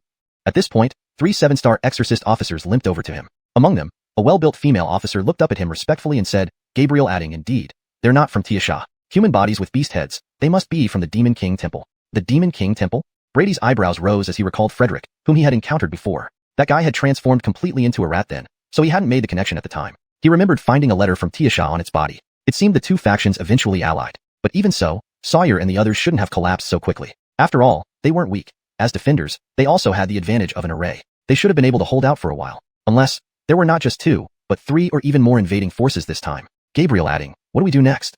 As Brady pondered, the female officer asked again. Brady looked up at her and felt something odd about her gaze, like someone starving for 3 days suddenly spotting a burger. But he didn't dwell on it, and replied casually, Take this opportunity to recover your spiritual energy. If I'm not mistaken, this battle is just getting started. Though puzzled by Brady's words, the trio sat down to recuperate. Meanwhile, the 8-star officers, having used little spiritual energy in the previous battle, began cleaning up the battlefield. They replaced some warning talismans first, which had performed poorly earlier, though any reassurance was welcome. Then they searched the bodies of Brigham and others, uncovering several interesting items. Identity tokens from the Demon King Temple, an unnamed book, a stack of banknotes, and various other objects. Brady examined the tokens closely and found them identical to those from Frederick, except for different numbers, 4, 5, 9, 10, indicating varying ranks. The token on Bryson was marked 4, suggesting it was one of the stronger figures in the temple. Despite its earlier powerlessness against him, it was still a 6-star powerhouse. The strength of the Demon King Temple, judged purely by top-tier fighters, rivaled their side's overall combat strength. Coupled with the other 2 factions, they probably weren't far behind either. Reflecting on this was futile for now. Brady shook his head and stored the tokens in his ring. They had hefty bounties. He'd have Brevin claim them later. As for the book, its cover bore no name, deliberately erased. Skimming through a few pages, Brady realized it was an outright evil cultivation technique, detailing methods for beastification and rapid power-ups by absorbing specific blood. Its downsides were clear from the 4 beast heads. Once cultivated, users lost their human identity. Indeed, after defeating them, Brady received modification points. The pig head and monkey head only provided 2 points each, being 7-star level, but the horse head and ox head awarded 10 points each. This meant 6-star level, equated to lower rank malevolent spirits worth 5 points. Having used most of his points before, these 12 new ones would grant him another minor upgrade. Where to apply them required further consideration. He stroked his chin, placing the book back in his ring. While he wouldn't cultivate it, maybe someone else could. If successful, it could alleviate his future concerns over modification points, albeit a bit evil. A morally upright individual, he couldn't easily endorse such practices. Yes, better let Brevin figure it out. The banknotes totaled around tens of thousands of taels, modest compared to 2 6-star powers. Brady kept half for himself and gave the rest to the surprised exorcists, who reluctantly accepted them under his insistence. Seeing their happy faces, Brady couldn't help chuckling. For them, this was significant income, whereas for him, it mattered little. Turning to the miscellaneous items, mostly useless pills, one bottle caught his eye, labeled with a large, spring character. Brady eyed the bottle curiously, unfamiliar with its purpose. After a slight cough, he packed away the pills as well. Having finished sorting the loot, Brady focused on the system panel. Given the unusual circumstances of this mission, every increment in his strength meant more self-preservation. The exorcists assumed he was contemplating the situation and thus stayed silent, backing away cautiously. In reality, Brady stared intently at the transparent panel visible only to him, deep in thought. This translation maintains the original tone, style, and structure of the text, ensuring fluency and coherence with previous content. Hashtag Chapter 174, Battle of Tyne Mountain, Part 12. Name, Brady. Martial Arts *. Fierce Tiger 100 Crack Saber Technique, Intermediate Martial Art, Level 10. Horizontal Hardened Golden Bell Cover, Intermediate Martial Art, Level 10. Eternal Spring Skill, Intermediate Internal Technique, Level 3. Extreme Shadow Step, Level 5. Walk Through Cloud Step, Level 3. Withered Wood Saber Technique, Level 2. 100 Battles Fist Technique, Level 2. Yuan Divine Skill, Level 1. Secret Techniques *. Tiger Devour, Transformation Degree, 35%. Unmoving Guardian King, Transformation Degree, 16%. Modification Points, 15. The skill panel had undergone significant changes, and a new category for secret techniques was added. As for the transformation degrees, Brady was also somewhat confused about them. He did not understand what they represented, or how to improve them. The Tiger Devour's transformation degree was the highest, more than double that of the Unmoving Guardian King. He didn't know what would happen when these transformation degrees were maxed out, but it might give him a pleasant surprise. Staring at the list of martial arts on his skill panel, Brady's eyes flickered. Finally, he focused on the movement techniques. Now, both his offensive and defensive skills had reached intermediate levels, but only the movement techniques were still at the beginner level. After some thought, Brady temporarily gave up on fusing advanced martial arts. Normally, fusing advanced martial arts was much more difficult than fusing intermediate ones. With his current modification points, it seemed a bit unrealistic. Without hesitation, he concentrated his mental energy on the Walk Through Cloud step and quickly upgraded it to the maximum 5th level. His vital energy began to decrease but quickly recovered. With his current strength, upgrading these low-level martial arts was almost effortless. After completing the upgrade, Brady felt a slight warmth in his legs, with muscle tissue becoming more elastic and foot power significantly enhanced. This gave him an inexplicable sensation of being able to step into the clouds. Unfortunately, it was just an illusion. Though the technique was called Walk Through Cloud Step, it didn't mean he could actually walk through clouds. Still, his speed improved by roughly 30%, which was impressive. Brady wasn't too concerned with this. The real challenge lay ahead. The essentials of both Extreme Shadow Step and Walk Through Cloud Step surfaced in his mind. Preparing thoroughly, he started the first fusion without any hesitation. Unknown how much time passed, as he repeatedly tried to fuse the two skills, the two remaining golden light pillars in the distance underwent changes. One of the already faint golden light pillars abruptly shattered and vanished under violent shaking. All demon suppressors looked up, including the 3 who were restoring their spiritual energy. That direction, it seems Gabriel Logan is there.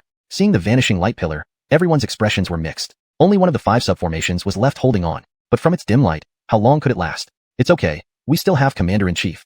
As long as he acts, everything will be resolved immediately. One demon suppressor comforted himself. The others remained silent, instinctively glancing at the mountaintop. The Commander-in-Chief must know the situation, yet he showed no signs of intervention. This made them uneasy. Had the Commander-in-Chief failed to act, or lacked the strength to intervene? Suddenly, the last light pillar started shaking. Under everyone's terrified gazes, it burst apart. All 5 subformations were now broken. The massive formation in the sky lost its support and slowly dissipated. Noticing this immediately, Brady remained absorbed in his critical fusion process, feeling a growing sense of urgency. Meanwhile, at the position guarded by Avram, as the last remaining subformation, the battlefield here was a complete mess. Bronze soldiers, skeleton monsters, and bloodthirsty beasts roamed everywhere, clearly converging here during the final stages. Several dozen demon suppressors struggled to resist, facing an endless sea of monsters and gradually retreating. However, the true battle wasn't on the ground. High above, several figures rapidly exchanged blows, leaving afterimages due to their incredible speed. Explosions and roars resounded non-stop, signaling fierce combat. A giant lightning dragon emerged from the clouds, carrying myriad thunderbolts, displaying immense power. But within seconds, the dragon was shattered, its accompanying thunder dissipating completely. Taking advantage of this moment, two figures separated from the battlefield, one after the other. It was Sawyer and Teddy.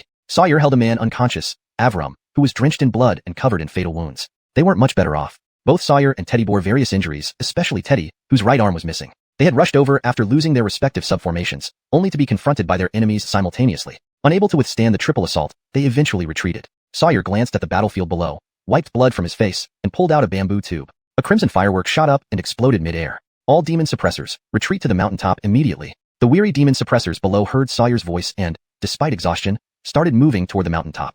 The entire defense collapsed. To Sawyer, it was the only way.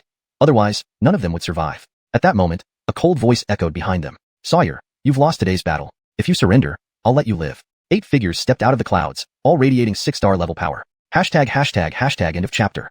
Chapter 175. The Battle of Tyne Mountain, Part 13. Bone Tomb, Ghost King Hall, you bunch of scum. When did you start becoming the lapdogs of heavenly disaster? Sawyer glanced at the retreating demon suppressors below and immediately sneered at the strong foes approaching from behind. But this obvious attempt to sow discord was clearly ineffective against them. To prevent him from escaping again, they surrounded him from 3 directions. Of the 8 who caught up, only 2 were members of Heavenly Disaster, Brittany and the Gaunt Man who had stolen from his home while he was away. The other 6 were from Bone Tomb and Ghost King Hall respectively. First were the 3 from Bone Tomb, led by a woman in white. The other 2 stood expressionless behind her, like puppets. Even Sawyer, when he occasionally looked at this woman in white, showed a clear hint of wariness in his eyes. As for those from Ghost King Hall, they were still very distinctive. The 3 wore the heads of a tiger, a dog, and a snake. The tiger-headed man had the most formidable aura, perhaps comparable even to Sawyer at his peak. The dog-headed man wore a wide robe and held a 7-star feather fan, looking deep and strategic like a military advisor. The snake-headed figure was shrouded in a black cloak, bending as if lying on the ground, its long snake tongue flickering out intermittently, eyes cold and bloodthirsty. Any one of these forces would not be much weaker than Sawyer's side. Now, united, it was no wonder they had breached the formation so quickly. Sawyer's gaze swept over their faces. Although he remained outwardly calm, he felt a sinking feeling in his heart. Among the 8 opposite, 2 had strength almost matching his own, presenting the greatest threat. The other 6 also had unique abilities, making them formidable opponents. Currently on his side, only himself and Teddy could still fight. Muhammad and Erlin were nowhere to be seen, their fates unknown. As for Avram, although he had barely managed to save him from the enemy, the severe exhaustion had rendered him unconscious. Given the current situation, their side was at a complete disadvantage. Noticing there was still no response, the 8 opposite began to grow impatient. If not for their master's order to try to recruit Sawyer, they wouldn't have wasted time here. Sawyer, we ask you one last time, surrender or die. Seeing their auras growing more volatile, Sawyer knew better than to engage in direct combat and tried to buy time. If Erlin and Muhammad could arrive, the situation might improve. He raised his hands in a show of helplessness. All right, I admit defeat today. But now all 3 of you want my submission. Whom should I choose? This caused subtle changes in their expressions, creating an awkward atmosphere. Naturally, they hoped Sawyer would choose their side. Especially Ghost King Hall, where their leader had given a strict order to bring Sawyer back, dead or alive, regardless of offending the other 2 factions. Don't let this guy deceive you with sweet talk, Brittany said coldly. Whatever happens, seize him first. Deliver him to the masters, and let them decide.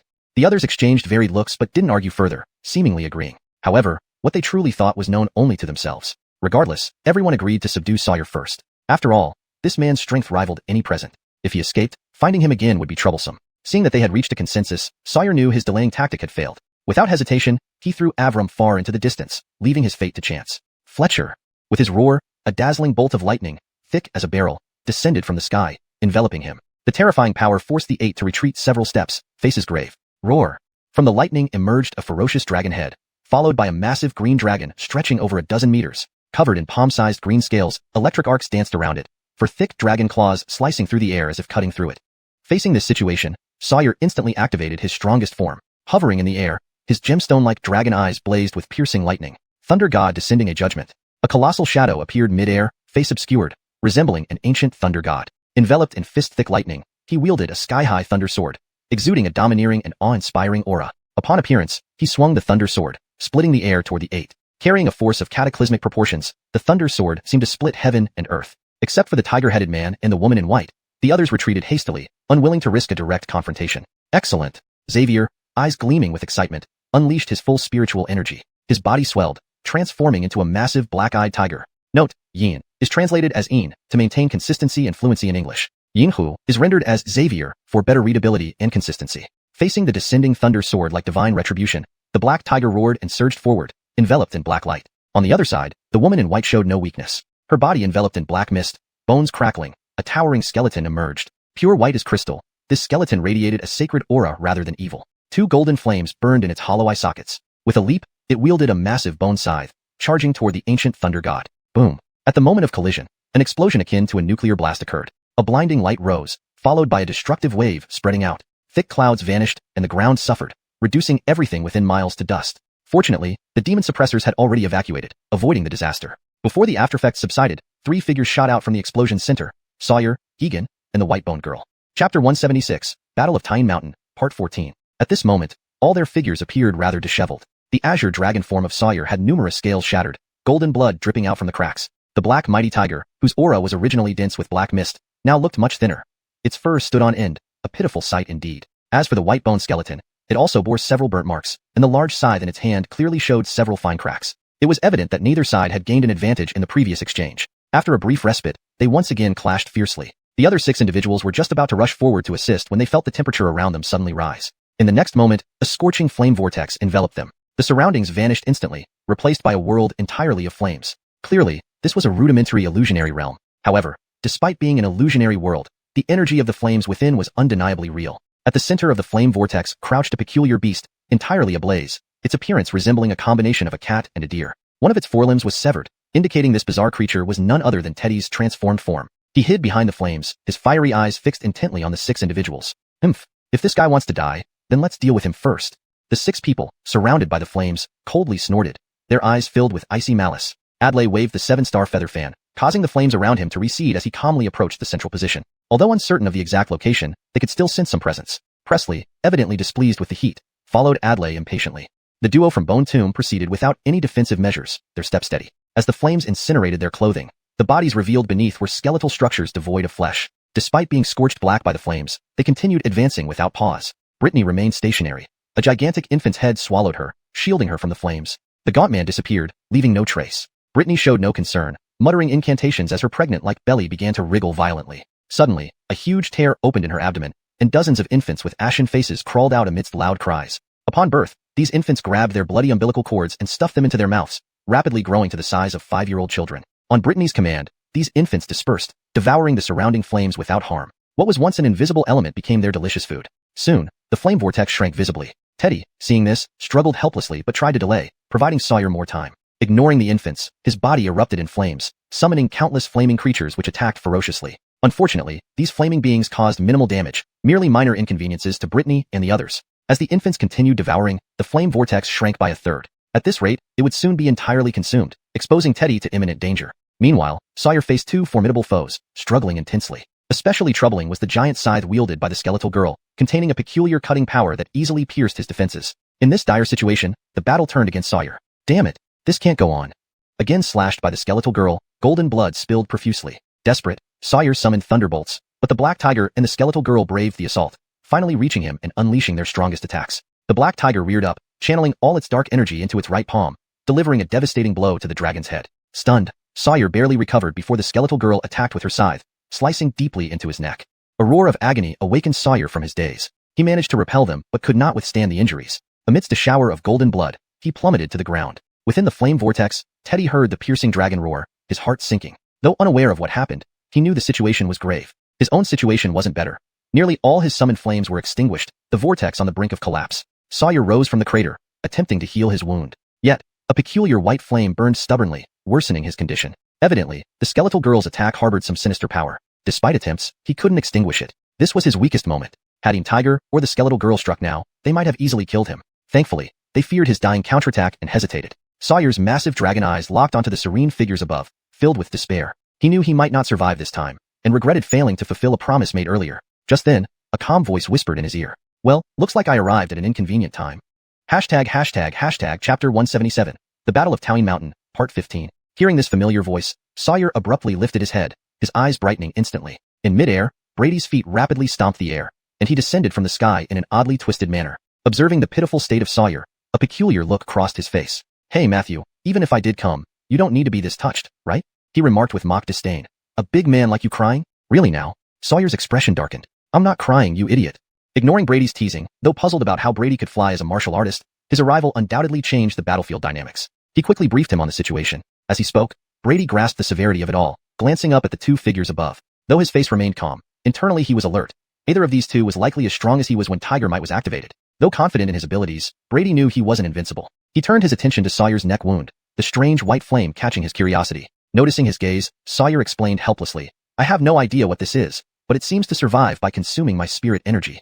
Consuming spirit energy? Unintentionally hinting at something important, Brady immediately recalled the strange poison that afflicted the demon suppressors before, something called spirit-devouring worm. Though they differed in form, their essence seemed similar. With a surge of life force energy in his hand, Brady, on a whim, reached out toward the white flame. Sawyer didn't stop him, harboring some hope.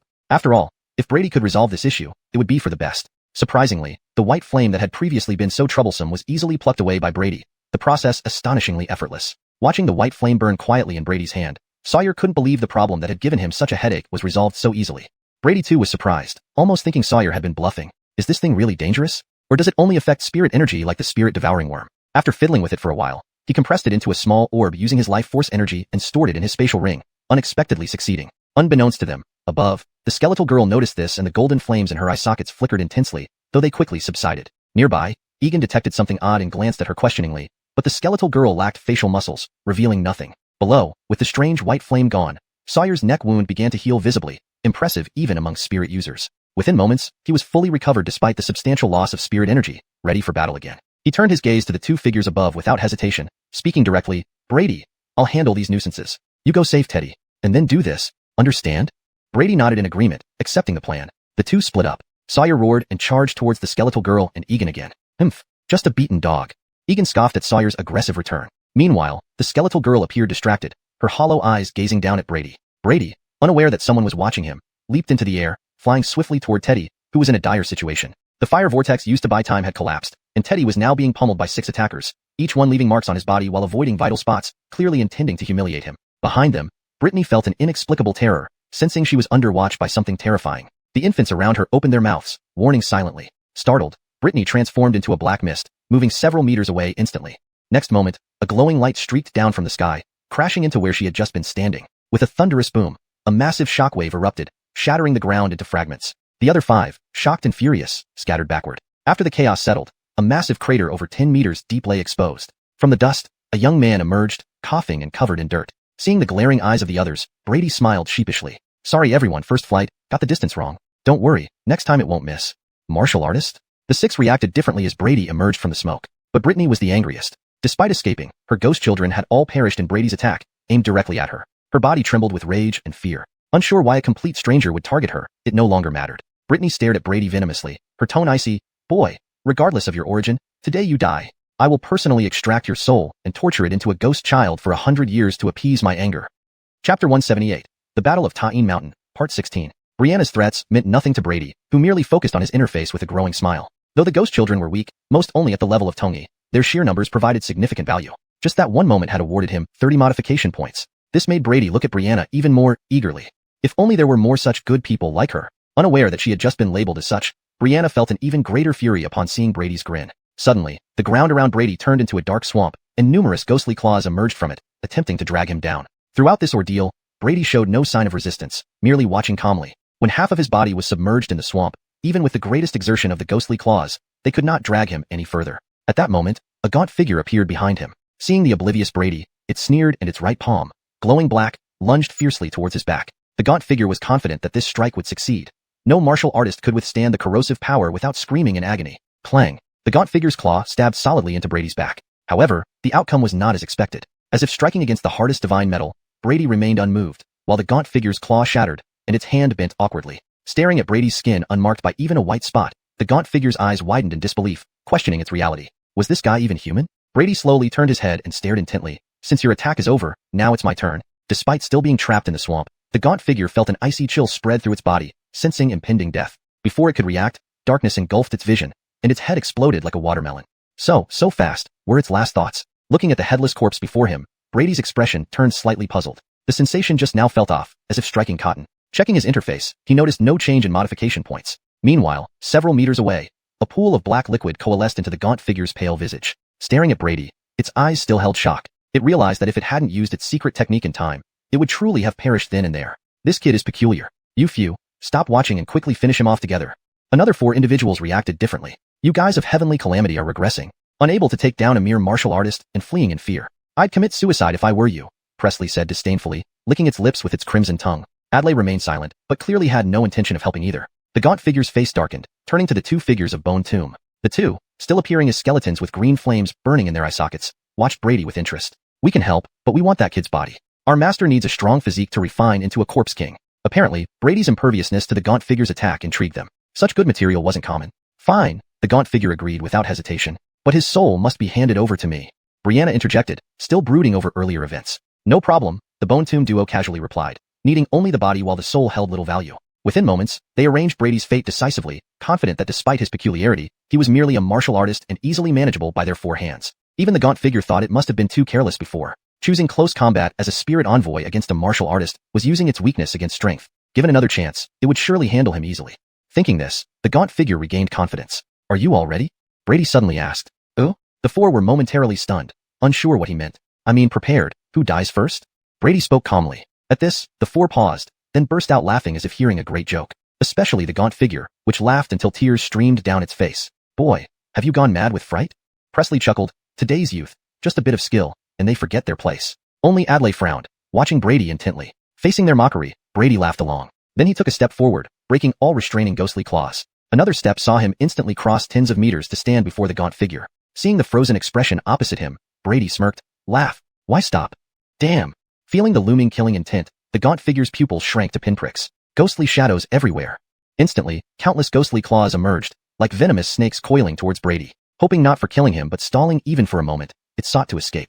However, Brady ignored the swarming claws, gripping a long saber named Xianji. With a casual swing, dozens of illusory blade shadows emerged with a slicing buzz, forming an impenetrable net. Terrified, the gaunt figure watched as both the claws and its body were instantly sliced into uniform pieces. Soon, these pieces dissipated as black gas, reassembling tens of meters away. Humph! Brady coldly hummed. No trick could work twice before him. He wondered how many times this creature could resurrect. Vanishing from sight, Brady reappeared before the partially rejuvenated gaunt figure, terrifying it profoundly. Just as it began pleading for mercy, Brady ruthlessly cut down. You dare. Realizing their mistake, Brianna and the others finally reacted. Hashtag chapter 179, Battle of Towing Mountain, part 17. Swish. A flash of a blade cut through the air, bisecting the emaciated figure that was halfway through resurrection, accompanied by a wailing, anguished scream. This time it did not revive. Instead, it existed in Brady's interface in another form. Note: I've replaced Bugandatanjal with anguished scream to ensure the sentence reads fluently in English while maintaining the original meaning. At the same moment, the attacks from Benita and others arrived, fashionably late. A gigantic head emerged from the void, swallowing Brady whole. 2 rows of sharp teeth snapped together, trying to tear him apart. Crack. It sounded like biting into a hard stone. The giant head's sharp teeth instantly revealed a large gap. Wah! A cacophony of baby cries echoed, spreading out as if tangible sound waves. But soon, with a flash of bladed light, the crying abruptly stopped. The head split open from the inside, and Brady walked out calmly. Graveyard monument. In the next instant, countless bone monuments rained down from the sky, heading straight for his position. Brady narrowed his eyes, flicked his Xianji, and slashed 2 bloody red beams of energy upward. After splitting several dozen monuments, the blade glow diminished and vanished. However, over 1,000 monuments still descended. Such minor damage was hardly noticeable. These monuments pelted down like rain, shattering on contact with Brady or embedding deep into the ground beside him. The site resembled a chaotic burial ground. As more monuments appeared, a peculiar force began to spread. Brady felt the surging blood chi within him gradually subside under its influence. Clearly, these monuments contained some kind of sealing ability. While 1 or 2 might be insignificant, when their numbers multiplied, even Brady felt as though he were bearing several mountains, barely able to escape. Hurry, attack! Seeing Brady suppressed, the duo from Gumu urgently shouted at Benita. No need to remind me. Benita snorted, swiftly forming an odd symbol with her hands. Suddenly, several heads appeared around Brady, spinning wildly. Unlike previous summoned heads, these exuded unstable energy, like powder kegs ready to explode. As their rotation sped up, Brady's pupils contracted as he sensed terrifying energy building up. In the next moment, these skulls' energy reached its peak, and a brilliant light erupted from their eye sockets. Bam! An intense fireball soared into the sky, eventually forming a mushroom cloud. After a long pause, when everything settled, a 100-meter-wide crater centered around Brady became visible. The surface was covered in crystallized structures, melted rock layers hinting at the explosion's power. Brady was nowhere to be seen inside the crater, seemingly obliterated. Benita didn't seem surprised by this outcome. At such close range, no warrior could have survived. Humph! This is what happens to those who oppose me, she sneered, finding slight comfort. The duo from Gumu was dissatisfied. They had agreed that this person's corpse would belong to them. Now, not only was there no corpse, but likely not even a single strand of hair remained. Before they could complain to Benita, the ghostly flames in their eye sockets flared, as if they saw something unbelievable. Beware, behind you. Benita immediately sensed something amiss, feeling a chill run down her spine, as if an ancient predator stood there, waiting to devour her. Without turning back, thick black smoke emerged from beneath her feet, trying to escape. But then, a blade flashed past her forehead. Benita's expression froze. The black smoke dissipated, and she let out guttural sounds. With a look of resentment, her abdomen swelled once more. Several shadowy, infant-like figures scrambled out, circling in midair before turning back with hateful eyes. Accompanied by shrieks, Benita was enveloped and devoured bit by these shadows. Afterward, the shadows seemed to find peace, their true infant faces appearing as they ascended towards the sky, becoming transparent in sunlight until they vanished. Brady watched silently, not interfering. Only after the infants disappeared did he retract his gaze. His various wounds had already healed. Recalling the explosion's power, he felt a lingering fear. It far exceeded a 6-star peak warrior's full-force attack. Admited by the monuments, unable to activate Fudo Myowo, he had absorbed the blow directly with his body. Had his defense not been superior to his peers, the outcome might have been dire. This experience taught him never to underestimate any opponent. Otherwise, he might end up defeated unexpectedly one day. With Benita dead, the duo from Gumu felt lost. They had thought 4 people working together would easily handle Brady, but instead, they became the prey. Feeling Brady's icy glare, they both felt uneasy. Of course, whether they had skin or not was debatable. Hey Joel, are you guys going to stand by? Turning toward Guewang Hall for help, they found Joel and Thatcher already gone. Looking afar, 2 black dots rapidly vanished into the horizon, having fled the scene upon seeing the situation worsen. Damn cowards of Guewang Hall. The duo cursed inwardly, exchanging glances and showing resolve. Without hesitation, they turned and ran. Their monthly earnings weren't worth risking their lives. As for Tiansha, since they hadn't killed anyone, it wouldn't lead back to them. Soon, they too vanished into the distance. Brady shook his head helplessly. He was stronger than these guys, but if they were set on fleeing, there wasn't much he could do. Although he had newly acquired flight, it wasn't as convenient as theirs. If he activated Huwei, perhaps he could catch them, but it wasn't necessary. The current situation was unclear, and keeping a trump card might yield unexpected results. Scanning the area, he walked towards Spike. Chapter 180, Battle of Tyne Mountain, Part 18. By this time, Teddy had already returned to his human form. Looking at Brady who was approaching, his expression was somewhat complicated. He never imagined that the one who would eventually come to save him would be this martial artist he had once looked down upon. For his part, Brady didn't dwell on it too much. There had never been any particular enmity between them, and he wasn't the type to hold a grudge. But if it were Avram in this situation, he might have taken some underhanded actions. After all, in a fight, occasionally getting a bit careless should be quite normal, right? So, can you still walk? Brady glanced over him, noticing that apart from excessive spirit energy depletion, he wasn't in immediate danger of losing his life. Deciding they needed to leave, he turned his thoughts to Sawyer's predicament with 2 troublesome opponents. Teddy nodded and took out a pill from his pocket, swallowing it. This was a pill that could stimulate potential within a short period, though the injuries would worsen after its effects wore off. But given the current situation, there was no choice. Soon, as the medicine began to take effect, a flush of abnormal redness appeared on Teddy's face. His depleted spirit energy was quickly restored to some extent. Without wasting any more time, the 2 of them rushed towards Sawyer. Boom, boom, boom. In the cloud layer, 2 figures, a dragon and a tiger, were locked in rapid combat. The shockwaves from their battle flattened the originally rugged mountain terrain below. Seizing the opportunity when the azure dragon moved, the black tiger fiercely struck its head. The dragon roared in anger and lashed out with its tail, which whipped like a whip, leaving a trail of afterimages as it struck the black tiger's side. Both retreated simultaneously, but it was clear the black tiger held the advantage. The azure dragon, unperturbed, spoke in a human voice. Hey, William, your companion has already fled. Are you sure you want to keep fighting? Upon hearing this, the black tiger showed a distinct look of anger, realizing that Trace had left without a word for reasons unknown. This abandonment left it alone, wondering how Sawyer managed to last this long against both of them combined. Angrier by the moment, Egan roared and charged forward again. Though Sawyer showed no fear on his face, inwardly he was worried. After so many battles, his strength was nearly gone. If not for sheer willpower, he would have been captured by now. What is that kid up to? Any longer, and I won't be able to hold out. Just as he felt dejected, the temperature around him suddenly soared. A fiery vortex then enveloped the area. Seeing this, Sawyer's spirits lifted, knowing reinforcements had finally arrived. Sure enough, 2 figures came rushing in, one leading the other. It was Brady and Teddy. Seeing this, Egan's heart sank, cursing the incompetence of its allies. Knowing the battle was lost, it reluctantly decided to retreat, planning its next move. But just as it turned, a bone-chilling aura erupted from behind. Brady, who was previously far away, had somehow appeared close. Facing such a formidable opponent, Brady activated Tiger's might without hesitation. His pillar-like body tensed, veins like dragons pulsating on his skin, supplying endless power. His sword, Qianji, glowed with a crimson light, slicing toward Egan's neck with terrifying force. Get out of my way. Egan, a seasoned fighter, showed no panic. Black energy surged from its body as it roared and met the strike head-on. Boom. A blade and a palm collided, shaking the surrounding space violently. Dense clouds split apart, forming a deep crack, as if the sky itself had been divided. Both combatants were hurled back by the impact. Brady tumbled through the air, retreating several hundred meters before stopping. Drops of dark blood dripped from the edge of Qianji. Excitement filled his eyes. A tangible blood-colored armor covered his body. Meanwhile, Egan, whose right palm bore a deep cut, glared fiercely at Brady, determined to remember this encounter. Despite its ferocity, Egan knew better than to press on. Sawyer alone was trouble enough. Adding an unpredictable opponent made the situation dire. Turning decisively, it shot away as a streak of black light. Attempting to intercept, Teddy faced a blast of black flame that tore through his fiery vortex. The mysterious flame consumed and expanded rapidly, forcing Teddy to abandon parts tainted by it. With this distraction, Egan vanished into thin air. Brady sighed disappointedly. Capturing this foe would have been a significant morale boost, but stopping a high-level expert bent on escape was nearly impossible. Sawyer joined them shortly after, feeling similarly disappointed yet not overly concerned. Glancing at Brady, he marveled at his rapid growth from a mere divine communication level cultivator to this formidable state. Their chances in this battle would likely have been slim without his help. Brady, returning to his normal form, noted Sawyer's persistent stare and sarcastically remarked, "No homo, thanks." Not fully understanding but sensing the insult, Sawyer gave him an annoyed look. Ignoring this, Brady scanned the devastated battlefield and asked, "So, what's our next move, Matthew?"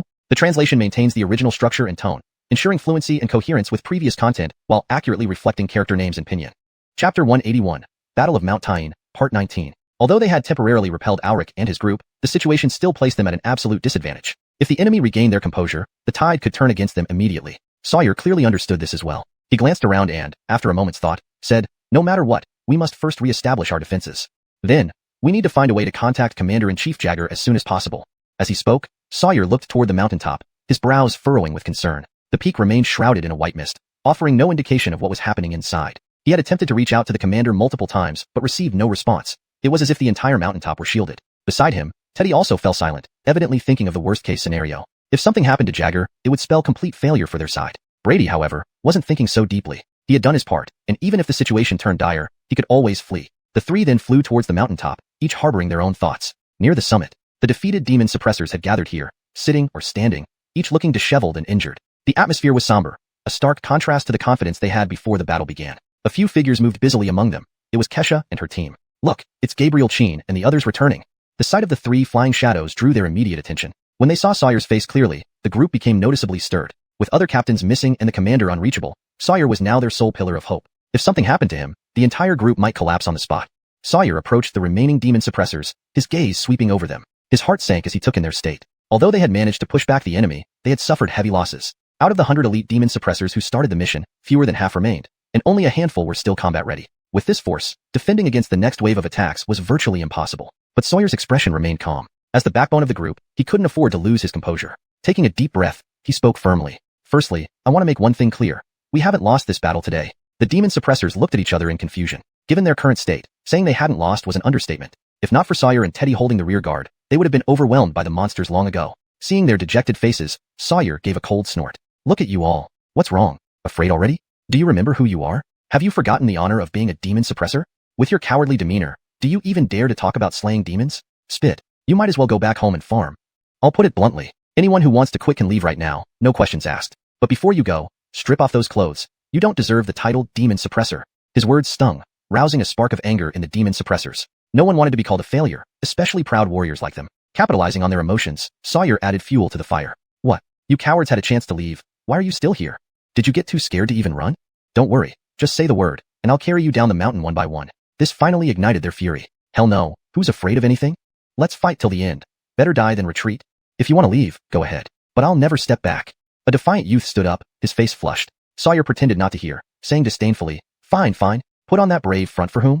You'd better admit defeat and scamper off. It's less embarrassing." This remark sent the rest into a fury, rising to their feet and roaring in defiance. "Fight till the end, never retreat. Fight till the end, never retreat." War is brutal, but losing spirit is worse. As long as they still had morale, they had the strength to continue fighting. Satisfied, Sawyer nodded inwardly. Brady watched in surprise, impressed by Sawyer's tactics despite his usual rough exterior. When the time felt right, Sawyer cleared his throat. "All right, seems I misjudged you all. You're barely worthy of the name Demon Suppressor." Hearing this, the demon suppressors beamed with pride, feeling like they had won a battle. Even the gloom hanging over them seemed to lift. But Sawyer continued calmly, "However, the enemy numbers are tenfold ours. Just having burning passion isn't enough to win this fight." Confused murmurs rose among them, and Brady wondered what game Sawyer was playing. Wasn't he extinguishing the renewed morale? Sawyer smiled mysteriously. "True, the enemy is strong, but remember my words. We haven't lost this battle yet. Our losses have been significant, but theirs far exceed ours. We've pushed them back once, and we can do it again, twice, thrice.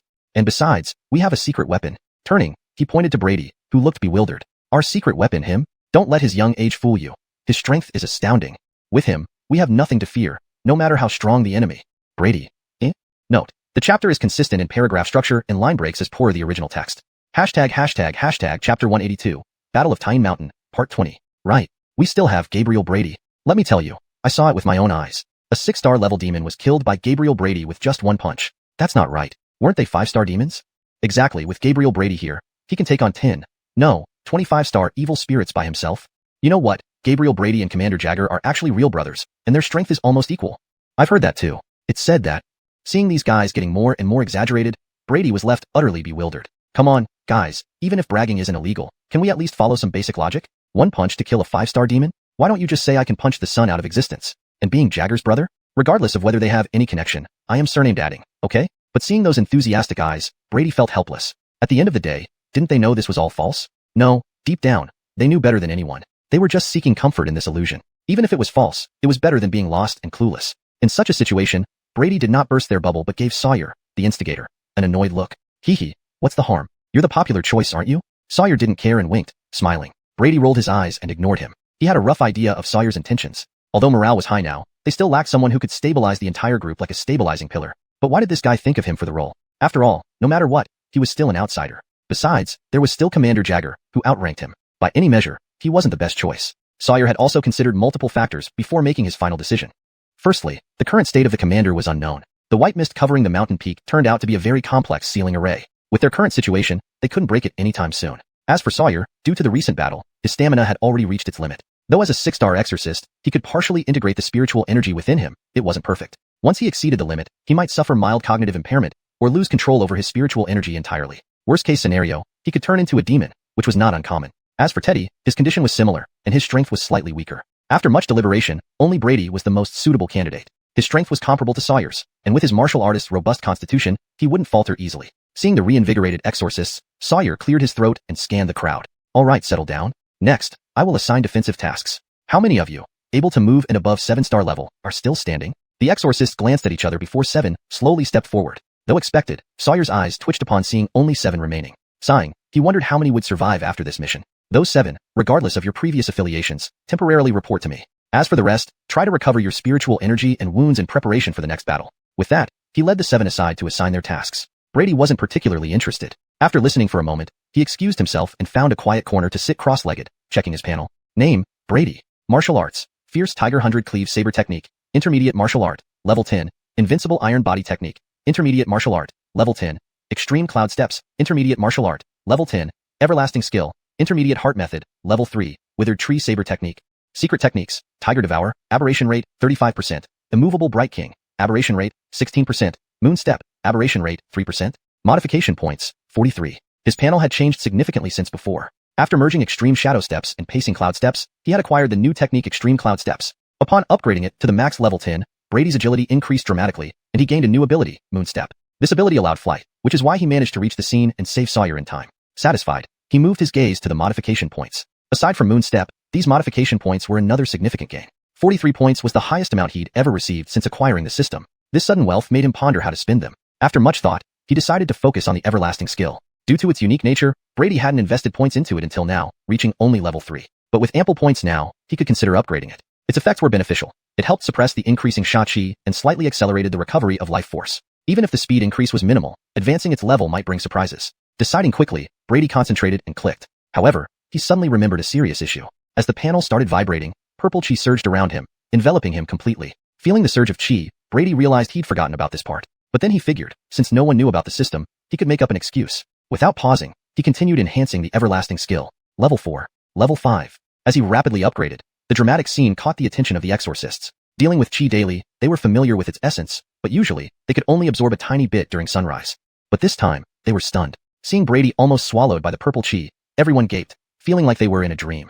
Chapter 183, The Battle of Tyne Mountain, Part 21. Not just them, even Sawyer was left gawking, completely at a loss as to what had transpired. The scene before him almost shattered his previous understanding. He had lived for so many years and had never seen heavenly essence appear in such abundance. And the fact that it was caused by a martial artist left him questioning his own identity as a spirit messenger. Could it be fake? He couldn't help but inwardly mock Brady, who was enveloped in purple Qi. Could this guy be the son of heaven? Otherwise, why would there be such a huge gap between people? But now wasn't the time to dwell on these thoughts. Heavenly essence was a rare commodity for them, the spirit messengers. Faced with this ocean of heavenly essence, everyone looked like sharks sensing blood in the water. They'd probably have rushed over if they weren't afraid of disturbing Brady's cultivation. Seeing their eager gazes, Sawyer hesitated before finally speaking up. Make sure not to disturb his cultivation.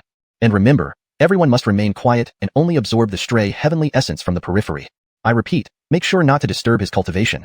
The demon suppression messengers immediately showed signs of joy. Although they could only absorb some stray heavenly essence, it was still an extremely rare opportunity for them. Each one carefully chose a spot and sat down meditatively, afraid to disturb Brady. Even Sawyer eventually ignored the scornful looks from others and thick-skinnedly chose a closer position. Brady naturally sensed their actions but, considering he absorbed nearly 90% of the essence, decided to pretend not to notice. Wasted energy might as well go to them. Thus, an odd circle formed around him. Brady sat calmly in the center, enveloped in purple spiritual energy. The demon suppression messengers surrounded him in layers, smiling contentedly.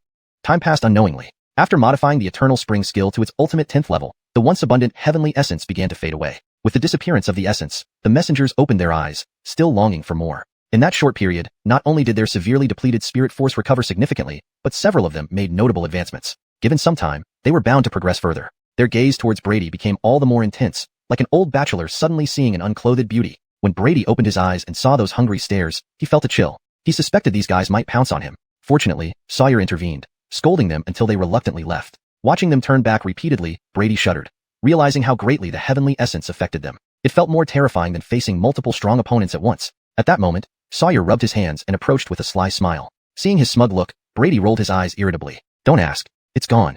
It's not because of me but due to the spiritual artifact. Sawyer scratched his head awkwardly, realizing his thoughts were seen through. Wondering about the artifact Brady mentioned, he wondered if it was that thing. But no, although it could draw a heavenly essence, it shouldn't be this exaggerated. He looked at Brady, knowing he held other secrets. Since Brady didn't plan to reveal more, he wouldn't pry too deeply. Everyone has their secrets. Digging too deep would only harm their relationship. Skipping the topic, Sawyer casually asked, "We found a way into the white mist. Want to check it out?" So soon? Brady was surprised but shook his head. Just finding a way and didn't mean solving it. His presence or absence wouldn't change much, so he asked Sawyer to report the final results instead.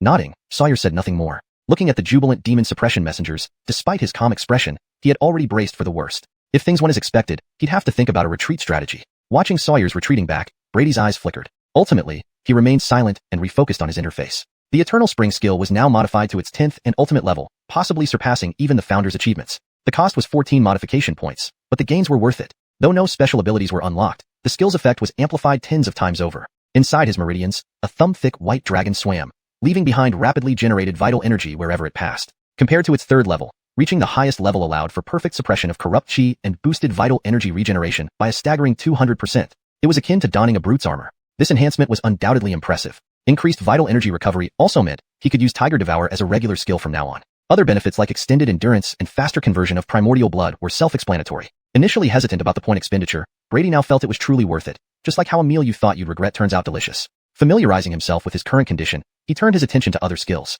Although the Eternal Spring skill was potent, its direct combat power increase wasn't significant. For the upcoming brutal battles, he needed to push his strength to the limit. Soon, after browsing numerous skills, Brady settled on one. Chapter 184. The Battle of Tyne Mountain, Part 22. Wave Stacking Blade Technique. Low-level technique, not yet zahired. Other low-level techniques, it consists of 3 levels in total. The blade technique emphasizes the harmonious combination of softness and hardness. According to legend, when practiced to its highest level, each slash can generate power that accumulates like waves, layer upon layer. This is where the name wave stacking originates. As described by the founder of this technique, wave stacking blade technique can stack up to 7 layers, potentially doubling the damage output. This effect is already quite impressive among low-level martial arts, making it a type of technique that grows stronger as the battle progresses. Of course, there are obvious drawbacks. In real combat, no one would foolishly allow you to gradually build up your power. The reason for choosing this particular technique from among various blade skills is precisely because it can accumulate strength up to 7 layers. Currently, my Fierce Tiger 100 Crack blade technique has plenty of force but lacks follow-through. If I could find a way to complement it, even if it doesn't reach the level of high-tier martial arts, it would still significantly improve. Without further hesitation, his mind focused, forming a large hand that rapidly clicked through the interface. Wave Stacking Blade Technique, Level 1. Wave Stacking Blade Technique, Level 2. Wave Stacking Blade Technique, Level 5. In the blink of an eye, the Wave Stacking Blade Technique had been modified to its maximum 5th level. Brady slowly opened his eyes, a flash of azure blade light flickering at the bottom of his gaze. Without using Qianji, Brady simply used his palm as a blade, casually swinging at a nearby boulder. With a crack, the towering green stone block was instantly split into 2 halves from the middle, with the cut surface smooth and mirror-like. Brady was not surprised by this outcome. Instead, he continued swinging his palm rapidly. Despite being just flesh, his palms now emitted a sharp azure blade glow, behaving like an ultimate weapon. The speed of the blade grew faster and faster until it finally produced a wave-like roar. When these roaring sounds merged together, the power of the blade light emitted by Brady gradually increased. This was what they called wave stacking. Under the impact of this wave, the hard green stone crumbled like tofu, immediately breaking into countless fist-sized stones. Suddenly, Brady's palm stopped, and the tumultuous sound vanished instantly. From extremely fast to utterly silent, such a stark contrast would be difficult for a regular person to endure. But for Brady, it caused no particular discomfort. Looking at his palm, which was emitting wisps of white smoke due to the high-speed friction, Brady fell into thought. After testing it just now, he had already grasped the basics of the wave-stacking blade technique. Even if the founder of this technique appeared before him now, he would likely feel inadequate. When he exerted full effort, the stacking ability of the wave-stacking blade technique could reach up to 14 layers, nearly double what was recorded in the book. However, the increase in power wasn't doubled as expected but only reached 300%. Upon careful reflection, Brady understood why. For low-level martial arts, a 300% increase in power was already its limit. But even so, this result was still astonishing. If he could smoothly stack the blade's power, in terms of pure attack power, it would become his current strongest offensive move.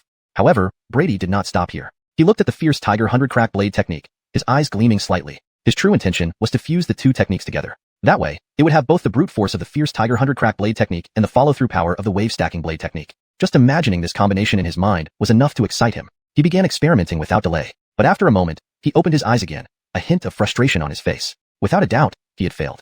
It wasn't because of insufficient skill mastery, but rather because the two blade techniques were completely incompatible. Clearly, this incompatibility stemmed from the difference in rank between the two techniques. It was like trying to fit an AA battery into a device that requires a C battery. It simply wouldn't work. To solve this, it wasn't too complicated. He needed to modify the lower rank technique to match the higher one. With this in mind, Brady searched the interface once more. Fortunately, among the techniques Brevin had collected, various blade techniques were most numerous. Soon, he found a new technique. Blood-burning blade technique, low-level martial art, not yet zahired. Similar to the wave-stacking blade technique, blood-burning blade technique also belonged to the category of techniques that grow stronger in battle. However, unlike wave-stacking, blood-burning didn't directly stack attack power. Instead, it involved burning one's own life force. The faster the life force was burned, the more combat power increased, a technique that risked life for power. Yet, for martial artists who thrived on brute force, this was perfect, and the technique became popular among many practitioners. Understanding the essence, Brady started modifying it without much delay. Soon, the blood-burning blade technique also reached its 5th level. He briefly tested the 5th level and found it similar to the wave-stacking blade technique, so he skipped ahead.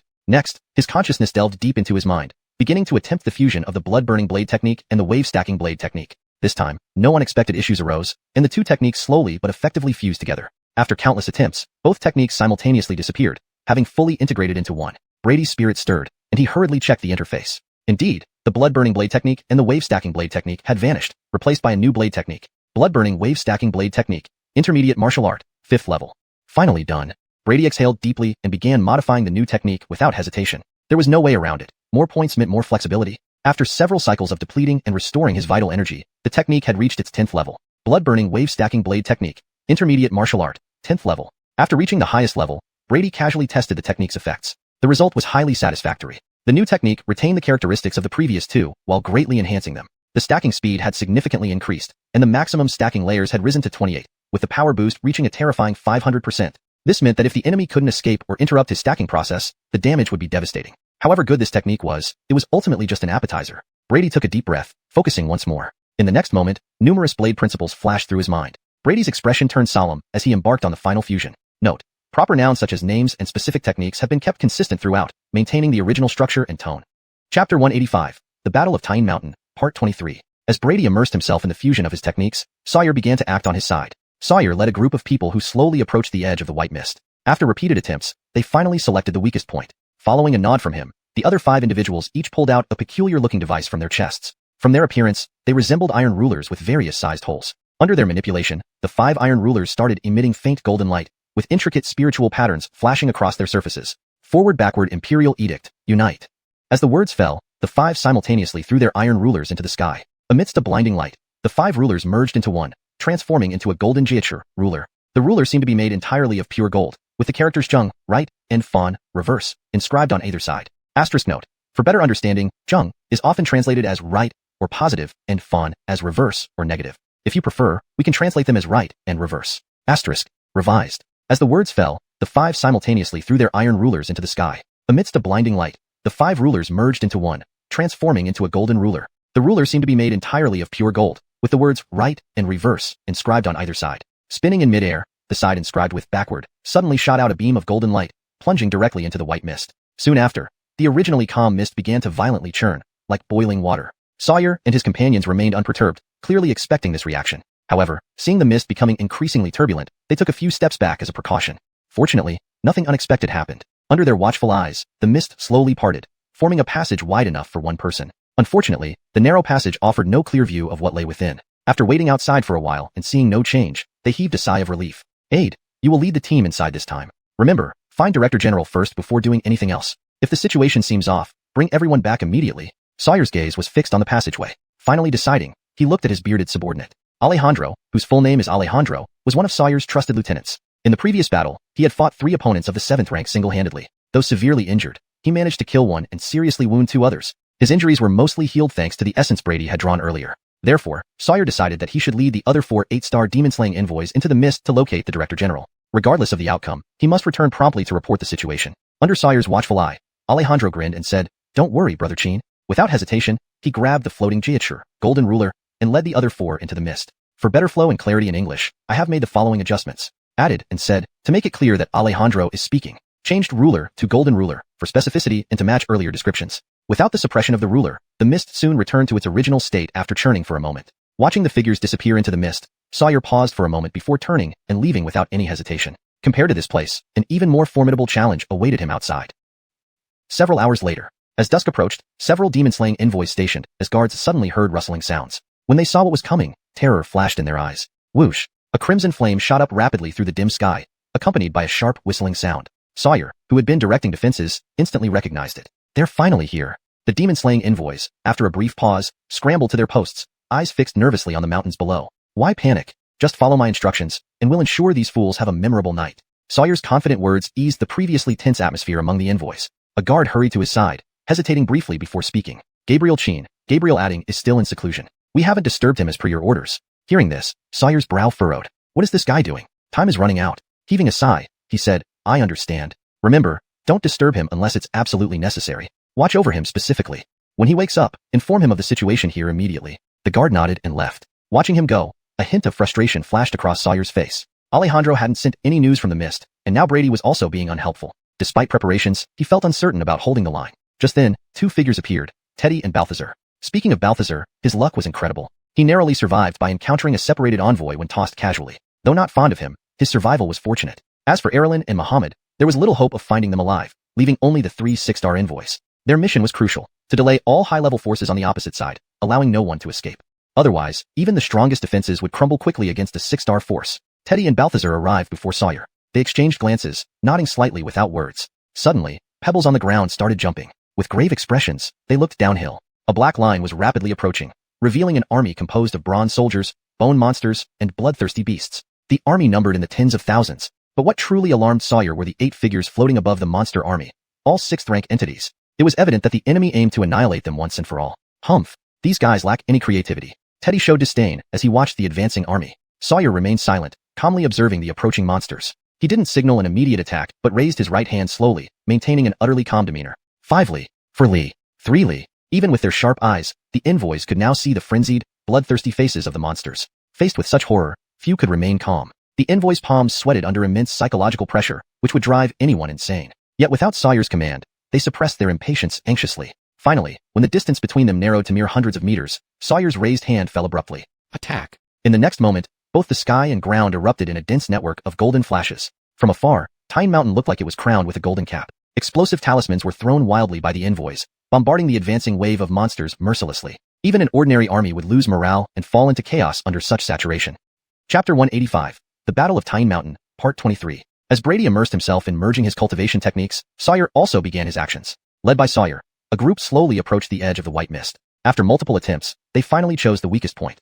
With a nod from Sawyer, the other 5 individuals each pulled out peculiar-looking tools from their sleeves. From the outside, they looked somewhat like iron rulers with holes of varying sizes. Under their manipulation, the 5 iron rulers began emitting faint golden light, and intricate spirit patterns flashed across their surfaces. Recto verso command emerge. As they spoke, the 5 people simultaneously hurled the iron rulers into the sky. In a dazzling glow, the 5 rulers merged into one, transforming into a shimmering gold ruler inscribed with recto and verso on either side. The ruler spun in the air before the verso side emitted a beam of golden light, piercing directly into the white mist. Soon after, the previously calm mist began to violently churn, akin to boiling water. Sawyer and his companions remained composed, clearly expecting this reaction. However, as the disturbances grew, they cautiously retreated a few steps to avoid any mishaps. Fortunately, no accidents occurred. Under their watchful eyes, the mist slowly parted to reveal a passage wide enough for a person to pass through. Regrettably, the narrow channel offered little visibility into its interior. After waiting for a while, seeing no further changes, they collectively exhaled in relief. Alejandro, you'll lead the team inside. Remember, find the commander first before doing anything else. If things go awry, bring everyone back immediately. Sawyer's gaze was fixed on the passage. He seemed to have made up his mind as he turned to Alejandro, his bearded subordinate. During the earlier battle, Alejandro had fought 3 7-star level opponents. Though sustaining heavy injuries, he managed to kill one and critically injure 2 others. With the help of Brady's summoned essence energy, his wounds had almost fully healed. So, Sawyer decided that Alejandro would lead 4 other 8-star demon suppressors into the mist to locate the commander. Regardless of the outcome, they must report back as soon as possible. Under Sawyer's watchful eye, Alejandro grinned. "Leave it to me, Brother Chin." Without hesitation, he grabbed the floating ruler and led the 4 others into the mist. Once the ruler's effect wore off, the mist returned to its original state. Watching the disappearing figures, Sawyer silently stood for a moment before turning away. He had more urgent matters awaiting him outside. Several hours later, as twilight approached, several guards suddenly heard rustling noises. Upon identifying the source, shock flashed across their faces. A crimson flame shot into the darkening sky with a piercing sound. Sawyer, who was coordinating defenses, narrowed his eyes sharply. "They've finally come." The guards, momentarily stunned, scrambled back to their posts. They stared tensely at the foot of the mountain. "Don't panic. Just follow my instructions, and we'll make sure these fools won't forget tonight." His confident words eased the tension among the guards. One guard hesitantly approached Sawyer. "Gabriel Chin, Gabriel Adding is still meditating. We didn't disturb him as per your orders." Sawyer frowned. This was not the time for Brady to play games. Heaving a sigh, he replied, "I know. Only disturb him if absolutely necessary. You focus on monitoring him. Report everything here to him as soon as he wakes up." The guard nodded and left. Sawyer felt a twinge of frustration. No news from Alejandro, and now Brady wasn't cooperating. Despite thorough preparations, the odds were uncertain. Meanwhile, Guido and Balthazar approached. Speaking of luck, Guido had inadvertently saved Balthazar by randomly tossing him near a wandering demon suppressor. While indifferent towards Balthazar, having him around now was helpful. Ghostflower and Muhammad had presumably met misfortune, leaving only the 3 6-star demon suppressors. Their critical task was to stall all high-level foes, allowing no one to slip through. As they joined Sawyer, the ground stones began trembling. All 3 looked down the mountain. A black line appeared, revealing an army of bronze soldiers, skeletal monsters, and bloodthirsty beasts, countless in number. 8 figures floated above them, all 6-star entities. Clearly, the enemy aimed to annihilate them. These guys have no creativity. Guido eyed the charging forces with disdain. Sawyer watched silently as the distance closed. 5 miles. 4 miles. 3 miles. Even from this range, the demon suppressors could see the monstrous horde's frenzied expressions. The sheer horror would unnerve anyone. The guards, under immense pressure, waited anxiously until Sawyer finally lowered his raised hand. Attack. Instantly, golden flashes erupted from both sky and ground. The entire tiny mountain seemed crowned in gold. Explosive talismans rained down, causing devastating casualties among the advancing horde. Any ordinary army would have crumbled instantly, but these monsters clearly knew nothing of fear, trampling over their dead companions and continuing to charge forward with deafening roars. In response, an even more intense barrage of firepower greeted them. For a moment, the entire advance of the monster army was stalled. Suddenly, several dozen larger monsters emerged, barreling through the explosions. From the auras they emitted, most were at the 8-star demon suppressor level. Even the dozen or so leading them could rival 6-star demon suppressors. Clearly, these were elite creatures. However, the demon suppressors were well prepared for this. 6 6-star demon suppressors stepped forward simultaneously. Moments later, 6 golden silhouettes, noticeably smaller than usual, appeared in the air. Their main targets were the 7-star monsters at the forefront. Soon, with beams of golden light shooting out, despite attempts to dodge, the elites were struck one by one and sent flying far away. These thrown-back monsters exuded dark miasma from their bodies, taking a long time to get back up. Clearly, though these monsters had reached the 7-star rank, their true strength was still notably inferior. Meanwhile, the other demon suppressors didn't remain idle. They redirected their attacks towards these elite monsters, quickly suppressing their momentum. However, there were too few demon suppressors. Though they temporarily neutralized the threat from the elites, ordinary monsters took advantage of this moment to rush forward. Despite the demon suppressors' timely redirection of firepower, it was almost too late. Just as the monster horde was about to break through the coverage area, a transparent light barrier descended from the sky, blocking them entirely. This was a temporary defensive array set up by the array-skilled demon suppressors. Compared to the previous Great 5 Elements extermination array, this one was clearly less effective. Though it kept the monsters outside, under their frenzied attacks, the array began to violently shake, on the verge of collapsing. The dozen or so demon suppressors seated on the ground, responsible for maintaining the array, turned pale. Even as they rapidly consumed spiritual energy-restoring pills, their internal spiritual energy drained like water through an open sluice. Fortunately, other demon suppressors reacted promptly. With a series of explosions, the monster horde outside the array was thoroughly cleared. As the battle raged, Sawyer and his 2 companions floated silently in the air, surveying the battlefield with grave expressions. Though the situation seemed stable, they felt like a small boat caught in a storm, where any unexpected wave could capsize them. And that wave was soon to arrive. Several hours later, as twilight approached, several guards suddenly heard rustling noises. Upon identifying the source, shock flashed across their faces. A crimson flame shot into the darkening sky with a piercing sound. Sawyer, who was coordinating defenses, narrowed his eyes sharply. They've finally come. The guards, momentarily stunned, scrambled back to their posts. They stared tensely at the foot of the mountain. Don't panic. Just follow my instructions, and we'll make sure these fools won't forget tonight. His confident words eased the tension among the guards. One guard hesitantly approached Sawyer. Gabriel Chin, Gabriel Adding is still meditating. We didn't disturb him as per your orders.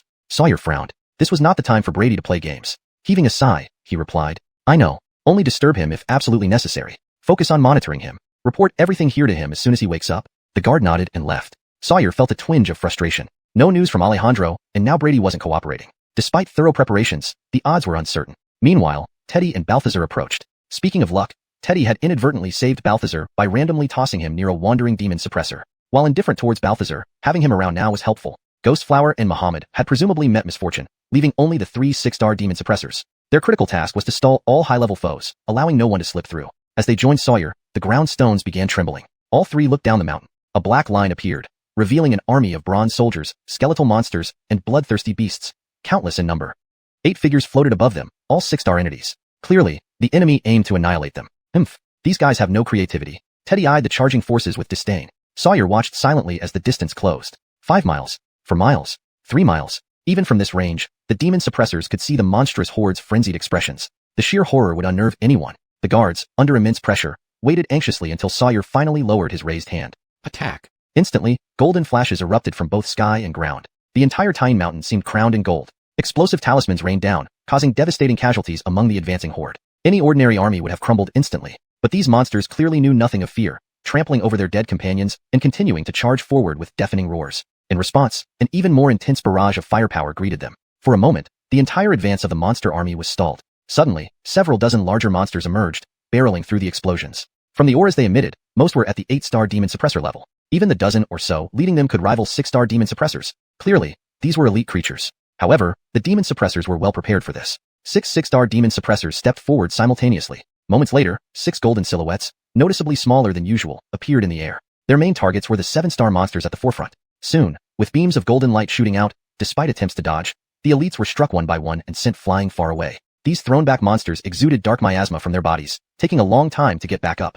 Clearly, though these monsters had reached the 7-star rank, their true strength was still notably inferior. Meanwhile, the other demon suppressors didn't remain idle. They redirected their attacks towards these elite monsters, quickly suppressing their momentum. However, there were too few demon suppressors. Though they temporarily neutralized the threat from the elites, ordinary monsters took advantage of this moment to rush forward. Despite the demon suppressors' timely redirection of firepower, it was almost too late. Just as the monster horde was about to break through the coverage area, a transparent light barrier descended from the sky, blocking them entirely. This was a temporary defensive array set up by the array-skilled demon suppressors. Compared to the previous Great 5 Elements extermination array, this one was clearly less effective. Though it kept the monsters outside, under their frenzied attacks, the array began to violently shake, on the verge of collapsing. The dozen or so demon suppressors seated on the ground, responsible for maintaining the array, turned pale. Even as they rapidly consumed spiritual energy-restoring pills, their internal spiritual energy drained like water through an open sluice. Fortunately, other demon suppressors reacted promptly. With a series of explosions, the monster horde outside the array was thoroughly cleared. As the battle raged, Sawyer and his 2 companions floated silently in the air,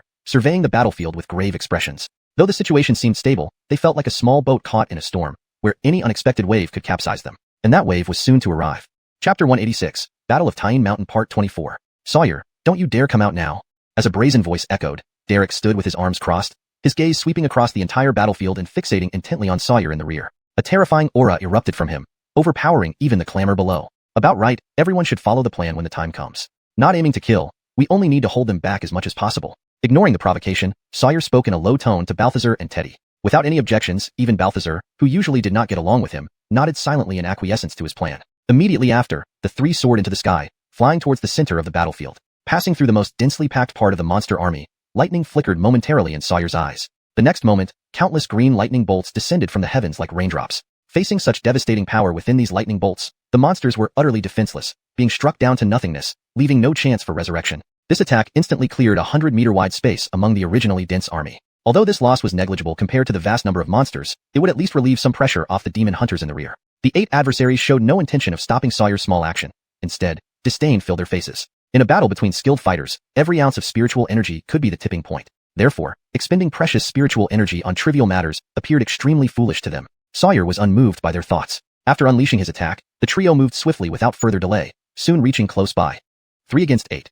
Whatever way you looked at it, Sawyer's side was at an absolute disadvantage. However, there was no fear etched on their faces as they calmly met each other's gazes. The 8 people opposing them were mostly familiar faces, except for 2 new 6-star level powerhouses transferred from Tiansha. The remaining 6 were veterans from the last battle. As for the 2 newcomers from Tiansha, they looked almost identical, like twins, and their special abilities were unknown. Sawyer, where's that little bastard? Hurry up and bring him out. Or do you think the 3 of you can stop us? At this moment, Derek glanced over them, noticed Brady's absence, and coldly said, recalling that man, pain throbbed faintly in his right palm, and he wished to flay him alive to soothe his anger. Naturally, Sawyer wouldn't tell him about Brady's condition. He sneered and replied, "Cut the crap. If you weren't satisfied with the last round, let's have another go." "Just right. I heard tiger parts are quite nourishing, perfect for making medicinal wine." Everyone shivered at his words. Even Teddy and Balthazar gazed at him oddly, as if seeing something different in the man they knew. Seeing others' odd looks, Derek was seething with rage. Dragons have scales that provoke their wrath. Tigers have tails that provoke death. Excellent. If you wish to die, then so be it. I shall see if your luck holds this time. Pausing mid-sentence, Derek turned to glance at the seemingly distracted woman in white. She had tricked him before. Had he not fled quickly, he might have been caught for her medicinal brew. To prevent this from happening again, he warned her threateningly, "Beatrice, I'm warning you. If you mess up this time and interfere with our Lord's plans, don't blame me for not holding back." Beatrice gave him a cool look, indifferent to his threat, but remembering her master's orders, she remained silent. Her eyes occasionally wandered towards the area where the demon hunters were stationed, as though searching for something. Derek didn't notice, or perhaps cared about her behavior. After all, those who merged deeply with evil spirits often developed peculiar quirks. As long as she didn't betray them again, he wasn't going to worry too much. After exchanging a few more heated words with Sawyer, he couldn't hold back and roared, charging straight forward. Sawyer grinned triumphantly, not showing any sign of backing down. Lightning bolts, thick as fists, enveloped him. Soon, both figures disappeared into the clouds, beyond sight. Adden standing to the furious roars echoing above. The rest immediately wanted to offer support. Beatrice acted first, transforming into a streak of white light darting skyward. Before the other six could move, a familiar whirlpool of flames surrounded them. "Gentlemen, please stay here. Your opponents are us." Flames burned intensely around Teddy as he smirked. According to Sawyer's plan, their task was to stall these 6 individuals. Though difficult, thanks to Balthazar assisting in the removal of Brittany, their toughest threat, it was barely manageable. Without waiting for a response, he swung his right hand, sending a fiery pillar soaring into the sky, engulfing himself and Balthazar within. After the flames subsided, both were nowhere to be seen, hiding deep within the flame vortex. Observing the vanished duo and the incoming flame beasts, the 6 felt relieved. Despite appearing eager to assist earlier, each harbored their own intentions. After all, the gap between 6-star powerhouses can be vast. Facing a top-tier 6-star opponent was beyond their capabilities. If unlucky, they might lose their lives.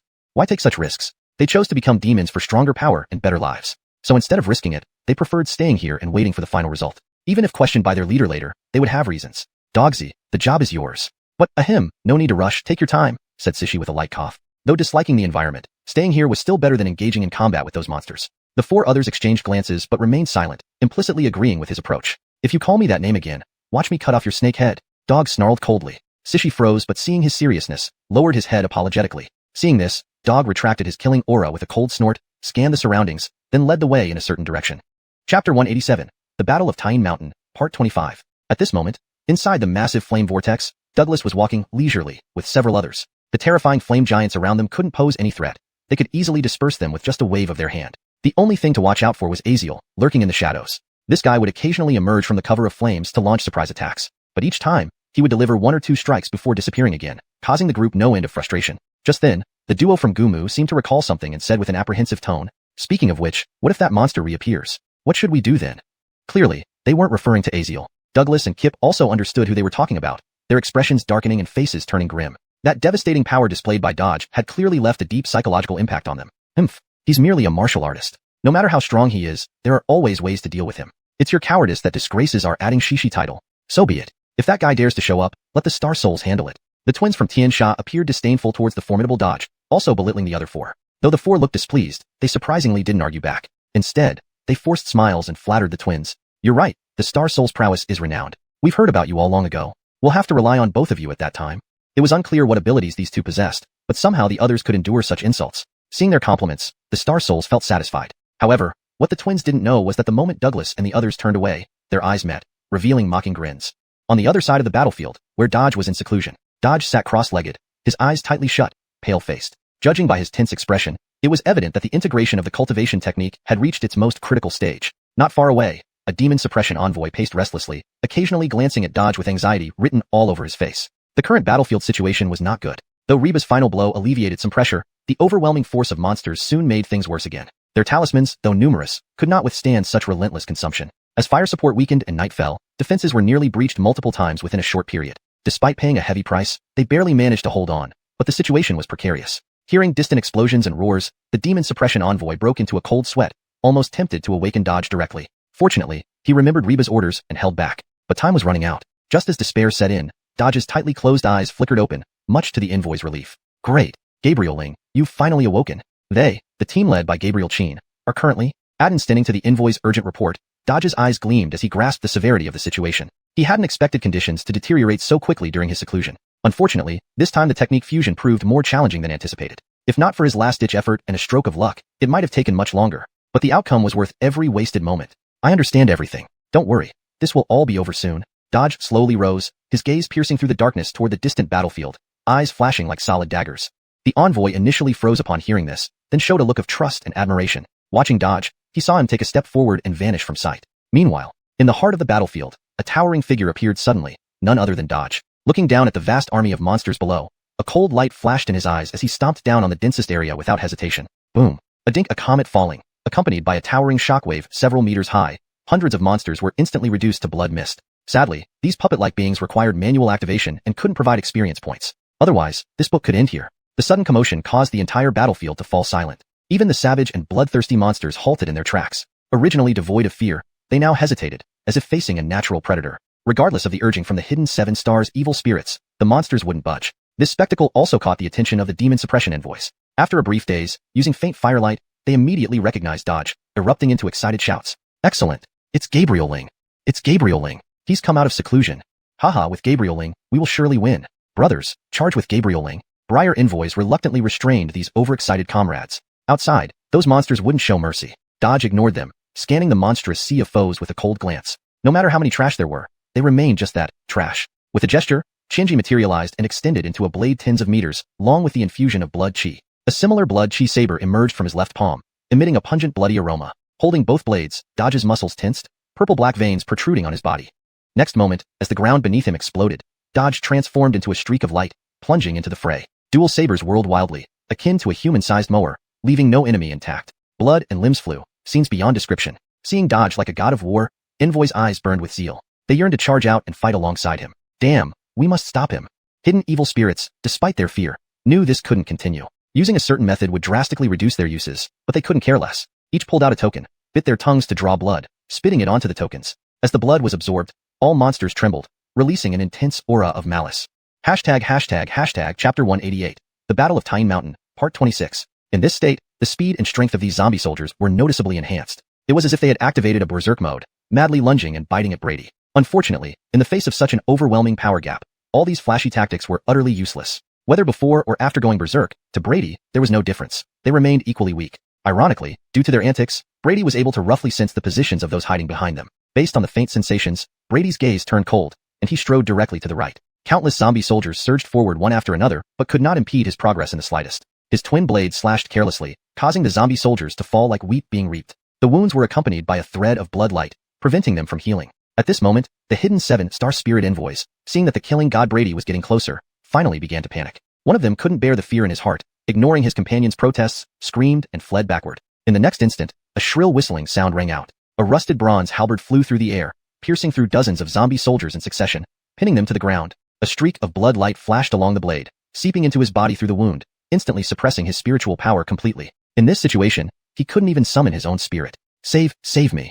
The spirit envoy spat out blood, but didn't die immediately. After struggling futilely, he could only look pleadingly at his companions behind him. Damn it, what an idiot. The others cursed inwardly. Seeing Brady's gaze sweeping over them, they were terrified, knowing they couldn't hide any longer. They exchanged looks and then scattered in all directions without attempting to help. Amidst his despair, Brady descended from the sky and trampled him into a bloody mist. Watching the few figures who had fled far away, a cold glint appeared in his eyes. He dispelled the blood blade, and Qianji shrank back to its normal size. However, the power contained within the blade increased, as if all the strength had been compressed into one point. Holding Qianji, with his muscles vibrating slightly, Brady casually swung the blade forward. The first form. As soon as the words left his mouth, a blood-red saber beam emerged, arcing outward in a crescent shape. The speed of the saber beam was incredibly fast, catching up to the fleeing figures in just a few breaths. Their faces froze as they saw a red glow flash past. Instinctively, they looked down. With terror and regret in their eyes, they watched as a bloodline slowly emerged from their waists. Before they could struggle, the power inside their bodies drained away like water, and their bodies split in two, slamming onto the ground. The saber beam did not stop there. It expanded for a kilometer before finally dissipating. With the dissipation of the saber beam, within a kilometer radius centered around Brady, only he stood alone. This scene also stunned the demon suppressors behind him. They had worked tirelessly, yet none of their efforts could match the sheer power of Brady's single strike. The disparity left them profoundly contemplative. Standing quietly amidst the pile of dismembered limbs that had nearly formed a small hill, Brady's expression remained calm. Even with the terrifying number of zombie soldiers, this strike dealt a significant blow. The spirit envoys responsible for controlling them were all slain, and though many might have escaped, Reviving such a vast army would require considerable time. Moreover, they still needed to find a way to neutralize the chi and blood forces he left within the bodies. Watching the zombie soldiers rushing toward him from a kilometer away, Brady had no intention of striking again. Instead, he turned his head toward a deep pit behind him and spoke coolly. Had your fill of watching? With his words, a hunched figure abruptly emerged from the originally empty pit. It was an old man with white hair and beard, leaning on a skull-topped cane, thin and frail, trembling slightly on his feet, appearing like an elderly man in his twilight years. Yet, under these circumstances, this person could not be ordinary. Brady's perception detected an extremely terrifying force fluctuation within the old man's diminutive frame, possibly even rivaling Sawyer. Clearly, this was another peak 6-star powerhouse whose identity remained unknown. The sudden appearance of the old man naturally caught the attention of the demon suppressors. Several senior members stared intently at the old man's face, seemingly trying to confirm something. Finally, one of them shouted in disbelief. "Oh no, that guy. He's Yale." Yale? Upon hearing this, the demon suppressors were shocked, as if encountering something extremely terrifying. Yale of Tiansha was a well-known figure on the 100 Evils Advanced of the Demon Suppression Bureau. Even Gabriel Sawyer would probably be evenly matched against him, attesting to his formidable combat strength. At this moment, they felt somewhat relieved. Although they didn't know why this man was here, they were glad he hadn't interfered earlier. Otherwise, facing a peak 6-star powerhouse, they would have been helpless. They couldn't help but worry about Brady too. While they had faith in his strength, facing such a seasoned veteran would leave anyone uneasy. The old man named Yale looked at Brady from afar, his clouded eyes flashing a hint of apprehension. "I am Yale, from Tiansha. Young man, as a martial artist, I assume you are not part of the incompetence that is the Demon Suppression Bureau. Why entangle yourself in this mess? I believe you understand the current situation. No matter how much you struggle, failure is inevitable. But if you leave now, I promise not to obstruct you, and will send you a generous gift afterward." Surprisingly, Yale tried to persuade Brady to leave, seemingly wary of his displayed prowess. Brady's eyes flickered, appearing somewhat swayed. "Really? That sounds like a good deal." Hearing this, wrinkles appeared on Yale's old face as he smiled. But Brady's next words made his expression turn grim. "However, I have a habit. Once I give my word, I rarely back down. Moreover, quite a few of your people have died by my hand recently. I don't have the courage to accept your generous gift. Maybe keep it for your own retirement." Yale's face darkened, his clouded eyes flashing with a chill. His once gentle voice turned cold. "Be careful not to be overly arrogant, young man. Though you do have some strength, compared to our Zahir, you are merely a stronger ant. I merely had a moment of appreciation for talent, but if you persist in this folly, the consequences will be unimaginable. Please let me know if you need further adjustments or additional parts translated." Chapter 189, Battle of Tyne Mountain, Part 27. Despite Brady's unchanged expression, the mysterious pair of eyes involuntarily appeared in his mind. Even now, recalling them still sent shivers down his spine. It was not hard to imagine that the other party's strength far surpassed his current level. At the very least, they had to be on Jagger's level. Brady remained vigilant inside, but showed no change in expression. He calmly responded, "If a young man isn't spirited, then what kind of youth is he? Enough with the idle chatter. If you want to fight, let's get it over with. After resolving this, I have other places to go." Yale's eyes narrowed, seeing his determined attitude. He knew that this battle could no longer be avoided. "Young man, let me advise you to consider carefully," Yale said, attempting a final warning. But before he could finish, Yale suddenly lifted his cane and struck it firmly into the ground. Instantly, countless black lines emerged from the ground. These lines crisscrossed, eventually forming an enormous array network. As the array solidified, Yale's face showed evident satisfaction. Clearly, this old man never intended anything good from the start. While superficially trying to persuade Brady, he secretly set up this array. Seeing the black array enveloping him, Brady remained perfectly calm, seemingly unsurprised. However, in Yale's eyes, it looked like mere bluster. He sneered and spoke.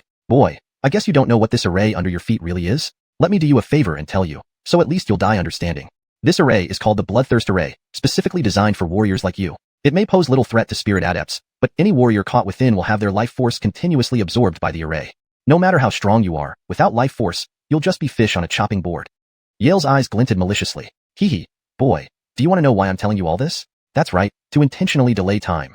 Now, can you feel your life force quickly depleting? Sadly, even if you realize it now, it's too late. Enjoy your remaining time. Opposing our heavenly scourge ends like this." Despite Yale's relentless taunts, Brady's face remained unmoved. As the old man said, this array was indeed disadvantageous for warriors. With the current rate of his life force depletion, standing here might soon drain him completely. From a certain perspective, it was indeed formidable. But unfortunately, this old man made a fatal mistake. Brady's gaze deepened as he slowly said, "You shouldn't have come this close." Yale froze momentarily but quickly grasped his meaning. True, the array's only flaw was its core, himself. If he left the array or was killed, it would naturally collapse. Naturally, he thought of this when setting it up. With his peak 6-star strength and the array's enhancement, why would he fear a mere warrior? Besides, with time, this boy would be drained anyway. So he chuckled coldly. "Boy, clever idea, but too naive. Come try. I'll stand here. See what you can do." Seeing Yale's confident smile, Brady's lips curled. "Oh, then stand steady. Don't move around." With these words, Shinji transformed into a long sword in his hand, emitting a bloody glow covering the entire blade. Feeling the sharp blade aura, Yale maintained his composure, inwardly dismissing it. Just a kid, easily provoked. Brady didn't rush but held Shinji at his waist, squatting slightly into a draw position. Unbeknownst to Yale, Brady's next move was lightning fast. Too quick.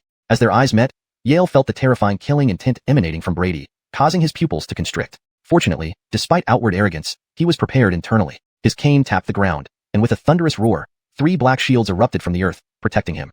The shields bore intricate patterns, shimmering ominously, appearing highly exceptional. Especially at their centers were vivid depictions of bloodthirsty demons, almost as if real ones were sealed within. Hidden behind these shields, Yale smiled smugly. The triple birth shields were his strongest low-grade spirit weapons. Although low-grade, they augmented each other to match mid-grade spirit weapons. No peer had ever breached his defense. Thus, he earned the nickname Iron Wall. Looking at Yale hiding like a turtle behind the shields, Brady's eyes sharpened, a hint of knife-like shadow flickering within. He uttered softly, second form. The moment he spoke, Qianji became ethereal and vanished into thin air. To Brady, this was unsurprising as Qianji remained firmly in his grasp. Its speed had reached unimaginable levels. In a thousandth of a second, he sheathed the sword, turned, and walked away. A chilling wind blew, and the once impregnable shields began to crack with hairline fractures rapidly spreading. Eventually, they shattered like broken porcelain, reduced to debris. Now revealed, Yale stood dumbfounded, disbelieving. Looking at Brady's retreating back, he asked hoarsely, "Boy, what's the name of your blade technique?" Without stopping, Brady soon disappeared. Meanwhile, a faint voice echoed in Yale's ear. "The blade technique is named Slaughter."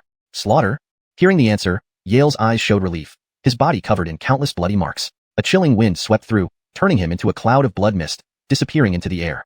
Chapter 190, The Battle of Tyne Mountain, Part 28. At this moment, with the death of Benny, those demon suppressors who had been on edge due to Brady's entrapment in the formation were now dumbstruck. They had hesitated whether to join the battle, but no one could have expected how rapidly the tide would turn. Just moments ago, Benny was clearly dominant, only to be instantly killed by a single strike. The contrast left everyone in shock. Did anyone else see what just happened? A demon suppressor asked his companions, eyes bewildered. Humph, we all have our eyes. Why do you think we'd know? I didn't see it clearly either. Gabriel adding was just too fast. It all ended before I could even process it. Yeah, me too. The demon suppressors murmured among themselves. Given their skill levels, they naturally couldn't fully grasp the details of Brady's attack. Do you think Gabriel adding has surpassed Gabriel Sawyer? Catherine suddenly raised her hand and asked. Everyone instinctively wanted to refute her statement. Sawyer's strength was deeply ingrained in their minds. But remembering what had just transpired, they fell silent. Even Sawyer couldn't have achieved such a feat by instantly killing a seasoned expert like Benny. Could this mean that Brady could also defeat Sawyer in an instant? The answer seemed clear. Now, the question was how much stronger Brady was compared to Sawyer. I think Gabriel adding is about 1.5 times as strong as Gabriel Chin. Bullshit, I think more like 2 times. Heh, you don't understand anything. At least 3 times, I'd say. A heated debate ensued. Sawyer, fighting not far away? Are you being polite? When did I become a benchmark for combat power? Eventually, the older demon suppressors couldn't take it anymore and shouted at them. That's enough. Don't you realize what time it is? You still have the energy to argue over this nonsense. Quickly, use this time to recover your spirit energy. The next wave of attacks is coming soon. Everyone finally snapped back to reality. Seeing the monstrous army approaching, they knew their rest time was limited. They became serious, preparing for the next assault. However, unlike earlier, they now exuded confidence in victory. Meanwhile, Brady flew over the battlefield, ignoring the monsters below. His destination was where Sawyer and others were fighting. Although they were still some distance apart, he wasn't rushing. Earlier, due to urgency, he had immediately entered the fray right after breaking his seclusion. Now, finally having a moment's respite, he opened his panel. Name, Brady. Martial Arts, Adenfi Killing Saber Technique. Advanced Martial Art, Level 10. Iron Body Technique. Secret Techniques, Tiger Devour, Mutation Degree, 45%. Immovable Wisdom King, Mutation Degree, 20%. Moonstep, Mutation Degree, 5%. Modification Points, 25. The original Fierce Tiger 100 Blade Technique had vanished, replaced by the Adenfi Killing Saber Technique, now officially an advanced martial art. As the first high-tier martial art he had mastered, it lived up to expectations. This saber technique perfectly merged the Fierce Tiger 100 Blade Technique and the blood-burning overlapping Wave Saber Technique. It retained speed while adding explosive power, fully utilizing the strengths of both. The complex moves from both techniques had been distilled into 2 primary forms, one long range, one close range. Despite their simplicity, these forms embodied his understanding of saber arts. With further improvement in his saber intent, new forms might emerge. This martial art truly reflected his will, and even if taught to others, they could never reach his level. Brady took a deep breath, focusing on the modification points. Though advancing the saber technique from intermediate to advanced, the real changes would come after modification. Being his first attempt at modifying an advanced martial art, he wasn't sure what to expect. Deciding to try once, he initiated the modification. As the panel turned translucent, his expression changed slightly. This modification cost him 5 modification points. Despite expecting this, it still hurt. These were hard-earned points. Additionally, modifying an advanced martial art consumed far more blood chi than anticipated. A fifth of his blood chi vanished in mere moments, and the rate continued increasing without stopping. Feeling the rapid depletion, the white dragon within him responded, quickly circulating. Blood chi was simultaneously depleted and restored until a third was gone, completing the modification. Without restoration, the depletion would have been even greater. Feeling his blood chi gradually replenishing, Brady exhaled, regaining his composure. Greater expenditure often meant greater rewards. This modification exceeded his expectations. Despite only one round, the entire saber technique improved significantly. His self-created forms increased in power by a solid half. Don't underestimate this increment. Given his current strength, it was considerable. Unimaginable how powerful his attacks would be when the technique reached its peak. His blood chi had almost recovered, so he started another modification without hesitation. He still felt a strong sense of impending danger, especially remembering those haunting eyes. Just one look could be so devastating. The person behind them must be terrifying. In this situation, even a slight increase in strength was crucial. Thus, while heading to the next battlefield, he modified the identity-killing saber technique. Soon, his aura grew increasingly formidable. Eventually, all modification points were exhausted, bringing the technique to level 15. At this point, Sawyer's battlefield came into view. Chapter 191, The Battle of Tyne Mountain, Part 29. At this moment, Sawyer's battle had also entered its most intense phase. Although his previous injuries had mostly healed thanks to Brady, he was now fighting against two formidable opponents, the fierce attacks of Imran and the Haley, leaving him barely able to defend himself. Especially with the massive scythe in the Haley's hands, it made him particularly cautious. After all, the pain from the last encounter was still fresh in his mind. He would rather endure a heavy blow from Imran than allow that scythe to touch him again. Fortunately, Sawyer was quite tough, enduring their attacks for so long despite looking somewhat disheveled. He still appeared lively and energetic. This wasn't surprising, considering that if not for Brady, Jagger had planned for Sawyer to withstand the main pressure according to their original plan. Without a robust physique, he wouldn't have been able to do it. As both sides were locked in combat, Brady finally arrived at the battlefield. Both parties immediately noticed his arrival. In contrast to Imran's grave expression, Sawyer burst into laughter. Haha, you finally showed up. If you were any later, I might not have held on. Seeing how full of energy Sawyer was, Brady rolled his eyes, ignoring the remark. At the same time, Imran and the Haley stopped their attacks, eyeing him with suspicion as if they found his presence here very strange. Why are you here? What about Benny, that old coot? Imran sized up Brady, his face showing confusion. That old man had set out full of confidence, boasting that he could handle anything. By rights, he should have killed Brady by now. Yet, Brady was unscathed, while Benny had vanished. So what had happened? Brady obviously had no intention of answering. Glancing at them both, he said coolly, "You'll know the answer when you see him. You arrogant brat." A flash of anger crossed Imran's eyes, but he already knew the truth in his heart. Though unwilling to believe it, only that explanation could account for Brady's appearance here. Looking into Brady's eyes, which viewed him like prey, he felt an inexplicable sense of unease. It reminded him of when he was weak and accidentally trapped in an ancient, deadly formation. The overwhelming pressure hard to forget. Now, he felt that same terror from Brady. This feeling was unbearable for someone as proud as Imran. Prey? Him? Imran's face twisted into a savage expression, a murderous intent flashing in his eyes. This humiliation must be washed away with blood today. White Bone, handle this for now. I'll come back to help you after I deal with that brat. Without waiting for her reply, he took deliberate steps toward Brady. What's his problem? Sawyer watched Imran's inexplicable rage, puzzled but concerned. Be careful. He's not easy to handle. Brady paid little attention to Sawyer's warning. Watching Imran approach, excitement flickered in his eyes. Boy, don't think you're strong just because you hurt me last time. Whatever trick you used to defeat that old fool Benny, don't underestimate us spirit mediums.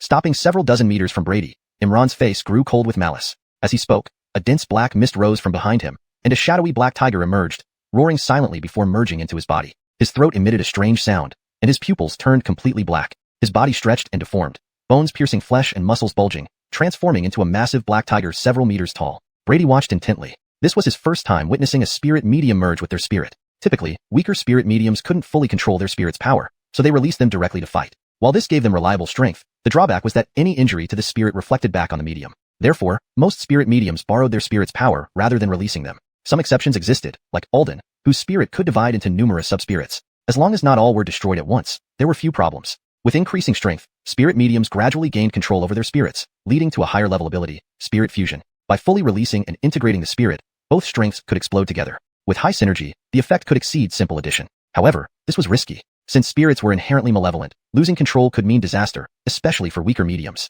Dominance could easily shift. Therefore, unless necessary, spirit mediums wouldn't use this technique. Choosing to fuse usually meant preparing for a life or death struggle. Despair all you want.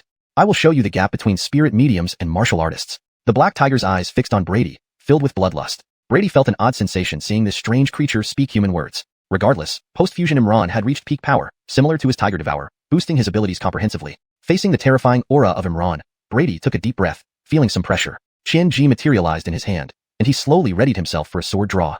Chapter 192, The Battle of Tyne Mountain, Part 30.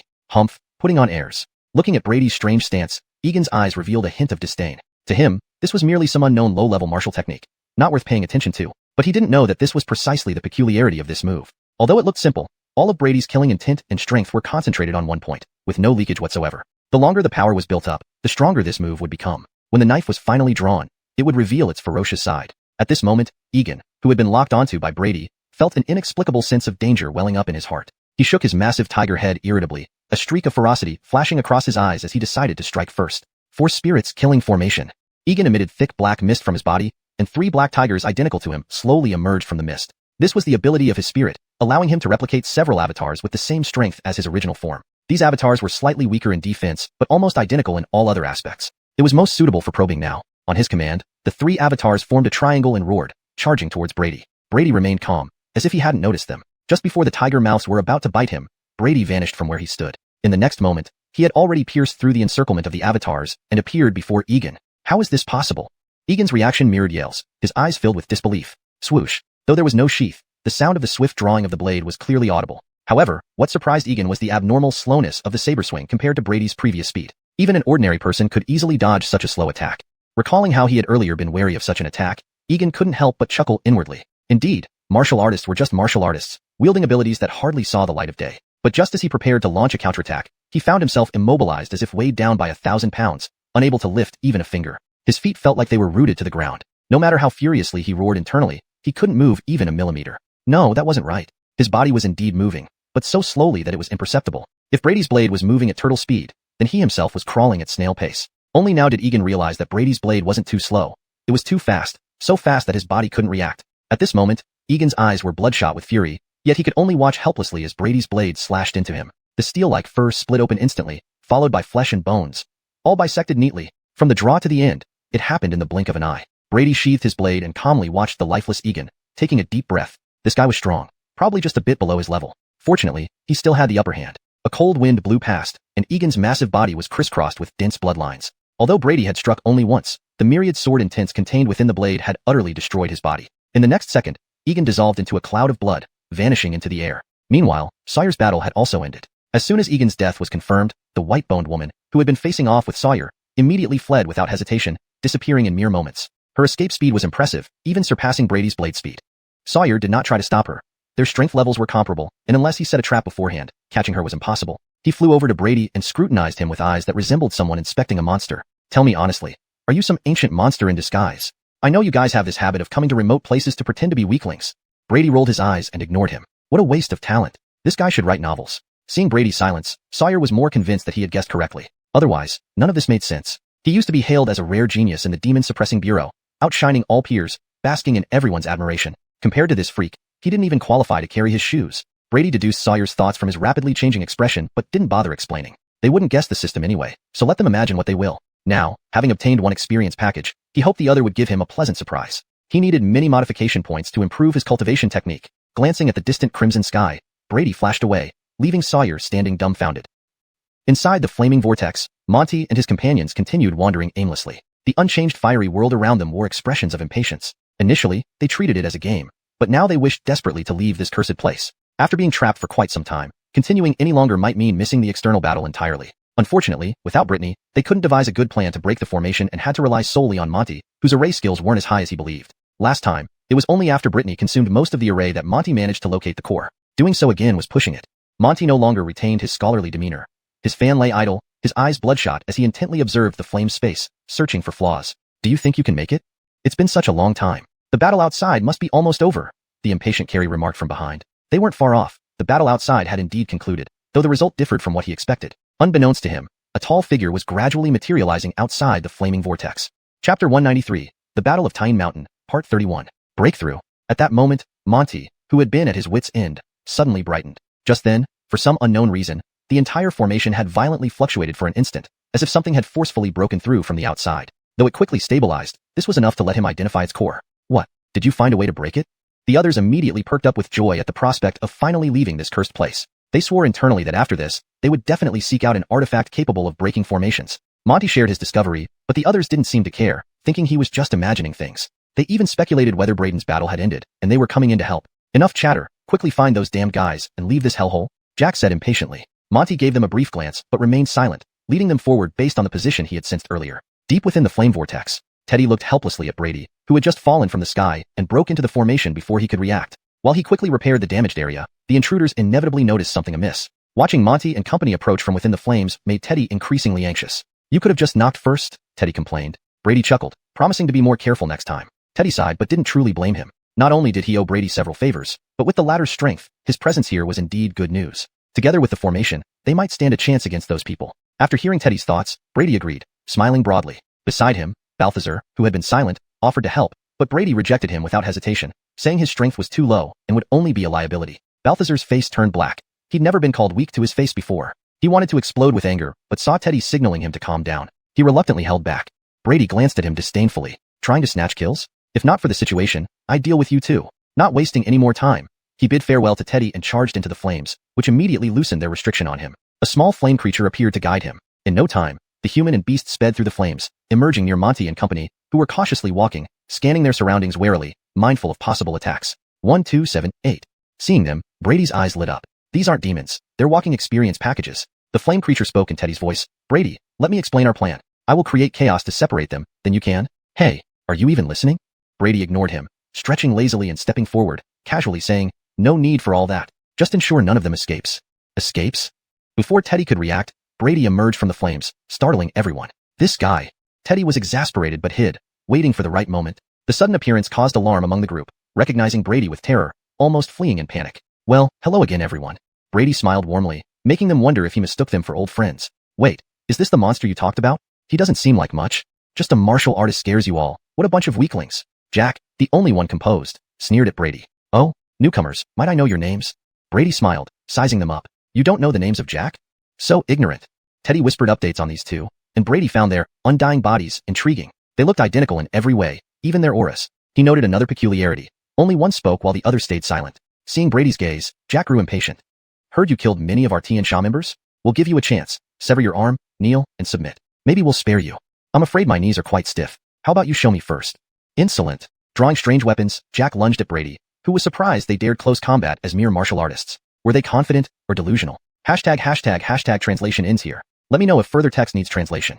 Chapter 194, Battle of Towing Mountain, Part 32. Standing nearby, Monty and the others couldn't help but feel a wave of joy. With these two fools stalling in front, they could take the chance to escape from this place. But the prerequisite was that they must first solve this troublesome array formation. Monty, hurry up and find a way, or we will all die here. Emmanuel's expression was frantic, unable to contain his urgency. He possessed a unique ability to amplify his senses several times over. So in his perception, Brady, who seemed ordinary, exuded an awe-inspiring aura akin to that of a deity or demon, far beyond their capabilities to combat. Perhaps only their lord could personally deal with this monster. Monty clearly understood his abilities as well. He gritted his teeth, pulling out an ancient book from his chest. This book appeared extremely old, its cover ragged and barely legible, showing only one word, Confucian. Monty held the book reverently, as if it were a rare treasure. Taking a deep breath, he cautiously flipped open the cover, and as he looked at the few remaining pages inside, a pained look crossed his face. Seeing his hesitation, Emmanuel grew anxious, wishing he could snatch it away himself. What time is this to be fussy? No matter how precious an item is, isn't your life more important? And don't worry. If we can leave here successfully, we will definitely give you satisfactory compensation. He then glanced at the bone-tomb duo standing silently to the side. They too understood Emmanuel's implication and nodded without hesitation, promising to make due compensations. To prove their sincerity, they even swore by the heart demon vow. Monty's expression finally relaxed somewhat. Although he thought these penniless ones wouldn't have much to offer, something was better than nothing. Without further ado, he reached for the corner of the page, looking exceedingly solemn. Rip. Accompanied by a crisp sound, cracks began to appear on the page, emitting rays of golden light, creating an incredibly divine spectacle. Simultaneously, Monty's face turned increasingly pale, and his body began to tremble slightly, as if bearing immense pressure. Emmanuel and the others, despite their anxiety, did not dare to urge him on, watching helplessly from the side. Leaving them aside for now, let's turn to the other side where Brady was observing the seemingly stunned Carrie. On a whim, he casually waved out a blade of energy. Though merely a casual strike, his current strength combined with advanced martial arts made it extremely powerful. The blade slashed through the ground, leaving a deep gash behind. Yet what surprised him was how the supposedly confident Carrie were so easily bisected by the blade. Their severed bodies fell in front of Brady, blood and innards splattered everywhere, releasing a foul odor. Brady stared dumbfounded at the corpses before him, the words, 90% off, flashing in his mind. Oddly, the other Ridge showed no concern, merely observing him with a hint of an eerie smile. Brady noticed the anomaly and checked the status panel, finding that the kill point hadn't changed at all. This indicated that the previous attack had not truly killed him. But the corpses before him, complete with the heavy stench of blood and all details, showed no signs of being anything but real. So where was the catch? As he pondered, a strange transformation occurred. From the supposed dead corpse, numerous sprouts suddenly emerged from the wounds. Connected by these sprouts, the bisected corpse shakily stood up. Eyes previously unfocused regained their vitality, and the exposed heart began beating once again. Unperturbed by this horrific sight, Brady swung his 1,000 tricks repeatedly, slicing the corpse into several pieces. The other Ridge made no attempt to interfere, still watching emotionlessly from a distance. Indeed, more sprouts emerged from the corpse's wounds, stitching together all the severed parts to form a new body. Hee. You can't kill me, the mended lips of the ridge said, emitting a chilling laugh. So, this is immortality? Quite interesting. I wonder, if sliced into pieces, can you still stand up? Brady watched intently, unperturbed. He never believed anyone was unkillable. If impossible, it only meant his power wasn't enough. Under his cold gaze, the ridge's laughter froze, panic flashing across his eyes. In the next moment, countless blades erupted, enveloping the body in an instant. Amidst the dense web of blades, the ridge let out a series of piercing screams, quickly turning into mocking laughter. Heh, you don't really think you can kill me this way? Naive. So naive. Brady's brow furrowed, his rapidly moving thousand tricks suddenly pausing. Now the ridge's body was nowhere to be seen. Only a heap of disfigured flesh remained. Yet soon, dense sprouts sprouted from the flesh, wriggling like maggots, eventually forming a large fleshy ball. A bulge formed in the center of the ball, slowly pushing out the ridge's face, which looked at him mockingly. Heh, since you can't kill me, now, it's your turn to die. With that, numerous fist-sized flesh lumps emerged on the surface of the ball. In the next moment, a rain of spiky flesh projectiles shot toward Brady. These spikes were immensely powerful, rending the solid ground as easily as tofu. Smoke and dust flew everywhere, engulfing Brady completely. When everything settled, a desolate scene unfolded before them.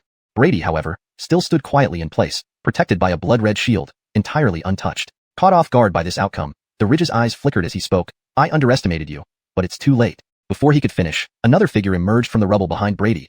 It was the other ridge who had sneaked up silently. Holding a rust-covered dagger, he stabbed ghost-like towards Brady's neck.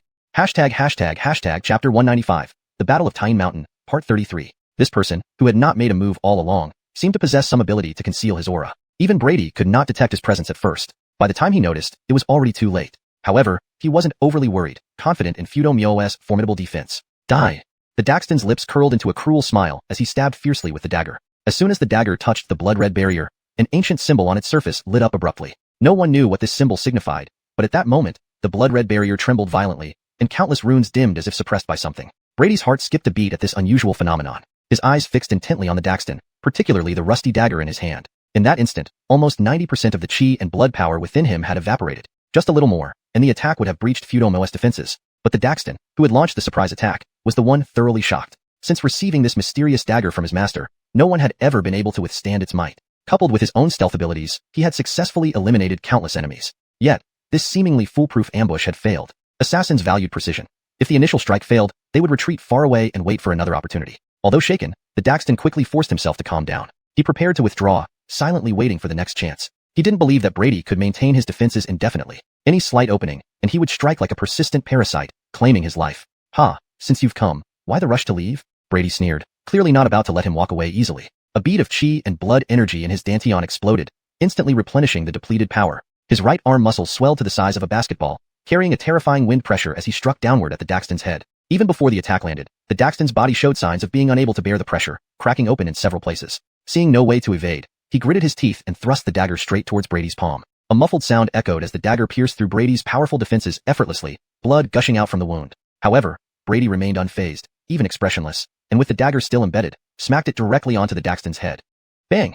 A Dinka balloon bursting. The Daxton's body disintegrated into a cloud of blood mist, which then transformed into numerous threads of blood, disappearing into the ground. Brady wasn't surprised by this turn of events, realizing the opponent possessed some form of invincibility. Still, the encounter wasn't without its gains. Eyeing the dagger lodged in his palm, Brady felt intrigued by this object capable of breaking his defenses. Pulling it out, he watched as the wound began to heal, albeit at a much slower rate than usual, seemingly influenced by something. Frowning slightly, he focused on the dagger, deducing it to be the culprit. Despite its unremarkable appearance, rusted blade with no visible special properties, Brady knew better after witnessing its power. If not for that, he might have ignored it entirely. Deciding to think no more about it for now, he stored the dagger in his spatial ring for later examination. Meanwhile, the Daxton had reformed his body at a distance, his eyes filled with resentment as he stared at Brady. Whether from losing the dagger or other reasons, he was visibly distraught. But suddenly, a cold, sinister smile spread across his face. One must admit, a lowly martial artist reaching this level is quite impressive. But alas, before a deity, your fate is sealed.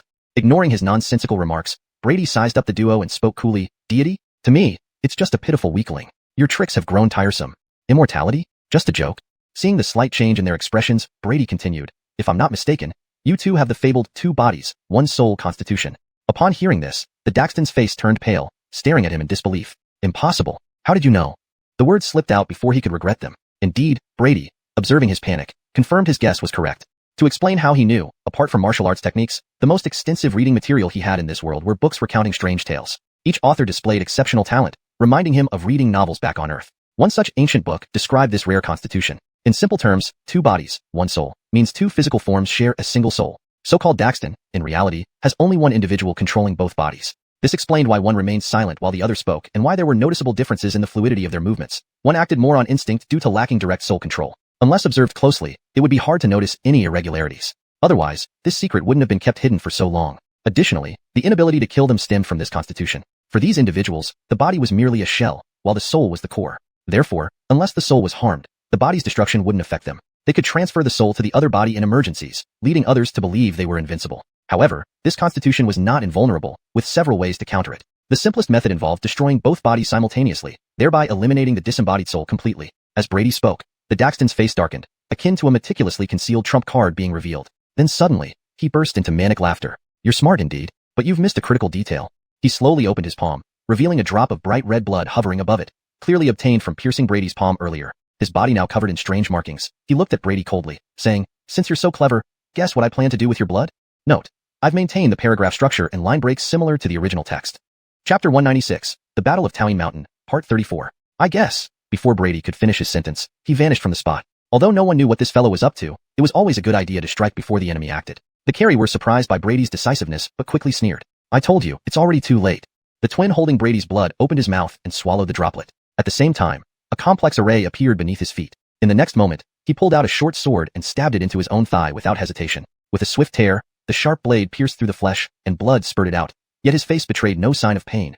Instead, he looked almost euphoric. Meanwhile, Brady, who had been rapidly closing in, suddenly stumbled, nearly falling to the ground. His expression darkened as he noticed an identical wound on his thigh, mirroring the twin's injury. Though the wound healed quickly, Brady felt a deep unease. He hadn't sensed any form of attack.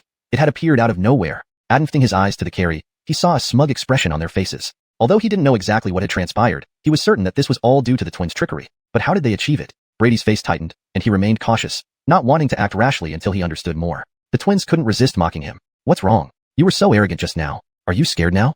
Or how about this? You swear a demon heart oath and submit to me for life, and maybe I'll let you live."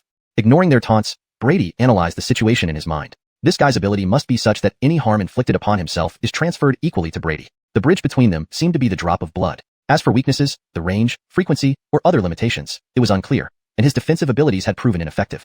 Sensing Brady's thoughts, the twin said disdainfully, "Stop struggling. Resistance against a deity is futile. Surrender to me now, and you might die easier." Seeing no reaction, the twins' eyes flickered with anger. They slashed themselves repeatedly, avoiding vital organs, ending with a stab to the chest. Each cut mirrored instantly on Brady, causing severe wounds despite his powerful defenses. Blood gushed out, drenching him in crimson. While the injuries healed quickly, the stab near his heart came perilously close. Brady wasn't immortal. Though his body was tough, serious damage to vital areas could still be fatal. Feeling helpless, he tried various methods, even activating the Meditation King stance, to no avail. This kind of attack wasn't physical. Ordinary defenses didn't work. Meanwhile, Adlai froze, seeing the twins gaining control over the monster. They might not need to flee after all. Reluctant to use the valuable talisman unless necessary, Adlai hesitated, while Presley cautiously advised caution. Holding onto the torn page, Adlai prepared to tear more if needed. Teddy's voice interrupted Brady's thoughts. "Brady, that guy's ability is some form of curse. We need to find a way to break it soon, or you won't hold out." "A curse?" Brady's face changed as he understood. Curses were notorious for their unpredictable nature, using minor connections like a strand of hair, a drop of blood, or an old footprint. Originating from ancient beasts, these curses were once feared and revered, eventually becoming a formidable power humans sought. However, they were later banned, leading to their near extinction. Interestingly, according to my observations, Teddy continued, the twin can't leave the array when casting the curse. If we can lure him out or destroy the array, it might neutralize his power. Brady nodded. He'd noticed this too. The problem was getting close enough. Facing an opponent who would harm himself to inflict damage made things complicated. Teddy confidently offered help, saying he'd shield Brady with array power. Despite initial skepticism, Brady agreed, deciding action was better than passivity. All right, let's do it. Drawing a deep breath, a fierce glint shone in his eyes. Chapter 197, The Battle of Towing Mountain, Part 35. Having made his decision, Brady no longer hesitated, slowly stepping forward. A substantial wave of blood energy surged out from within him, and his body expanded to about 6 meters tall like a balloon, instantly. Steel-like muscles, each larger than an ordinary person's head, layered up every inch of his body, shimmering with a divine iron glow under the firelight. Purple-black veins coiled around him like twisting dragons, with blood energy surging through them like spring water, providing a continuous stream of terrifying power. Feeling the limit-pushing strength within him, Brady's eyes turned crimson as he couldn't help but roar towards the sky. A visible shockwave spread outwards, momentarily suppressing the surrounding flames. Since advancing his cultivation to advanced martial arts, this was his first time activating Tiger's Might. Compared to before, Tiger's Might had clearly undergone significant changes. At 6 meters tall, he would have been 2 stories high in his previous life on Blue Star. Setting aside his abilities, Just the monstrous size was enough to exert unparalleled pressure on anyone. Damn, what kind of monster is this? Carrie gaped at Brady. Had all modern warriors become this extreme? This guy, he's too powerful. Even Teddy was stunned, completely not expecting Brady to have such a trump card. Observing the terrifying aura emanating from Brady, his expression more menacing than any beast, he swallowed hard. Fortunately, they were on the same side. Otherwise, facing such a ferocious deity would be truly terrifying. Thankfully, Teddy did not forget his purpose. Despite Brady's massive transformation, it wouldn't affect their plan. Under his secret manipulation, an invisible force field quickly enveloped Brady's entire body. As for whether it could resist the curse, that could only be left to fate since he had never tested it before. Brady immediately sensed the change, feeling as though his body was encased in a transparent film, yet it didn't hinder his movement. With preparations complete, the next step was the experiment. Brady's eyes, resembling large bells, stared at the distant Carrie, a grim smile spreading across his gruesome face. Boom. The ground beneath him exploded as a mountain-sized figure leaped out of the billowing smoke. Given the incredible muscle density, Brady's current body must weigh several dozen tons. Running now felt like a moving mountain, causing earth-shaking tremors as he stepped into huge craters, sprinting fiercely toward Carrie's position. Carrie's eyes twitched slightly, experiencing a helpless sensation against this formidable force. No matter what you have, it's useless against a god. Forcing himself to calm down, Carrie's eyes flashed with viciousness. He decided not to waste time and aimed to finish this troublesome opponent in one blow. He was confident in his own abilities. Without hesitation, he plunged a short blade into his heart. Plop. Blood spurted wildly, but a maniacal grin appeared on Carrie's blood-stained face. Feeble humans, die like an ant under the power of a deity. Meanwhile, Brady suddenly stopped. There was a watermelon-sized hole in his chest, exposing a mangled heart turned into minced meat. Struggling to maintain, Brady's massive body knelt, creating a deep pit in the ground. Blood mixed with faint golden light flowed like a spring from the wound, his gaze gradually dimming. Damn it, still no good. Seeing Brady fall, Teddy's face darkened. Was this curse truly invincible? Just as he pondered how to save Brady, a faint heartbeat began echoing in his ears, growing louder until it thundered deafeningly within moments. This guy, could it be? Following the sound, Teddy's eyes met Brady's, filled with disbelief. Seeing Brady standing up again, the chest wound still present but no longer bleeding, his empty chest cavity now hosting a massive ball of tangible blood she interspersed with golden flashes. When the ball dissipated, his supposedly shattered heart had astonishingly recovered. Not possible. How can a mere mortal resist a god's power? Watching Brady resurrect, Carrie was both shocked and furious, his face twisted uncomfortably. Regardless, Brady examined his healed body, his eyes reigniting with bloody red light. God's power? Seems overrated. Wiping away the bloodstains from his chest, Brady's lips curled into a cold smile as he walked forward. Foul creature, don't think you've won. I'll see how many times you can get back up. Confronted by Brady's mocking gaze, Carrie erupted in rage, stabbing his broken body repeatedly. Thud, thud, thud. Blood holes exploded open on Brady's body, revealing damaged organs. An ocean of blood chi surged within him, gradually repairing the ruined body. Facing injuries that would kill an ordinary person multiple times over, Brady remained cold-eyed, his heavy footsteps unrelenting, striking the hearts of Carrie like heavy hammers. Unable to withstand this pressure, Carrie's emotions finally broke. Die, die, die. Damn you. Die already.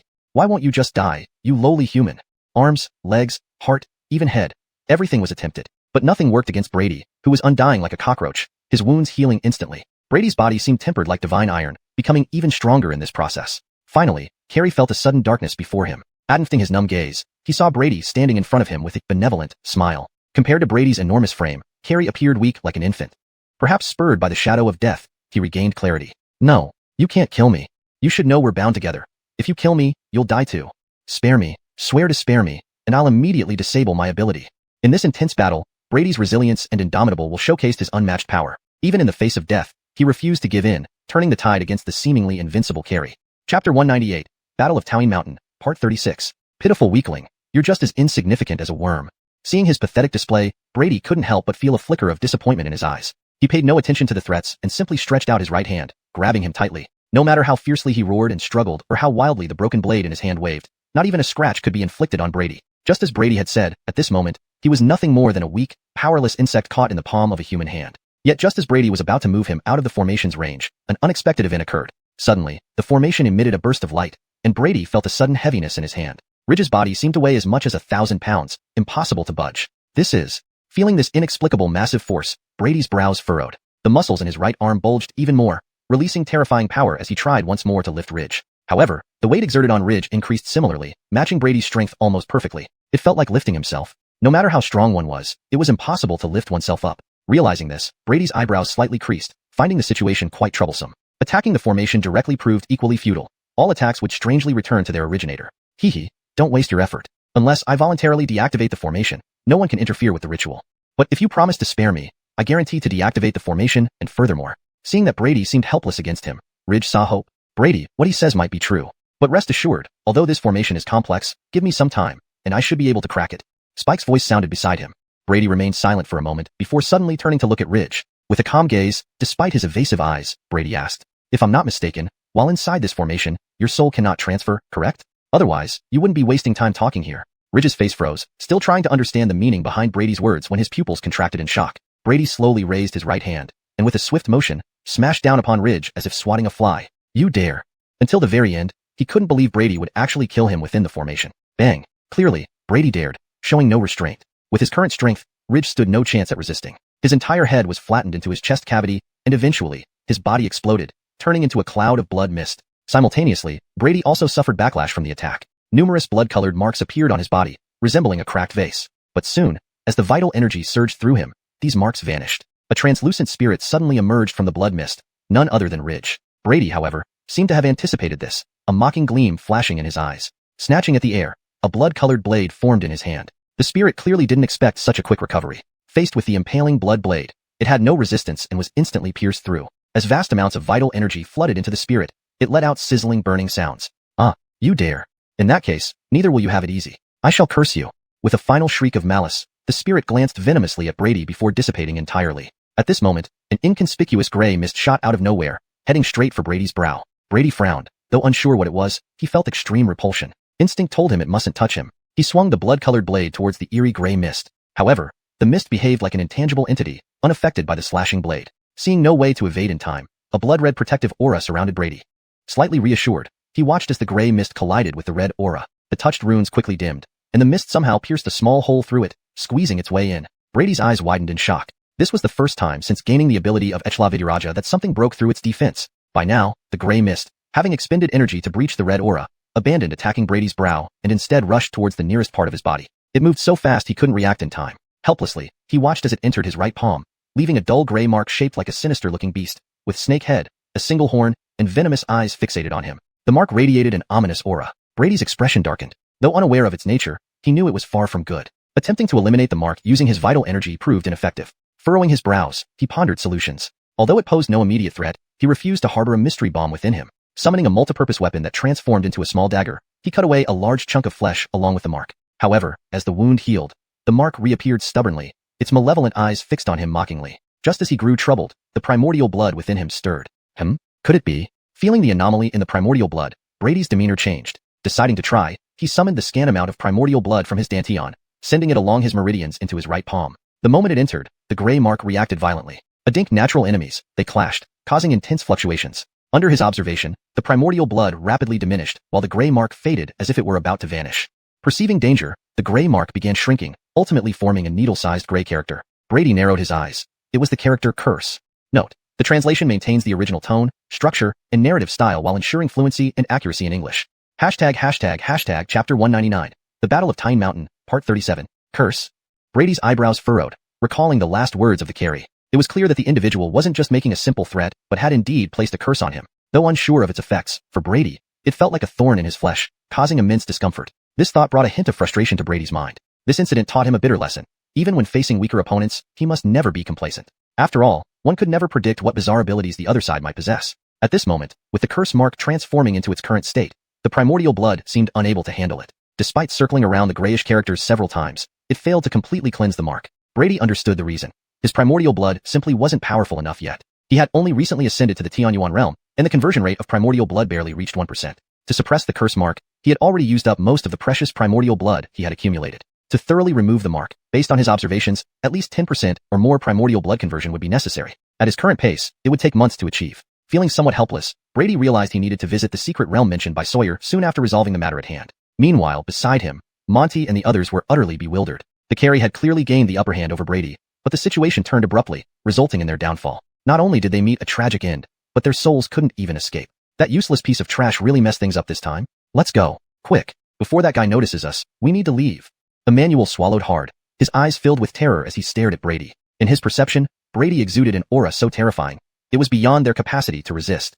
Monty nodded gravely and tore the page from the manual without hesitation. But before he could react, a flaming beast darted out of the fire at lightning speed, snatching the book from Monty's hands and disappearing back into the flames. Monty looked at his empty palm, then the direction the flaming beast had vanished, too stunned to react. After a long silence, a shrill roar erupted from him. Aya! Return my treasure. Monty's eyes turned bloodshot as he charged into the flames like a madman, searching for the damned thief. Seeing Monty's frantic behavior, Emmanuel and the others were taken aback, not expecting such an outcome.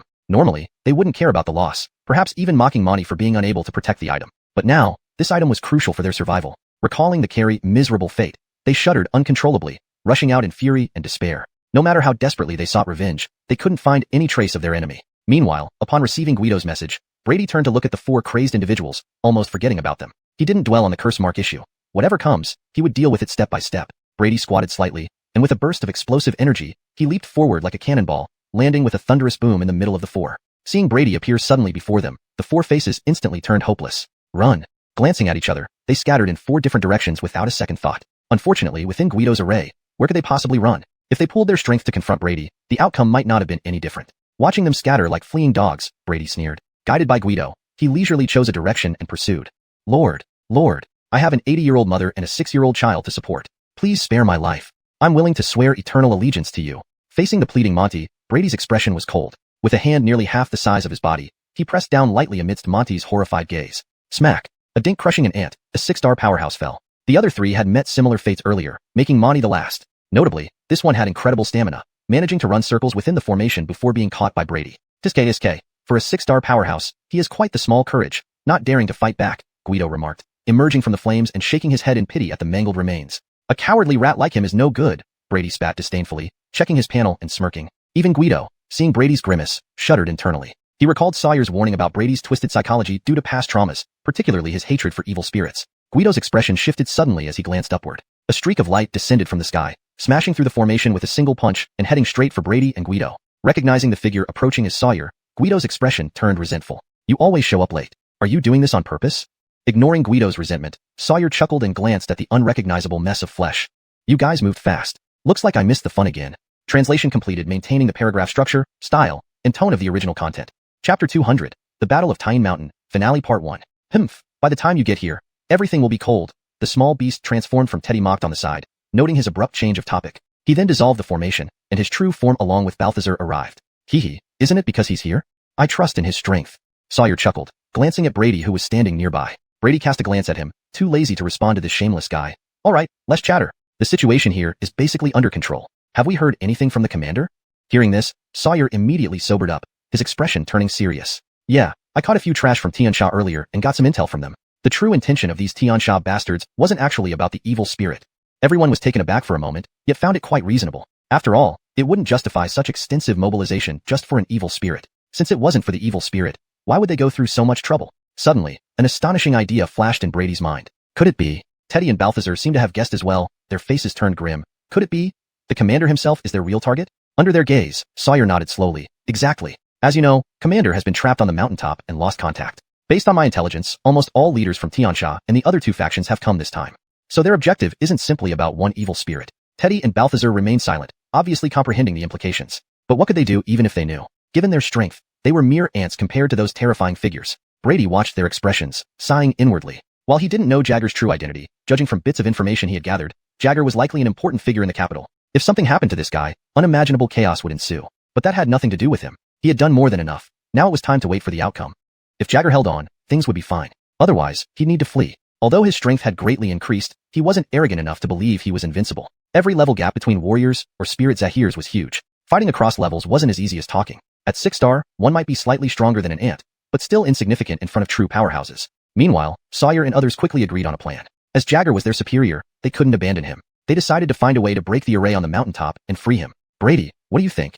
Sawyer looked up and asked. Though Teddy and Balthazar said nothing, their eyes showed hope for him to stay. After all, another strong force would bring more possibilities. However, since Brady wasn't part of the Anti-Demon Bureau, they couldn't force him. Besides, they owed their lives to him. Even if he refused to stay, they understood. The mission hasn't ended. Who else would give me the reward if I leave? Brady crossed his arms, appearing casual. Hearing this, everyone felt relieved. Sawyer punched his shoulder affectionately. I knew you wouldn't let us down. Brady rolled his eyes, saying nothing. He chose to stay because the situation wasn't hopeless yet. If it became unbearable, he wouldn't fight foolishly. Just as they prepared to depart, a terrifying energy wave swept over from the sky, clearing the clouds within 100 miles overhead, spreading ominously in all directions. Frightening power. Brady looked up, face serious, toward Tyne Mountain where the disturbance originated. Trouble. Something must have gone wrong. Sawyer and others' faces changed. They immediately flew towards Tyne Mountain. Brady narrowed his eyes, thinking deeply before shaking his head and vanishing. Now, atop Tine Mountain, the mist that had covered the peak was gone, replaced by a horrific energy storm. Addington, frost, and blood mists churned within it, causing sheer dread upon sight. The nearest anti-demon bureau members were petrified, some even paralyzed with fear. Antoniacally, the monster army had withdrawn recently, otherwise, they wouldn't stand a chance. Suddenly, four figures emerged in the distance. Look, it's Gabriel Adding and the team. Great, with Gabriel Adding, we don't have to worry. Gabriel Adding. Seeing Brady, everyone breathed a sigh of relief. Teddy and Balthazar glanced at him, feeling complex emotions. Their status seemed to have dropped quickly. Wasn't he the captain? All right, calm down. Tell us what happened. Sawyer stepped forward, looking seriously at the energy storm-covered peak. Everyone calmed down, recounting what had happened. Sawyer frowned, gazing into the storm's core, somewhat worried. Before he could decide, a calm voice echoed from within. All anti-demon bureau personnel, retreat immediately and await orders 100 miles away. Though quiet, it rang clearly in everyone's ears. It's the commander's voice. Thank goodness, the commander is fine. Relief spread among the group except for Sawyer and others, noticing slight weakness in the voice. Before they could ponder, a chilling voice followed. Hee, wasting so much power to break the seal, just to save these ants? Such kindness explains why you've made no progress in all these years.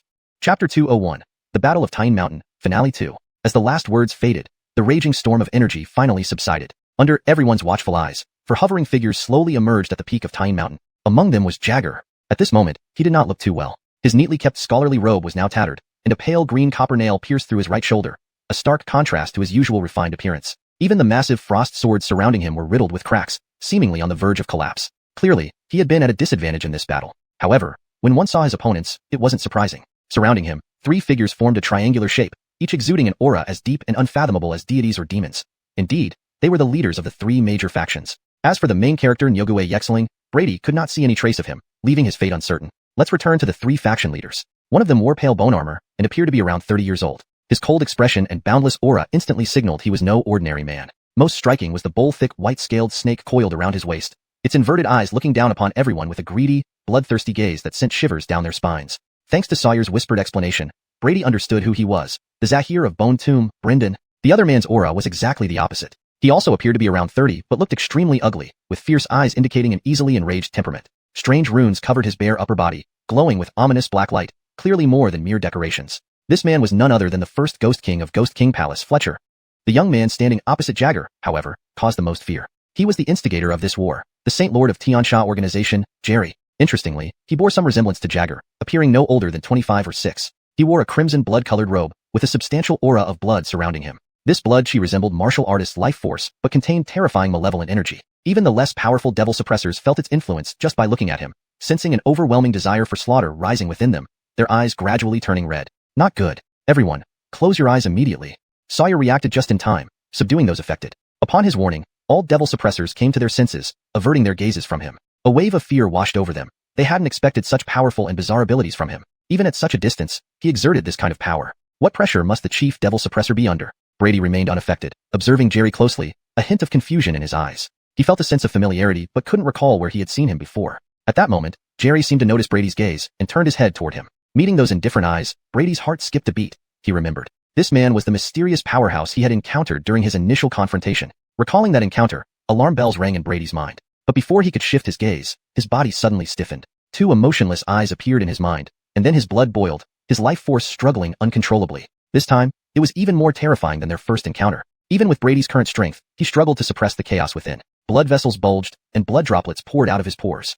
At this critical moment, the white inner chi, which usually moved leisurely in his meridians, sensed the crisis and rapidly circled within him, rushing into his brain. A silent explosion erupted in his mind. Brady gasped in pain, nearly feeling his head explode. Blood trickled from his mouth and nose, and his aura weakened. Though his life force quickly restored his body, the mental strain persisted, as such injuries were beyond its repair capability. Only time could mend this. Despite the complexity, the entire ordeal lasted but a breath. Not even Sawyer noticed anything amiss. Brady sighed, moving his gaze away, not daring to look anymore. The powerful beings had unusual abilities, able to attack through sight alone. Thankfully, the Eternal Spring technique had protected him. It was evident he needed to explore his inner chi's potential further. Checking within himself, Brady found the small white dragon sluggishly moving in his meridians, seemingly exhausted from countering Jerry's attack. On the other side, Jerry glanced at the unharmed Brady, a hint of surprise flashing across his eyes. Didn't expect you to have a couple of somewhat competent lackeys among these wastes. Jagger ignored him, his body radiating coldness, freezing everything it touched. Yet, the chill halted mere meters from Jerry, unable to approach further. Unfazed by this, Jagger exhaled, his eyes turning a vivid blue. Be cautious, he seems ready to get serious. Besides Jerry, both Brendan and Fletcher's expressions turned grave. They admired their adversary despite being enemies. He barely showed weakness against their combined assault and had even killed the high-tier evil spirit. Such formidable combat prowess truly matched his reputation as the Ice Demon. Had they not ambushed him and used the dragon imprisoning nail to suppress part of his power, the situation might have been different. Chapter 202. The Battle of Tyne Mountain, the End Part 3. Just as the two were preparing themselves, Jerry, the main force of this operation, suddenly spoke. You two, go deal with those pesky ants first. Abelardo and his companion were taken aback by his words, not quite understanding what he meant. Those demon hunters were, at best, only a few 6 stars in strength. In front of them, they were mere ants, unworthy of special attention. After all, both were 4-star level experts. Though their powers had declined after the recent battle, they found it somewhat beneath them to attack these little guys. However, they knew all too well about Jerry's temper. Being unpredictable was an understatement. He was utterly insane. Even though they were temporary allies, they didn't want to provoke him. Looking into Jerry's indifferent eyes, Abelardo sighed and said, all right, my little treasure is also hungry. Let it take care of them. With its 5th-class strength, it shouldn't take long. At this moment, Qinglong glanced at Sawyer below and remarked casually, Abelardo, that guy over there might still be useful. Try to keep him alive. Abelardo nodded slightly, patting the white-scaled bone snake coiled around his waist. Go on. Have some fun? The white-scaled bone snake, displaying considerable intelligence, licked Abelardo's hand with its long tongue and stared greedily at the demon hunters below through its slit pupils. In an instant, the snake's body shot out, expanding to 10 meters in midair, with just its head as large as a regular sedan. It descended like a mountain collapsing, directly aiming for the demon hunter's position. The three spoke without hiding their intentions, so the demon hunters heard everything clearly. Quick, get out of the way. Seeing the white-scaled bone snake plummeting like a meteor, Sawyer's pupils contracted sharply, shouting furiously at the stunned demon hunters. They finally came to their senses, scattering in panic. Fools, head downhill. Sawyer's eyes twitched, wishing he could kick some sense into them. But he couldn't blame them. They weren't soldiers and reacted naturally to the chaos. Amidst the fleeing crowd, Kesha ran with the others while looking back at Brady's figure, silently praying for his safety. Brady, unaware of someone's concern, watched the falling white-scaled bone snake, feeling a mix of frustration. It wasn't that he didn't want to run. Rather, this thing seemed particularly interested in the abundant life force within him. Its target was unmistakably him. Brady, let's hold off this beast. Sawyer looked back at the escaping group and said seriously. Brady had no objections, nodding silently. He clenched his right palm, summoning Chenji, crouching slightly in preparation for a sword draw. That move.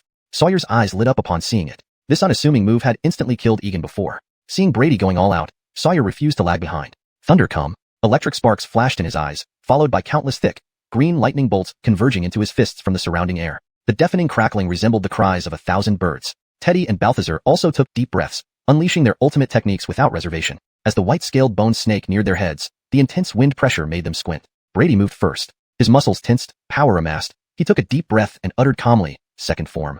In the next instant, he vanished from his spot, reappearing directly in front of the giant snake. Despite his imposing 1.90 m frame, he appeared infant-like next to the colossal creature. The white-scaled bone snake's eyes filled with greedy anticipation as it opened its massive jaws, attempting to swallow him whole.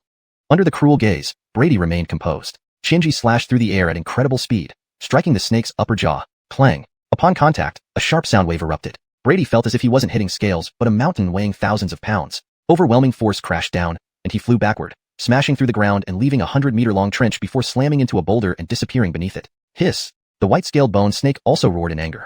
Several scales at the struck point shattered, exposing pale flesh. Though not severe, being injured by what it deemed prey infuriated it. Its icy stare locked onto where Brady landed. Just as it prepared to devour him, Sawyer and Balthazar appeared on either side. Heh, beast, who are you glaring at? Sawyer grinned, delivering twin thunder-charged punches to its eyes before it could react. Balthazar was no less aggressive, thrusting his glowing spear forward. Roar. A more furious roar echoed through the dazzling lightning. A black shadow tore through the air, its powerful tail creating sonic booms as it swung toward them. Hell. Feeling the terrifying impact, Sawyer and Balthazar's faces turned pale. Caught between old energy exhausted and new energy not yet gathered, they were hit squarely. Boom. Boom. They now understood Brady's pain. Blood spewed from their mouths as they were hurled far away like flies. The white-scaled bone snake emerged from the lightning-covered area, its body charred but superficially damaged. The protective bone layer over its eyes cracked and scattered to the ground, having shielded it from their attacks. Staring at the bleeding Sawyer and Balthazar, its hatred grew even more intense than towards Brady. Roaring again, it lunged to devour them. Flame whirled. But a swirling vortex of flames enveloped it immediately. Please note that maintaining precise pinion names, e.g., Sawyer, Brady, ensures accuracy according to your guidelines. Chapter 203, The Battle of Tyne Mountain, in Part 4. After activating the formation, Spike hid deep within the flames, manipulating countless flame beasts to surge toward the white-scaled bone snake. Hovering in midair, the white-scaled bone snake remained unscathed by the surging flames around it. Faced with the approaching flame beasts, a mocking glint flashed through its diamond-shaped eyes. Hiss! It hissed loudly, then suddenly opened its enormous mouth, from which an intangible suction force emerged. All the approaching flame beasts were unable to resist and were drawn into its mouth along with all the flames within the formation. Despite consuming such immense energy, the white-scaled bone snake showed no signs of strain. Then, the diamond pupils emitted a faint white glow, reflecting the hiding spike. His pale face made the entire formation waver. Meanwhile, as the battle here intensified, the fight atop the mountain had also erupted. Jerry glanced at the ongoing battle below, a wicked smile playing on his lips. Hee hee, you go to great lengths to save these ants, but I will kill them one by one right before your eyes. Don't worry, not only them, but I'll also massacre every surrounding city without leaving a single soul alive. You have only yourself to blame for everything that happened. Jagger remained calm, showing no anger, and said indifferently, the outcome is yet unknown. As for what you mentioned, you should understand that I had no choice. These words seemed to provoke Jerry, whose expression turned vicious. No choice? You say there was no choice. She trusted you so much back then. What did you do? Tell me, what did you do? His voice grew more frantic, and terrifying blood energy surged out, even tinting the surrounding ice crystals with crimson. His bloodshot eyes stared intensely at Jagger, filled with hatred. Seeing Jerry's agitated state, Jagger's expression remained unchanged, though a flicker of melancholy flashed deep within his eyes. Recalling that once innocent and carefree smile, his long-frozen heart throbbed slightly. 20 years ago. Great. You two little beggars have the nerve to steal from me? Get ready to be beaten. Remember this. My name is Elsie. From today onward, I am your boss. If I say west, you absolutely can't go east, got it? Not bad, Kristen. You're much smarter than your stupid brother. Finally. Oh no, run. That old graybeard found us. Haha. Look at that old graybeard falling into the ditch. He deserves it. Kristen, tell me, why bother being this lousy demon suppressor? It's so boring every day. Why don't we leave together, just like how we used to? Kristen, recently there's been a strange old man saying my constitution is extraordinary and keeps xiuxian me to take me as his disciple. What do you think? For better fluency in English, it should be. Kristen, recently there's been an odd old man who says my constitution is extraordinary and has been persistently asking me to be his disciple. What do you think? Humph. Stupid Kristen. I'm leaving. Don't ever come looking for me after I'm gone. Watching her depart, Jagger reached out but ultimately sighed deeply, offering no words to retain her. Beautiful memories came to an abrupt end. Thereafter, he exhibited exceptional talent, defeating one powerful evil entity after another. His status in the Demon Suppression Bureau rose steadily. As more evil entities fell under his sword, mere mention of his name could send them fleeing. Out of fear, they secretly bestowed upon him the title of Ice Devil. At the peak of his career, even the Emperor personally summoned and awarded him the Exorcism Sword, promising to marry off a princess to him. It was during this time that Jagger received her letter. Years of silence. When they met again, everything had changed. Hee. What's wrong, Kristen? Haven't seen you in years. Don't you recognize an old friend? Oh, I get it. You're now the famous hero everyone knows about. Of course, you wouldn't spare a glance at someone like, how do you call them? An evil entity? Years later, the once innocent and carefree girl was nowhere to be found. Instead, standing before him was a woman dressed in blood-red robes, radiating boundless evil energy. An evil entity. He was shocked, confused, unsure how things had escalated this far. If only he had known. Looking at the familiar yet estranged face, his usually cold and merciless sword hesitated for the first time. You leave. Go away from here. Never appear before me again, and I'll pretend I never saw you. Watching Jagger's retreating back, she laughed. Hee. Great hero. Did you really think I came here to reminisce? If I can eliminate you here, it would deal a significant blow to the entire Demon Suppression Bureau. Jagger didn't stop walking, but the next moment, a fierce killing intent struck from behind. Instinctively, he almost unsheathed his sword and thrust backward. Letting the exorcism sword pierce through her heart, she gently embraced him, resting her chin on his shoulder, just like old times. Kristen, do you think good and evil really matter that much? She died, right in his arms. The exorcism sword fell to the ground. Panicked, he tried to prevent her body from dissipating. Arriving hastily at the scene after receiving the news, Jerry's expression turned deathly pale as he saw this. Do you think good and evil really matter that much? Jerry had regained his composure, speaking coldly. Jagger remained silent, slowly closing his eyes. When he opened them again, all traces of confusion were gone. He said calmly, good and evil have always been irreconcilable. There's nothing to discuss. What happened back then? I do not regret it. Very well, very good. Excellent distinction between good and evil. Jerry clapped, the blood in his eyes growing sharper. In that case, let's see if your goodness can surpass my evil today. Bloody fiend formation. Hee. It's been ready for quite some time. Bone John and Fletcher grinned nastily, having waited impatiently. They didn't care about the personal affairs between the two. Their only goal was to gain fame by killing the Ice Devil here. As each of the three formed complex seals with their hands, three blood-red pillars shot up into the sky. The sky began to tremble as a blood cloud appeared, spreading over 100 miles in the blink of an eye. Underneath the blood cloud, the entire tiny mountain was shrouded in red. Even the demon suppressors who had fled to the foot of the mountain were covered by the blood cloud. They looked up at the ominous phenomenon above, eyes wide with shock. What is happening? Evil cultist. Standing directly beneath the blood cloud, Jagger's eyes flashed with lethal intent. Amidst the churning blood clouds, countless tormented souls appeared. These people endured unimaginable suffering in life and found no peace in death, emitting despairing wails within the blood clouds. Chapter 204, Battle of Tyne Mountain, Final Chapter 5. There's no point in further words. To achieve victory, any means are justified. These were the very words you taught me, my dear brother. Jerry's eyes were cold, untroubled by his own actions. Beside him, Cody and Fletcher remained calm, clearly already aware of their relationship and thus not surprised by this development. These individuals had been too deeply influenced by malevolent spirits, their thought processes long diverging from those of ordinary people. To them, sibling conflict was nothing out of the ordinary. For them, it was better to resolve the battle quickly rather than ponder such trivial matters. As the trio's hand seals changed, the blood clouds above churned violently. The tormented souls within screamed as they dissolved into a deluge of blood raining down. This blood rain seemed to carry a peculiar energy that could melt even wood and stone into foul puddles upon contact. Facing the skyward downpour of blood, Jagger remained composed. A chill rose from beneath his feet, swiftly forming a several-meter-thick ice shield around him. As the blood hit the ice, it sizzled fiercely, pockmarking its surface almost instantly. Jerry and the others were also covered in blood, but unlike Jagger, they showed no discomfort. Instead, they wore expressions of deep satisfaction, with their wounds gradually healing. 3 talents soared. Seeing the ice shield about to be corroded away, Jagger knew he couldn't let this continue. The ice swords surrounding him trembled collectively, unleashing an overwhelming cold aura. Just as the ice shield shattered, Jagger charged forward without hesitation, carrying 3 ice swords straight into the heart of the blood cloud. Explosions soon erupted, and the 2 sides clashed once more. On the battlefield below, Teddy's face was pale, unable to sustain his flames any longer. The fiery world around him collapsed entirely. The next moment, Brady and his companions, who had been hiding among the flames, appeared beside the white-scaled bone serpent. Seizing the opportunity before it could react, they launched a furious assault. Even with its formidable defense, it was momentarily stunned. Especially Balthazar, who sneaked up with a spear and struck a vital point on the serpent's tail. Hiss roar. Even a regular creature would find such a blow unbearable. The serpent's pupils constricted as it roared in fury, unleashing all its power at the 5th-star level. Both Brady and Sawyer were blasted over 100 meters away. Balthazar, as the instigator, bore the brunt of its wrath. His defensive spear shattered instantly, and the protective aura around him vanished, propelling him like a cannonball into the ground, leaving behind a deep, bottomless crater. After waiting for a while without seeing any signs of him resurfacing, no one knew if he was dead or alive. F***CK. This thing is seriously tough. Sawyer spat out the blood in his mouth, his right arm hanging limply, clearly broken. In contrast, Brady, though also injured, rapidly recovered under the flow of blood chi. This abnormal recuperation left Sawyer envious. Looking at the enraged serpent, Brady's eyes gleamed with excitement. The powerful opponent only fanned the flames of his combat fervor, which had not flared up since his strength increased. His tangible blood chi formed a crimson armor around him as he wielded Qianji and lunged towards the serpent once more. Wait for me. Seeing this, Sawyer followed suit, resetting his dislocated bones and roaring as he charged forward. Faced with these irritating flies, the serpent unleashed a barrage of bone spikes from the sky, striking down like rain.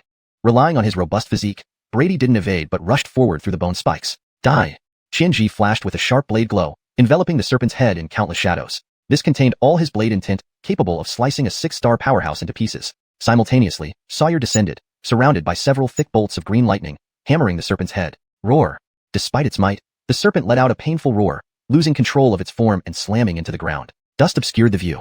Brady and Sawyer remained vigilant, ready to strike again. Suddenly, a black line cut through the dust, whipping toward them at an unimaginable speed. Clang! Bang! One slash and one punch. Both Brady and Sawyer met the attack head-on. Air exploded, sending shockwaves rippling out from the impact point. Under their combined force, the serpent's tail was forced back, causing a painful howl from the serpent. Seizing the opportunity, Brady and Sawyer, ignoring their fatigue, plunged into the smoke. Thunderous explosions echoed as heavy boulders scattered everywhere, highlighting the intensity of the fight. When the dust settled, both combatants were revealed locked in another fierce struggle. Brady, muscles bulging, brought down a mighty strike on the serpent's forehead, shattering its already battered scales and leaving a deep wound. Roar!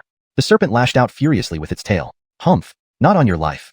Sawyer lunged, muscles tensing, and delivered a powerful double-fisted blow. Both were briefly held at bay, but Sawyer's injuries were worse, his arms twisted and white bones piercing through the flesh. Taking advantage of this, Brady aimed another strike at the wound. But the serpent, anticipating this move, snapped its fangs at him. Brady, caught off guard, felt a tremendous force hit his chest, shattering his blood chi armor. Large chunks of flesh vanished, revealing his ribs and internal organs. Overwhelmed with pain, Brady swung Qianji horizontally at the serpent's tongue. But in the next moment, the serpent's tail lashed out again, hitting his chest. Bones cracked, and he flew backward, embedding Qianji into a boulder before crashing down. The serpent, not willing to let go of this hateful human who repeatedly injured it, slammed its tail into the ground and swallowed Brady whole in one swift motion. Damn! Seeing Brady disappear into the serpent's mouth, Sawyer and Teddy's faces turned wildly fearful. Chapter 205, The Battle of Taishan Mountain, Finale Part 6. But before the two could rush to help, the white-scaled bone snake that had swallowed Brady showed a hint of agony in its eyes. Its tightly shut jaws opened once more, revealing a man-sized blood-colored light shield inside. Inside the shield, the pallor on Brady's face rapidly returned. Watching the white-scaled bone snake still desperately trying to swallow him whole, a cold smile crept into his eyes. Since you like eating so much, this time I'll let you eat your fill. In the next moment, Brady's body suddenly swelled as if being inflated, instantly growing to 6 meters tall. Clearly, the white-scaled bone snake hadn't expected Brady to suddenly become so massive. The originally 3-meter-long snake head was forcefully stuffed into the shape of Brady. Typically, snakes can swallow prey several times larger than themselves. So for the white-scaled bone snake, it was merely slightly uncomfortable at the moment. After adapting a bit, it tried to get rid of Brady with its flexible tongue waving around like a whip. Brady was also feeling squeezed and uncomfortable, but certainly wasn't about to leave after barely getting inside. Facing the snake's tongue, which danced around like a whip, he clenched his fingers and grabbed hold of it. That slimy feel made him shudder inwardly. Seeing the snake still struggling, Brady's lips curled back, and he exerted immense force all at once. Accompanied by a thunderous roar, the entire snake's tongue was ripped out root and all, spewing out large amounts of corrosive, foul-smelling blood all over him. Amidst the sizzling sounds, Brady's clothes were almost completely corroded away, exposing his god-iron-like physique underneath. With his current monstrous constitution, even if it corroded him for 100 years, there likely wouldn't be any damage. Meanwhile, outside, the white-scaled bone snake, suffering excruciating pain, went completely berserk. Its enormous body thrashed about wildly, causing an earthquake-like scene as if the entire Taishan mountain was about to collapse. Inside, Brady felt as if he were on a roller coaster, sensing the world shake around him. Although it didn't really affect him, he couldn't unleash his full strength in such a state. Thinking thus, he simply relaxed his body. Before long, a huge figure was viciously hurled out from the snake's mouth. Brady rolled awkwardly for a few circles, snapping several ancient towering trees, before finally coming to a stop. Seeing this culprit finally leave, the white-scaled bone snake's eyes turned frenzied, its body soaring into the air like a heavy truck before ramming directly towards Brady. Come then. Brady's eyes flashed with ferocity. His muscles bulged mechanically, and he lunged forward with a direct punch, showcasing the simplest form of violent beauty. Thud. A tangible shockwave spread outward from where Brady stood. The ground under his feet blasted apart within hundreds of meters. Is that all? With Tiger Might activated, Brady now had the means to contend with it. Despite half his body being embedded in the ground, the ferocious look in his eyes intensified as he abruptly extended his fingers, clamping them onto the front of the white-scaled bone snake like iron cuffs. Then with one mighty effort, the colossal body of the white-scaled bone snake flipped backward, its head smashed heavily into the ground. Even with its robust build, it too was stunned, unable to rise for some time. Seizing the opportunity, Brady leaped up and pressed down on its body. Both fists pounded down continuously like pile drivers. The originally highly defensive scales shattered under Brady's fists, exposing its mangled flesh beneath. With fingers like iron hooks, he gripped its upper jaw and yanked fiercely. Rip. Large chunks of flesh and bones were torn off, flung aside carelessly. Roar. In intense agony, the white-scaled bone snake finally regained consciousness, struggling to escape Brady's control. Stay quiet. A fierce palm strike drove its mangled head into the ground again. But before he could attack again, a sharp gust of wind hit from behind. Slap. A dark wound appeared on Brady's back, countless small blood droplets spurting out, sending him staggering forward from the force of the snake's tail. Seizing this chance, the white-scaled bone snake broke free and fled forward. Think you can run? Brady glared, enraged by the hit. His right leg, thicker than an elephant's trunk, stamped forward, instantly causing the ground to explode. The white-scaled bone snake's eyes bulged as its body bent at an unnatural angle from the force. Snakes are known for their tenacious vitality. Despite this heavy blow, it remained unscathed, its severed upper jaw covered with a layer of white bones. Two sharp bone spikes extended out like spears, opening its mouth to bite towards Brady's neck. Without dodging, Brady landed a devastating hook punch on its lower jaw. The open snake mouth snapped shut, and the newly grown bone spikes pierced through its lower jaw. Taking advantage of its temporary daze, Brady seized the snake's tail. But before he could exert force, numerous bony spines protruded from its tail, puncturing his palm with dozens of holes. Yet Brady ignored the pain, tightening his grip instead. With both arms flexing powerfully, the snake's large body was lifted high into the air and slammed ruthlessly onto the surrounding ground. For a moment, the earth cracked, dust soared, and the scene resembled the savage, primitive era. Watching the human and snake go completely mad, Sawyer and Teddy watching from afar swallowed hard, wisely deciding not to intervene.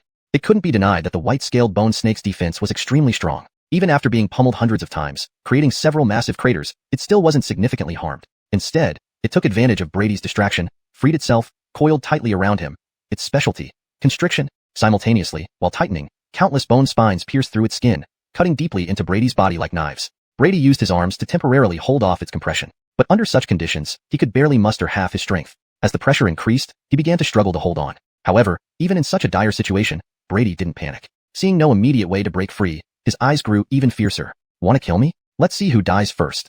Brady opened his mouth wide, revealing his razor-sharp teeth, and started gnawing violently on the snake's body. Crunch, crunch, crunch. Bone spines along with large chunks of flesh were bitten off, eliciting shrill screams from the white-scaled bone snake. But it only tightened its grip even more, apparently determined to fight to the death. At this point, Brady cared little. His eyes were bloodshot red. He ingested large quantities of the snake's toxic, foul-smelling blood. Despite his constitution, he felt dizzy and saw things blurrily. His mind was dominated by a single thought: eat.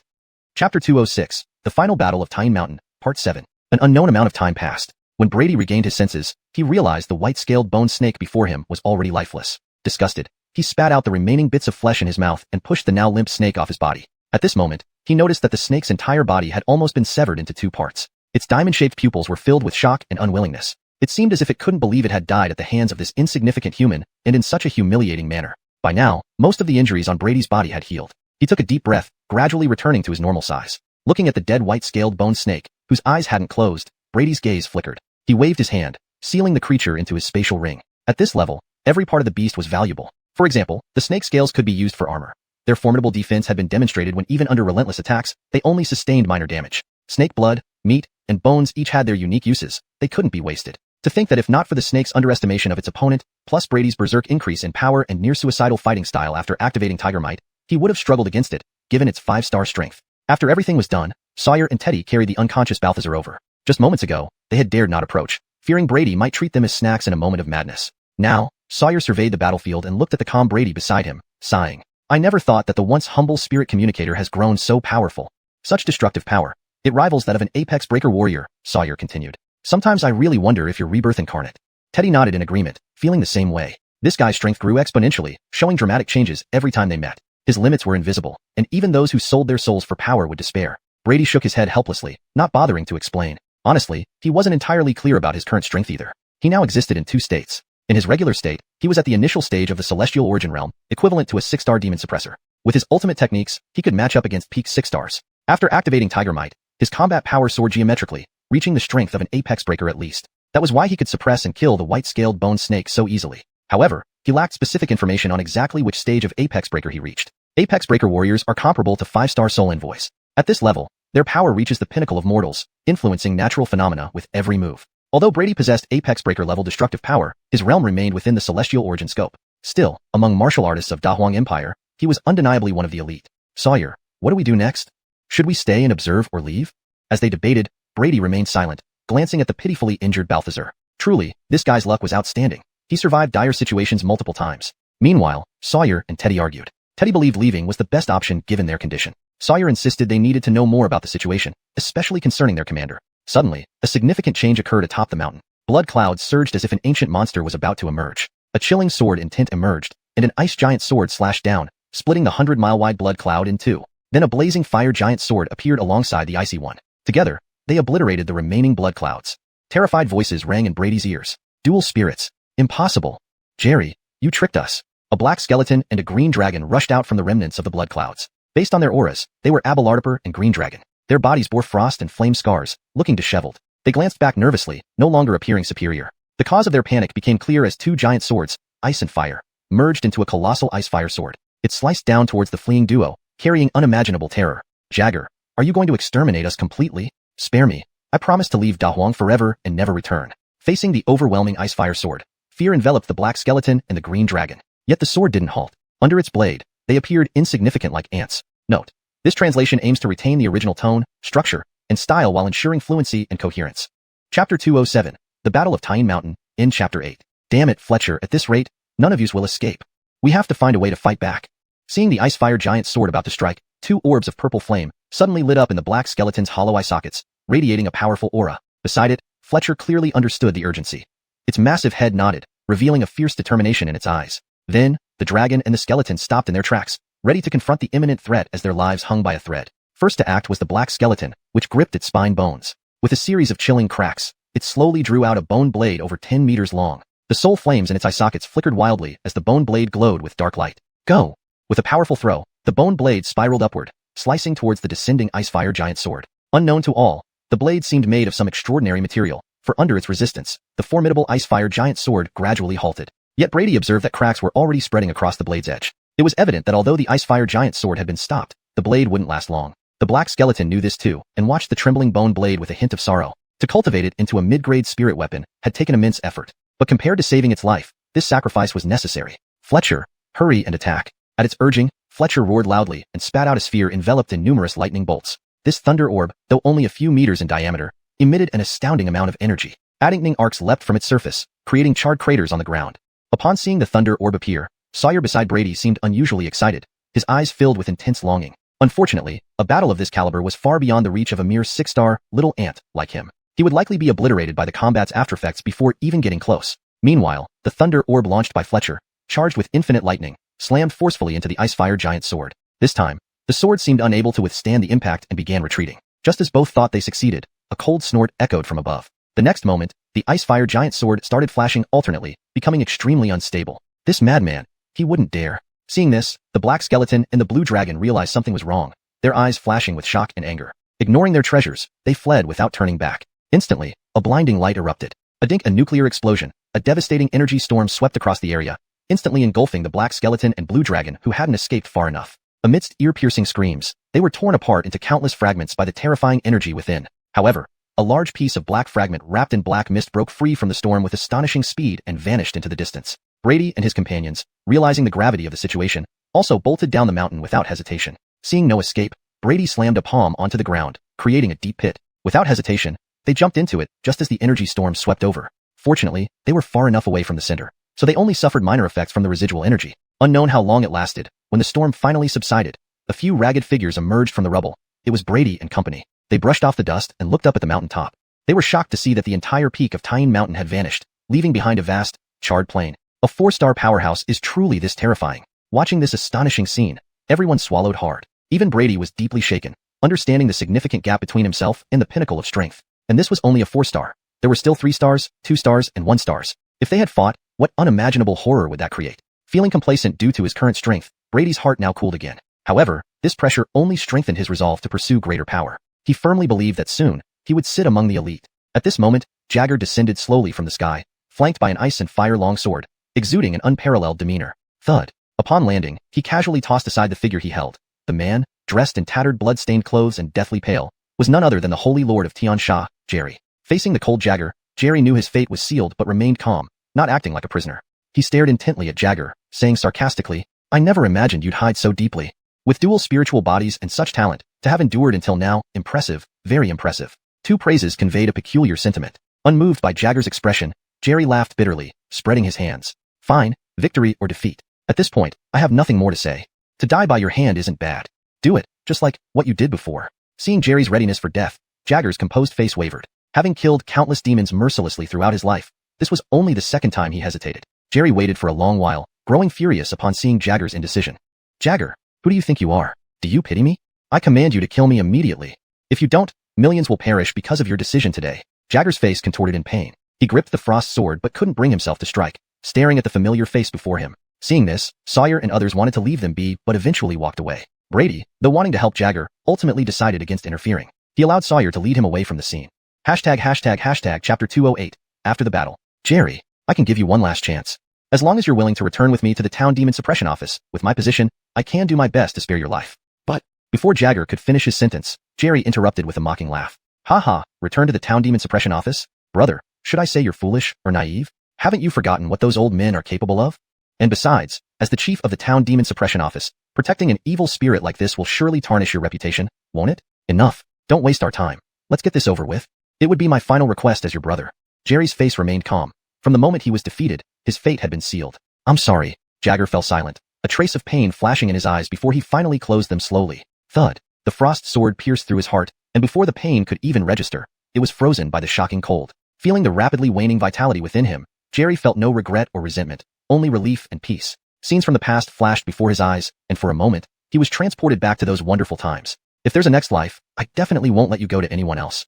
With a soft whisper, Jerry's consciousness gradually faded, and he turned into a translucent statue on the spot. In the next moment, the ice sculpture shattered into countless ice crystals that dispersed into thin air. Jagger stood silently at the scene, staring at where his brother once stood, lost in thought for a long time. Meanwhile, at the foot of Tyne Mountain, "You know, Matthew, your Chief One clearly has such formidable power. Why didn't he intervene earlier? If he had, your losses wouldn't have been so significant." Brady lay back, his hands behind his head, speaking nonchalantly. Benjamin seemed reluctant to answer this question directly. Under Brady's persistent questioning, he hesitated for a long time before reluctantly admitting that each time Jagger used his full strength, it came at a considerable personal cost. However, when asked about the exact nature of this cost, Benjamin refused to elaborate further. But Brady could guess that it must be significant if they preferred to suffer heavy losses rather than use it until the very end. Seeing no way to pry more information, Brady's smile faded, and he began counting off points on his fingers somberly. "All right, since you're not telling me, we'll have to discuss this matter thoroughly. In this mission, everyone has seen how much effort I put in. For your sake, I suffered significant losses this time. Let's not talk about other things. Just the internal injuries alone will take 3 to 5 years to heal. The town demon suppression office is rich and powerful. Surely you won't neglect a poor commoner like me, right?" Benjamin rolled his eyes upon hearing this. "Internal injuries? You look healthier than ever. Poor commoner? Let's not talk about that. Just your gang alone probably earns a fortune every day. The entire town demon suppression office probably can't find many richer than you." But despite this, Benjamin quickly understood Brady's intentions. Although Brady didn't say it outright, his words clearly spelled more money. Benjamin originally intended to pretend not to understand and brush it off, but under Brady's insistent gaze, he could only raise his hands and surrender. Fine, fine. You'd make a terrible merchant if you didn't have this knack. Here's the deal. In addition to the secret realm slot I promised you earlier, just like last time, I'll give you 2 more requests. With that, you should be satisfied, right? That might be enough from our chief. But when Brady heard this, he wore a disdainful expression. Benjamin's forehead twitched in annoyance. This guy was infuriating. He himself was a 6th-rank powerhouse, well known even in the capital. In the past, officials and nobles tried hard to win his favor for even a casual promise. Yet here was this fellow complaining and picking at everything, acting like he was getting an unfair deal. If he could beat him, he'd teach him a lesson. Just as Benjamin felt disgruntled, a faint voice sounded from above. You did indeed perform well this time. I agree to your 2 requests. As the voice faded, Jagger descended gracefully, his face composed. Chief! Benjamin and Teddy straightened up immediately, saluting respectfully. Jagger nodded indifferently, barely glancing at them, seemingly in a foul mood. Benjamin and Teddy knew the reason and wisely chose not to ask. But they were still surprised that Jagger had agreed to Brady's requests. Given Jagger's status, even a single promise was worth a lot. Even Brady was taken aback. At first, he had just been joking around, but now it had become reality. Sometimes unintended actions yield the best results. But Brady wasn't about to let this opportunity slip. He bowed respectfully and said, Thank you, Chief Wong. Jagger nodded. Though spontaneous, he had no intention of going back on his word. Now, tell me what you want. Hearing this, Brady became hesitant. If it were Benjamin, he might have made some random demands. But dealing with someone like Jagger required careful thought. He wanted too many things, making it hard to choose. He didn't want to waste this rare chance. After pondering for a while, Brady tentatively asked if he could delay answering. Jagger understood his thoughts perfectly and was not displeased. On the contrary, his admiration for Brady grew. The young man showed great talent, composure in adversity, and, crucially, thick skin. With these qualities, Jagger was certain that Brady's future achievements would be remarkable. Fine, take your time to think about your 2 requests. But don't take too long. We'll be heading back to the capital in a few days. Brady, unaware of Jagger's assessment, felt relieved. He wasn't surprised by the news of their imminent return to the capital. Given their positions, it was expected. Even he might need to consider broadening his horizons soon. What he didn't notice was that after Jagger mentioned leaving, Benjamin looked puzzled. Being Jagger's confidant, Benjamin knew the true purpose of this trip went beyond eliminating evil forces. But seeing Jagger's demeanor, he chose not to press the issue. After some more casual conversation, they flew straight toward Yun City, officially concluding the mission. Chapter 209. Return. When Brady returned to the adding estate, dawn was just breaking. Without alarming anyone, Brady swiftly appeared in the inner courtyard. He stood still and immediately noticed 2 figures facing away from him, busily working with small shovels in hand. They were Kimberly and Brenda. At that moment, they were deeply engrossed in whatever they were doing and hadn't sensed his arrival at all. Only after he cleared his throat did the 2 women suddenly come back to their senses, gripping their shovels and turning around cautiously. But upon recognizing his face, their expressions of caution quickly turned to delight. Brother adding, Young Zahir. Both of them dropped their shovels and rushed over anxiously. After carefully examining him from all sides and confirming he wasn't hurt, they finally relaxed. Sheila, pinch me quick. I need to make sure if I'm dreaming or not, said Brenda, who still seemed unsure of what she saw. She extended her chubby little hand, asking Kimberly to pinch her hard. Seeing this, Brady couldn't help but laugh awkwardly and promptly tapped each of them on the forehead. The 2 girls yelped in pain, holding their reddened foreheads while tears welled up in their eyes. But soon their faces broke into joyous smiles. This familiar feeling was undeniably young Zahir.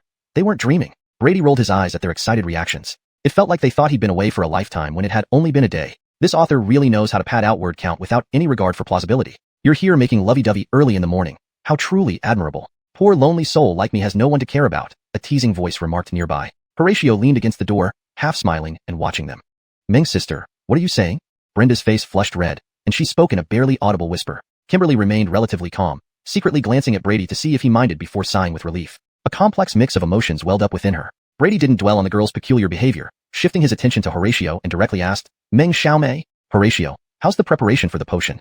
When he left, the potion was almost complete. It should be finished by now. Horatio rolled her eyes. I knew your first question would be this. Brady scratched his head, confused about why this was wrong. What else could he say? Why were they all acting so strange today? Was there a problem with the potion? As he wondered, Brady began to feel somewhat anxious. Seeing his expression, Horatio slapped her forehead in frustration and tossed him a small wooden box. You hopeless blockhead. All right, here's what you wanted. That's all for now. If it's not enough, send someone once new materials arrive. With that, she rubbed her temples, preparing to return to the Ming residence. As an unmarried young lady, staying too long at another man's house raised eyebrows. Even though it bothered her not, her family would certainly nag otherwise. Meanwhile, Brady opened the wooden box to find 10 small green vials filled with a clear, transparent potion. Opening one vial, a pungent scent wafted out, making his thoughts clearer. After comparing it with his memory, both appearance and smell matched the auxiliary material required for practicing adding xiuxian perfectly. The specific effects, however, needed first-hand testing. Satisfied with the sight of the 10 bottles, Brady thought these materials would finally allow him to start practicing his long-desired cultivation technique. Seeing Horatio preparing to leave, he casually invited, Are you leaving already? If you don't have anything else, why don't you stay for a simple meal? Instantly, the small courtyard fell into an eerie silence. Kimberly and Brenda looked at him with shocked and strange expressions as if they'd never seen him before. Even Horatio was taken aback. She inwardly sighed. It seemed this guy still had some redeeming qualities. Sure, why not? She replied reluctantly, wanting to give him some face even if she had no appetite herself. However, Brady froze upon hearing her response. No, it's not that you're really staying for dinner. At this hour, I doubt the servants can prepare it. Why don't you buy some pancakes and porridge outside if you're hungry? Brady pulled out some silver coins and handed them over reluctantly. He was merely trying to be polite, but this guy just wouldn't follow protocol, especially during breakfast hours. These people really don't understand social norms. Brenda and Kimberly covered their faces in exasperation, realizing it was all in their heads. Horatio stood there stunned, staring at the silver coins offered to her, questioning life itself, especially with the disdainful look Brady gave her. Do you think I really want a free meal from you? Her face shifted from blue to purple, finally grinding her teeth and growling, bring me food right now. This girl, she sure eats a lot. Brady mused aloud, stroking his chin as he watched Horatio walk away. Kimberly and Brenda exchanged glances. They were amused and exasperated by his obliviousness. It was entirely because of what he said. Thinking of Horatio's fierce demeanor at the dining table earlier, both sighed. Miss Ming is indeed a heroine among women. What happened to you, Miss Ming? The little Ming family maid who rushed over was horrified at Horatio's current state. In just one night, it happened too fast. Horatio clutched her round belly, meeting the others' incredulous gazes with a desolate expression. Brady, this time, I'll remember it. She gritted her teeth and, with the maid's support, painfully climbed into the carriage, disappearing shortly after. After seeing her off, Brady instructed no one disturb him and returned to his room. Looking at the small wooden box before him, he rubbed his hands together excitedly and eagerly began his cultivation practice. Hashtag Chapter 210. Cultivating the 9 transformations of the Spirit Sea. The first transformation. Casually picking up a small porcelain bottle, Brady flicked it with his thumb, sending the stopper flying with a pop. He glanced at the colorless liquid swaying inside the bottle. Without any hesitation, he tipped his head back and swallowed it in one gulp. In the next moment, his expression became quite colorful. It felt like an array of flavors had exploded in his mouth. Sour, sweet, bitter, spicy. It had it all. Finally, he wrinkled his brows and steeled himself to swallow it down. The inventor of these concoctions must have been thinking in some strange way. The taste was always indescribable. Just like the ancient formula last time, this potion was no different. However, despite the awful taste, the effects were evident. As soon as the potion entered his throat, it transformed into an intangible energy that surged into his mind. This energy was extremely peculiar. It wasn't blood energy or internal energy, nor did it belong to spiritual energy. If he had to describe it, it was somewhat similar to the essence of heaven and earth he absorbed when cultivating the eternal spring art. The only difference was that one came from nature, while the other was artificially refined. To distinguish it, Brady simply named this special energy, mental energy. Following the cultivation method's requirements, Brady carefully guided the mental energy into his mind. Suddenly, his body jolted, and he felt as if he were soaking in a hot spring, experiencing an indescribable comfort. Meanwhile, under the influence of this mental energy, his thoughts accelerated, becoming extraordinarily active. Areas that were previously obscure in the 9 transformations of the spirit now unfolded clearly in his mind.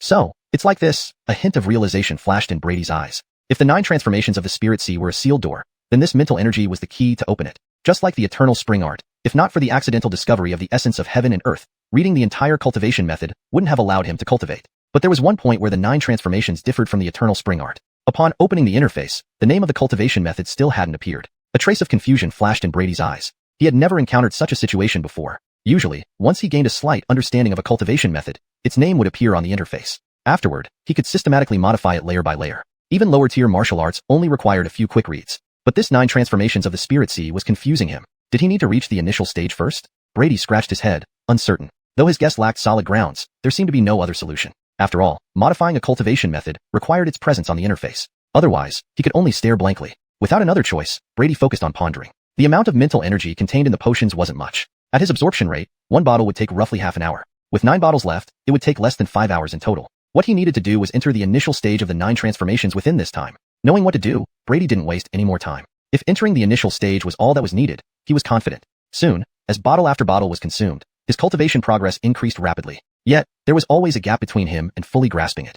Time passed without notice. Brady expelled a turbid breath, slowly opening his eyes and looking at the wooden box helplessly. Only 2 bottles remained. He hadn't expected this step to be so difficult. According to the cultivation method's description, an exceptionally talented individual should be able to enter the initial stage with just 1 bottle. Even for someone average, 5 bottles should suffice. Now, having taken 8 bottles without success, the implications made him feel depressed. Originally, he thought he might not be a genius, but his talent should be above average. His journey so far involved some assistance from the system, but also relied on his consistent efforts. However, reality had slapped him hard. It was understandable. If he had great talent, his predecessor wouldn't have spent months practicing the Black Tiger Blade technique and still failed to enter the initial stage. If the final 2 bottles failed too, he would have to gather materials and refine more potions. Although the materials weren't extremely rare, he had already collected everything available locally. Acquiring more would require going further afield, wasting time and effort. Holding the remaining potion, Brady's eyes narrowed. He wasn't going to give up. He opened both bottles and gulped them down without hesitation. Boom. Far more powerful mental energy surged forth, bringing out the core principles of the 9 transformations again. Brady closed his eyes immediately and began comprehending them without wasting a second.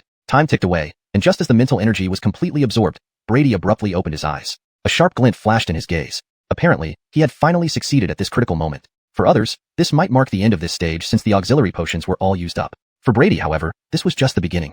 Without hesitation, he opened the interface. Various martial arts cultivation methods floated into view. Scanning through, his eyes eventually settled on one. A smile creeping onto his lips. 9 transformations of the Spirit Sea, special martial art, initial stage. Special martial art?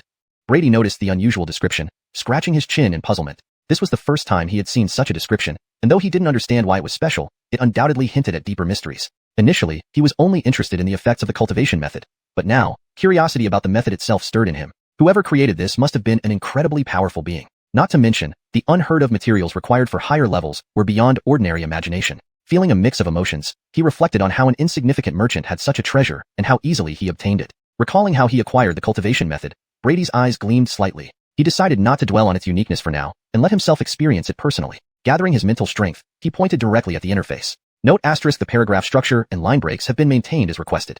Chapter 210.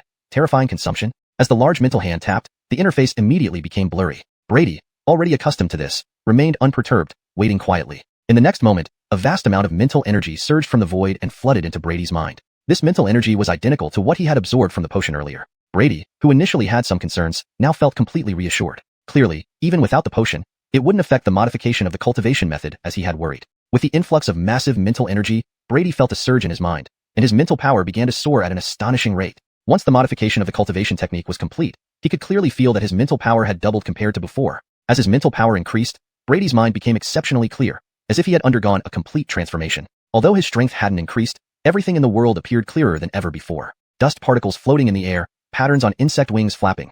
Everything was visible in exquisite detail. His perception had also greatly improved.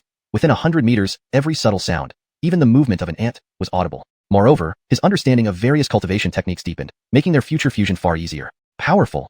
Brady took a deep breath, feeling highly satisfied with the effects of the 9 transformations of the Spirit Sea. However, for him, these benefits were secondary. His insistence on enhancing his mental power stemmed from wanting to be prepared against illusionary arrays. After all, such arrays essentially deceive one's senses, causing one to become trapped, unable to distinguish reality from illusion. With enhanced mental power, even if he couldn't directly dispel the array, he would at least be able to more easily spot its flaws. Additionally, facing other types of arrays would benefit from similar advantages. In short, whether for martial artists or spirit wielders, mental power was undoubtedly a crucial ability. Unfortunately, methods to enhance mental power were exceedingly rare. It was sheer luck that he obtained the 9 transformations of the Spirit Sea.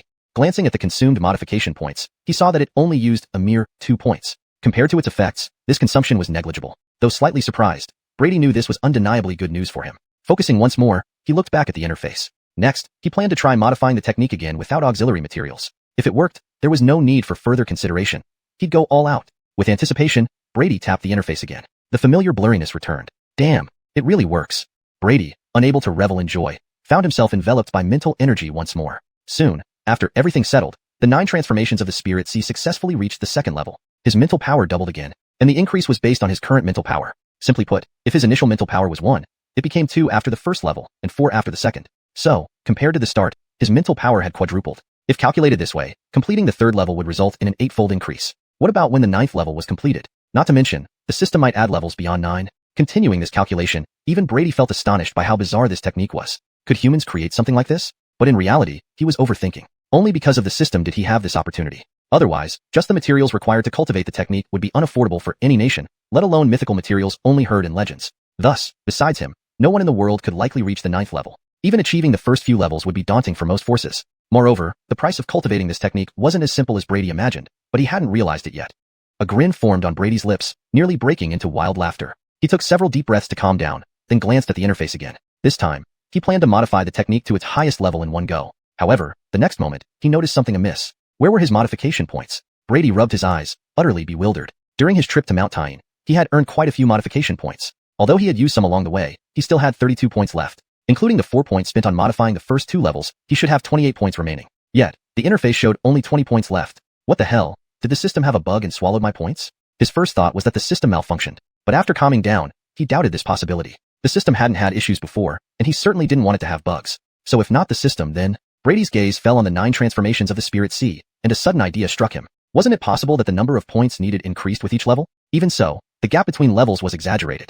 The first level required 2 points, but the second level required 10. No one even extorted money like this. At this rate, no matter how many modification points he had, they wouldn't satisfy this insatiable appetite. Brady furrowed his brow, examining various cultivation techniques on the interface, sensing something off. Previously, regardless of the technique, the modification points required were fixed, unaffected by levels. Why did things change with the 9 transformations of the Spirit Sea? Was it because it was labeled special? No, that can't be right. There must be something he missed. Brady frowned in deep thought, recalling the entire modification process. Firstly, the first level modification was fine. It consumed 2 points. So, the issue must lie in the second upgrade. What differences existed between these 2 upgrades? After pondering, Brady's expression shifted as a possibility came to mind.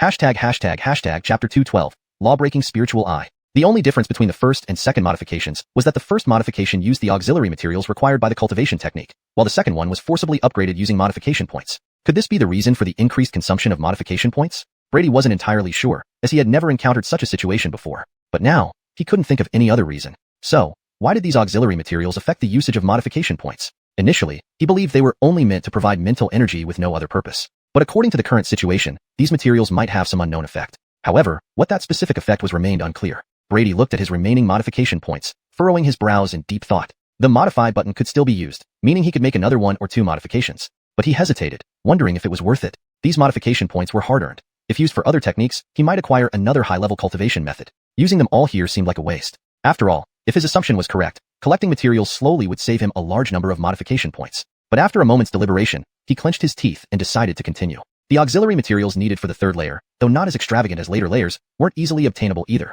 Waiting too long wasn't practical. It would be better to try modifying again. One reason was to verify his hypothesis, and the other was an intuition that the next modification might bring unexpected surprises. Besides, he had already experienced the benefits of increased mental power. Although it consumed a lot of modification points, it was manageable. If necessary, Brevin and the others could slowly search for the materials needed for subsequent layers. Deciding this, Brady stopped agonizing over it. He focused on the interface and clicked without hesitation. Under his watchful gaze, the remaining modification points fluctuated and finally dropped to 0. This time, the modification consumed 20 points. Brady's eyes twitched. He didn't know what to say. Suddenly, a surge of mental energy, several times more than before, gushed from the void like waves. Not having time to lament the loss of modification points, Brady fully concentrated on cultivating, swallowing the mental energy in large gulps. Soon, all the mental energy was absorbed, and 9 transformations of the Spirit Sea successfully reached the third layer. The moment the technique reached the third layer, Brady immediately felt unusual changes in his body. Firstly, his mental power surged by a factor of 2 compared to before. Compared to the initial level, it was now 8 times greater. Such immense mental power enhanced his perception of the external world astonishingly. If he wished, his mental power could almost cover the entire adding manor. And because of its vastness, his originally formless mental power had condensed into a transparent, physical orb within his mind. Damn, am I growing a tumor in my brain? Brady felt odd looking at the floating orb in his mind. However, seeing that it didn't affect his mental power use or harm his body, he dismissed it. Besides the changes in mental power, achieving the third layer unexpectedly granted him a new ability, Law-Breaking Spiritual Eye. It required substantial mental power to activate but could dispel all laws once activated. Though the description sounded exaggerated, it fit his current needs perfectly. At least when facing arrays, he'd have an additional trump card. Now, Brady understood why cultivating 9 transformations of the Spirit Sea required so many modification points. The main reason lay in this Law-Breaking Spiritual Eye. This ability seemed incredibly advanced, and 9 transformations of the Spirit Sea was merely a prerequisite for its cultivation. The auxiliary materials, though seemingly for 9 transformations of the Spirit Sea, were primarily for Law-Breaking Spiritual Eye. This ability changed every 3 layers, reaching its highest level when 9 transformations of the Spirit Sea reached the 9th layer. Understanding this, Brady finally comprehended why the cultivation of this technique consumed so much. Most modification points went into Law-Breaking Spiritual Eye. He hoped this ability would justify the expended modification points. Taking a deep breath, he attempted to activate Law-Breaking Spiritual Eye. Immediately, the mental orb in his mind began consuming power rapidly. With his current total mental power, he could barely maintain it for less than a quarter of an hour. His pupils turned dark gold, encircled by 3 golden patterns. They looked incredibly eerie. As he scanned the surroundings, nothing particularly changed. No visions of universal principles or perceptions of essence appeared. If anything, 3 faint rings of light mysteriously appeared in his field of vision, their purpose unclear. Additionally, he noticed golden specks floating around. There weren't many, lazily drifting through the air in a fixed pattern. Could these be spirit chi? Brady frowned, unsure. However, the demonic suppression enforcers absorbed or used similar things. Attempting to grab them with his hand proved futile. They slipped through his fingers like mischievous children. Disappointed, Brady wondered what good it was for a martial artist to see spirit chi. But perhaps this ability's true value would show when facing arrays. Without any arrays to test it on, he prepared to deactivate Law-Breaking Spiritual Eye. Its consumption of mental power was terrifying. Just then, a knock came from the door. What is it? Brady frowned. He had instructed not to disturb him unless it was important. Chapter 213. Unexpected visitor. Zahir, a strange person just came by and left a wooden box before departing. He said that once you see it, Zahir, you'll understand his identity. Amelia's clear voice sounded from outside the door. A strange person? Brady was taken aback, somewhat puzzled. This secretive behavior didn't seem like the work of the Demon Suppression Bureau folks. As for other forces in Yun City, with Brevin handling things publicly, no one should be able to find him here. Come in. Since there were no more points to modify anyway, Brady couldn't help but feel curious about this mysterious person. The door opened, and Amelia entered, holding a box in her arms. She looked up and was startled. Ah, Zahir, your eyes, she exclaimed, taken aback. Seeing her expression, Brady immediately realized what had happened. Just as he was about to deactivate his breaking law spirit pupil, he paused. One of the circular patterns in his vision began to flicker. This is... A peculiar expression crossed Brady's face. The next moment, the golden light in his pupils faded, and he exited the breaking law spirit pupil state. Noticing Amelia's concerned look, Brady blushed slightly and cleared his throat.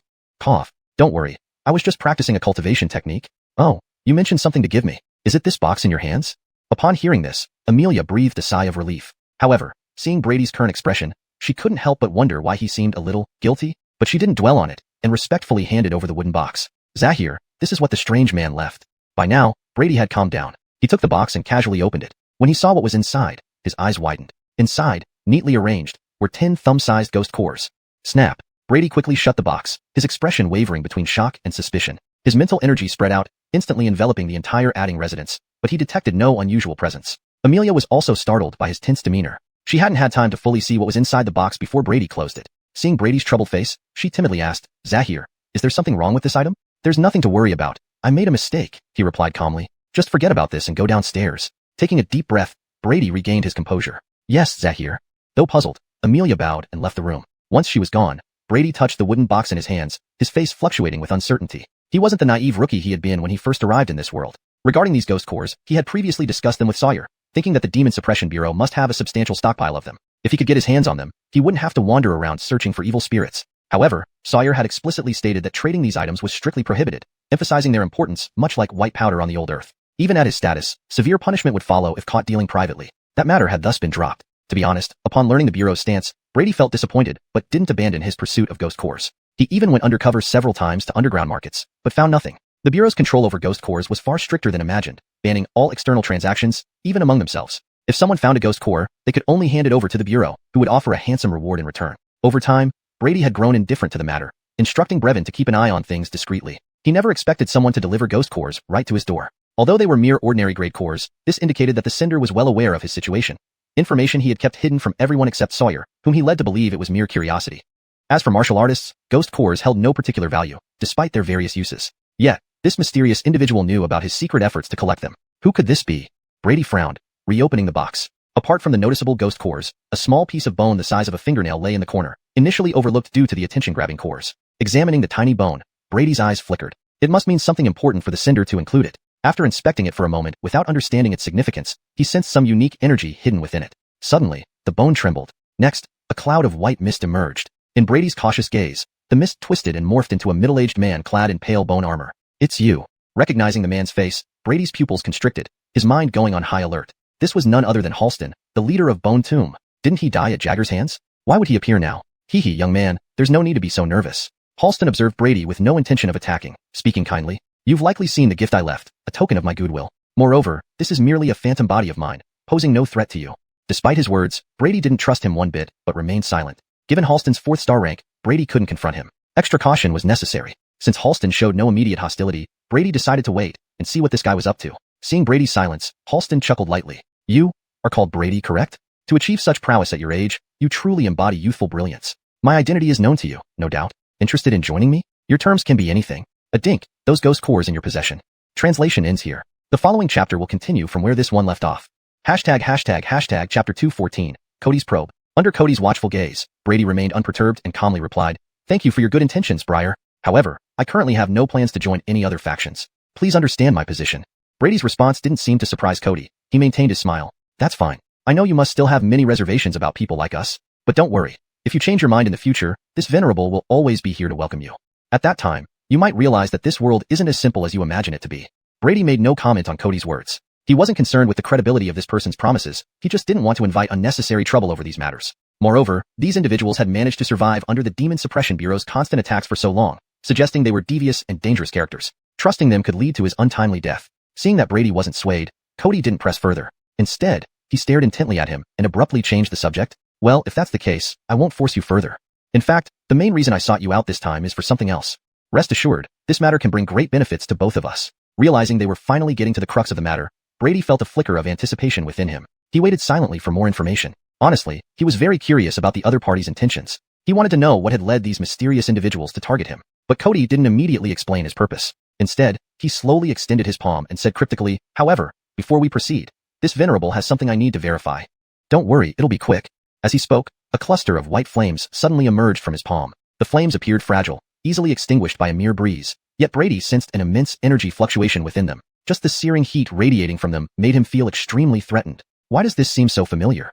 Brady felt a sense of wariness and puzzlement. He recalled seeing something similar before. Suddenly, he remembered, the female skeletal figure at Tyne Mountain had used this kind of flame, causing Sawyer considerable trouble. Had Brady not intervened promptly, things would have gotten messy. That flame was now resting quietly in his spatial ring. Although it looked similar, its power far exceeded what he currently held, which was why he hadn't initially connected the two. What did this sudden display of flame mean? Cody didn't offer an explanation. Under Brady's watchful eyes, he simply blew gently toward the white flames.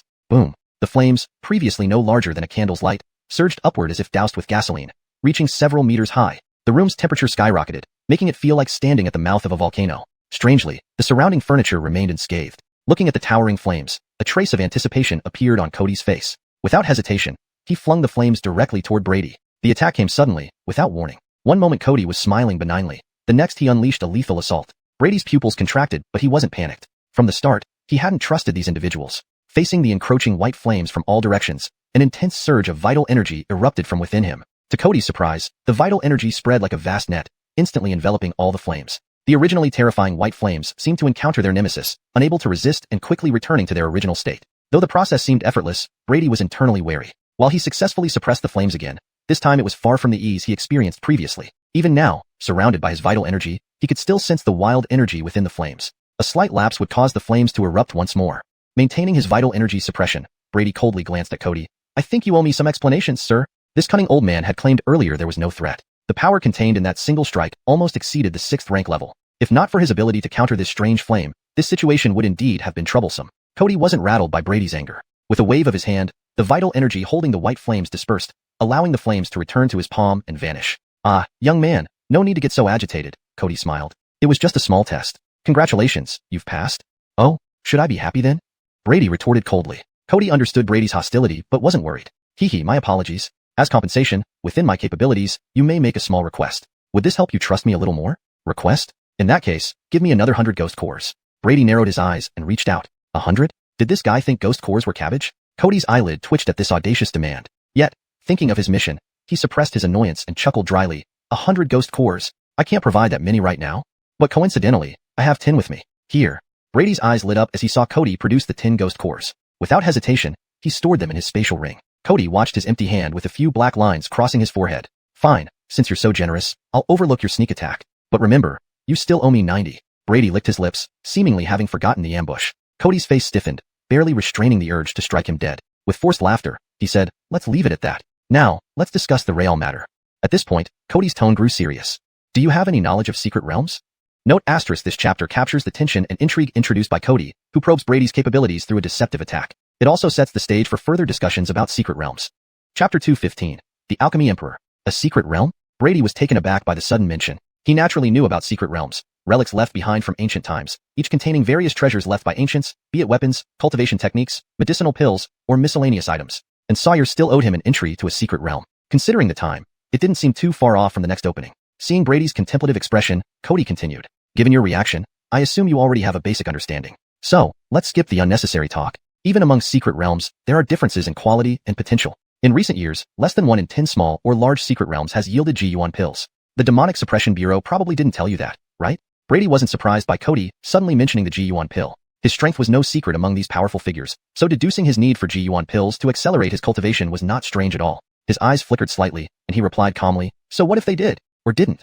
Do you have a large quantity of xuanhuan pills? If you do, perhaps joining you isn't entirely out of the question." Cody's face stiffened. He indeed didn't have any xuanhuan pills. These were incredibly rare, always in short supply. He wasn't a martial artist, so collecting them was pointless. He cleared his throat and resumed his enigmatic smile. "Well, I don't have xuanhuan pills. But there's a piece of news you'd find very interesting. Soon, a large secret realm will open, brimming with rarities. The xuanhuan pills you seek will also be plentiful. Pausing here, Cody adopted an air of casual expectation. He believed that anyone would find this offer irresistible. However, to his surprise, Brady remained unperturbed after hearing this. The awkward silence between them grew palpable. You have nothing to ask?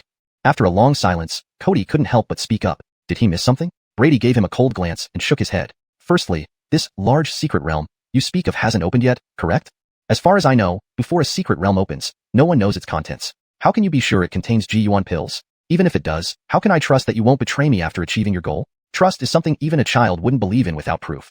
He wasn't naive enough to think that luck would just fall into his lap. If it did, it would certainly come with strings attached. These people wouldn't leak such information unless they had an ulterior motive. Cody glanced at him, impressed by his calmness under temptation. After some thought, he slowly began to explain. These are things I plan to tell you later. Since you brought it up, I'll address it now. Have you heard of the Alchemy Emperor? The Alchemy Emperor? Brady frowned. While he wasn't well versed in famous figures, he knew a bit about the Alchemy Emperor. The Alchemy Emperor was shrouded in legend. His true name, power, and appearance were unknown. The only thing universally recognized was his unparalleled alchemy skills. It was said he could bring the dead back to life and make bones grow flesh again. Basic achievements? Rumor had it he could even refine pills that granted instant enlightenment. Certainly, much of this was likely exaggerated. Regardless, during his time, no one rivaled his alchemy prowess. Even future generations couldn't surpass him. Thus, everyone revered him as the Alchemy Emperor. All alchemists today respectfully called him Grandmaster. Recalling this, Brady felt a wave of reverence. The sudden mention by Cody intrigued him deeply. Could it be? No, impossible. A shocking guess flashed through Brady's mind. If true, it would be earth-shattering. Cody seemed to grasp his thoughts, looking exasperated. If it were that simple, why would it be your turn? Don't overthink it. My secret realm doesn't involve the Alchemy Emperor directly. Rather, it comes from one of his disciples. Brady felt a twinge of disappointment, but then realized that even a disciple of the Alchemy Emperor should not be underestimated. Historical records mention 3 personal disciples of the Alchemy Emperor, each a peak alchemist, known as Dan Shang, Elixir Sage. Cody soon mentioned a name, Xander. Xander, one of the 3 Elixir Sages. Hearing this, Brady's interest spiked. Although not on par with the Alchemy Emperor, Xander was still an extraordinary figure. The revelation alone would cause a stir. Seeing his reaction, Cody nodded in approval. This was more like it. But Brady quickly regained his composure. He still didn't fully trust Cody. There was no familial bond or mutual benefit. In fact, he had recently killed one of Cody's beast pets. In this context, Cody sharing such information seemed suspicious. Cody guessed Brady's concerns. Honestly, a regular genius martial artist wasn't worth his attention. He had seen many geniuses, but few truly thrived. What made Brady stand out was a single reason. Note, the last line hints at Brady's unique qualities, but leaves room for the next segment to reveal the specific reason. Hashtag chapter 216. Reason. You mean there's a powerful fire formation sealing the entrance of the secret realm? So, we need to find someone who can counteract its flames to enter and break the formation. Am I understanding this correctly? After listening to his explanation, Brady finally grasped what was happening. According to Santiago's description, the entire entrance of the secret realm was currently covered by a fire formation. Even with his own strength, he could only stay at the periphery for a short while. The flames within the fire formation were the same white flames that had attacked him earlier. These flames were extremely unique. Neither the vital energy of martial artists nor the spirit chi of spirit zahirs could extinguish them. Instead, it would intensify their burning power. Once touched, they would inevitably cause severe injury or death. In fact, Santiago had discovered the existence of this secret realm many years ago. But because of these peculiar flames, he could never explore it. After consulting various ancient texts, he finally identified the flames as heaven-burning sacred flames, capable of incinerating even the heavens. The only way to counteract these flames was through a specific constitution. This constitution had no outward signs but possessed the unique ability to suppress the overwhelming power of the heaven-burning sacred flames. After obtaining this information, Santiago sent people out to search and test potential candidates. How the testing was done, one could probably guess. However, after all these years, they had found only one person with this constitution. Yet, the core of the fire formation had 2 locations, meaning they needed at least 2 people with this special constitution. It was at this moment that Brady appeared. Initially, when Santiago heard about Brady from his subordinates, he had planned to simply bind him and bring him over. After all, that's what he had been doing for years. However, dealing with a martial artist suspected to have 5-star combat strength would be troublesome. If it also drew the attention of the demon hunters, it would be counterproductive. So, he opted for a softer approach, leading to the current situation. Of course, if this kid didn't understand, other means might be necessary. Brady understood the basic reasons but wasn't entirely convinced yet. He still had one doubt. If the flames are as formidable as you say and require a special constitution to use, how were you able to use them? Don't tell me you happen to be the one with that constitution. Santiago didn't hesitate to explain. After all, in order to win over Brady, these details weren't particularly secret and didn't need to be hidden. Actually, it's just a misunderstanding. Although I did indeed use heaven-burning sacred flames earlier, they weren't the real thing. They are a diluted version created using a special method. The true heaven-burning sacred flames are countless times stronger than what I have. Otherwise, I wouldn't have been held back for so long. After considering this, Brady reluctantly accepted the explanation. By now, having said all this, Santiago's tone finally revealed a hint of impatience since Brady hadn't committed either way. Now that everything is clear, do you agree? If not, don't waste my time. I can spend more time searching for another person with the special constitution. It's It's been years anyway. Santiago's gaze fixed on Brady, waiting for a response. In truth, mentioning finding another person was just a provocation. Ideally, opening the secret realm sooner rather than later was preferable, as every day delayed increased uncertainty. Brady wasn't swayed by such simple tactics, but really didn't want to give up on the secret realm. After some thought, he asked, when is the next opening time for the secret realm? The so-called opening time referred to when the outer fire formation weakened. For some reason, each year during a specific period, the power of the heaven-burning sacred flames would mysteriously diminish significantly. Only then would the core of the formation be exposed. Upon hearing this, Santiago's eyes lit up. After quickly estimating, he replied, it has been over half a year since the last weakening of the fire formation. Based on previous patterns, this time it will be around 1.5 months from now.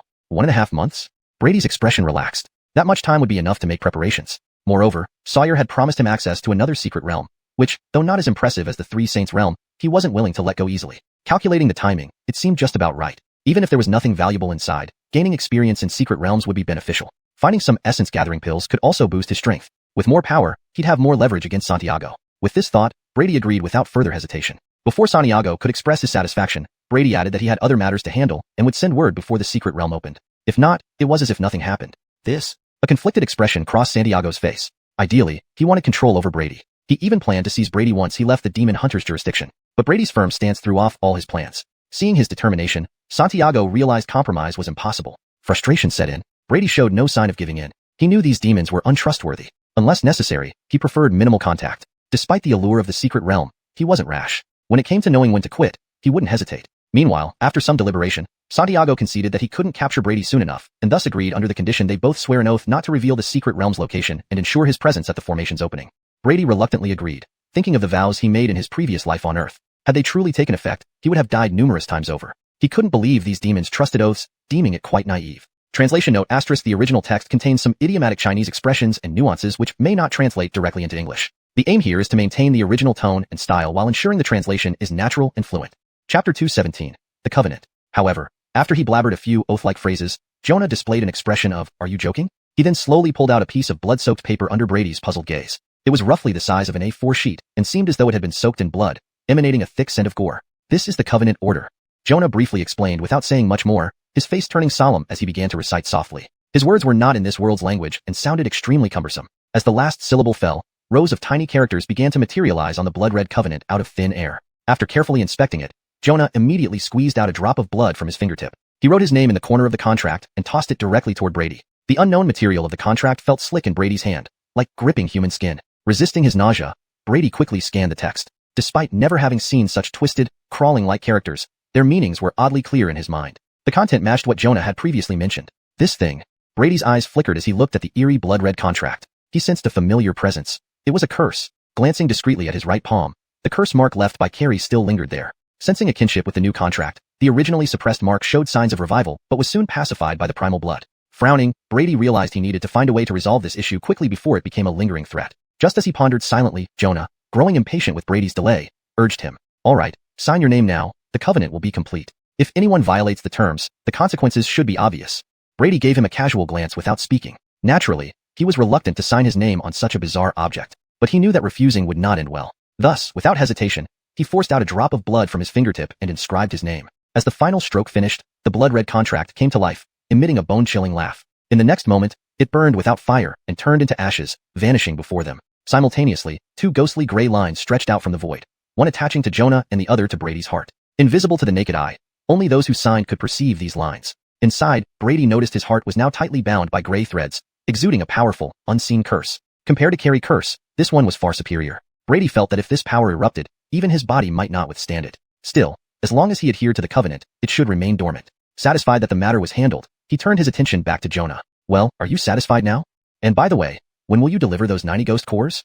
Jonah's face twitched. What did this kid need so many ghost cores for? Surely not to eat? Regardless, even Jonah couldn't provide that many. Pretending not to hear, he coughed lightly. Cough. "Since the covenant is set, I eagerly await my young friend's arrival." Before Brady could respond, Jonah's figure wavered and dissolved into white smoke, vanishing. Staring at the powdered bone, Brady remained calm, waiting a moment before releasing a vast mental energy to ensure the old monster was truly gone. His gaze lowered, reflecting on the events. The existence of the 3 saint relics Jonah mentioned was questionable. Such significant ruins would have been widely known if they existed, but they could also have been discovered and concealed deliberately. Shaking off the uncertainty, Brady focused on the mysterious covenant curse now attached to him. Looking at the cursed line, a hint of helplessness flashed across his eyes. Who would have thought oaths in this world were genuinely effective? So unscientific. Nevertheless, he needed a solution. Trying to use primal blood yielded no results. It couldn't affect the cursed line at all. The line seemed to exist in another dimension, beyond his current understanding or capabilities. But thinking about it, Jonah wouldn't have been so confident if it were that simple. As Brady was about to give up, an idea struck him. What if the law-breaking spirit I can do something? This thought caused a ripple in his mind. Even if it couldn't break the curse, it might provide insight into the curse's nature. Without further ado, with rapid spiritual energy consumption, Brady's eyes glowed gold, circled by 3 golden rings, looking incredibly eerie. Without wasting time, Brady focused on the cursed line. However, nothing special happened, leaving him slightly disappointed. When it comes to actual use, it's useless. Yet it has all sorts of bizarre effects. Giving you the name LSP I would fit perfectly, he muttered to himself. Just as he was about to close the spirit eye, he paused, noticing the space where the cursed line extended from the void started to gradually become visible. Suddenly intrigued, Brady watched as the area around the cursed line slowly materialized. Chapter 2:18. The Eye Deep in the Void. Looks promising. Seeing this change, Brady's spirit instantly lifted. Without any hesitation, his spiritual energy surged forth uncontrollably, causing a golden glow to shine brightly from his eyes. Soon, a fist-sized void aperture slowly appeared before him. This thing. Brady's eyes flickered as he carefully examined the appearing void aperture. From its appearance, it resembled an inverted funnel. Inside was filled with twisted and nebulous chaos. A thread of curse extended out from the depths of the void, leading who knew where. Even with the spiritual sight activated, he could barely see beyond 100 meters. After some hesitation, Brady tried to slowly probe inside with a strand of spiritual energy. Throughout the process, Brady's expression remained tense, ready to abandon the strand at the first sign of trouble. However, the anticipated danger did not occur. The spiritual energy inside wasn't affected in any way. Strangely, when he withdrew the strand, it seemed slightly smaller than when it went in, though the reduction was so minimal that he wondered if it was just his imagination. Should I continue trying? Brady looked at the void aperture, feeling conflicted. On one hand, his instinct warned him of danger lurking within, discouraging further exploration. On the other hand, human curiosity and desire for discovery beckoned. These two conflicting thoughts wrestled in his mind, preventing him from making a decision. Perhaps, I'll just go in and see? Even if there is danger, it would only be a loss of some spiritual energy. Brady's gaze gradually hardened. He had a hunch that through this experience, he might uncover some secrets behind this world. Without further hesitation, he retained a small portion of his spiritual energy to maintain the spiritual sight, while concentrating most of it into entering the small void aperture. In the next moment, Brady's body trembled, and his gaze became somewhat vacant. Most of his attention was now focused on his spiritual energy. As everything around him blurred, Brady found himself in a peculiar place when he regained consciousness. The surroundings were entirely empty, with nothing existing. His feet felt like they were walking on cotton. There was nowhere to exert force. It was as if he had been dropped directly into chaos without any sense of direction. At the same time, a strange chill swept over him, akin to being naked in a snowy wasteland. Under this chilling effect, he realized that his body was gradually wasting away at a subtle but constant pace. After a brief moment of panic, Brady quickly regained composure. Though he didn't understand what happened, he knew he must have entered the void aperture. Attempting to leave proved difficult, yet not impossible. However, he did not do so immediately. His objective was to explore the origin of the cursed thread. But where was the cursed thread? Scratching his head, he realized his hand penetrated straight through his head. Obviously, he had forgotten that this body was formed purely from spiritual energy. Lowering his hand dejectedly, after getting used to this state, Brady began scanning his surroundings. Finally, he found the cursed thread. But now, it was no longer called the cursed thread. Originally no thicker than a thumb, it had transformed into a massive, towering serpent deeply entrenched in the void, disappearing into its depths. Had it not been for the familiar cursed energy, Brady might not have recognized it at all. After a brief moment of surprise, recalling his purpose, Brady did not hesitate further. Following the cursed thread, he began to fly upward. In a state of pure spiritual energy, his body seemed weightless. Before long, he left his original position far behind. Here, time and space had no meaning. Brady couldn't tell how long he had traveled, perhaps just a minute, or perhaps even a year. When he finally paused, his surroundings remained unchanged, an eternal void as always. Any faint connection to his physical form had completely disappeared. The cursed thread continued its winding ascent, with no end in sight. Pausing briefly, Brady decided to continue his exploration. With no reference points, he could not gauge the distance covered. Was it a kilometer, 10 kilometers, or even 100,000 kilometers? Eventually, his spiritual energy began to numb under the persistent cold, turning transparent. Yet, oblivious to this transformation, he kept moving forward. His initial goal forgotten, he did not know what he was supposed to do or where he was heading. The sole landmark guiding him was the cursed thread. His speed increased steadily, blurring the surroundings. In the previously featureless chaos, light spots suddenly appeared but quickly vanished behind him. They vaguely resembled planets. Finally, reaching an apex in speed, his entire spiritual form shuddered as if leaping out of water. The previously numb spirit gradually regained sensation. Everything around him resumed its chaotic void-like appearance. The cursed thread, once his guiding line, also vanished without a trace. But none of this mattered. At this moment, Brady seemed to witness something unimaginable. His pupils started trembling violently.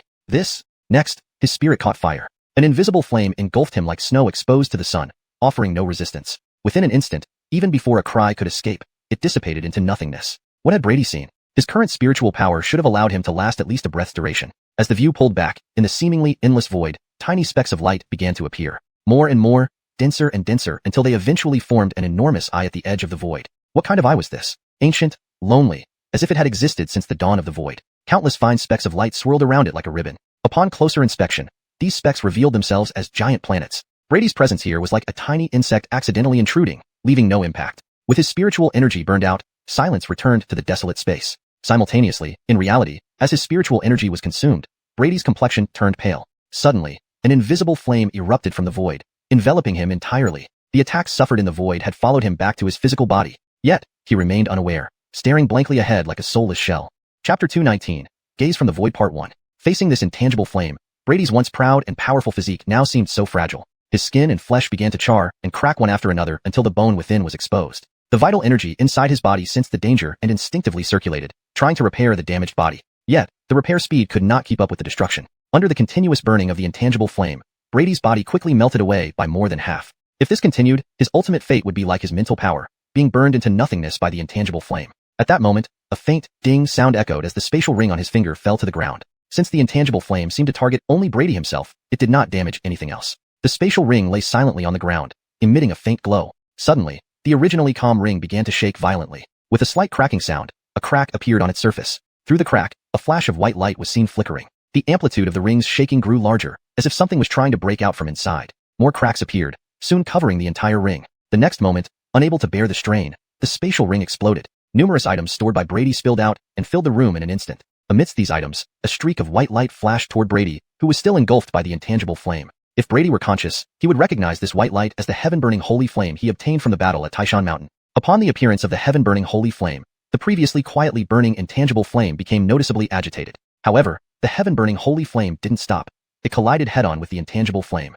Boom! A scorching white flame instantly rose, spreading across Brady's body. Wherever it went, it not only caused no injury but also started to gradually repair his shattered body. However, due to the presence of the intangible flame, the heaven-burning holy flame ultimately covered only half of his body before being forced to halt. Thus, two flames, one white, one gray, intersected left and right. The part of the body covered by the white flame remained intact, while the side consumed by the intangible flame was blackened, resembling charred coal. If Brady hadn't been a martial artist with extraordinary vitality, he probably would have died long ago under such conditions. Now the two flames battled each other within his body, like natural enemies. Compared to the inexhaustible intangible flame, the heaven-burning holy flame, which Brady had collected by chance, quickly found itself at a disadvantage, gradually retreating. Just as the heaven-burning holy flame was about to be completely overwhelmed, Brady's previously dull gaze slowly regained some lucidity. His remaining eye glanced around, seemingly still dazed. His memories lingered at the moment in the void. Suddenly, the internal chi within his body surged toward his mind. Brady felt a jolt and instantly became alert. What the hell is going on?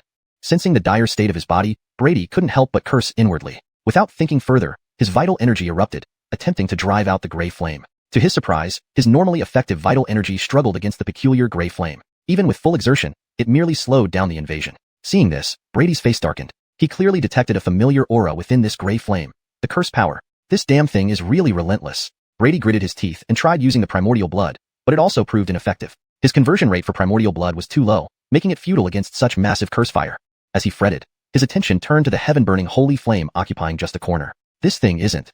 Observing the somewhat dim heaven-burning holy flame, an idea formed in Brady's mind. Without hesitation, he withdrew all the vital energy used to suppress the curse fire and poured it entirely into the heaven-burning holy flame. The heaven-burning holy flame, reduced to fist-sized, instantly expanded with the influx of this immense vital energy. A dying ember getting fresh fuel, it roared back to life, easing the dire situation. However, this was only a temporary solution. Watching the endless curse fire pouring from the void rift, Brady's expression grew grim. He hadn't expected such a small misstep to bring him so much trouble. I can't keep this up. Even if my vital energy were abundant, I'll eventually be drained here.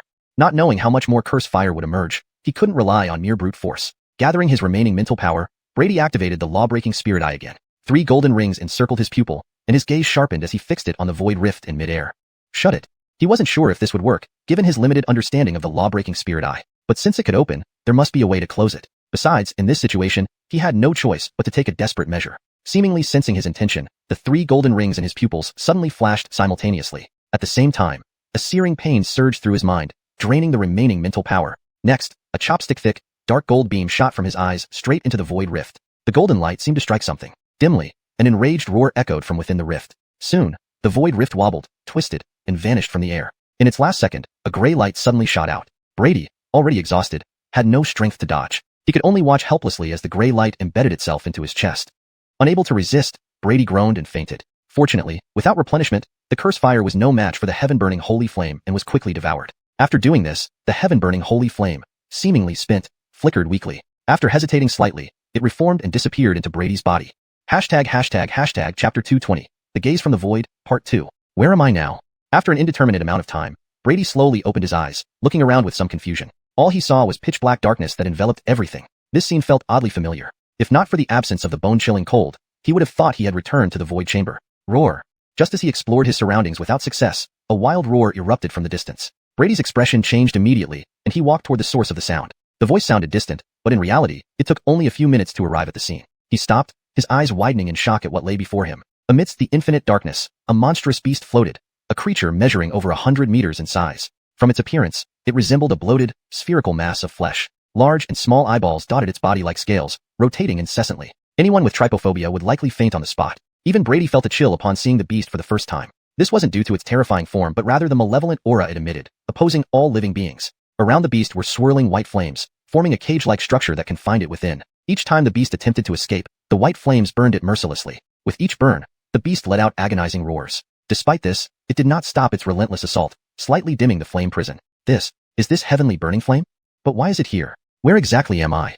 And what is that beast? Staring at the bizarre scene, Brady's gaze flickered. He couldn't comprehend what was happening. Suddenly, the beast seemed to notice his presence. Its countless eyes turned towards Brady with utter resentment. An angry roar echoed, and a gray light shot from its eyes.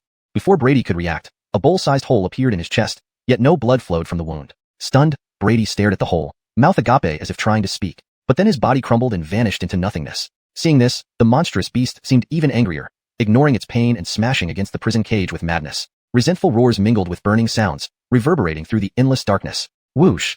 Back in his room, Brady snapped his eyes open. He checked his chest apprehensively but found no injuries. Everything that just happened seemed like an illusion. Relieved, he relaxed slightly when sudden intense pain shot through his chest. Brady's expression darkened as a strange mark emerged. It was shaped like the monstrous beast, encased in flame-patterned lines. Most of the eyes on the mark were closed, while the few open ones glared at him hatefully. So this isn't just an illusion. Recalling the beast from that space, Brady's heart sank. Though he didn't know where it came from, its hostile behavior clearly indicated extreme malice towards him. Troubled by inadvertently attracting such a powerful enemy, Brady reflected on his reckless actions. This world was far more mysterious and complex than he had imagined. Recalling the sight at the edge of the void, who would have thought the source of the cursed threads led to such a scene? What kind of being was that I? A powerful void creature, or a deity? His pride, momentarily inflated by his current strength, subsided. He still had a long way to go in martial arts. However, this experience was not entirely fruitless. The cursed threads had mysteriously disappeared. Brady exhaled deeply, dismissing further thoughts. Worrying too much would only add unnecessary trouble. Examining himself internally, his injuries had fully healed. The only issue was the significant mental energy drain, leaving his head somewhat groggy. There was no quick fix, so he could only wait for recovery. As Brady prepared to exit his internal examination, he noticed something unusual near his dantian. Isn't this heavenly burning flame? How did it end up inside me? Brady was baffled, staring at the white flame floating in a corner of his dantian. He had seen its terrifying power firsthand. It could even trap such a powerful beast. Fortunately, this flame posed no immediate threat and seemed to coexist peacefully. Plus, there was no way to expel it. Attempts to communicate or contain it using chi blood force met with no response, and the flame consumed everything it touched. Deciding it was best not to fret, Brady treated it as a harmless tenant. Exiting his internal state, he glanced at the mess around him and the completely ruined spatial ring, sighing. He retrieved another spatial ring from his belongings and cleaned up the scattered items. Although valuable, he had acquired several during the Tyne Mountain expedition, so the loss wasn't too painful. A knock at the door interrupted him. Brenda entered, carrying a large pot of lotus seed porridge with difficulty. Zahir, this is Sheila's handmaid. Oh my, Zahir, we've been robbed. Seeing Brenda's shocked expression, Brady felt even more depressed. He convinced her to leave and sat back down, retrieving a wooden box and 10 spheres, the ghost cores obtained from Bone Severer. Converting them into modification points, he reopened the panel. He knew the root of his troubles was his insufficient strength. If he were invincible, these issues wouldn't worry him. Checking his 9 Transcendent Spirit C skill, he noted it remained unmodifiable with the current points. Focusing on other techniques, Brady closed his eyes and began the modifications. Translation continues following the paragraph and line breaks as requested. Chapter 221. Plans. Sir adding, most of the gang's funds have been collected. The total amount is over 320,000 taels. In addition, as per your instructions, Brother Rahim has already led a part of our elite members to advance to Antonio City territory. These are the messages they've sent back. They say they have started initial contact with local forces there, but it seems no substantial progress has been made. Their exclusivity appears much stronger than what we see in Yun City. Inside Adding Manor. It had been 3 days since the seclusion period began. Brady lounged leisurely on a soft chair, enjoying a shoulder massage from a young maid while taking a thick stack of banknotes from Brevin. He glanced through them briefly before putting them away into his spatial ring. Oh, by the way, do you have any news on the materials I asked you to find? Swallowing an ice shrimp peeled by the young maid, Brady casually asked. Sir, adding, those materials are extremely rare. I've instructed brothers from neighboring cities to report immediately if they find any clues. But, Brevin hesitated, lowering his head somewhat guiltily. Seeing his expression, Brady roughly understood. However, he did not blame him. These materials were indeed hard to gather, especially in a place as remote and underdeveloped as Yun City. Finding them would be quite extraordinary. That's fine, put this matter on hold for now. We can look further once we reach Antonio City. If there's nothing else, you may go and attend to your duties. Brady waved him off, signaling he could leave. But Brevin did not leave right away. Instead, he remained standing, seemingly hesitant to speak. Brady raised his head and gave him a glance, saying coolly, "What's troubling you? Speak up if you have something to say. Did you encounter some trouble?" Scratching his head, Brevin chuckled sheepishly. Hee, can't hide anything from Sir Adding. Then he asked rather puzzled, "Actually, there's not much of a problem. It's just that I don't quite understand why we're leaving Yun City for Antonio City when everything was going well here. We're strangers there. Rushing into unfamiliar territory might not be wise."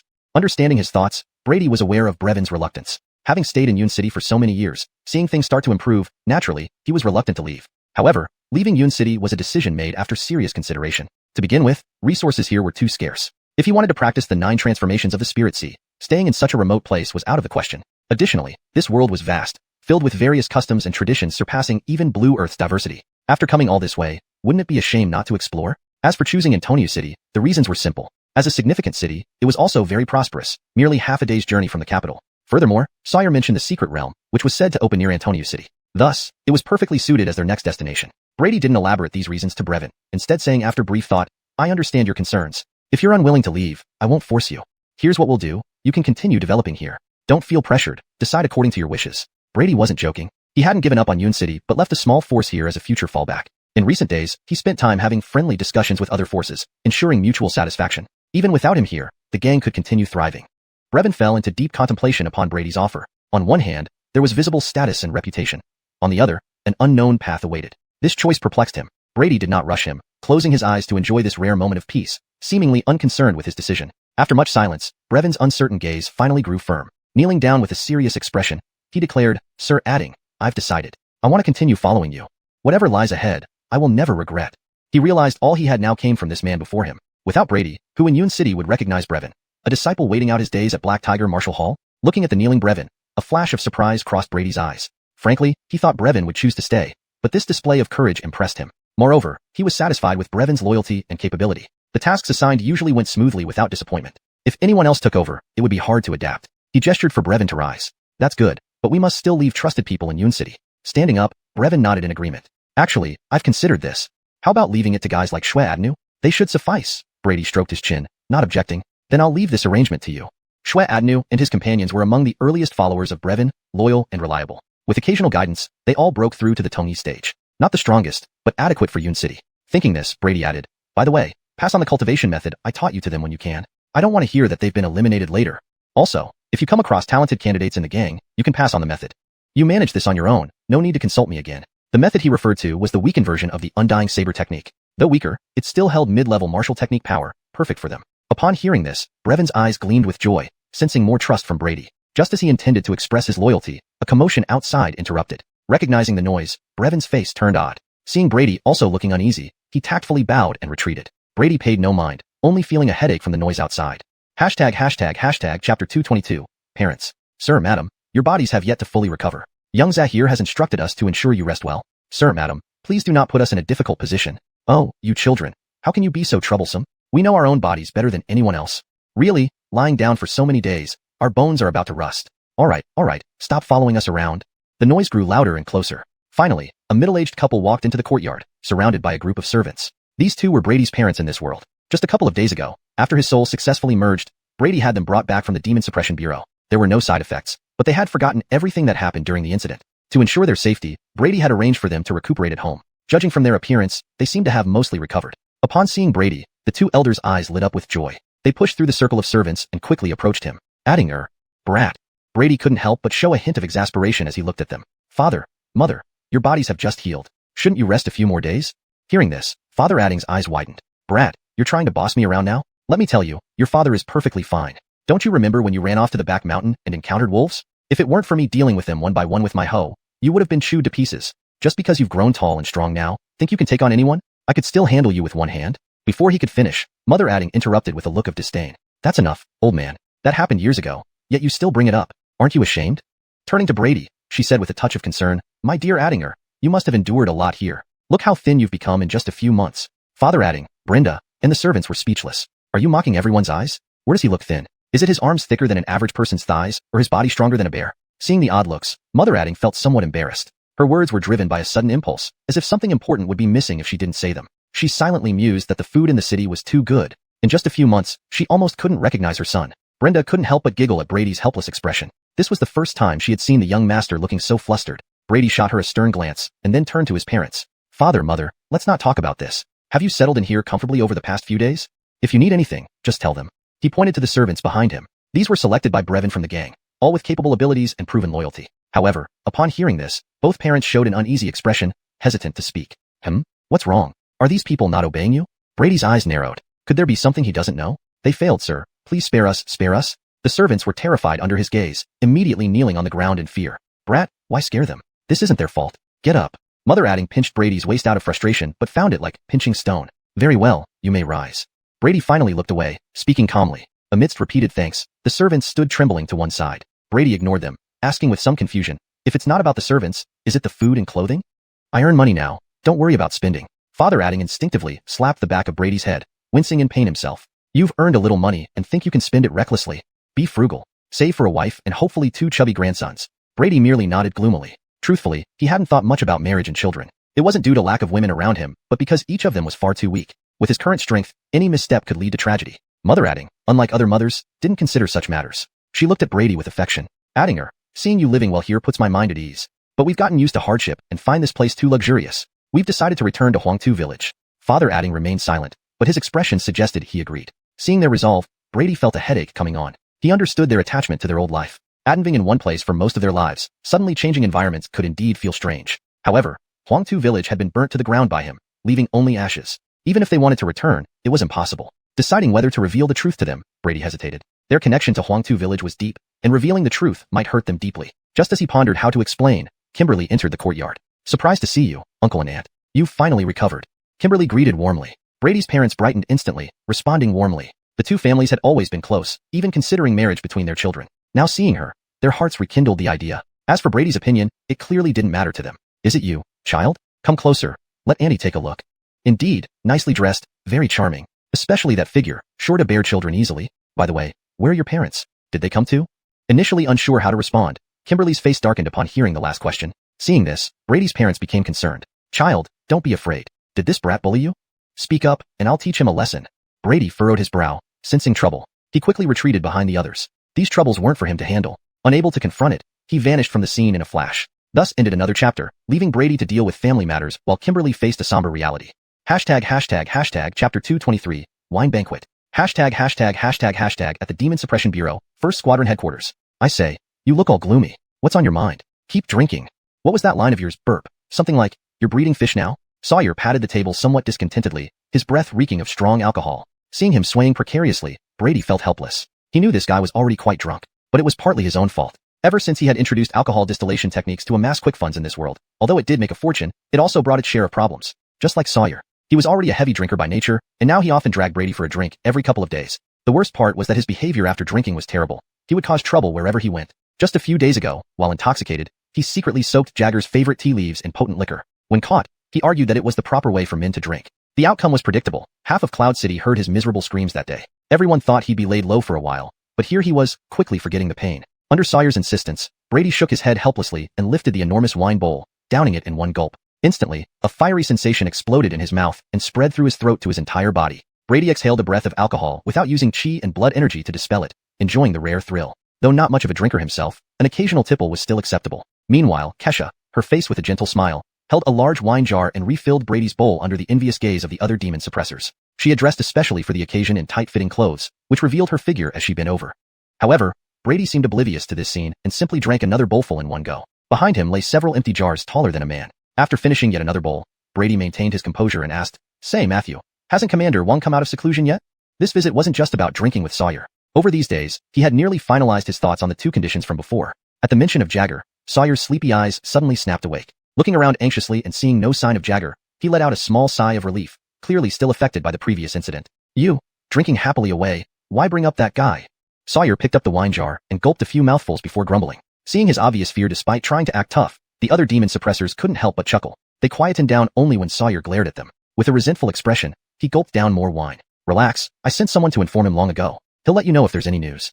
Brady nodded, satisfied. In matters like these, Sawyer was reliable. However, Jagger's condition seemed worse than expected. After the battle on Tyene Mountain, although Jagger emerged victorious against 3 foes, his own state hadn't improved much. Most of the time since returning to the Bureau, he had been in seclusion. If not for this, Sawyer wouldn't have gotten so easily off guard the other day. By the way, I've heard you've been making quite some moves lately. Planning to leave Cloud City? Sawyer casually threw an empty jar behind him and grabbed a handful of peanuts. His words immediately captured the interest of the surrounding demon suppressors. Even Kesha, though outwardly calm, perked up her ears slightly. Yes, I do have that plan. Brady didn't hide it. You're right. With your skills, staying here doesn't make sense. Any plans where you're heading? How about coming straight back to the capital with us? Sawyer leaned in, a lecherous grin on his face. Let me tell you, the women in the capital are incredibly hot. He hugged a new jar, smelling the strong aroma, and wore a blissful expression. Why didn't you show off this good stuff earlier? Compared to what we used to drink, this is heaven. Brady shook his head in amusement. I won't be going to the capital for now. If nothing unexpected happens, my next destination will be Antonio City. Various reactions arose among the listeners. Kesha's eyes flashed with disappointment. Antonio City? Not bad. Sawyer muttered, understanding Brady's intentions. Extending his hand, a token appeared in his palm, which he tossed over to Brady. I have quite a few acquaintances in Antonio City. Show them this token, and things should be easier for you. Brady took the token, inspecting it briefly before smiling. Thanks. Indeed, having this token would save him a lot of trouble. Cut the formalities, keep drinking. Sawyer rolled his eyes. Sure, no problem. Brady picked up a jar and started drinking heartily. Great, that's more like it.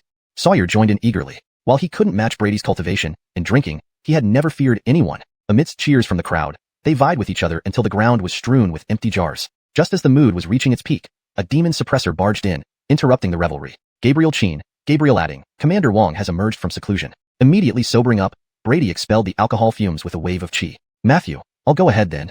Though unhappy, Sawyer understood the urgency. Go. This round ends in a tie. We need to settle the score next time. Absolutely. Brady smiled, standing up to leave. Watching him walk away without hesitation, Kesha's eyes dimmed. She opened her mouth but ultimately stayed silent. Sawyer saw her reaction and sighed inwardly. Ultimately, they belonged to different worlds. Perhaps this was the best outcome. Chapter 224, Eternal Permafrost Personal Experience Edition. At the 9th level of Huaji Tower in the Demon Suppression Bureau. Thank you, Director Wong. Brady sat cross-legged on the ground, took the teacup handed over by Jagger, and sipped it gently. This tea?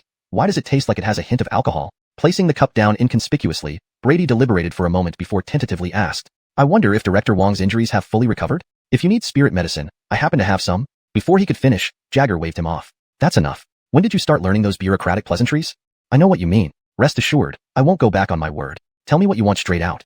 Caught red-handed with his intentions, even with his thick skin, Brady felt slightly embarrassed. Seeing that Jagger didn't mind, he stopped beating around the bush. In that case, I will take you up on your offer then.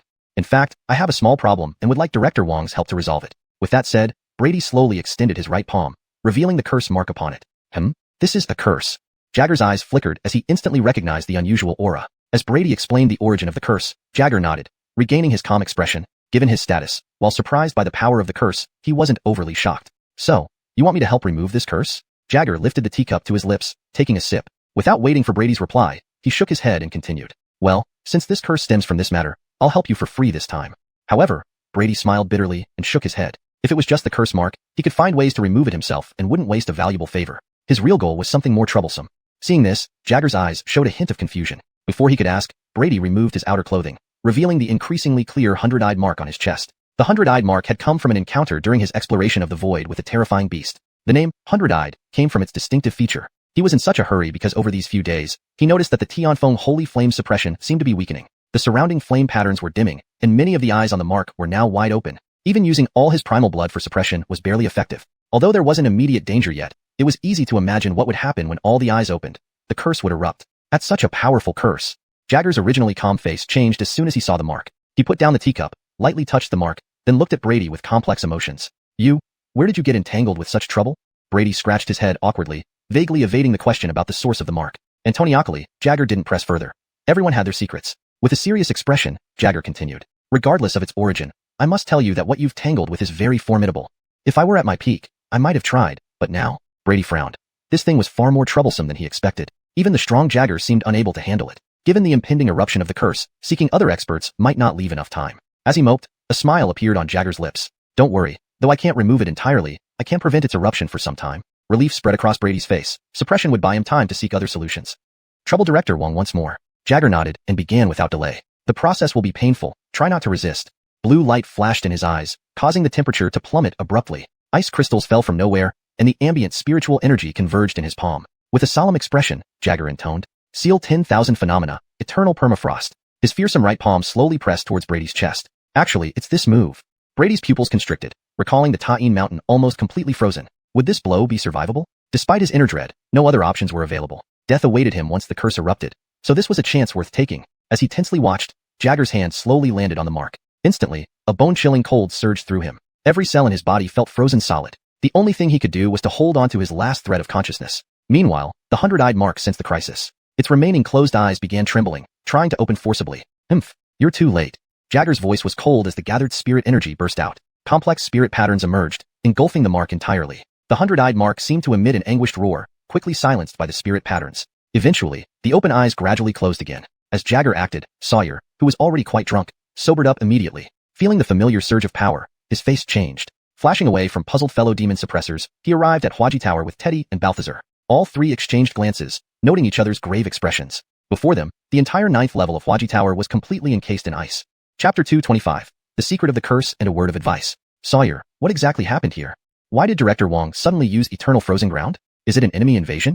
Teddy and Balthazar looked at the ice-encased Huangji Tower, their expressions wavering between shock and uncertainty. Who do you expect me to ask?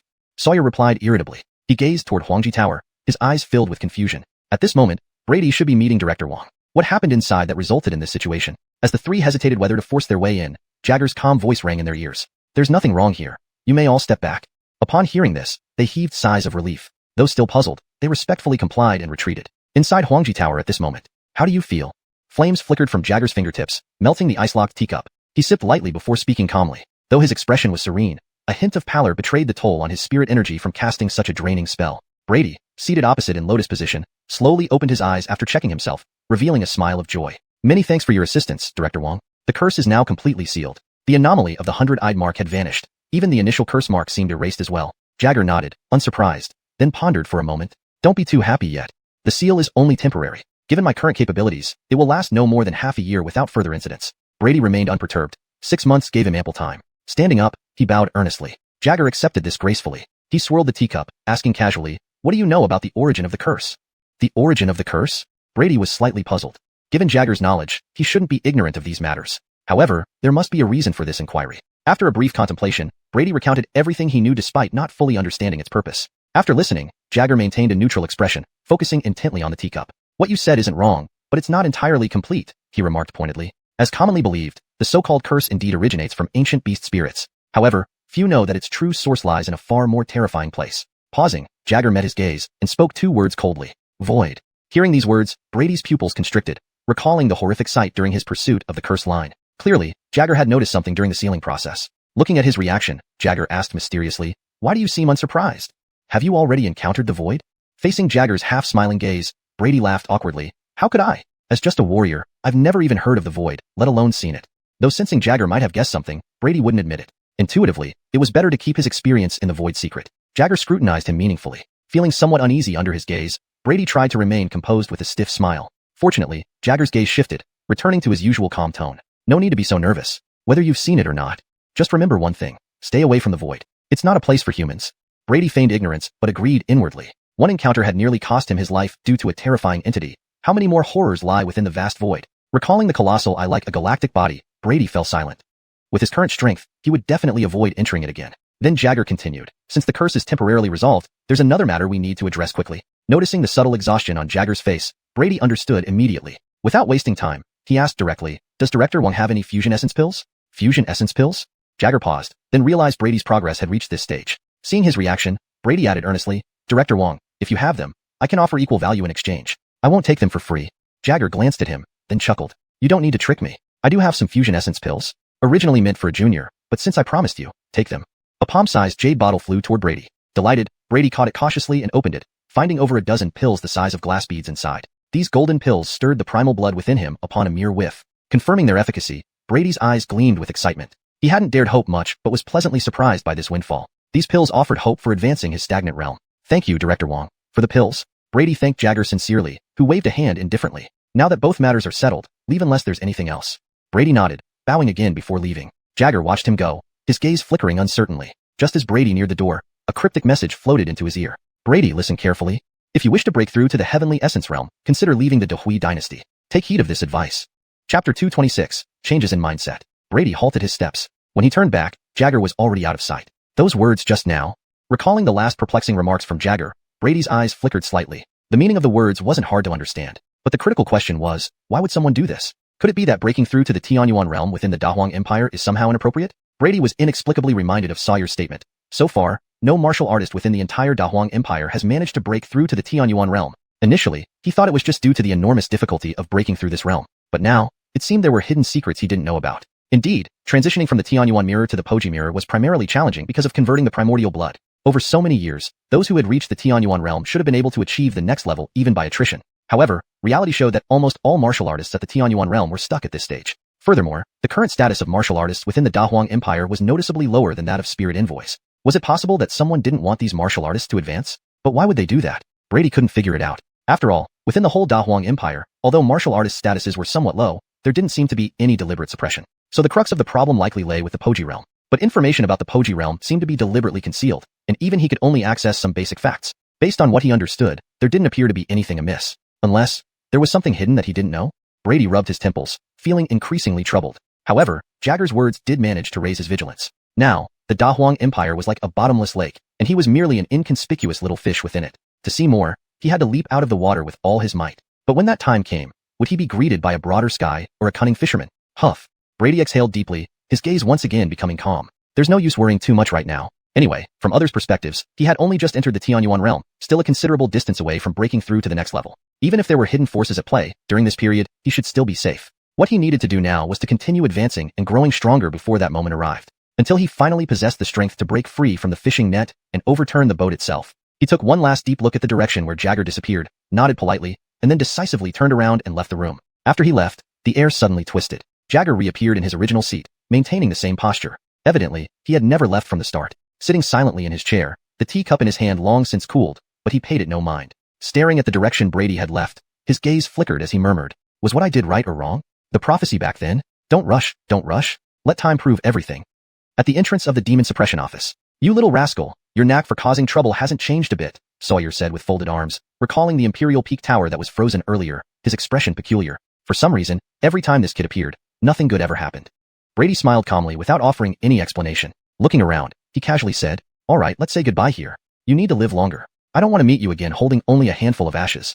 Though they hadn't spent much time together, their temperaments surprisingly matched well. Since arriving in this unfamiliar world, this guy was practically his only brother. Unfortunately, all feasts must come to an end. The path toward strength was inherently dangerous and lonely. Even he couldn't guarantee he would walk it until the end. Sawyer, looking at him, suddenly felt awkward and smirked. Fine, my goosebumps are showing. It's not like we're separating for life. No need to be so sappy. Remember, if you can't make it anywhere else, come to the capital. As long as I have food, you'll have drink." Brady grinned widely. "Don't worry, that day will never come. On the contrary, I've heard the capital is teeming with strong individuals. If someone chases you out, don't tell them you know me."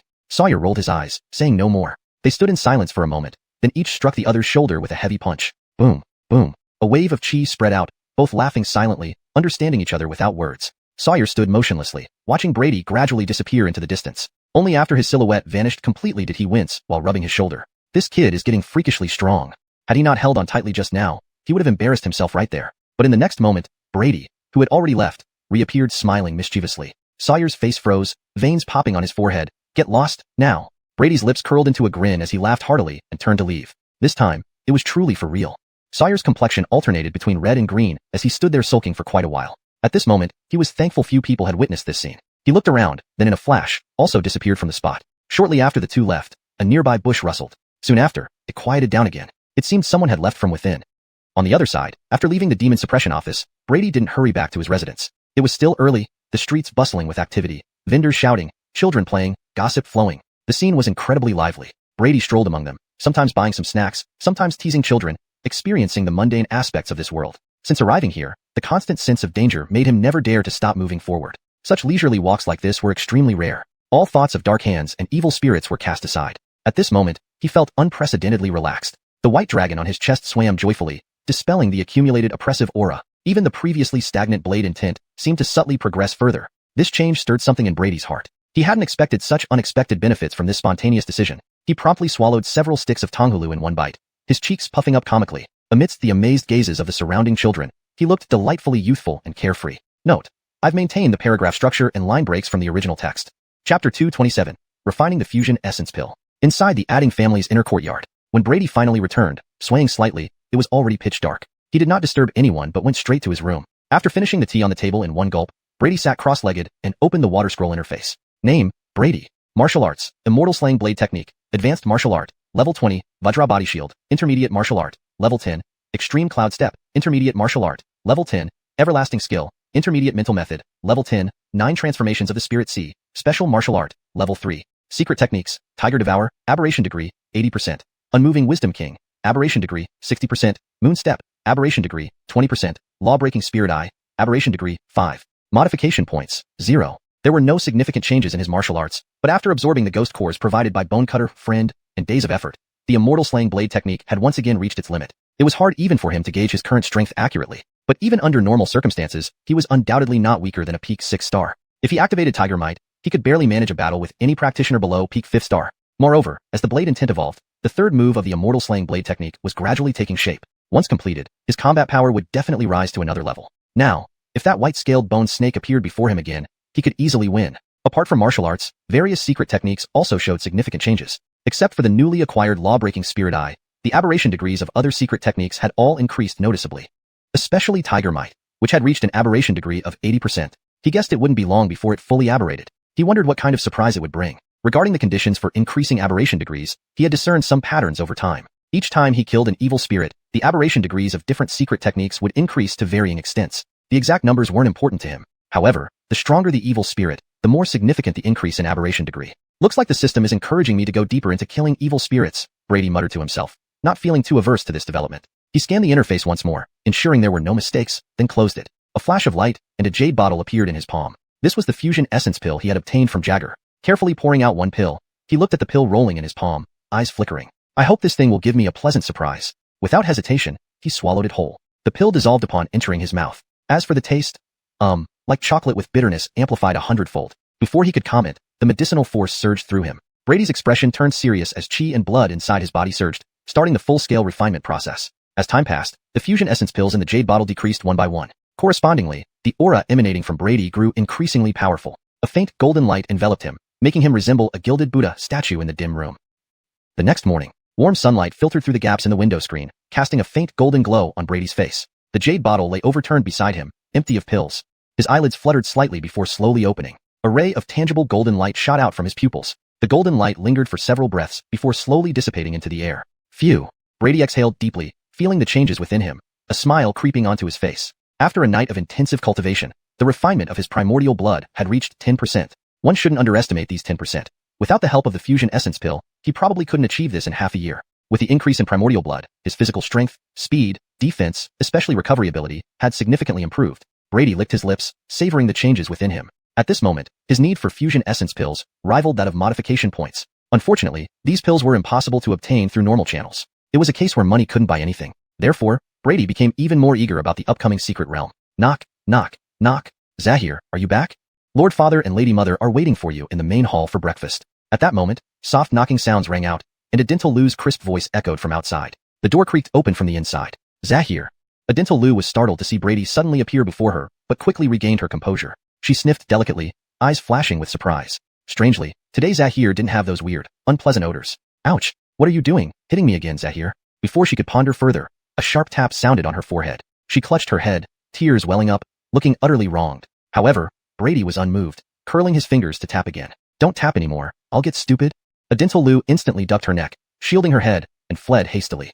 Watching her fleeing figure, Brady smiled. This girl's personality was almost identical to his sister from back on Blue Star, so every time he saw her, he couldn't resist teasing her a bit. Looking up at the still dawn sky, he shook his head and walked towards the main hall. Upon entering, he saw his parents and Kimberly sitting around a small table filled with steaming buns and porridge. You're getting lazier every day. Look at the time. His mother put down her bowl and chopsticks angrily, seemingly displeased. Her gaze flickered towards Kimberly, indicating something. Humph, definitely gallivanting somewhere last night, forgetting who you are now that you have some money? His father, also annoyed, hesitated to throw the meat bun in his hand but couldn't bear to part with it. Kimberly, caught between them, didn't know how to react. She quietly held a bowl of rice porridge, sipping small mouthfuls. Seeing this, Brady's mother gave her a disappointed look. What a good girl, just too timid. Just as she thought about how to impart her husband taming skills, Brady walked over. Parents, no need to get so angry this early. You might ruin your health otherwise. Ignoring their frowns, Brady chuckled. To avoid worrying them, he hadn't revealed his true identity, only saying he did some small business outside. Besides, the daily routine of sunrise and sunset had become second nature to them, so their sudden annoyance wasn't surprising. Wiping his hands with a towel from a servant, Brady sat next to Kimberly. Grinning widely, he grabbed a steamed bun and stuffed it into his mouth, swallowing it in a few bites. Seeing this, his parents sighed, helpless. Especially watching Kimberly's blushing face, they glared at him. Just as the family enjoyed a harmonious breakfast, a hurried figure entered. Note: the names Brady, Jagger, Kimberly, Adintalu, and Bonecutter are transliterated using pinyin. Hashtag chapter 228, Stronghold. The man was dressed in a simple short coat, his face unremarkable, the kind of person who would blend seamlessly into any crowd. The moment he stepped through the door and saw the scene before him, whatever he had been about to say died in his throat. What is it? Brady glanced at him. Noticing the inconspicuous emblem on the man's sleeve, he began to form some guesses. This individual was responsible for gathering various intelligence within the gang. His hurried arrival surely signaled something important. Reporting to Lord Adding, the man started. I just received news. The Exorcist Bureau's people left the city before dawn for reasons unknown. Brady's expression remained calm, as if this wasn't particularly surprising. Those who had left must have been Sawyer and his group. Moving out before dawn was likely to avoid causing any disturbances. Had he not instructed his subordinates to keep close watch earlier, they might not have gotten any information at all. All right, I understand. Have the surveillance team return. Let's put an end to this matter here. Brady waved his hand dismissively. Watching the man leave with a nod, his eyes flickered slightly, deep in thought. Adding, what happened? Was it because you encountered trouble with the Exorcist Bureau mentioned by that man? Asked Adding's mother, concerned. In her mind, the Exorcist Bureau was a formidable entity far beyond reach. Mentioning them casually even invoked some unease. Brady snapped back to reality, seeing the worried expressions of his parents. He shook his head with a smile. Don't worry. Your son isn't foolish enough to provoke such powerful figures. It's just that business has expanded recently, and I'm merely trying to establish some connections with them. Relieved, the two elders breathed a sigh of relief. Adding, your father and I don't quite understand the ins and outs of business, so we won't comment further. All we hope for is your safety. Brady nodded silently, taking their words to heart. After finishing breakfast, daylight had already filled the sky. Despite his parents wanting him to spend time with Kimberly, he cited his busy schedule as an excuse and promptly left, before they could protest. Kimberly, watching him go, couldn't hide her slight disappointment. Outside the Adding residence, Brevin was waiting with the carriage. Lord Adding. Upon seeing him, the men immediately stopped chatting and bowed respectfully. All right, let's go. Brady waved his hand again, saying nothing more as he leaped onto the carriage. Yes, Lord Adding. Brevin acknowledged with a nod. Racing swiftly, the party soon arrived outside a heavily fortified stronghold within the city. This stronghold occupied a vast area right at the core of Yun City. Security here was extremely stringent, with numerous guards visible and concealed, ready to unleash deadly crossbow bolts. Even an average Divine Passage Realm expert would find it impossible to breach such defenses. This stronghold was currently the headquarters of the Moon Spirit Wind Shadow Gang in Yun City. Originally belonging to another first-class force, Brevin had gone to great lengths to acquire it. Through friendly negotiations, it eventually came under the control of the Moon Spirit Wind Shadow Gang. As the carriage sped into the compound, the patrolling members stood at attention. Seeing their usually imposing leader Brevin now sitting in the driver's seat, they gaped in disbelief, unable to believe their eyes. Normally, news like this would spread like wildfire throughout the stronghold, but today, no one dared share this astonishing sight. Everyone knew that given Brevin's status, few in Yun City warranted such personal service from him. Therefore, the identity of the person inside the carriage was unmistakable. It must be the Great Lord. The excitement was palpable among the gang members, their faces flushed with fervor. Their enthusiasm rivaled that of the most die-hard fans. Brady's reputation in Yun City was well established. Even rumors suggested that the Exorcist Bureau treated him with deference. Under these circumstances, the Moon Spirit Wind Shadow Gang's influence soared, making it nearly the premier gang in Yun City. Ordinary gang members like themselves were respected by other forces and never faced any provocation. In this environment, every member felt a strong sense of belonging and revered Brady as a legendary figure. The carriage finally halted. We've arrived, Lord Adding, said Brevin respectfully. Brady lifted the curtain and alighted slowly. Brevin followed respectfully, providing a detailed update on the stronghold's condition. According to him, the total membership of the Moon Spirit Wind Shadow Gang now neared 4,000, excluding named members which would push the number toward 10,000. While the numbers were impressive, true martial artists only accounted for less than 10%, mostly at the strength integration level, with fewer reaching the intent Zahiri level. Despite this, the growth was remarkable. Though Brady didn't voice it, he was genuinely impressed by the gang's rapid expansion. What started as a casual decision had become substantial. While this still paled in comparison to true powerhouses, capable of destroying the entire organization with a single high-level expert, this was only the beginning. Over time, with increasing strength and influence, the gang could truly rise as a top-tier force. Brady surveyed the surroundings, nodding approvingly. Very good. You've done well. Brevin's face lit up with joy. All his hard work had paid off. For him, even a simple compliment from Brady was more valuable than any wealth or fame. Chapter 229. Nature. At this moment, Brevin's face lit up with an extraordinarily bright smile, revealing immense excitement. Brady also shifted his gaze at this time. After surveying the surroundings, he stepped towards the nearby Grand Hall. Seeing this, Brevin hurriedly followed him. Welcome, Lord Adding. The passing gang members all knelt down in unison and shouted their welcome. Get up, Brady said indifferently. Yes, Lord Adding, they replied in unison. Responding to them, Brady walked into the hall. This was the core area of the Moon's Spirit Wind Shadow Gang, which was also under extremely strict defense. The entire building had 3 floors, covering a vast area and looking quite magnificent. At this moment, there were about 10 people sitting sparsely in the main hall. Judging from the aura emanating from them, they were all experts at the unimpeded intent level. Seeing Brady enter, although they were shocked by his much younger appearance compared to the rumors, each of them quickly reacted and stood up, bowing respectfully. Greetings, Lord Adding. Brady scanned the room once, then nodded slightly. Under his gaze, everyone felt as if needles were pricking their backs, feeling extremely uncomfortable. It was as if all their secrets were exposed under Brady's eyes, making it impossible to hide. Everyone broke out in cold sweat, inwardly marveling that he truly lived up to his reputation as that run. Their initial dismissive attitudes, due to his youthful appearance, vanished completely. Brady finally sohwayed his gaze and, under everyone's respectful attention, walked forward and sat at the front. At this moment, those present finally let out a sigh of relief and followed suit to sit down. At this point, Brevin also stood beside him and began introducing these individuals. Lord Adding, these are the elders and consultants of our Wind Spirit Moon Shadow Gang, responsible for handling various matters within the gang. They are all highly skilled and have long admired you greatly. As he finished speaking, he couldn't help but flatter Brady with a moderate compliment. Brady remained calm, scanning the group below with a composed look, but inwardly felt somewhat disappointed. Apart from people like xuanhuan, most of them were already in their early 40s. This indicated that their martial arts achievements had likely reached their limits. This situation was understandable. After all, on the path of martial arts, both talent and perseverance were indispensable. True geniuses didn't just appear easily. Brady waved to cut off Brevin's introduction. Looking at everyone below with a calm tone, he said, I believe some of you may already know why I'm here today. So, I won't waste time here. Those willing to leave with me for Antonioching can stay behind. Those who wish to remain in Yunchang may leave now. There's no need to worry. Regardless of your choice, whether to follow me or stay, it is entirely voluntary. Upon hearing this, the expressions of everyone present varied. However, they weren't overly panicked, clearly indicating that Brevin had already informed them beforehand. They looked at each other hesitantly, with none daring to be the first to speak up. Despite Brady's assurance, none of them dared to take the lead. Watching the hesitant crowd, Brady did not urge them but instead picked up his tea and sipped leisurely. Finally, urged by a few others, one of the burly men gathered his courage and respectfully spoke up. Lord Adding, I still wish to stay in Yunchang. Antonioching may be good, but the journey is too far. I have an elderly mother to care for. It's really... Before he could finish, Brady raised a hand to stop him. Under the man's nervous gaze, Brady showed no sign of anger. It's fine. I've said before that I won't interfere with whatever choice you make, Brady said calmly. Hearing this, the burly man visibly relaxed. Bowing deeply, he stepped out of the hall. Does anyone else wish to leave?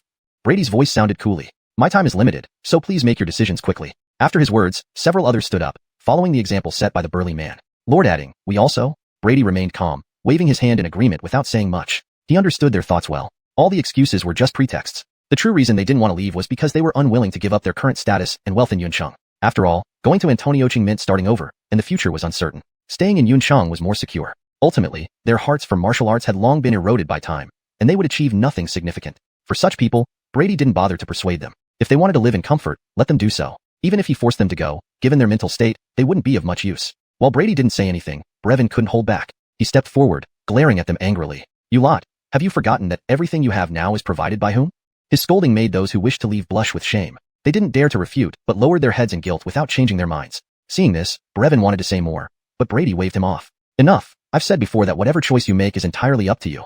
Moreover, if everyone leaves, there would be no one to manage Yunchang, which isn't feasible. The few who intended to leave breathed a sigh of relief upon hearing this. Immediately, they assured him with chest-thumping promises of dedication and loyalty in Yunchang. All right, you may leave now. Brady waved his hand, uninterested in their assurances. These few immediately left the hall, eager not to change his mind. Bah, a bunch of useless fools. Brevin spat at their retreating figures. Brady ignored him, his gaze sweeping over the remaining few. So, it's just you few left. I'll give you one last chance. Those who want to leave, you can still do so.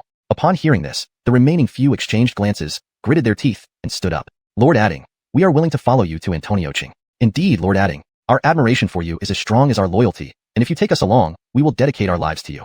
Yes, Lord Adding, we are willing to follow you. No matter what the future holds, we will never regret it.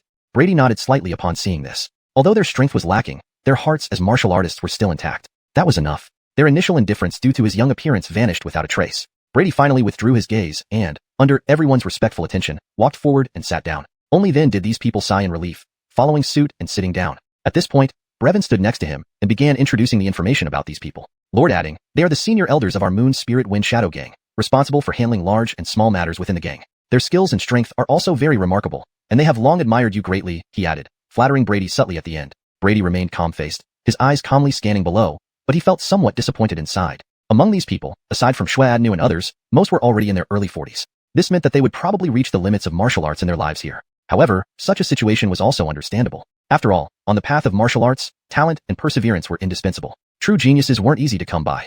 He waved his hand to interrupt Brevin's introduction and looked at the crowd below, speaking in a neutral tone. Everyone, I believe you've more or less understood why I am here.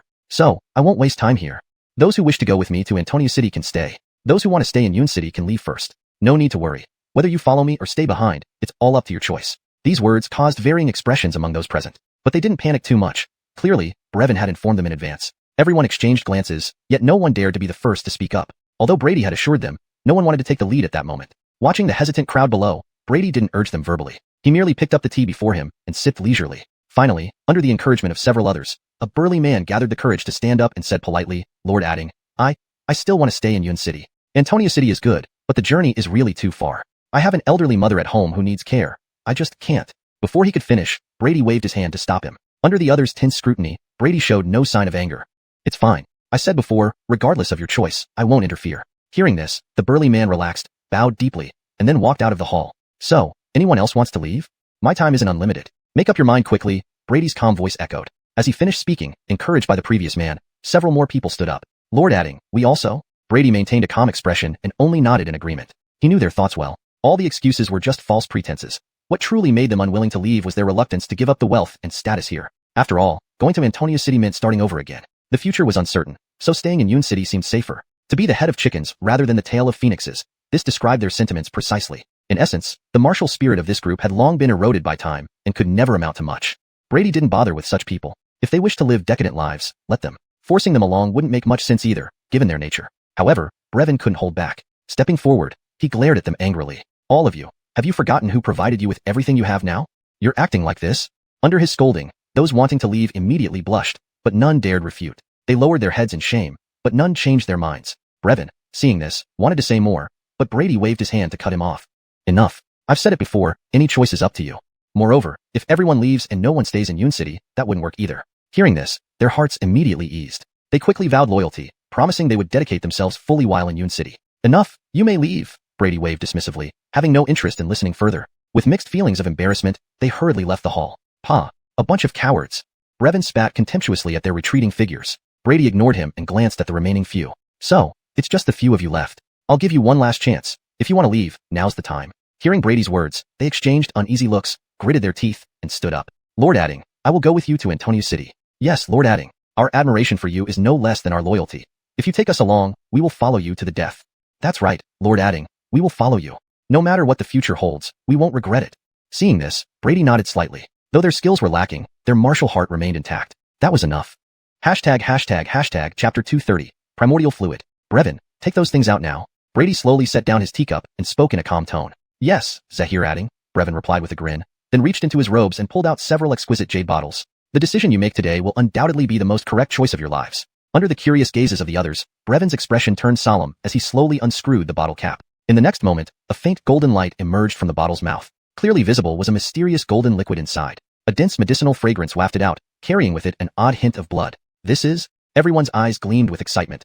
Even at this distance, just inhaling the aroma slightly made their stagnant vital energy stir. There was no doubt that this mysterious liquid was an extraordinary elixir for martial artists. Although they did not know its exact effects, that did not stop their eager anticipation. They stared intently at the jade bottles in Brevin's hand, and if it weren't for their lingering sense of rationality, they would have rushed forward to snatch and gulp it down.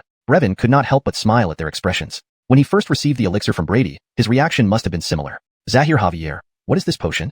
Unable to contain his curiosity, someone finally asked eagerly. Brevin gave him a casual glance, and a hint of a mysterious smile appeared on his face. I imagine you've all guessed its effect by now, haven't you? But let me tell you, this elixir's power far exceeds your expectations. His words left everyone stunned, yet their curiosity grew more intense. Zahir Javier, please stop teasing us. Just tell us. A burly man could not hold back any longer. Brevin shot him a displeased glare, having been interrupted mid-sentence, but quickly remembered his purpose. He coughed and turned to Brady, who nodded. Raising the vial triumphantly, he said, this potion is called Primordial Fluid. It was painstakingly refined by Zahir adding himself. For this training program, he has specially brought it out as a reward. As for its effect, you've already experienced it. Just this small vial can elevate a transcendent intention martial artist to the next level. Of course, there are no guarantees. Everyone's constitution varies. If you don't break through, blame your bad luck. His words left everyone speechless. Although they had suspected something great, they hadn't expected such precious elixirs from Brady. No one doubted Brevin's words. Given his status, there was no need for deception. His last comment was ignored by all. No one wanted to admit they might be the unlucky ones. If those who had left earlier knew about this, they would be kicking themselves. Many of them had been stuck at the transcendent intention stage for years, their biggest dream being to cross this threshold. And now, the opportunity was within reach. That's enough, be quiet. How dare you act so unruly in front of xiuxian?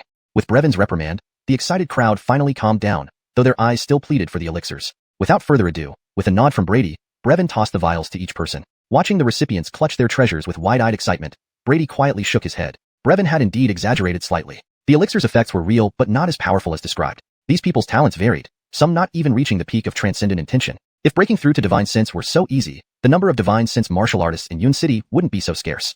However, the primordial fluid did stimulate the circulation of qi and blood, aiding breakthroughs. After all, it contained a drop of diluted primordial blood, an extremely precious substance even in its diluted form. Though breakthrough wasn't guaranteed, the elixir undeniably benefited one's cultivation. Under Brady's watchful gaze, the recipients exchanged glances before someone could not resist temptation any longer. With everyone watching anxiously, he gulped down the elixir. Ugh! As soon as the liquid entered his mouth, his face flushed red, like a boiled lobster. Tangible strands of blood qi emanated from him, twisting in the air. Bent over in pain, veins bulged across his body, and his muscles twitched abnormally. Seeing his agony, the others recoiled in shock, unsure whether to continue. Haha, look at you lot, acting timid. Brevin scoffed from above. If xiuxian truly wanted to harm you, would he go to such lengths? Though harsh, his words made sense. Given the master's power, killing them would be as effortless as squashing ants. There was no reason for such complexity. Meanwhile, under everyone's gaze, the first recipient's pained expression gradually faded, seemingly bearing the violent energy within. Has he failed? People wondered when he remained motionless, eyes tightly shut. Only Brady saw a flicker of surprise in his eyes. This guy is good luck. Sure enough, in the next instant, a formidable surge of qi erupted from him, forcing nearby observers to stumble back several steps. He actually broke through to divine sense. Shock rippled through the group. Their awe only affirmed the elixir's incredible effects, erasing all doubt. Chapter 231. Antonia City. Under everyone's watchful eyes, the person who had just consumed the potion slowly opened his eyes. Sensing that his power was now several times stronger than before, his face was filled with excitement and ecstasy. Haha, I've finally advanced to the divine connection realm. Not bad. What's your name? Brady said indifferently from above. Upon hearing Brady's voice, the previously elated man quickly calmed down. He cautiously glanced at Brady, a hint of fear flashing through his mind. As his own strength grew, he could increasingly feel the godlike aura emanating from Brady's body. Under such pressure, the small thoughts that had emerged due to his sudden surge in strength vanished without a trace. Kneeling half on the ground respectfully, he replied, Lord adding, this subordinate is named Gary. Gary? You did well. Brady nodded calmly, indicating that he had remembered this name. Upon hearing this, Gary felt even more excited, and envy flashed across the faces of those around him. Darn. If only I had taken the potion first, I would be the one receiving attention from the master. Brady ignored their thoughts and looked at the kneeling Gary. After some thought, he spoke, That's enough, you can get up. Since you have reached the divine connection realm, from now on, besides me and Brevin, you do not need to obey anyone else's orders within the gang. After looking at the various expressions of everyone present, Brady continued calmly, Additionally, starting now, the Feng adding Alishan gang will re-establish 4 new halls. They will be the Wind Hall, Spirit Hall, Moon Hall, and Shadow Hall. All previous positions like Briars and Advisors are abolished, replaced by the 4 Great Hall Leaders and Deputy Hall Leaders. The 4 Great Hall Leaders will be equal in status, and will only take orders from the gang leader. As for the positions of Hall Leaders and Deputy Hall Leaders, they will be earned based on strength. Other details will be explained later by Brevin. Before the crowd could recover from Gary's advancement to the divine connection realm, Brady's series of commands left them bewildered. After some reflection, they realized that under this new system, many people's positions within the gang would undergo drastic changes. Not to mention those who had just left. They would probably cry when they found out about the new rules. In this new system, there was no room for complacency. If you were not strong enough, someone stronger would naturally replace you. Everyone's eyes flickered as they began to strategize privately. Knowing they couldn't influence Brady's decisions, they had to find the best path forward amid these changes. Well done. Lord Adding is wise and mighty. I, Gary, am the first to fully support you. At this moment, the newly advanced Gary knelt before Brady once more, resolutely declaring his support. Seeing his decisiveness, others secretly despised him. Gary might look honest, but he certainly had his wits about him. Of course, Gary would support the changes. He was now at least assured of becoming a hall leader. Brady chuckled inwardly, shaking his head. Having ambitious subordinates wasn't a bad thing, provided they could be controlled, a matter not concerning to him at all. Seeing the situation, the other few men also understood the gravity and took turns drinking the golden liquid in their bottles without further hesitation. The hall was soon filled with cries of pain as everyone finally understood what Gary had experienced. Looking at their agony, Gary couldn't help but feel a tinge of satisfaction. You watched my show earlier. Now it's your turn. Sitting above, Brady observed the chaos below calmly. Although there had been a good start, it was merely an exception. Indeed, among the 8 who drank the potion, only one besides Gary successfully advanced. Amidst the envious and regretful gazes of the other 7, a middle-aged woman felt her newfound vigor and blood energy surging. Adink Gary, she immediately knelt down without hesitation. Thank you, Lord Adding, for granting me rebirth. Annika will follow you for the rest of her life. Brady waved her off, indicating she should stand. Then, scanning everyone present, he spoke. Today's event is over. Prepare yourselves after returning. We depart for Antonia City early the day after tomorrow. Yes. Everyone bowed in response. Brady nodded and stood up, leaving the hall. Brevin tried to escort him, but was declined with a wave of his hand. Young man, we now have 2 people in the divine connection realm within the gang. If you, as the leader, don't improve, you'll be disgraced. When you can't control the situation, don't come looking for me. Brevin scratched his head awkwardly upon hearing this, but wasn't overly concerned. He instinctively patted the remaining vials in his pocket, a mysterious glint in his eyes. Originally, the quantity of primordial essence liquid was tailored for everyone at the divine intent level. Now that some had abandoned it, he had no qualms keeping the surplus for himself. Brady knew Brevin's thoughts but said nothing, disappearing with a flash. Send off to Lord Adding, Brevin said respectfully, raising his head after a while. At this point, the others, led by Gary and Annika, approached Brevin with flattery in their voices. Xuanhuan. Whereas before, they respected Brevin due to Brady's influence, from today onward, things were different. The effect of the primordial essence liquid was too powerful to ignore, and even Gary and Annika showed him the utmost respect. They didn't underestimate Brevin's current divine intent level, not when the potion could be consumed again. Though the effects might be less potent than the first time, it remained an irresistible temptation. Understanding their intentions, Brevin mirrored Brady's manner, speaking indifferently. That's enough. There's no need to say more. I can tell you, Lord Adding has plenty of primordial essence liquid. If you serve the gang wholeheartedly, he will notice. Getting the answer they wanted, everyone smiled in relief. Especially those who had failed to advance, each swore fervently. Xuanhuan, rest assured, the gang will be my life from now on. For the gang, I'm willing to brave any danger. And some even entertained other ideas. Xuanhuan, this is my family's heirloom blade. Do you find it suitable? Xuanhuan, my daughter is still young this year. Out. Your daughter has more wrinkles than me. Xuanhuan. Amidst the flattery, Brevin maintained a composed demeanor, though inwardly he was delighted. Chapter 232. Preparations before departure. In the days that followed, apart from searching for malevolent spirits across the city at night, Brady spent most of his daytime with his parents. Time flew by, and before he knew it, 2 days had passed. In the room, Brady looked over the table full of spirit essence liquids he had prepared and nodded in satisfaction. This time, he had used significant favors to persuade Horatio, that girl. The quantity of spirit essence liquid distilled in these 2 days was no less than hundreds of bottles. With these items, the Wind Spirit Moon Shadow Gang could at least quickly stabilize its foothold. He then took out a new spatial ring and stored all the spirit essence liquid inside. After doing this, Brady turned his head to look at Horatio beside him. Her big black eye circles were evident, and she appeared already half asleep. Horatio, you've really worked hard this time. Horatio rolled her eyes upon hearing this. If you're going to thank me, come up with something more substantial. What's the point if you just talk about it? Brady scratched his head awkwardly. Initially, he intended to give her some silver bills, but as soon as he held them out, he received a disdainful glance. According to her, Missy has never lacked such things in this lifetime. Yet, sending her away after all her effort did not seem right. Under her watchful eyes, Brady felt quite embarrassed. Horatio couldn't help but chuckle, seeing his distressed expression. All right, see how anxious you are. Since you can't figure it out, let me say it then. No need to bring out those silver bills, Missy doesn't lack them. How about this, consider yourself owing me a favor this time. What exactly it is, Missy hasn't decided yet. We'll see later. A favor? Brady's eyes flickered slightly, pondered for a moment, then agreed. Fine, I accept. But I want to clarify beforehand, this favor should not violate my personal principles. Horatio rolled her eyes again. Do you think I'm that idle? Now, having stayed in this lousy place for so long, even the smell makes me nauseous. At this moment, Brenda's call came from outside. Both of them glanced at each other and left the room one after another. The inner courtyard was piled high with large and small packages of miscellaneous items. Father and Mother Adding, along with Kimberly and several other servants, were packing everything they could take away. Brenda also helped out on the side. Today was the day they set off for Antonio City, and the group had been busy since early morning. Upon seeing Brady appear, the 2 women approached briskly. Young Zahir. Brother Adding. Brady nodded and then gazed at the pile of packages resembling a small mountain. Wrinkles appeared on his forehead. He could understand the flowers and plants since they put considerable effort into planting them. But who could tell him why they needed pots, pans, ladles, brooms, and other items? Judging by their actions, they seemed determined to move every movable item from Adding Manor. Seeing Mother Adding start directing everyone to dismantle the decorative rocks, Brady could no longer bear it. He spoke helplessly. Mother, do we really have to take all these items? They aren't worth much. We can always buy them in Antonio City. Besides, this place isn't for sale. There might be a chance we return here. If you take all the items now, wouldn't it make future visits troublesome? Father Adding also thought it made sense, but didn't get a chance to speak before being glared at by Mother Adding. He immediately shrank back and continued packing. After resolving the matter here, Mother Adding shifted her attention to Brady. You little rascal, earning money isn't easy. How can you be so careless with spending? To maintain such a large residence and garden, supporting so many people, takes a great deal of effort. Do you even know thriftiness? We can always bring these things back later if needed. Don't be like your father, working hard all his life without saving much. As he grew older, he didn't even buy me a few pieces of jewelry. Father Adding, who was gloating on the side, suddenly stiffened. Why did it come back to him? Seeing Mother Adding getting increasingly agitated, he chose to remain silent. Brady was at a loss, realizing he couldn't persuade her. He raised his hands in surrender. Father and son exchanged glances, sharing the same sympathetic expression. Horatio found Brady's flustered state amusing and giggled into her hand. She had never seen this side of him before. Hey, who's this adorable girl?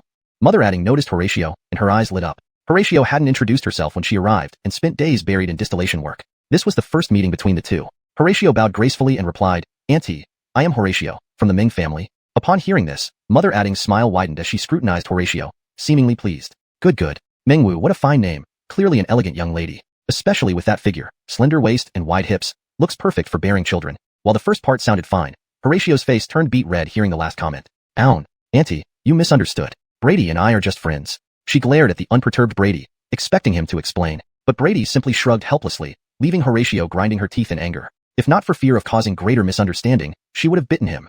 Seeing Mother Adding's enthusiasm increase, Horatio couldn't endure it any longer. With a quick farewell, she fled. Don't go, at least stay for dinner. Mother Adding hurriedly tried to stop her, but Horatio was already gone. Disappointment flashed across her face. Over the past few days, she was most concerned about her son's marriage prospects. Unfortunately, that boy resembled his father, completely wooden. Despite having many women around, he never paid attention to settling down. It truly worried her. Seeing Brady still grinning, Mother Adding shot him a fierce glare. You're still laughing? At your age, I was already teaching you how to go shopping alone. I'm telling you, solve your marriage issues in Antonia City, or I won't be your mother anymore. I don't have a useless son like you. Brady's smile froze as he faced Mother Adding's fury. Without a word, he scanned the area, found an excuse, and escaped similarly. Note: the English translation maintains the original structure and style, including paragraph breaks and line breaks, as requested. Chapter 233, Antonia City. Near noon, everything was ready. Brady packed all the mountain-like parcels into his spatial ring and, with a wave of his hand, led the group out of the Adding estate. Upon arriving at the city gate, Brevin and others had been waiting for a long time. There was a crowd numbering in the hundreds, with dozens of 8-wheeled carriages loaded with essential supplies. Zahir Adding. As soon as Brady appeared, led by Brevin, everyone shouted in unison. The deafening noise immediately drew the attention of nearby merchants. However, upon seeing the flag behind them, their expressions changed instantly. They hurried away, looking down as if they had encountered some fearsome beast. Brady's parents were startled too, but he reassured them until they calmed down. Son, your caravan friends look so fierce and intimidating. Perhaps you should tell them we will depart separately, his mother suggested. Seeing the worry on the elders' faces, Brady comforted them. Finally, they believed that these people were not highway robbers. Breathing a sigh of relief, Brady turned to Brevin, who was smiling ingratiatingly. His expression darkened. What are you up to this time? Brevin scratched his head awkwardly, while Ewan and the others dared not speak, heads hanging low like misbehaving children. Seeing their demeanor, Brady did not press further. With a bad-tempered glare at Brevin, enough! Let them do what they need to. Depart when ready. As for you, come with me. Brevin breathed a sigh of relief, hurriedly following behind Brady after directing everyone back to their positions. Without mentioning the previous incident again, Brady appraised Brevin before casually remarking, Not bad. You've reached the Divine Connection realm. Brevin smiled calmly. I owe it all to Zahir Adding's cultivation support. He wasn't wrong. Without the essence liquids left by Brady, reaching the Divine Connection realm would have taken him much longer given his background. Brady waved it off and then looked down the official road, asking, How long will the journey to Antonia City take? Antonia City is over 1,000 miles from our Yun City, Brevin replied thoughtfully. The journey is perilous, especially in the wilderness. Initially, the main roads are safe, but deep within the wilds, even the main roads become treacherous. We also have to watch out for fierce beasts. Our large caravan will slow us down significantly. Optimistically, it will take around 15 days. 15 days? Brady's eyebrows knitted together. Though he had expected delays, this was longer than anticipated. After some thought, he pulled out a ring from his robes and tossed it to Brevin. Recognizing the item, Brevin looked at it in surprise. Zahir Adding, something so valuable? I can't. Interrupted by Brady. That's enough. Take care of this ring. Manage the contents accordingly and transfer as much as possible from the rear carriages. Try to reach Antonia City within 10 days. Yes, Zahir Adding. Brevin gripped the ring firmly, his face serious. Brady nodded approvingly and turned to leave. Walk slowly, Zahir Adding. Brevin called respectfully, watching Brady's retreating back. Holding the ring, Brevin felt excited and moved. He knew the trust placed in him was immense. Zahir Adding, rest assured, I won't disappoint you. 10 days flew by. Despite encountering minor troubles along the way, the journey proceeded relatively smoothly under the protection of 3 Divine Connection realm experts. Now, a massive city loomed before them, Antonia City. Everyone was exhausted but exhilarated. This is Antonia City? Truly unique indeed. Stepping off the carriage, Brady admired the towering walls. Although it was called a city, its vast expanse made it almost fortress-like, surrounded by mountains on 3 sides, making it easy to defend. At the towering city gates, despite the early hour, numerous merchants bustled about, far more active than Yun City. Let's go in, Brady said, leading the guards toward the city. A man in black approached cautiously as they neared. Upon recognizing Brady, the man's face lit up. Your servant Jethro greets Zahir Adding. Brady eyed the agitated black-clad man named Jethro, puzzled initially. Then he understood. Only Rahim had arrived ahead of them. Though he could guess, there were no markings to confirm. Turning to Brevin, he saw him nodding hesitantly. Indicating Brevin forward, he asked, Whose subordinate are you? Why do you know Zahir Adding? Caught off guard, Jethro stuttered. Apologies, sir. I am part of Mr. Addin's contingent, recently joined. The reason I know Zahir Adding is because Addin Duran specifically mentioned him. Sure enough, sent by Rahim. Brady's gaze flickered. If so, why isn't Rahim here himself? Mr. Addin, Jethro glanced around nervously, stammering without providing a clear answer. Impatient, Brevin snapped. Speak clearly. Don't act like a woman. Jethro smiled bitterly. My lords, not that I don't wish to, but the situation inside the city is complex. Follow me first, I'll explain on the way. Heh, you. Interrupting Brevin's outburst, Brady agreed. All right, as you say. Observing Jethro's relieved expression, Brady sensed deeper intrigue awaiting them in Antonio City. Indeed, the situation seemed far more interesting than he had imagined.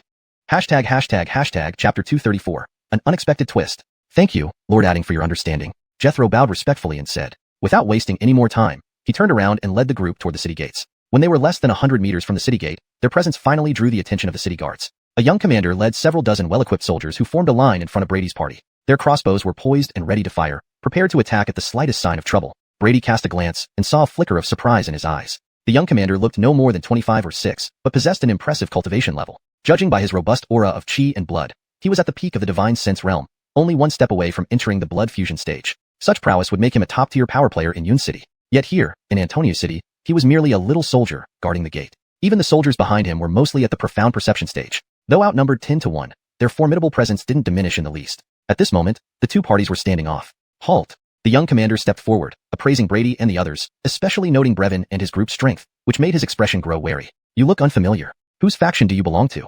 What brings you to Antonio City? His attitude was understandable. After all, a few hundred armed men marching in wasn't something to take lightly. If the guards weren't vigilant, they might as well dissolve themselves. Just as Brady was about to speak, Jethro stepped forward with a fist salute. Lord Addon, there's been a misunderstanding. We are not here to cause trouble. We're part of the city's forces and had just returned from an assignment outside. With that, Jethro subtly moved closer to the young commander and slipped something into his sleeve. Brady noticed this and exchanged a fleeting glance but kept silent, watching the situation unfold. Brevin and the others dared not act rashly without his word. Everyone remained silent and waited. The young commander discreetly felt the object in his sleeve and immediately wore a satisfied smile. He patted Jethro on the shoulder and said with a grin, That's much better. It seems I misunderstood. You're cleared to enter. But be warned. If you cause any disturbances within the city, don't blame me for being ruthless. Jethro maintained his smile, flattered him with a few choice words, which earned him hearty laughter from the commander. The surrounding guards parted to let them pass. As the convoy slowly moved forward under their watchful eyes, Brady couldn't help but notice how smoothly Jethro handled the situation. It seemed a Dinchi Tong had chosen well. However, right then, a cold voice interrupted. Hold it right there. From within the city gate, a middle-aged man clad in exquisite armor emerged. His muscular frame was so imposing that even the armor struggled to contain it. As he approached, almost everyone except Brady felt an inexplicable constriction in their chests, as if burdened by an immense weight. His stern expression clearly signaled ill intentions. Following his command, over 100 elite guards in black armor surged out from behind him, blocking the entire convoy once more. Seeing this turn of events, both the young commander and Jethro's expressions darkened. Adrian, what do you think you're doing?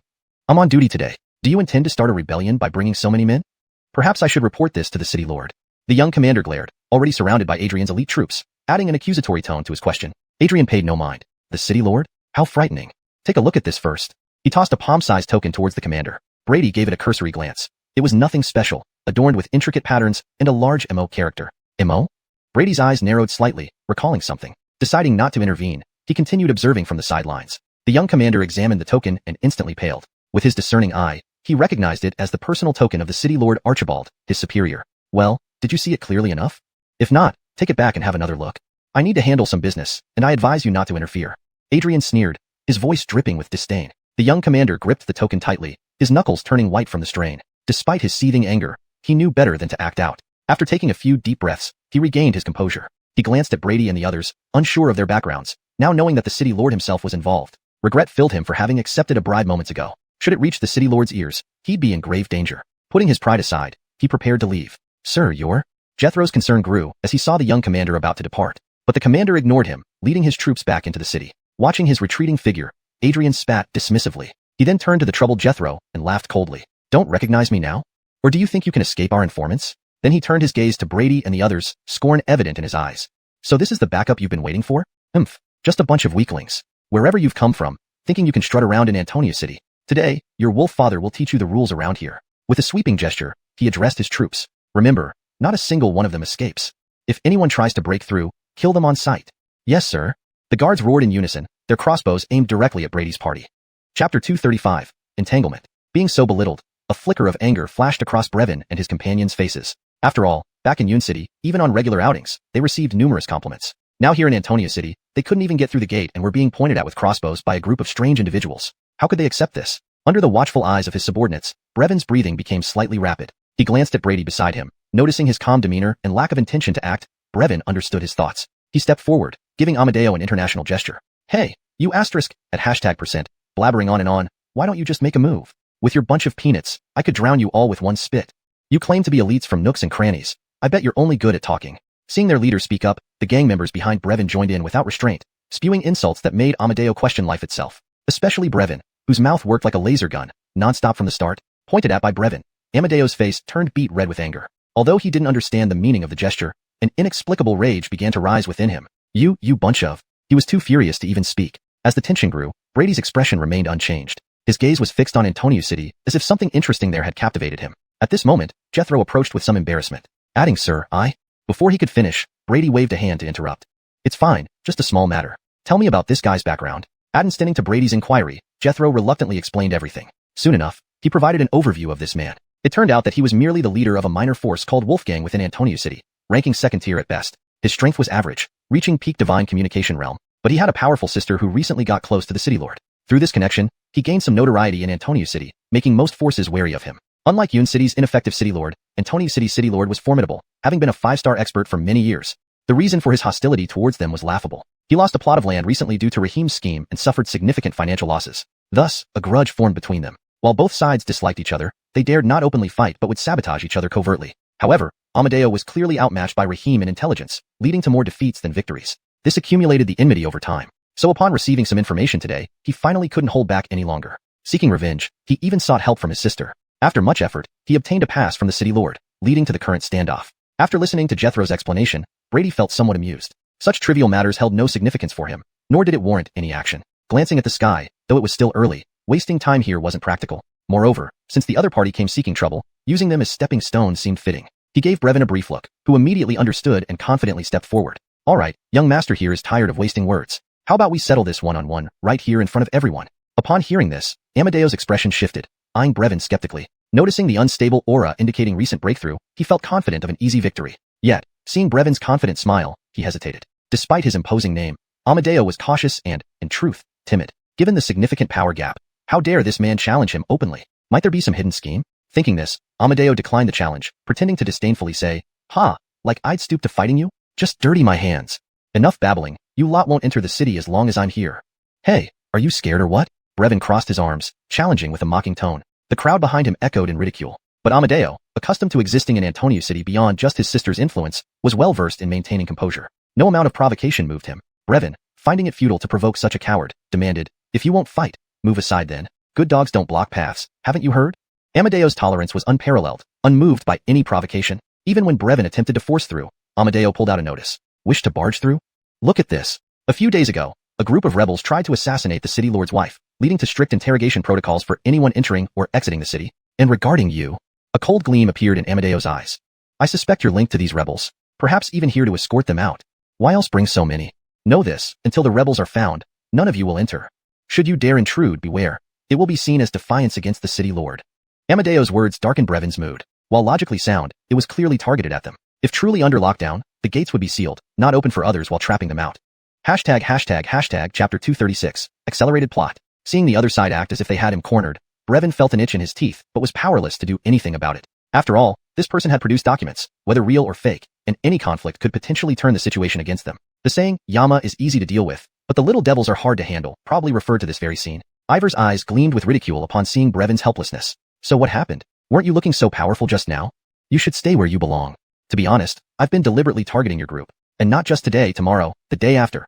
As long as I'm here, you bunch of country bumpkins won't step into Antonio. But before he could finish his pompous words, a sharp wind suddenly swept past his ear. Instinctively turning his head to look, it was already too late. Bang! With a sound like a watermelon exploding, Ivor's head burst open. Various red and white substances splattered on the ground, and under everyone's horrified gaze, Ivor's headless body shook violently before collapsing to its knees. This sudden turn of events stunned everyone present. Even Ivor's elite guards were taken by surprise. Disaster! Only when Ivor's body hit the ground did their faces show terror. Although they secretly despised this man who lived off others, his death was not something they wanted to witness. They glared at the calm young man standing beside Ivor's corpse. You bastard! Do you know what you've done? The city lord will never let this go. Despite shouting fiercely, no one dared to make a move. After all, they had witnessed everything clearly just now. Though Ivor lacked courage, he was genuinely a peak divine realm expert. Yet, even he was killed instantly. He probably couldn't even see who attacked him before dying. These elite guards, although named as such, were only private soldiers of the city lord, with the strongest among them also being a peak divine realm. In this situation, they weren't foolish enough to act rashly. A few verbal threats were fine, but they didn't want to die pointlessly like Ivor. Jamie stood quietly next to Ivor's corpse. He was the one who had acted. He wiped the dirt from his hand, his expression utterly calm as if a mere ant had died. To him, this guy might not have been much stronger than an ant. Xiuxian, this? Brevin and the others were also stunned. They hadn't even realized what happened before Jamie had finished the job. Jamie didn't offer any explanation.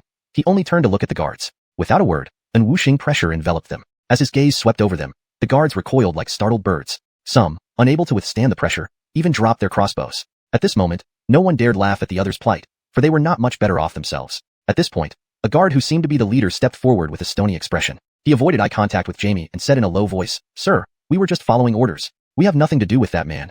He then turned to his subordinates, scolding them. "What are you all standing there for? Put away your crossbows immediately." Only now did the guards snap out of their daze and hurriedly put away their weapons. The stark contrast between their previous arrogance and current compliance amused Brevin and the others. If not for the inappropriate timing, they would have teased the guards. Seeing the weakened morale of the guards, Jamie spoke with a somewhat enigmatic tone.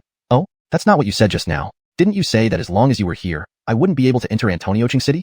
The guard leader felt his scalp tingle. It seemed Jamie wasn't planning to let them off easily. While he didn't believe Jamie would dare slaughter them in Antonioching territory, the decisiveness with which Jamie acted earlier clearly indicated he was fearless and unconstrained. Confronting such a person was the last thing he wanted. If trouble had to come, it should be after getting past this immediate crisis. Wiping the cold sweat from his brow, the guard leader spoke more respectfully. "Sir, you misunderstand us. We wouldn't dare obstruct you. Whenever you wish to enter the city, you may do so." What Amadeo did was merely his own action. Jamie gave him a deep, assessing look. This man was indeed a capable individual. However, this trip to Antonioching City wouldn't be like their actions in Yunqing City where they could act recklessly. Amadeo was nothing but a minor annoyance. Killing him was trivial. Even if the city lord retaliated later, Jamie wasn't overly concerned given his 5-star strength. Still, avoiding unnecessary conflict with other forces would be best. With this thought, Jamie pulled out a token from his pocket, the same one Sawyer had given him, and tossed it to the guard leader. The guard caught it reflexively. Upon seeing the token, his indifferent demeanor changed instantly to one of wide-eyed disbelief. Stammering nervously under the puzzled gazes of his fellow guards, he returned the token to Jamie. This is all our fault for failing to recognize you, sir. Please forgive us." Jamie, unperturbed by the groveling guard leader, calmly took back the token. He wasn't surprised by the current situation. "All right, let's go into the city," he said, turning to return to the carriage. Brevin and the others, realizing something significant about the token, admired Jamie even more. Witnessing the previously arrogant guards now too fearful to utter a sound, they felt greatly relieved and energized. They quickly prepared the horses and carriages and entered the city under the respectful gazes of the guards, basking in their newfound respect. No one dared laugh. They were all barely holding it together themselves. One of the guards, seemingly the leader, stepped forward cautiously. He looked at Jamie while averting his gaze and said softly, "Sir, we were just following orders. We have nothing to do with that man." He then turned to his subordinates, shouting, "What are you all standing around for? Put the crossbows away." The guards finally snapped out of their daze, hurriedly putting away their weapons, almost throwing them away in haste. This stark contrast amused Brevin and the others in the back. If the timing wasn't inappropriate, they would have jeered a bit. Seeing the weakened guards, Jamie remarked enigmatically, "Oh, that's not what you said earlier. You claimed as long as you were here, I wouldn't set foot in Antonio City." The guard leader's scalp tingled. It seemed Jamie wasn't planning to let them off easily. While he didn't believe Jamie would dare slaughter them right here in Antonio City, the ruthlessness displayed just now showed that Jamie was a fearless rogue. He didn't want to test his own fate against someone like this. If there were any trouble, it would come later, not now. So, wiping sweat from his forehead, he spoke more respectfully. "What Sir speaks isn't true. We wouldn't dare hinder Sir's entry. Whenever Sir wishes to enter the city, feel free." Ivor's actions were purely his own words. Hearing this, Jamie cast a deep glance at him. This guy was indeed some sort of talent, but visiting Antonio City wouldn't be as reckless as in Yun City. Ivor was just a small-time villain. His death was inconsequential. Even if the city lord got upset later, it wouldn't bother Jamie too much with his 5-star level strength. Avoiding unnecessary conflict was always best. Thinking this, Jamie took out a token from his pocket, the one Sawyer had given him, and threw it to the guard leader. The latter caught it instinctively and stared at it in disbelief, quickly returning it shakily. This humble servant's eyes were blind to recognize the great sir. "Please forgive us." Jamie took back the token calmly, noting how low the guard leader's head was bowed. The situation didn't surprise him much. "All right, let's go into the city." Without interest in further tormenting the guard leader, Jamie returned to the carriage. Brevin and the others, realizing what happened but still puzzled, understood the insignia was no ordinary object. Hehe, truly impressive, Xiuxian. Seeing the once arrogant guards reduced to silence, Brevin and the others felt relieved and confident. Mounting their horses and driving the carriage, they proudly entered the city under the respectful gazes of the guards. ####Chapter 237. The Derioation in Antonioching, Part 1. Only after they all disappeared into the city did the hunched-over captain of the guards slowly straighten up. Relief spread across his face as he watched Brady and the others vanish from sight. "Brother, who is that guy? We have the backing of the city lord. Do we really need to be this afraid?" One of the guards asked, puzzled by the captain's demeanor. The captain shot a glare at the guard who had spoken. "You don't know anything? Do you recognize that token? Do you know what it represents? Let me tell you, even if the city lord himself were here, he wouldn't dare to offend them easily." Upon hearing this, the guards' faces showed surprise. Even the city lord wouldn't want to offend them? Even within the entirety of Antonioching, there was probably only one such force. At this point, they finally understood why the captain had acted so apprehensively earlier. If it were them, they might have fared even worse. After all, the city lord was the city lord, but they were just foot soldiers under his command. If that person killed them on the spot, the city lord might not bother seeking revenge for them. Brother, what should we do with this place? A guard stepped forward, pointing at Anton's already cold corpse. The captain looked at Anton's body with disgust. If not for this guy, they wouldn't have offended such a powerful figure. He waved his hand dismissively. You few, carry this trash back to the city lord's residence. Leave everything to the city lord to decide. Remember, whatever happened here must not be disclosed. Otherwise, no one can save you if trouble arises. Seeing the serious expression on his face, everyone hurriedly nodded, promising not to say a word. They approached Anton's body reluctantly and lifted it up. Led by the captain, the group rushed towards the city lord's residence. Meanwhile, Brady and the others entered the city smoothly. Indeed, compared to Antonioching, Xuanhuan was nothing more than a small town. There was no comparison between the two. Crowds bustled through the streets, the density of people visible everywhere. Luxurious buildings surrounded them, while broad avenues cut through the city, paved with dark bluish-gray tiles that could easily bear the weight of heavy wagons. Shouts of vendors, arguments, and conversations filled the air continuously. Even their large group, numbering in the hundreds, seemed insignificant in this bustling environment. Staring at the prosperous scene around them, Brevin and his men were momentarily dazzled. Especially Gary, whose eyes were fixed intently on the graceful women, practically drooling. Even Brevin and the others found it hard to endure his antics. Seeing the disdainful looks from passers-by, they subtly distanced themselves from him. It was no wonder. Compared to the conservative attire of women in Xuanhuan, the women in Antonioching were not only exceptionally beautiful but also dressed much more boldly. Glancing around, one could see countless pairs of exposed, pale thighs. Although Brevin scolded Gary to pay attention to his image, his own eyes involuntarily darted around. Annika observed their behavior with evident contempt. Brady stepped down from the carriage, surveying the scene. Although slightly surprised, he wasn't as unsettled as the others. Having been influenced by Lanxing's culture, this kind of spectacle was not enough to catch his attention. Indeed, xuanhuan lives up to his name. Clearly, we are not in the same league. Brevin seized the opportunity to flatter Brady. Behind him, Gary and others not only showed no disdain but also looked at him with envy. Even with their status, they couldn't have thought of flattering him so aptly. Brady glanced at him, uninterested. Ajay, where is Rahim now? Behind him, Ajay replied, xuanhuan, Lord Adden should be in the western part of the city dealing with some issues. I suggest I lead everyone to the headquarters for a brief rest first. I've already sent someone to inform him. He should receive the news soon. Brady nodded in agreement. Though he felt nothing from the journey, his parents were ordinary people. Even riding in carriages, they must be exhausted. At this moment, adding father, adding mother, Kimberly, and a few others walked over. Despite the novelty of the surroundings, they were too weary to appreciate it. Even Brenda, usually lively, looked listless. Adding her, are we not there yet? Your old father's bones are about to fall apart, adding mother said sympathetically, tapping adding father's waist. Don't worry, mother, we're almost there. Brady consoled them, discreetly sending threads of golden blood light into their bodies. Why does my back suddenly feel better? Adding father exclaimed in surprise, as the others' expressions also improved. Brenda, feeling familiar warmth, glanced at Brady gratefully. Brady nodded, and then turned to Brevin. Here's what we'll do. Take a few people and buy a house. Price isn't an issue. Find a quiet place. Don't worry, xuanhuan, I understand. Brevin grinned, and selected a few nimble subordinates. Hearing about buying a house, adding father and adding mother immediately perked up, insisting on helping oversee the process. According to them, buying a house was as important as marriage, requiring personal guidance. Brady sighed in exasperation but conceded, knowing how significant home buying was to the elders. Since everything should be fine in Antonioching, he tacitly agreed but secretly instructed Brevin to bring extra guards for protection. Brevin nodded, acknowledging the order. Knowing the efficiency of this subordinate, Brady didn't worry further. Watching the excited group leave, he shook his head in amusement. Then he turned back to Ajay waiting beside him and waved. Let's go.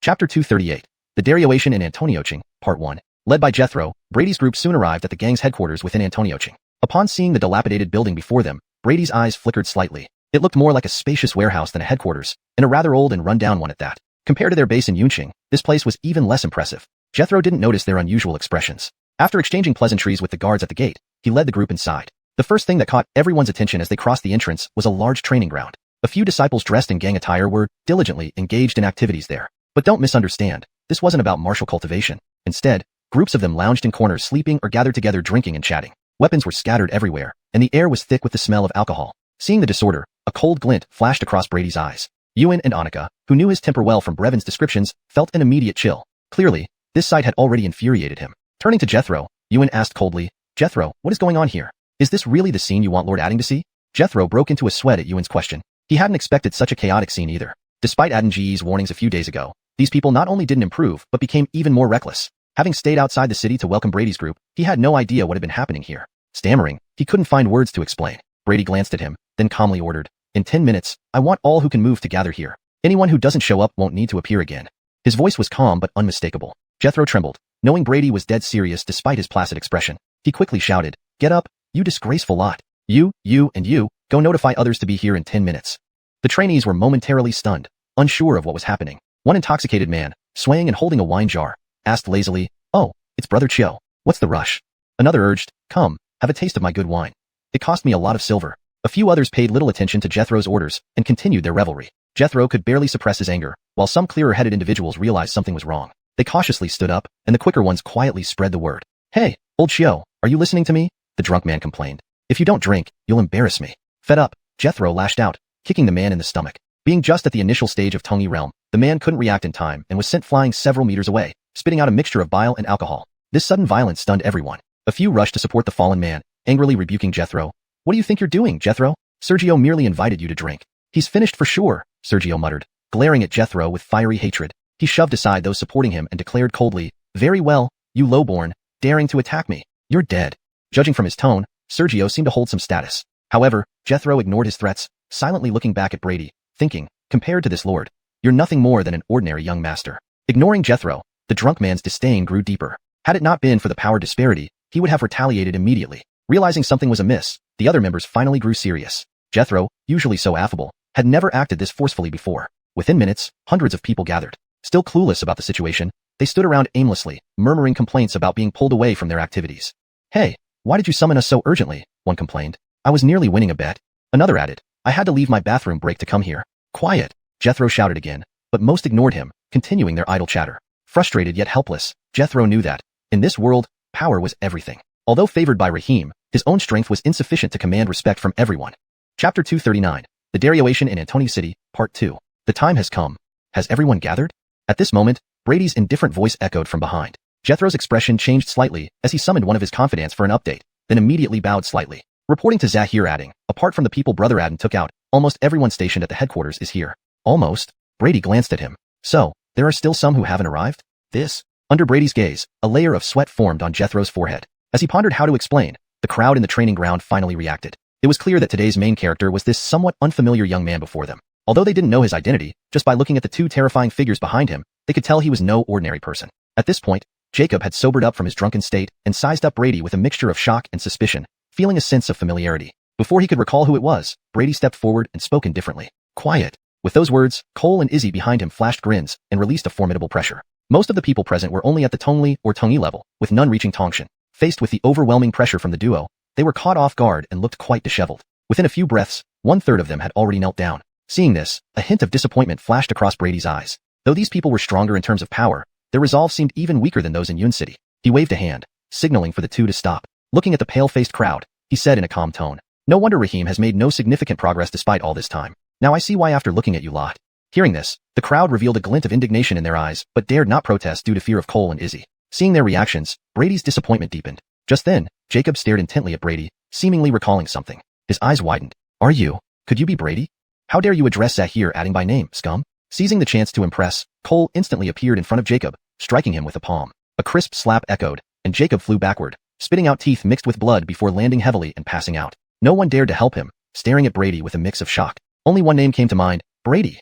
Without anyone taking the lead, the remaining standing members knelt down one by one. Salute to Zahir adding. Unaware of Zahir adding's arrival, please forgive us. They were familiar with this name, which Rahim frequently mentioned, never forgetting it. However, none expected the real person to be so young. They were also puzzled, questioning if this Brady truly possessed the strength described by Rahim. He just looks like an average, somewhat muscular man. Brady, unaware of their thoughts, maintained a calm demeanor. "Get up. You've never seen me before. It's normal not to recognize me." No offense meant.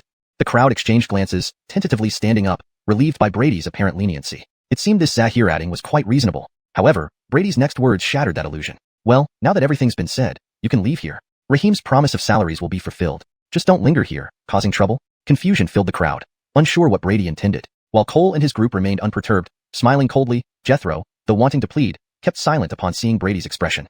Looking at the puzzled expressions below, Brady sighed. "I thought you were just useless, but you're too stupid to understand simple words. Adinston again. Pack your things and get out of here immediately. My territory doesn't need any dead weight." Upon hearing this harsh rebuke, murmurs erupted. Of course, none wanted to leave. Despite the weak gang and poor reputation in Antonio City, the benefits here were unparalleled. They enjoyed considerable wealth without much effort. Naturally, they weren't willing to give this life up. A brave soul asked boldly, Zahir adding, "What have we done wrong?" "Yeah, we've worked hard for the gang. Is this our reward?" "Your actions will break our hearts," Zahir adding. Brady, unwilling to waste more time, merely glanced at Cole, who nodded and cracked his knuckles, ready to teach them a lesson. Reluctant to leave, some in the crowd began inciting unrest. Don't be afraid. These must be imposters. Right, this man must be an enemy spy. With Brother Adin gone, no one can kick us out. Everyone, let's take down these spies together. As chaos ensued, a flippant voice interrupted. Wow, quite lively here. Adintalwu, did you arrange this show? Not long since we last met, and you've become so bold. And who are these people? Well, Brother Adin is away, bringing strangers and seems against the rules, right? Stepping forward was a well-dressed young man with a pale face, escorted by a group. He pointed at Jethro with his fan, speaking disdainfully. Seeing this, Jethro's expression calmed. Zahir adding, this is Tanner, the second son of the Hua family. Chapter 240, the Hua family. Hua family. Brady cast a glance at the pale-faced man, suddenly finding some interest in him. These past days, he hadn't been idle and had gained a basic understanding of the major forces within Antoniocing. Among the top-tier powers, there were three main families. In addition to the Demon Suppression Bureau and the City Lord's mansion he encountered earlier, there was also the Warrior Alliance formed by martial artists. Below these three top-tier forces were several first-class forces, with second- and third-class forces numbering even more. The Hua family was one such second-tier force. Despite being only a second-tier power, their strength could likely crush most forces within Yunqing with ease. Apart from having several God-Sense realm experts, they supposedly also had an elder at the Blood Fusion realm overseeing them. This was a prerequisite for being a second-tier force. To become a first-tier force, one needed at least a 6-star or Tianyuan level expert. For a top-tier force, a 5-star level expert was required. Interestingly, the Warrior Alliance didn't have a 5-star expert overseeing it, so among the three top-tier forces, it was generally considered the weakest, which led to the question, why would a young master from a second-tier force come to a gang that couldn't even be classified as a third-tier power? According to AJ's description, this guy had recently joined the gang voluntarily. Rahim accepted him without hesitation. Since joining the gang, the young man had been relatively low-key. However, he had recently taken advantage of Rahim's absence and began covertly recruiting members, seeming to harbor ulterior motives. AJ noticed but couldn't do much due to his opponent's background. Now, with his appearance, he instantly drew a crowd of supporters. After embellishing the situation, Tanner's eyes lit up. Observing the enraged crowd around him, Tanner calmly spoke. Everyone, you can rest assured. As long as I am here, no one will drive you away. Hearing this, the gang members burst into cheers. Some even started praising him openly. Tanner smiled as if he were the true owner. Not everyone was brainwashed. Many remained calm and simply observed. Seeing Tanner becoming increasingly brazen, even trying to poach followers right before Brady, Ajay couldn't hold back any longer. Tanner, what are you doing? Do you think this is your Hua family? It's not your place to make decisions here. Tanner glanced at him disdainfully. What I want, you have no right to teach. Even Rahim wouldn't dare speak to me like that. A mere third-tier gang can be crushed with my hand. You. AJ's face turned red with anger, almost ready to fight him. Brady watched quietly, unbothered by Tanner's arrogance. Being new to Antoniocing, it was wise to be courteous to its established powers. At this moment, Gary beside him snorted coldly. Who are you, daring to speak so arrogantly in front of your grandpa? Gary hated such pale-faced men like Tanner, especially remembering the village belle he secretly loved for years. Just thinking about it brought tears to his eyes. Tanner shot a look of contempt at Gary. And what are you? Nowadays, any cat or dog thinks they can shout. But your strength isn't bad. Just what I need, a servant for my retinue. His lackeys laughed at this. Enraged, Gary charged forward with fiery red eyes. Let's see you laugh when I break every bone in your body. He stomped his foot and rushed towards Tanner. His cultivation in bull might made him extremely powerful. Plus, Brady's guidance elevated his prowess to near peak God sense levels despite being newly initiated into the realm. As he charged, the ground cracked beneath his feet, truly resembling a rampaging bull. Seeing this, Tanner's composed demeanor turned serious. Hua old, handle him. Suddenly, an old man appeared in front of him, radiating a peak God sense aura, but Gary showed no sign of stopping, roaring as he threw a punch. Air exploded with the sound of a bull's roar. The old man remained unperturbed, breathing deeply, and his frail body swelled dramatically. He raised his palms, channeling a terrifying force, with hints of blood fusion energy. Noted, Brady's eyes flickered. This ability was somewhat similar to his tiger might, albeit less potent. Watching the two clash, Gary was sent flying back, eventually stopping with several craters formed by his footsteps. His face was grim, feeling both ashamed for letting Brady down and battered by the overwhelming strength of the old man. His organs ached, and his right arm hung uselessly, shattered bones inside. He stayed put, trying to recover slightly. If his body weren't superior to other martial artists of his level, he would have already been incapacitated. Huh, how does it feel? Tanner sneered. Your pitiful self-respect doesn't matter after meeting a real powerhouse. Submit now and save yourself the pain. Gary's face flushed with anger but held back, recovering. Come back here, Brady said calmly. Gary lowered his head, embarrassed. Brady waved dismissively and turned to the old man, curiosity in his eyes. What technique did you use just now? This translation maintains the original tone, style, and structure while ensuring readability and fluency in English. Chapter 241, The Strike. The old man did not respond. Instead, Tanner beside him suddenly unfolded his fan with a flourish and spoke with a somewhat arrogant tone. So you're that so-called Lord Adding, right? You don't look as formidable as Rahim described. I'll tell you outright, the technique Armando just used is our family's unique roaring tiger skill. Even within the entire city of Antonio, it ranks as one of the top few. No surprise you yokels haven't seen it. Roaring tiger skill? A sharp glint flashed in Brady's eyes. This skill seemed reminiscent of the black tiger sword technique in some ways. Recalling the old man's transformation earlier, he couldn't help but feel a bit curious about this martial art. Thinking to this point, Brady raised his head again and said in an unusually friendly tone, "Oh, I wonder if young xiuxian could lend me this technique for inspection? To be honest, what I enjoy most in life is studying these unique skills. Lend you a look?"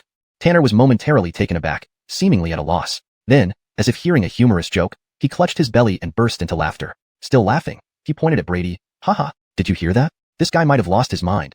Haha, interesting, truly interesting."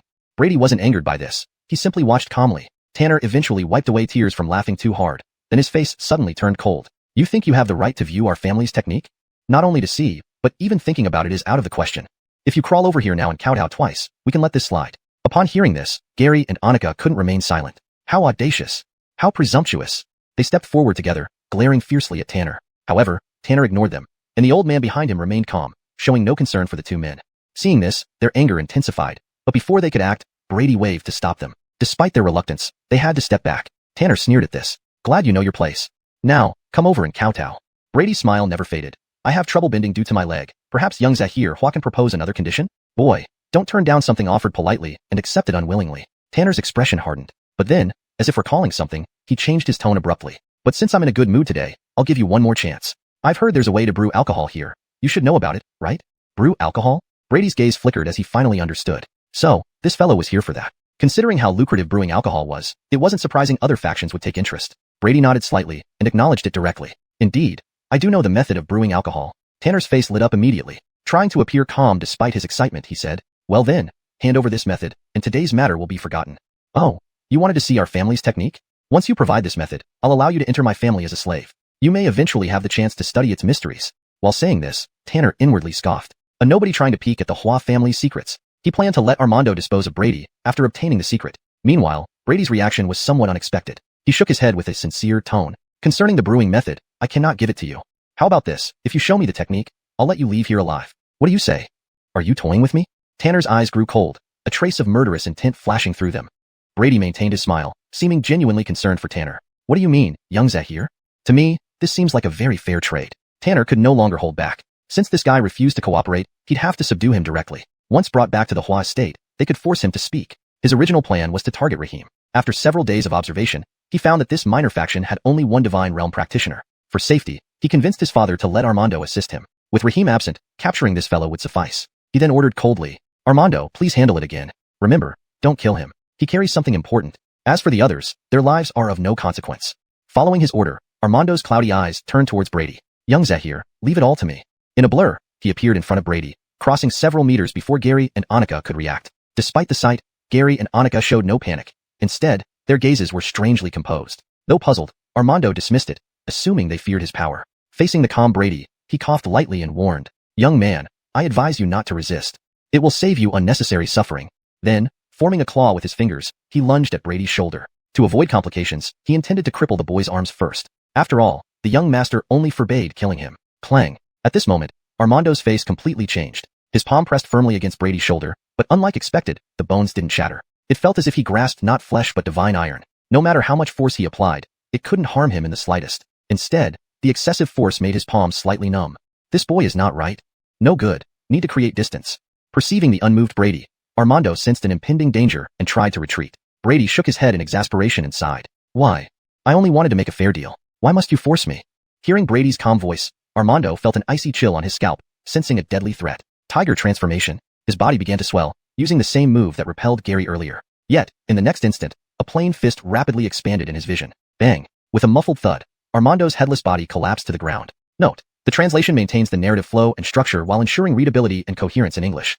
Chapter 242, in hand. Pa. To actually dare attack xiuxian, adding, "What a death wish." Yuan spat out a mouthful of saliva, feeling suddenly refreshed. "This can't be.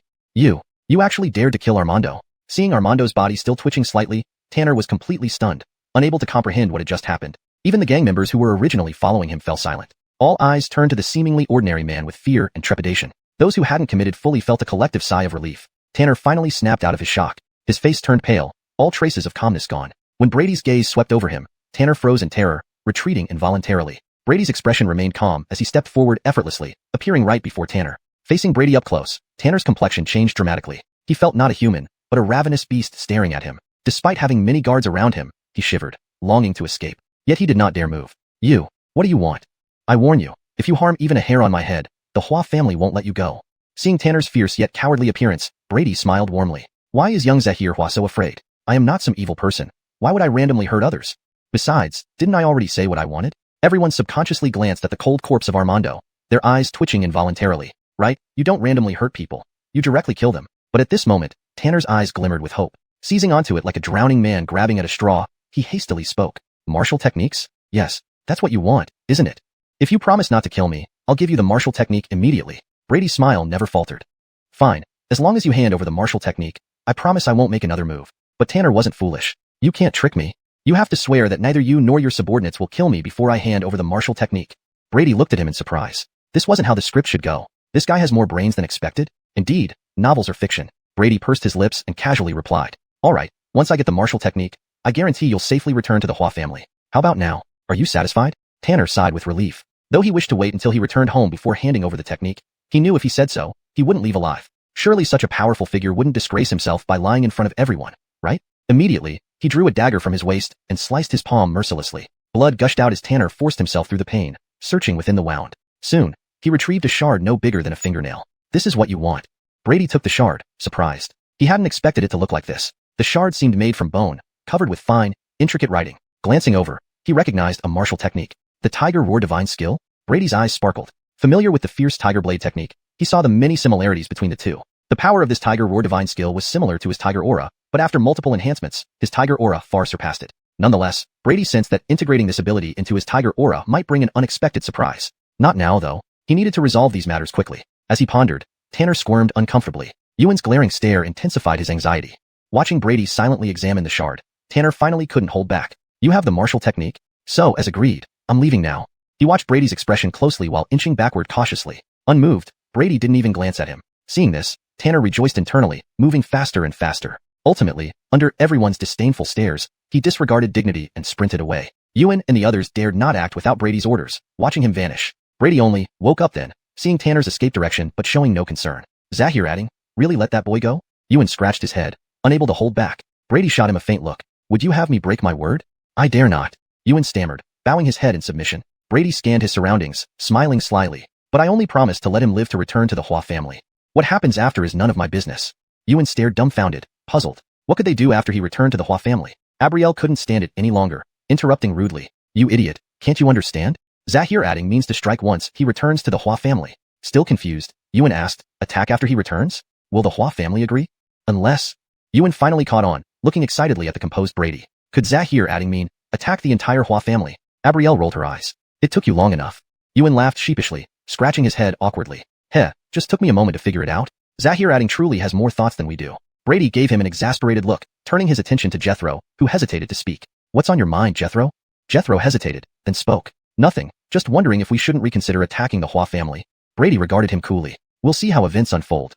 Hashtag chapter 242, reorganization. Reporting to Lord adding, I just think that the Hua family has been a force in Antonio City for many years, and they have complex relations with other major and minor forces. If we act rashly, wouldn't it be too hasty? Jethro hesitated for a moment before voicing his thoughts. I say, what are you afraid of? Besides, with Lord adding here, a mere Hua family is nothing. Gary interjected, seemingly afraid that Brady might change his mind. Hall Zahir Nyo, that's not what I meant, Jethro hurriedly explained. I just feel that. Before he could finish, Brady waved him off. Enough, I've made my decision. No more discussion. Jethro opened his mouth to speak, but had no choice but to step back in resignation. Brady glanced at him before shifting his gaze away. He naturally considered Jethro's concerns. Although a steady approach was good, its drawbacks were also evident. Just look at Raheem's lack of substantial progress in Antonio City over such a long time. Sometimes, you can't know if there's a path ahead unless you try to move forward. Moreover, this was an opportunity to test those people's limits. The nearby gang members watched Brady intently, not daring to breathe loudly. Ever since witnessing his terrifying strength firsthand, none of them dared to speak out of turn. Especially those who previously supported Tanner now regretted their actions bitterly and inwardly cursed his incompetence. You idiot, without power, how dare you act tough? You've really gotten us into trouble. Despite their grievances, they could only obediently stay where they were, awaiting their fate. Lord adding, what should be done with these people? At this moment, Annika stepped forward and asked. Following her gaze, Brady looked at the somewhat nervous gang members, but didn't speak immediately, as if deep in thought. At this point, Gary said indifferently, Annika, do we even need to ask this? Didn't Lord Adding already say that keeping these useless people serves no purpose? Why not just let them all go? Seeing his carefree attitude, Annika rolled her eyes internally. She ignored him and turned to Brady, respectfully saying, Lord Adding, in my opinion, While these people may seem useless, they're not beyond saving. Moreover, our gang needs manpower right now. Please give them another chance. I believe with some training, they can contribute significantly to the gang. Jethro and others also came forward to plead. Yes, Lord Adding, please give them another chance. We guarantee that something like today will never happen again. Please be lenient. As they spoke one after another, Brady slowly waved his hand. They immediately fell silent. They could offer advice, but ultimately, the decision lay with Brady. The gang members nearby held their breath under everyone's watchful eyes. Under everyone's scrutiny, Brady said coolly, according to my original plan, none of these useless people would remain. But since you all insist, it would be heartless of me not to comply. Upon hearing this, joy flashed across their faces. Thank you, Lord Adding. After exchanging glances, they got Brady's approval, and Annika stepped forward to address the gang members. You lucky fools, Lord Adding is magnanimous and will give you another chance. Hearing this, the gang members showed looks of relief, but their joy was short-lived as Annika's tone turned icy. But that doesn't mean any trash can stay. Need I say more? Those who spoke up for the Hua family stepped forward. Under her cold stare, those fence-sitters hesitantly stepped forward. They didn't want to admit it, but under everyone's watchful eyes, they couldn't deny it. Soon, over 100 people emerged, all who openly supported Tanner earlier. Now, under the disdainful gazes of others, they waited fearfully for their fate. Some seemed to realize the severity of the situation and desperately cried out, Sir, we were blinded by greed. Please forgive us. Yeah, we don't expect to stay, just let us leave. Sir. Annika licked her blood-red lips, her eyes colder than ever. Let you go? It's not that simple. Jethro, read the gang rules to these useless ones. Jethro's voice soon rang in their ears. Rule 5. Anyone harming the gang's interests shall be killed without mercy. Rule 12. Any traitor shall be killed without mercy. Rule 14800. All. Each rule read caused their faces to pale further. By the end, they were trembling in terror. But no one felt sympathy. What goes around comes around. We can't just sit here waiting to die. Yeah, it's just a third-rate force. Let's fight our way out. Suddenly, a few figures darted out and fled wildly. But in the next instant, Gary flashed forward, his face twisted in a bloodthirsty smile, and stomped on one man's back. The sickening sound of bones cracking echoed, followed by a shrill scream as the man turned into a pile of flesh. Gary then threw a powerful punch at another person, who tried to resist but was helpless against the sheer force. His arms exploded, bone fragments mixed with meat flying everywhere, and the body crashed backward, clearly dead. This happened in an instant. Everyone stared in horror at the blood-drenched Gary, especially those nearby, who wet their pants from fright. What are you standing there for? 10 minutes, kill every traitor.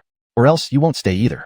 Annika's eyes flashed with a bloody light as she scanned the remaining gang members coldly. Terrified, they rushed toward their former companions who, moments ago, were drinking and feasting together. Bidding a silent apology, they gritted their teeth and attacked. Shouts of battle filled the air, and the entire training ground became shrouded in blood and violence. Chapter 244. The Downfall of the Hua Family, Part 1. The numerical disparity was obvious, and with Yuan taking out several of the toughest opponents and killing them, the situation became overwhelmingly one-sided. Soon, as everything settled down, all the traitors had been eliminated. Corpses littered the ground, and a thick scent of blood permeated the air. Brady stood at the front, watching quietly, his heart unmoved by the scene before him. Having spent so much time in this world, he had long grown accustomed to its rules. This wasn't the Earth from his previous life where laws bound everyone. Here, without sufficient strength, one couldn't even control their own fate. Considering your levels as trash, you did a decent job. Annika, who had been observing the battle from the side, finally spoke, her tone indifferent. But this is only just the beginning. Adding Sir doesn't need worthless followers. Her gaze swept across the crowd before she continued. Now comes the time for you to prove your true worth. The Hua family and Antonio Ching dared to insult Lord Adding and covet our gang's wealth, so they must pay the price. I wonder if any of you, this bunch of trash, have the courage? With her words hanging in the air, none of the gang members present showed any sign of retreat. After the frenzied slaughter, the innate combativeness of warriors was fully awakened. They roared in unison, eyes bloodshot with rage. Kill, kill, kill. Seeing this, a hint of satisfaction flashed across Annika's eyes. Then, remembering something, she quickly turned to Brady, speaking respectfully. I acted on my own initiative. Please forgive me, Lord Adding. Brady gazed deeply at her, but showed no signs of reprimand. Whether in the past or now, he didn't mind his subordinates having ambition, as long as they remained loyal. He could tolerate a lot. However, this woman's cunning and skills were indeed far beyond his expectations. After this battle, her status and prestige within the entire gang would undoubtedly rise significantly. But for Brady, these were trivial matters. He waved his hand and said, You did well this time. Why punish yourself? Since you wish for it, you shall lead this operation. I hope you don't disappoint me. Annika's expression brightened instantly upon hearing this, knowing that she had made the right call. She raised her head and spoke solemnly, Thank you for your trust, Lord Adding. Rest assured, I will not let you down. Brady nodded without further comment. Empowered by this decree, Annika's demeanor became even more commanding. Turning to the gathered gang members, she commanded sharply, All of you, listen up. Target, the Hua family. Move out.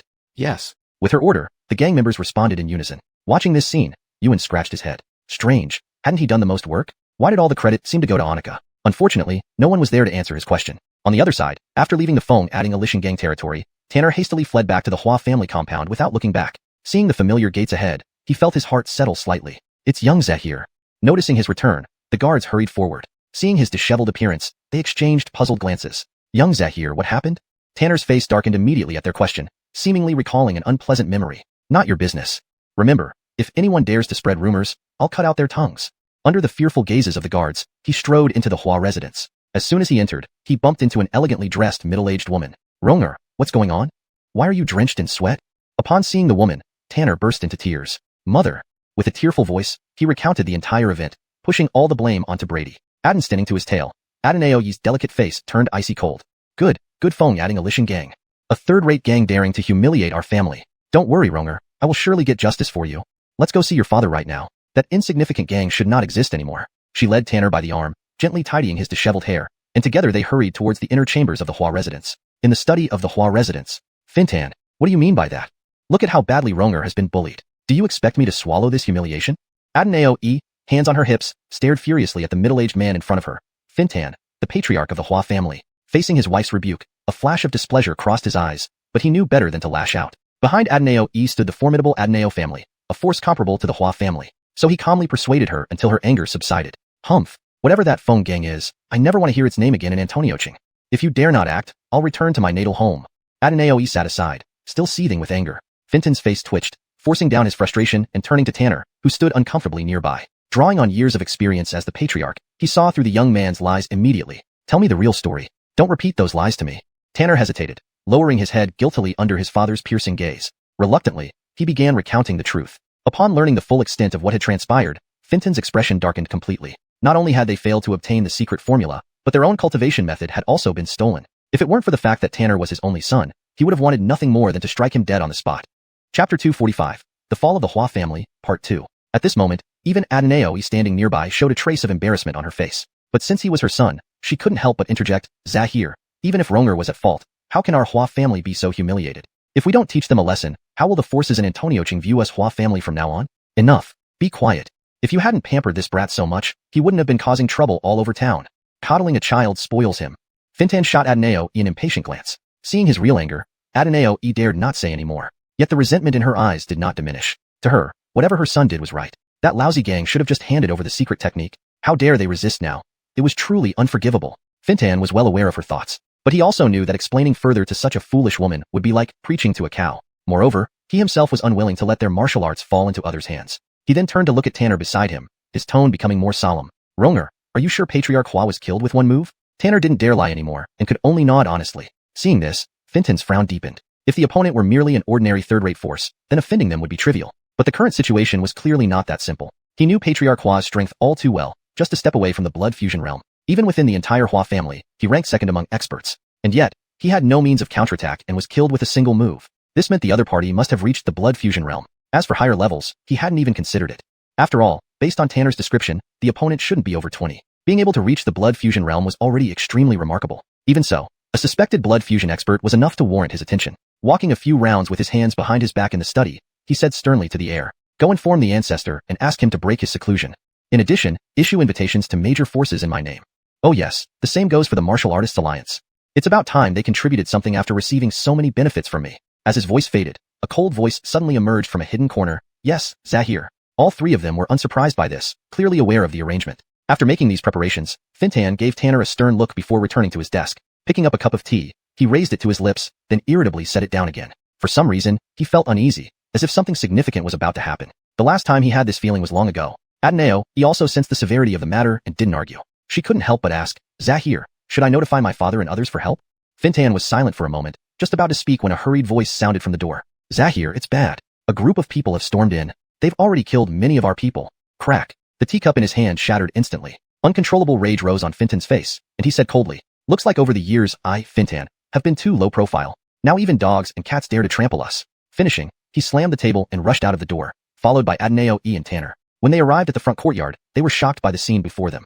Servants and slaves were fleeing in panic, while black-clothed strangers mercilessly cut them down one by one. Blood splattered everywhere, turning the once luxurious and exquisite Hua residence into a chaotic mess. Caught off guard, the Hua family was unable to organize effective resistance, leaving them at a disadvantage against this unfamiliar force. Courageous indeed. Seeing this, Fintan exploded with fury. In a flash, he appeared before a black-robed figure, sending him flying into pieces with a single palm strike under the terrified gaze of the latter. Before he could continue his assault, a fierce gust came from behind. Danger! Fintan's face changed drastically, rolling on the ground to barely evade the fatal blow. Rising to his feet, he saw a sturdy, burly man with a simple face. It was Yuan. Divine Sense Realm. Sensing the energy emitted, Fintan's expression shifted. Since becoming head of the Hua family, he had slacked off in cultivation despite consuming large amounts of spirit medicine. He was only at the initial stage of Divine Sense Realm, and his proficiency was questionable. Facing an enemy at the same realm, the situation was dire. He couldn't help but ask, "Who are you? Have you forgotten Antonio Ching's rules? Do you fear no punishment from the city lord's mansion for this?" Yuan chuckled and replied disdainfully, "What lousy rules? I don't care about those. Wang Adding has ordered your eradication today. Enough chatter, get rid of him quickly." A cold female voice chimed in. Suki, holding a blood-stained sword, attacked from the side. Fintan barely evaded. Yuan swung his massive axe. Hee, take this ox's axe.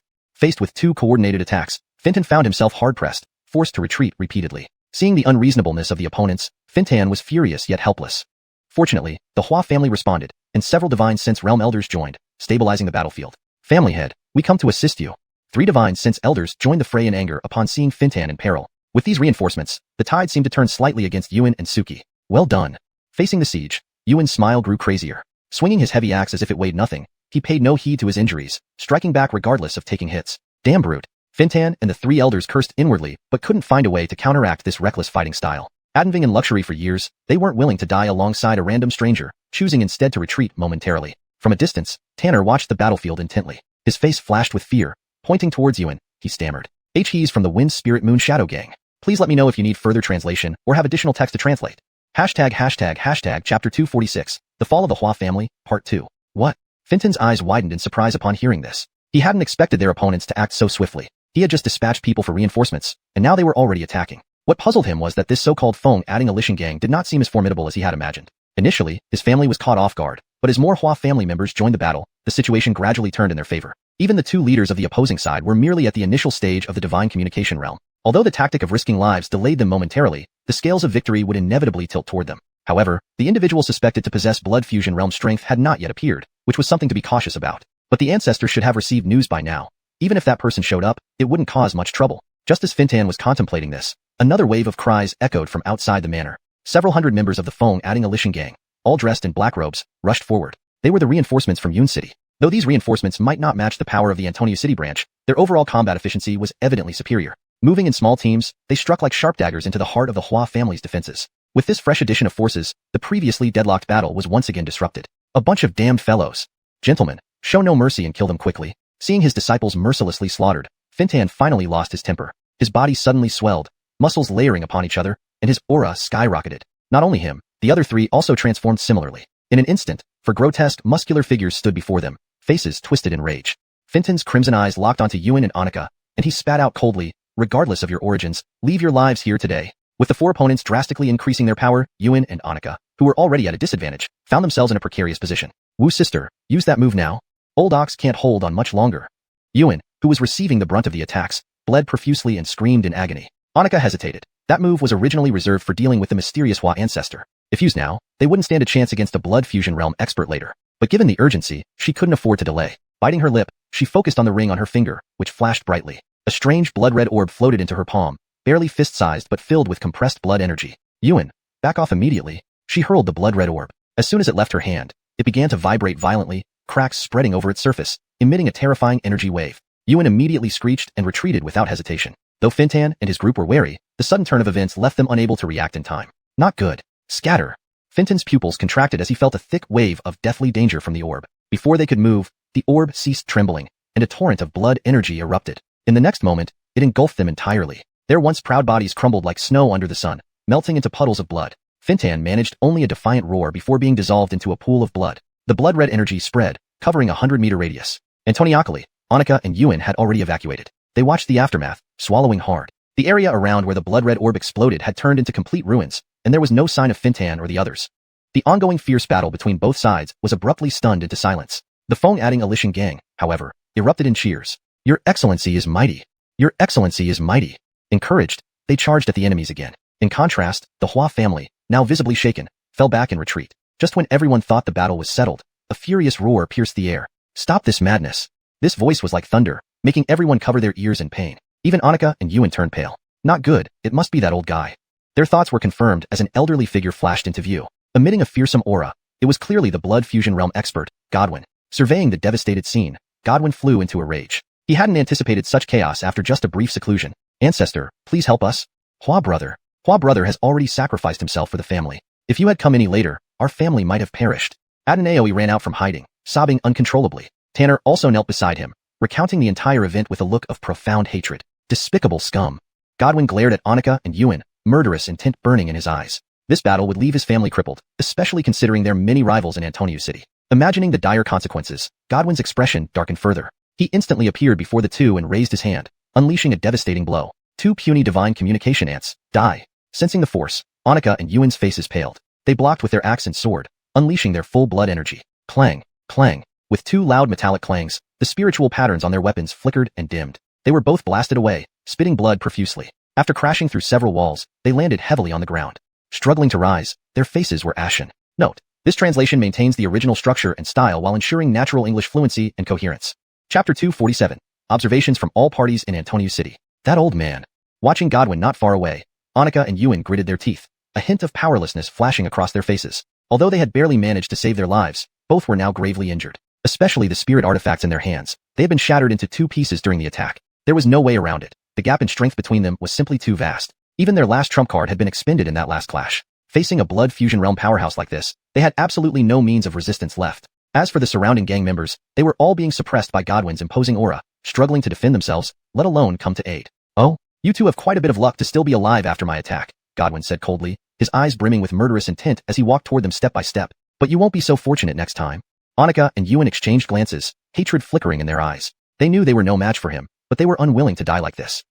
Futile struggle. Seeing their determination, a mocking smile flashed across Godwin's face. Just as he prepared to finish them off, something caught the corner of his eye, a faint blood light descending from the sky. The blood light wasn't noticeable. If not for catching it at that moment, one might not have sensed its presence at all. However, as the blood light approached, Godwin felt an overwhelmingly terrifying aura. It was a sensation similar to what he experienced before becoming a martial artist when facing evil spirits, a feeling of utter helplessness. His previously calm expression instantly changed. Without any more thought on eliminating the two in front of him, he unleashed a torrent of blood energy from within, forming a several-meter-long crimson spear. Deeming this not enough, he donned a set of intricately patterned armor, a spirit artifact he had obtained through significant favors and substantial payment from the Demon Suppression Bureau. Though only a low-tier spirit artifact, it bore 12 engraved spiritual patterns, all defensive in nature. This armor alone could almost guarantee him invincibility among peers.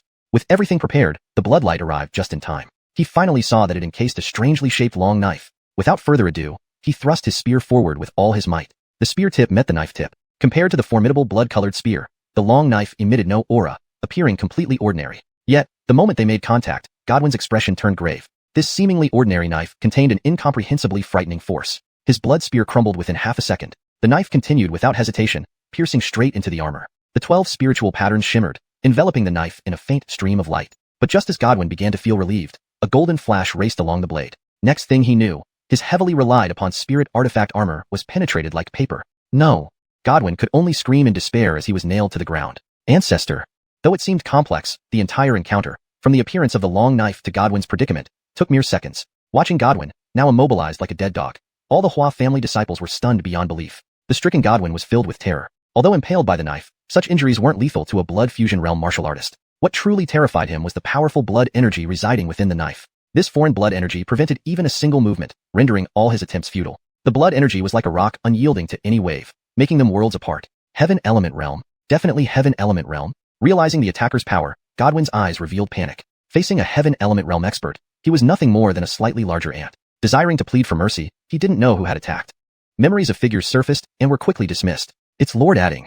While Godwin struggled to recall, Annika and Yuan's eyes lit up with joy. Knowing Brady's weapon, they heaved a sigh of relief seeing Godwin incapacitated. Annika, however, felt somewhat awkward. Recalling her boastful promise to conquer the Hua family after receiving the blood-burst pearl from Brady, she felt depressed. Yet, it wasn't the time for such thoughts. With the Hua family dispirited, Annika gave a stern order. All disciples listen. Capture the Hua Manor. Any resistance shall be met with immediate execution.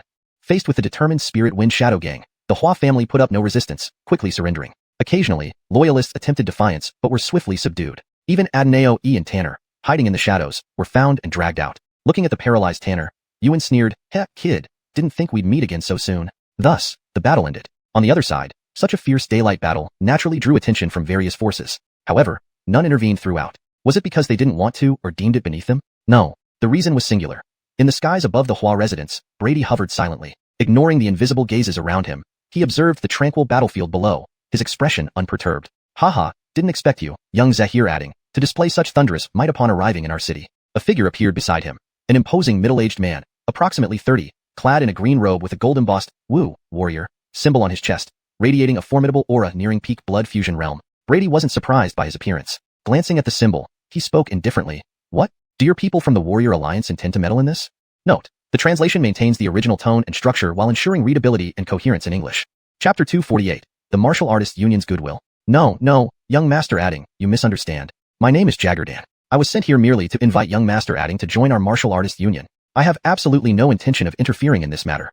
The middle-aged man waved his hand, hurriedly explaining his purpose. Such a humble demeanor would be hard for outsiders to believe if they knew he was the feared battle demon, Jaggerdan. But at this moment, Jaggerdan had no time to care about that. His eyes were fixed on the extraordinarily young teenager before him, not daring to underestimate him for a second. Seeing the youth remain silent for a long time, he became increasingly nervous. After all, what he had said earlier was not entirely true. He had come here because of the Kane family's plea for help. However, upon seeing Brady, he instantly changed his mission's goal. Others might not have recognized it, but with his peak blood fusion mirror strength, Jaggerdan could immediately gauge Brady's true power. A celestial yuan mirror so young. He inwardly marveled and felt a twinge of envy. At Brady's age, he had only just managed to step into the divine passage realm and was considered an unprecedented martial prodigy. Reflecting on it now, he felt somewhat ashamed. Brady was unaware of Jaggerdan's thoughts, and even if he did know, he probably wouldn't care. Still, he found some interest in this invitation. According to his information, the Martial Artists Union was different from other forces. It wasn't an independent organization but a coalition of various factions. Joining wouldn't affect his original affiliations. For instance, Jaggerdan, besides being part of the Martial Artists Union, was also the leader of a secondary faction, with no conflict between the two roles.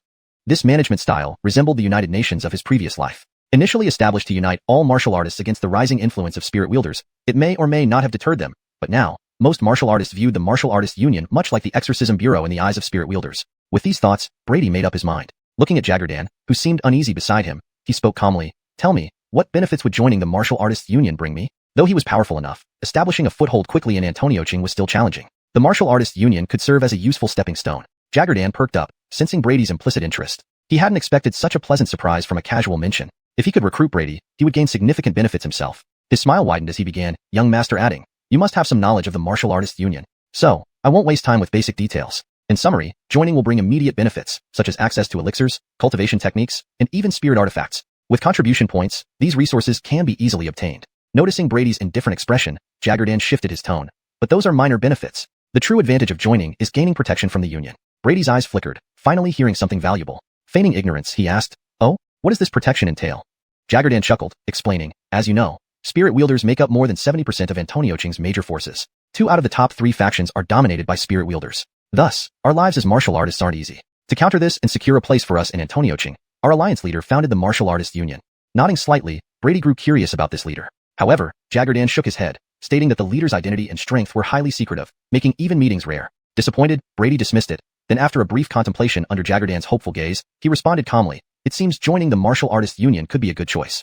Jaggerdan beamed, rest assured, young master, adding, you won't regret this decision. He pulled out a black iron token and respectfully handed it over. This is the temporary token of the Martial Artists Union. To activate it, you'll need to visit headquarters for an elder's approval, but it's just a formality. And with your strength, you might even vie for an elder position.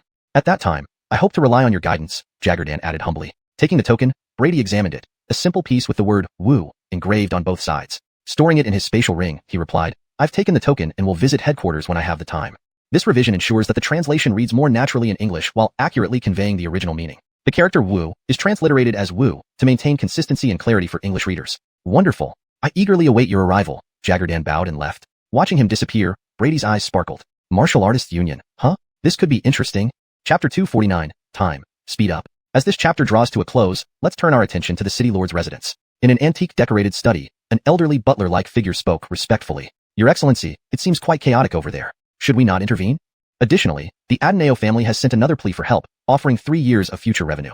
Facing him was a middle-aged man with a stern expression, none other than Hoyt, the city lord of Antonio City, a 5-star powerhouse. Hoyt meticulously perused the documents in front of him, seemingly oblivious to the butler's words. The butler dared not disturb and quietly waited by his side. The room fell into an eerie silence, only the sound of pages turning occasionally breaking it. Finally, when he reached the last page, Hoyt paused. Without even glancing at the letter on his desk, he said calmly, this matter ends here. No further involvement is necessary. As for any other forces wanting to meddle, let them be. However, such disturbances must not become public knowledge again. Do we need to send someone to communicate appropriately? The butler asked once more. No, leave things as they are, Hoyt replied. A flicker of surprise flashed in the butler's eyes, but he didn't question further and bowed out of the room. Hoyt remained unperturbed, his gaze fixed on the dossier. His eyes flickered thoughtfully. Interesting. To rise from an ordinary power channeler to the xuanhuan realm in less than 2 months. Is it extraordinary talent, deliberate concealment, or some other fortunate encounter? And there's the possibility that he's connected to that person? Hoyt murmured to himself, then quickly regained his composure, setting the dossier aside. Over the years, he'd seen too many prodigies and lucky encounters. If not for that person's involvement, it wouldn't merit his attention.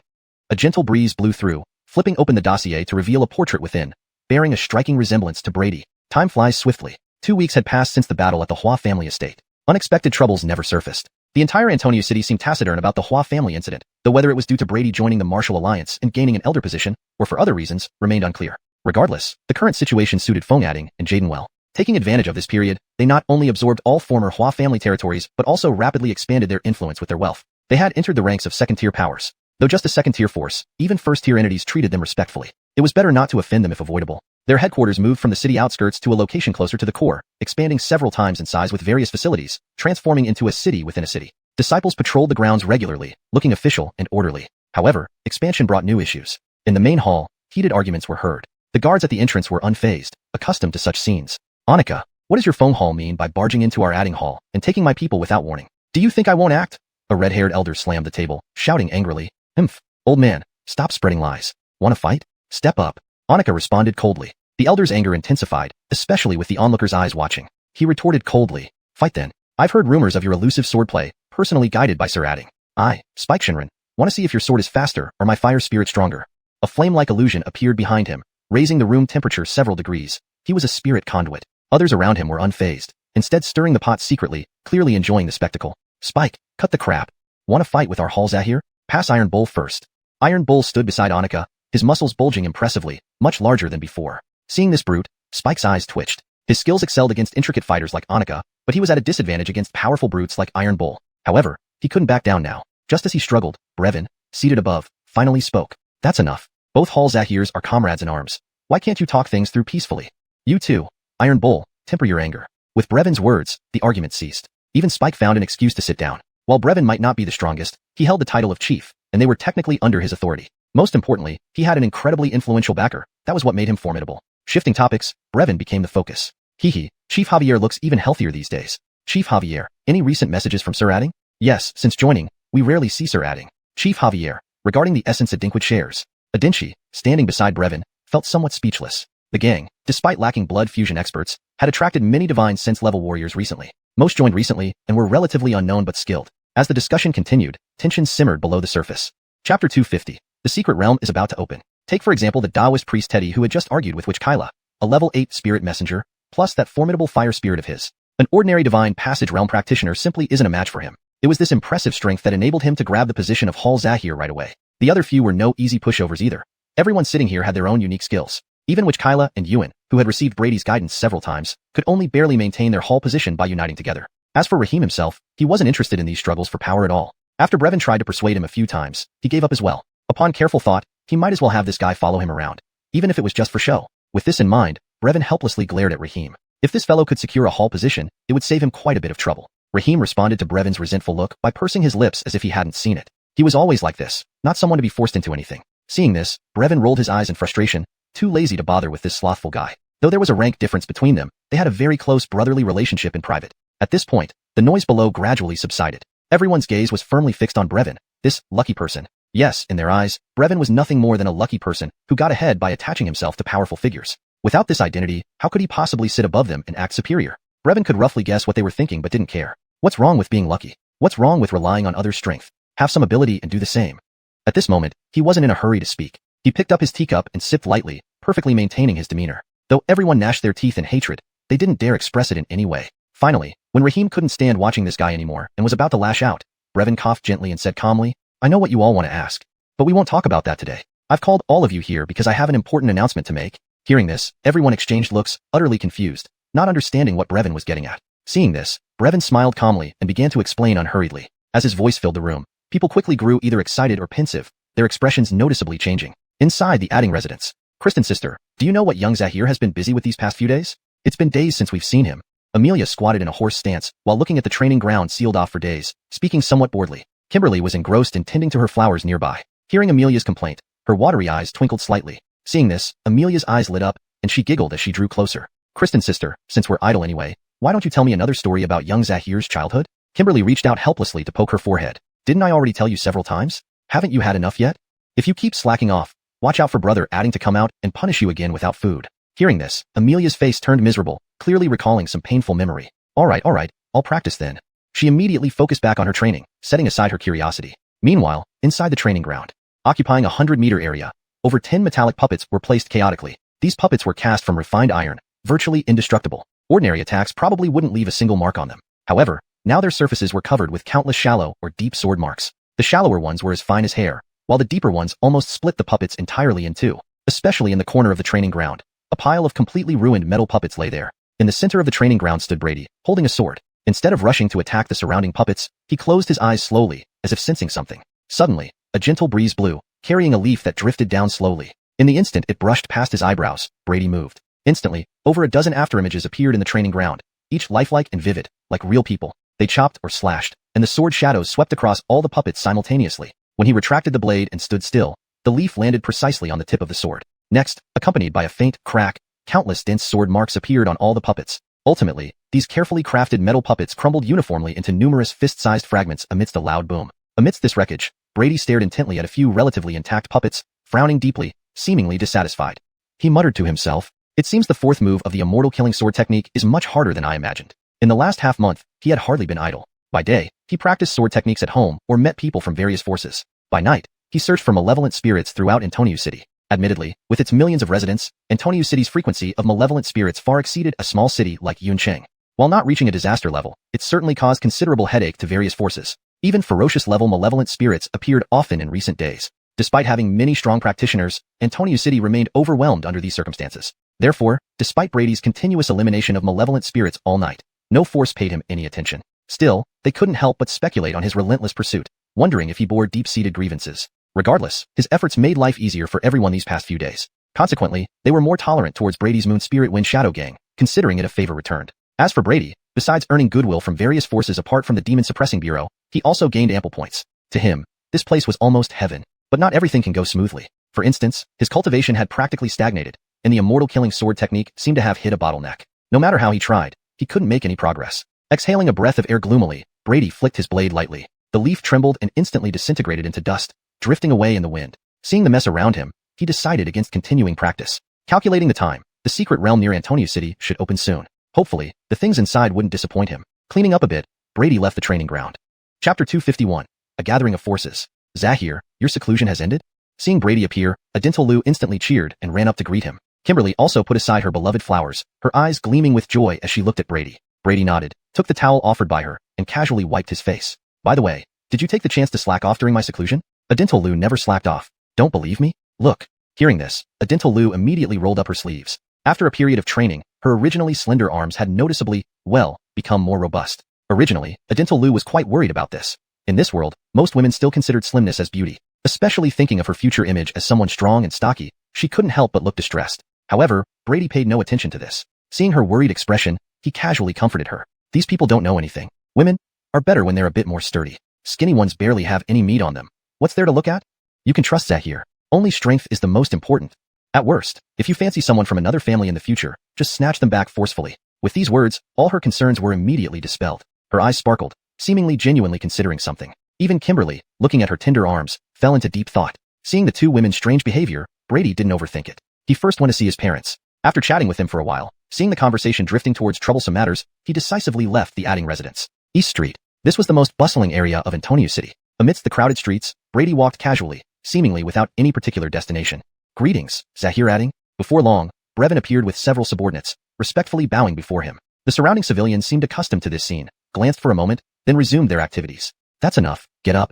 Brady nodded faintly, turning to look at a nearby tavern. Under the enthusiastic welcome of the inn's staff, he stepped inside. Though his current physique could endure without eating or drinking for months without discomfort, life was not only about relentless cultivation. There must be some forms of entertainment. Brevin exchanged glances with his companions and hurriedly followed. Choosing a seat by the window, Brady sat down casually. Seeing this, Brevin quickly dispatched his subordinates to another table, sitting cautiously beside Brady. Brady ignored him, busying himself with ordering a full table of delicacies. While savoring the food, he gazed down at the street below. Recently, The city seems much busier than usual. Hee hee. Xuanhuan truly has keen insight. Brevin flattered lightly, respectfully filling Brady's wine glass. Yes, many forces have recently entered the city. Mostly small and large factions from the surrounding areas. They're likely here for the upcoming secret realm. Brady nodded, unsurprised. Only the allure of a secret realm could draw so many factions together. Seeing Brady silent, Brevin's eyes flashed as he carefully spoke. By the way, Xuanhuan, the Demon Suppression Office has recently released some information about this secret realm. Oh? Tell me more. Brady's interest peaked upon hearing this. According to those fellows at the Demon Suppression Office, the secret realm should open within the next 1 or 2 days. It seems to involve a significant ancient force, which is why it has drawn so much attention. The entry conditions are interesting. Apparently, only those with a bone age not exceeding 20 can enter. Pondering for a moment, Brevin recounted all the information he knew. Bone age not exceeding 20?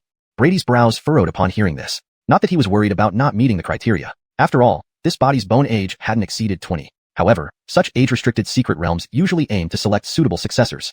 So, what might abound inside would likely be various inheritance techniques, spiritual treasures, and mystic artifacts. Even if there were pills, their quality wouldn't be particularly high. Perhaps for others, these things were excellent, but they weren't what he sought. But given the circumstances, even feeling dejected was futile. Although the chances were slim, he could still try his luck. Thinking this, Brady regained his composure, continuing to enjoy the pleasures brought by the feast. Seeing this, Brevin dared not disturb him further, diligently pouring wine again and again. At this moment, a cacophony of voices suddenly erupted nearby. You bunch of trash, do you know who I am?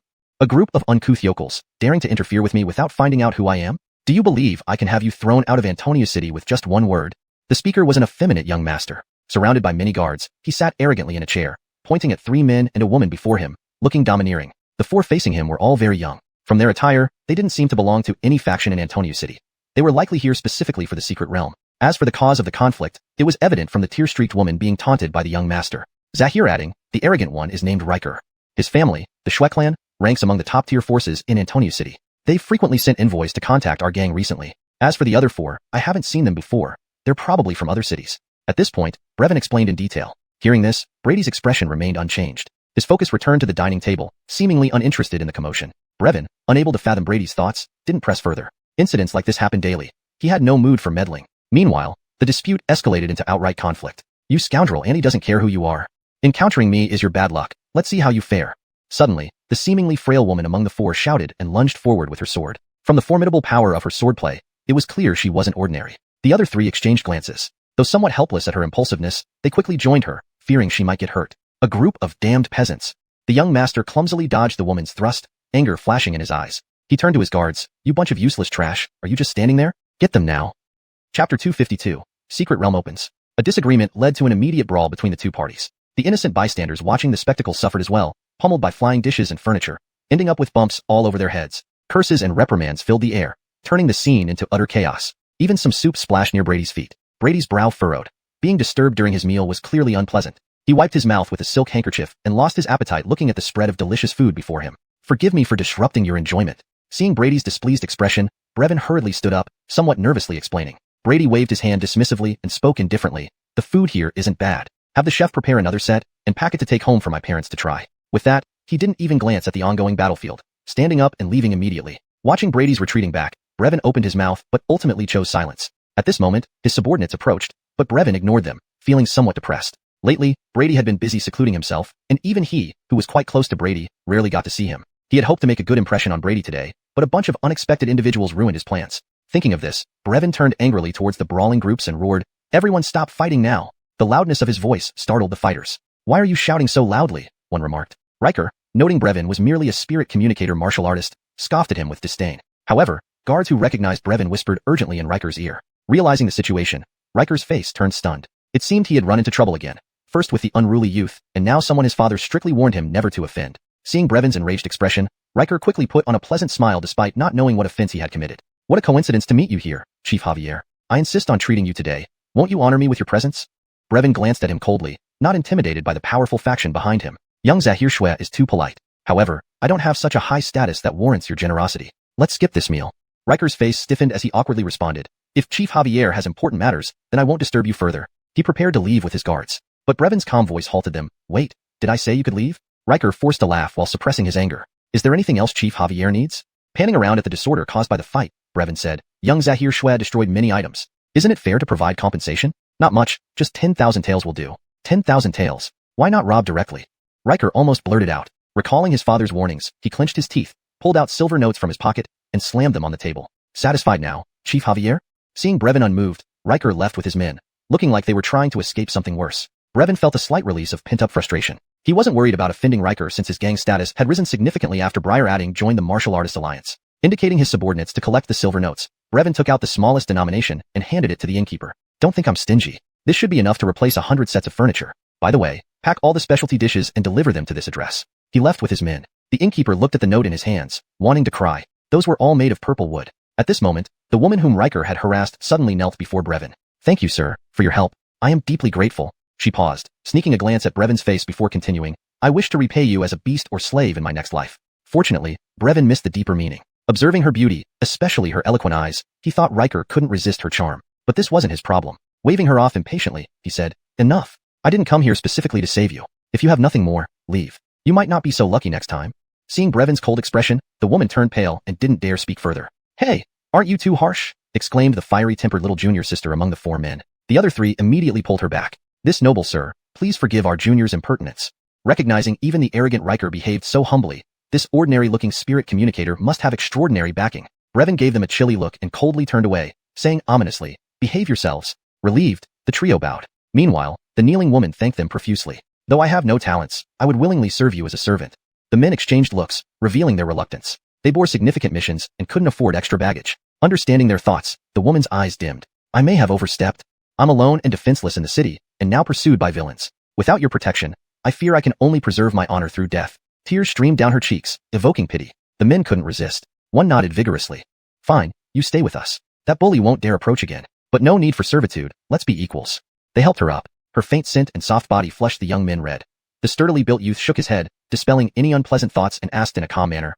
By the way, we haven't had the pleasure of learning your name, miss? My name is Yaji. Please just call me Yoer from now on, the woman smiled.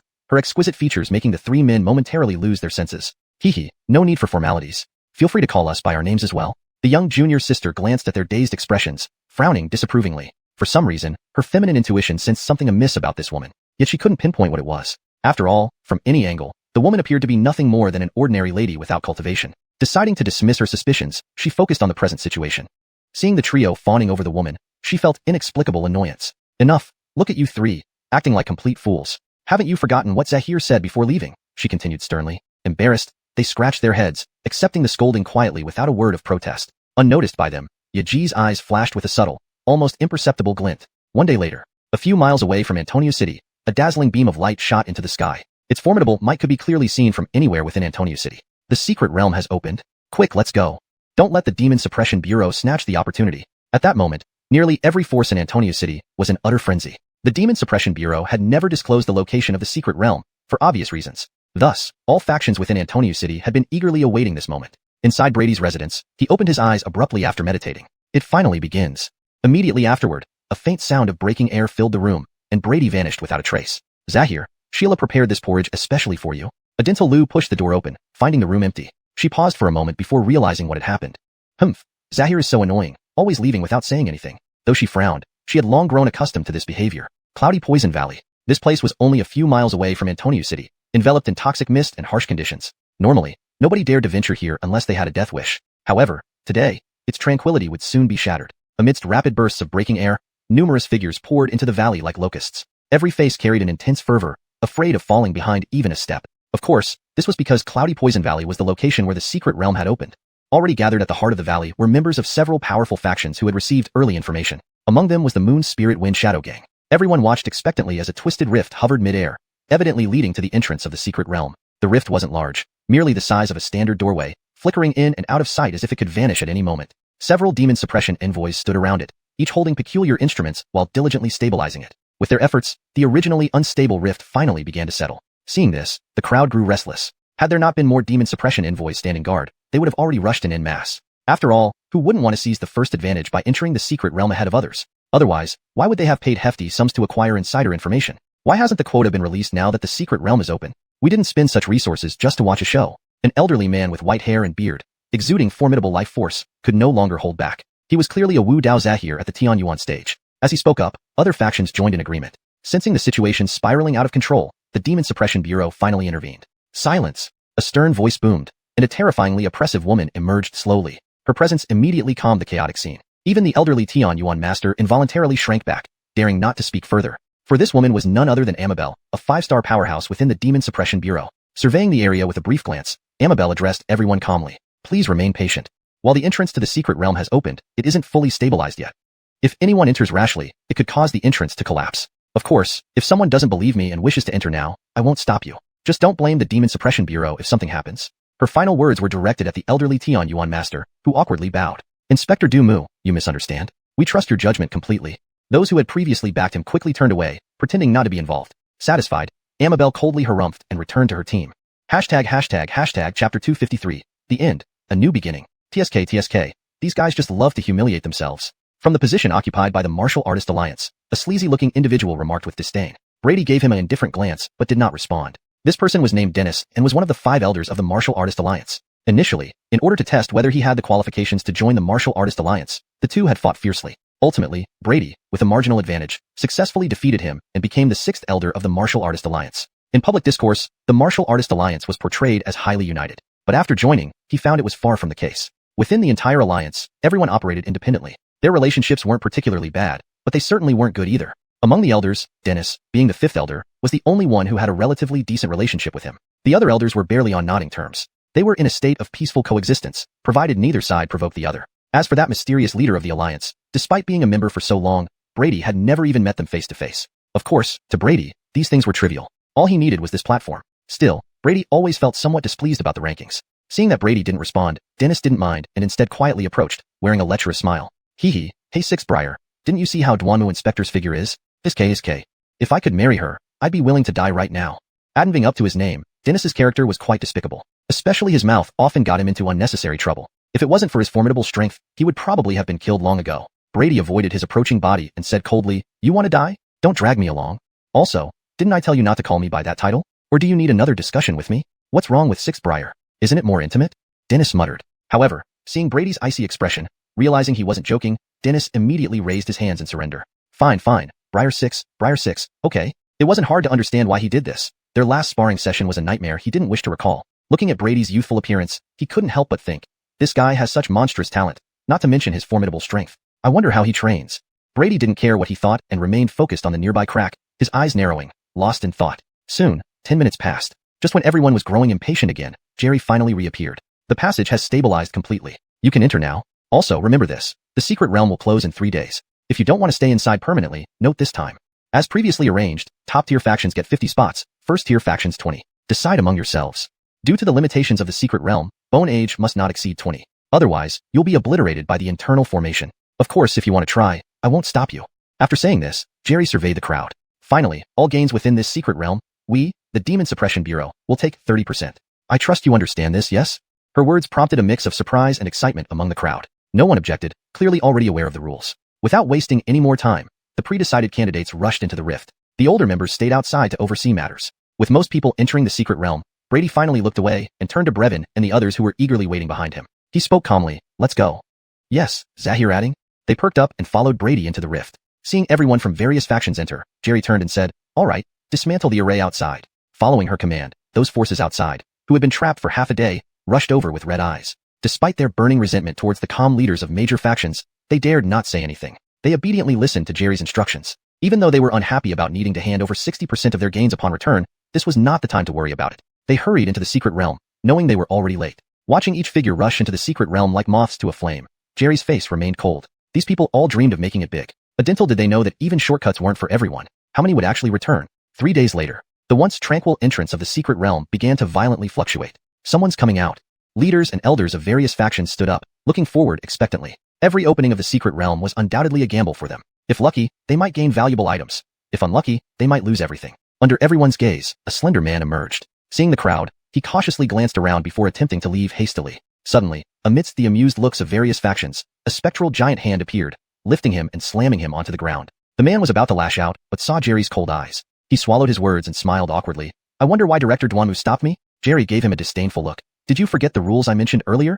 Under her icy stare, the man's eyes flashed with frustration. Over these days, he endured countless dangers to gather some excellent materials, hoping to make progress in martial arts. Yet now, someone was demanding 60% of his gains. Who would be happy about that?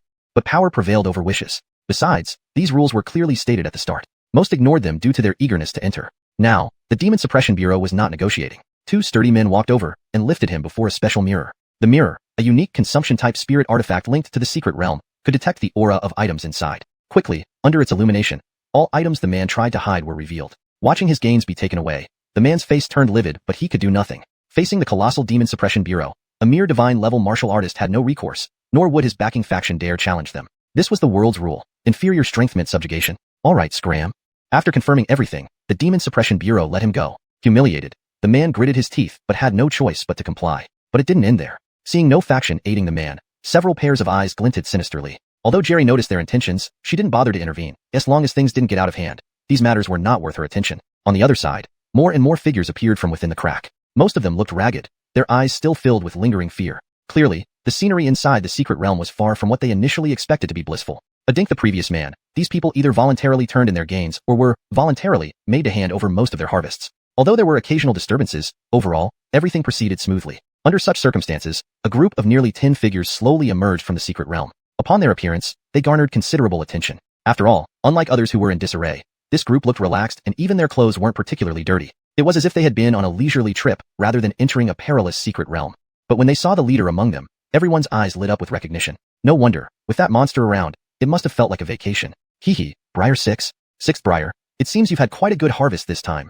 Dennis approached, glancing at Brevon's joyful expression behind him, and chuckled. Brady pursed his lips but remained silent. The harvest from the secret realm indeed wasn't small, especially considering his strength.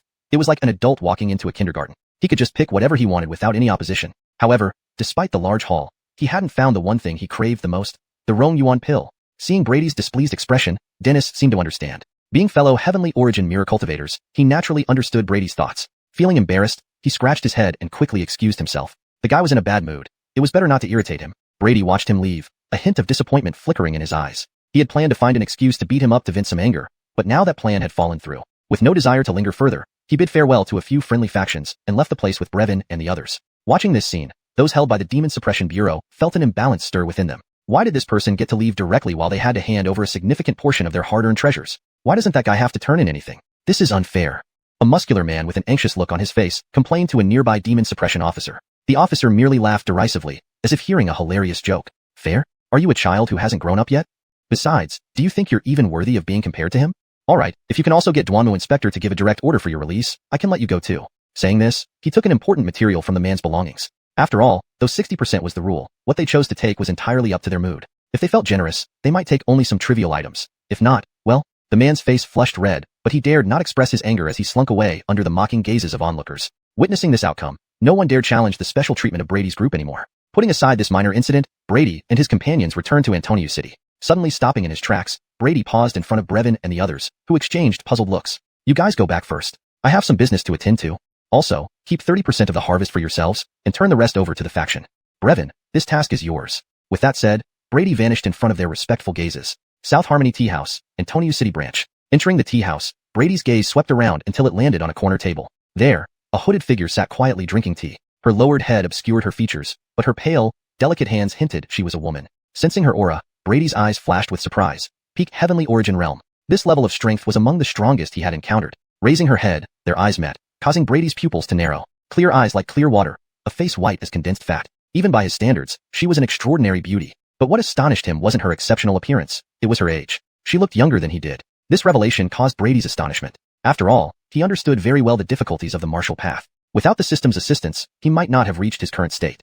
What's wrong, Mr. Adding? You seem surprised? The mysterious woman spoke, her voice like a trickling spring, soothing to the soul. Brady regained his composure and calmly sat across from her. To be invited by such a beauty, which man wouldn't be moved? Especially since you're here as Alliance leader. The woman didn't seem surprised that Brady guessed her identity. Gracefully pouring him a cup of tea, she introduced herself. My name is Alicia. Speaking of which, this is our first meeting. But upon seeing you today, Mr. Adding seems different from what I imagined. Brady's expression remained unchanged as he finished the tea. The same goes for you, leader you, quite different indeed. Alicia smiled faintly and fell silent. For a moment, the atmosphere became somewhat cold. But Brady wasn't in a hurry. Tapping his fingers idly on the table, he stared unabashedly at Alicia. After a while, under Brady's bold gaze, Alicia finally couldn't hold back. Adjusting her hood to hide her stunning face, she remarked mildly annoyed. It seems Briar Adding has a lot in common with Briarine. Hearing the underlying meaning, Brady chuckled unaffectedly. Leader you, why be angry? Beauty attracts the virtuous heart. I'm just a mere mortal, unable to resist. Alicia rolled her eyes inwardly. Alright, enough small talk. This time, I invited you here to discuss something serious. Brady's playful demeanor vanished, his face becoming solemn. Do you know why I founded the Martial Artist Alliance? Alicia asked. To help martial artists unite? Brady responded casually. She shook her head slightly. That's just part of it. In truth, it was mainly for self-preservation. Self-preservation? Brady's eyes flickered with interest. Given her strength, which was already formidable, why did she still need to mention self-preservation? Seeming to guess his thoughts, Alicia revealed a bitter smile. Yes, self-preservation. In ordinary people's eyes, we might seem powerful. But before them, we're just stronger ants. Brady fell silent. He knew exactly whom she referred to. The demon suppressors, or spirit envoys. A martial artist who hadn't even broken through to the peak realm was nothing much in their eyes. But even so, why would she talk about self-preservation? Suddenly, Brady was reminded of Jagger's final warning back in Yuan City. Could there be some secret he didn't know? Before he could think more about it, Alicia continued speaking. Nowadays, you surely understand the situation for martial artists. For many years, all kinds of geniuses have emerged one after another, but none have managed to break through the heavenly origin realm. Do you know why? Is it because these people are not talented enough? No, it's that they don't dare. They don't dare to break through the heavenly origin realm. They fear that breaking through will attract the attention of those fellows. Those damn guys are worse than malevolent spirits. As she spoke, Alicia clearly grew agitated. Hatred flickered in her eyes, as if recalling a terrible memory. Meanwhile, Brady was shocked by her words. However, he still didn't understand why breaking through the heavenly origin realm would cause trouble. Did it have something special? Alicia calmed down and explained. It's normal that you don't know the reason. The truth has been hidden by those hypocrites. First, how much do you know about the peak realm? Brady pondered for a moment and recounted what he knew. Unexpectedly, Alicia shook her head slightly. As expected, she said. Everything you know is what they want you to know. Brady's expression changed. He asked solemnly, please enlighten me, leader you. Alicia smoothed her fallen hair and replied mysteriously, enlightenment may not be necessary. You'll encounter this sooner or later anyway. You know that martial artists aim to strengthen themselves from the beginning stages like access force, access intent, access spirit, blood fusion, and heavenly origin realm. Until reaching the peak realm, the body of a martial artist reaches its peak. At this point, Alicia's eyes flashed with self-mockery. No one dares to break through to the peak realm because of a simple reason. That heavily tempered body is a rare material in the eyes of those fellows. Material? Brady's pupils constricted. This wasn't a good term. Before he could ask, Alicia shifted topics abruptly. Do you know that there is a national treasure surpassing upper-grade spirit artifacts in the Hui dynasty? I believe you've heard of it. Brady nodded, confirming he had heard of it. Legend had it that the founder of the Hui dynasty relied on this artifact and the great 5 elements demon-slaying formation to lay the foundation of the dynasty. Why bring this up now? Could it be? Brady's eyes shimmered with suspicion. Alicia continued, you probably don't know that using this national treasure isn't easy. Each activation requires at least one peak realm martial artist's entire essence blood. And within the Hui dynasty, peak realm martial artists aren't non-existent. Otherwise, why do they value xuanhuan pills so much? Her words hit Brady like thunder. Now he understood everything. Why there were no peak realm martial artists in the Hui dynasty. Recalling Jagger giving him the xuanhuan pill, a chill ran through him. He never imagined the reality was so cruel. Powerful martial artists being used as sacrificial materials. The sacrifices certainly wouldn't have been voluntary. Alicia nodded inwardly, seeing Brady's grim face. Yes, this is their true nature. If they weren't afraid of unrest, they might not spare us heavenly origin realm martial artists either. So for us martial artists, the only way out is to leave the Hui dynasty. Leave the Hui dynasty? Brady was intrigued. It did seem like a good plan, but would it be that simple? It won't be simple, Alicia seemed to guess his thoughts. Especially for us heavenly origin realm martial artists. However, a mysterious smile spread across her face next. But even the strictest defense has flaws. Though leaving the dynasty is hard, it's not impossible. But not now. If you really want to leave, when the time comes, I can consider including you. Brady showed no delight. His gaze locked onto Alicia, and after a long silence, he asked calmly, what does leader you want me to do? Alicia looked surprised, then smiled faintly. Indeed, you're a clever man. Brady remained silent. No one did favors without a price. Everything came at a cost. Under his gaze, Alicia waved her hand. You needn't be so tense. While I do have a bit of self-interest, I won't make things difficult for you. If you really want to thank me, owe me a favor. Brady frowned. Debts of gratitude were hardest to repay. But he couldn't force her to demand anything, could he? Watching her walk away, Brady felt helpless. Beautiful women were indeed complicated. Still, gaining this information today was unexpectedly fruitful. He definitely couldn't stay in the Hui dynasty any longer. Even with his formidable strength, he couldn't match an entire nation. In the short term, he didn't need to worry too much. He still had a long way to go before reaching the peak realm. In the meantime, he needed time to handle some pressing matters. Once gone, returning would be even harder. So, certain things needed prompt handling. Playing with the cold teacup before him, Brady narrowed his eyes and made up his mind. Regardless of the path ahead, he would move forward resolutely. Whether it was the Demon Suppression Bureau or the Hui dynasty, whoever stood in his way would be eliminated without hesitation. In a secret room near the tea house, leader, he has left, a respectful voice sounded. Alicia nodded indifferently, lounging lazily in her soft chair. Silverbriar, what do you think of Briar adding? Xiuxian kept his head low, fully focused on Alicia's question. Briar adding, seems to get along well with me, he respectfully answered. Alicia rolled her eyes. Men were all the same, but she wasn't asking for that. Sensing her piercing gaze, Xiuxian broke into a cold sweat. Personally, Briar adding is trustworthy, but I can't explain why right now. Based on my observation, Briar adding doesn't seem to be a dishonest person. Moonlight Windshadow headquarters. Boxes of snow-white silvertails and all kinds of rare treasures were casually piled up in the square. Brevin stood in front of these treasures, looking proudly at the thousands of gang members below. These items are all bestowed by Lord Adding. Remember, as long as you dedicate yourselves to the gang wholeheartedly, Lord Adding will not let anyone down. As soon as these words were spoken, the crowd below erupted with excitement. Lord Adding is mighty. Long live the Windling Moonshadow gang. Brevin looked satisfied with the scene before him. Meng Family Manor in Yun City. A carriage stealthily drove out from the Meng family residence, speeding towards the city gates. Miss, are we really going to Antonio City? If Zahir finds out, he'll beat me to death. Inside the carriage, two petite maidservants expressed their worries. Dream Yuan couldn't help but retort, he wouldn't dare.